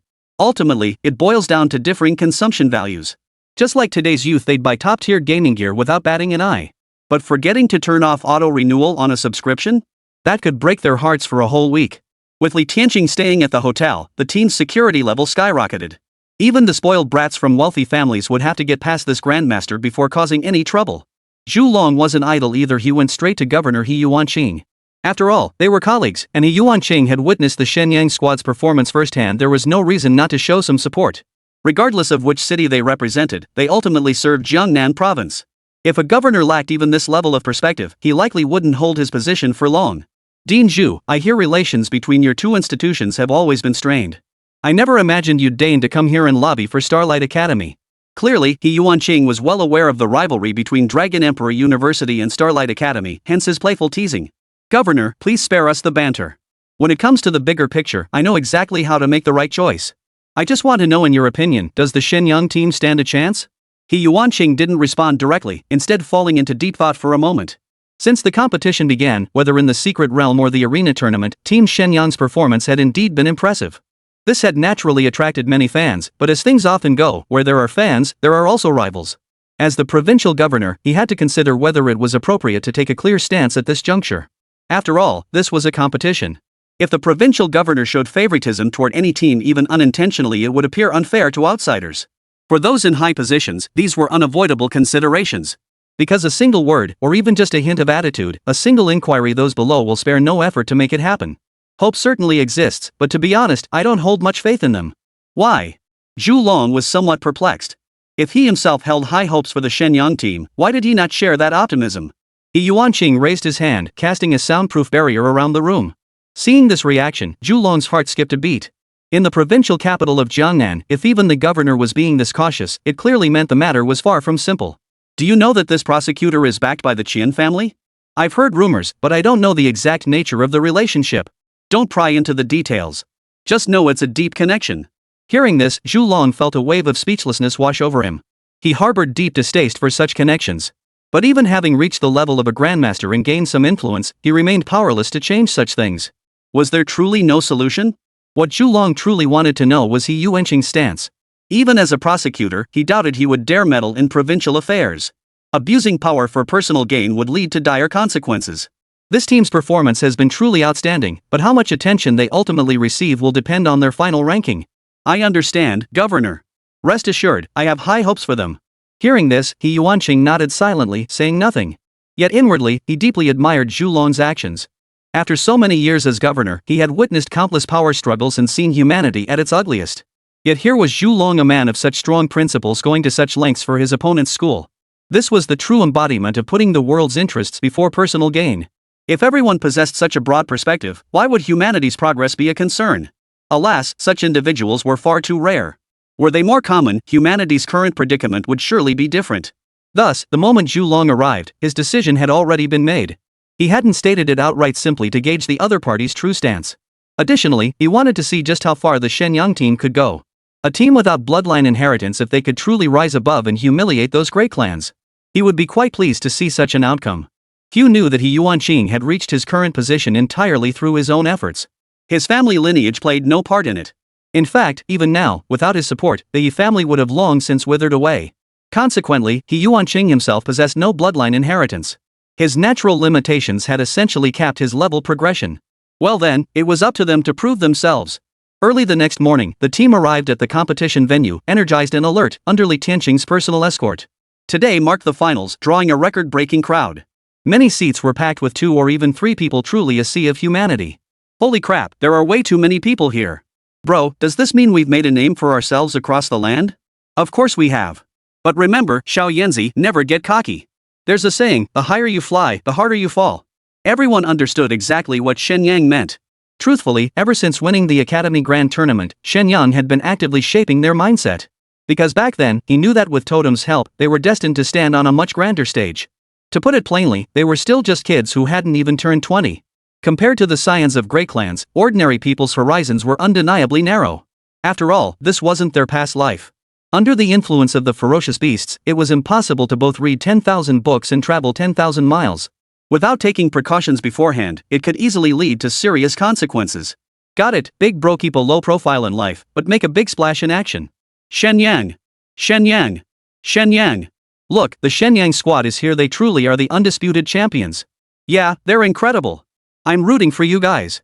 As usual, the Shen Yang team instantly drew everyone's attention. Almost the entire crowd was chanting Shen Yang team. Shen Yang smiled slightly and waved gently to everyone cheering for them. While they were overjoyed, the other teams looked utterly grim. Especially the powerful clan scions, when had they ever been so blatantly ignored? This Shen Yang, I'll be damned if I don't see how long you can keep up this charade. Don't worry, young Master Qian who still hasn't shown up. How much longer do you think they can keep up this arrogance? That's true. Why hasn't Qian who shown up yet? Could he really have been scared off? Chapter 142, The Final Four emerge. In Jiangnan City, Qian Hu's team had always been regarded as the strongest squad. Yet since the tournament began, not a single member has been seen, inevitably sparking grim speculation among many. What happens within the secret realm isn't exactly a secret to the competing squads. With all the commotion, it was impossible for no one to have seen anything. Precisely because of this, coupled with Qian Hu's persistent absence, rumors spread like wildfire, giving rise to increasingly uncontrollable versions of events. At this point, perhaps only Shen Yang himself knew the truth, that the young man was likely brewing another scheme. Qian Hu still hasn't shown up. Scanning the area, Shen Yang couldn't spot Qian Hu anywhere, his brow furrowing slightly. Frankly, he couldn't fathom what the other guy was thinking anymore. Looking at the numbers, among the 12 remaining teams, only theirs was a 5-person squad. Having made it this far, their strength was undeniable. It could be said that Shen Yang's team held a certain disadvantage. Despite the audience's loudest cheers for them, rational analysis revealed this was the stark reality. If they let themselves be swept up by the crowd and became blindly overconfident, the outcome would inevitably be unfavorable. This was precisely why Shen Yang had been doing mental preparation work with his team members from the very beginning. Remember the principle that even a lion gives its all when hunting a rabbit. From this point onward, the competition directly impacts resource allocation for each city. No one can afford to hold back. It's even conceivable that some, facing certain defeat, might resort to activating their bloodline inheritance to avoid accepting the outcome. Though this would weaken their foundations, the benefits gained would be sufficient to cultivate even more outstanding students in the future. It's a trade-off, the choice is yours.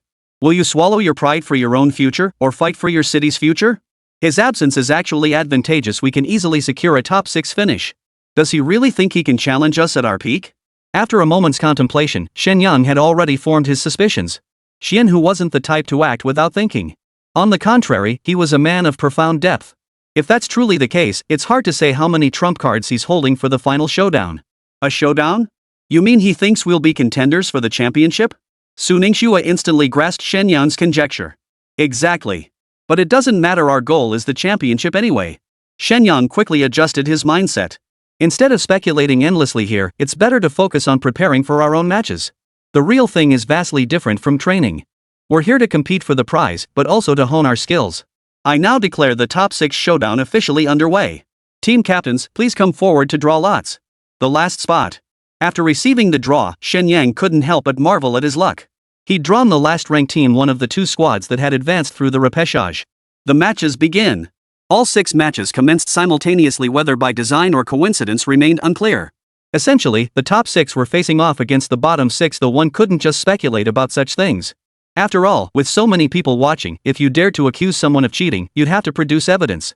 Clearly, among these mostly ordinary spectators, even if cheating occurred, no one could possibly produce evidence. Interesting. Looks like this was meant to be. He Yuanqing raised an eyebrow. He knew full well whether cheating had occurred. And now, his performance clearly demonstrated that the draw was flawless. This outcome was pure coincidence. Governor He, what do you think? Wasn't that strategy one suggested rather clever? Prosecutor, please take a seat. I must say, this outcome is truly excellent. After exchanging pleasantries, both men focused their attention entirely on the stage. After all, their respective statuses were clear. The prosecutor's presence was to oversee these leaders. Having too many shared topics would be rather unusual. In fact, their relationship was fundamentally adversarial. While everyone acknowledged that the prosecutor's presence did indeed bring greater fairness to the empire. But think about it, no matter who you are, even without ill intent, having a sword constantly hanging over your head ready to fall, how could anyone feel comfortable? Of course, this was unavoidable. After all, without that sword, who knows what shocking deeds these people might commit? Shen Yang, I admit you're formidable, but I refuse to give up just yet. Very well. Since that's the case, I'll give you this chance. Make your move now, or I fear you won't get the opportunity. Too cocky. Full force. Let's do this. The Shen Yang squad is currently ranked number 1. Their opponents know their strength is no joke. Plus, they'd already faced them during the preliminary rounds back then. Su Ningxue single-handedly took them down. Only 2 days had passed since then. Even if they'd doped, they couldn't have improved that much. The outcome was obvious, they still got crushed. Why? Why did we have to face this nemesis again? The captain was completely devastated. After the revival, they'd thought they could make it into the top 10, only to face the strongest team head-on. If we'd known this would happen, what was the point of struggling through the revival matches? Well, this is our fate. We'll just have to accept it. What else can we do? We got taken down by a woman again. Sigh. Soon, the other stages concluded as well, with the top 6 teams securing their victories. Faced with the final decision, 2 teams, knowing they weren't strong enough, voluntarily chose to withdraw, opting instead to compete for 5th and 6th place. Are you sure you want to give up? Yes. We know the strength of those 4 teams, we have no chance of winning. One of those teams was the seeded squad from Dragon Emperor University. Hearing them say that was still a bit awkward. But the reality is clear, better to show some self-awareness than go out there and embarrass ourselves. Captain, are we just handing this victory to Starlight Academy? You know full well how strong they are. Do you really want to keep pushing until they defeat us? For years, the Dragon Emperor University seed team has never lost to Starlight Academy. And their results were pretty good too. The worst was 6th place. Alright. Though I'm reluctant to admit it, I have to accept this reality. The next round will be straightforward, we're moving straight into the semifinals. I declare the semifinals open. Team captains, please come forward for the draw. What incredible luck we avoided Shen Yang. Xian, whose lips curled into a faint smile as he looked at the draw results. Clearly, this outcome matched his expectations. Chapter 143, you lost. Isn't this exactly what you wanted? Kai Longwei's expression turned stern as he continued speaking. The point is to make him fall from the highest peak. Otherwise, what's the point? Uncle is absolutely right. I can't wait to see the look of utter despair in his eyes. Shen Yang, of course, knew nothing of their plans. Shen Yang, I know you're powerful, but we're no pushovers either. You'd better watch your back. Brother Lu, then I won't hold back. Who said you should hold back? Bring everything you've got. I'm not just here to fight for 3rd place. That's right, in this match, Team Shen Yang faces off against Brother Lu Hao's team. Perfect timing, that's exactly what I had in mind. No more chit-chat, the battle is about to begin. Truth be told, Lu Hao hadn't expected Shen Yang to make it this far. When his team had previously faced Shen Yang, he hadn't been present due to other commitments, so their defeat was inevitable. Ever since their first encounter, Lu Hao had been seeking an opportunity to spar with Shen Yang. Various circumstances had prevented it until now. With this chance finally presenting itself, neither side intended to hold back. This was both a sign of respect for his opponent and a test of the direction their future relationship might take. As a scion of a prominent family, Lu Hao naturally couldn't afford to engage too deeply with obscure individuals. Even though Shen Yang now possessed the qualifications to continue their relationship and his personality genuinely appealed to Lu Hao. But that alone wasn't enough. There had to be genuine potential. After all, in the eyes of most people, those from small towns inherently carry a sense of inferiority. This wasn't a matter of personal contempt, but rather a reflection of the world's resource distribution rules. Moreover, Shen Yang possessed no bloodline inheritance. It must be said that Lu Hao's team was quite formidable. Their strategy was straightforward. Since the enemy was outnumbered, they'd simply engage in 2-on-1 combat. By splitting the battlefield, they could sever the connection between the enemy members. Psychic storm. Yet he still underestimated how formidable Shen Yang's squad was. Without a moment's hesitation, Shen Yang unleashed the mental storm. The overwhelming mental force swept over them, causing even Lu Hao himself to momentarily lose focus. A moment's inattention saw him knocked flying by Shen Yang. But he quickly recovered. Impressive. A psychic attack technique? But that won't work on us. With that, Lu Hao roared. Watch out for psychic attacks. This shout wasn't merely a sound wave, it felt like a high-frequency vibration. It instantly snapped the few affected by the mental assault back to their senses. The next second, everyone pressed their palms to their foreheads, and faint runes appeared, shimmering on their brows. I haven't told you yet, have I? Our Lu family bloodline possesses resistance to psychic attacks. Hearing this, Shen Yang was also somewhat surprised. This bloodline truly is bizarre, it possesses all manner of abilities. But without exception, they all come with incredibly powerful effects. How am I supposed to fight now? Without psychic attacks, Shen Yan's other skills were mostly support abilities. Little Yen then test their limits. When it comes to psychic power, among peers of the same level, Shen Yan dares to claim second place, few would dare claim first. Alright, I won't hold back then. Finally able to unleash his full power, Shen Yan felt a surge of excitement. He himself didn't know what would happen if he unleashed his full power. Meanwhile, the others had also joined the fray. Su Ningxue, the female war goddess, was surprisingly being held back by 2 opponents and found herself at a disadvantage. Luo Qingyi, coordinating with Yingfeng, held off 4 enemies. Impressive. I like this. Infinite Realm, activate. With everyone else already overwhelmed except himself, Shen Yang didn't hesitate, he activated the Infinite Realm immediately. This way, at least he wouldn't have to worry about the risk of injury. Bring it on. To be honest, sensing the overwhelming energy of the Infinite Realm, Lu Hao had already made up his mind. They might not truly be Shen Yang's match, but retreating without a fight wasn't in his nature. The 2 charged forward again. Facing their combined assault, Shen Yang remained remarkably composed. His attribute enhancement far surpassed that of others, making his strength incomparable.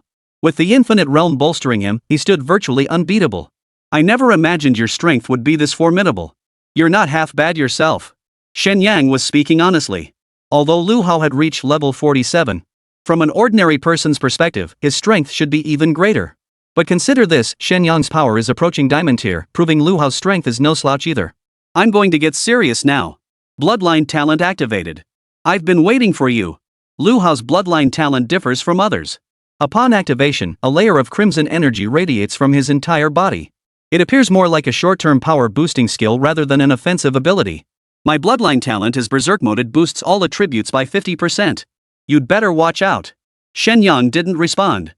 The next second, Lu Hao had already launched his attack. His speed was significantly faster than before activating his bloodline talent. Yet before Shen Yang, he still couldn't seize an opening to strike. Teleport. From the start of the battle until now, Shen Yang hadn't used his teleportation skill.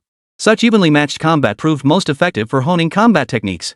Even the breakthroughs between life and death that many professionals pursued were only due to the Infinite Realm, something Shen Yang didn't need to worry about. What? So fast? Watching Shen Yang vanish before his eyes, Lu Hao was stunned.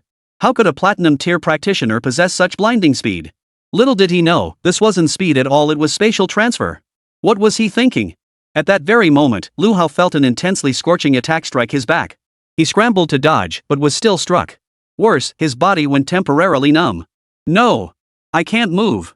By the time his body regained mobility, it was already too late. Sorry, brother Lu, you've lost. Watching the fist close in, Lu Hao gave a faint smile and held back from launching another attack. With just these 2 moves, he was certain that even if he unleashed his full bloodline power, he wouldn't stand a chance. Likewise, the other team members were even weaker than him. The outcome was obvious. Alright, everyone, stop fighting. The captain's command prompted the others to withdraw from the fight. Meanwhile, Luo Qingyi and Yingfeng, working in tandem, had already taken down 3 opponents, leaving them largely incapacitated.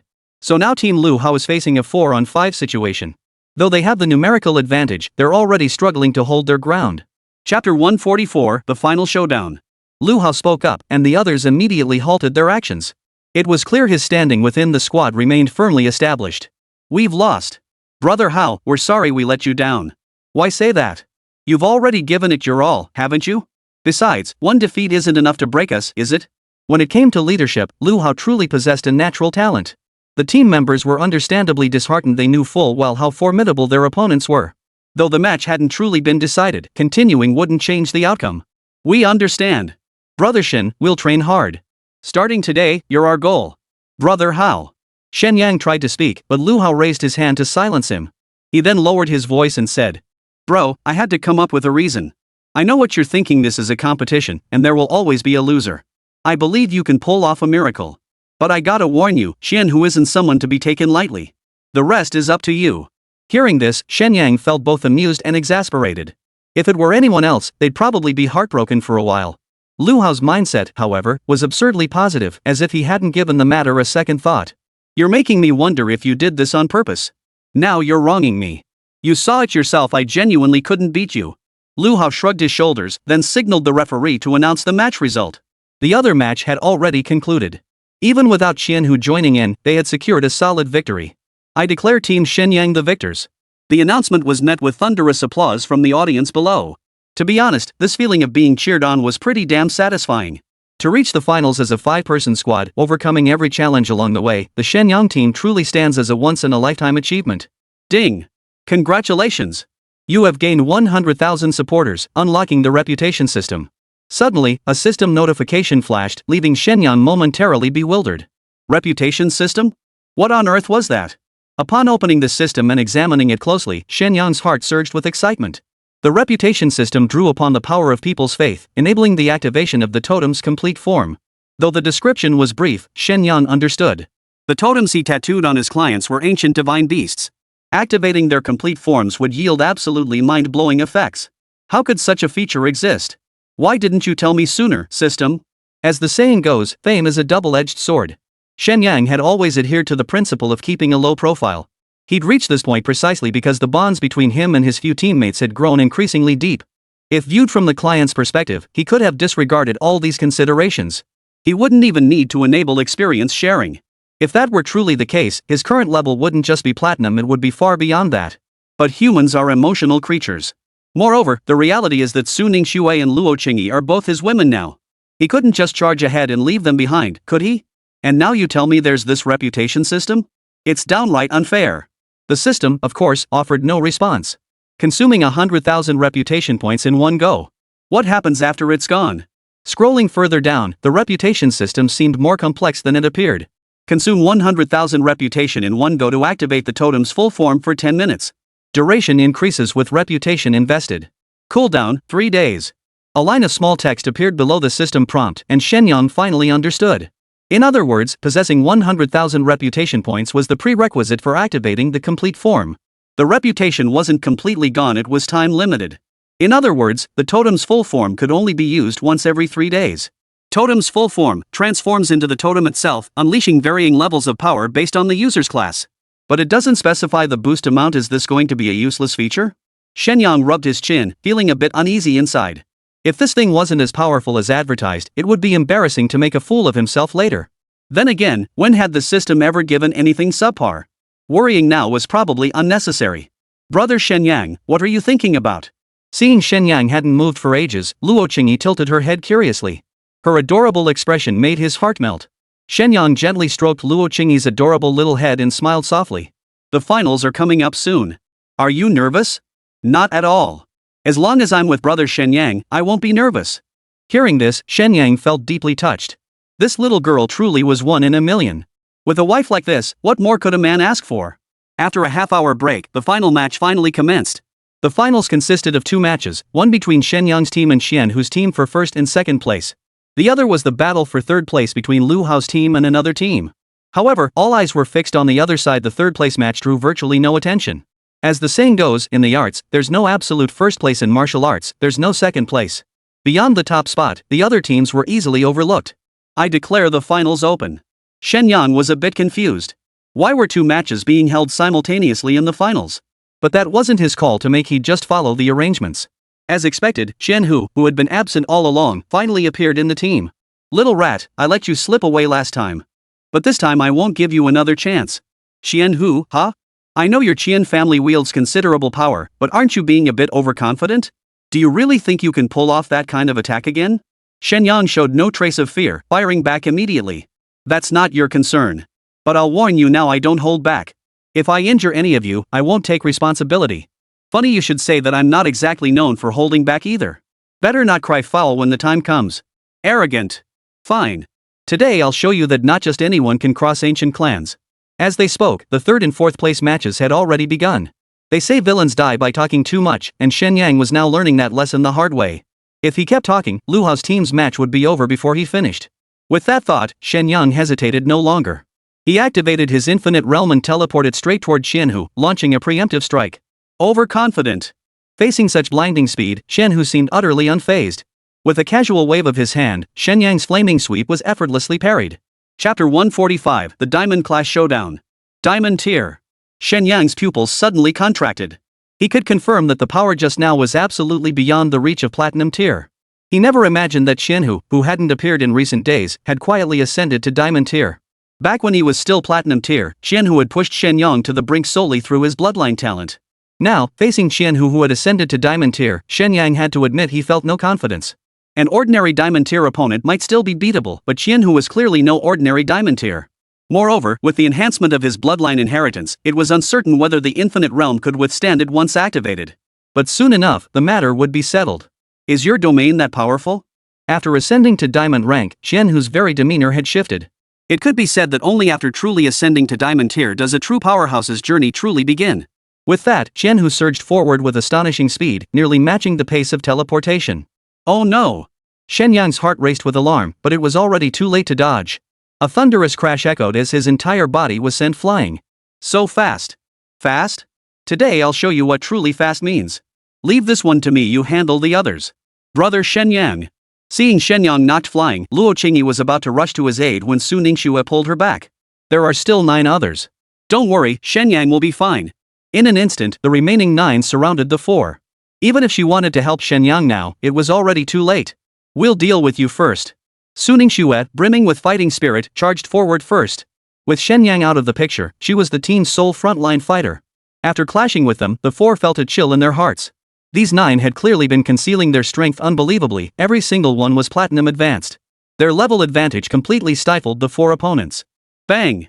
The battle erupted into a white-hot frenzy from the very start, its intensity far surpassing any previous match. Damn, I can't even follow their movements anymore. Is this really just Platinum Tier fighting? You're right. From what I see, both teams have already reached Diamond Tier. In past tournaments, we've seen teams where every member was Platinum. But a team with Diamond Tier combat power? This is the first time I've seen it. Terrifying shockwaves radiated outward, constantly spilling into the surrounding area. Those seated in the front rows even risked injury. Reinforce the protective shields. The security personnel immediately reinforced the protective shield upon seeing this. These 2 teams were simply too abnormal.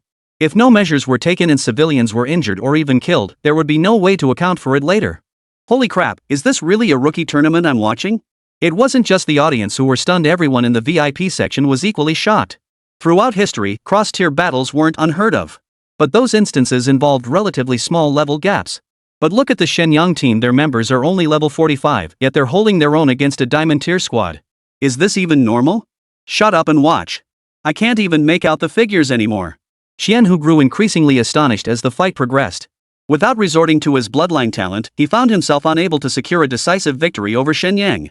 He'd never believed such an outcome, yet it was happening right before his eyes. Despite constantly suppressing the enemy, a swift victory was utterly impossible. I really underestimated you. Whether you underestimated me or not, I don't know. All I know is that I'm winning this fight today. Having been constantly pushed back, Shen Yang's temper flared. He possessed the system, yet he was being dominated by this guy? If word got out, people would laugh their heads off. Bold words. The intensity of their clash rivaled the battles raging across the other dozen or so arenas. The spectators were thoroughly entertained. Never before in recorded history had a rookie tournament produced such a spectacle. Qianhu charged again, each assault crushing Shen Yang with overwhelming pressure. Can't you teleport? Then taste this move. Sweeping 1,000 armies. Suddenly, ripples began to form in the air around Qianhu. Before anyone could fully grasp what was happening, the ripples radiated outward at blinding speed. Shen Yang, who had just teleported, was struck directly and sent flying once more. He only came to a halt at the very edge of the stage, spitting out a mouthful of blood. So powerful. My infinite realm is actually running low on energy. Qian Hu's power was truly overwhelming, even the infinite realm nearly couldn't withstand it. Is hiding within your domain all you know? Then let me shatter your turtle shell bloodline inheritance, activate. Instantly, Qian Hu's aura surged to new heights. Before Shen Yang could react, darkness engulfed his vision as the attack struck. The other three were also caught in the blast, especially Ying Feng, who was standing very close to Qian Hu. His intent was clearly to ambush, yet he was instead blasted backward by the force. What the hell is this? The thing that will kill you. Qian Hu didn't pause, his aura surging once more. Die. Thunderous might. In an instant, a dark cloud appeared mid-air. Lightning flashed and thunder roared within, an utterly terrifying sight. The next second, all the lightning struck down, shattering the infinite realm. Shen Yang spat out another mouthful of blood. Qian Hu, are you trying to kill someone? You guessed right. But no reward. Aren't you afraid of provincial sanctions? Ha! Shen Yang, it seems you haven't grasped the situation. I've already declared my intent to kill you. Did you see how those old fools reacted? Hearing this, Shen Yang looked up toward the podium. Not a single soul moved to intervene. Even more terrifying, the entire spectator area of Dongling City was completely deserted. Even Li Tianqing, who had been claiming to provide close protection, was nowhere to be found. What happened to Director Li and the others? Suddenly realizing something, Shen Yang couldn't help but ask. You're about to die, and you're still thinking about others? Do you think you're some kind of saint? Qian Hu eyed Shen Yang with mocking amusement, a broad sword suddenly materializing in his hand. Today is the day you die. Shen Yang couldn't understand why, even at this critical moment, not a single person stepped forward to speak. The next second, Shen Yang suddenly felt like he couldn't breathe. Damn it! External force interference detected. Exclusion process initiated. Exclusion complete. The system alert sounded, and Shen Yang snapped his eyes open. The surrounding voices instantly flooded his ears. Shen Yang, hit him. Why aren't you fighting back? Are you even capable? It was an illusion. Shen Yang finally realized what had happened. The entire experience had been nothing but an illusion. What baffled him was the sheer intensity of this illusion. How could it have temporarily disabled the system? Chapter 146, The Worst Cohort. That's impossible. How did you recover so quickly? Qian Hu was even more stunned. He never imagined Shen Yang would snap back to clarity so swiftly after just a moment of dazed eyes. You've got no idea what's coming next. Fortunately, he had activated the infinite realm just in time. Otherwise, that brief moment alone would have left him gravely injured by now. Qian Hu had to admit he was the strongest opponent Shen Yang had faced in all this time. Of course, that assassination attempt on Lin Wuya doesn't count. After all, such an endeavor required perfect timing, location, and human factors. The absence of any one element would have doomed the mission. As he spoke, Shen Yang regained his vigor. Seeing this, Qian Hu frowned deeply as the two clashed once more. Damn it, he's like a slippery eel. Shen Yang's teleportation left Qian Hu utterly frustrated. Though superior in strength, no matter how fast he moved, he could never outpace teleportation. Shen Yang, is dodging all you've got? How about a fair fight? Listen to yourself. Provocation doesn't work on me. Facing such a formidable opponent, Shen Yang would be foolish to let himself be led by the nose any longer. Any victory achieved by the weak over the strong is invariably won through wisdom. Such mindless charges could only be attempted by some small, unprincipled nation from a past era. The so-called Jade Shatter plan was nothing more than a final death charge. The battle raged on, its duration already far exceeding any previous engagement. Spectators held their breath in suspense. Anyone with discernment could see that the Shen Yang squad's overall strength fell short of the Qian Hu squad's. Truthfully, no one had anticipated the Shen Yang team holding out this long. They're too strong. The Shen Yang squad can't possibly win. Not necessarily. Look at them, they're like indestructible cockroaches. I'll support them regardless of the outcome. The strong certainly deserve respect, but the spirit of pushing through obstacles for victory, no matter the cost, is equally precious. Otherwise, humanity wouldn't have evolved into what it is today back when there were no professionals. We can't claim to have built a dazzling civilization or reached the pinnacle of the food chain, but we have carved out a place for ourselves in this world. And for all this, we owe a debt to our forebears. Without their sacrifices and bloodshed, humanity wouldn't be where it is today. This can't go on. Even more anxious than Shen Yang were the spectators from Dongling City, particularly Li Tianqing and Zhu Long. It was painfully obvious that Shen Yang's team wasn't competing, they were getting beaten up. If He Badian were here, he'd likely have lost his temper long ago, and who knows what trouble he might have caused. So not letting him come along was a wise decision. I know, don't worry. Shen Yang is a man of his own mind. I trust he has his own judgment. So you don't care because they're not your own students? Haven't you seen them getting beaten down the whole time? Li Tianqing's face twisted with fury as anxiety gnawed at his heart. What kind of talk is that? How heartless can you be? If you're truly worried, just call off the match. Even if we finish second, it'll still bring honor to Dongling City. You. Li Tianqing knew full well that intervening before Shen Yang conceded defeat would violate the rules.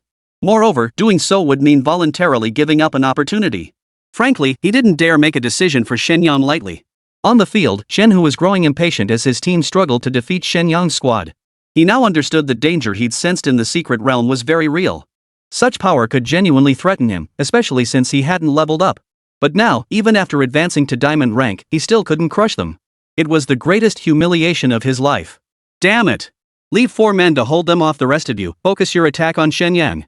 Under the Infinite Realms buff, the Shen Yang squad's recovery speed was far too rapid. It was impossible to inflict any meaningful damage. Moreover, all 5 possessed absurdly high base attributes. He hadn't realized it until the fight began, but now he could feel it clearly.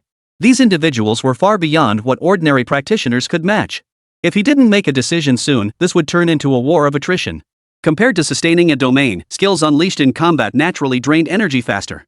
The likely outcome would be exhausting their stamina without securing a victory. In an instant, the squad's tactics shifted. 4 remained behind to hold off the other 4. The remaining 6 closed in, surrounding Shen Yang completely. Seems you guys do hold me in high regard after all. Seeing this, Shen Yang's mood grew heavy. Apart from Qian Hu, a genuine diamond tier fighter, the rest were essentially platinum tier peak combatants. This was the first time he'd encountered such a lineup since arriving in this world. As the saying goes, 2 fists can't fight 4 hands. Even a hero can't withstand overwhelming numbers. What's more, these weren't ordinary people. Once they moved, there'd be virtually no chance to fight back. Most crucially, he had to maintain his domain, otherwise, the others would inevitably face a grueling battle.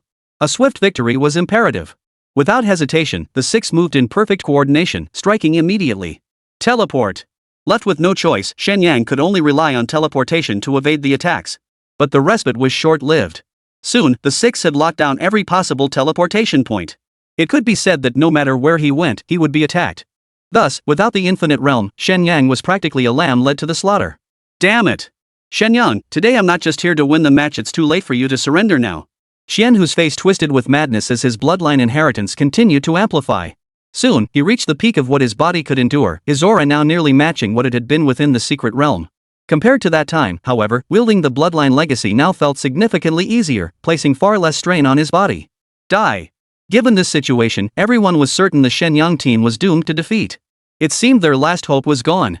There was no way they could turn this around. What a pity. I truly believed they could pull off a miracle. Even Li Tianqing and Zhu Long felt there was no room left for a comeback. Seeing Li Tianqing's darkened expression, Zhu Long sighed. The two had bickered their entire lives, never once speaking kindly to each other. Oldly, they've done exceptionally well, haven't they? Yeah, these kids performed exceptionally well. They're the best class I've ever taught. If Shen Yang heard such praise, he'd probably mutter a few complaints under his breath.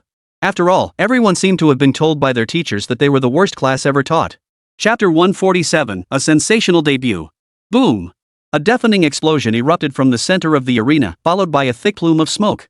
It was caused by everyone unleashing their skills simultaneously. Witnessing this, a chill ran down everyone's spine. Such a powerful attack had even shattered the arena floor, leaving spiderweb-like cracks across its surface. Could this be disastrous? Surely not. Shen Yang team's defense was formidable. They should be able to weather this storm. Several seconds passed, yet the arena remained motionless. The referee couldn't tell who had won or lost and could only wait for the dust to settle. Shen Hu watched the arena intently. Seeing no movement after such a long time, he had already formed his judgment. Yet he remained vigilant, for his objective was Shen Yang's death. Yet fate had other plans. When the dust finally settled, Shen Yang and his team were nowhere to be seen. Instead, 4 bizarre creatures appeared, not solid forms, but shadowy projections. What the hell is that? Holy crap, are these people monsters? No, those are energy forms. They aren't the beasts' true bodies, but what kind of beasts are these? How come I've never seen them before? Among the spectators were naturally many high-level professionals who quickly spotted the difference. Meanwhile, the same was true at the VIP section. Every pair of eyes was fixed on the 4 distinct energy forms of the ferocious beasts. What the hell is this? Qian Hu was utterly bewildered, standing closest to the action. He could distinctly sense the terrifying aura emanating from the beast's energy forms. It didn't feel like a power disparity, more like the sheer terror of being targeted by a ferocious beast. Who cares what it is? Just take it down. One team member charged straight ahead, heading toward the nearest Phoenix energy form. Be careful. As the highest-ranked member, Qian Hu could naturally sense the opponent's terror. But his warning had barely left his lips. The Phoenix apparition merely flapped its wings lightly, and the man was instantly knocked flying. Not only that, his entire outfit was scorched black, a truly terrifying sight. What the hell is going on here? Kai Longwei, watching the match, was stunned. He'd never seen a profession capable of unleashing such terrifying skills. Even now, he wasn't sure if it was a skill or something else entirely. Damn it, everyone, charge!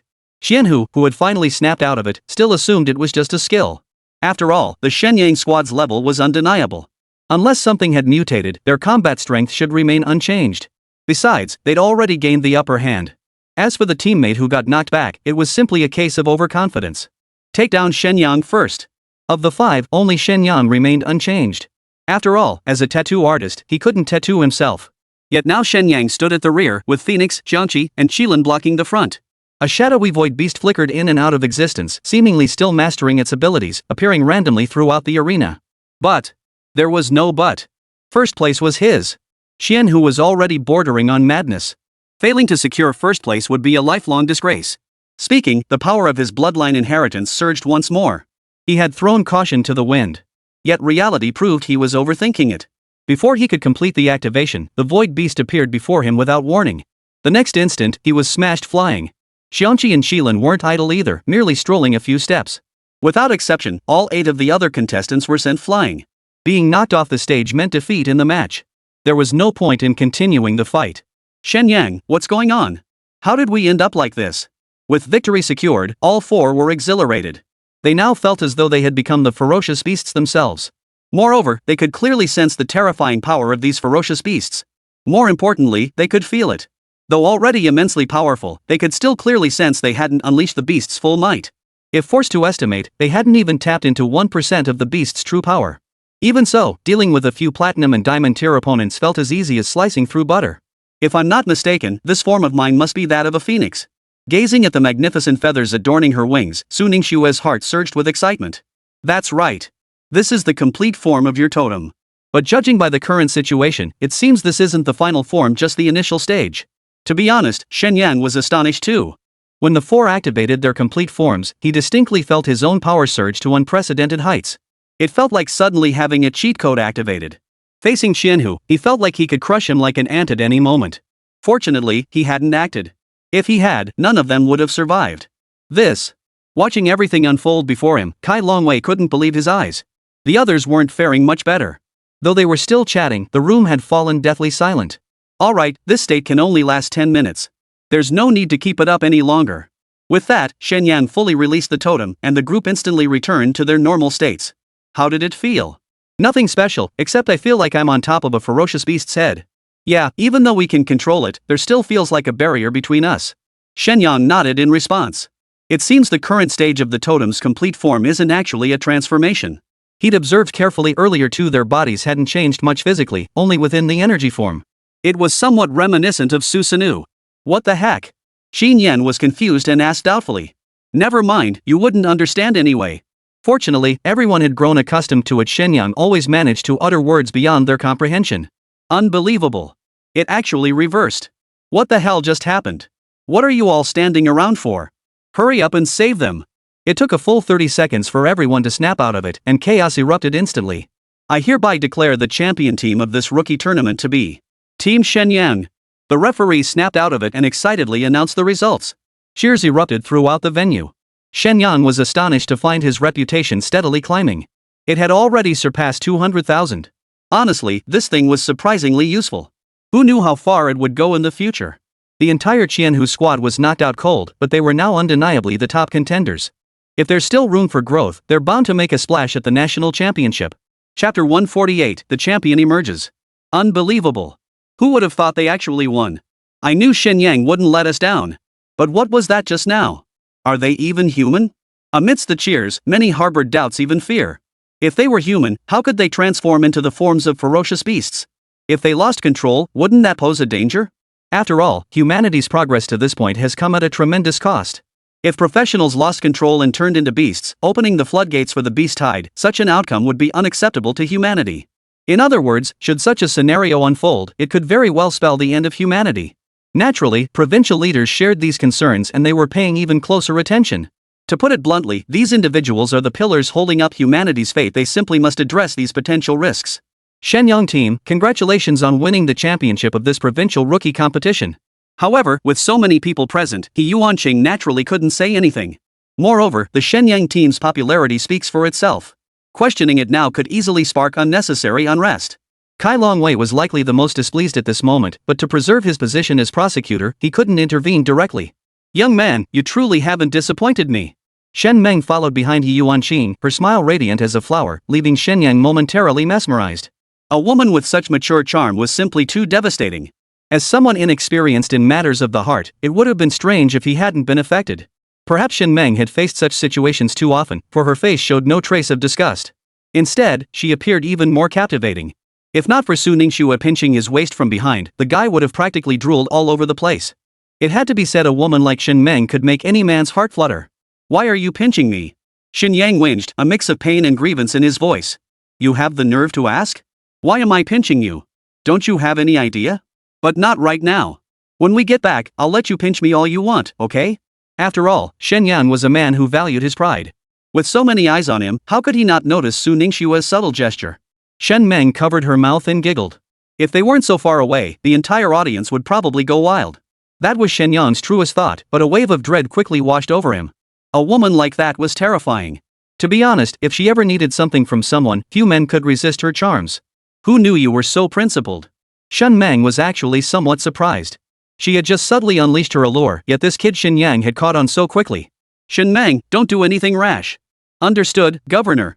It was clear that even as a deputy governor, she dared not act too boldly in front of He Yuanqing. Alright, the awards ceremony will begin shortly.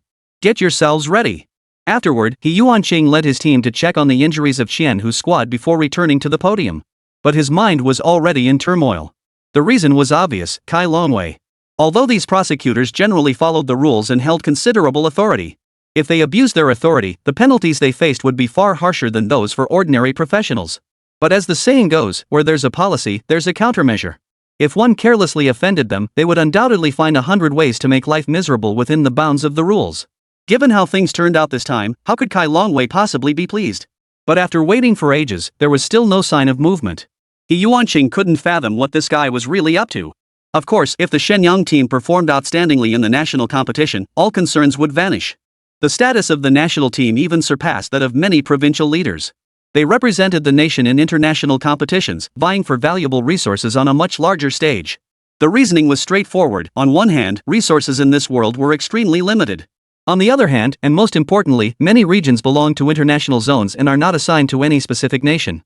Even within national borders, beyond human inhabited cities. In reality, wilderness areas also harbor citizens from other nations. It's safe to say that beyond core territories, no single country can claim exclusive dominance. Previously, everyone operated in a free-for-all mode.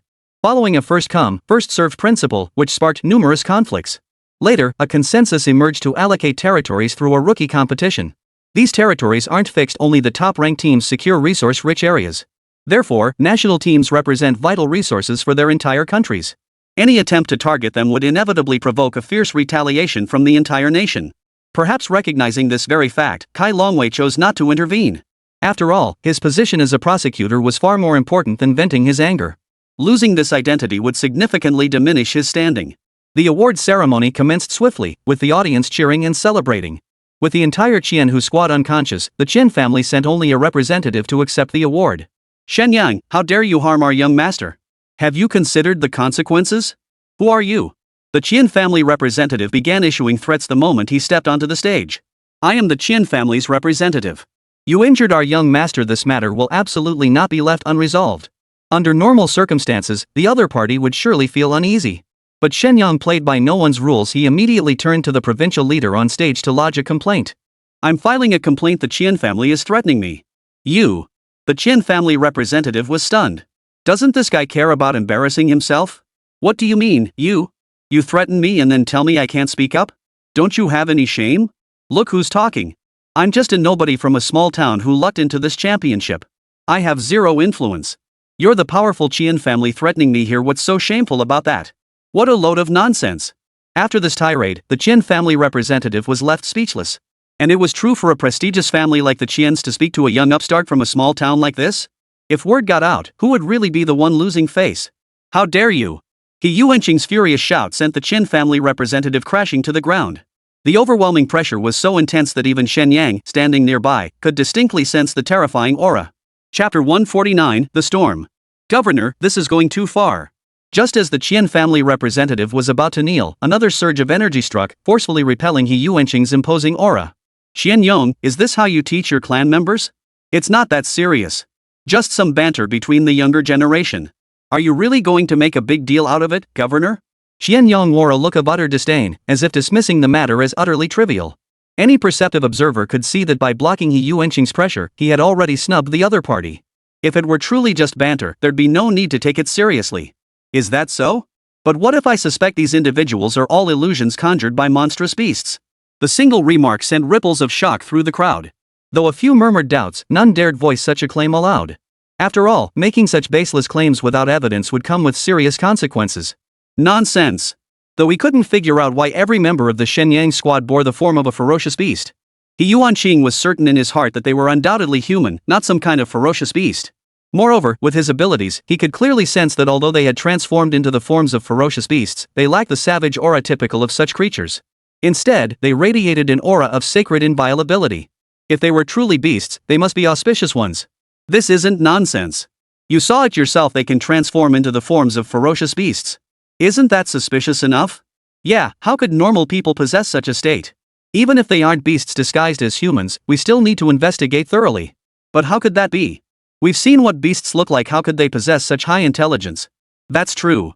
But if they really are being controlled by beasts, that changes everything. Instantly, both the audience below the stage and the officials above began heated discussions. After all, regardless of its authenticity, such an occurrence was simply too baffling to comprehend. Exactly. This matter requires thorough investigation. I suggest putting the competition on hold until we get to the bottom of it. Governor He, you wouldn't want to end up awarding the prize to a ferocious beast, would you? Hearing this, He Yuanqing's brow furrowed deeply. Kai Longwei, who had remained silent until now, had been waiting for this moment. But Team Shen Yang's performance was indeed highly unusual, even beyond his comprehension. If the Qin family seized upon this point, he truly wouldn't have a convincing defense. One crisis barely subsided before another arose. No wonder the system still hadn't declared the mission complete. Shen Yang finally understood, only by truly earning recognition and becoming the undisputed first place would the system release the reward. It had been this way in the secret realm before, and it remains so now. Given that, Shen Yang, what do you have to say? Don't mistake your ignorance for grounds to question others. The world is vast and full of wonders. Even when it comes to ferocious beasts, can't we harness their power to eliminate them? These words resonated with most of the crowd. Using the power of beasts to restrain other beasts was indeed a sound strategy. Moreover, both the empire and various cities were secretly advancing this endeavor. The common folk simply remain unaware such matters cannot be made public. Most crucially, after countless experiments, not a single successful case had emerged. Thus, discussing this now presented an entirely new concept to ordinary people and even most professionals. Can we truly harness the power of beasts? I couldn't say for certain, but it was certainly an intriguing proposal. Why not give it a try next time we venture outside the city? What are you thinking? Ferocious beasts are inherently savage, they're nothing but ungrateful wolves that can never be tamed. This would be nothing but a waste of time. Most people rejected this idea outright. Some have even begun openly denouncing it. How utterly presumptuous. Those are ferocious beasts, they harbor an irreconcilable hatred toward us. Now we're supposed to fight alongside them? Absurd. I demand a thorough investigation. I suspect this young man is a spy sent by the beasts. Yes. We implore the governor and the prosecutor to investigate thoroughly. Gradually, the tide of public opinion began to shift. Every single person here had experienced the brutal murder of loved ones by the beasts. Thus, they harbor an innate loathing toward the beasts. No matter who proposes building relations with the beasts, even treating them as pets, it is utterly impossible. The people's eyes are sharp. What more can you possibly say now? Seeing the crowd's furious reaction, Shen Yang raised an eyebrow, knowing the plan had succeeded. His son had been beaten like that and by this platinum-tier student standing before him. If he, as the father, didn't restore his family's honor, it wouldn't be the Qian family's style. It was only human nature. Just imagine if it were your child being bullied. Regardless of whether the child was right or wrong, the first thought would undoubtedly be revenge. If the Shen Yang team truly clinched first place, things would become rather complicated. But if they could knock them off their pedestal, or better yet, pin a major scandal on them, then no one would be able to stop what came next. Nonsense. How could they possibly be beasts? Li Tianqing finally couldn't hold back and leaped down from the spectator seats. Seeing his furious expression, Shen Yang merely glanced at him before waving his hand, sending Li Tianqing flying backward. A mere grandmaster dares to act out in front of me. Li Tianqing spat blood from his mouth. Is this the power of a true master? He could feel it before Shen Yang. There was absolutely no chance of resistance. Dean Li. Shen Yang tried to step forward to check on him, but Shen Yang's overwhelming pressure pinned him to the spot, leaving him utterly immobilized. Enough. At that moment, Shen Meng suddenly stepped forward. He Yuanqing couldn't stop her even if he wanted to. The pressure vanished instantly, and Shen Yang finally regained his composure. Before a true master, his strength was utterly insignificant. Thank you. If you truly wish to thank me, there will be plenty of opportunities later. But for now, I won't abandon you. Shen Meng's words flowed like tender water, as soothing as warm sunlight in the depths of winter. Even Shen Yang, who had been as fierce as a demon moments ago, felt a flicker of emotion in his eyes. It was clear that even he held little resistance in the face of Shen Meng. And this was without Shen Meng even trying. Deputy Governor Shen, are you protecting this suspicious individual? Suspicious? That's laughable. I'd say you're the suspicious one. What's suspicious about me? Facing Shen Meng, Shen Yang suddenly realized he couldn't muster any hostility toward her. Chapter 150, A Solid Backer. Shen Meng showed no fear toward Shen Yang, staring him straight in the eye. What's suspicious about you? Do I even need to say? Is your Qian family just that bad at losing? At her words, everyone snapped to attention. The Qin family had dominated the competition for years, only to be crushed this year. From that perspective, it made perfect sense for the Qians to be stirring trouble. How could we be sore losers? I'm merely voicing a reasonable suspicion. So you admit it's just speculation, then? Facing Shen Meng's gaze, Shen Yang suddenly found himself at a loss for words. For a family head to be so aggressively confronted by a rising star and unable to even muster a rebuttal seemed downright embarrassing.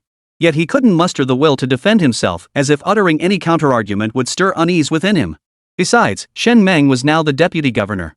In terms of status, she was clearly higher than him, the head of the Qian family who held no official position. Yet comparing the two, it was clear he held even Governor He Yuanqing in contempt, yet acted timid and submissive before Shen Meng. Any discerning person could see something was amiss. Of course, this is merely my conjecture. Even so, does that mean we shouldn't investigate? An investigation is fine, but the Shen Yang team took first place, defeating your Qian family team. That's an indisputable fact. You admit that, right? I admit that. With so many witnesses, the facts cannot be fabricated. Shen Yang had no choice but to concede. Then why did the family head cause such a scene at the awards ceremony? Seeing the other party had no retort, Shen Meng turned to Yuanqing beside her. Governor, now that the conflict has been resolved, let's continue with the awards ceremony. Very well. He Yuanqing silently gave Shen Meng a mental thumbs up. That Shen Yang had always been a headache for him, yet she had managed to handle him with such ease. Was this how a family head should behave? But none of that mattered now. What truly counted was that the province hadn't been humiliated in front of so many people. I hereby declare the awards ceremony resumed. Finally, when the first place award was presented, the system notification arrived. Ding! Congratulations on completing the task. You have obtained 1 copy of the Primordial Power Synthesis Guide and mastered the top-tier alchemy doctrine. Ding! Congratulations! Your reputation has reached 300,000.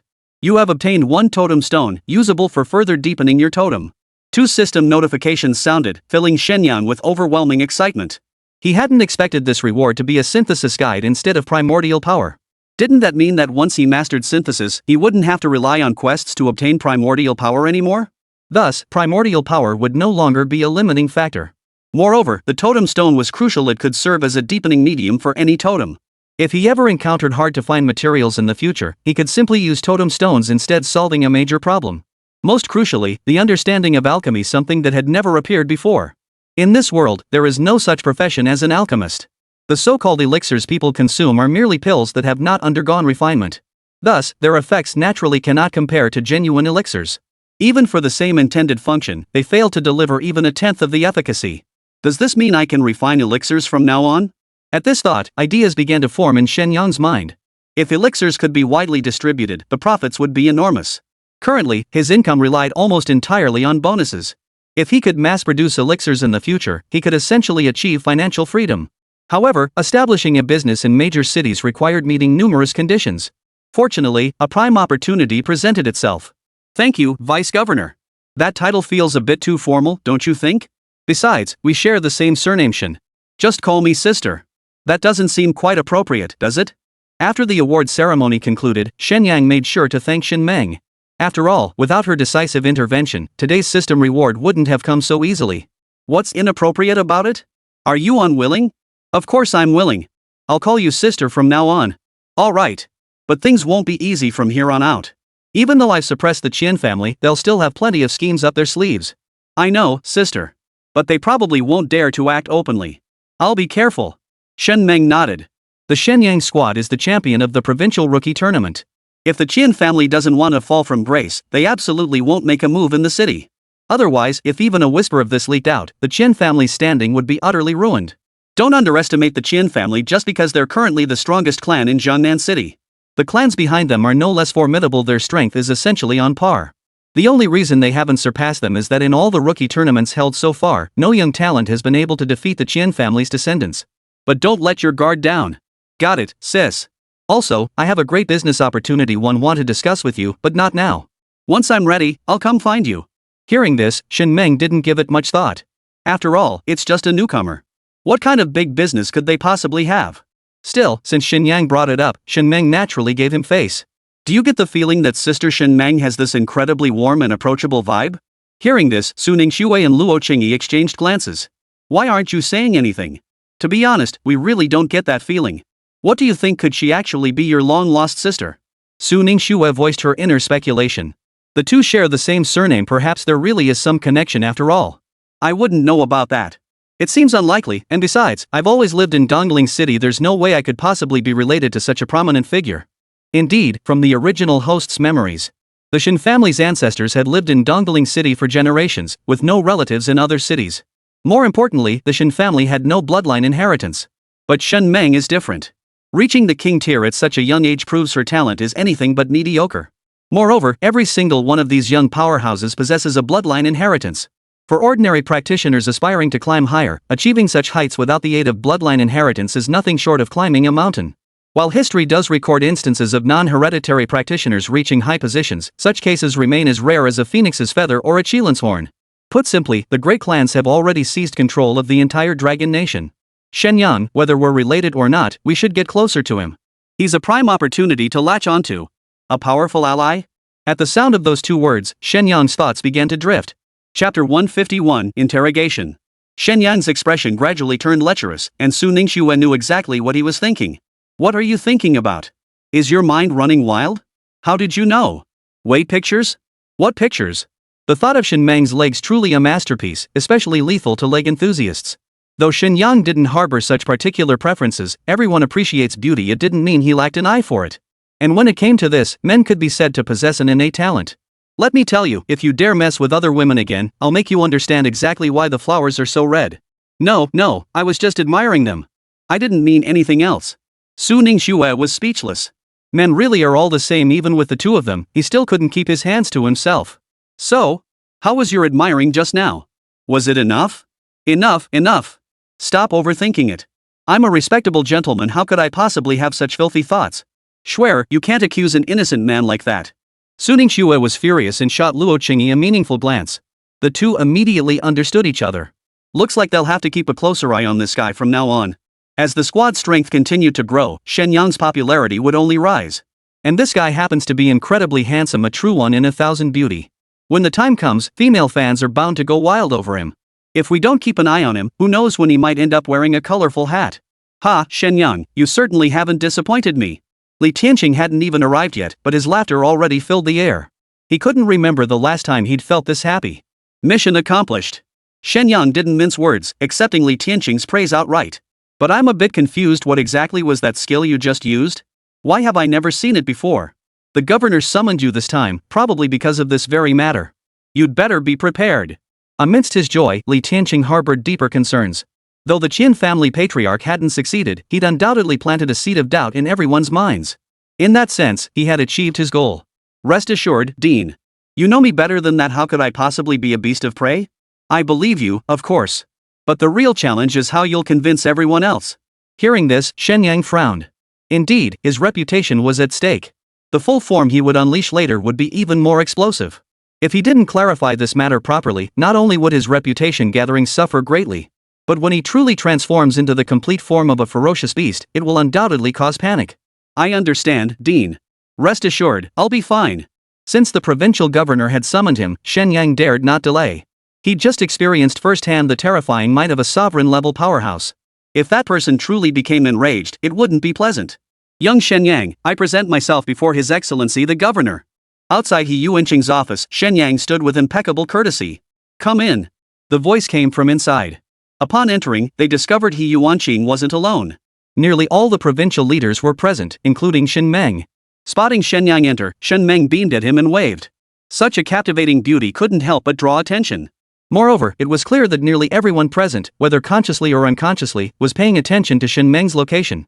Her beauty seemed to possess a special magic, one that seemed to perfectly align with every man's aesthetic preferences. How she managed it was anyone's guess. Greetings to the governor and all the leaders present. Beside He Yuanqing sat another figure whom Shen Yang instantly recognized, the prosecutor who had arrived so forcefully earlier. Greetings, Your Honor. Kai Longwei remained silent. He was too furious to even consider giving Shen Yang a friendly look. Alright, you should know why we summoned you. Speak up, what exactly happened? Governor, the head of the Qian family is framing me. You saw it yourselves, they're living, breathing humans. How could they possibly be ferocious beasts? I implore you, Governor, to see clearly. That's just your side of the story. I ask you this, why do your teammates possess the form of ferocious beasts? Kai Longwei couldn't hold back any longer and actually took the initiative to ask. Technically, this was improper after all, while prosecutors hold oversight authority over all officials. But they have no authority to interfere with normal case adjudication or provincial administrative affairs. Prosecutor, you're unaware of my profession, aren't you? What does that have to do with your profession? Of course it matters, because my profession is that of a totem tattoo artist. Kai Longwei still couldn't grasp the connection to tattooing. That's just grasping at straws. What possible connection could there be? Your Honor, I suspect this is retaliation. What did you say? I've made myself perfectly clear. Everyone knows your ties to the Qian family. So your current hostility toward me stems from the Qian family not securing first place, correct? And your abrupt halt to the secret realm competition must be related to that as well? Since the other party wasn't giving him any respect, Shen Yang certainly wasn't going to indulge him. A prosecutor of your stature can't possibly bully a junior in front of all these people, can you? As for what happens next, that's a matter for later. First, I must vent this anger. Boss, you're courting death. How could you speak to the prosecutor like that? Xin Yan was nearly beside himself with panic.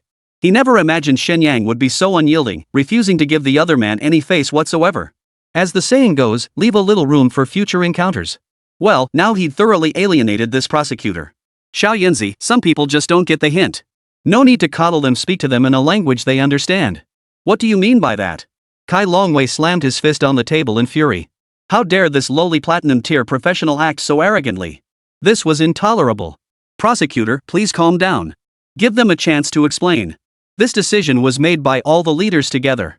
He Yuanqing's tone was deceptively calm, as if merely stating a fact. But anyone with eyes could see it was a warning.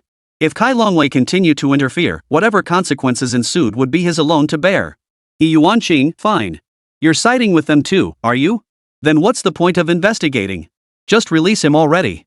Prosecutor, your words are rather excessive. He Yuanqing's stance was simple: guilty parties must be punished, but if innocent, he'd rather defy the prosecutor than let a single hair on Shen Yang's head be touched. Chapter 152, The Chief Prosecutor. Ultimately, He Yuanqing was the governor of Jiangnan Province. That meant he bore responsibility for Jiangnan Province. If a promising young talent, one poised to shine at the national competition, were crushed in the cradle over a trumped-up charge, he would be failing in his duty as governor, let alone anything else. Shen Yang, I know you're harboring resentment, but this matter is truly no small affair. Could you explain the principle behind your transformation? He Yuanqing spoke with great politeness, but Shen Yang's principle in dealing with others was simple: if someone showed him an inch of respect, he'd return a foot in return. If you want to mess with him, don't blame him for speaking bluntly. Governor, as I just explained, my profession is tattoo artist, a hidden occupation that's never existed before. So is it so strange that some things are different? This was undeniably true, and nearly every year saw the emergence of previously unseen professions. But those with combat capabilities are few and far between. A profession like Shen Yang's has never been seen before. So what? As he spoke, Kai Longwei's gaze began to shift nervously. If this matter could truly be explained away, he'd be making unreasonable accusations. Should He Yuanqing actually file a formal complaint against him, the consequences could be serious or perhaps not so serious. After all, maintaining vigilance before the facts were clear was never a mistake. The problem was his connection to the Qian family. The higher-ups couldn't possibly be unaware of it. There was even a specific regulation prohibiting prosecutors from serving in the province where their family resided. But exceptions existed, as the qualifications for becoming a prosecutor were exceptionally stringent, requiring rigorous vetting. Moreover, the training period was exceptionally long, not everyone could endure it. Consequently, even across the entire Dragon Nation, the number of individuals qualified to serve as prosecutors remained relatively small. This is precisely why, even after the Qian family's downfall, he chose not to intervene. Such is human nature, what comes easily is seldom cherished. It's the things we can't obtain that often keep us awake at night. So let me tell you now, my profession as a tattoo artist allows me to alter my form. Is that so strange? Impossible. You must be lying. Hearing this, Kai Longwei was already starting to believe it. After all, in the history of professionals, all sorts of things have happened. The emergence of such a profession isn't exactly surprising. Your Honor, that's going a bit too far. Without evidence, it's best to hold your tongue. The Your Honor remark jolted Kai Longwei back to reality. If today's allegations prove true, his entire career could be ruined. It's safe to say the tables have turned. No, he absolutely couldn't let him prove his innocence. Kai Longwei's eyes flashed with savagery. In his desperation, a mad idea took root. You're spewing lies and disrupting the competition, I'll kill you right now. No sooner had the words left his mouth than Kai Longwei struck. This scene took everyone in the room by surprise, even Shen Yang hadn't anticipated it. How dare you! Fortunately, He Yuanqing was present, otherwise, Shen Yang would likely have met his end already. He Yuanqing, you dare stop me? Longwei, calm down. What are you trying to do? Shen Yang was frightened too. If word of this incident got out, it wouldn't just be Kai Longwei who lost his current position. Even the Qian family could be implicated. As the saying goes, people flock to where profit lies and scatter when it vanishes. Once personal interests are threatened, even blood brothers could turn against each other. And this was merely his brother-in-law. What do I want to do? Don't you know? Prosecutor Kai, aren't you afraid of legal consequences? Punishment? If I kill you all, there'll be no one left to prove I committed murder. All of you die. At this point, Kai Longwei knew there was no turning back. Shen Yang was probably right, he'd never keep his prosecutor position. Having abused his power to oppress others so many times, once stripped of his prosecutor status, his fate would likely be utter ruin. Better to go down fighting than face certain ruin. There might still be a sliver of hope. You're insane. It's not me who's gone mad, it's this world that's gone mad. To be honest, Shen Yang was scared too.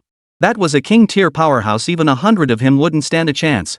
Even with a spatial skill like teleportation, it would be child's play against a king. Excellent. Kai Longwei, you truly are my most capable subordinate. Just then, the office door swung open. A man entered, looking to be in his 50s. Just one glance conveyed an aura of command that commanded respect without needing to raise his voice. And now, he was visibly enraged. His presence radiated an overwhelming, unstoppable force. Prosecutor General, what brings you here? If I hadn't come, I'd never have known our procuratorate harbored such a character. What? Are you planning to kill the governor next? As a highly specialized department in Dragon Nation, the procuratorate enjoys deep public trust. Over the years, it has investigated numerous corrupt officials and even those who treat human life as cheap. Therefore, the procuratorate has always been extremely protective of its reputation, for this institution cannot tolerate even the slightest blemish. Prosecutor General, I merely harbored reasonable suspicion, I never intended to take action. Is that so? I heard every word you just said clearly. Guards, take this man away. He abused his authority and deliberately attempted to murder an imperial official. Prosecutor General, it's not what you think. Give me a chance to explain, brother-in-law. Brother-in-law. Quick, explain this for me. At this moment, Kai Longwei finally knew fear. He could never have imagined why the chief prosecutor would be here. And to have witnessed and heard every detail of his actions. As for resistance? That was a pipe dream.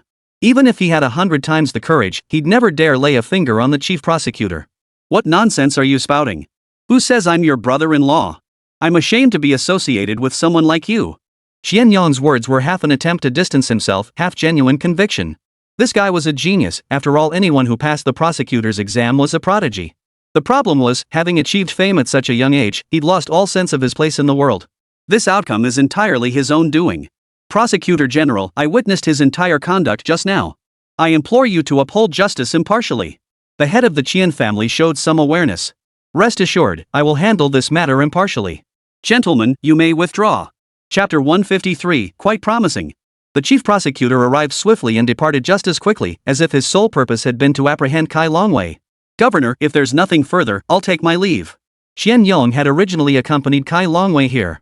Though the Qian family was considered the foremost clan in Jiangnan province and held considerable prestige. But this was, after all, an internal meeting of provincial leadership. His very presence had already broken protocol. Head of the Qian family, you'd better watch your step. He Yuanqing gave Qian Yong a cold stare. Though the Qian family hadn't committed any outright transgressions, they were known for running roughshod over Jiangnan province. In the world of professionals, such things were inevitable. Yet in He Yuanqing's view, with great power came great responsibility.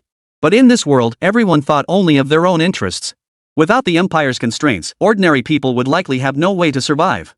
Even a powerhouse like the Celestial Mechanics Pavilion, densely populated with lifestyle-oriented professionals, would likely never have flourished without the Empire's robust backing. Human greed knows no bounds. Once amplified, such avarice inevitably spirals out of control. No need for the governor to remind us the Qian family would never do anything out of line. He Yuanqing found little to counter this statement. Though the Qian family wielded immense power, no tangible evidence of wrongdoing had ever surfaced. Otherwise, they wouldn't have gone so long without any action. Still, this incident served as a lesson. Previously, with Kai Longwei's backing, the Qian family acted with unrestrained arrogance. Whether in business partnerships or other matters, the Qian family never suffered the slightest loss. Worse still, they openly exploited others' interests. Those affected, intimidated by the Qian family's influence, could only swallow their grievances in silence. Now that Kai Longwei had no chance of recovery, the Qian family would likely rein in their behavior going forward. The matter has finally been resolved, but the Qian family's methods aren't exactly above board. You must be extra cautious during this period. Understood, Governor. Thank you for your concern. This isn't my concern, it's the respect you've earned yourselves. Have Vice Principal Shen take you to the Professional Association for some tests shortly. If everything checks out, I'll hold a press conference to clarify your abilities. Hearing this, Shen Yang felt genuinely touched. At least this governor is relatively upright. Thank you, Governor. Shen Yang, let's go. Governor, could we have someone else take me there? Shen Yang's face fell, utterly overwhelmed by Shen Meng's charm. Kid, I'm taking you, and you're still complaining? No, I mean, Sister Shen Meng is the deputy governor. She must be incredibly busy. It wouldn't be right to let her work suffer because of you. You said it yourself, I'm the vice governor. Whatever comes up, the governor's got it covered. Stop fretting and let's get moving. He Yuanqing looked utterly astonished. He never expected this decisive, strong-willed woman to say something like that. Moreover, her attitude toward Shen Yang seemed distinctly different. For any other guy, just getting a word in with her would be nearly impossible. Even he only had work-related interactions with her. At other times, she wouldn't even give him a proper glance. In that case, I'll have to trouble Vice Governor Shen. Shen Yang, are you really not busy with work? Enough with the nonsense. Taking you guys for testing is my top priority right now. In front of Shen Meng, though Su Ningxue and Luo Qingyi felt some resentment, they dared not show it. This woman's aura was simply too overwhelming, while they were just greenhorns. Whether it's strength or anything else, there's absolutely no comparison, okay? Shen Yang, if you dare to get any ideas, you know what'll happen. That's right, brother Shen Yang, don't you dare think too much. What could I possibly be thinking? Watching them depart, He Yuanqing shook his head inside. Young people really do have that spark, don't they? The test results, of course, need no elaboration. All this was due to the totem, so naturally there were no issues. Even the soul-related checks showed no abnormalities whatsoever. The professional association was, after all, an institution exclusively under royal authority. Naturally, no one dared question the results. Now that the examination was complete, would you like to join me for a meal? No need for that, thank you. You're the top team from Jiangnan province in this competition. As the vice governor, I should at least extend an invitation. Shen Meng's tone brooked no argument. Under these circumstances, further refusal would only make them appear ungrateful. Alright then, thank you so much, Sister Shen. No need for formalities. Come on, I'll show you around today. Truth be told, despite being in Jiangnan City for so long, none of them had truly explored it yet. With a few days left before the individual competition, they could finally immerse themselves in Jiangnan City's local culture and customs. No sooner had they arrived at the dining spot than they bumped into Lu Hao. Shun, over here. You're here for dinner too? Holy crap. Who's this gorgeous girl? Since they were dining out, Shen Meng had changed into her everyday clothes and let her hair down, making her look completely different. But her stunning beauty remained unchanged, just a different style. Brother Hao, you must be out of your mind. Don't you recognize who this is? How dare you speak so recklessly? Who else could it be? Just a beautiful vice governor, that's all. Young man, you've got potential. But I'm treating these guests today, so I'll have to excuse myself. With that, he strode purposefully toward the exit. Shen Yang, did you hear that? The deputy governor said I have a bright future. Brother Hao, can you stop being so reckless? I think you're asking for trouble. No, why? Forget it, you'll just have to work it out yourself. Shen Yang really didn't know how to explain it, and even if he did, Lu Hao might not understand. Right now, the priority was keeping this lady happy. You don't keep your superiors waiting when you're out for a meal. This meal was easily the most nerve-wracking one Shen Yang had ever endured, and not just because Shen Meng was there. His two girlfriends were glaring at him from the side, making him too scared to even speak. Shen Yang, I'm curious, don't you have any interest in beautiful women? How could that be? Who wouldn't be interested in beautiful women? Would he even be a man? Shen Meng was already a bit tipsy at this point, and her sudden remark left Shen Yang utterly baffled. But the moment the words left his mouth, he felt excruciating pain shoot through both sides of his lower back. Su Ningxue and Luo Qingyi had both undergone physical enhancement. Their strength was far beyond that of ordinary people. Chapter 154, Ex-Boyfriend. That hurt like hell. I was just stating the facts. Besides, aren't you both beautiful? Is it wrong for me to be interested in you? Shen Yang had harbored a question about the two women for ages, but he'd never dared to ask it until now. Seeing them like this now, he was even less inclined to ask. Who knew how they'd react if he did? Forget it. I won't interrupt your flirting. I've had a bit too much to drink tonight. I'm heading out. Be safe on your way home. In a place like Jiangnan City, let's be honest, there's really no danger. Shen Meng staggered to his feet, clearly quite drunk. Deputy Governor, perhaps we should escort you back? Don't underestimate me, I'm a heavyweight. A little booze won't faze me. Hearing this, Shen Yang was speechless. He'd never heard of high-level professionals being immune to alcohol. If they drank too much, they were no different from ordinary people. Don't try to be a hero, I can drive you home. Are you kidding? Let me tell you, I've never relied on anyone my whole life. Am I suddenly going to lean on a man just because I had a few drinks? Shen Meng shook off Shen Yang's outstretched hand and staggered toward the door. She barely made it to the doorway before stumbling and falling. Shen Yang teleported over, ready to catch her, but someone beat him to it. Menger, are you okay? Who the hell was faster than me? The newcomer appeared to be in his 30s, roughly the same age as Shen Meng. He was exceptionally handsome, on par with Shen Yang in terms of good looks. His otherworldly aura drew the attention of many women. Without exaggeration, if he wanted to, he could probably have a different girlfriend every day. What incredible power! Someone who could move faster than teleportation at such a young age. There probably weren't many like him in all of Jiangnan City. Who is this guy? No idea, but he's incredibly powerful. Shen Yang's eyes narrowed with apprehension. If that man had chosen to act just now, Shen Yang wouldn't have had a chance to retaliate. Could it be the vice-governor's boyfriend? Possibly. Shen Meng's eyes glazed over, but she recognized the person instantly. Why are you here? What brings you back? If I hadn't come back, I'd never have known you were out drinking with these people. Friend, even if you want to show off your superiority, you don't have to do it by putting others down, right? Shen Yang didn't appreciate that remark. Calling them these people was already being quite polite. In other words, they were a shady bunch. Kid, you dare talk to me like that? What's there to be afraid of? Is being strong such a big deal? One day, I'll surpass you. I doubt you'll get the chance. The other man's expression instantly turned cold. In the world of professionals, strength always reigns supreme. Those who spout off without any real power behind them often meet a miserable end.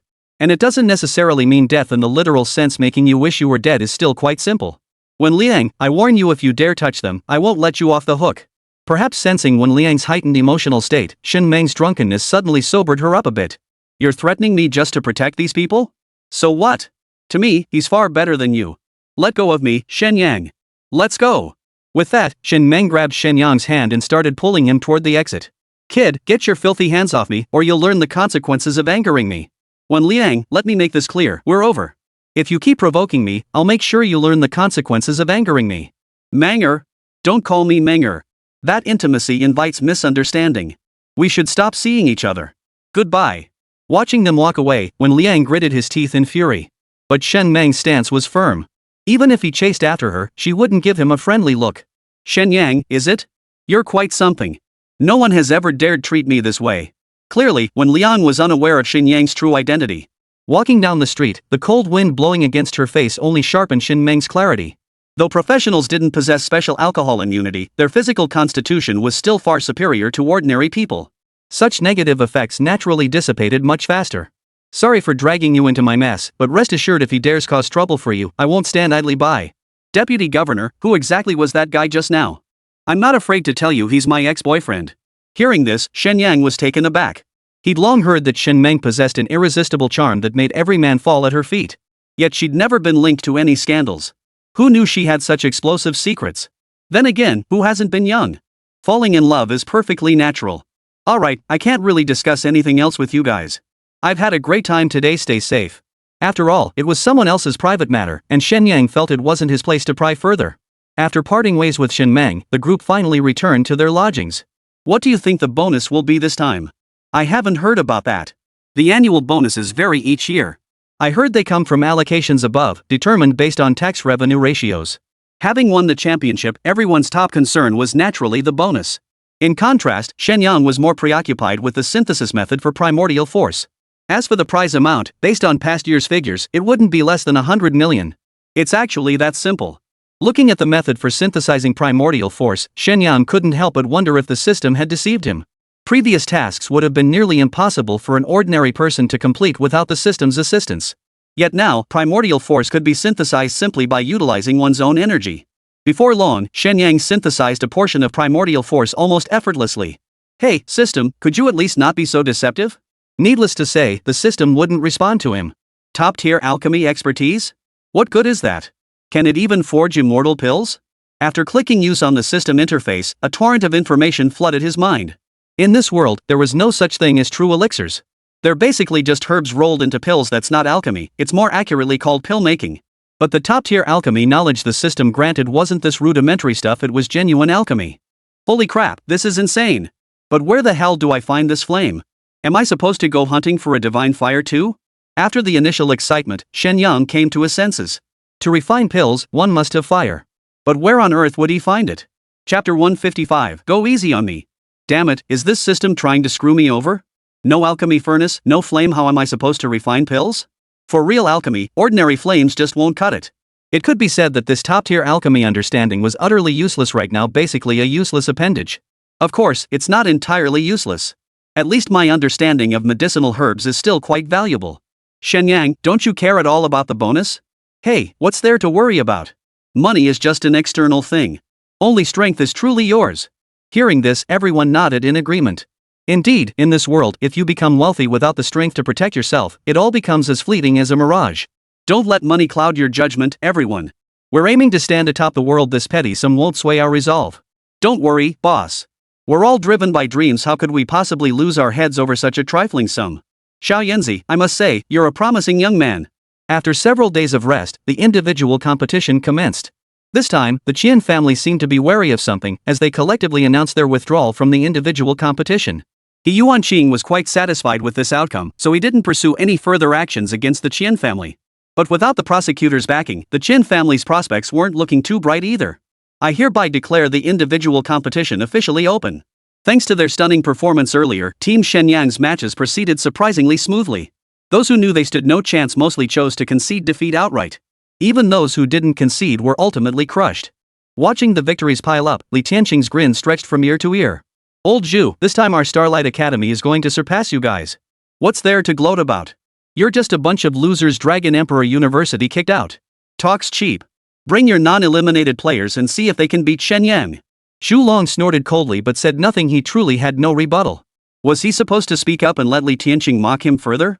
The individual matches progressed rapidly, with 10 arenas hosting simultaneous contests, a truly non-stop spectacle. Notably, Lu Hao proved exceptionally formidable, remaining undefeated throughout. However, when facing the Shen Yang team, he deliberately chose to forfeit. Bro Hao, you're being way too considerate. I'm almost embarrassed. Don't flatter me. I know my own limits. Fighting against you freaks would just be courting trouble. But what about your bloodline inheritance? Cut it out. Bloodline inheritance is something you're born with. What I, Lu Hao, aim to do is earn recognition for my true strength. Hearing this, Shen Yang once again looked at Lu Hao with newfound respect. It seemed his eccentric behavior stemmed from deeply ingrained beliefs formed since childhood. Deep down, he was actually a very upright person. After all, growing up in a prominent family meant he saw things differently from ordinary people. Put simply, he'd never experienced ordinary life. Having been groomed as a prized protege since childhood, he inevitably carried traces of spoiled indulgence. He was essentially just a spoiled brat, nothing fundamentally wrong with him.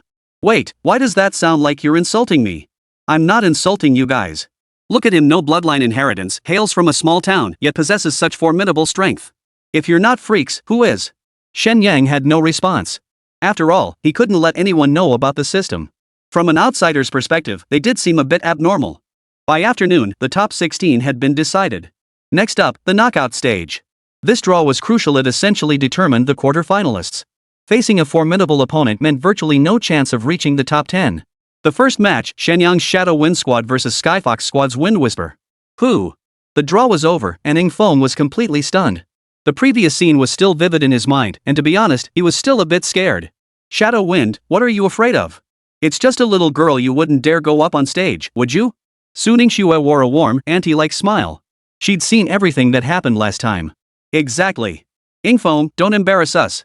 What's there to be afraid of? She's just a little girl. Watch me take her down. Though Yingfeng put on a brave front, his face had flushed bright red. Anyone could tell he was acting decidedly out of character. The others all chuckled inwardly. They'd known him for so long, yet never once seen Yingfeng react this strongly to any girl. Hey, old six, remember she's just a girl. Go easy on her. Shen Yang, what are you saying? I suspect you're making a suggestive remark, but I have no proof. Enough, hurry up and get on stage. You never learn the good things. Shen Yang was speechless. Truthfully, many of these phrases simply didn't exist in this world. After all, this was a completely new world with an entirely different cultural system. Those odd, peculiar phrases simply couldn't exist here. But ever since Yingfeng and Qin Yan picked them up, they seem to use them even more smoothly than he does. No wonder they call him Shadow Lao Lu. It's you! The moment Feng Yu recognized her opponent, her temper flared. Her memory was sharp. The last incident was still vivid in her mind. Let's get this over with. Cut the crap. Facing Feng Yu, Yingfeng found his words stumbling. To say his heart remained utterly calm would be a blatant lie. Fine. Today, you'll see how I deal with you. In an instant, Feng Yu's eyes turned pink. That was the charm skill. Last time, it was only because of Qin Yan's domain that Yingfeng hadn't fallen for it. Now, fighting one-on-one, his gaze grew hazy in an instant. He froze for only a brief second. The next moment he snapped back to reality. Feng Yu was already upon him. So that's all you've got? Feng Yu's slender, delicate hands, with their clearly defined knuckles, now resembled sharp claws as they lunged toward Yingfeng's throat. Is that so? The next second, Yingfeng vanished from his original spot. Impossible. How could you react so fast? When it came to combat awareness, Yingfeng was leagues ahead of Feng Yu. And with the enhancement from his tattoo's attributes, his mental strength far surpassed ordinary levels. Otherwise, Feng Yu would have gotten the upper hand. Surprised? In the blink of an eye, the offensive and defensive positions were reversed. Feng Yu, lacking combat experience, couldn't possibly defend against it. Chapter 156, Wife or No Wife? Seeing that the enchantment skill, which others boasted about, had little effect on Yingfeng, Feng Yu grew increasingly anxious. The Wind Fox Guard profession appeared to be exceptionally powerful in combat. But in reality, their dominance stemmed largely from their use of enchantment. The reason was simple: most assassins were male. Once ensnared, they were effectively incapacitated. With the continuous rise of female practitioners, the assassin profession naturally needed to absorb fresh blood. Gradually, the ratio of female to male assassins had balanced out, becoming roughly 50-50. Yet the Fengli guards could only handle male assassins. Against female assassins, especially the powerful ones, they were largely helpless. This is the fundamental reason why the Wind Fox Guard has fallen from its former glory to its current state. To the royal family, losing value or even just part of it meant becoming a discarded pawn. Were it not for their past merits, the very survival of the Feng family would be uncertain. In a sense, the Feng family's continued preservation of the Wind Fox Guard's bloodline was essentially walking down a path to ruin. But that's how people are. Change is never easy. Your psychic power is incredibly strong. Seeing that Feng Yu was no match for him, Yingfeng's confidence soared. You have no idea how much more I have to offer. I won't hold back from here on out. The next instant, Yingfeng's figure vanished abruptly. He reappeared behind Feng Yu, sending the spectator Xin Yu into a panic. But at such close range, even if she wanted to shout a warning, it was far too late. A smirk spread across Shadow Wind's lips, as if he was certain victory was already his. Rebellious Fawn's 300% critical strike was primed and ready. Because Feng Yu hadn't even reacted yet. This strike wouldn't kill him, but it would certainly leave him gravely wounded. Realizing this, Yingfeng forced himself to hold back the skill in his hands. But it wasn't that simple. Striking someone was easy, but stopping a fist already in motion was something few could manage. That was precisely why so many accidental injuries occurred. In his panic, Yingfeng could only redirect his target. The immense force sent his body reeling off balance. Only then did Feng Yu react, spinning around to meet the attack. But all he saw was Yingfeng's massive face. Before he could process it, he was pinned beneath the other man, their lips mere inches apart. I didn't mean to. Feng Yu wasn't stupid. She knew exactly what was happening. With Yingfeng's strength, defeating her would be effortless. I know you didn't mean it, but I did. What? Before he could react, Yingfeng felt a warm sensation on his lips. Then, she lost consciousness completely. Seizing the moment, Feng Yu kicked her straight off the stage. Feng Yu of the Feng clan wins. This outcome caught everyone completely off guard. Shen Yang rubbed his forehead. That old six really is something. He got caught last time, and this time he didn't even bother to guard himself. Old six, you've been sixed. Shen Yang, don't you think they actually make a pretty good pair? Su Ningxue wore a delighted anti-smile. Truthfully, she'd often wondered what kind of person could fall for Yingfeng, that cold, aloof man who seemed to have a screw loose. Now it seemed that no matter who you were, spring could come to you. They do make quite the pair. But isn't it said that women of the Feng family never marry outside? That is a problem. But rules are rigid, people are flexible, maybe there really is hope. Even after Feng Yu stepped down from the stage, Ying Feng still hadn't recovered from the spell. It was clear this enchantment activated only through a kiss was exceptionally potent. Contestant, you may step down now. The referee was puzzled too. Why was there still no reaction after so long? Referee, no need to call him. It'll take at least half an hour for him to snap out of it naturally. What? The referee was dumbfounded. With someone lying there like this, when would the next match even start? Hey, could you help untie him? I need to organize the next match. Feng Yu snorted coldly, clearly having no such intention. I don't have that habit. How you handle it is up to you. With that, Feng Yu walked away. The referee had no choice but to find someone to carry Ying Feng off the field. On the stretcher, Ying Feng still lay there, grinning foolishly to himself. By the time he returned to the squad, the sight was almost unbearable. He drooled all over himself. Shen Yang frowned. If only he had a phone, he absolutely would have recorded this scene. What exactly is a cell phone? Well, that's a bit tricky to explain, but maybe we could try making some in the future. Although this world is dominated by professionals, the general populace is also quite substantial in number. Take the entire Dragon Nation as an example. Its recorded population approaches 10 billion. Approximately half of these are ordinary people who have not awakened to any profession. If technological development were truly possible, the potential would be absolutely limitless. However, due to the fundamentally different industrial systems, achieving modernization remains a significant challenge. If we manage to build it, could I try it out first? Luo Qingyi was like a curious child, fascinated by the novel concepts Shen Yang described. Sure, but that's all for the future. If we really build it, you'll be the first to try it. Awesome. Shen Yang, you're the best. Watching the two of them being so lovey-dovey, Xin Yan rubbed his nose. Bro, I don't want to ruin the mood, but what about saving old Six? Hurry up. What are we waiting for? Are we just going to let him embarrass himself here? The auspicious domain activated, and Ying Feng's eyes instantly cleared. What just happened? He clearly remembered being on the stage just moments ago, competing in the martial arts contest. How did he suddenly end up here? And his chest was damp. He had no idea how that happened. You, getting kissed by that young lady again. Why don't I ever have such good luck? What? Ying Feng instinctively touched his lips, as if recalling that fleeting sensation. He couldn't help but lick his lips, which instantly drew amused smiles from Su Ningxue and Shen Yang. Old Six, do you want a wife or not? Ha?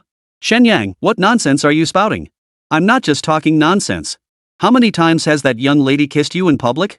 Are you really that kind of heartless man, Old Six? Don't you want to take responsibility for her? Chapter 157, The Iron Tree Blooms.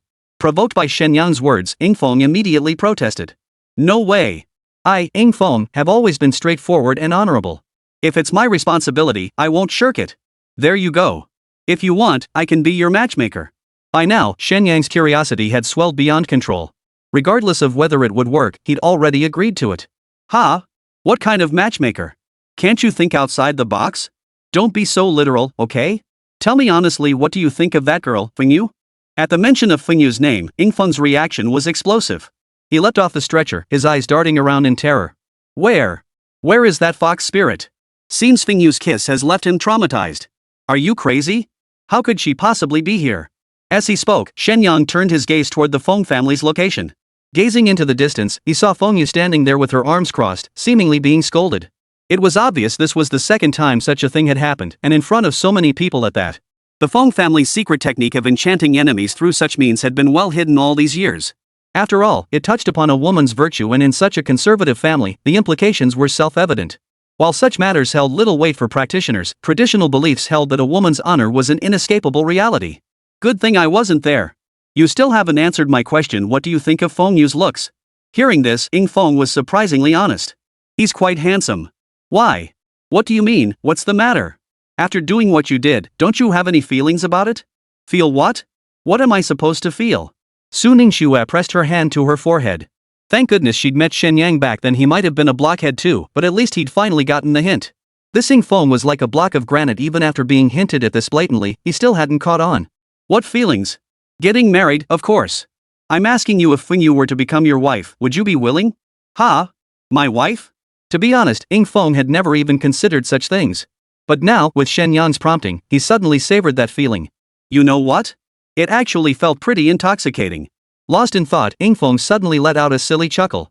What are you grinning about? Do you want to or not? I don't have any experience with this either, so what's there to agree or disagree about? Seeing Yingfeng's reaction, everyone was stunned. When had they ever seen him act so coy? It was utterly mind-blowing. See? I knew it. But really, you can't blame Yingfeng. After all, he's like a rare, hard-to-find tree. Without someone to nurture him, he'd probably never bloom in this lifetime. But unexpectedly, Fengyu watered him twice, and with Shen Yang's guidance, he finally came to his senses. Alright, I understand. I'll speak with the Feng family when the opportunity arises. No. I heard Feng family women never marry outside the clan. This would put her in an awkward position. Shen Yang raised an eyebrow. He'd clearly misjudged this old six before anything was even set in stone. He was already thinking of others? Sixth brother, I'm warning you, if you're love struck, I'll kick you out of the squad. Shen Yang's tone was dead serious. After all, he had formed this squad to accomplish great things in the future.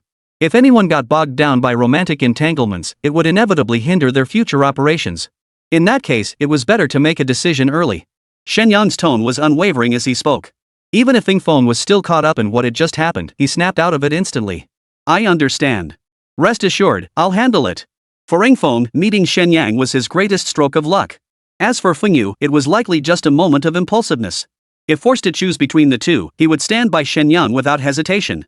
Of course, if the other party could support him too, that would be ideal. Alright, it seems love hasn't clouded your judgment yet. Success depends on our actions. Who says others can marry a Feng family daughter, but we can't? Shen Yang, what do you mean by that? Are you actually thinking of marrying a Feng family daughter? Xiao Shui, that's not what I meant. Isn't Yingfeng one of us? It's not unreasonable to say that, right? Is that so? I think Fengyu is quite nice too. What do you think? Su Ningxue's tone was gentle, showing no sign of anger. Seeing this, Shen Yang breathed a sigh of relief. Seems he'd managed to smooth things over. She is quite lovely. Right? What do you think of her figure? Need I say more? She's absolutely a goddess on earth. Before he could finish, Shen Yang sensed something was off. A sudden chill washed over him. It came from the stares of the two women, and even the air around him seemed to freeze. Ahem, well, she's just okay. Really? Not a goddess anymore? What are you talking about, Xiao Shui? What's this about a beauty?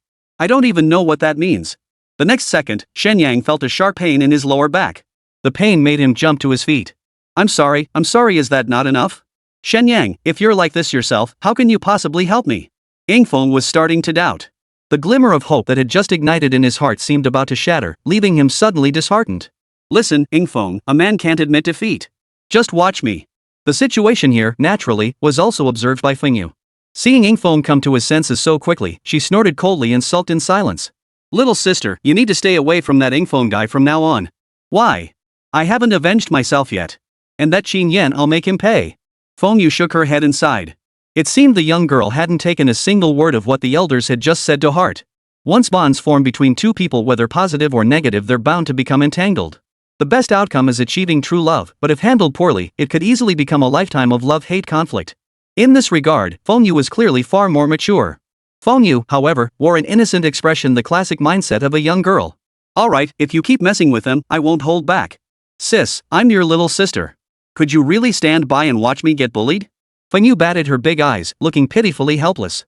But this time, Fengyu didn't indulge her. Instead, she continued coldly. This is an order. If you disobey, I won't tolerate it. Chapter 158, I'm his father.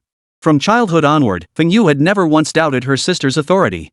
Even her parents' words didn't hold much sway over her, yet her sister's commands were always etched deeply in her mind. Perhaps this was what they called the blood bond of sisters. I understand, sis. I won't go looking for them, okay? Fengyu nodded, choosing not to lecture further. After all, some things had to be figured out by the person themselves. But fate had other plans. Soon, Fengyu's second-round opponent arrived. None other than Qin Yan. What a small world. Fate plays cruel tricks. Fengyu, you're not allowed to use Kiss of Enchantment this time. Don't worry, sis. I'm not stupid. Watching her sister's excited figure ascend the stage, Fengyu smiled bitterly.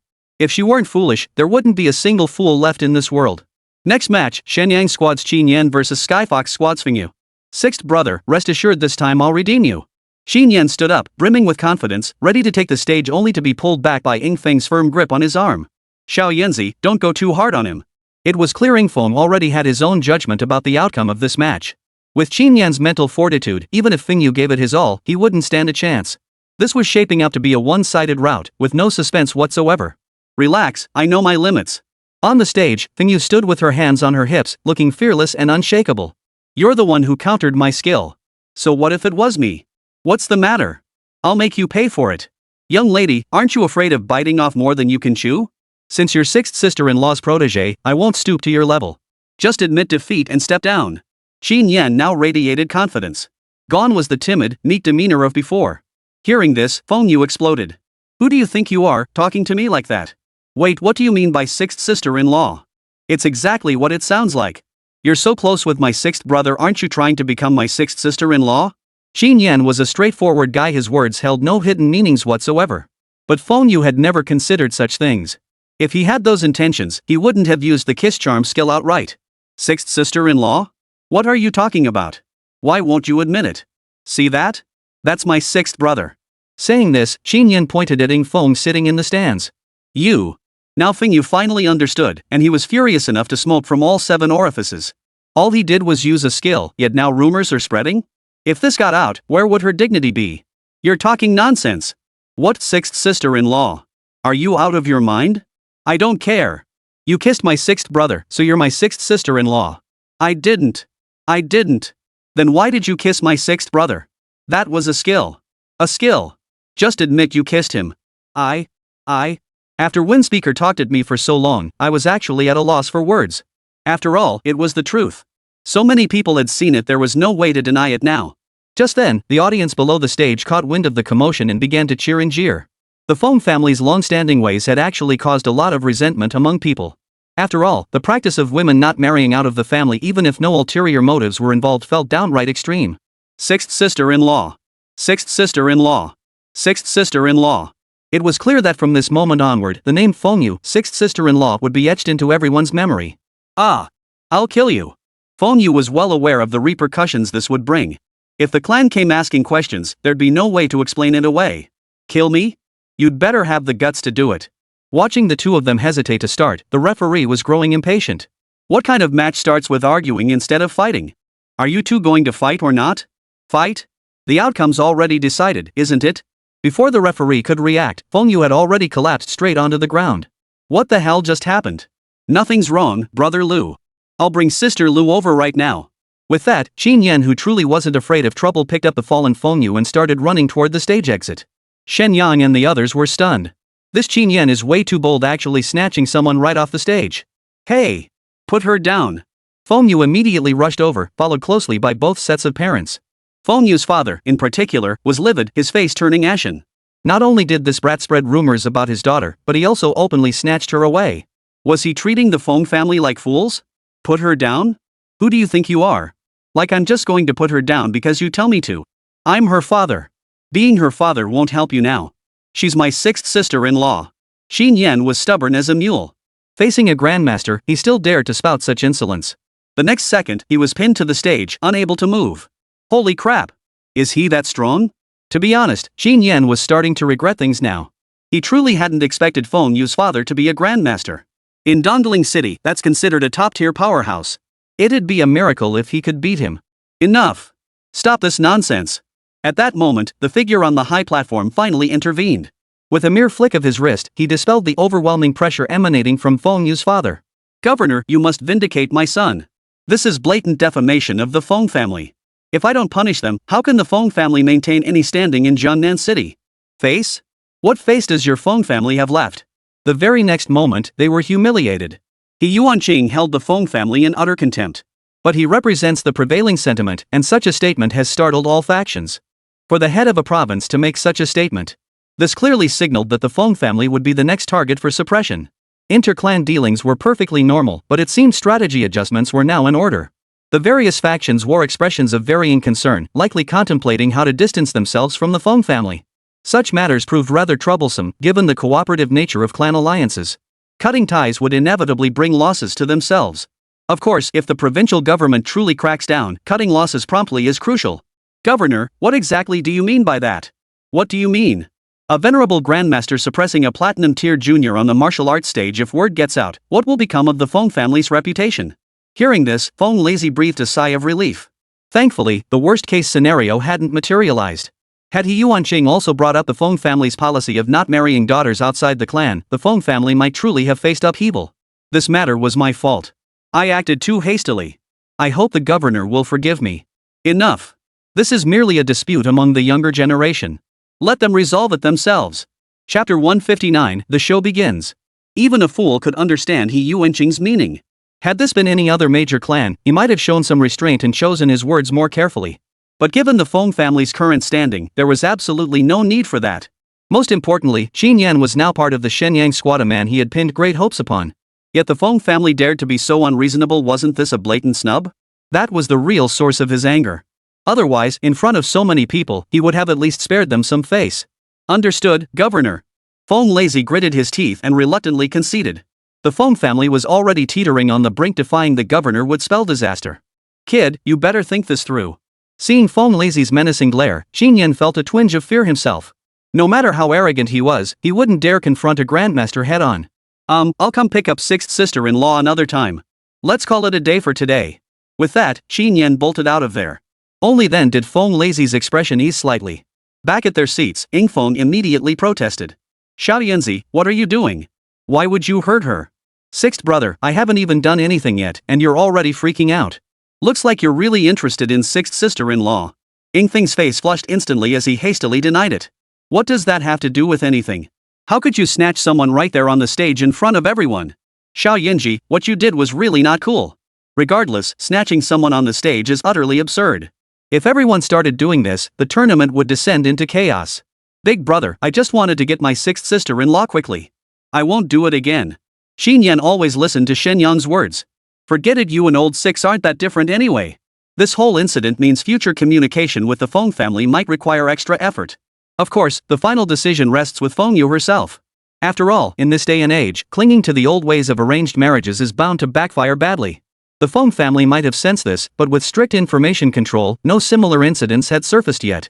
But Shen Yang has always believed that just because you haven't heard about it doesn't mean it doesn't exist. Never mind the issue of not marrying outside the clan, even interference from elders has caused countless tragedies throughout history. This is an inevitable part of human experience. How much better could the outcome be for the Feng family, who still cling so stubbornly to this tradition of forbidding marriage outside the clan? The Shen Yang team encountered no major setbacks in the subsequent matches.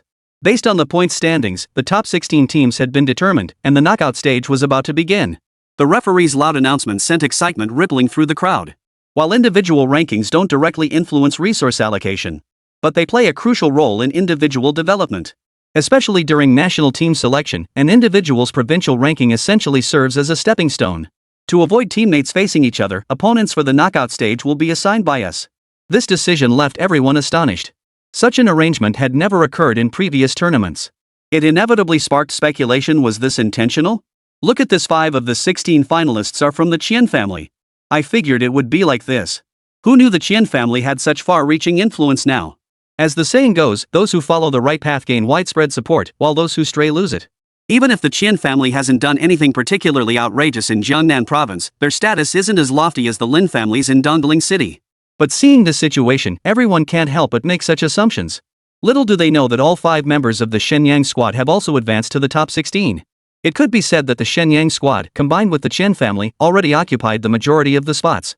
Yet everyone only criticized the Qian family, paying no attention to a squad from a small city with no family connections. Wasn't their reaction a bit over the top? From the audience, the murmurs of discussion naturally reached Shen Yang and the others. Such is the nature of public opinion. Swept up in the tide of voices, even white could be painted black. Truly, the power of words is formidable. Though he understood this truth, Shen Yang had no intention of stepping forward to clarify anything. Without the Qian family's indulgence, the Lin family wouldn't be stirring up such a storm in Dongling City.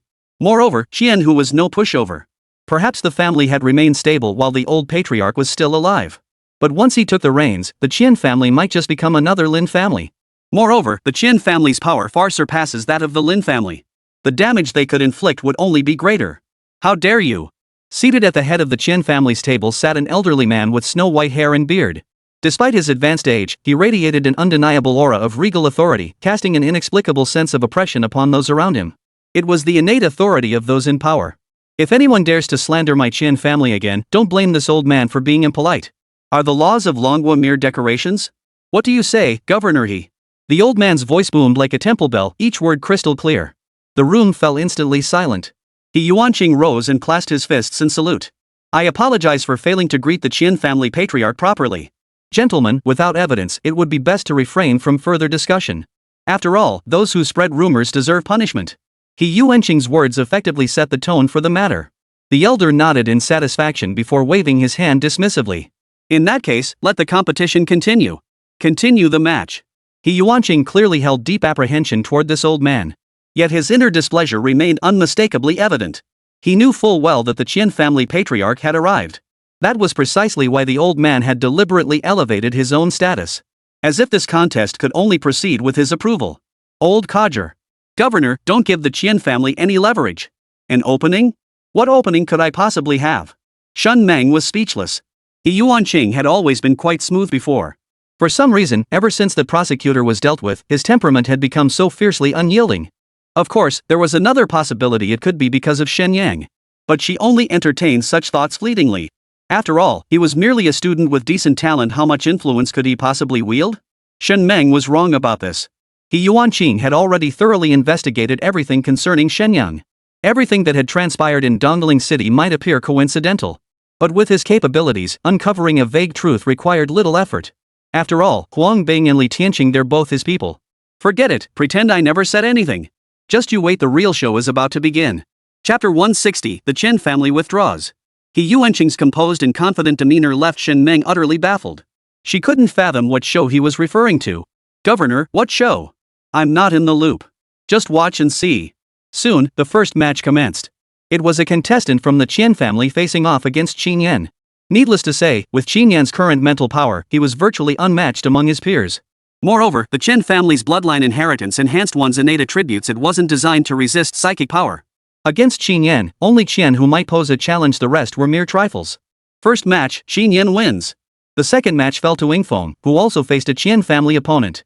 Yingfeng's prowess was undeniable, and he secured victory with relative ease. The third match featured Su Ningxue, again facing a Qian family opponent. Keep in mind, it was explicitly stated that all opponents were pre-selected.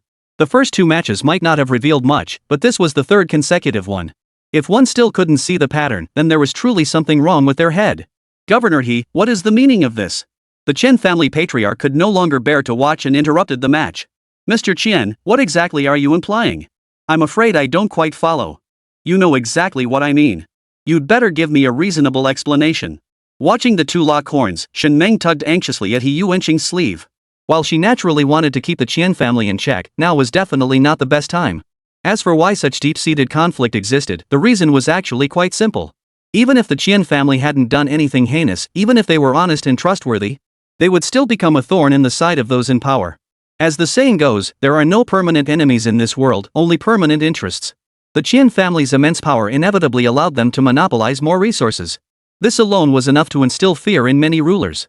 Moreover, having risen to their current position, how could the Qian family's hands possibly remain clean? Those seemingly glamorous great families, how many unsavory deeds they've committed behind the scenes is likely known only to themselves. Old man, you think you can use me as your pawn? Shen Yang was thoroughly displeased with this outcome. His relationship with the Qian family had never been particularly good. While it wasn't exactly enmity, there was absolutely no possibility of reconciliation in the future. Now that the entire Qian family had been eliminated by Shen Yang's squad, judging by the old man's attitude, this matter would absolutely not end peacefully. He Yuanqing's actions were tantamount to roasting Shen Yang's team over a fire. Shen Yang, should we pick sides? Of course we should, and we should do it openly and unapologetically. But, Shadow Wind, I know what you're worried about. But since we're already in the eye of the storm, overthinking it won't help. If they want me to be the one to take the lead, then I'll give it a shot. The individual championship title isn't crucial for making the national team. But the system has tasks assigned. If I don't complete them, I'll feel empty inside. Plus, the rewards from the system are top tier. It'd be a shame to miss out. Shen Yang was right. If they want to see how good we are, let's show them just how good we really are. That way, those troublemakers won't come looking for a fight. Even Luo Qingyi grasped this simple logic instantly. What was Shen Yang still hesitating about? Facing the Chen family patriarch's interrogation, He Yuanqing remained as steady as an old dog, showing not a shred of retreat. Explanation? He Yuanqing retorted. Old Master Qian, perhaps your memory is failing you? The rules of this new talent tournament were decided by the provincial authorities. How exactly are they your concern? He Yuanqing, how dare you speak to me like that? Old Master Qian, it's precisely because I respect you that I've refrained from harsher words. If your Qian family dislikes my arrangements, you're free to withdraw immediately. Why resort to bullying others here?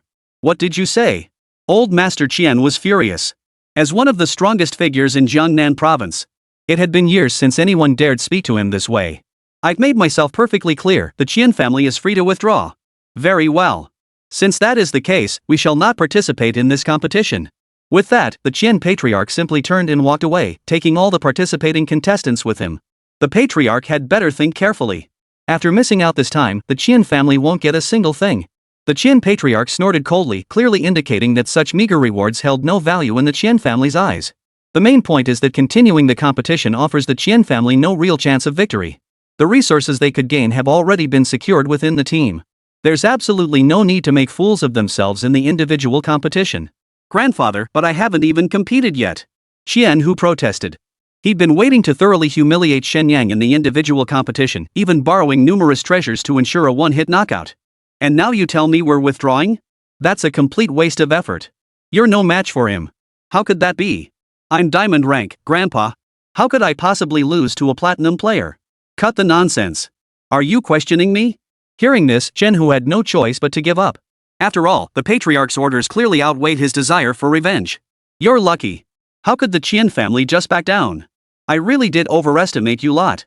Seeing the Qian family members still not taking the stage, Su Ningxue directly mocked them. You little, I think you've had enough of living. This was the last straw. Qian Hu could no longer contain his fury, but the patriarch cut him off immediately. Have you considered this? Once you go, you will no longer be part of the Qian family. But grandfather, why is this happening? Don't ask what you shouldn't. Led by the Qian family patriarch, all members swiftly departed, clearly abandoning their individual rankings. Of course, even without individual rankings, the Qian family felt no fear whatsoever. For national team selection, individual rankings were merely icing on the cake. One still needed other formidable skills. Among these other factors, naturally, were the influential figures and dignitaries. With the Qian family's withdrawal, the entire Shen Yang team advanced to the quarterfinals, leaving only the 3 remaining individuals to watch. Of these 3, one was unfamiliar, but the other 2 were very familiar indeed. They were Feng Yu of the Feng family and Lu Hao of the Lu family. As for that unknown rookie, there was little need to elaborate. He would likely be eliminated in the next round. But to be honest, Feng Yu making it this far was somewhat surprising to Shen Yang. This proved Feng Yu's extraordinary talent, otherwise, he wouldn't have reached this stage. Chapter 161, Convincing with Reason. I never expected my first opponent to be you. To be honest, Shen Yang wasn't particularly interested in someone like Feng Yu, who was such a strong-willed woman. Even a fool could see this woman was the family's prized protégé. Whether the Feng family rises again or fades into obscurity, Feng Yu won't gain a single advantage. If one can't even grasp that much, it shows they haven't achieved much either. What? Do you think I'm wasting my talent by being your opponent? Not exactly. I just feel sorry for you. I don't need your pity. And tell that team member of yours to keep his distance from my sister.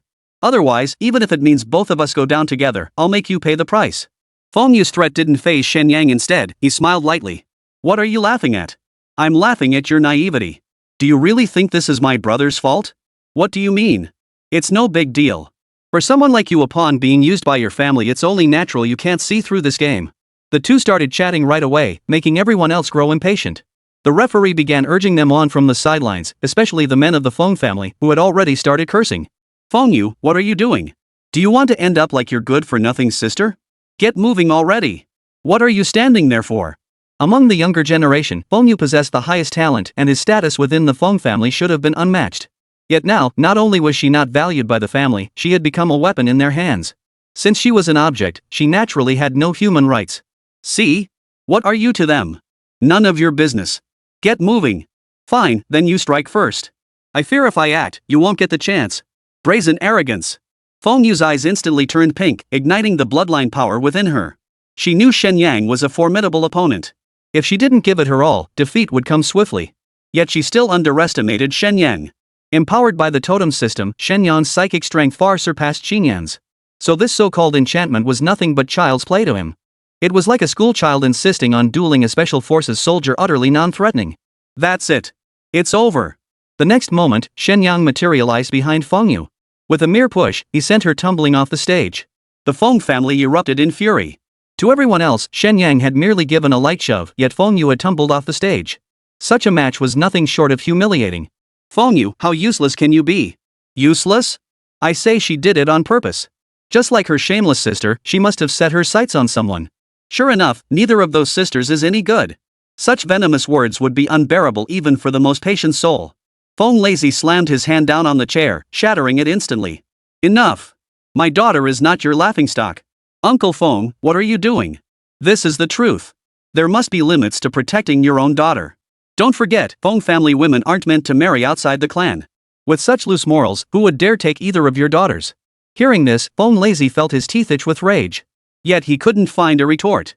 Setting Feng Yu aside, Feng Yu was indeed rather willful. To go and do such outrageous things with that shadow wind brat. Don't you dare insult my sister. Feng Yu, now you care about your reputation? But when you were kissing someone else just now, you had no shame at all. You too. Enough. Let's go home. Shen Yang never imagined that just losing a competition would cause the Feng family to treat their family so harshly. Bystanders were growing uncomfortable watching the scene, but since the Feng family held some influence, no one dared intervene. Besides, it was their family affair, no one could really say anything. You lost the competition and now want to go home? Shouldn't you give the family an explanation? Seeing the Feng family's twisted values, Shen Yang couldn't stand it anymore. You're the men of the Feng family, right? You look like decent human beings, but you're all just a bunch of spineless good-for-nothings. Kid, you dare talk to us like that? Did I say something wrong? A bunch of losers who can't even make it to the finals, yet you dare spout off here? Since you think Feng Yu isn't worthy, fine. Every last one of you, I'll give you a chance. Come fight me. If you win, I'll let you do whatever you want with me. Who's kidding? Everyone knows Shen Yang's strength. Forget defeating him, even the Qian family back down. Stepping up now would just be courting humiliation. What? Can't speak now? If you're cowards, shut your mouths. With parasites like you in the Feng family, it's only a matter of time before you're wiped out. After speaking, Shen Yang's gaze turned back to Feng Yu. Think carefully, is it worth it for these people? And can the Feng family truly turn things around? The Feng family's affairs are none of your business, outsider. Consider this never said. Good advice falls on deaf ears. Since the other party was utterly unyielding, Shen Yang saw no obligation to continue. After all, everyone has their own path. How they choose to walk it is entirely their own affair. Returning to the stands, Su Ningxue and Luo Qingyi once again shot her scrutinizing glances. Why are you two staring at me like that? I had no ulterior motives, I just couldn't stand by and watch. Luo Qingyi pouted, having witnessed the entire scene clearly. Who would have thought these prominent families could be so despicable? It's only natural. Didn't I tell you? In this world, there are no permanent friends, only permanent interests. So you're with us for the same reason, interest. Su Ningxue clenched her fists tightly, looking like she was about to explode any second. Shue, think back, how did we even meet in the first place? If you put it that way, it's true. But what about now? Now we're family. Of course it's different. Who said we're family? Su Ningxue's cheeks flushed slightly. Even after knowing each other for so long, she still couldn't handle Shen Yang's cheesy pickup lines. Alright, our relationship can't be compared to those family ties. And once we truly grow up, I'll establish a whole new order. Ha? Big brother, are you planning a rebellion? Xin Yan looked utterly stunned. Following Shen Yang these past months had certainly broadened his horizons. But rebellion? That never crossed his mind. What are you talking about? I intend to win people over with reason, okay? Chapter 162, Alarmist Claims? As for what reason truly meant here, the clever among you have likely already guessed. As the saying goes, dignity rests only upon the edge of a sword, and truth lies solely within the range of a cannon. This principle remains eternally unchanging across any world. Without strength, no one will heed your demands. But once you possess strength, others will go to great lengths to satisfy your demands. Inevitably, upon returning to her seat, Feng Yu faced condemnation from every member of the Feng family.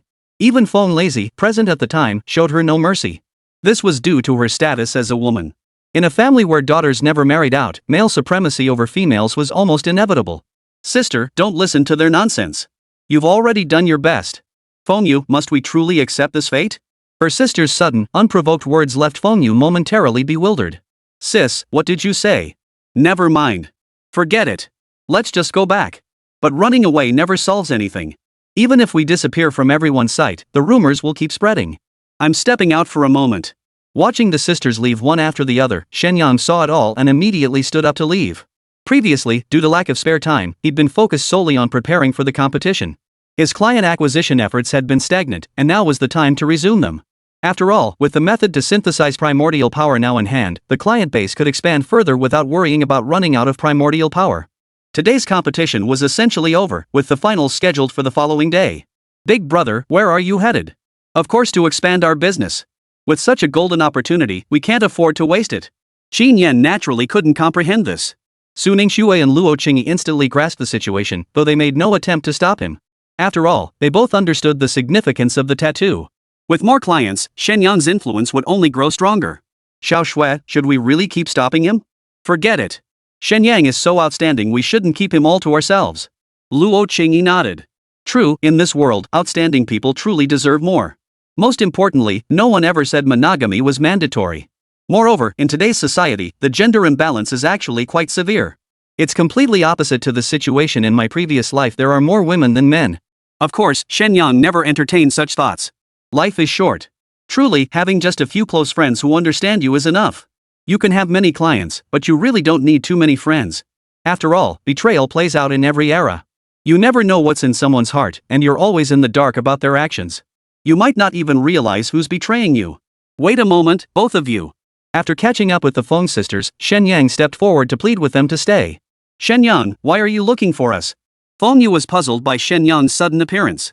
Do you two just want to keep going like this? What do you mean? I don't understand what you're saying. Feng Yu felt an innate resistance toward the man outside, perhaps a habit formed over the years. It wasn't that she was being overly sensitive, it was more that growing up in a high-pressure environment had ingrained a sense of resignation in her. Most crucially, even if any connection were to form, the family would nip it in the bud immediately.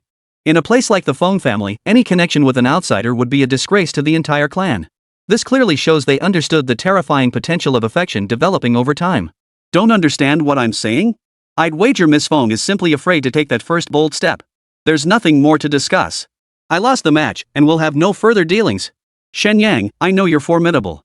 And that Ing Feng, I know I'm no match for him now. But that won't last forever. Sooner or later, I will surpass both of you. Feng Yuchu, like a young bull unafraid of tigers, firmly believed she could achieve greatness through hard work. She seemed unaware that her destiny was merely to marry into the Feng family and be used to cultivate the next generation of young talent. And that bloodline inheritance they pride themselves on? In this world today, it's become increasingly insignificant. How do you plan to surpass me? With your laughable bloodline inheritance? No offense, but if the Feng family truly wants to rise again, you shouldn't be focusing on strengthening yourselves. You need to find a powerful patron. But you've already missed your chance. After all these years of failing to seize opportunities, all that's left for you is a steady decline. Shen Yang spoke the truth.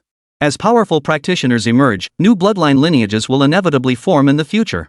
Compared to these new bloodlines, the Feng lineage holds no advantage whatsoever. Their former glory was merely a gift of opportunity from that era. It's like that saying, when the wind blows, even pigs can fly. Had it not been for that unique historical period, the Feng family would never have achieved such glory. What do you mean? Though harshly put, Feng Yu knew deep down that without change, the Feng family would inevitably decline as Shen Yang had predicted. What nonsense! How could the Feng family ever decline? Stop spreading alarmist rumors. Feng Yu's mind remained simple, still basking in the family's final, fading glory. Beneath the facade of prosperity lay countless hidden dangers. Without careful scrutiny, these would remain invisible. After all, the Feng family still held considerable standing in Jiangnan City. Whether this is alarmist rhetoric, I believe you understand. You know my profession. If I say I can alter your current predicament, what decision would you make? With that, Shen Yang's lips curled into a smirk. Feng Yu might remain unconvinced, but he could sense a seed had been planted in Feng Yu's heart. Seeing her remain silent for a long while, Shen Yang didn't want to waste any more time here. No need to rush your answer.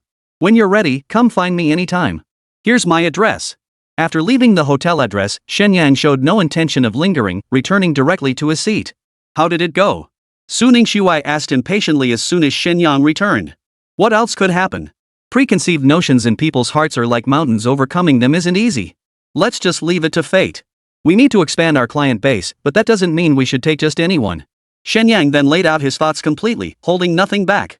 The team members naturally agreed. After all, sharing experiences would bring them tangible benefits too. Chapter 163, Paying a Visit. After a day of competition, just as they returned to the hotel, a graceful figure appeared at the door. Feng Yu? What are you doing here? Rumors had circulated that women from the Feng family weren't permitted to go out alone at night. That's why Shen Yang was puzzled. He never expected Feng Yu to show up in a place like this. What? Am I not allowed to be here? Compared to her icy demeanor earlier, Feng Yu seemed much more normal now. Not that. Did you come here to come to terms with things? This isn't the place for a conversation. Shouldn't you be inviting me inside for a seat? Then please do. Upon entering the Jiangnan water town, Feng Yue was stunned by the scene before her. Who could have imagined that in a place like Jiangnan City, where every inch of land is worth its weight in gold, there could still exist such a hidden paradise? The pleasures of the wealthy truly defy ordinary imagination. The gentle murmur of flowing water within the courtyard felt like being transported to a real Jiangnan water town. This wasn't just a hotel, it was practically a small town. Staying here must be expensive, right? Money is just an external thing. Shouldn't one enjoy life when they have it? Why carry it to the grave? Shen Yang's attitude left Feng Yue stunned. For so many years, everyone has been held hostage by morality. For humanity to survive in this world, it must constantly defend against ferocious beasts. One could say this world's entire order revolves around fending off these beasts. Under such circumstances, all personal pursuits inevitably fade into insignificance. Even the rivalries between clans were fundamentally about preserving their lineage in this world overrun by beasts. Thus, when ordinary practitioners acquire wealth, their first instinct isn't indulgence. The overwhelming majority choose to invest it in enhancing their strength. Don't be surprised. Lifespan's only a few decades. If you haven't experienced these things, wouldn't you feel some regret? True enough, but aren't we still tasked with fending off the beasts? What does that have to do with fighting beasts? Let me ask you this, if you encounter a powerful beast and, no matter how hard you try, cannot defeat it, wouldn't you have regrets before dying? Feng Yue fell silent. Though he sensed something amiss, these seemed like twisted justifications. But he couldn't find a rebuttal. Because in this world, such examples are everywhere. Many people reach the final moment of their lives without ever truly knowing what they were chasing all along. Ironically, it's often the ordinary folk who seem to live more vibrant lives. Alright, I'm not here to lecture you. What do you need? At those words, Feng Yue's gaze hardened. Shen Yang, I've made up my mind, I want a tattoo. Shen Yang's hand froze mid-pour. Truth be told, he couldn't fathom why Feng Yue had made up her mind so quickly. It had only been a few hours since he'd suggested it. If this girl could break through her own preconceptions so swiftly, her future prospects would be limitless. I'm curious, how did you come to this decision? There's nothing strange about it. The Feng family's bloodline issue has reached a critical point that demands immediate resolution. Moreover, the current atmosphere within the Feng family has taken a turn for the worse. I need to strengthen myself as quickly as possible. Only then can I protect my sister and ensure we both live well. Shen Yang finally understood everything Feng Yue had done was for her younger sister, Feng Yue. But thinking about it, with Feng Yue's intelligence and emotional maturity, surviving in a place like the Feng family was truly asking too much of her. So everything you've done is for your sister? Exactly. As long as it ensures my sister can live a good life, I'm willing to pay any price. Clearly, Feng Yue knew little about Shen Yang's tattoos. But she understood one thing: the most fundamental principle in this world was the law of equivalent exchange. To gain something, you'll inevitably lose more. The cost isn't that severe, but have you really thought it through? Are you sure you want a tattoo? I've made up my mind. In that case, come with me. Seeing Shen Yang agree, Luo Qingyi's excitement surged. Feng Yue's beauty was legendary, a face that could make fish sink, geese fall, and the moon hide its shame, the dream lover of countless men. Yet, due to the Feng family's influence, no one dared to approach her. Xiao Shui, should brother Shen Yang take her in? I think it's fine. And seeing how the Feng family operates makes me feel sick. The Feng family treats women as nothing more than breeding tools, all under the guise of preserving their bloodline. Other families also need to pass on their bloodlines, but none of them act like that. What are you thinking? Our squad has no intention of adding members. Seeing the two whispering, Shen Yang could easily guess their thoughts. But just give up like that? I think Feng Yue is great, and we wouldn't object. Shen Yang rubbed his forehead, utterly baffled by what these two young ladies were thinking day in and day out. Alright, this isn't as simple as you two think, and I have no such intention. What idea? Feng Yue looked puzzled, unsure what the two girls were discussing. Nothing. Hurry up and come inside. We're running out of time. Oh, and aren't the women of the Feng family supposed to stay indoors at night? Those are just rumors. But I really can't stay out too long. Can we hurry? Of course. The truth was, Shen Yang hadn't agreed simply because he was attracted to her. Nor was it simply about expanding his client base. It was because he admired Feng Yue's character. In a family like theirs, someone with a different way of thinking was truly admirable.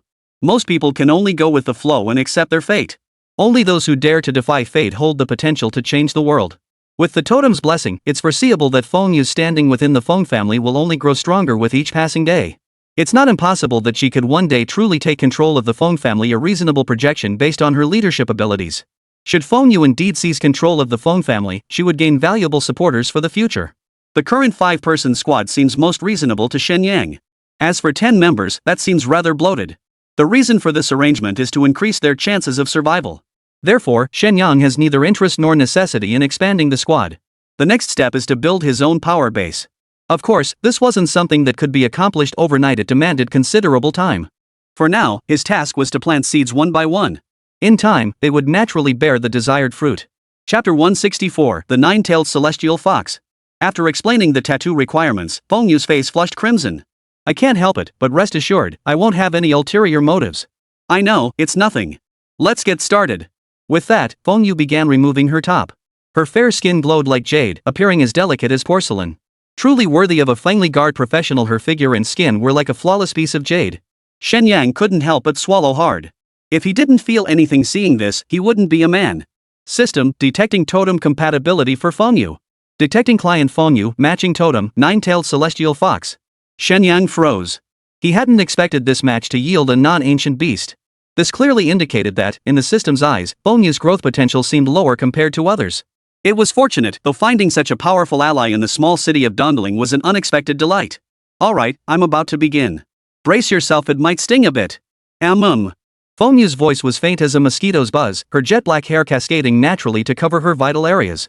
But that only made it all the more tantalizing. Aren't you going to start?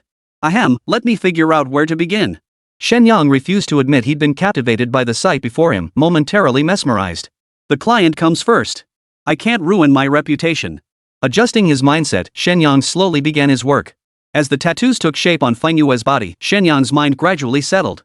He focused intently on carving each line. After all, failure would not only waste the primordial energy but could also impact Feng Yu's future strength. Does it hurt? After completing the crucial sections, Shen Yang suddenly noticed Feng Yu was drenched in sweat. No, I can endure it. This surprised Shen Yang somewhat, as tattooing had indeed caused some pain before. But this kind of reaction had never happened before. Just bear with it a little longer, just a few more sections and it'll be done. Feng Yu bit her lip tightly, saying nothing, while Shen Yang began to speed up. After a little over an hour, Feng Yu was completely drained. All done. The moment Shen Yang finished speaking, Feng Yu passed out completely. Holy, what the hell just happened? Shen Yang wanted to reach out to help her up, but Feng Yu was completely naked, and he didn't know where to start. I'm fine, I just need to rest a bit. I'll still help you up, sorry about that. After draping a garment over Feng Yu, Shen Yang finally laid her on the bed. What's going on? Does it hurt? But that shouldn't be possible. It's not your fault. Because of the Feng family bloodline, our pain receptors are twice as sensitive as normal people's. That's why it hurts so much. Then your bloodline is truly worthless. I wonder what the point of guarding it all these years has been. Feng Yu felt deeply moved by Shen Yang's defense of her. Indeed, over the years, countless Feng family members had questioned the value of preserving this bloodline. But in the end, it always fizzled out. Tradition is a tough thing to break, it takes immense courage. Never mind. These are things beyond our control. Still, I can feel my strength has grown considerably. Thank you. If you truly wish to thank me, then properly reorganize the Feng family. My brother's happiness depends on you now. Alright, get some rest. I'll be leaving first. Watching his hasty departure, Feng Yu's heart churned with turbulent emotions. Truthfully, even now she admired her own courage for bearing herself before a stranger. More importantly, this man hadn't been swayed by her presence at all, he'd maintained his composure throughout. After all, as a Fengli guard, her profession meant anyone who touched her body would be enchanted. Though not as potent as an active skill, it was still enough to make any man utterly helpless. Yet Shen Yang seemed completely unaffected from start to finish, which was highly unusual. You really do have far too many secrets. At this moment, Feng Yu's curiosity about Shen Yang had reached its peak. But given their current relationship, excessive contact was naturally out of the question. Half an hour later, Feng Yu had fully adapted to her new abilities. This time, not only had her skills improved, but her fundamental physical attributes had undergone a qualitative leap. How does it feel? I feel like I could take on Diamond now. Hearing this, Shen Yang was somewhat surprised. While the nine-tailed celestial fox possessed formidable strength, it simply couldn't compare to the might of ancient divine beasts.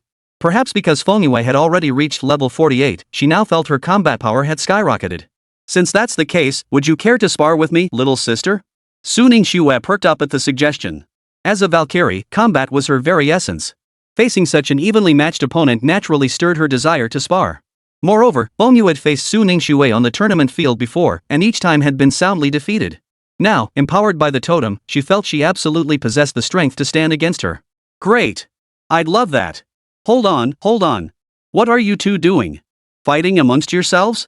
And this is a hotel. If you break anything, you'll have to pay for it, okay? Feng Yu tilted her head in confusion. Just moments ago, they'd been talking about enjoying themselves now that they had money. Why were they suddenly so stingy?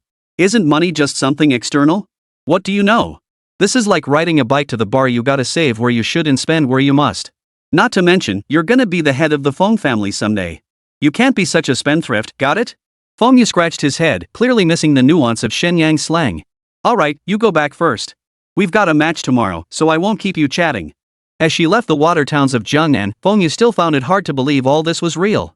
Ever since getting the tattoo, she could distinctly feel the changes within herself. It was a power unlike anything she'd ever known, not quite earth-shattering, but close. Most importantly, his charm skill no longer required physical contact. She could now channel her fox essence directly, greatly reducing awkward situations when using her abilities. If that's the case, could I also have Shen Yang tattoo Fengyu? Recalling Fengyu's earlier behavior, Fengyue felt a headache coming on. Thankfully, both times it was the same person. If it had been different individuals, who knows what rumors would have spread? Better not. Who knows what Ingfeng was thinking? After all, the tattooing process. Chapter 165, A Sudden Change in Attitude. Returning to the Feng residence, she'd expected peace and quiet, but things weren't as simple as she'd imagined. The Feng residence's front door stood wide open, with everyone seated in the living room, seemingly waiting for something. Fengyu, explain yourself. Where have you been? A young Feng family member stood there with an arrogant air. Fengyu recognized him. Feng Xiaotian, he thought. He was considered one of the rising stars among the younger generation, though his ranking in the recent rookie competition wasn't particularly impressive after being eliminated by someone from the Qian family. Where I went seems none of your business, doesn't it? None of your business? Then why don't you tell everyone how the scenery in the Jiangnan water towns is? You've been following me. Fengyu never imagined such a commotion would erupt over her staying out all night. Me following you? You think too highly of yourself. If you've done nothing wrong, you have nothing to fear. I merely inquired about the scenery in the Jiangnan water towns. Are you perhaps feeling guilty? Yue, tell the truth, did you go to the Jiangnan water village or not? In the dead of night, a woman went to the most exclusive hotel. Even if it wasn't for the Feng family, it would be hard to explain. Feng Lazy's face darkened. Though he was a master himself, with the family head present, he dared not act rashly. To put it bluntly, his lowly status stemmed solely from his inability to produce an heir. With 2 daughters, he could barely hold his head up within the Feng clan. Even Fengyu, the strongest among the younger generation, couldn't bring about any change within this clan. Father, even you don't believe me? It's not that I don't trust you. It's that someone saw you go to the Jiangnan water towns. Don't you think you should explain yourself? A hint of despair crept into Feng Lazy's voice. Feng Xiaotian was the family's chosen husband for Fengyu, though the match had yet to be announced. If it were discovered that his daughter had secretly met someone at this critical juncture, he would never be able to hold his head high in the Feng family again. I don't need to explain, nor do I have to. Yes, I went to the Jiangnan water towns, but I was only meeting a friend. With that, Fengyu turned to leave. But Feng Xiaotian blocked her path, his face twisted in scorn as he demanded. A friend? What kind of friend? Why don't you tell us all about it? I said I don't need to explain to you. Feng Xiaotian wouldn't let it go, refusing to drop the matter. Looks like you've gotten too big for your britches. Let me make this clear, you're my woman now, and I have every right to question your life. Impossible. Dad. Tell me this isn't true. Though I don't know much about Feng Xiaotian, I've heard some things. That brat was nothing but a spoiled rich kid who never even frequented those places of ill repute. If she had to marry someone like that, she'd rather die. But seeing her father's expression, Fengyu already knew the outcome. Get out of my way. At that moment, Fengyu's heart felt like a tangled mess. All along, she had only sought to strengthen herself, hoping to earn her family's respect. Little did she know that in the Feng family, a clan that valued sons over daughters, even the most outstanding individuals seemed unable to escape this curse. You actually dare to talk back? Seems you have no desire to explain yourself. Well then, I won't hold back. With that, Feng Xiaotian's large hand shot out, ready to resort to force. The next instant, Fengyu, pushed beyond endurance, struck first. 9 shimmering foxtails swayed behind her, radiating a terrifying aura. I said, get out of the way. That single shout sent Feng Xiaotian flying backward, spitting a mouthful of blood mid-air. The Feng family patriarch, seated at the head of the table, leapt to his feet. It's the 9-tailed celestial fox. Unbelievable. Who would have thought the awakening of the 9-tailed celestial fox would manifest in a woman? Feng Xiaotian clutched his chest, his face frozen in disbelief. You actually. Many members of the Feng clan were unaware that the Fengli guards themselves had their origins in the 9-tailed celestial fox. The reason the Feng clan forbids any of its women from marrying outside the family is precisely to reactivate that sliver of 9-tailed celestial fox bloodline. Yet now Fengyu has awakened the 9-tailed celestial fox, and judging by her aura, it's the purest form. This matter was known only to the Feng family's direct line. As a member of that line, Feng Xiaotian naturally understood its significance. Head of the family, I will decide my own affairs. I have no desire to marry now, I wish only to strengthen myself. Impossible. Feng Xiaotian's face twisted into a ferocious expression. He had already regarded Fengyu as his own private possession. Moreover, he knew the family head would undoubtedly support him. Otherwise, he wouldn't have summoned so many people to inquire about the situation after seeing Fengyu enter the Jiangnan water towns. Very well. I can grant you the freedom to choose. But you must promise me you will never betray the Feng family. Can you do that? The family head's words caught Feng Yu off guard, leaving her with a sense of unreality. From childhood onward, her opinions had never mattered. She'd always been passive and compliant, with no one ever considering her feelings. Now, the family head had stated it directly in front of so many people, with the sole condition being loyalty to the Feng family. It felt strangely out of character. Feng Lazy stared blankly at the unfolding scene, utterly bewildered. Why would the ever-dominant family head suddenly show such compromise? Hurry up and declare your loyalty to the head of the family. At her father's prompting, Feng Yu finally snapped out of her daze. Thank you, head of the family. I swear I will never betray the Feng family. Very well. That concludes today's proceedings. Xiaotian, your marriage to Feng Yu is annulled. Everyone, you may disperse. Why? Feng Xiaotian naturally refused to let it go, rising to his feet with a look of grievance. But the family head shot him a glare that sent him back to his seat, swallowing every word he'd intended to say. The head of the family could grant him status, and he could just as easily strip him of it. It was merely a matter of a single word. Damn it, why? After the storm subsided, Feng Lazy walked home with Feng Yu, his mind filled with questions. What exactly happened today? I don't know either. Maybe it's because of the nine-tailed celestial fox. You mean that phantom figure from earlier? But that still doesn't explain it. What kind of secret does the family hold? I have no idea. To be honest, both father and daughter were still baffled, utterly clueless as to why they'd been let off so easily this time. At that moment, a figure appeared. Ladies and gentlemen, the family head requests your presence. Father and daughter exchanged glances, both seeing the astonishment in each other's eyes. For all these years, as collateral branches of the family, they had never once been summoned by the head of the household. We'll go immediately. After winding through the corridors, they finally reached the deepest part of the Feng family's ancestral home. Feng Che had been waiting for quite some time. Upon seeing them approach, he actually stepped forward to greet them. Chapter 166, Exhibition Match? Feng Lazy was flattered beyond measure. Even with his grandmaster prowess, he had never been accorded such esteem in the presence of the family head. Master, you personally came out to greet us. This is truly overwhelming for us juniors. One can only say you've raised a remarkable daughter. Feng Che's gaze lingered on Feng Lazy only briefly before settling on Feng Yu, his face radiant with smiles. Watching his admiring gaze, Feng Yu felt a twinge of discomfort. Why did it feel so similar to those young clan members who stared at her appearance? Greetings, head of the family. No need for formalities. Good. This is truly excellent. Seeing the head of the family acting so strangely, Feng Lazy seemed to have guessed something. Head of the family, what business brings you to us? At this, Feng Che finally withdrew his greedy gaze. Let me ask you this, what was your wife's cultivation level back then? My wife was merely an ordinary practitioner, not a member of the Feng family. What? Women of the Feng family do not marry outside the clan, but men may marry outside. This was done to open up more possibilities, yet all these years, nothing has ever materialized. Then where is she? Master, you've forgotten my wife passed away during childbirth, giving birth to their sisters. It was precisely because he married an outsider and then had two daughters that Feng Lazy's position in the family became so awkward. How could that be possible? In Feng Che's view, the nine-tailed celestial fox bloodline was unique to the Feng family. How could it possibly be combined with an outsider? This shattered his long-held beliefs. Are you truly his biological child? Master, what are you saying? Seeing the bewilderment in Feng Yu's eyes, Feng Che finally realized his reaction had been excessive. Nothing. From today onward, you are the legitimate branch of the Feng family. I will handle the rest. What? Feng Lazy was momentarily stunned, his hands trembling with excitement. Alright, if there's nothing else, you may return now. Feng Che admittedly knew little about these collateral branches. That's why he hadn't known about Feng Yu's mother's situation. It also suggested that the nine-tailed celestial fox bloodline seemed unrelated to whether one was a Feng family member or not. On the way home, Feng Lazy couldn't hold back any longer and asked, Yuer, why did you suddenly awaken the nine-tailed celestial fox bloodline? I don't know either. Maybe it was just the right time. She wouldn't reveal a single detail about the tattoo. On one hand, the tattoo itself was too bizarre. It had actually awakened her nine-tailed celestial fox bloodline.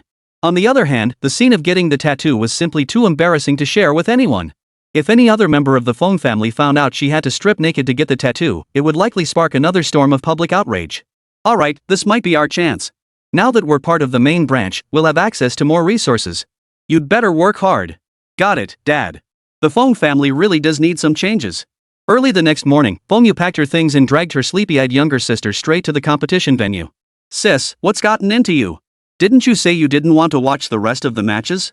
Watching matches greatly benefits combat skills. You must observe carefully. How could Feng Yu miss Shen Yang's championship moment? She naturally intended to watch the match closely. But the situation on site might disappoint him. The semifinals commenced and the Shen Yang team swept through their opponents like a whirlwind, eliminating Lu Hao and his two teammates outright. With only Shen Yang's 4 members left fighting, what was there left to compete for? Most opponents conceded defeat outright, crowning Shen Yang champions. This was utterly pointless. What can you do? They're all on the same team. Whoever they want to be number 1, that's who gets it. So who do you think was the strongest among them? If you ask me, it's definitely Su Ningxue. My snow princess is a Valkyrie, of course she's the strongest. Bull. Haven't you noticed? Luo Qingyi's a rare spatialist, gotta be a spatialist, you know? Little Luo's definitely the strongest. What nonsense. I still think Little Yanzi is the strongest. One psychic storm and no matter what class you are, you're all screwed. For a moment, everyone was debating who was the strongest. But everyone had their own valid points and no one could reach a definitive conclusion. After all, the Shen Yang squad hadn't engaged in internal rivalries, so there was no benchmark for comparison. Surprisingly, none of the predictions mentioned Shen Yang. They seem to have been overlooked. Of course, there's no doubt that after this rookie tournament, every member of the Shen Yang team will enter their idol era. This phenomenon isn't unique. Nearly every year's competition generates this idol effect. This is quite understandable, following the same logic as today's celebrity effect. This world worships the strong. To claim first place in a provincial rookie tournament if it were merely luck, it simply wouldn't add up. What's wrong with these people? Are they out of their minds? The murmurs of the crowd naturally reached the ears of the Shen Yang team members. Shen Yang listened to the murmurs, his face frozen in disbelief. After all, just looking at their team name, Shen Yang was clearly the undisputed core. Yet not a single person spoke up for him. Instead, the team members themselves became the focus of discussion. Alright, Little Yan, you're a public figure now. You can't just slack off like you used to. Truthfully, Shen Yang had anticipated this outcome. After all, in the final match, the team members had all chosen to surrender, leading to a misjudgment. They probably thought he was the captain, so they were just letting him off the hook. Ding! Congratulations! Your reputation has reached 500,000. Upon reaching 1 million, you may unlock the totem's second form. The moment the system notification sounded, Shen Yang lost his composure. He had completely forgotten about the reputation system. If everyone was discussing the team members, wouldn't he lose a significant amount of reputation? I declare this match concluded. Everyone may now leave the field. Wait! Just as the referee declared the match over, Shen Yang abruptly stood up. Mr. Shen Yang, is there something you need? Yes. Absolutely. Now that the match is over, may I request an exhibition match? An exhibition match? Everyone looked puzzled at this term. I imagine everyone hasn't had their fill yet. In that case, let's have an exhibition match within our team to truly satisfy everyone. The moment he said that, everyone perked up. What does that mean? Are they planning an internal battle? Probably.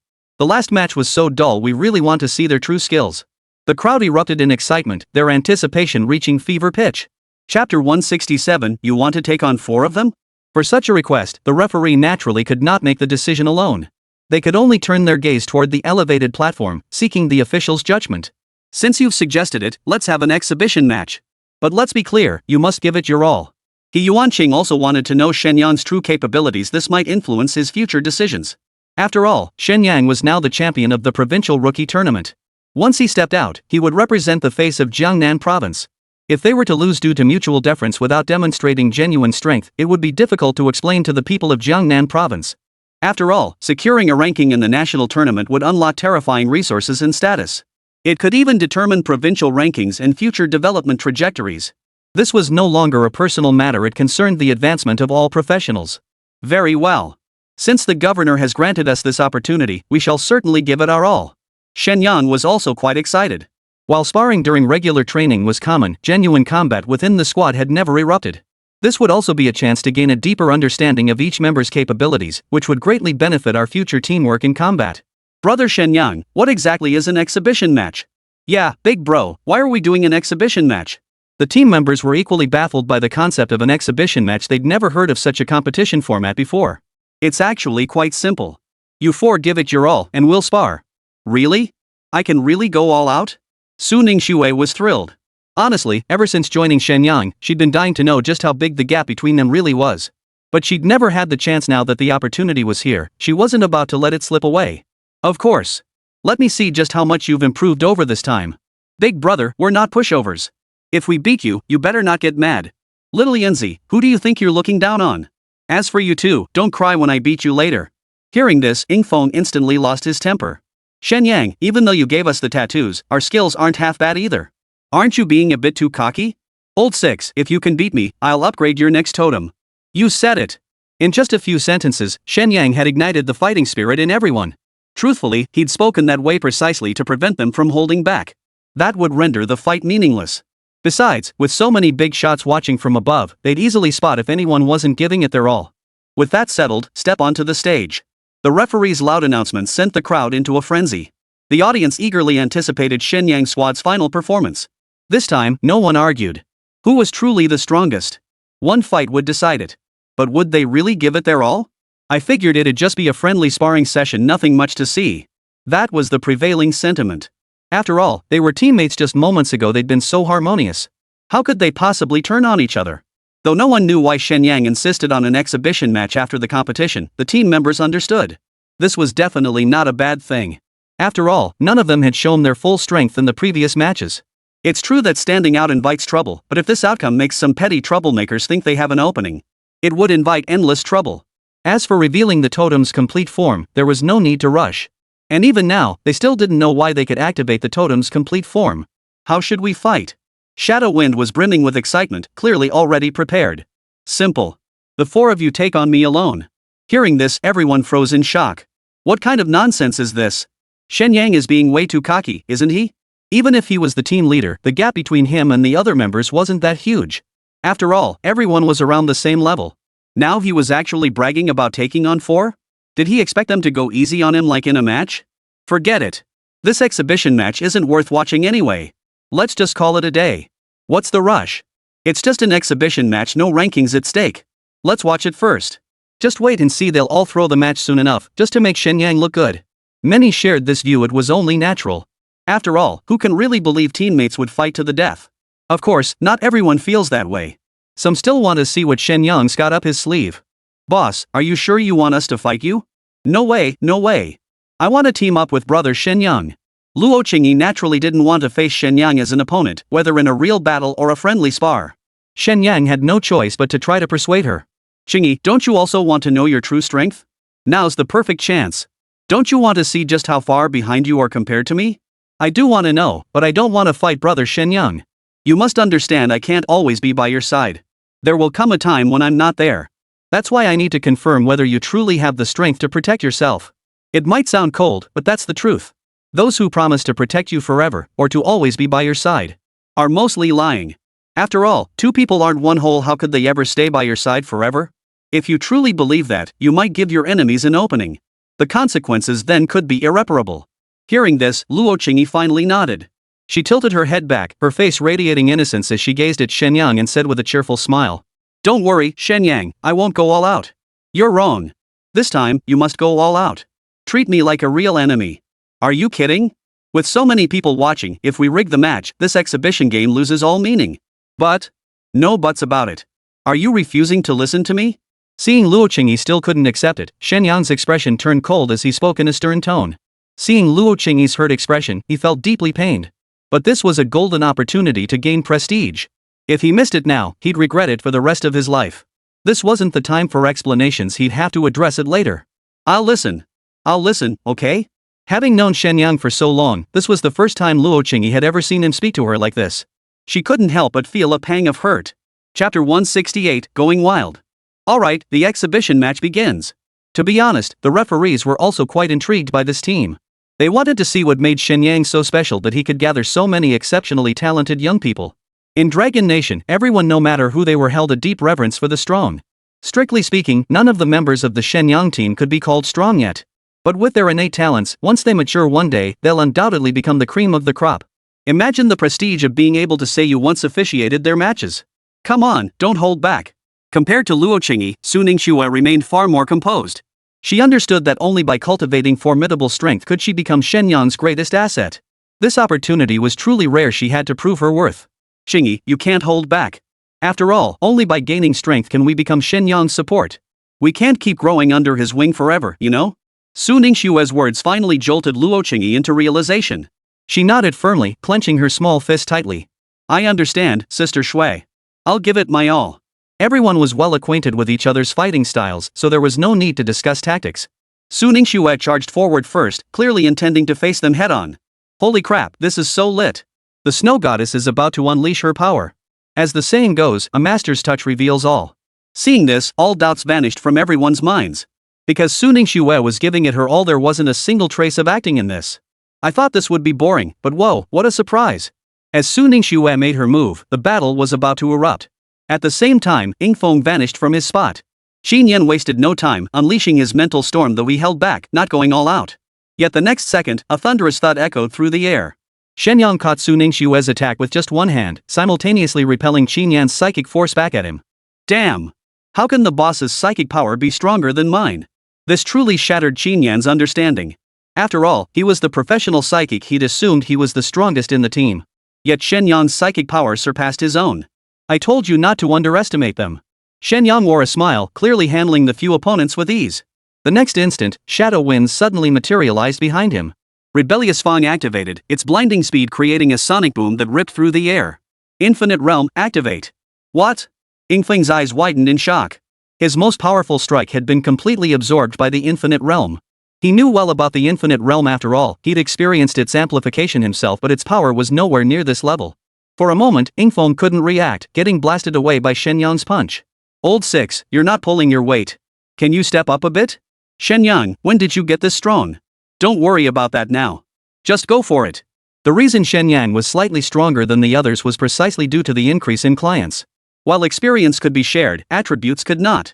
With one more client, Shen Yang's base attributes had been significantly boosted once more. He Yuanqing narrowed his eyes as he watched the battle below, astonishment growing within him. With his own strength, how could he fail to notice that Shen Yang's power had risen once more? However, his teammates seemed unaware of this change, which is why they suffered setbacks in the fight. This kid's strength is probably on par with true diamond tier players now. Truth be told, even he Yuanqing had never witnessed such a situation. Even those from major clans, blessed with bloodline talents, couldn't possibly leapfrog so many tiers. In other words, Shen Yang's existence had shattered the privileged position of bloodline inheritance. Does this mean we can infer that even without bloodline talents, one could potentially bridge the gap through sheer innate talent? Impossible. How could that be? The superiority of bloodline inheritance has been validated by countless predecessors, it simply cannot be flawed. Otherwise, wouldn't the bloodline talents so fiercely guarded by all those great families become a laughingstock? Governor, could it be related to his hidden profession? It's highly probable that his hidden profession is the cause. Who would have thought a hidden profession could wield such power? With no other evidence pointing to alternative causes, the hidden profession must be the only plausible explanation. This revelation even startled He Yuanqing. It meant hidden professions were a force more potent than bloodline talents. The reason so many hidden class practitioners failed to make an impact before might be that they never discovered its true purpose. Of course, when we say many, we're referring to every hidden profession holder since the founding of Dragon Nation. It was precisely this reason that caused hidden professions to be undervalued. While their formidable power was undeniable, achieving what Shen Yang had accomplished was unprecedented in history. Shen Meng's lips curved into a faint smile, a gleam already flashing in his eyes. Brother, you never cease to surprise me. Shen Yang's effortless 1-against-3 battle had already sent shockwaves through the entire crowd. It was plain to see that the trio had given their absolute all, yet they still couldn't bring Shen Yang down. In fact, they seemed to be getting pushed back by Shen Yang. Who could still claim he was the weakest member of the squad? This was utterly astonishing. Who would have thought Shen Yang was this strong? Powerful and handsome to boot. I'm totally smitten. Get lost. With your ugly mug, you dare compete with me for Shen Yang? Go chill somewhere else. How dare you talk like that? Calling me ugly? I'll tear your mouth off. In an instant, the audience area descended into chaos. Battles raged both on and off the stage, with every girl going wild. The desire to admire strength is ingrained in human nature. If they could unite with Shen Yang, perhaps they could inherit his talents. Perhaps they could even become part of a prominent family someday. That's why, given the choice, every woman would marry a powerful man. But on one hand, powerful men might not even notice them. On the other, they had to consider their offspring. So too many women couldn't fulfill their wishes. Now that this chance had presented itself, who wouldn't want to give it their all? After all, Shen Yang came from a small place like Dongling City, no big connections. Many felt they still had a shot. Chapter 169, The Blessing of Having Both. This situation had the teachers tasked with maintaining order running themselves ragged. These women were far too forward, openly competing for men at such a formal occasion. It was simply too much to bear. But he didn't know how to criticize them. After all, if he were a woman, he'd probably feel the same way. Still, this was the provincial new talent competition. They couldn't just let it slide. So the teacher began shuttling around to quell the disturbances, finally managing to quell the commotion in the audience. Meanwhile, the battle on stage raged fiercely. Xin Yan and Ning Feng had both unleashed their full power. But the infinite realm was simply too monstrous even now, it couldn't inflict any damage on Shen Yang. Su Ningxue was panting heavily, clearly nearing her limit. Qingyi, why haven't you made your move yet? Since the battle began, Luo Qingyi had only provided support from the sidelines, occasionally using spatial cuts to restrict Shen Yang's movements, but she hadn't launched any attacks herself. Xiao Shui, I'm about to intervene. Watch out, Shen Yang. She now understood clearly that Shen Yang's strength surpassed theirs. Even if she intervened, it might not alter the outcome.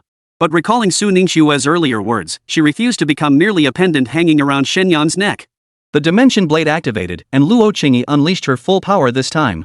A massive spatial fluctuation surged forth, sending even Yu Wenqing's heart racing with dread. It meant that under a surprise attack, even he would be in trouble. What a terrifying attack! Had Luo Qingyi unleashed this during the tournament, then every single one of her opponents would have been left with nowhere to bury their remains. This little girl is downright terrifying. Shen Meng couldn't help but glance over in surprise. She had always believed that Shen Yang was the core of the Shen Yang team. While the others possessed decent talent, their value paled in comparison to Shen Yang's. Only now did she realize how wrong she'd been and how utterly misguided. Any member plucked from the Shen Yang squad stood as a prodigy of the heavens. They were in a league of their own, far beyond the reach of those privileged scions from prestigious families. She couldn't fathom where he'd found such exceptional individuals. Even with the blessing of totems, if one's innate talent was poor, the effect would be greatly diminished. But now it was clear not a single member of Shen Yang's team was a pushover. Perfect timing. The Dimensional Blade had barely been activated when it already materialized before Shen Yang. After all, this thing had no spatial limitations, it arrived almost instantly. Luo Qingyi broke out in a cold sweat, convinced Shen Yang wouldn't dodge this strike. Shen Yang, get out of the way. By the time the words left her mouth, it was already too late. The Dimension Blade had materialized before Shen Yang. Luo Qingyi closed her eyes, unable to bear witness to what was about to happen. I shouldn't have used the Dimension Blade. She was filled with regret. If not for her own stubbornness, Shen Yang wouldn't be in this danger now. After waiting for what felt like an eternity, she heard not a single sound around her. Even the once noisy scene had fallen so silent you could hear a pin drop. Opening her eyes, Luo Qingyi immediately covered her mouth with her small hand. How could this be? The other three were equally stunned, for Shen Yang had actually caught the Dimensional Blade with his bare hands. Shen Yang, who on earth are you? Su Ningxue knew full well the power of the Dimension Blade. Few could achieve such a feat. That was spatial power, not something ordinary energy could compare to. Qingyi, I'm sorry for making you worry. Seeing Luo Qingyi's tear-streaked face, Shen Yang couldn't help but feel a pang of pity. A beauty shedding tears, a sight no man could resist. Shen Yang, you scared me to death. Seeing Shen Yang was unharmed, Luo Qingyi no longer wanted to fight.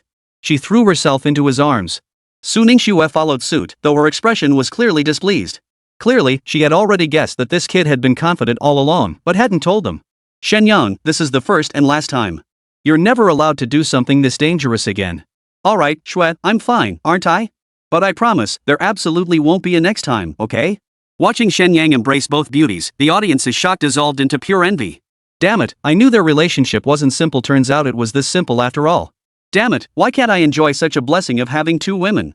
You think you're something special now, huh? Wanting to enjoy the company of two beauties? Don't you know your own place? The audience erupted in a whirlwind of reactions too chaotic for words. Yu Wenqing's heart finally settled. After all, that Dimensional Blade had been a terrifying sight. Who'd have thought the kid could block it so effortlessly? Truly, he defies conventional wisdom. With the exhibition match having reached this point, it was impossible to continue. I hereby declare the final exhibition match concluded. Please exit the venue in an orderly fashion. The awards ceremony will be held tomorrow, alongside the departure ceremony for the journey to the Imperial Capital. Shen Yang hadn't expected they'd be heading to the Imperial Capital so soon. After the city-level competition, there's usually a buffer period, but this time they're in such a rush. Teacher, may I ask? Why is there no preparation time this time? This isn't something I can decide. Based on speculation, the Chaos Battlefield Secret Realm will open earlier than planned, so preparations must also be advanced. The Chaos Battlefield Secret Realm is no secret, it's said to be the largest secret realm in this world. Competitors from all nations will clash within it to secure ownership of other secret realms. From a national perspective, the Chaos Battlefield is arguably the ultimate objective. After all, the more realms a nation possesses, the greater the resources it can acquire. For a nation, this is a matter that concerns its very destiny.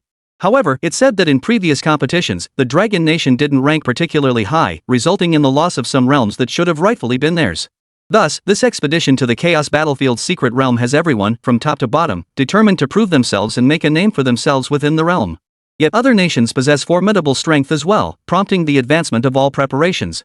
I see. Comrades, are you ready to head to the imperial capital? As long as I'm with Brother Shen Yang, I'd gladly go anywhere. Of course, I've been anticipating this day for ages. The moment Su Ningxue discovered her S-class talent, she set her sights on one goal, making the national team. But she also knew how incredibly difficult that dream was to achieve. Now, with Shen Yang's help, everything seemed to become much simpler. Boss, I'm sticking with you for life, you can't ditch me. I want to see what makes the national team so special. I'm ready. Chapter 170, Cultivation Manual. Ding.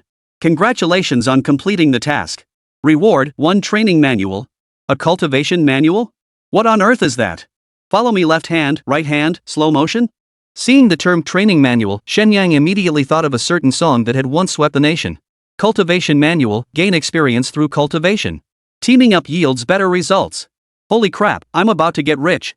Though the description seemed simple enough, things were definitely not that straightforward. Shen Yang had worried from the start that even if he slew every ferocious beast, he wouldn't gain enough experience to ascend to mythic rank. That's precisely why no beings above legendary rank existed in this world. After reaching legendary, the experience required for leveling up becomes astronomical. Gaining experience by slaying beasts? That'd only work if you wiped out every last one. Of course, this was impossible. On one hand, the sheer number of beasts was overwhelming.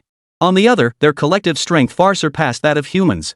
This was especially true among the powerful ones at the legendary tier. The beasts held absolute dominance.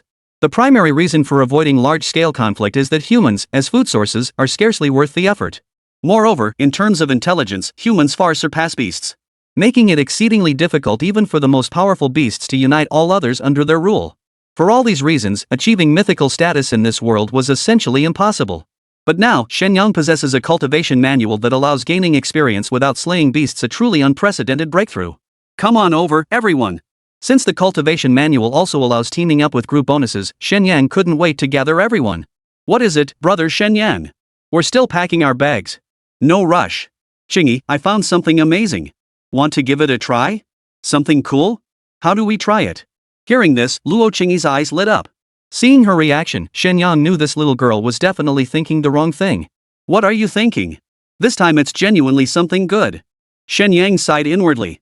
He'd taught Luo Chingy so many unusual things lately, it was no wonder her mind wandered. Once everyone had gathered, Shen Yang finally produced the cultivation manual. A cultivation manual? What is that? How to explain it? Think of it as a cultivation technique. Cultivation manuals simply don't exist in this world. For practitioners seeking to level up, slaying ferocious beasts was essentially the only path. So even calling it a cultivation technique wouldn't make sense to most people. Put simply, by practicing this cultivation technique, one can gain experience without the arduous task of slaying ferocious beasts. Moreover, this technique allows simultaneous cultivation and even grants experience bonuses. What? How is that possible?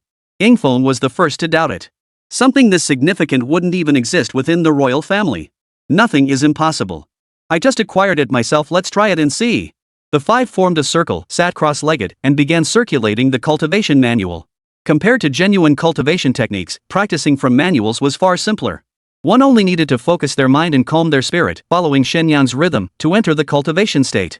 As everyone entered the cultivation state, the energy of heaven and earth suddenly coalesced toward them. After circulating through their bodies once, it vanished without a trace. Where it was absorbed remained unknown, but everyone felt they had indeed gained experience. It actually worked. How astonishing. In everyone's understanding, gaining experience could only come from slaying ferocious beasts. They couldn't even begin to imagine what it would be like to level up simply by sitting here. Ding! Congratulations on gaining 1000 plus 400 EXP from cultivation. After merely a few minutes of cultivation, he had already gained 1,400 experience points, equivalent to slaying a level 14 ferocious beast. Based on this rate, Shen Yang silently calculated in his mind. Non-stop cultivation for a day and night could yield roughly 200,000 experience points. Now that everyone had reached platinum rank, advancing one level required roughly 1 million experience points. That meant just 5 days or so could directly elevate them one rank. This was far easier than hunting beasts, especially when there was no chance to enter a secret realm. It was practically a cheat code. However, this method had its limitations. Starting from diamond rank, advancing to master required a staggering 100 million experience points. However, the experience gained from cultivation manuals is fixed. Don't be fooled by how impressive it seems at the platinum tier. Once you reach diamond rank, they become somewhat useless. Still, they're not entirely useless after all, even the smallest grasshopper is still neat. With persistent effort, they can still yield significant improvements. Of course, the system will release new quests later on. Who knows? Maybe the cultivation manual will get an upgrade too. Exactly. What are we waiting for? Let's keep training. Feeling her strength rise ever so slightly, Su Ningxue could no longer contain herself and resolved to keep training. The others naturally had no objections after all, the feeling of growing stronger just by sitting there was simply irresistible. And so it went until the next morning, when everyone was still completely absorbed in their cultivation. Everyone, we must prepare to depart. Please get some rest quickly. To prevent delays, each selected squad was assigned a liaison officer. Today was the day they were to enter the capital. Seeing no movement, the liaison finally spoke up to remind them. Shen Yang opened his eyes, looking around in surprise. He hadn't expected it to be daylight already. During his cultivation session, it had felt like only an hour had passed. But upon reflection, it made sense. If such a cultivation process were sustained long-term, it would undoubtedly become tedious. If one could perceive time flowing differently, it would save a lot of trouble. Who knew the system's cultivation technique was so considerate? Alright, let's head out now. After a night of cultivation, everyone successfully broke through to level 46, naturally lifting their spirits considerably. After waiting for a while and seeing Qin Yan still hadn't made a move, Shen Yang asked curiously. Xiaoyan, what are you dawdling about? Don't you want to go to the capital? Bro, give me a moment. My legs feel numb. Only then did Shen Yang notice that everyone else was sitting cross-legged in proper meditation posture. Little Yanzi, however, seemed to find that posture uncomfortable, so he was sitting with his legs splayed out. After over 10 hours, it would be strange if he wasn't numb. Chapter 171, Departure. The Imperial Capital. Arriving at the largest square in Jiangnan province, the others had already gathered. As expected, the Qin family was also among the departing contingent. Though they hadn't participated in the final competition, with the Qin family standing, securing a spot in the national team selection in the imperial capital was a breeze. So that's who it was? Our top-ranked team, huh? Seems like they're putting on airs, making us wait this long. Shen, who stood with his arms crossed, his expression dripping with contempt toward the Shen Yang team. Young Master Qian, I don't know where you get your confidence. Someone who only made it to the national team trials through family connections has the nerve to mock me here? Shen Yang showed Qian who no kindness whatsoever. Such rule breakers were nothing but a cancer that should be eradicated. But in today's Dragon Nation, this was an unchangeable reality. Though he despised it, his current strength didn't allow him to set the rules. One day, he would make these people pay. You dare insult me? I only insult those shameless individuals. Could it be that Mr. Qian is one of them? Hearing this, Qian who momentarily didn't know how to respond. If he engaged with this, wouldn't he truly become that shameless person? Shut up. Dad. Are you just going to stand by and watch them bully me like this? Now is not the time. You're no longer a child.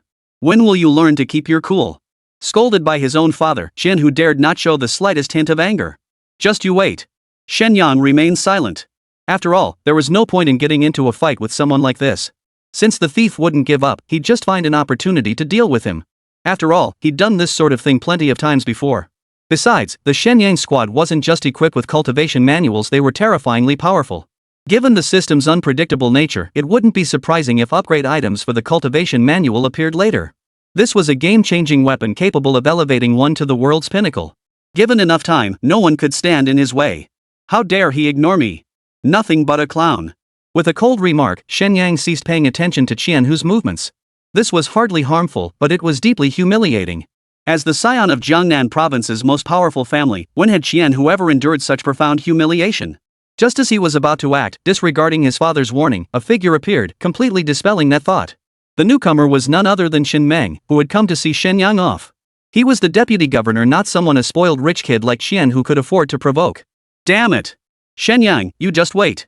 Sooner or later, I'll make you pay. Xiaohu, remember this, a gentleman's revenge can wait a decade. If you can't keep your cool now, how will you shoulder great responsibilities in the future? I understand, father.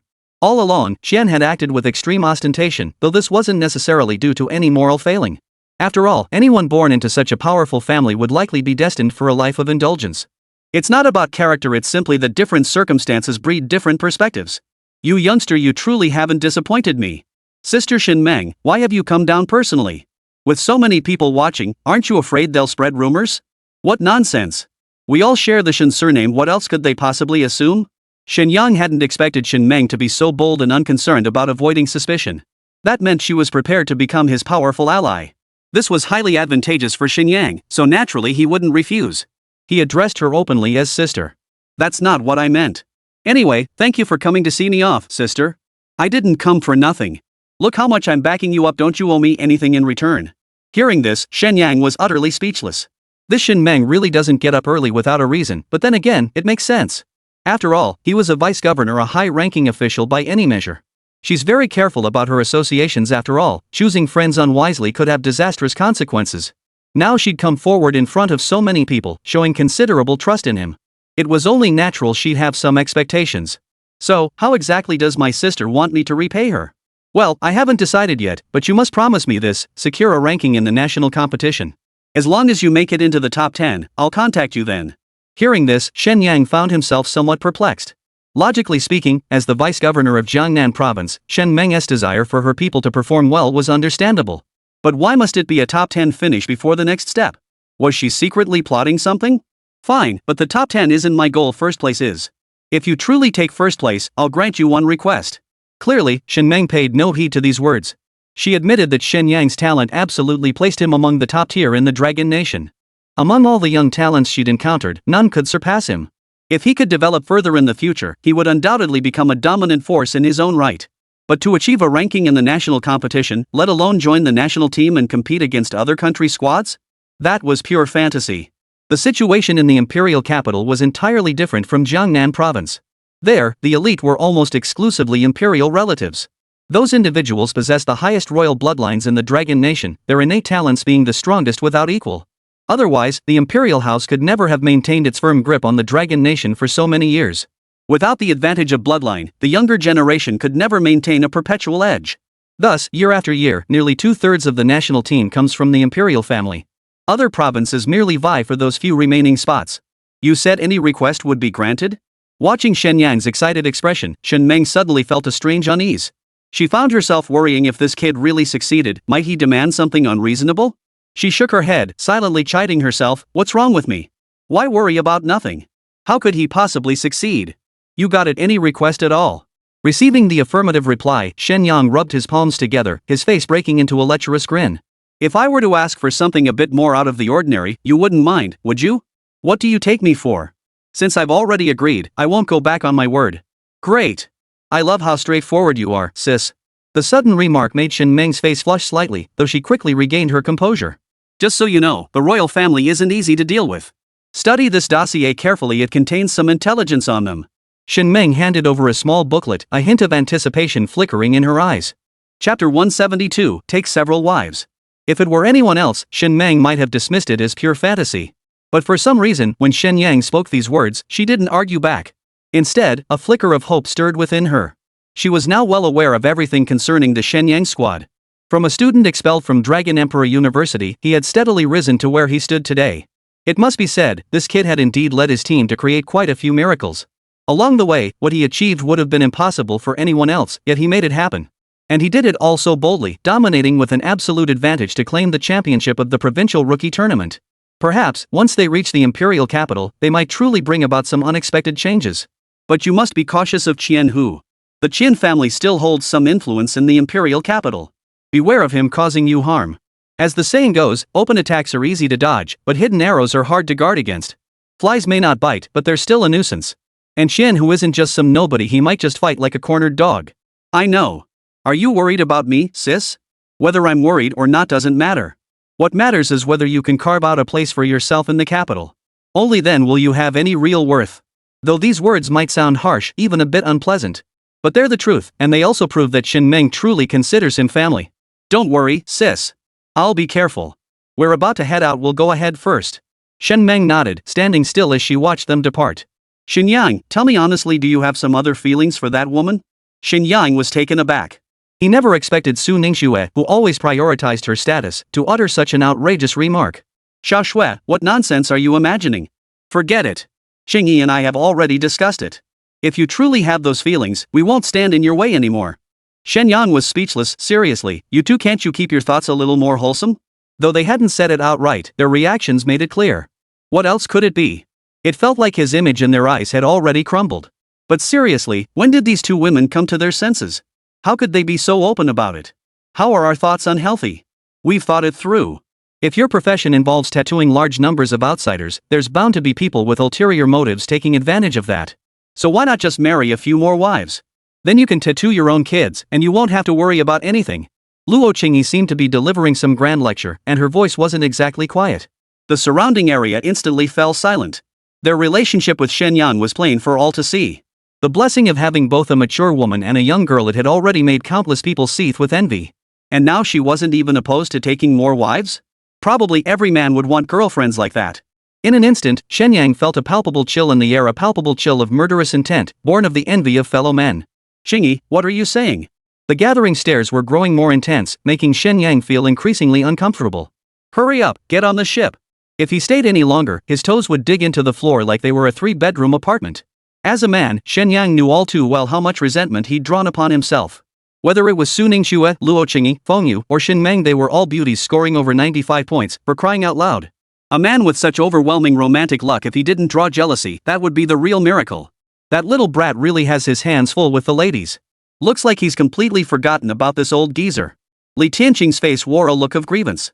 If he hadn't said anything, no one would have guessed this aggrieved little old man was actually a grandmaster-level powerhouse. What are you standing around for? Hurry up and chase after him. Xu Long had long since shed his prejudice against Shen Yang. After all, this was one of the few teams in Dongling City's history to qualify for the national tournament. Even if he were to leave, it would reflect well on him. Besides, that incident back then had little to do with him. Had the Lin family not interfered, this honor might have belonged to Dragon Emperor University. Old man, that's my student. Why are you in such a rush? What's the point of arguing over whose it is at a time like this? Xu Long stepped out first, but Li Tianqing wasn't about to let him go ahead. The two boarded the spacecraft and searched for quite some time before finally locating Shen Yang's quarters. Presidents, what brings you here? You little brat.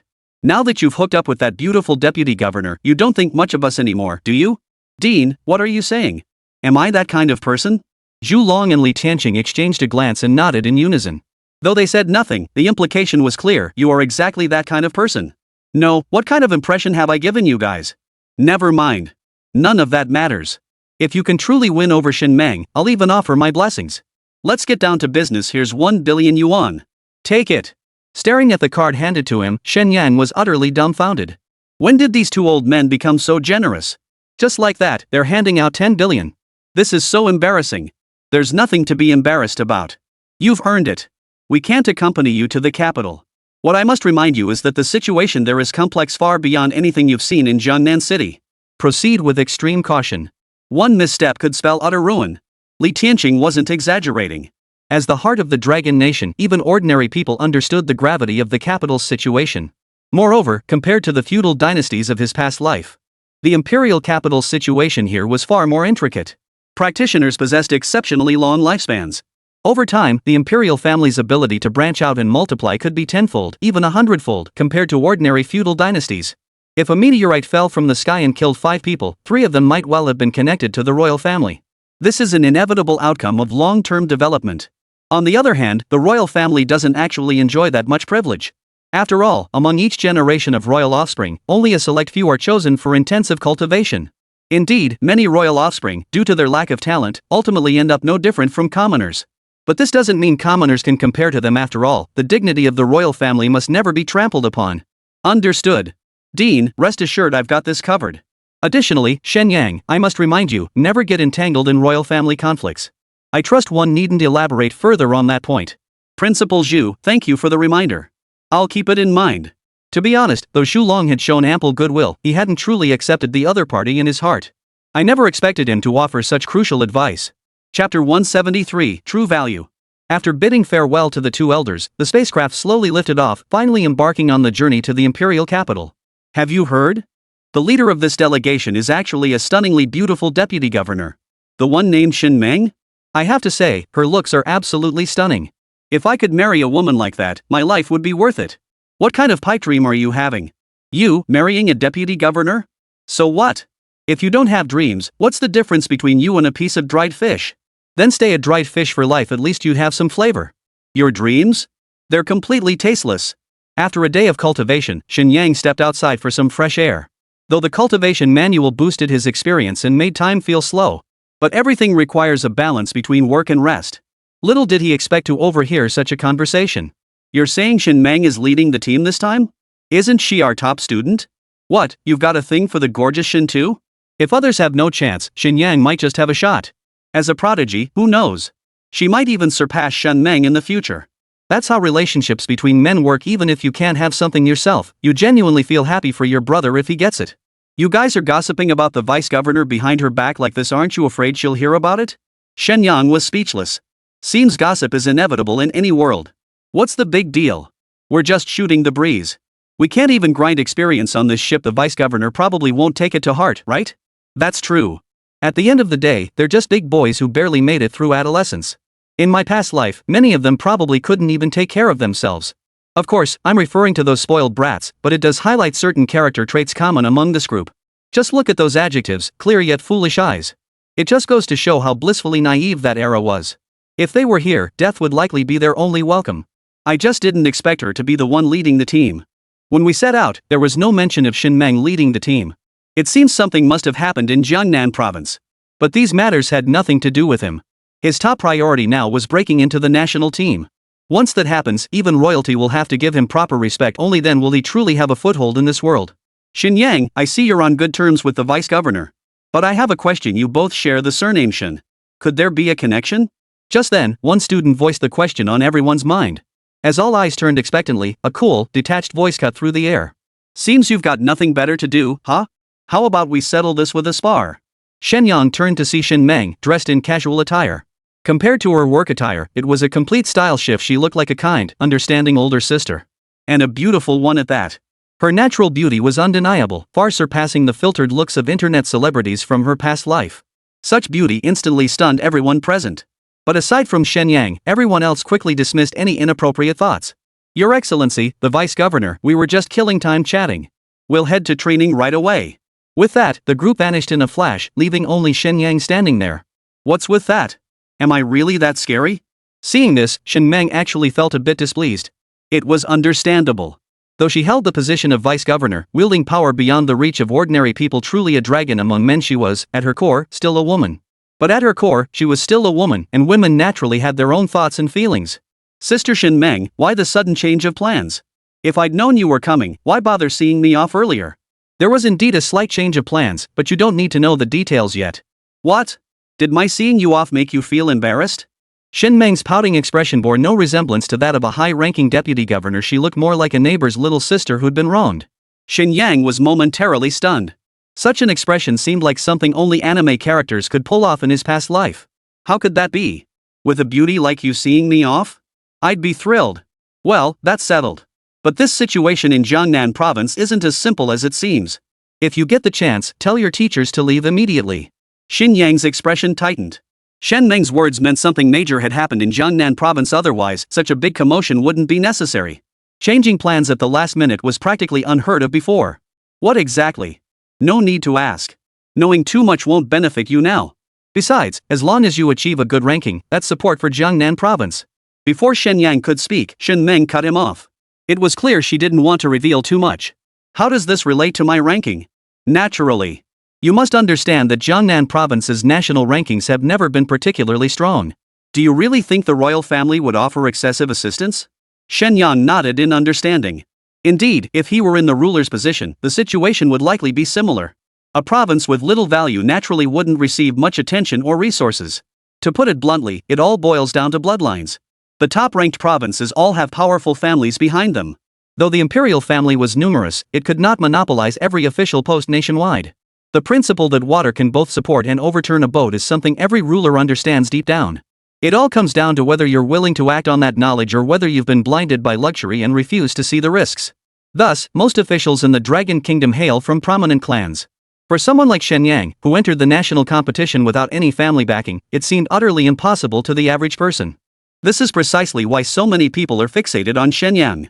Among these observers, while some like Shen Meng offer support, the majority fear his potential to grow into a threat. Precisely because of this, Shen Meng refrained from making bold claims. She needed to ascertain whether Shen Yang truly possessed the worth to justify such expectations. Or rather, whether he could survive the treacherous landscape and carve out his own niche. Only then could he truly be considered valuable. Alright, I understand. I'll do my best. But Sister Shen Meng, does that promise you made earlier still stand? Chapter 174, Arrival at the Imperial Capital. Of course it still stands. I'm a leader, after all. How could I go back on my word? But that's only if you truly deliver. Shen Meng's words carried a touch of modesty. After all, we're talking about a deputy provincial governor. Even in my previous life, such a position meant being one in a million, a true dragon among dragons. In this world of professionals, power is even more undeniable, it only grows greater. Hearing you say that puts my mind at ease. It must be said, in this world free from industrial pollution, the environment was truly exceptional.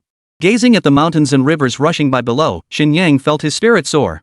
Such magnificent landscapes, yet humanity lives like caged beasts, truly a tragedy. This is already quite good as long as we don't have to wander aimlessly, scraping by among the beasts. That's true, and the principle holds. It is precisely because of differing roles that people are divided into tiers. What I must do is change all this. Can humans and beasts truly not coexist peacefully? At these words, Shen Meng's expression suddenly shifted. For ideas like Shen Yang's were extremely dangerous. If the royal family were to hear them, it could very well bring about a deadly peril. Keep these words between us. Do not repeat them to others, lest you invite disaster. Shen Yang knew full well that Shen Meng's warning was no exaggeration. On one hand, this world was still fundamentally a feudal society. The constraints on people's thoughts were practically identical to those of feudal dynasties in his previous life. On the other hand, the conflict between humans and the ferocious beasts had raged for untold years, breeding deep-seated hatred. It could be said that every major clan in existence today has lost countless members to beast attacks. Getting them to change their views on the beasts would be harder than climbing to the heavens. This was especially true for the royal family, whose position had been secured through immense sacrifice.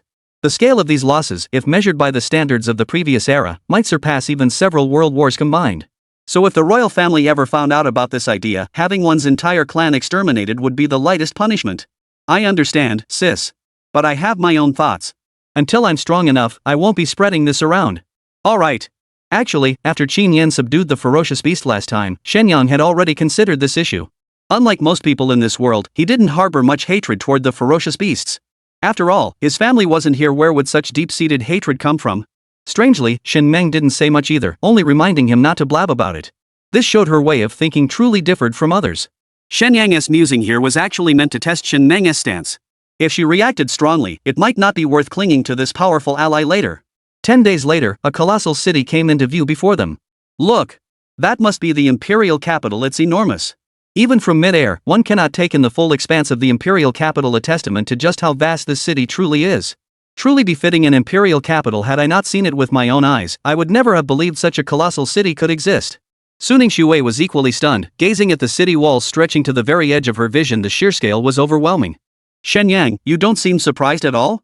Luo Qingyi's attention naturally lingered on Shen Yang. Turning to look, she found him remarkably composed. It was as if such magnificent architecture held no wonder for him.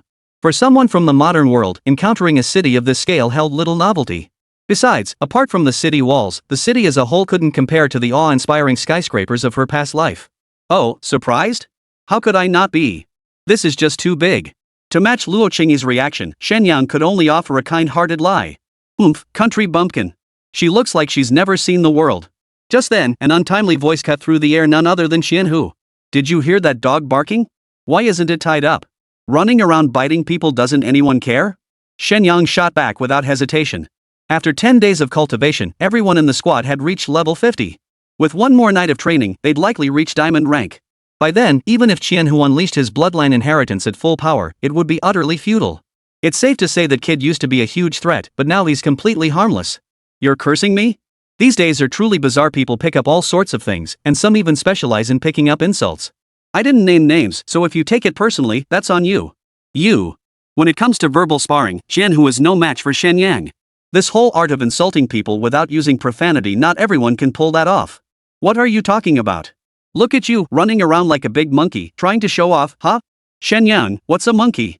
Luo Qingyi remained steadfastly consistent, firing off the most awkward question. Qingyi, I'm in the middle of an argument here. Don't you think that question is a bit irrelevant? Fine. Shen Yang couldn't decide if Luo Qingyi was adorable or just plain dense. Seeing this, Qianhu finally found something to say. Seems like birds of a feather flock together. That saying couldn't be more true. Spending time with you would probably mess with anyone's head. Yeah, being around me might mess with your brain, but honestly, hanging out with you seems more likely to get you killed. Hearing this, Qianhu nearly exploded. I won't argue with you now. Just wait until the competition, you'll regret this. Are you threatening me? Shen Yang hadn't intended to start anything anyway. Fighting on the flying vessel would surely draw severe punishment. But seeing the hidden meaning in this kid's words, Shen Yang lost all interest in bickering further. It seemed Qian who still harbored malicious intent. This guy had tried to kill him more than once. If he didn't retaliate now, he wouldn't be Shen Yang. Threatening you? I'm in no mood to threaten you, I'm informing you. Fine. I'll be waiting.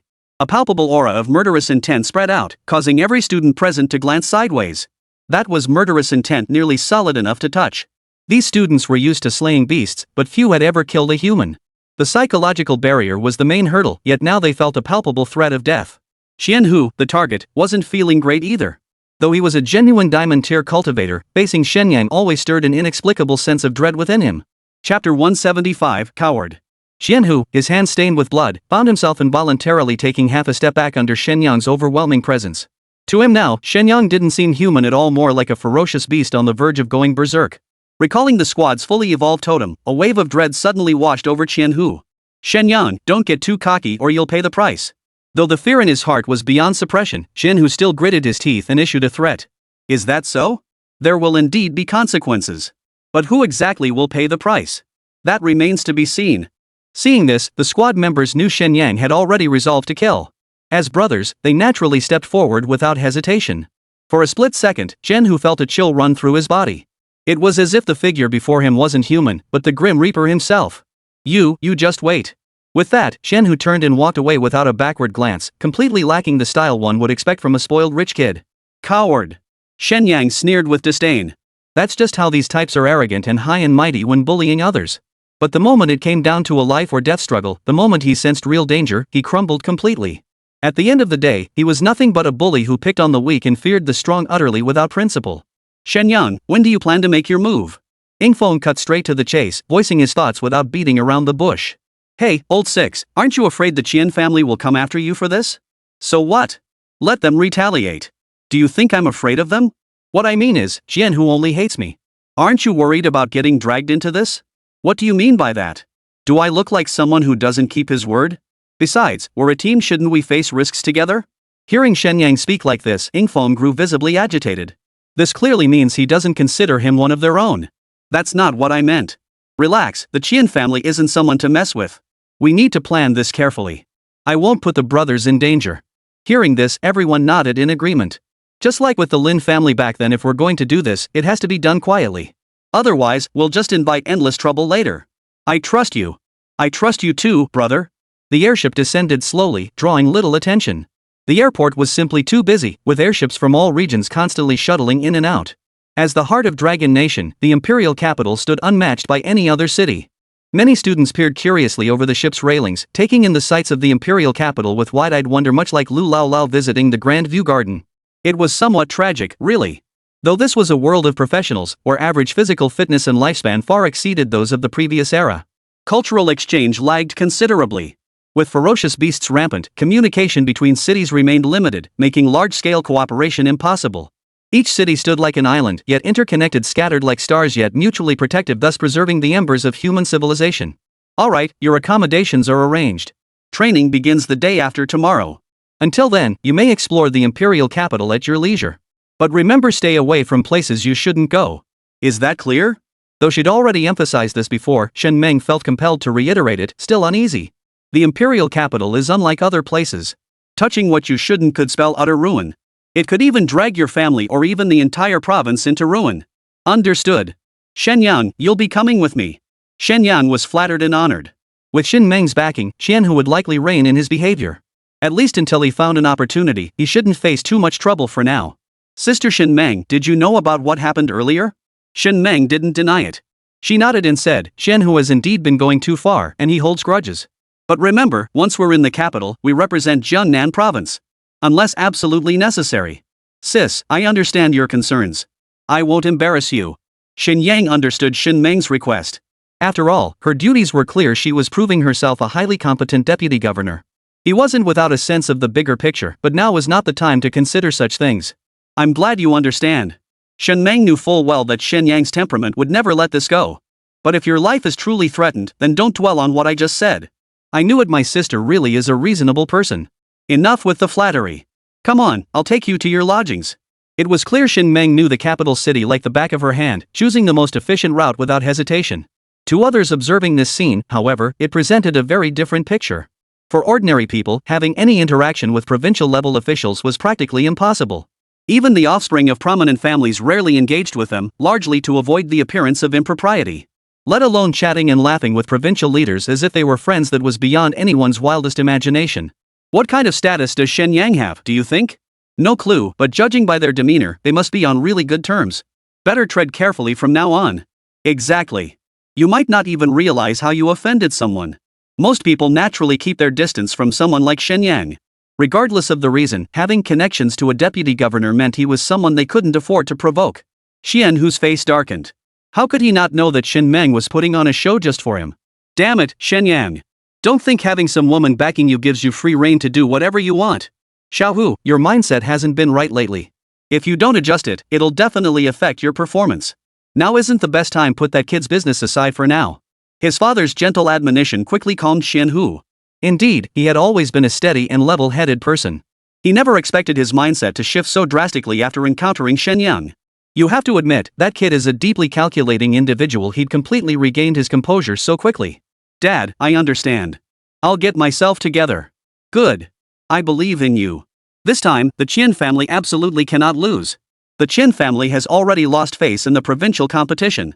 If they suffer another defeat in the national team selection matches, even the fence-sitters will have to choose sides, something the Qian family simply cannot tolerate. Xian, who understood this well. Otherwise, given his temperament, he would never have temporarily abandoned his plans against Shen Yang. Chapter 176, Someone Wants to See You. Before they reached their lodgings, Shen Meng's expression suddenly changed. Sister Shen Meng, what's wrong? Someone's following us. Hearing this, Yingfeng looked utterly bewildered. His perception was the strongest in the entire team, even surpassing Shen Yang and Qin Yan, two psychic powerhouses, by a slight margin. It was only natural after all, he was an assassin. Without keen perception, he'd be utterly useless. Of course, his exceptional perception was also heavily influenced by his tattooed totems. How come I didn't sense anything? The enemy's level is extremely high. It's perfectly normal that you couldn't sense them. Shen Meng's tone was serious, indicating even she found the situation somewhat troublesome. Such a formidable presence probably isn't after these newbies. They're likely here for trouble with Shen Meng. Hey, Sister Shen Meng, maybe we should head back first. You little brat. You don't hesitate to call me sister when you need me, but now that I'm useless, you just want to ditch me, huh? Shen Meng rolled her eyes, clearly disdainful of Shen Yang's cowardly retreat. But she wasn't truly angry. The reason was obvious, needing no further explanation. Shen Yang's choice wasn't wrong. What are you saying? I just didn't want to hold you back. Alright, no need to go anymore. It's unnecessary now. What do you mean? Shen Meng lifted her chin, gesturing for Shen Yang to look ahead. Before them stood a graceful young girl, her pure white dress making her appear as ethereal as a fairy. A long sword was clasped in her hand as she stared straight ahead. Shen Yang swallowed hard. He swore it wasn't because he was captivated by her beauty. Because he had this feeling she seemed to be looking at him. Sister Shen Meng, why do I feel like she's looking at me? You're right, she is looking at you. Receiving the confirmation, Shen Yang felt a chill run through his entire body. He racked his brain, trying to recall his entire life, and finally concluded he had absolutely never seen this woman before. No, I've never seen her either. What's going on? How should I know? Who knows what romantic entanglements you've left behind? I'm innocent. I don't have any romantic entanglements. Shen Yang hurried to explain, but his words now sounded hollow. The other four stared at him intently. Though none spoke, their expressions seemed to say, who would believe that? Forget the distant past, even your recent romantic escapades, could you possibly explain those away? And then there's Shen Meng, seemingly the lofty deputy governor, but to anyone observing, something about it just didn't seem quite right, did it? You're Shen Yang? Damn it! They really came for me. Shen Yang's heart skipped a beat. But if it came to a fight, he stood no chance. He had no choice but to grit his teeth and answer. Miss, I'm Shen Yang. But we've never met before, have we? Have you met Dr. Longwei? Who? The other party didn't answer but continued asking. Dr. Longwei. The woman repeated the name, her tone already tinged with impatience. Never met him. I swear, I've never seen any doctor. Someone like me? How could I possibly know a doctor? Shen Yang was absolutely right. Though others saw him as a genius. Only he knew the truth, it was all thanks to the system. Otherwise, even with a hidden profession and the side effects still present, he'd be just another ordinary person. Talents like the doctor were exceedingly rare in the Dragon Nation, and no one knew their true identities. Even for the heads of major clans, needing a doctor was an extremely rare occurrence. Let alone engage in any meaningful exchange with them. That doesn't make sense. Weren't you the one who proposed reproductive isolation? Hearing this, Shen Yang suddenly recalled that the peculiar old man he'd encountered on the back mountain was none other than the Dr. Longwei she mentioned. After all, in all the time he'd been here, he hadn't discussed reproductive isolation with anyone else. And if he wasn't Dr. Longwei, how could he be so obsessed with this matter? Don't tell me that scruffy old man was Dr. Longwei. You really did see him. Come with me. Saying this, the woman reached out to pull Shen Yang away. The two women immediately stepped in front of them, spreading their arms to shield Shen Yang. Who are you? We haven't verified your identity. You can't just take him away like this. Exactly. Sister, I don't even know who you are. How could I possibly go with you? Then, something unexpected happened. Shen Meng pushed the two women aside and spoke slowly. You can take him, but don't delay his competition. Don't worry, when have I ever held anyone back? Sister Shen Meng, wait, you're just selling me out like this. Shen Yang was utterly speechless. His last hope had betrayed him outright. How was he supposed to handle this now? Relax, I know her. She won't do anything to you. That's not the point. Cut the chatter, someone wants to see you. Before Shen Yang could react, he felt his body grow light, and the next moment, he found himself suspended mid-air. This woman was actually flying with him. Holy crap, you can fly. Don't be so surprised. There's a lot you don't know yet. Shen Yang had to admit, this was truly turning his world upside down. After all this time since his arrival, he'd never heard of a profession that could actually fly. Yet the next moment, it dawned on him. Beneath the woman's feet was a flying machine that bore a striking resemblance to the Green Goblin's craft. Holy crap, you have technological products? What the hell is going on here? You know about technology? Seeing the other person's scrutinizing gaze, Shen Yang instantly realized he might have said too much. Huh? Did I say that? No way, you must have misheard. Forget it. Your secrets will be uncovered by the Heavenly Mechanics Pavilion sooner or later. You're from the Heavenly Mechanics Pavilion? So that means that old man is also from the Heavenly Mechanics Pavilion?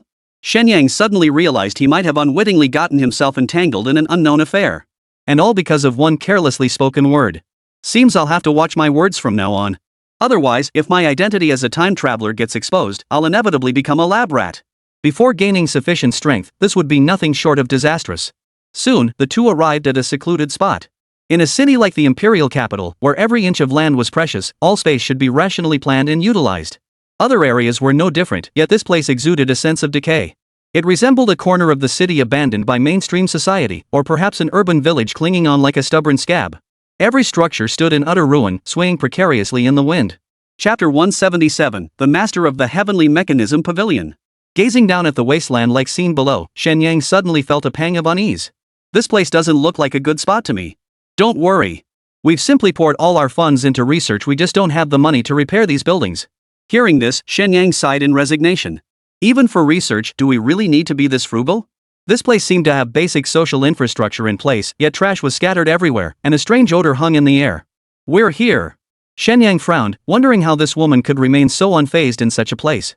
They landed on a rooftop where every wall was rusted and crumbling, indistinguishable from a dilapidated building.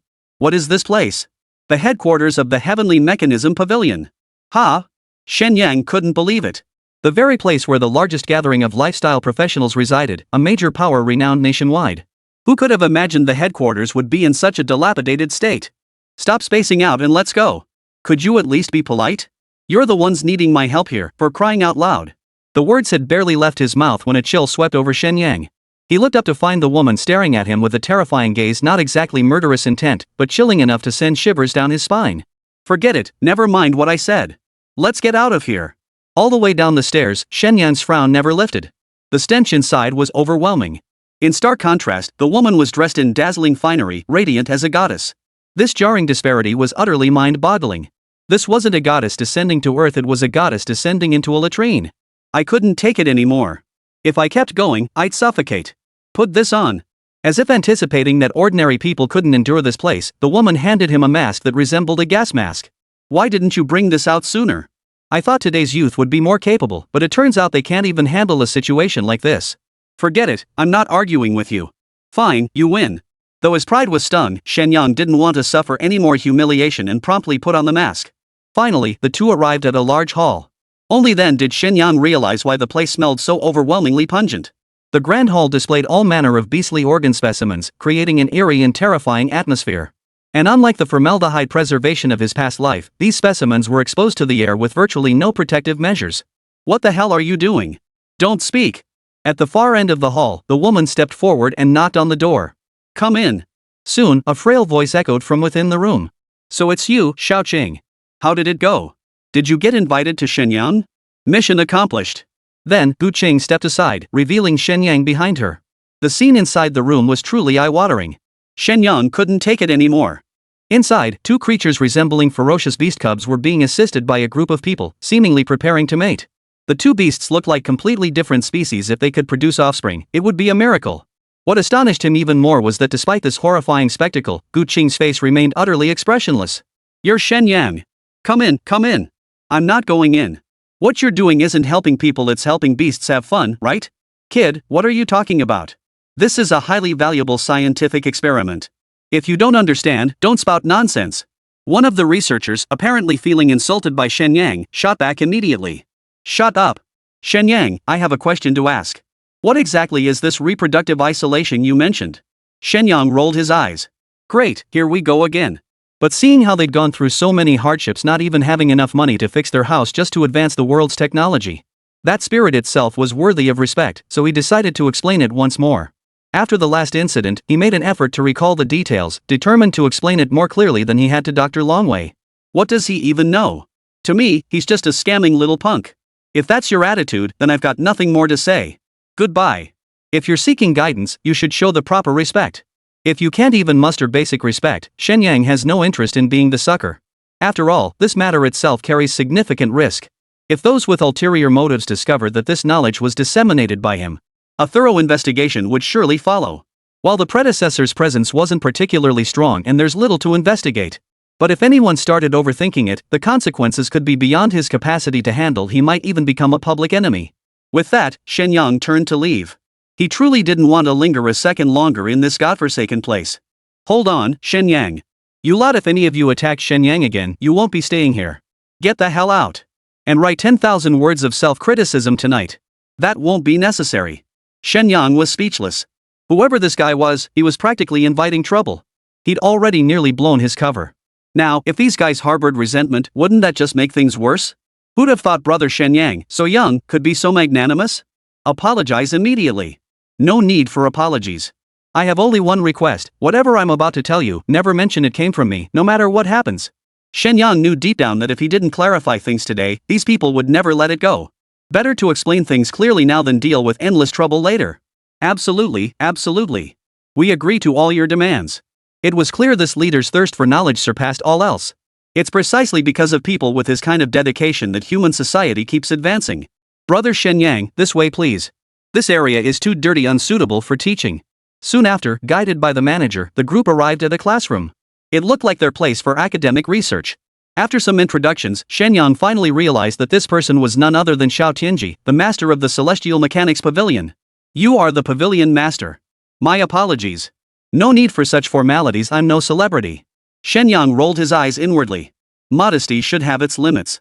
Within the Dragon Nation, the Heavenly Mechanics Pavilion was one of the foremost major powers, boasting vast numbers of followers. Even if all other factions and clans were combined, they couldn't hold a candle to it.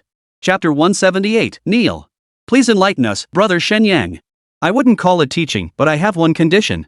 If you can't agree to it, I won't say a single word. Naturally. As long as it's not an unreasonable demand, we'll agree to it.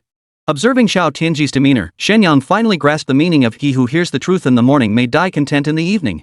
At this point, even if Xiao Tianji were asked to die, he would likely do so without hesitation as long as he could seize the knowledge. It's quite simple. Whatever knowledge I share from now on, the Tianji Pavilion must not claim it as mine. You must say you discovered it yourselves. This includes the reason for my visit today. Please keep that confidential too. Hearing this, Xiao Tianji was somewhat perplexed. This was a golden opportunity to make a name for themselves. What is the Tianji Pavilion? Though its appearance may be dilapidated, its status within the Dragon Nation is truly exalted. Partly due to its contributions to infrastructure development, and partly because of the Imperial family. The Imperial family's backing of the Heavenly Mechanics Pavilion was largely invisible to the common folk. But it stood to reason without Imperial backing, the pavilion could never have grown to its current scale. Of course, beyond improving public welfare, the royal family's other motives remained beyond the knowledge of ordinary people. Thus, if Shen Yang intended to gain prestige through the Hall of Divine Secrets, it would be a highly profitable venture. Yet after much deliberation, he decided to forego this opportunity. The risks were simply too unpredictable compared to the potential gains. Alright then, I'll agree to your request. But your involvement with the Celestial Mechanics Pavilion won't stay hidden. Here's what we'll do, I'll provide you with a batch of orders. That should cover your tracks. Fair enough. The pavilion master truly thinks of everything. With that, Shen Yang began his lecture on the blackboard. He thoroughly explained the principles and significance of reproductive isolation. So that's it. We've been researching for so long and never noticed these aspects. It's no surprise when you're striving in the wrong direction, you'll never reach the destination. Even those who had doubted Shen Yang now looked at him with nothing but admiration. But what do you mean when you say that species that are closely related are more likely to produce superior offspring? At that, Shen Yang found himself at a loss for words. After all, mules don't exist in this world, it was just a metaphor. So you're saying our hybridization experiments still hold value? That makes sense, but if the genetic differences are too great, producing offspring would be impossible. I understand now. Thank you for your guidance, Mr. Shen. Everything Shen Yang shared today was largely unheard of to these people. It's hardly teaching. Remember, today's discoveries were made entirely through your own research. Got it. Xiao Tianji's obsequious expression made Shen Yang doubt whether this old fellow was truly the head of the Tianji pavilion. Since we've covered everything, let's call it a day. I should be heading back. Shen Yang couldn't bear to linger in this place a moment longer. Returning to the rooftop, an even more intense stench assaulted his senses. Shen Yang frowned. Hey, Lord Pavilion Master, could you please pay a little attention to the environment? This kind of place really messes with my thinking. How am I supposed to get any work done here? We'll fix it. We'll rectify it immediately. The next second, a large group of people knelt down in a rush. Shen Yang was startled, staring at them in surprise. Mr. Shen, your kindness is something we'll never forget. Seriously? Is this really necessary? I just gave a lecture. Mr. Shen, you have no idea, just to do research here, I even divorced my wife. Me too. My wife comes home every day and asks if I've been out scooping out the latrine. And me? Every time I go out, people either mistake me for a beggar or suspect I have ulterior motives. I've been arrested countless times. The group wept like pear blossoms drenched in rain, each feeling deeply wronged. Shen Yang scratched his head awkwardly, feeling a bit embarrassed. I thought you all loved this kind of environment. Turns out you don't like it either. Who would like this environment? I've lost count of how many times my train of thought got interrupted, but the pavilion master. Ahem. Before he could finish, Xiao Tianji cleared his throat twice, instantly silencing everyone. Ding. Acquired 30 points of reputation from highly educated talent, equivalent to 1,000 times the reputation of an ordinary person. Reputation points increased by 30,000. The sudden system notification left Shen Yang utterly dumbfounded. Who would have thought the admiration of a highly educated talent could have such an effect? One person equaling 1,000 ordinary citizens? This was beyond satisfying. But then again, highly educated talents probably weren't that common in this world. He guessed the people right in front of him were likely all the highly educated talents in the Dragon Nation. But that wasn't a problem. The knowledge in his mind was far greater than this. Once he taught them and they spread the knowledge far and wide, wouldn't that also earn him a huge amount of reputation? Look, Lord Pavilion Master, just look at what you've done to your staff. If this keeps up, they'll all break down. And you don't want your research to die out, do you? Hearing this, Xiao Tianji nodded. Yet despite the Tianji Pavilion's might, its core remained composed of practitioners. For most practitioners, the battlefield was their lifelong pursuit. Many squads even included support class professionals. Though they couldn't fight, they were truly skilled at sustaining life and excelled at logistical work. Therefore, for the Tianji Pavilion, recruiting talent remained a significant challenge. Over the years, the number of new members joining the Heavenly Mechanics Pavilion has remained relatively low. It has merely managed to sustain its normal operations. Indeed, does Mr. Shen have a solution? Of course. Think about it, a person lives 100 years, and there are many personal needs. First and foremost are clothing, food, shelter, and transportation. If the work environment is poor, wouldn't it affect one's mood? I hadn't considered that aspect. Shen Yang was speechless. Master, forgive my bluntness, but you are saintly enough to dedicate your entire life to the Tianji Pavilion. Yet not everyone is a saint. They have their own lives, their own families. You cannot hold others to your own standards, can you? Shen Yang understood this point all too well. In his past life, certain leaders were exactly like this, demanding others meet the same standards they themselves could uphold. Essentially, that's moral blackmail. And since leaders aren't under constant supervision, who knows what they get up to behind closed doors? Chapter 179, Care for a Drink? Hearing this, Xiao Tianji began to reflect as well. A large group of people gave Shen Yang a thumbs up behind his back. They weren't unaware of this principle, they just didn't know how to suggest it to Xiao Tianji. Besides, they tried so many times before, when had he ever actually taken their advice? You have a point. Could I really be wrong? Not only are you wrong, but you're dead wrong. If you keep this up, I can guarantee that within 20 years, the Tianji Pavilion will be in complete decline. Is that really the outcome you want to see? This statement finally struck a chord with Xiao Tianji. Mr. Shen, please enlighten us. How should we implement these reforms? It's simple.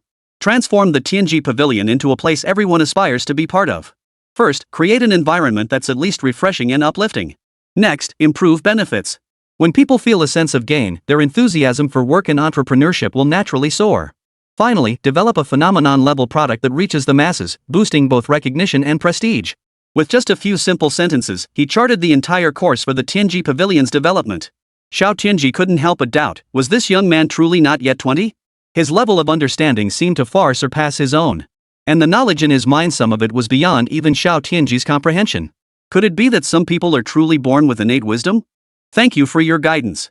In the annals of the Tianji Pavilion, I shall ensure Mr. Shen's name is inscribed in bold, indelible ink. Well now. My apologies, Mr. Shen. I forgot you care nothing for fame or fortune. Not exactly. Here's the deal, you can use my pen name for all this. Just say it was bestowed by Mr. Bei Yang. Are you kidding me? I worked my butt off just to earn reputation. Without publicity, how else am I supposed to gain reputation? Mr. Bei Yang? That's a great name, it has a mysterious ring to it. Alright, since there's nothing else, I'll be heading out. I hope things will have changed here by the time I return next. You'll be back? Of course. I need to oversee your progress. Besides, how does the Pavilion Master know I only understand reproductive isolation?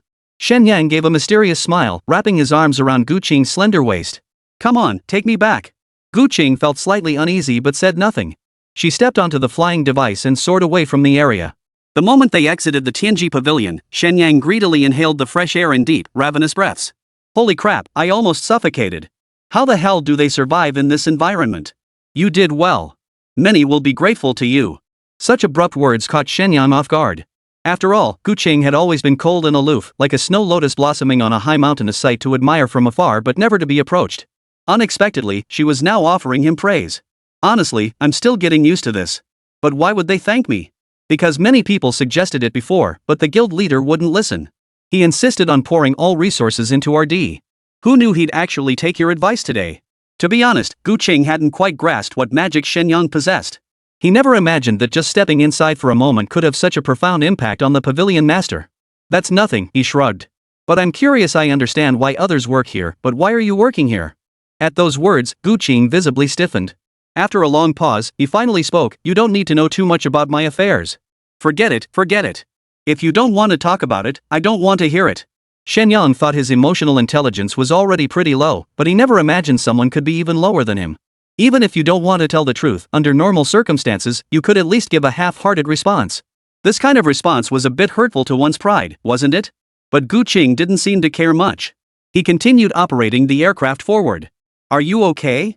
Shen Yang, did they do anything to you? By the time they reached the hotel entrance, Su Ningxue and Luo Qingyi had been waiting there for quite some time. Although Shan Meng had assured them it was an old friend and posed no danger. How could they possibly feel at ease? Pervert. Seeing the two women press up against him, Gu Qing suddenly cursed under his breath. Simultaneously, he felt a pang of longing for the embrace he just shared with Shen Yang, then realized something was terribly wrong. What's wrong with me? Nothing's wrong, I'll be going now. Don't be in such a rush. Look at the stench you're reeking off, aren't you going to wash up first? None of your business. Shen Meng leaned out from the second floor, wineglass in hand, watching Gu Qing with keen interest. It was clear their relationship wasn't exactly friendly. Look at how you talk, do you actually enjoy places that stink to high heaven? One more word, and don't blame me for being rude. Alright, I won't tease you anymore. Seriously, wanna have a drink together? Hearing Shen Meng's tone soften, Gu Qing's expression suddenly changed, as if taken completely by surprise. Who needs your drink? I've got things to do. I'm outta here. Leaving in such a hurry? Don't you even want to know about your brother? You found him? Not entirely clear yet, but we've got a lead. Hearing this, Gu Qing's earlier arrogance vanished, replaced by visible anxiety. Anyone could tell there was some history between these two. But now wasn't the time to pry. Besides, he held a high position not someone ordinary folk could pry into. You two talk. We won't disturb you. Shen Yang and the others wisely withdrew, leaving the two alone. By the time they reached the upper floor, Gu Qing's expression had softened considerably. It seemed the information Shen Meng possessed was crucial to her. What do you think of Shen Yang? Instead of immediately sharing the information she'd obtained, Shen Meng posed an unrelated question. What do you mean? Literally. Can't you understand what I'm saying? I just want to know about my brother. Shen Meng poured herself a cup of clear tea before speaking slowly. After all these years, can't you wait just a little longer? You know exactly why I'm treating you this way. Shen Meng sighed, her voice tinged with resignation. You can't force matters of the heart. I admit your brother's situation involves me, but so much time has passed, don't you understand that? Cut it out. I don't want to hear this. Just tell me what you know, or I'm leaving. Gu Qing's tone was firm, showing no desire to elaborate. Shen Meng could only sigh again. You should see for yourself. With that, Shen Meng pulled out a stack of documents and handed them over. Chapter 180, Gu Qing. The first rays of dawn spread across the land. On the hotel balcony, Gu Qing stood, clad in white. A gentle breeze caressed her, making her appear like a fairy descended from heaven. Her cool, aloof aura made one dare only to admire her from afar. Good morning, Sister Gu. You're still here? Shen Yang had just woken up when he sensed Gu Qing's presence. Yet she offered no reply, standing motionless as if lost in thought. Forget it, I'll just get on with my own business. Doused with cold water, Shen Yang saw no point in pursuing the awkwardness further and headed out for his morning workout. This had become a habit he'd cultivated over a long period. Even in his previous life, he had been a highly disciplined individual, something many people simply couldn't manage. Shen Yang, wait for me. To his surprise, Gu Qing suddenly sprang into action, leaping straight down from the upper floor. Shen Yang was puzzled, for a flicker of vitality had unexpectedly appeared on her face. You seem different. Really? I don't feel any different. Gu Qing touched his own face, unsure how Shen Yang had noticed. You say there's no change? You weren't like this before. Shen Yang was startled. Could a person truly change so drastically overnight? If Gu Qing had been a fairy before, she was one who never descended to the mortal realm. But now, she radiates the aura of a fairy who's developed earthly desires. Fine, then tell me what was I like before? Well, that's a bit tricky to say. If you really want me to tell you, you have to promise not to get angry. Fine, I promise. Gu Qing tilted her head to look at Shen Yang, her face brimming with curiosity, radiating a distinctly girlish aura. This woman and Shen Meng should be around the same age, both well into their 30s. Though judging by her appearance, she looked barely over 20. But you can't judge a professional's age by their looks. On one hand, practitioners' lifespans far exceeded those of ordinary people. On the other hand, the nourishment of energy naturally made practitioners appear much younger. Without the constant threat of ferocious beasts, their average lifespan would be even longer. Alright, I'm telling you now, no getting mad, okay? Why are you dragging your feet? I already said I won't get mad. You said it yourself, no backing out now. Back then, you were like a big block of ice, you know?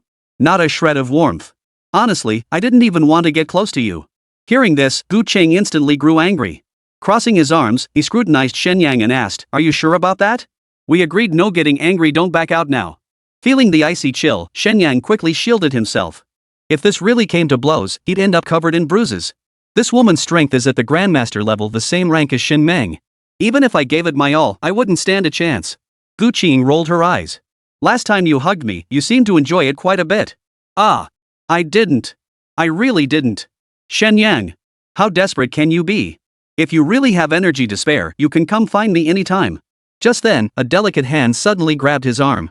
Shen Meng had appeared beside him unnoticed, her tone tinged with playful reproach. Hey, Shen Meng, what are you doing?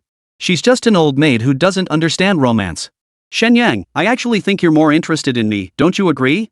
An even more melodramatic turn unfolded as Gu Qing suddenly hooked her arm around his other one, pressing herself tightly against him.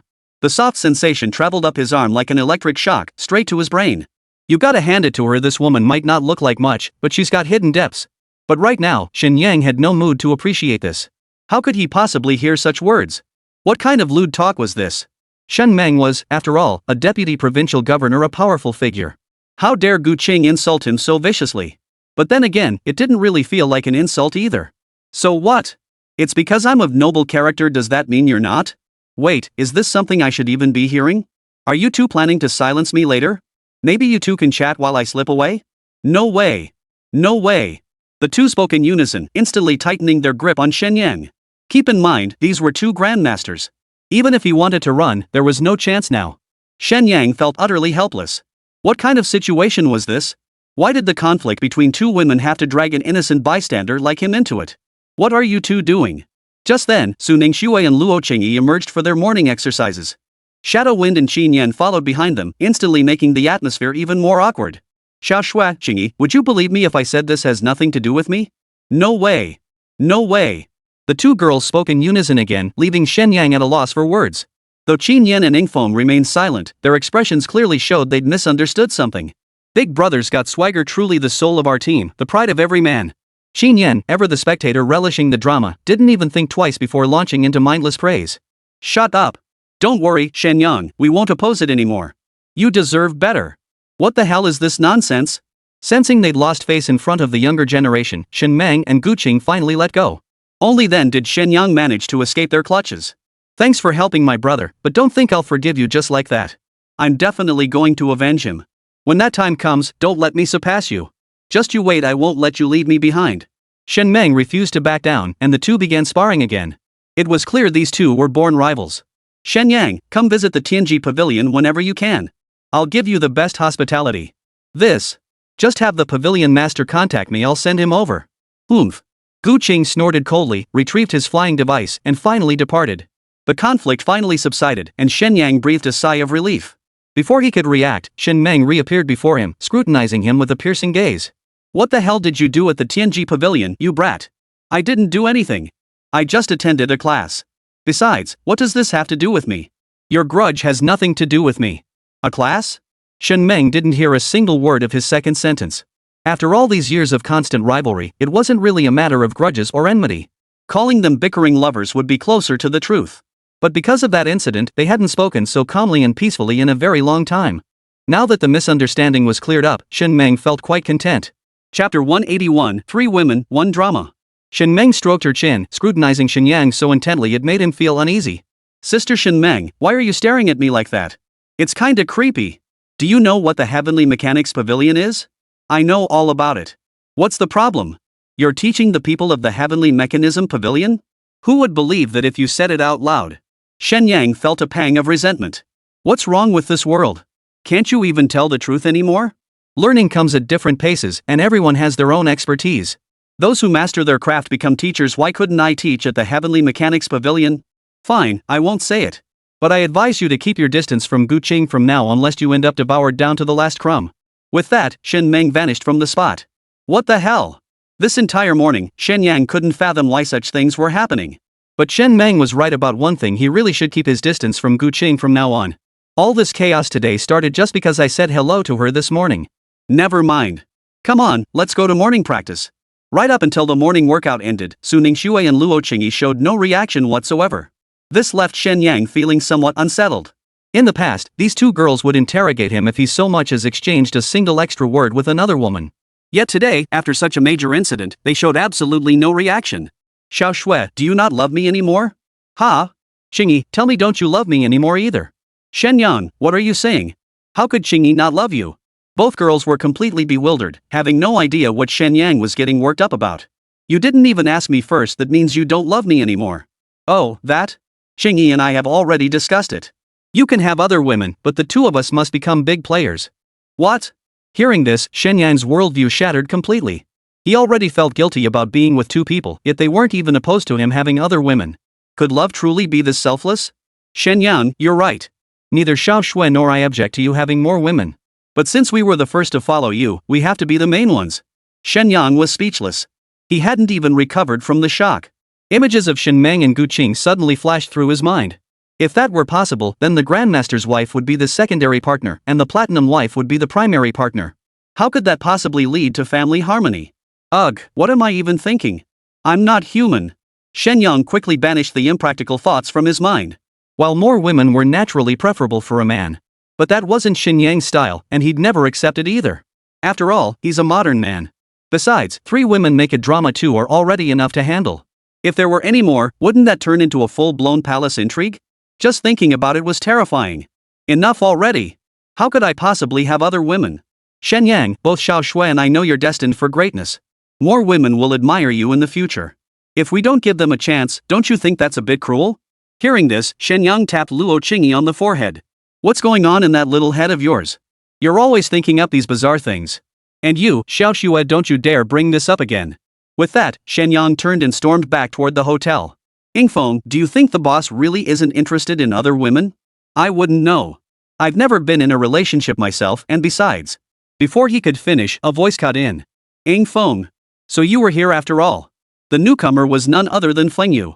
You, why are you here? You say you've never been in a relationship? Your girlfriend's here. What are you talking about?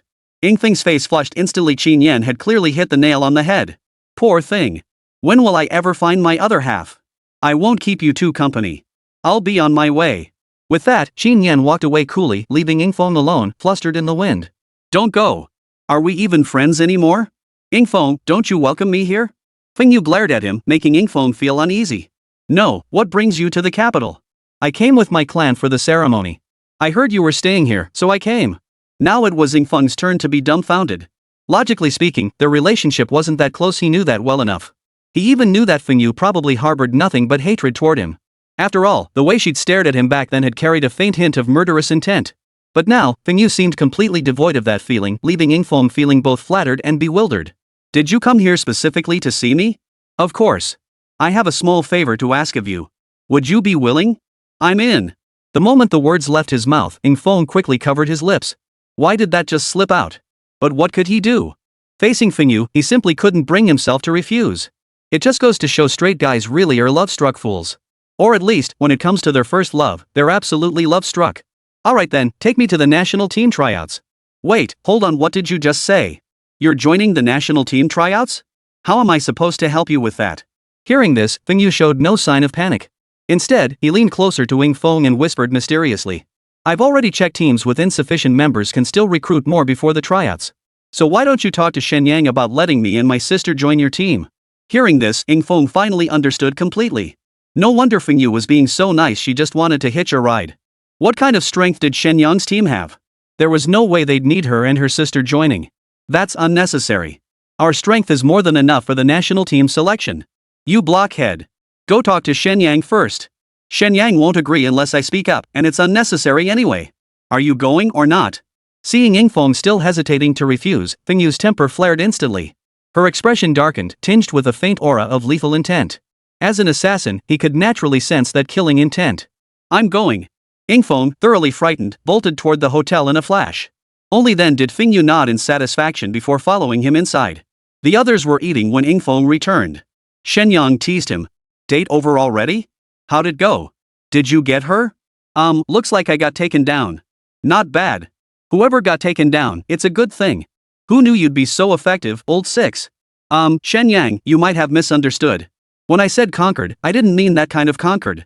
Chapter 182, do you like me? That one sentence left everyone present utterly baffled. Wait, explain first, how exactly did you get taken down?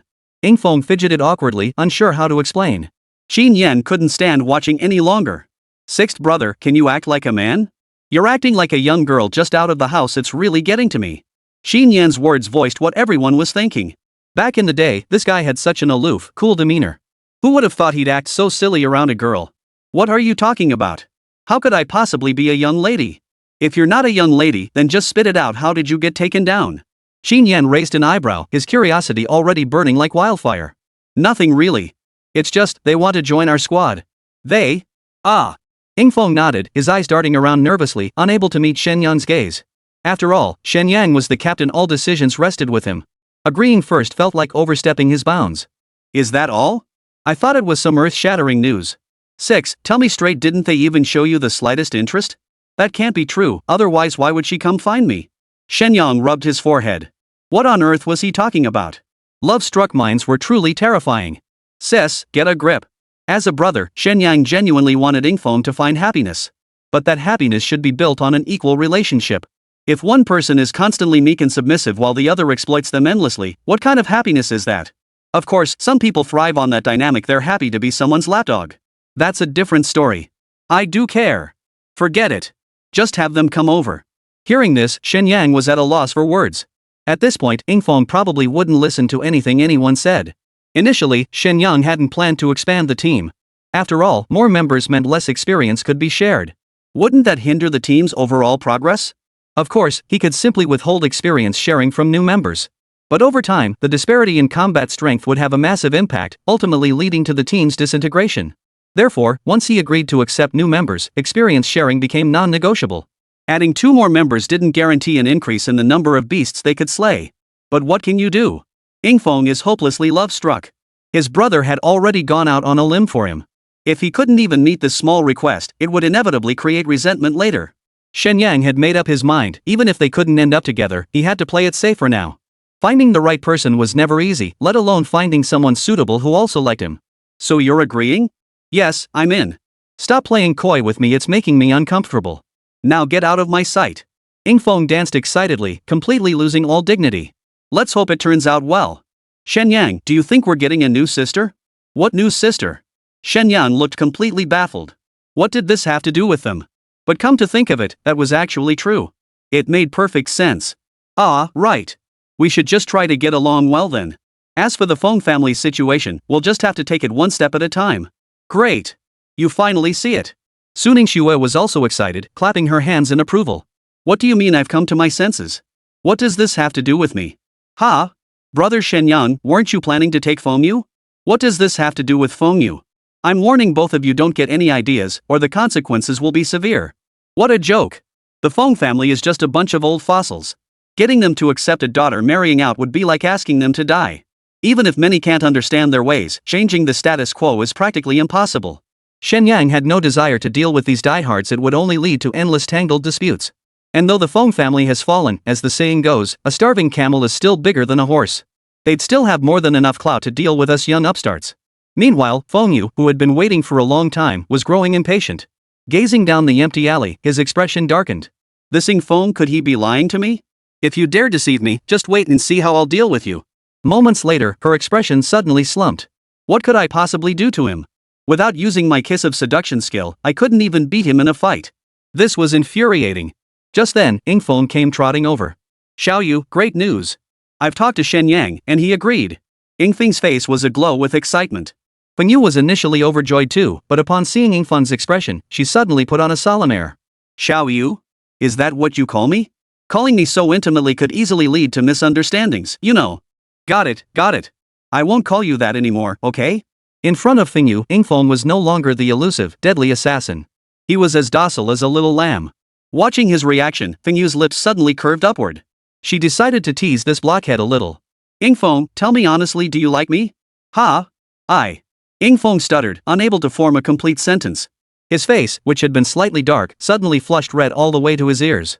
Seeing him like this, Fengyu finally unleashed all the pent-up frustration in her heart. She burst into laughter, pointing at Yingfeng. Who'd have thought you'd end up like this? WH, what are you laughing at? Let me tell you this, even if you like me, it's impossible between us. So stop obsessing over me, it's hopeless. Alright, I'll go get my sister. We're moving in tonight. So soon? Upon hearing Fengyu was moving in, Yingfeng completely ignored the earlier words that were clearly a rejection. Of course, since I'm joining, I'll need to get properly acquainted. I'm off. With that, Fengyu vanished from where she stood. Staring at the spot where Fengyu had stood, Yingfeng remained frozen for a long time. It felt as though that hauntingly beautiful figure still lingered there. He absent-mindedly touched his lips, as if recalling something. Oh no, he couldn't possibly have fallen for me, could he? But how could that be? From the shadows, Fengyu watched Yingfeng's reaction, her heart skipping a beat. They weren't exactly enemies, but they were close enough. She never imagined things would develop in this direction. It instantly threw her emotions into disarray. Never mind. I'll find a chance to set the record straight with him. Chapter 183, The Great City Defense Array. In this world, there were far too many things beyond human control, including perceptions. Having spent so long under the Feng family's influence, Fengyu had grown accustomed to the idea that she couldn't date anyone outside the family. This mindset, of course, served the Feng family's interests perfectly. The pity was that she herself hadn't realized this, still believing it was all for the best. Of course, when you're immersed in such an environment from childhood, indoctrinated with certain beliefs, changing your mindset is no easy feat. Before the competition began, there were no opportunities to level up. Many teams arriving from other provinces had largely identical itineraries to explore the heart of this dragon nation. Meanwhile, numerous factions were actively gathering intelligence.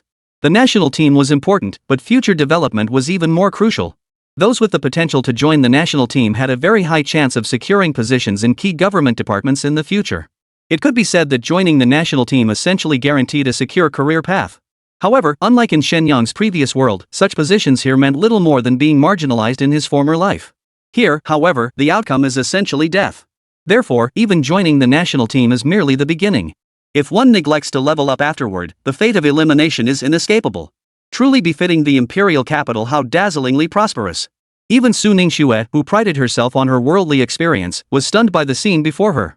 The streets teemed with an endless tide of people, a sight rarely seen elsewhere. Certain flying beasts were nocturnal creatures. Human night vision is practically non-existent. While professionals fare slightly better, combat remains severely limited. Among all cities in the Dragon Nation, only the imperial capital could achieve this. All credit for this went to the imperial capital's protective array. However, the resources consumed by such an array are astronomical, making it impossible to replicate in every city. Even the imperial capital required decades of relentless effort to complete its array, a testament to the staggering resources consumed. Yet now, it seems all this effort was worth it.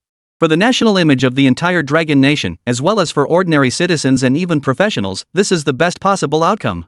Yeah, Sister Xiaoxue, I never saw this many people out at night in Dongling City or Jiangnan City.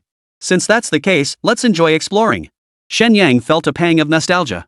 In his previous life, strolling through night markets was an experience shared by nearly everyone. Though most people were always in a hurry, perhaps without much chance to stop and appreciate the sights. At least wherever they went, everyone shared a common understanding, the most basic guarantee of safety. Even the most chaotic places were probably safer than this world. Let's head over there, looks like there's a performance. The group hadn't felt this relaxed in who knows how long, so Shen Yang didn't bother making any further demands. Though they had the system's assistance and the enhancements from their tattoos, Shen Yang's squad never grew complacent. Everyone understood that true standing came only with genuine strength. Before they grew strong, there was only one thing they could do: keep getting stronger. They wandered until the wee hours of the morning before reluctantly returning to their lodgings. Who would have thought that simply strolling through a night market was an experience many people couldn't even dream of having? Indeed, had we not come to the imperial capital, we likely would never have had this chance. I heard this protective array was invented by the Heavenly Mechanics Pavilion. I have to say, they're truly formidable. Hearing this, Shen Yang suddenly recalled something unpleasant and nearly vomited. Shen Yang, are you okay? I'm fine, just thinking about some disgusting things. To avoid giving everyone a poor impression of the Heavenly Mechanics Pavilion, Shen Yang chose not to reveal its true nature. That said, the Heavenly Mechanics Pavilion truly possesses formidable power. Apart from the unsanitary conditions that were truly unbearable to look at, its contributions to society were undeniably commendable. Shen Yang, what a surprise to run into you here. Just as they reached the hotel entrance, an untimely voice suddenly rang out. Everyone looked up and there he was, none other than his longtime nemesis, Qianhu. What rotten luck! Who'd have thought I'd be staying at the same hotel as that dog? I should have switched to another place. You, Shen Yang. How dare you call young Master Feng a dog? Looks like you're asking for trouble. Upon hearing this, Shen Yang finally noticed a young man standing beside Qianhu. Though he made no move, the faint aura emanating from him made it clear this man was formidable. Qianhu, who is this? Young Master Feng, you're not aware this is just some nobody from a small city under Jiangnan province. Feng Yunlong glanced at Shen Yang and instantly lost interest. He had assumed that anyone who dared to oppose Qianhu would at least be a scion from one of Jiangnan province's prominent families. Instead, it was just an ordinary person from a backwater town, someone he couldn't be bothered to even inquire about. In that case, I'll leave this to you. Remember, teach them a lesson. Make them understand what it means to keep a low profile in the capital. Qianhu shuddered. How could he possibly lay a finger on anyone here? Regardless of whether he could win, if the patrol squad caught him, he'd be skinned alive if not killed outright. Within the imperial capital, any form of brawling or fighting was strictly forbidden. Even mortal enemies would meet a dead end if they dared raise a hand here. Young Master Feng, I'm afraid that won't work. I can't beat them. What? Feng Yunlong knew Qianhu's temper all too well. He never expected this guy to actually back down voluntarily, which instantly piqued his interest. You're Shen Yang? That's me. Excuse me, friend, could you step aside? We need to get back to the hotel. Since Qianhu and Feng Yunlong had arrived first, they were blocking the doorway. Shen Yang's request wasn't unreasonable. After all, even a good dog doesn't block the path. These grown men were just too lacking in manners. Very well. There really are a lot of fearless people in this world. Feng Yunlong's eyes went blank. He couldn't remember the last time someone his age had spoken to him like that. What does this have to do with life or death? You're blocking the doorway. Do you want people to pass or not? Either go inside or get out of the way. Seeing Shen Yang completely disregard Feng Yunlong filled Qianhu with wild delight. Young Master Feng was a man whose word was law. Especially among the younger generation, even scions of prominent families would give him a measure of deference. Who'd have thought Shen Yang would be this fearless? Saved him the trouble of intervening. Shen Yang, you really don't know when to quit. Do you have any idea who this is? Chapter 184, Secrets Exposed. Who cares who you are? Blocking my path here is just plain wrong. Though the man before him seemed capable, Shen Yang wasn't intimidated. Even if they started something, he wasn't necessarily outmatched. Besides, this was the capital city. He didn't believe the other party would dare to make a move here. You're quite something. Today I'll show you what the Three-Eyed Horse King is all about. Is this ever going to end? Are you guys having a midlife crisis or something? Think you're some brainless villain or what? Shen Yang was nearly speechless. This situation was practically a carbon copy of the brainless villain plots he'd seen in those cheesy short dramas from his past life. This kind of plot was already cliché to the point of being overused. Shen Yang was getting a bit sick of it, okay? How dare you talk to me like that? And what exactly is this mid-teen syndrome nonsense? Forget it, you won't understand.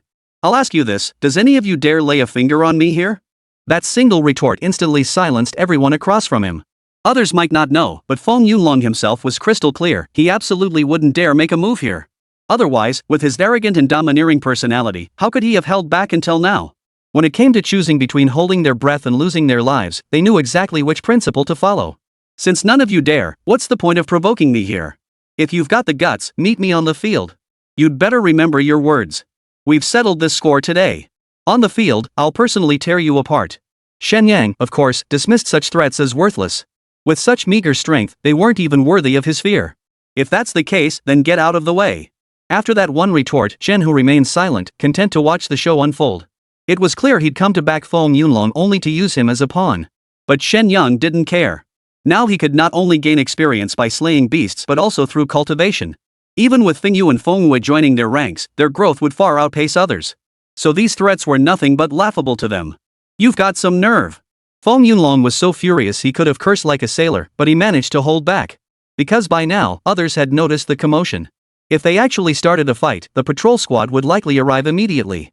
Even with the Feng family's power and influence in the imperial capital, facing the royal patrol squad meant nothing but a beating. You'll find out soon enough if I've got the guts. Those who crossed paths with Qian who usually ended up fighting to the death. So Shen Yang didn't mince words either, firing back immediately. Let's go. Feng Yunlong snorted coldly. Qian who had warned him this kid was arrogant, but seeing him in person exceeded all expectations. Is the Feng family really that formidable? What? You don't know the Feng family? How could you say that? Su Ningxue's eyes widened. Even before arriving in the capital, she'd already been gathering intelligence. It had become second nature to her. Previously, she hadn't had the chance to come here, but she'd done some serious cramming beforehand. So what? Are nobles and commoners born different? We all have two shoulders and one head, who's afraid of whom? Big bro, you're so badass. Xin Yan gave him a thumbs up. The old him would never have thought this way. But now? He was a changed man and found the words utterly compelling. Hearing this, Su Ningxue nodded in agreement. It was true, if they kept yielding, others would see them as easy targets. Reality had proven time and again that they were no less capable than anyone else. In fact, they were often superior. Given that, why put up with so much humiliation? You're right. But the Feng family still holds considerable influence in the imperial capital and maintains some connections to the royal family, though not extensive ones. Next, Su Ningxue shared the intelligence she had gathered. The Feng family truly is a major clan. Among all the families in the imperial capital, they could be considered among the top. Who would have thought the Qian family could form ties with the Fengs? No wonder they've reigned supreme in Jiangnan City for so many years. The 67th prince? Are you sure you're not joking? What's so funny about that? And what's so amusing? When discussing the Feng family's connections, Su Ningxue suddenly mentioned the 67th prince's consort, causing Shen Yang to stifle a chuckle. No, I'm just curious. That emperor really had boundless energy to father so many sons. Shen Yang, get serious. We're not afraid of competition, but what if they play dirty? Then don't blame me for being ruthless. Though the Feng family wields considerable influence, such tactics aren't entirely out of the question. After all, on the surface, all humans stand united against a common enemy. Though infighting is inevitable, it still tarnishes the royal family's reputation. Even the royal family wouldn't tolerate that. The most likely way to punish them would be through covert action. Su Ningxue's hunch proved correct. The moment Feng Yunlong returned to his room, he smashed every wine glass on the floor. Who does he think he is, speaking to me like that? Young Master Feng, calm down. That guy is nothing but a troublemaker. Back in Jiangnan province, he was already arrogant and overbearing, relying on his exceptional talent to provoke countless powerful figures. Talent? What's that worth? In a place like the capital, there are plenty with far greater talent. Feng Yunlong's words were spot on. In the capital, a melting pot of talent, natural ability alone held little sway. After all, no matter how gifted you are, if you can't develop your potential, you won't make any difference in the grand scheme of things. Throughout history, there have been no shortage of prodigiously gifted geniuses, but how many ultimately matured into their full potential is another matter entirely. Feng Xiao was right. Do you believe it now? It's true as you say, but are you really no match for this kid? Feng Yunlong's face twisted with contempt. The Qin family is among the most prominent in Jiangnan province, with their bloodline inheritance to boot. Who would have thought Qianhu would be so useless, unable to even defeat a student from a small city? Strangely enough, this kid's strength has been growing at an alarming rate. He even possesses a secret technique that transforms his teammates into ferocious beasts. States their power is terrifying, and even our Qian family's bloodline inheritance can't match them. What did you say? Transform into a ferocious beast state? How is that possible? It's absolutely true. That's exactly how they defeated me. And I can sense their strength has grown even stronger recently, yet they haven't ventured into the secret realm. It's truly baffling. Hearing this, Feng Yunlong's interest was instantly piqued. Despite the professional system being established for so long, he'd never heard of such a thing. Leveling up without entering the secret realm? Is that really possible? I don't know for sure, but it's highly likely. Feng Yunlong's eyes narrowed at the revelation. If this were true, no matter how powerful Shen Yang's talent might be, he would inevitably find himself at the center of a storm. Chapter 185, The Wager. Since ancient times, the only way for practitioners to enhance their strength has been to enter secret realms and slay ferocious beasts. If someone could gain experience without slaying beasts, it's obvious as day that it would spark a bloody storm. Qianhu, if you can prove your claims are true, the Feng family will welcome you as honored guests. You're a smart man. I trust you understand the significance of this. Of course I do. Rest assured, young Master Feng. I will find their evidence. Qianhu was indeed a shrewd man. Under normal circumstances, when facing an opponent who suddenly grew stronger, he'd usually conclude they'd been hiding their strength. But the fact he could grasp this level of reasoning showed he had some brains. The fact that he dared to break the rules already puts his thinking ahead of most people. Good. I'll give you my full support. To be honest, Feng Yunlong was genuinely intrigued this time. If Qianhu's claims were true, this could reshape the world order. And if the Feng family were to seize control of it all, they might just be the next to ascend to the pinnacle. That was precisely the core reason Qianhu had devised this entire pitch. Anything else wouldn't have piqued Feng Yunlong's interest like this. Then thank you, young Master Feng. I'll raise a toast to you. Early the next morning, Shen Meng began notifying the contestants from Jiangnan province. Today was the day to submit their information. Given participants hailed from across the nation, this registration process was crucial. After all, this was the imperial capital. Here, even minor incidents could escalate into major scandals, and major ones could reach the highest levels of power. So whether you're a spoiled brat or a prodigy with extraordinary talent, once you set foot in the capital, you must lie low like a dragon coiled or a tiger in hiding. This strict code of conduct existed for a reason. Precedents had taught them well. Wherever people exist, there exists a world of its own. Those seemingly bizarre, even unreasonable rules? They all stem from real incidents. Otherwise, who'd bother studying such things? Remember this: in the imperial capital, conduct yourself with utmost discretion. If you wish to demonstrate your standing, let your prowess shine on the competition field.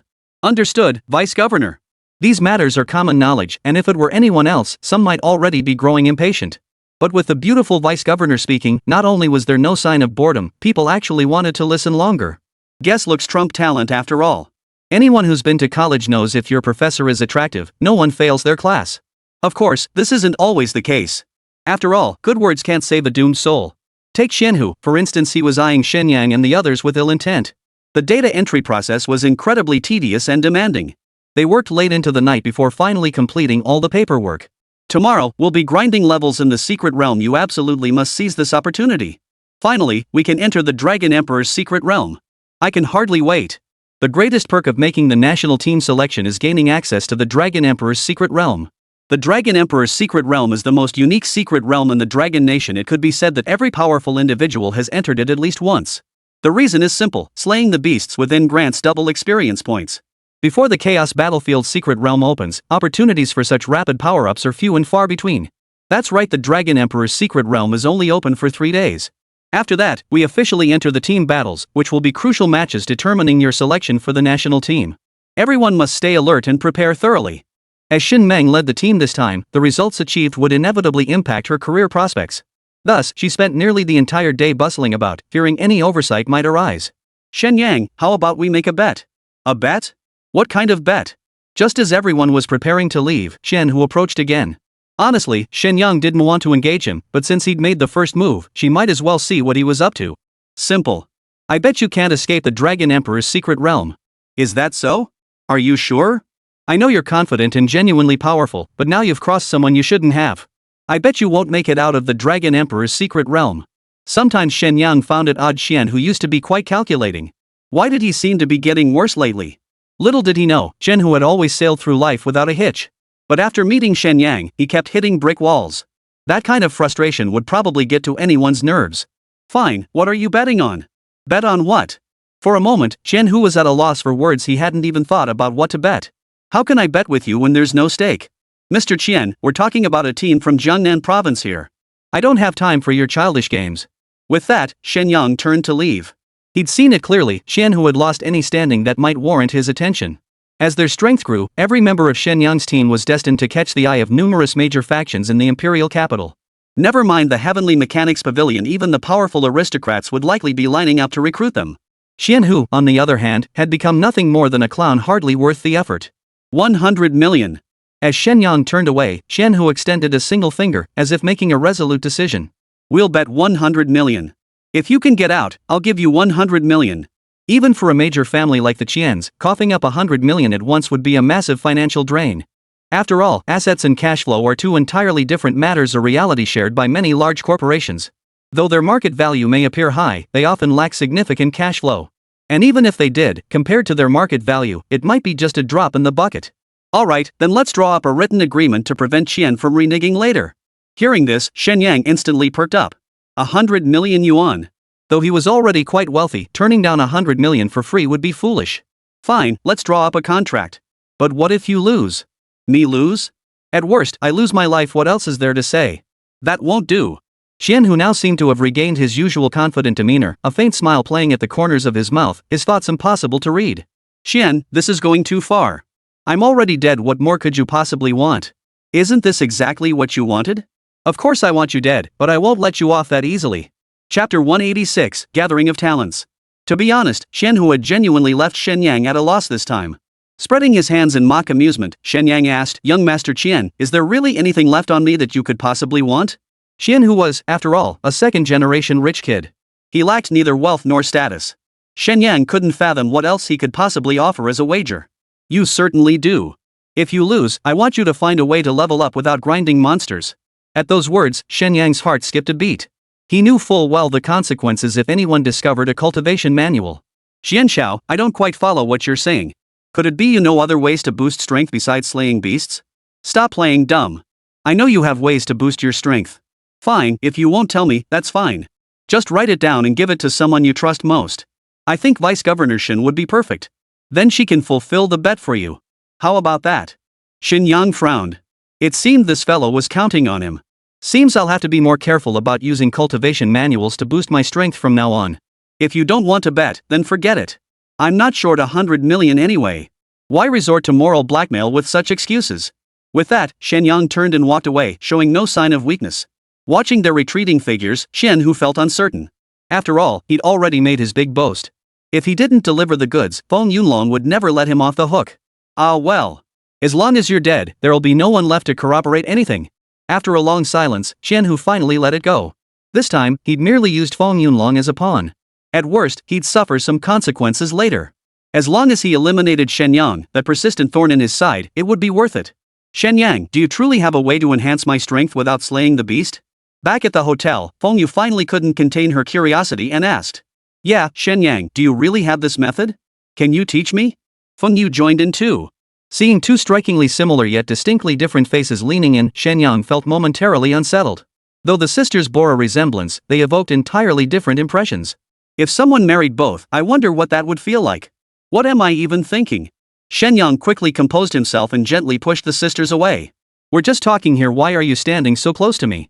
Just then, Shen Yang suddenly sensed a faint wisp of resentment drifting by. He looked up to find Yingfeng staring fixedly in their direction, his eyes glued to Feng Yu. His expression was the very picture of a resentful woman in the imperial harem. Yingfeng, what are you doing? Why are you staring at Feng Yu like that?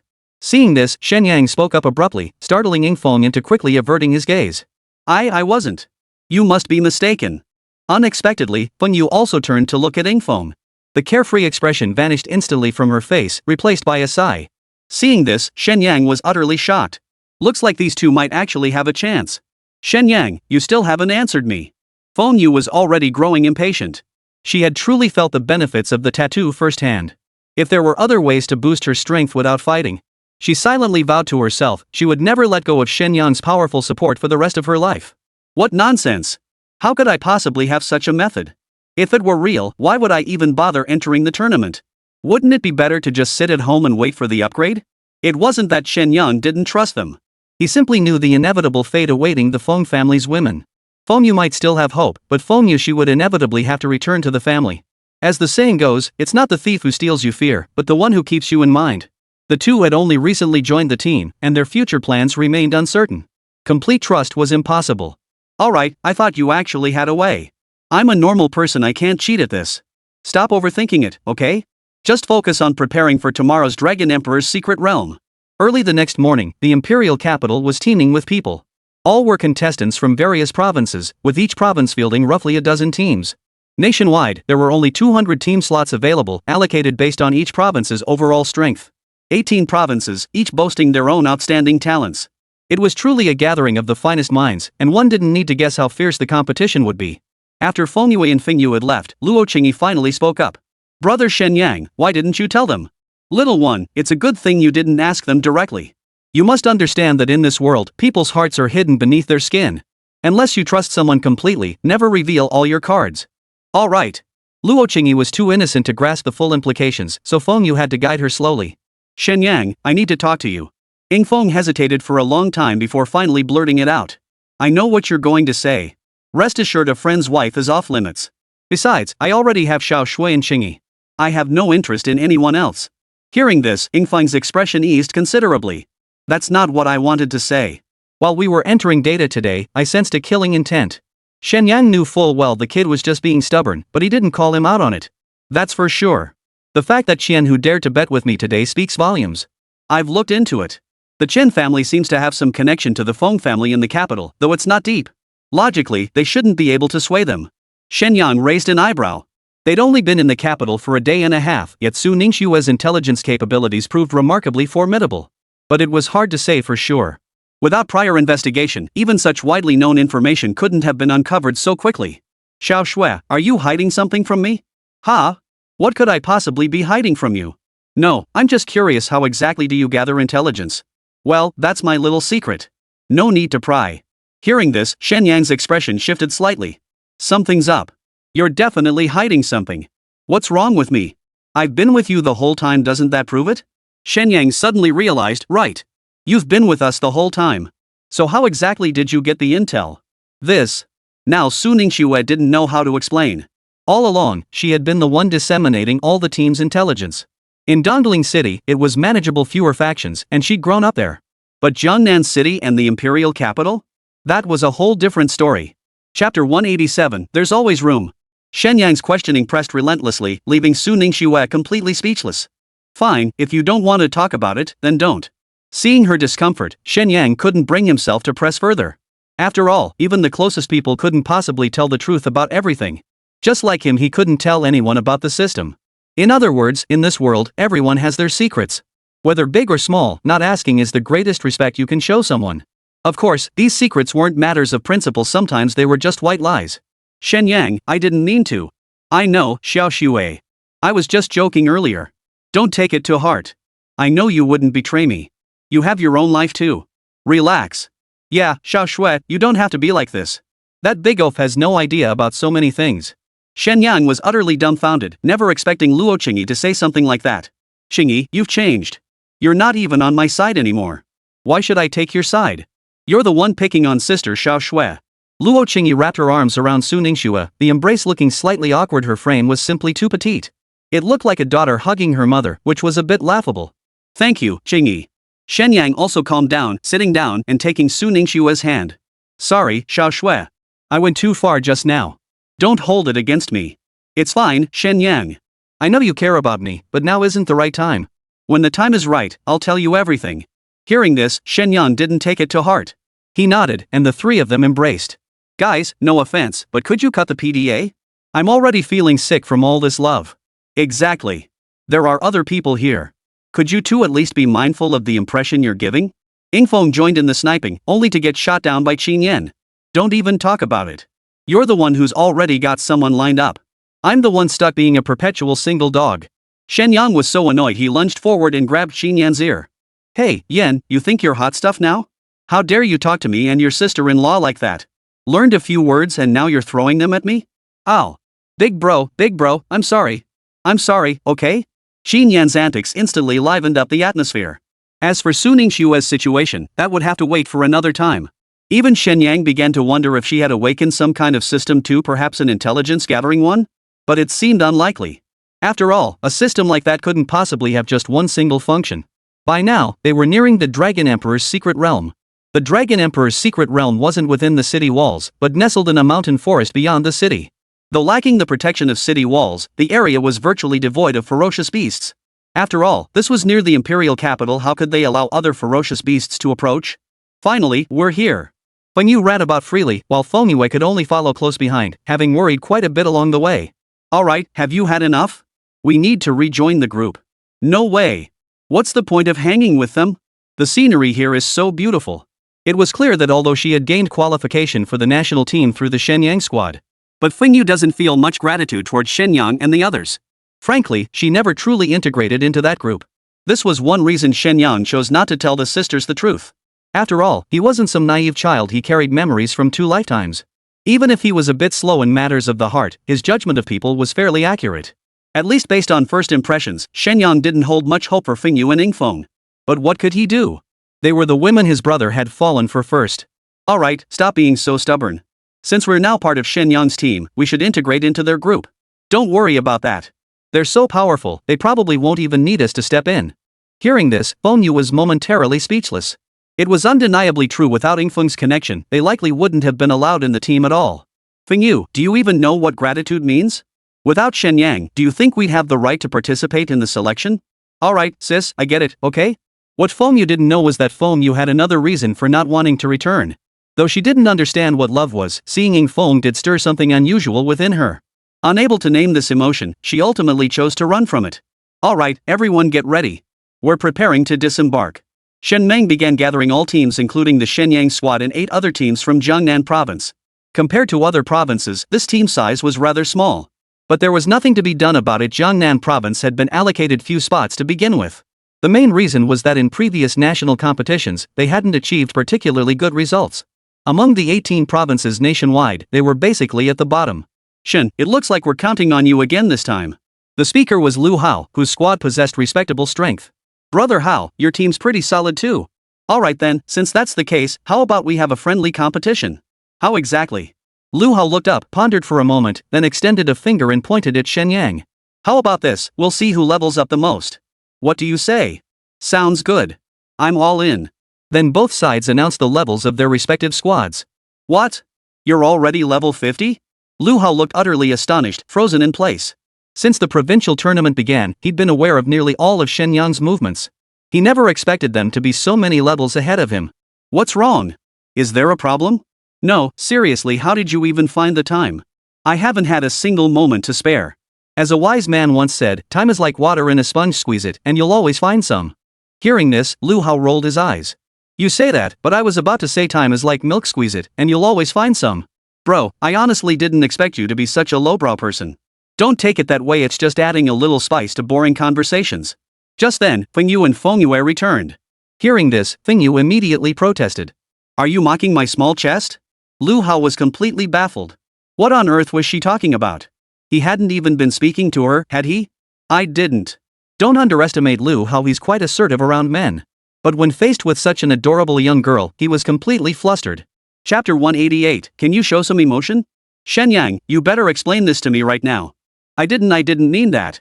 Fine, then tell me, what exactly did you mean? I mean, cows, milking cows, is that not acceptable? In his panic, Lu Hao's mind raced, instantly conjuring a countermeasure.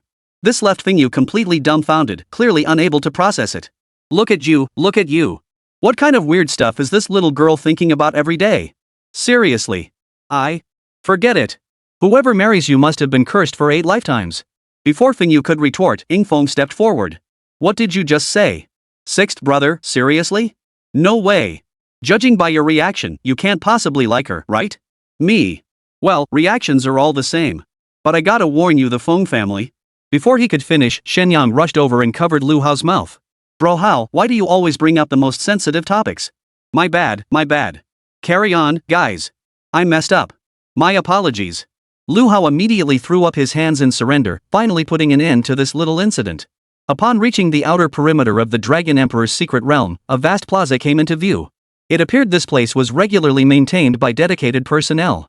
A faint light barrier surrounded it, somewhat resembling the imperial capital's protective array. It must be a small defensive formation after all, being outside the city walls, they still needed to ensure the entrance's security.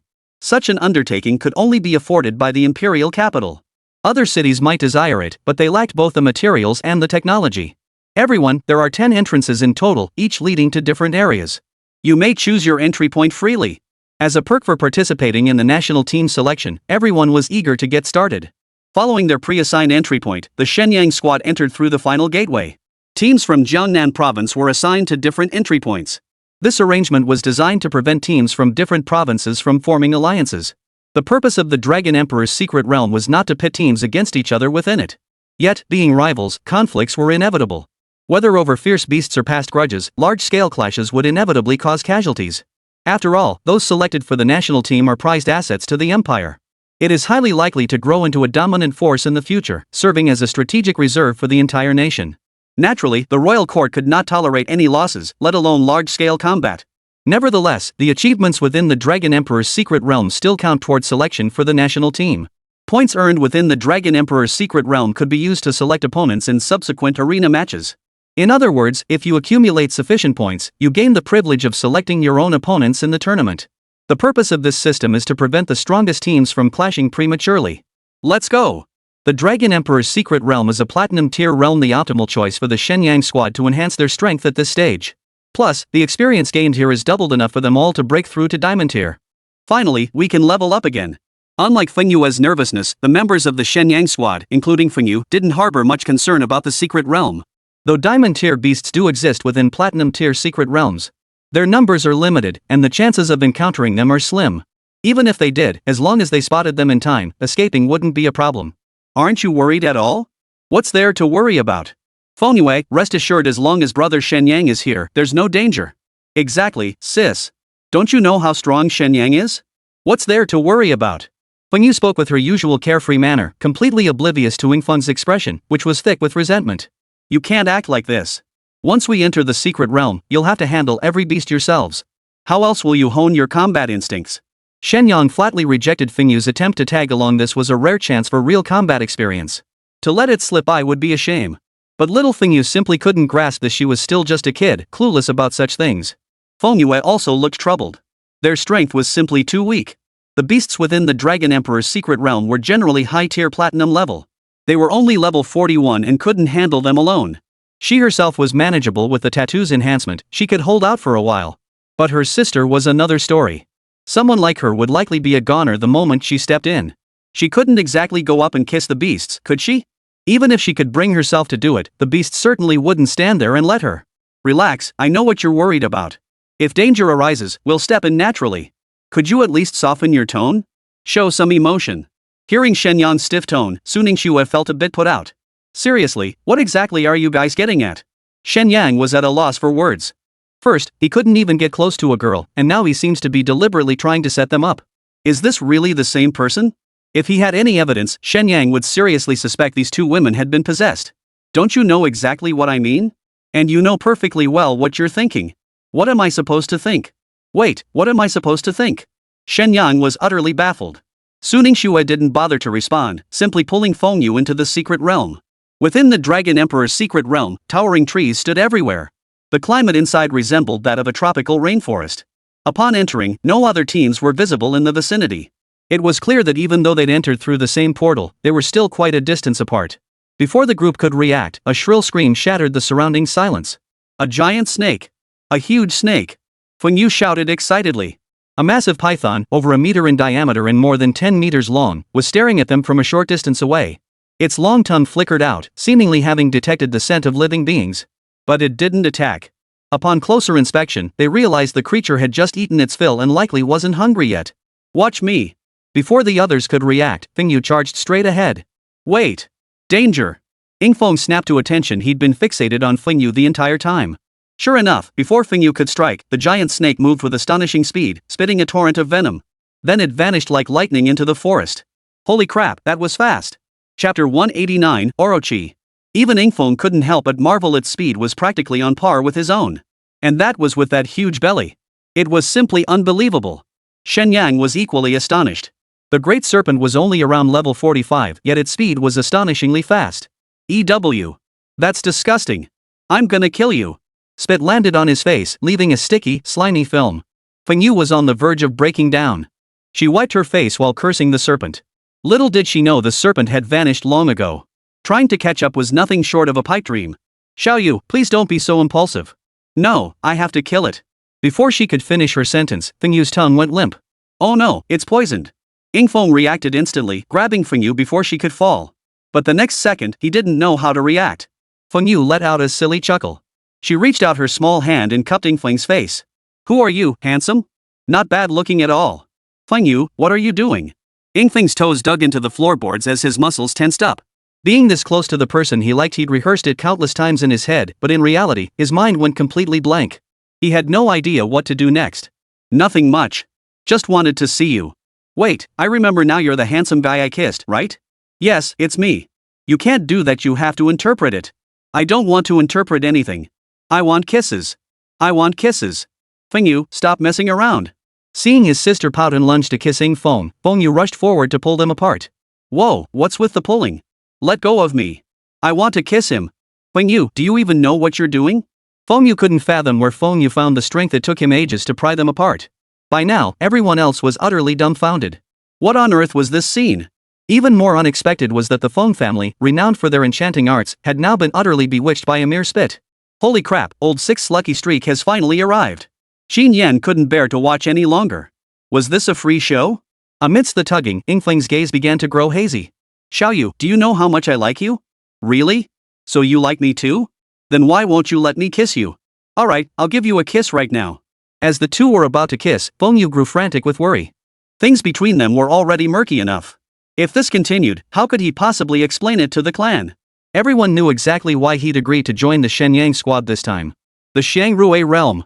At the critical moment, Qin Yan suddenly remembered something. As a support, he had to fulfill his role. With his teammates in trouble, how could he not help? The auspicious realm activated, instantly sobering both of them. Sorry, I didn't mean to. Feng Yu's eyes visibly panicked as he shoved Yingfeng away, immediately retching violently. I'm sorry, it wasn't because of you. Before he could finish speaking, Yingfeng started retching too. I know, no need to explain. After a thorough cleanup, the two of them finally began to recover.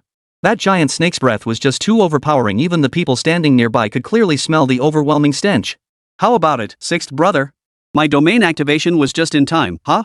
Otherwise, who knows how badly you'd have been poisoned. Well, I really do owe you one. Though he'd regained his senses, the memories of what just happened hadn't faded. Shadow winds seethed inwardly. He'd been so close, only for Qin Yan to ruin it all. I see you're guessing you should be called Old Six. Not Brother Six? What's that supposed to mean? Saving you lot was my mistake now? Yingfeng ignored him. That scene had been disgusting, but the victory had slipped through his fingers, he just couldn't accept it. Where'd that giant snake go? I'll skin it alive. Watching Yingfeng search frantically, Feng Yu's face flushed crimson. She couldn't fathom why such thoughts had surfaced in that moment, her innermost words had slipped out. Xiao Yu, are you sure you're okay? I'm fine, sister. Xin Yan's auspicious domain has already neutralized the poison. Oh, sis, stop worrying. I'm really fine. At that moment, Feng Yu could only be described with one phrase, her eyes were as seductive as silk threads. Feng Yu wasn't stupid. How could she not notice her sister's change? She sighed, pressing her hand to her forehead. Oh no, this is truly the end. What's the big deal? Do you want your sister to be trapped in chains forever? Su Ningxue, speaking from experience, stepped in to reason with Feng Yu. Sister Xue, you don't understand our Feng family's situation. If the elders found out about this, the consequences would be unimaginable. If that's the case, why can't you be the one to break the rules? Hearing this, Feng Yu's eyes first filled with hope, then dimmed. It's not that simple. What if you could become the strongest in the Feng family?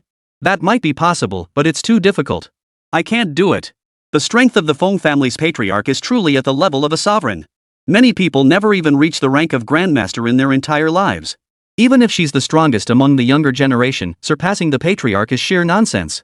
You might not have been able to before, but now that you have the tattoo, can't you feel it? Indeed, the tattoo is powerful. You can imagine it being even more powerful. Having only undergone the initial tattooing, Feng Yu's mark is still in its primal state. Through continuous refinement and enhancement, the combat power it unleashes will be incomparable. Really? Then how can I? Su Ningxue gave a mysterious smile, then whispered something into Feng Yu's ear. Feng Yu flushed instantly, her gaze darting toward Shen Yang. But, opportunities like this don't come twice. I can only help you this far. How you choose to proceed is entirely up to you. Shen Yang remained completely oblivious to these subtle shifts.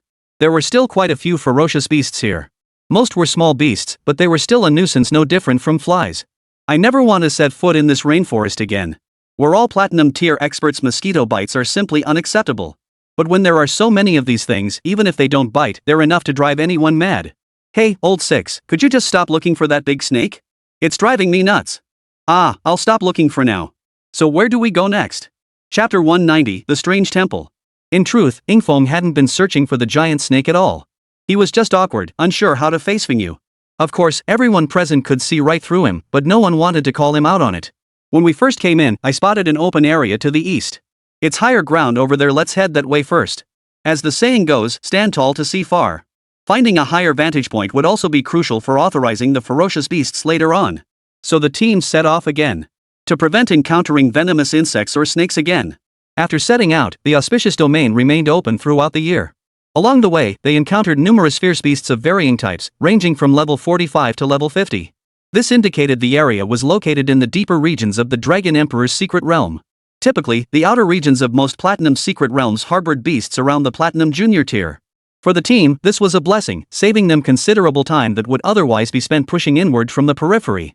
Having experienced the earlier encounter, Feng Yu was much more cautious this time. He finally understood that this was no ordinary secret realm like those found in Dongling City. Within this tropical rainforest, unknown dangers could emerge at any moment. To put it bluntly, had she ventured in alone just now, she likely would have lost her life here. That's just how people are, they only learn lessons after suffering losses. In a way, this was an inevitable experience. A clearing lay ahead. Xiao Yanzi, go scout the area up front. Got it, bro. Xin Yan felt no anxiety about scouting ahead. After all, his psychic abilities allowed him to control ferocious beasts, a uniquely special talent among all practitioners. Even Shen Yang, whose competitive strength far surpassed his own, could never hope to gain control over ferocious beasts. Shen Yang found this puzzling. He suspected it might be due to the system's influence, but the system itself offered no answers. Bro, come quick. There seems to be a temple here. Soon after, Xin Yan's voice echoed through the air. The group exchanged bewildered glances. After all, the Dragon Emperor's presence in Dragon Nation was no secret. There shouldn't be any human structures here at all. They hurried forward, and the scene before them left them stunned. In the center of the clearing stood a stone structure. Overgrown with moss from years of neglect, its outline was still discernible. Surrounded by nothing but open ground, this temple-like structure stood abruptly in the middle of nowhere. What is a temple? Feng Yu was somewhat perplexed, for in this world, there were no religious beliefs, and thus no corresponding structures. Xin Yan knew about it only because Shen Yang had casually mentioned it during their everyday chats. Xin Yan had studied Shen Yang's words with great depth. Otherwise, he wouldn't have been able to use all those terms so fluently. And sure enough, it really was a temple. In his previous life, Shen Yang had seen many temples, so he didn't need to guess. So what exactly was this temple? Now everyone was baffled, sensing this structure didn't seem like it belonged in this world. How could he explain this? Explaining religious concepts to a world without religion, Shen Yang truly didn't know where to begin. In the end, he only gave a simple explanation, which finally made everyone understand. It was truly baffling. Why did religion even exist? Couldn't people see it was all a sham? Luo Qingyi simply couldn't comprehend it. In this world, only one's own strength was the truest reality.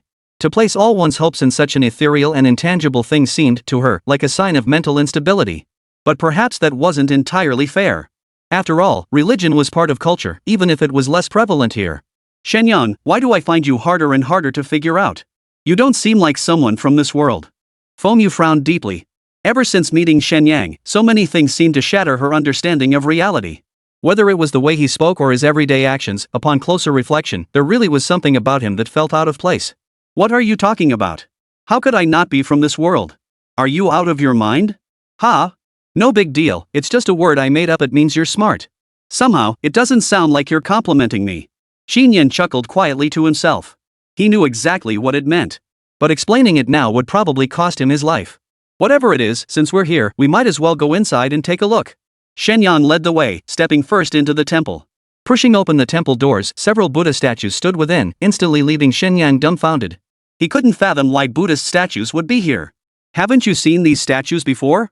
No, history never recorded such things. Since Su Ningxue had spoken, it must mean they truly didn't exist in this world. If they don't exist, then why are they here? Shen Yang was utterly baffled. Aside from a few Buddha statues, everything else had decayed and crumbled, leaving only faint outlines of buildings visible. Finally found you. At that moment, a voice tinged with malice echoed through the air. Turning around, they recognized no one. You must have mistaken us for someone else. Shen Yang had no desire to clash with other squads after all, leveling up was the ultimate goal. Time spent fighting could be better spent slaying more ferocious beasts. Of course I haven't. You're Shen Yang, right? It's me. What do you want? You've crossed someone you shouldn't have. Today is your day of reckoning. Shen Yang was speechless. Trouble had come knocking sooner than he expected. He had met this man briefly when they first entered the secret realm. It seemed that teams entering through the same portal would be dispersed, but not too far apart. Did Feng Yunlong send you? Impressive you even know young Master Feng's name. Since that's the case, I'll let you die with your eyes open. Spill the beans on your secret to leveling up, and I'll spare your body intact. Shen Yang smiled faintly. It seemed this matter had already spread far and wide. This couldn't possibly be Feng Yunlong's idea. After all, such a colossal secret no one in their right mind would spread it. Have you seen Qianhu? I don't know what you're talking about. Cut the crap and hand over your life. With a wave of his hand, the leader signaled his 9 teammates to fan out and encircle the group. Attack! Outnumbered, Fengyu and Fengyuan naturally became targets as well. Without a moment's hesitation, Ingfeng stepped in front of Fengyu.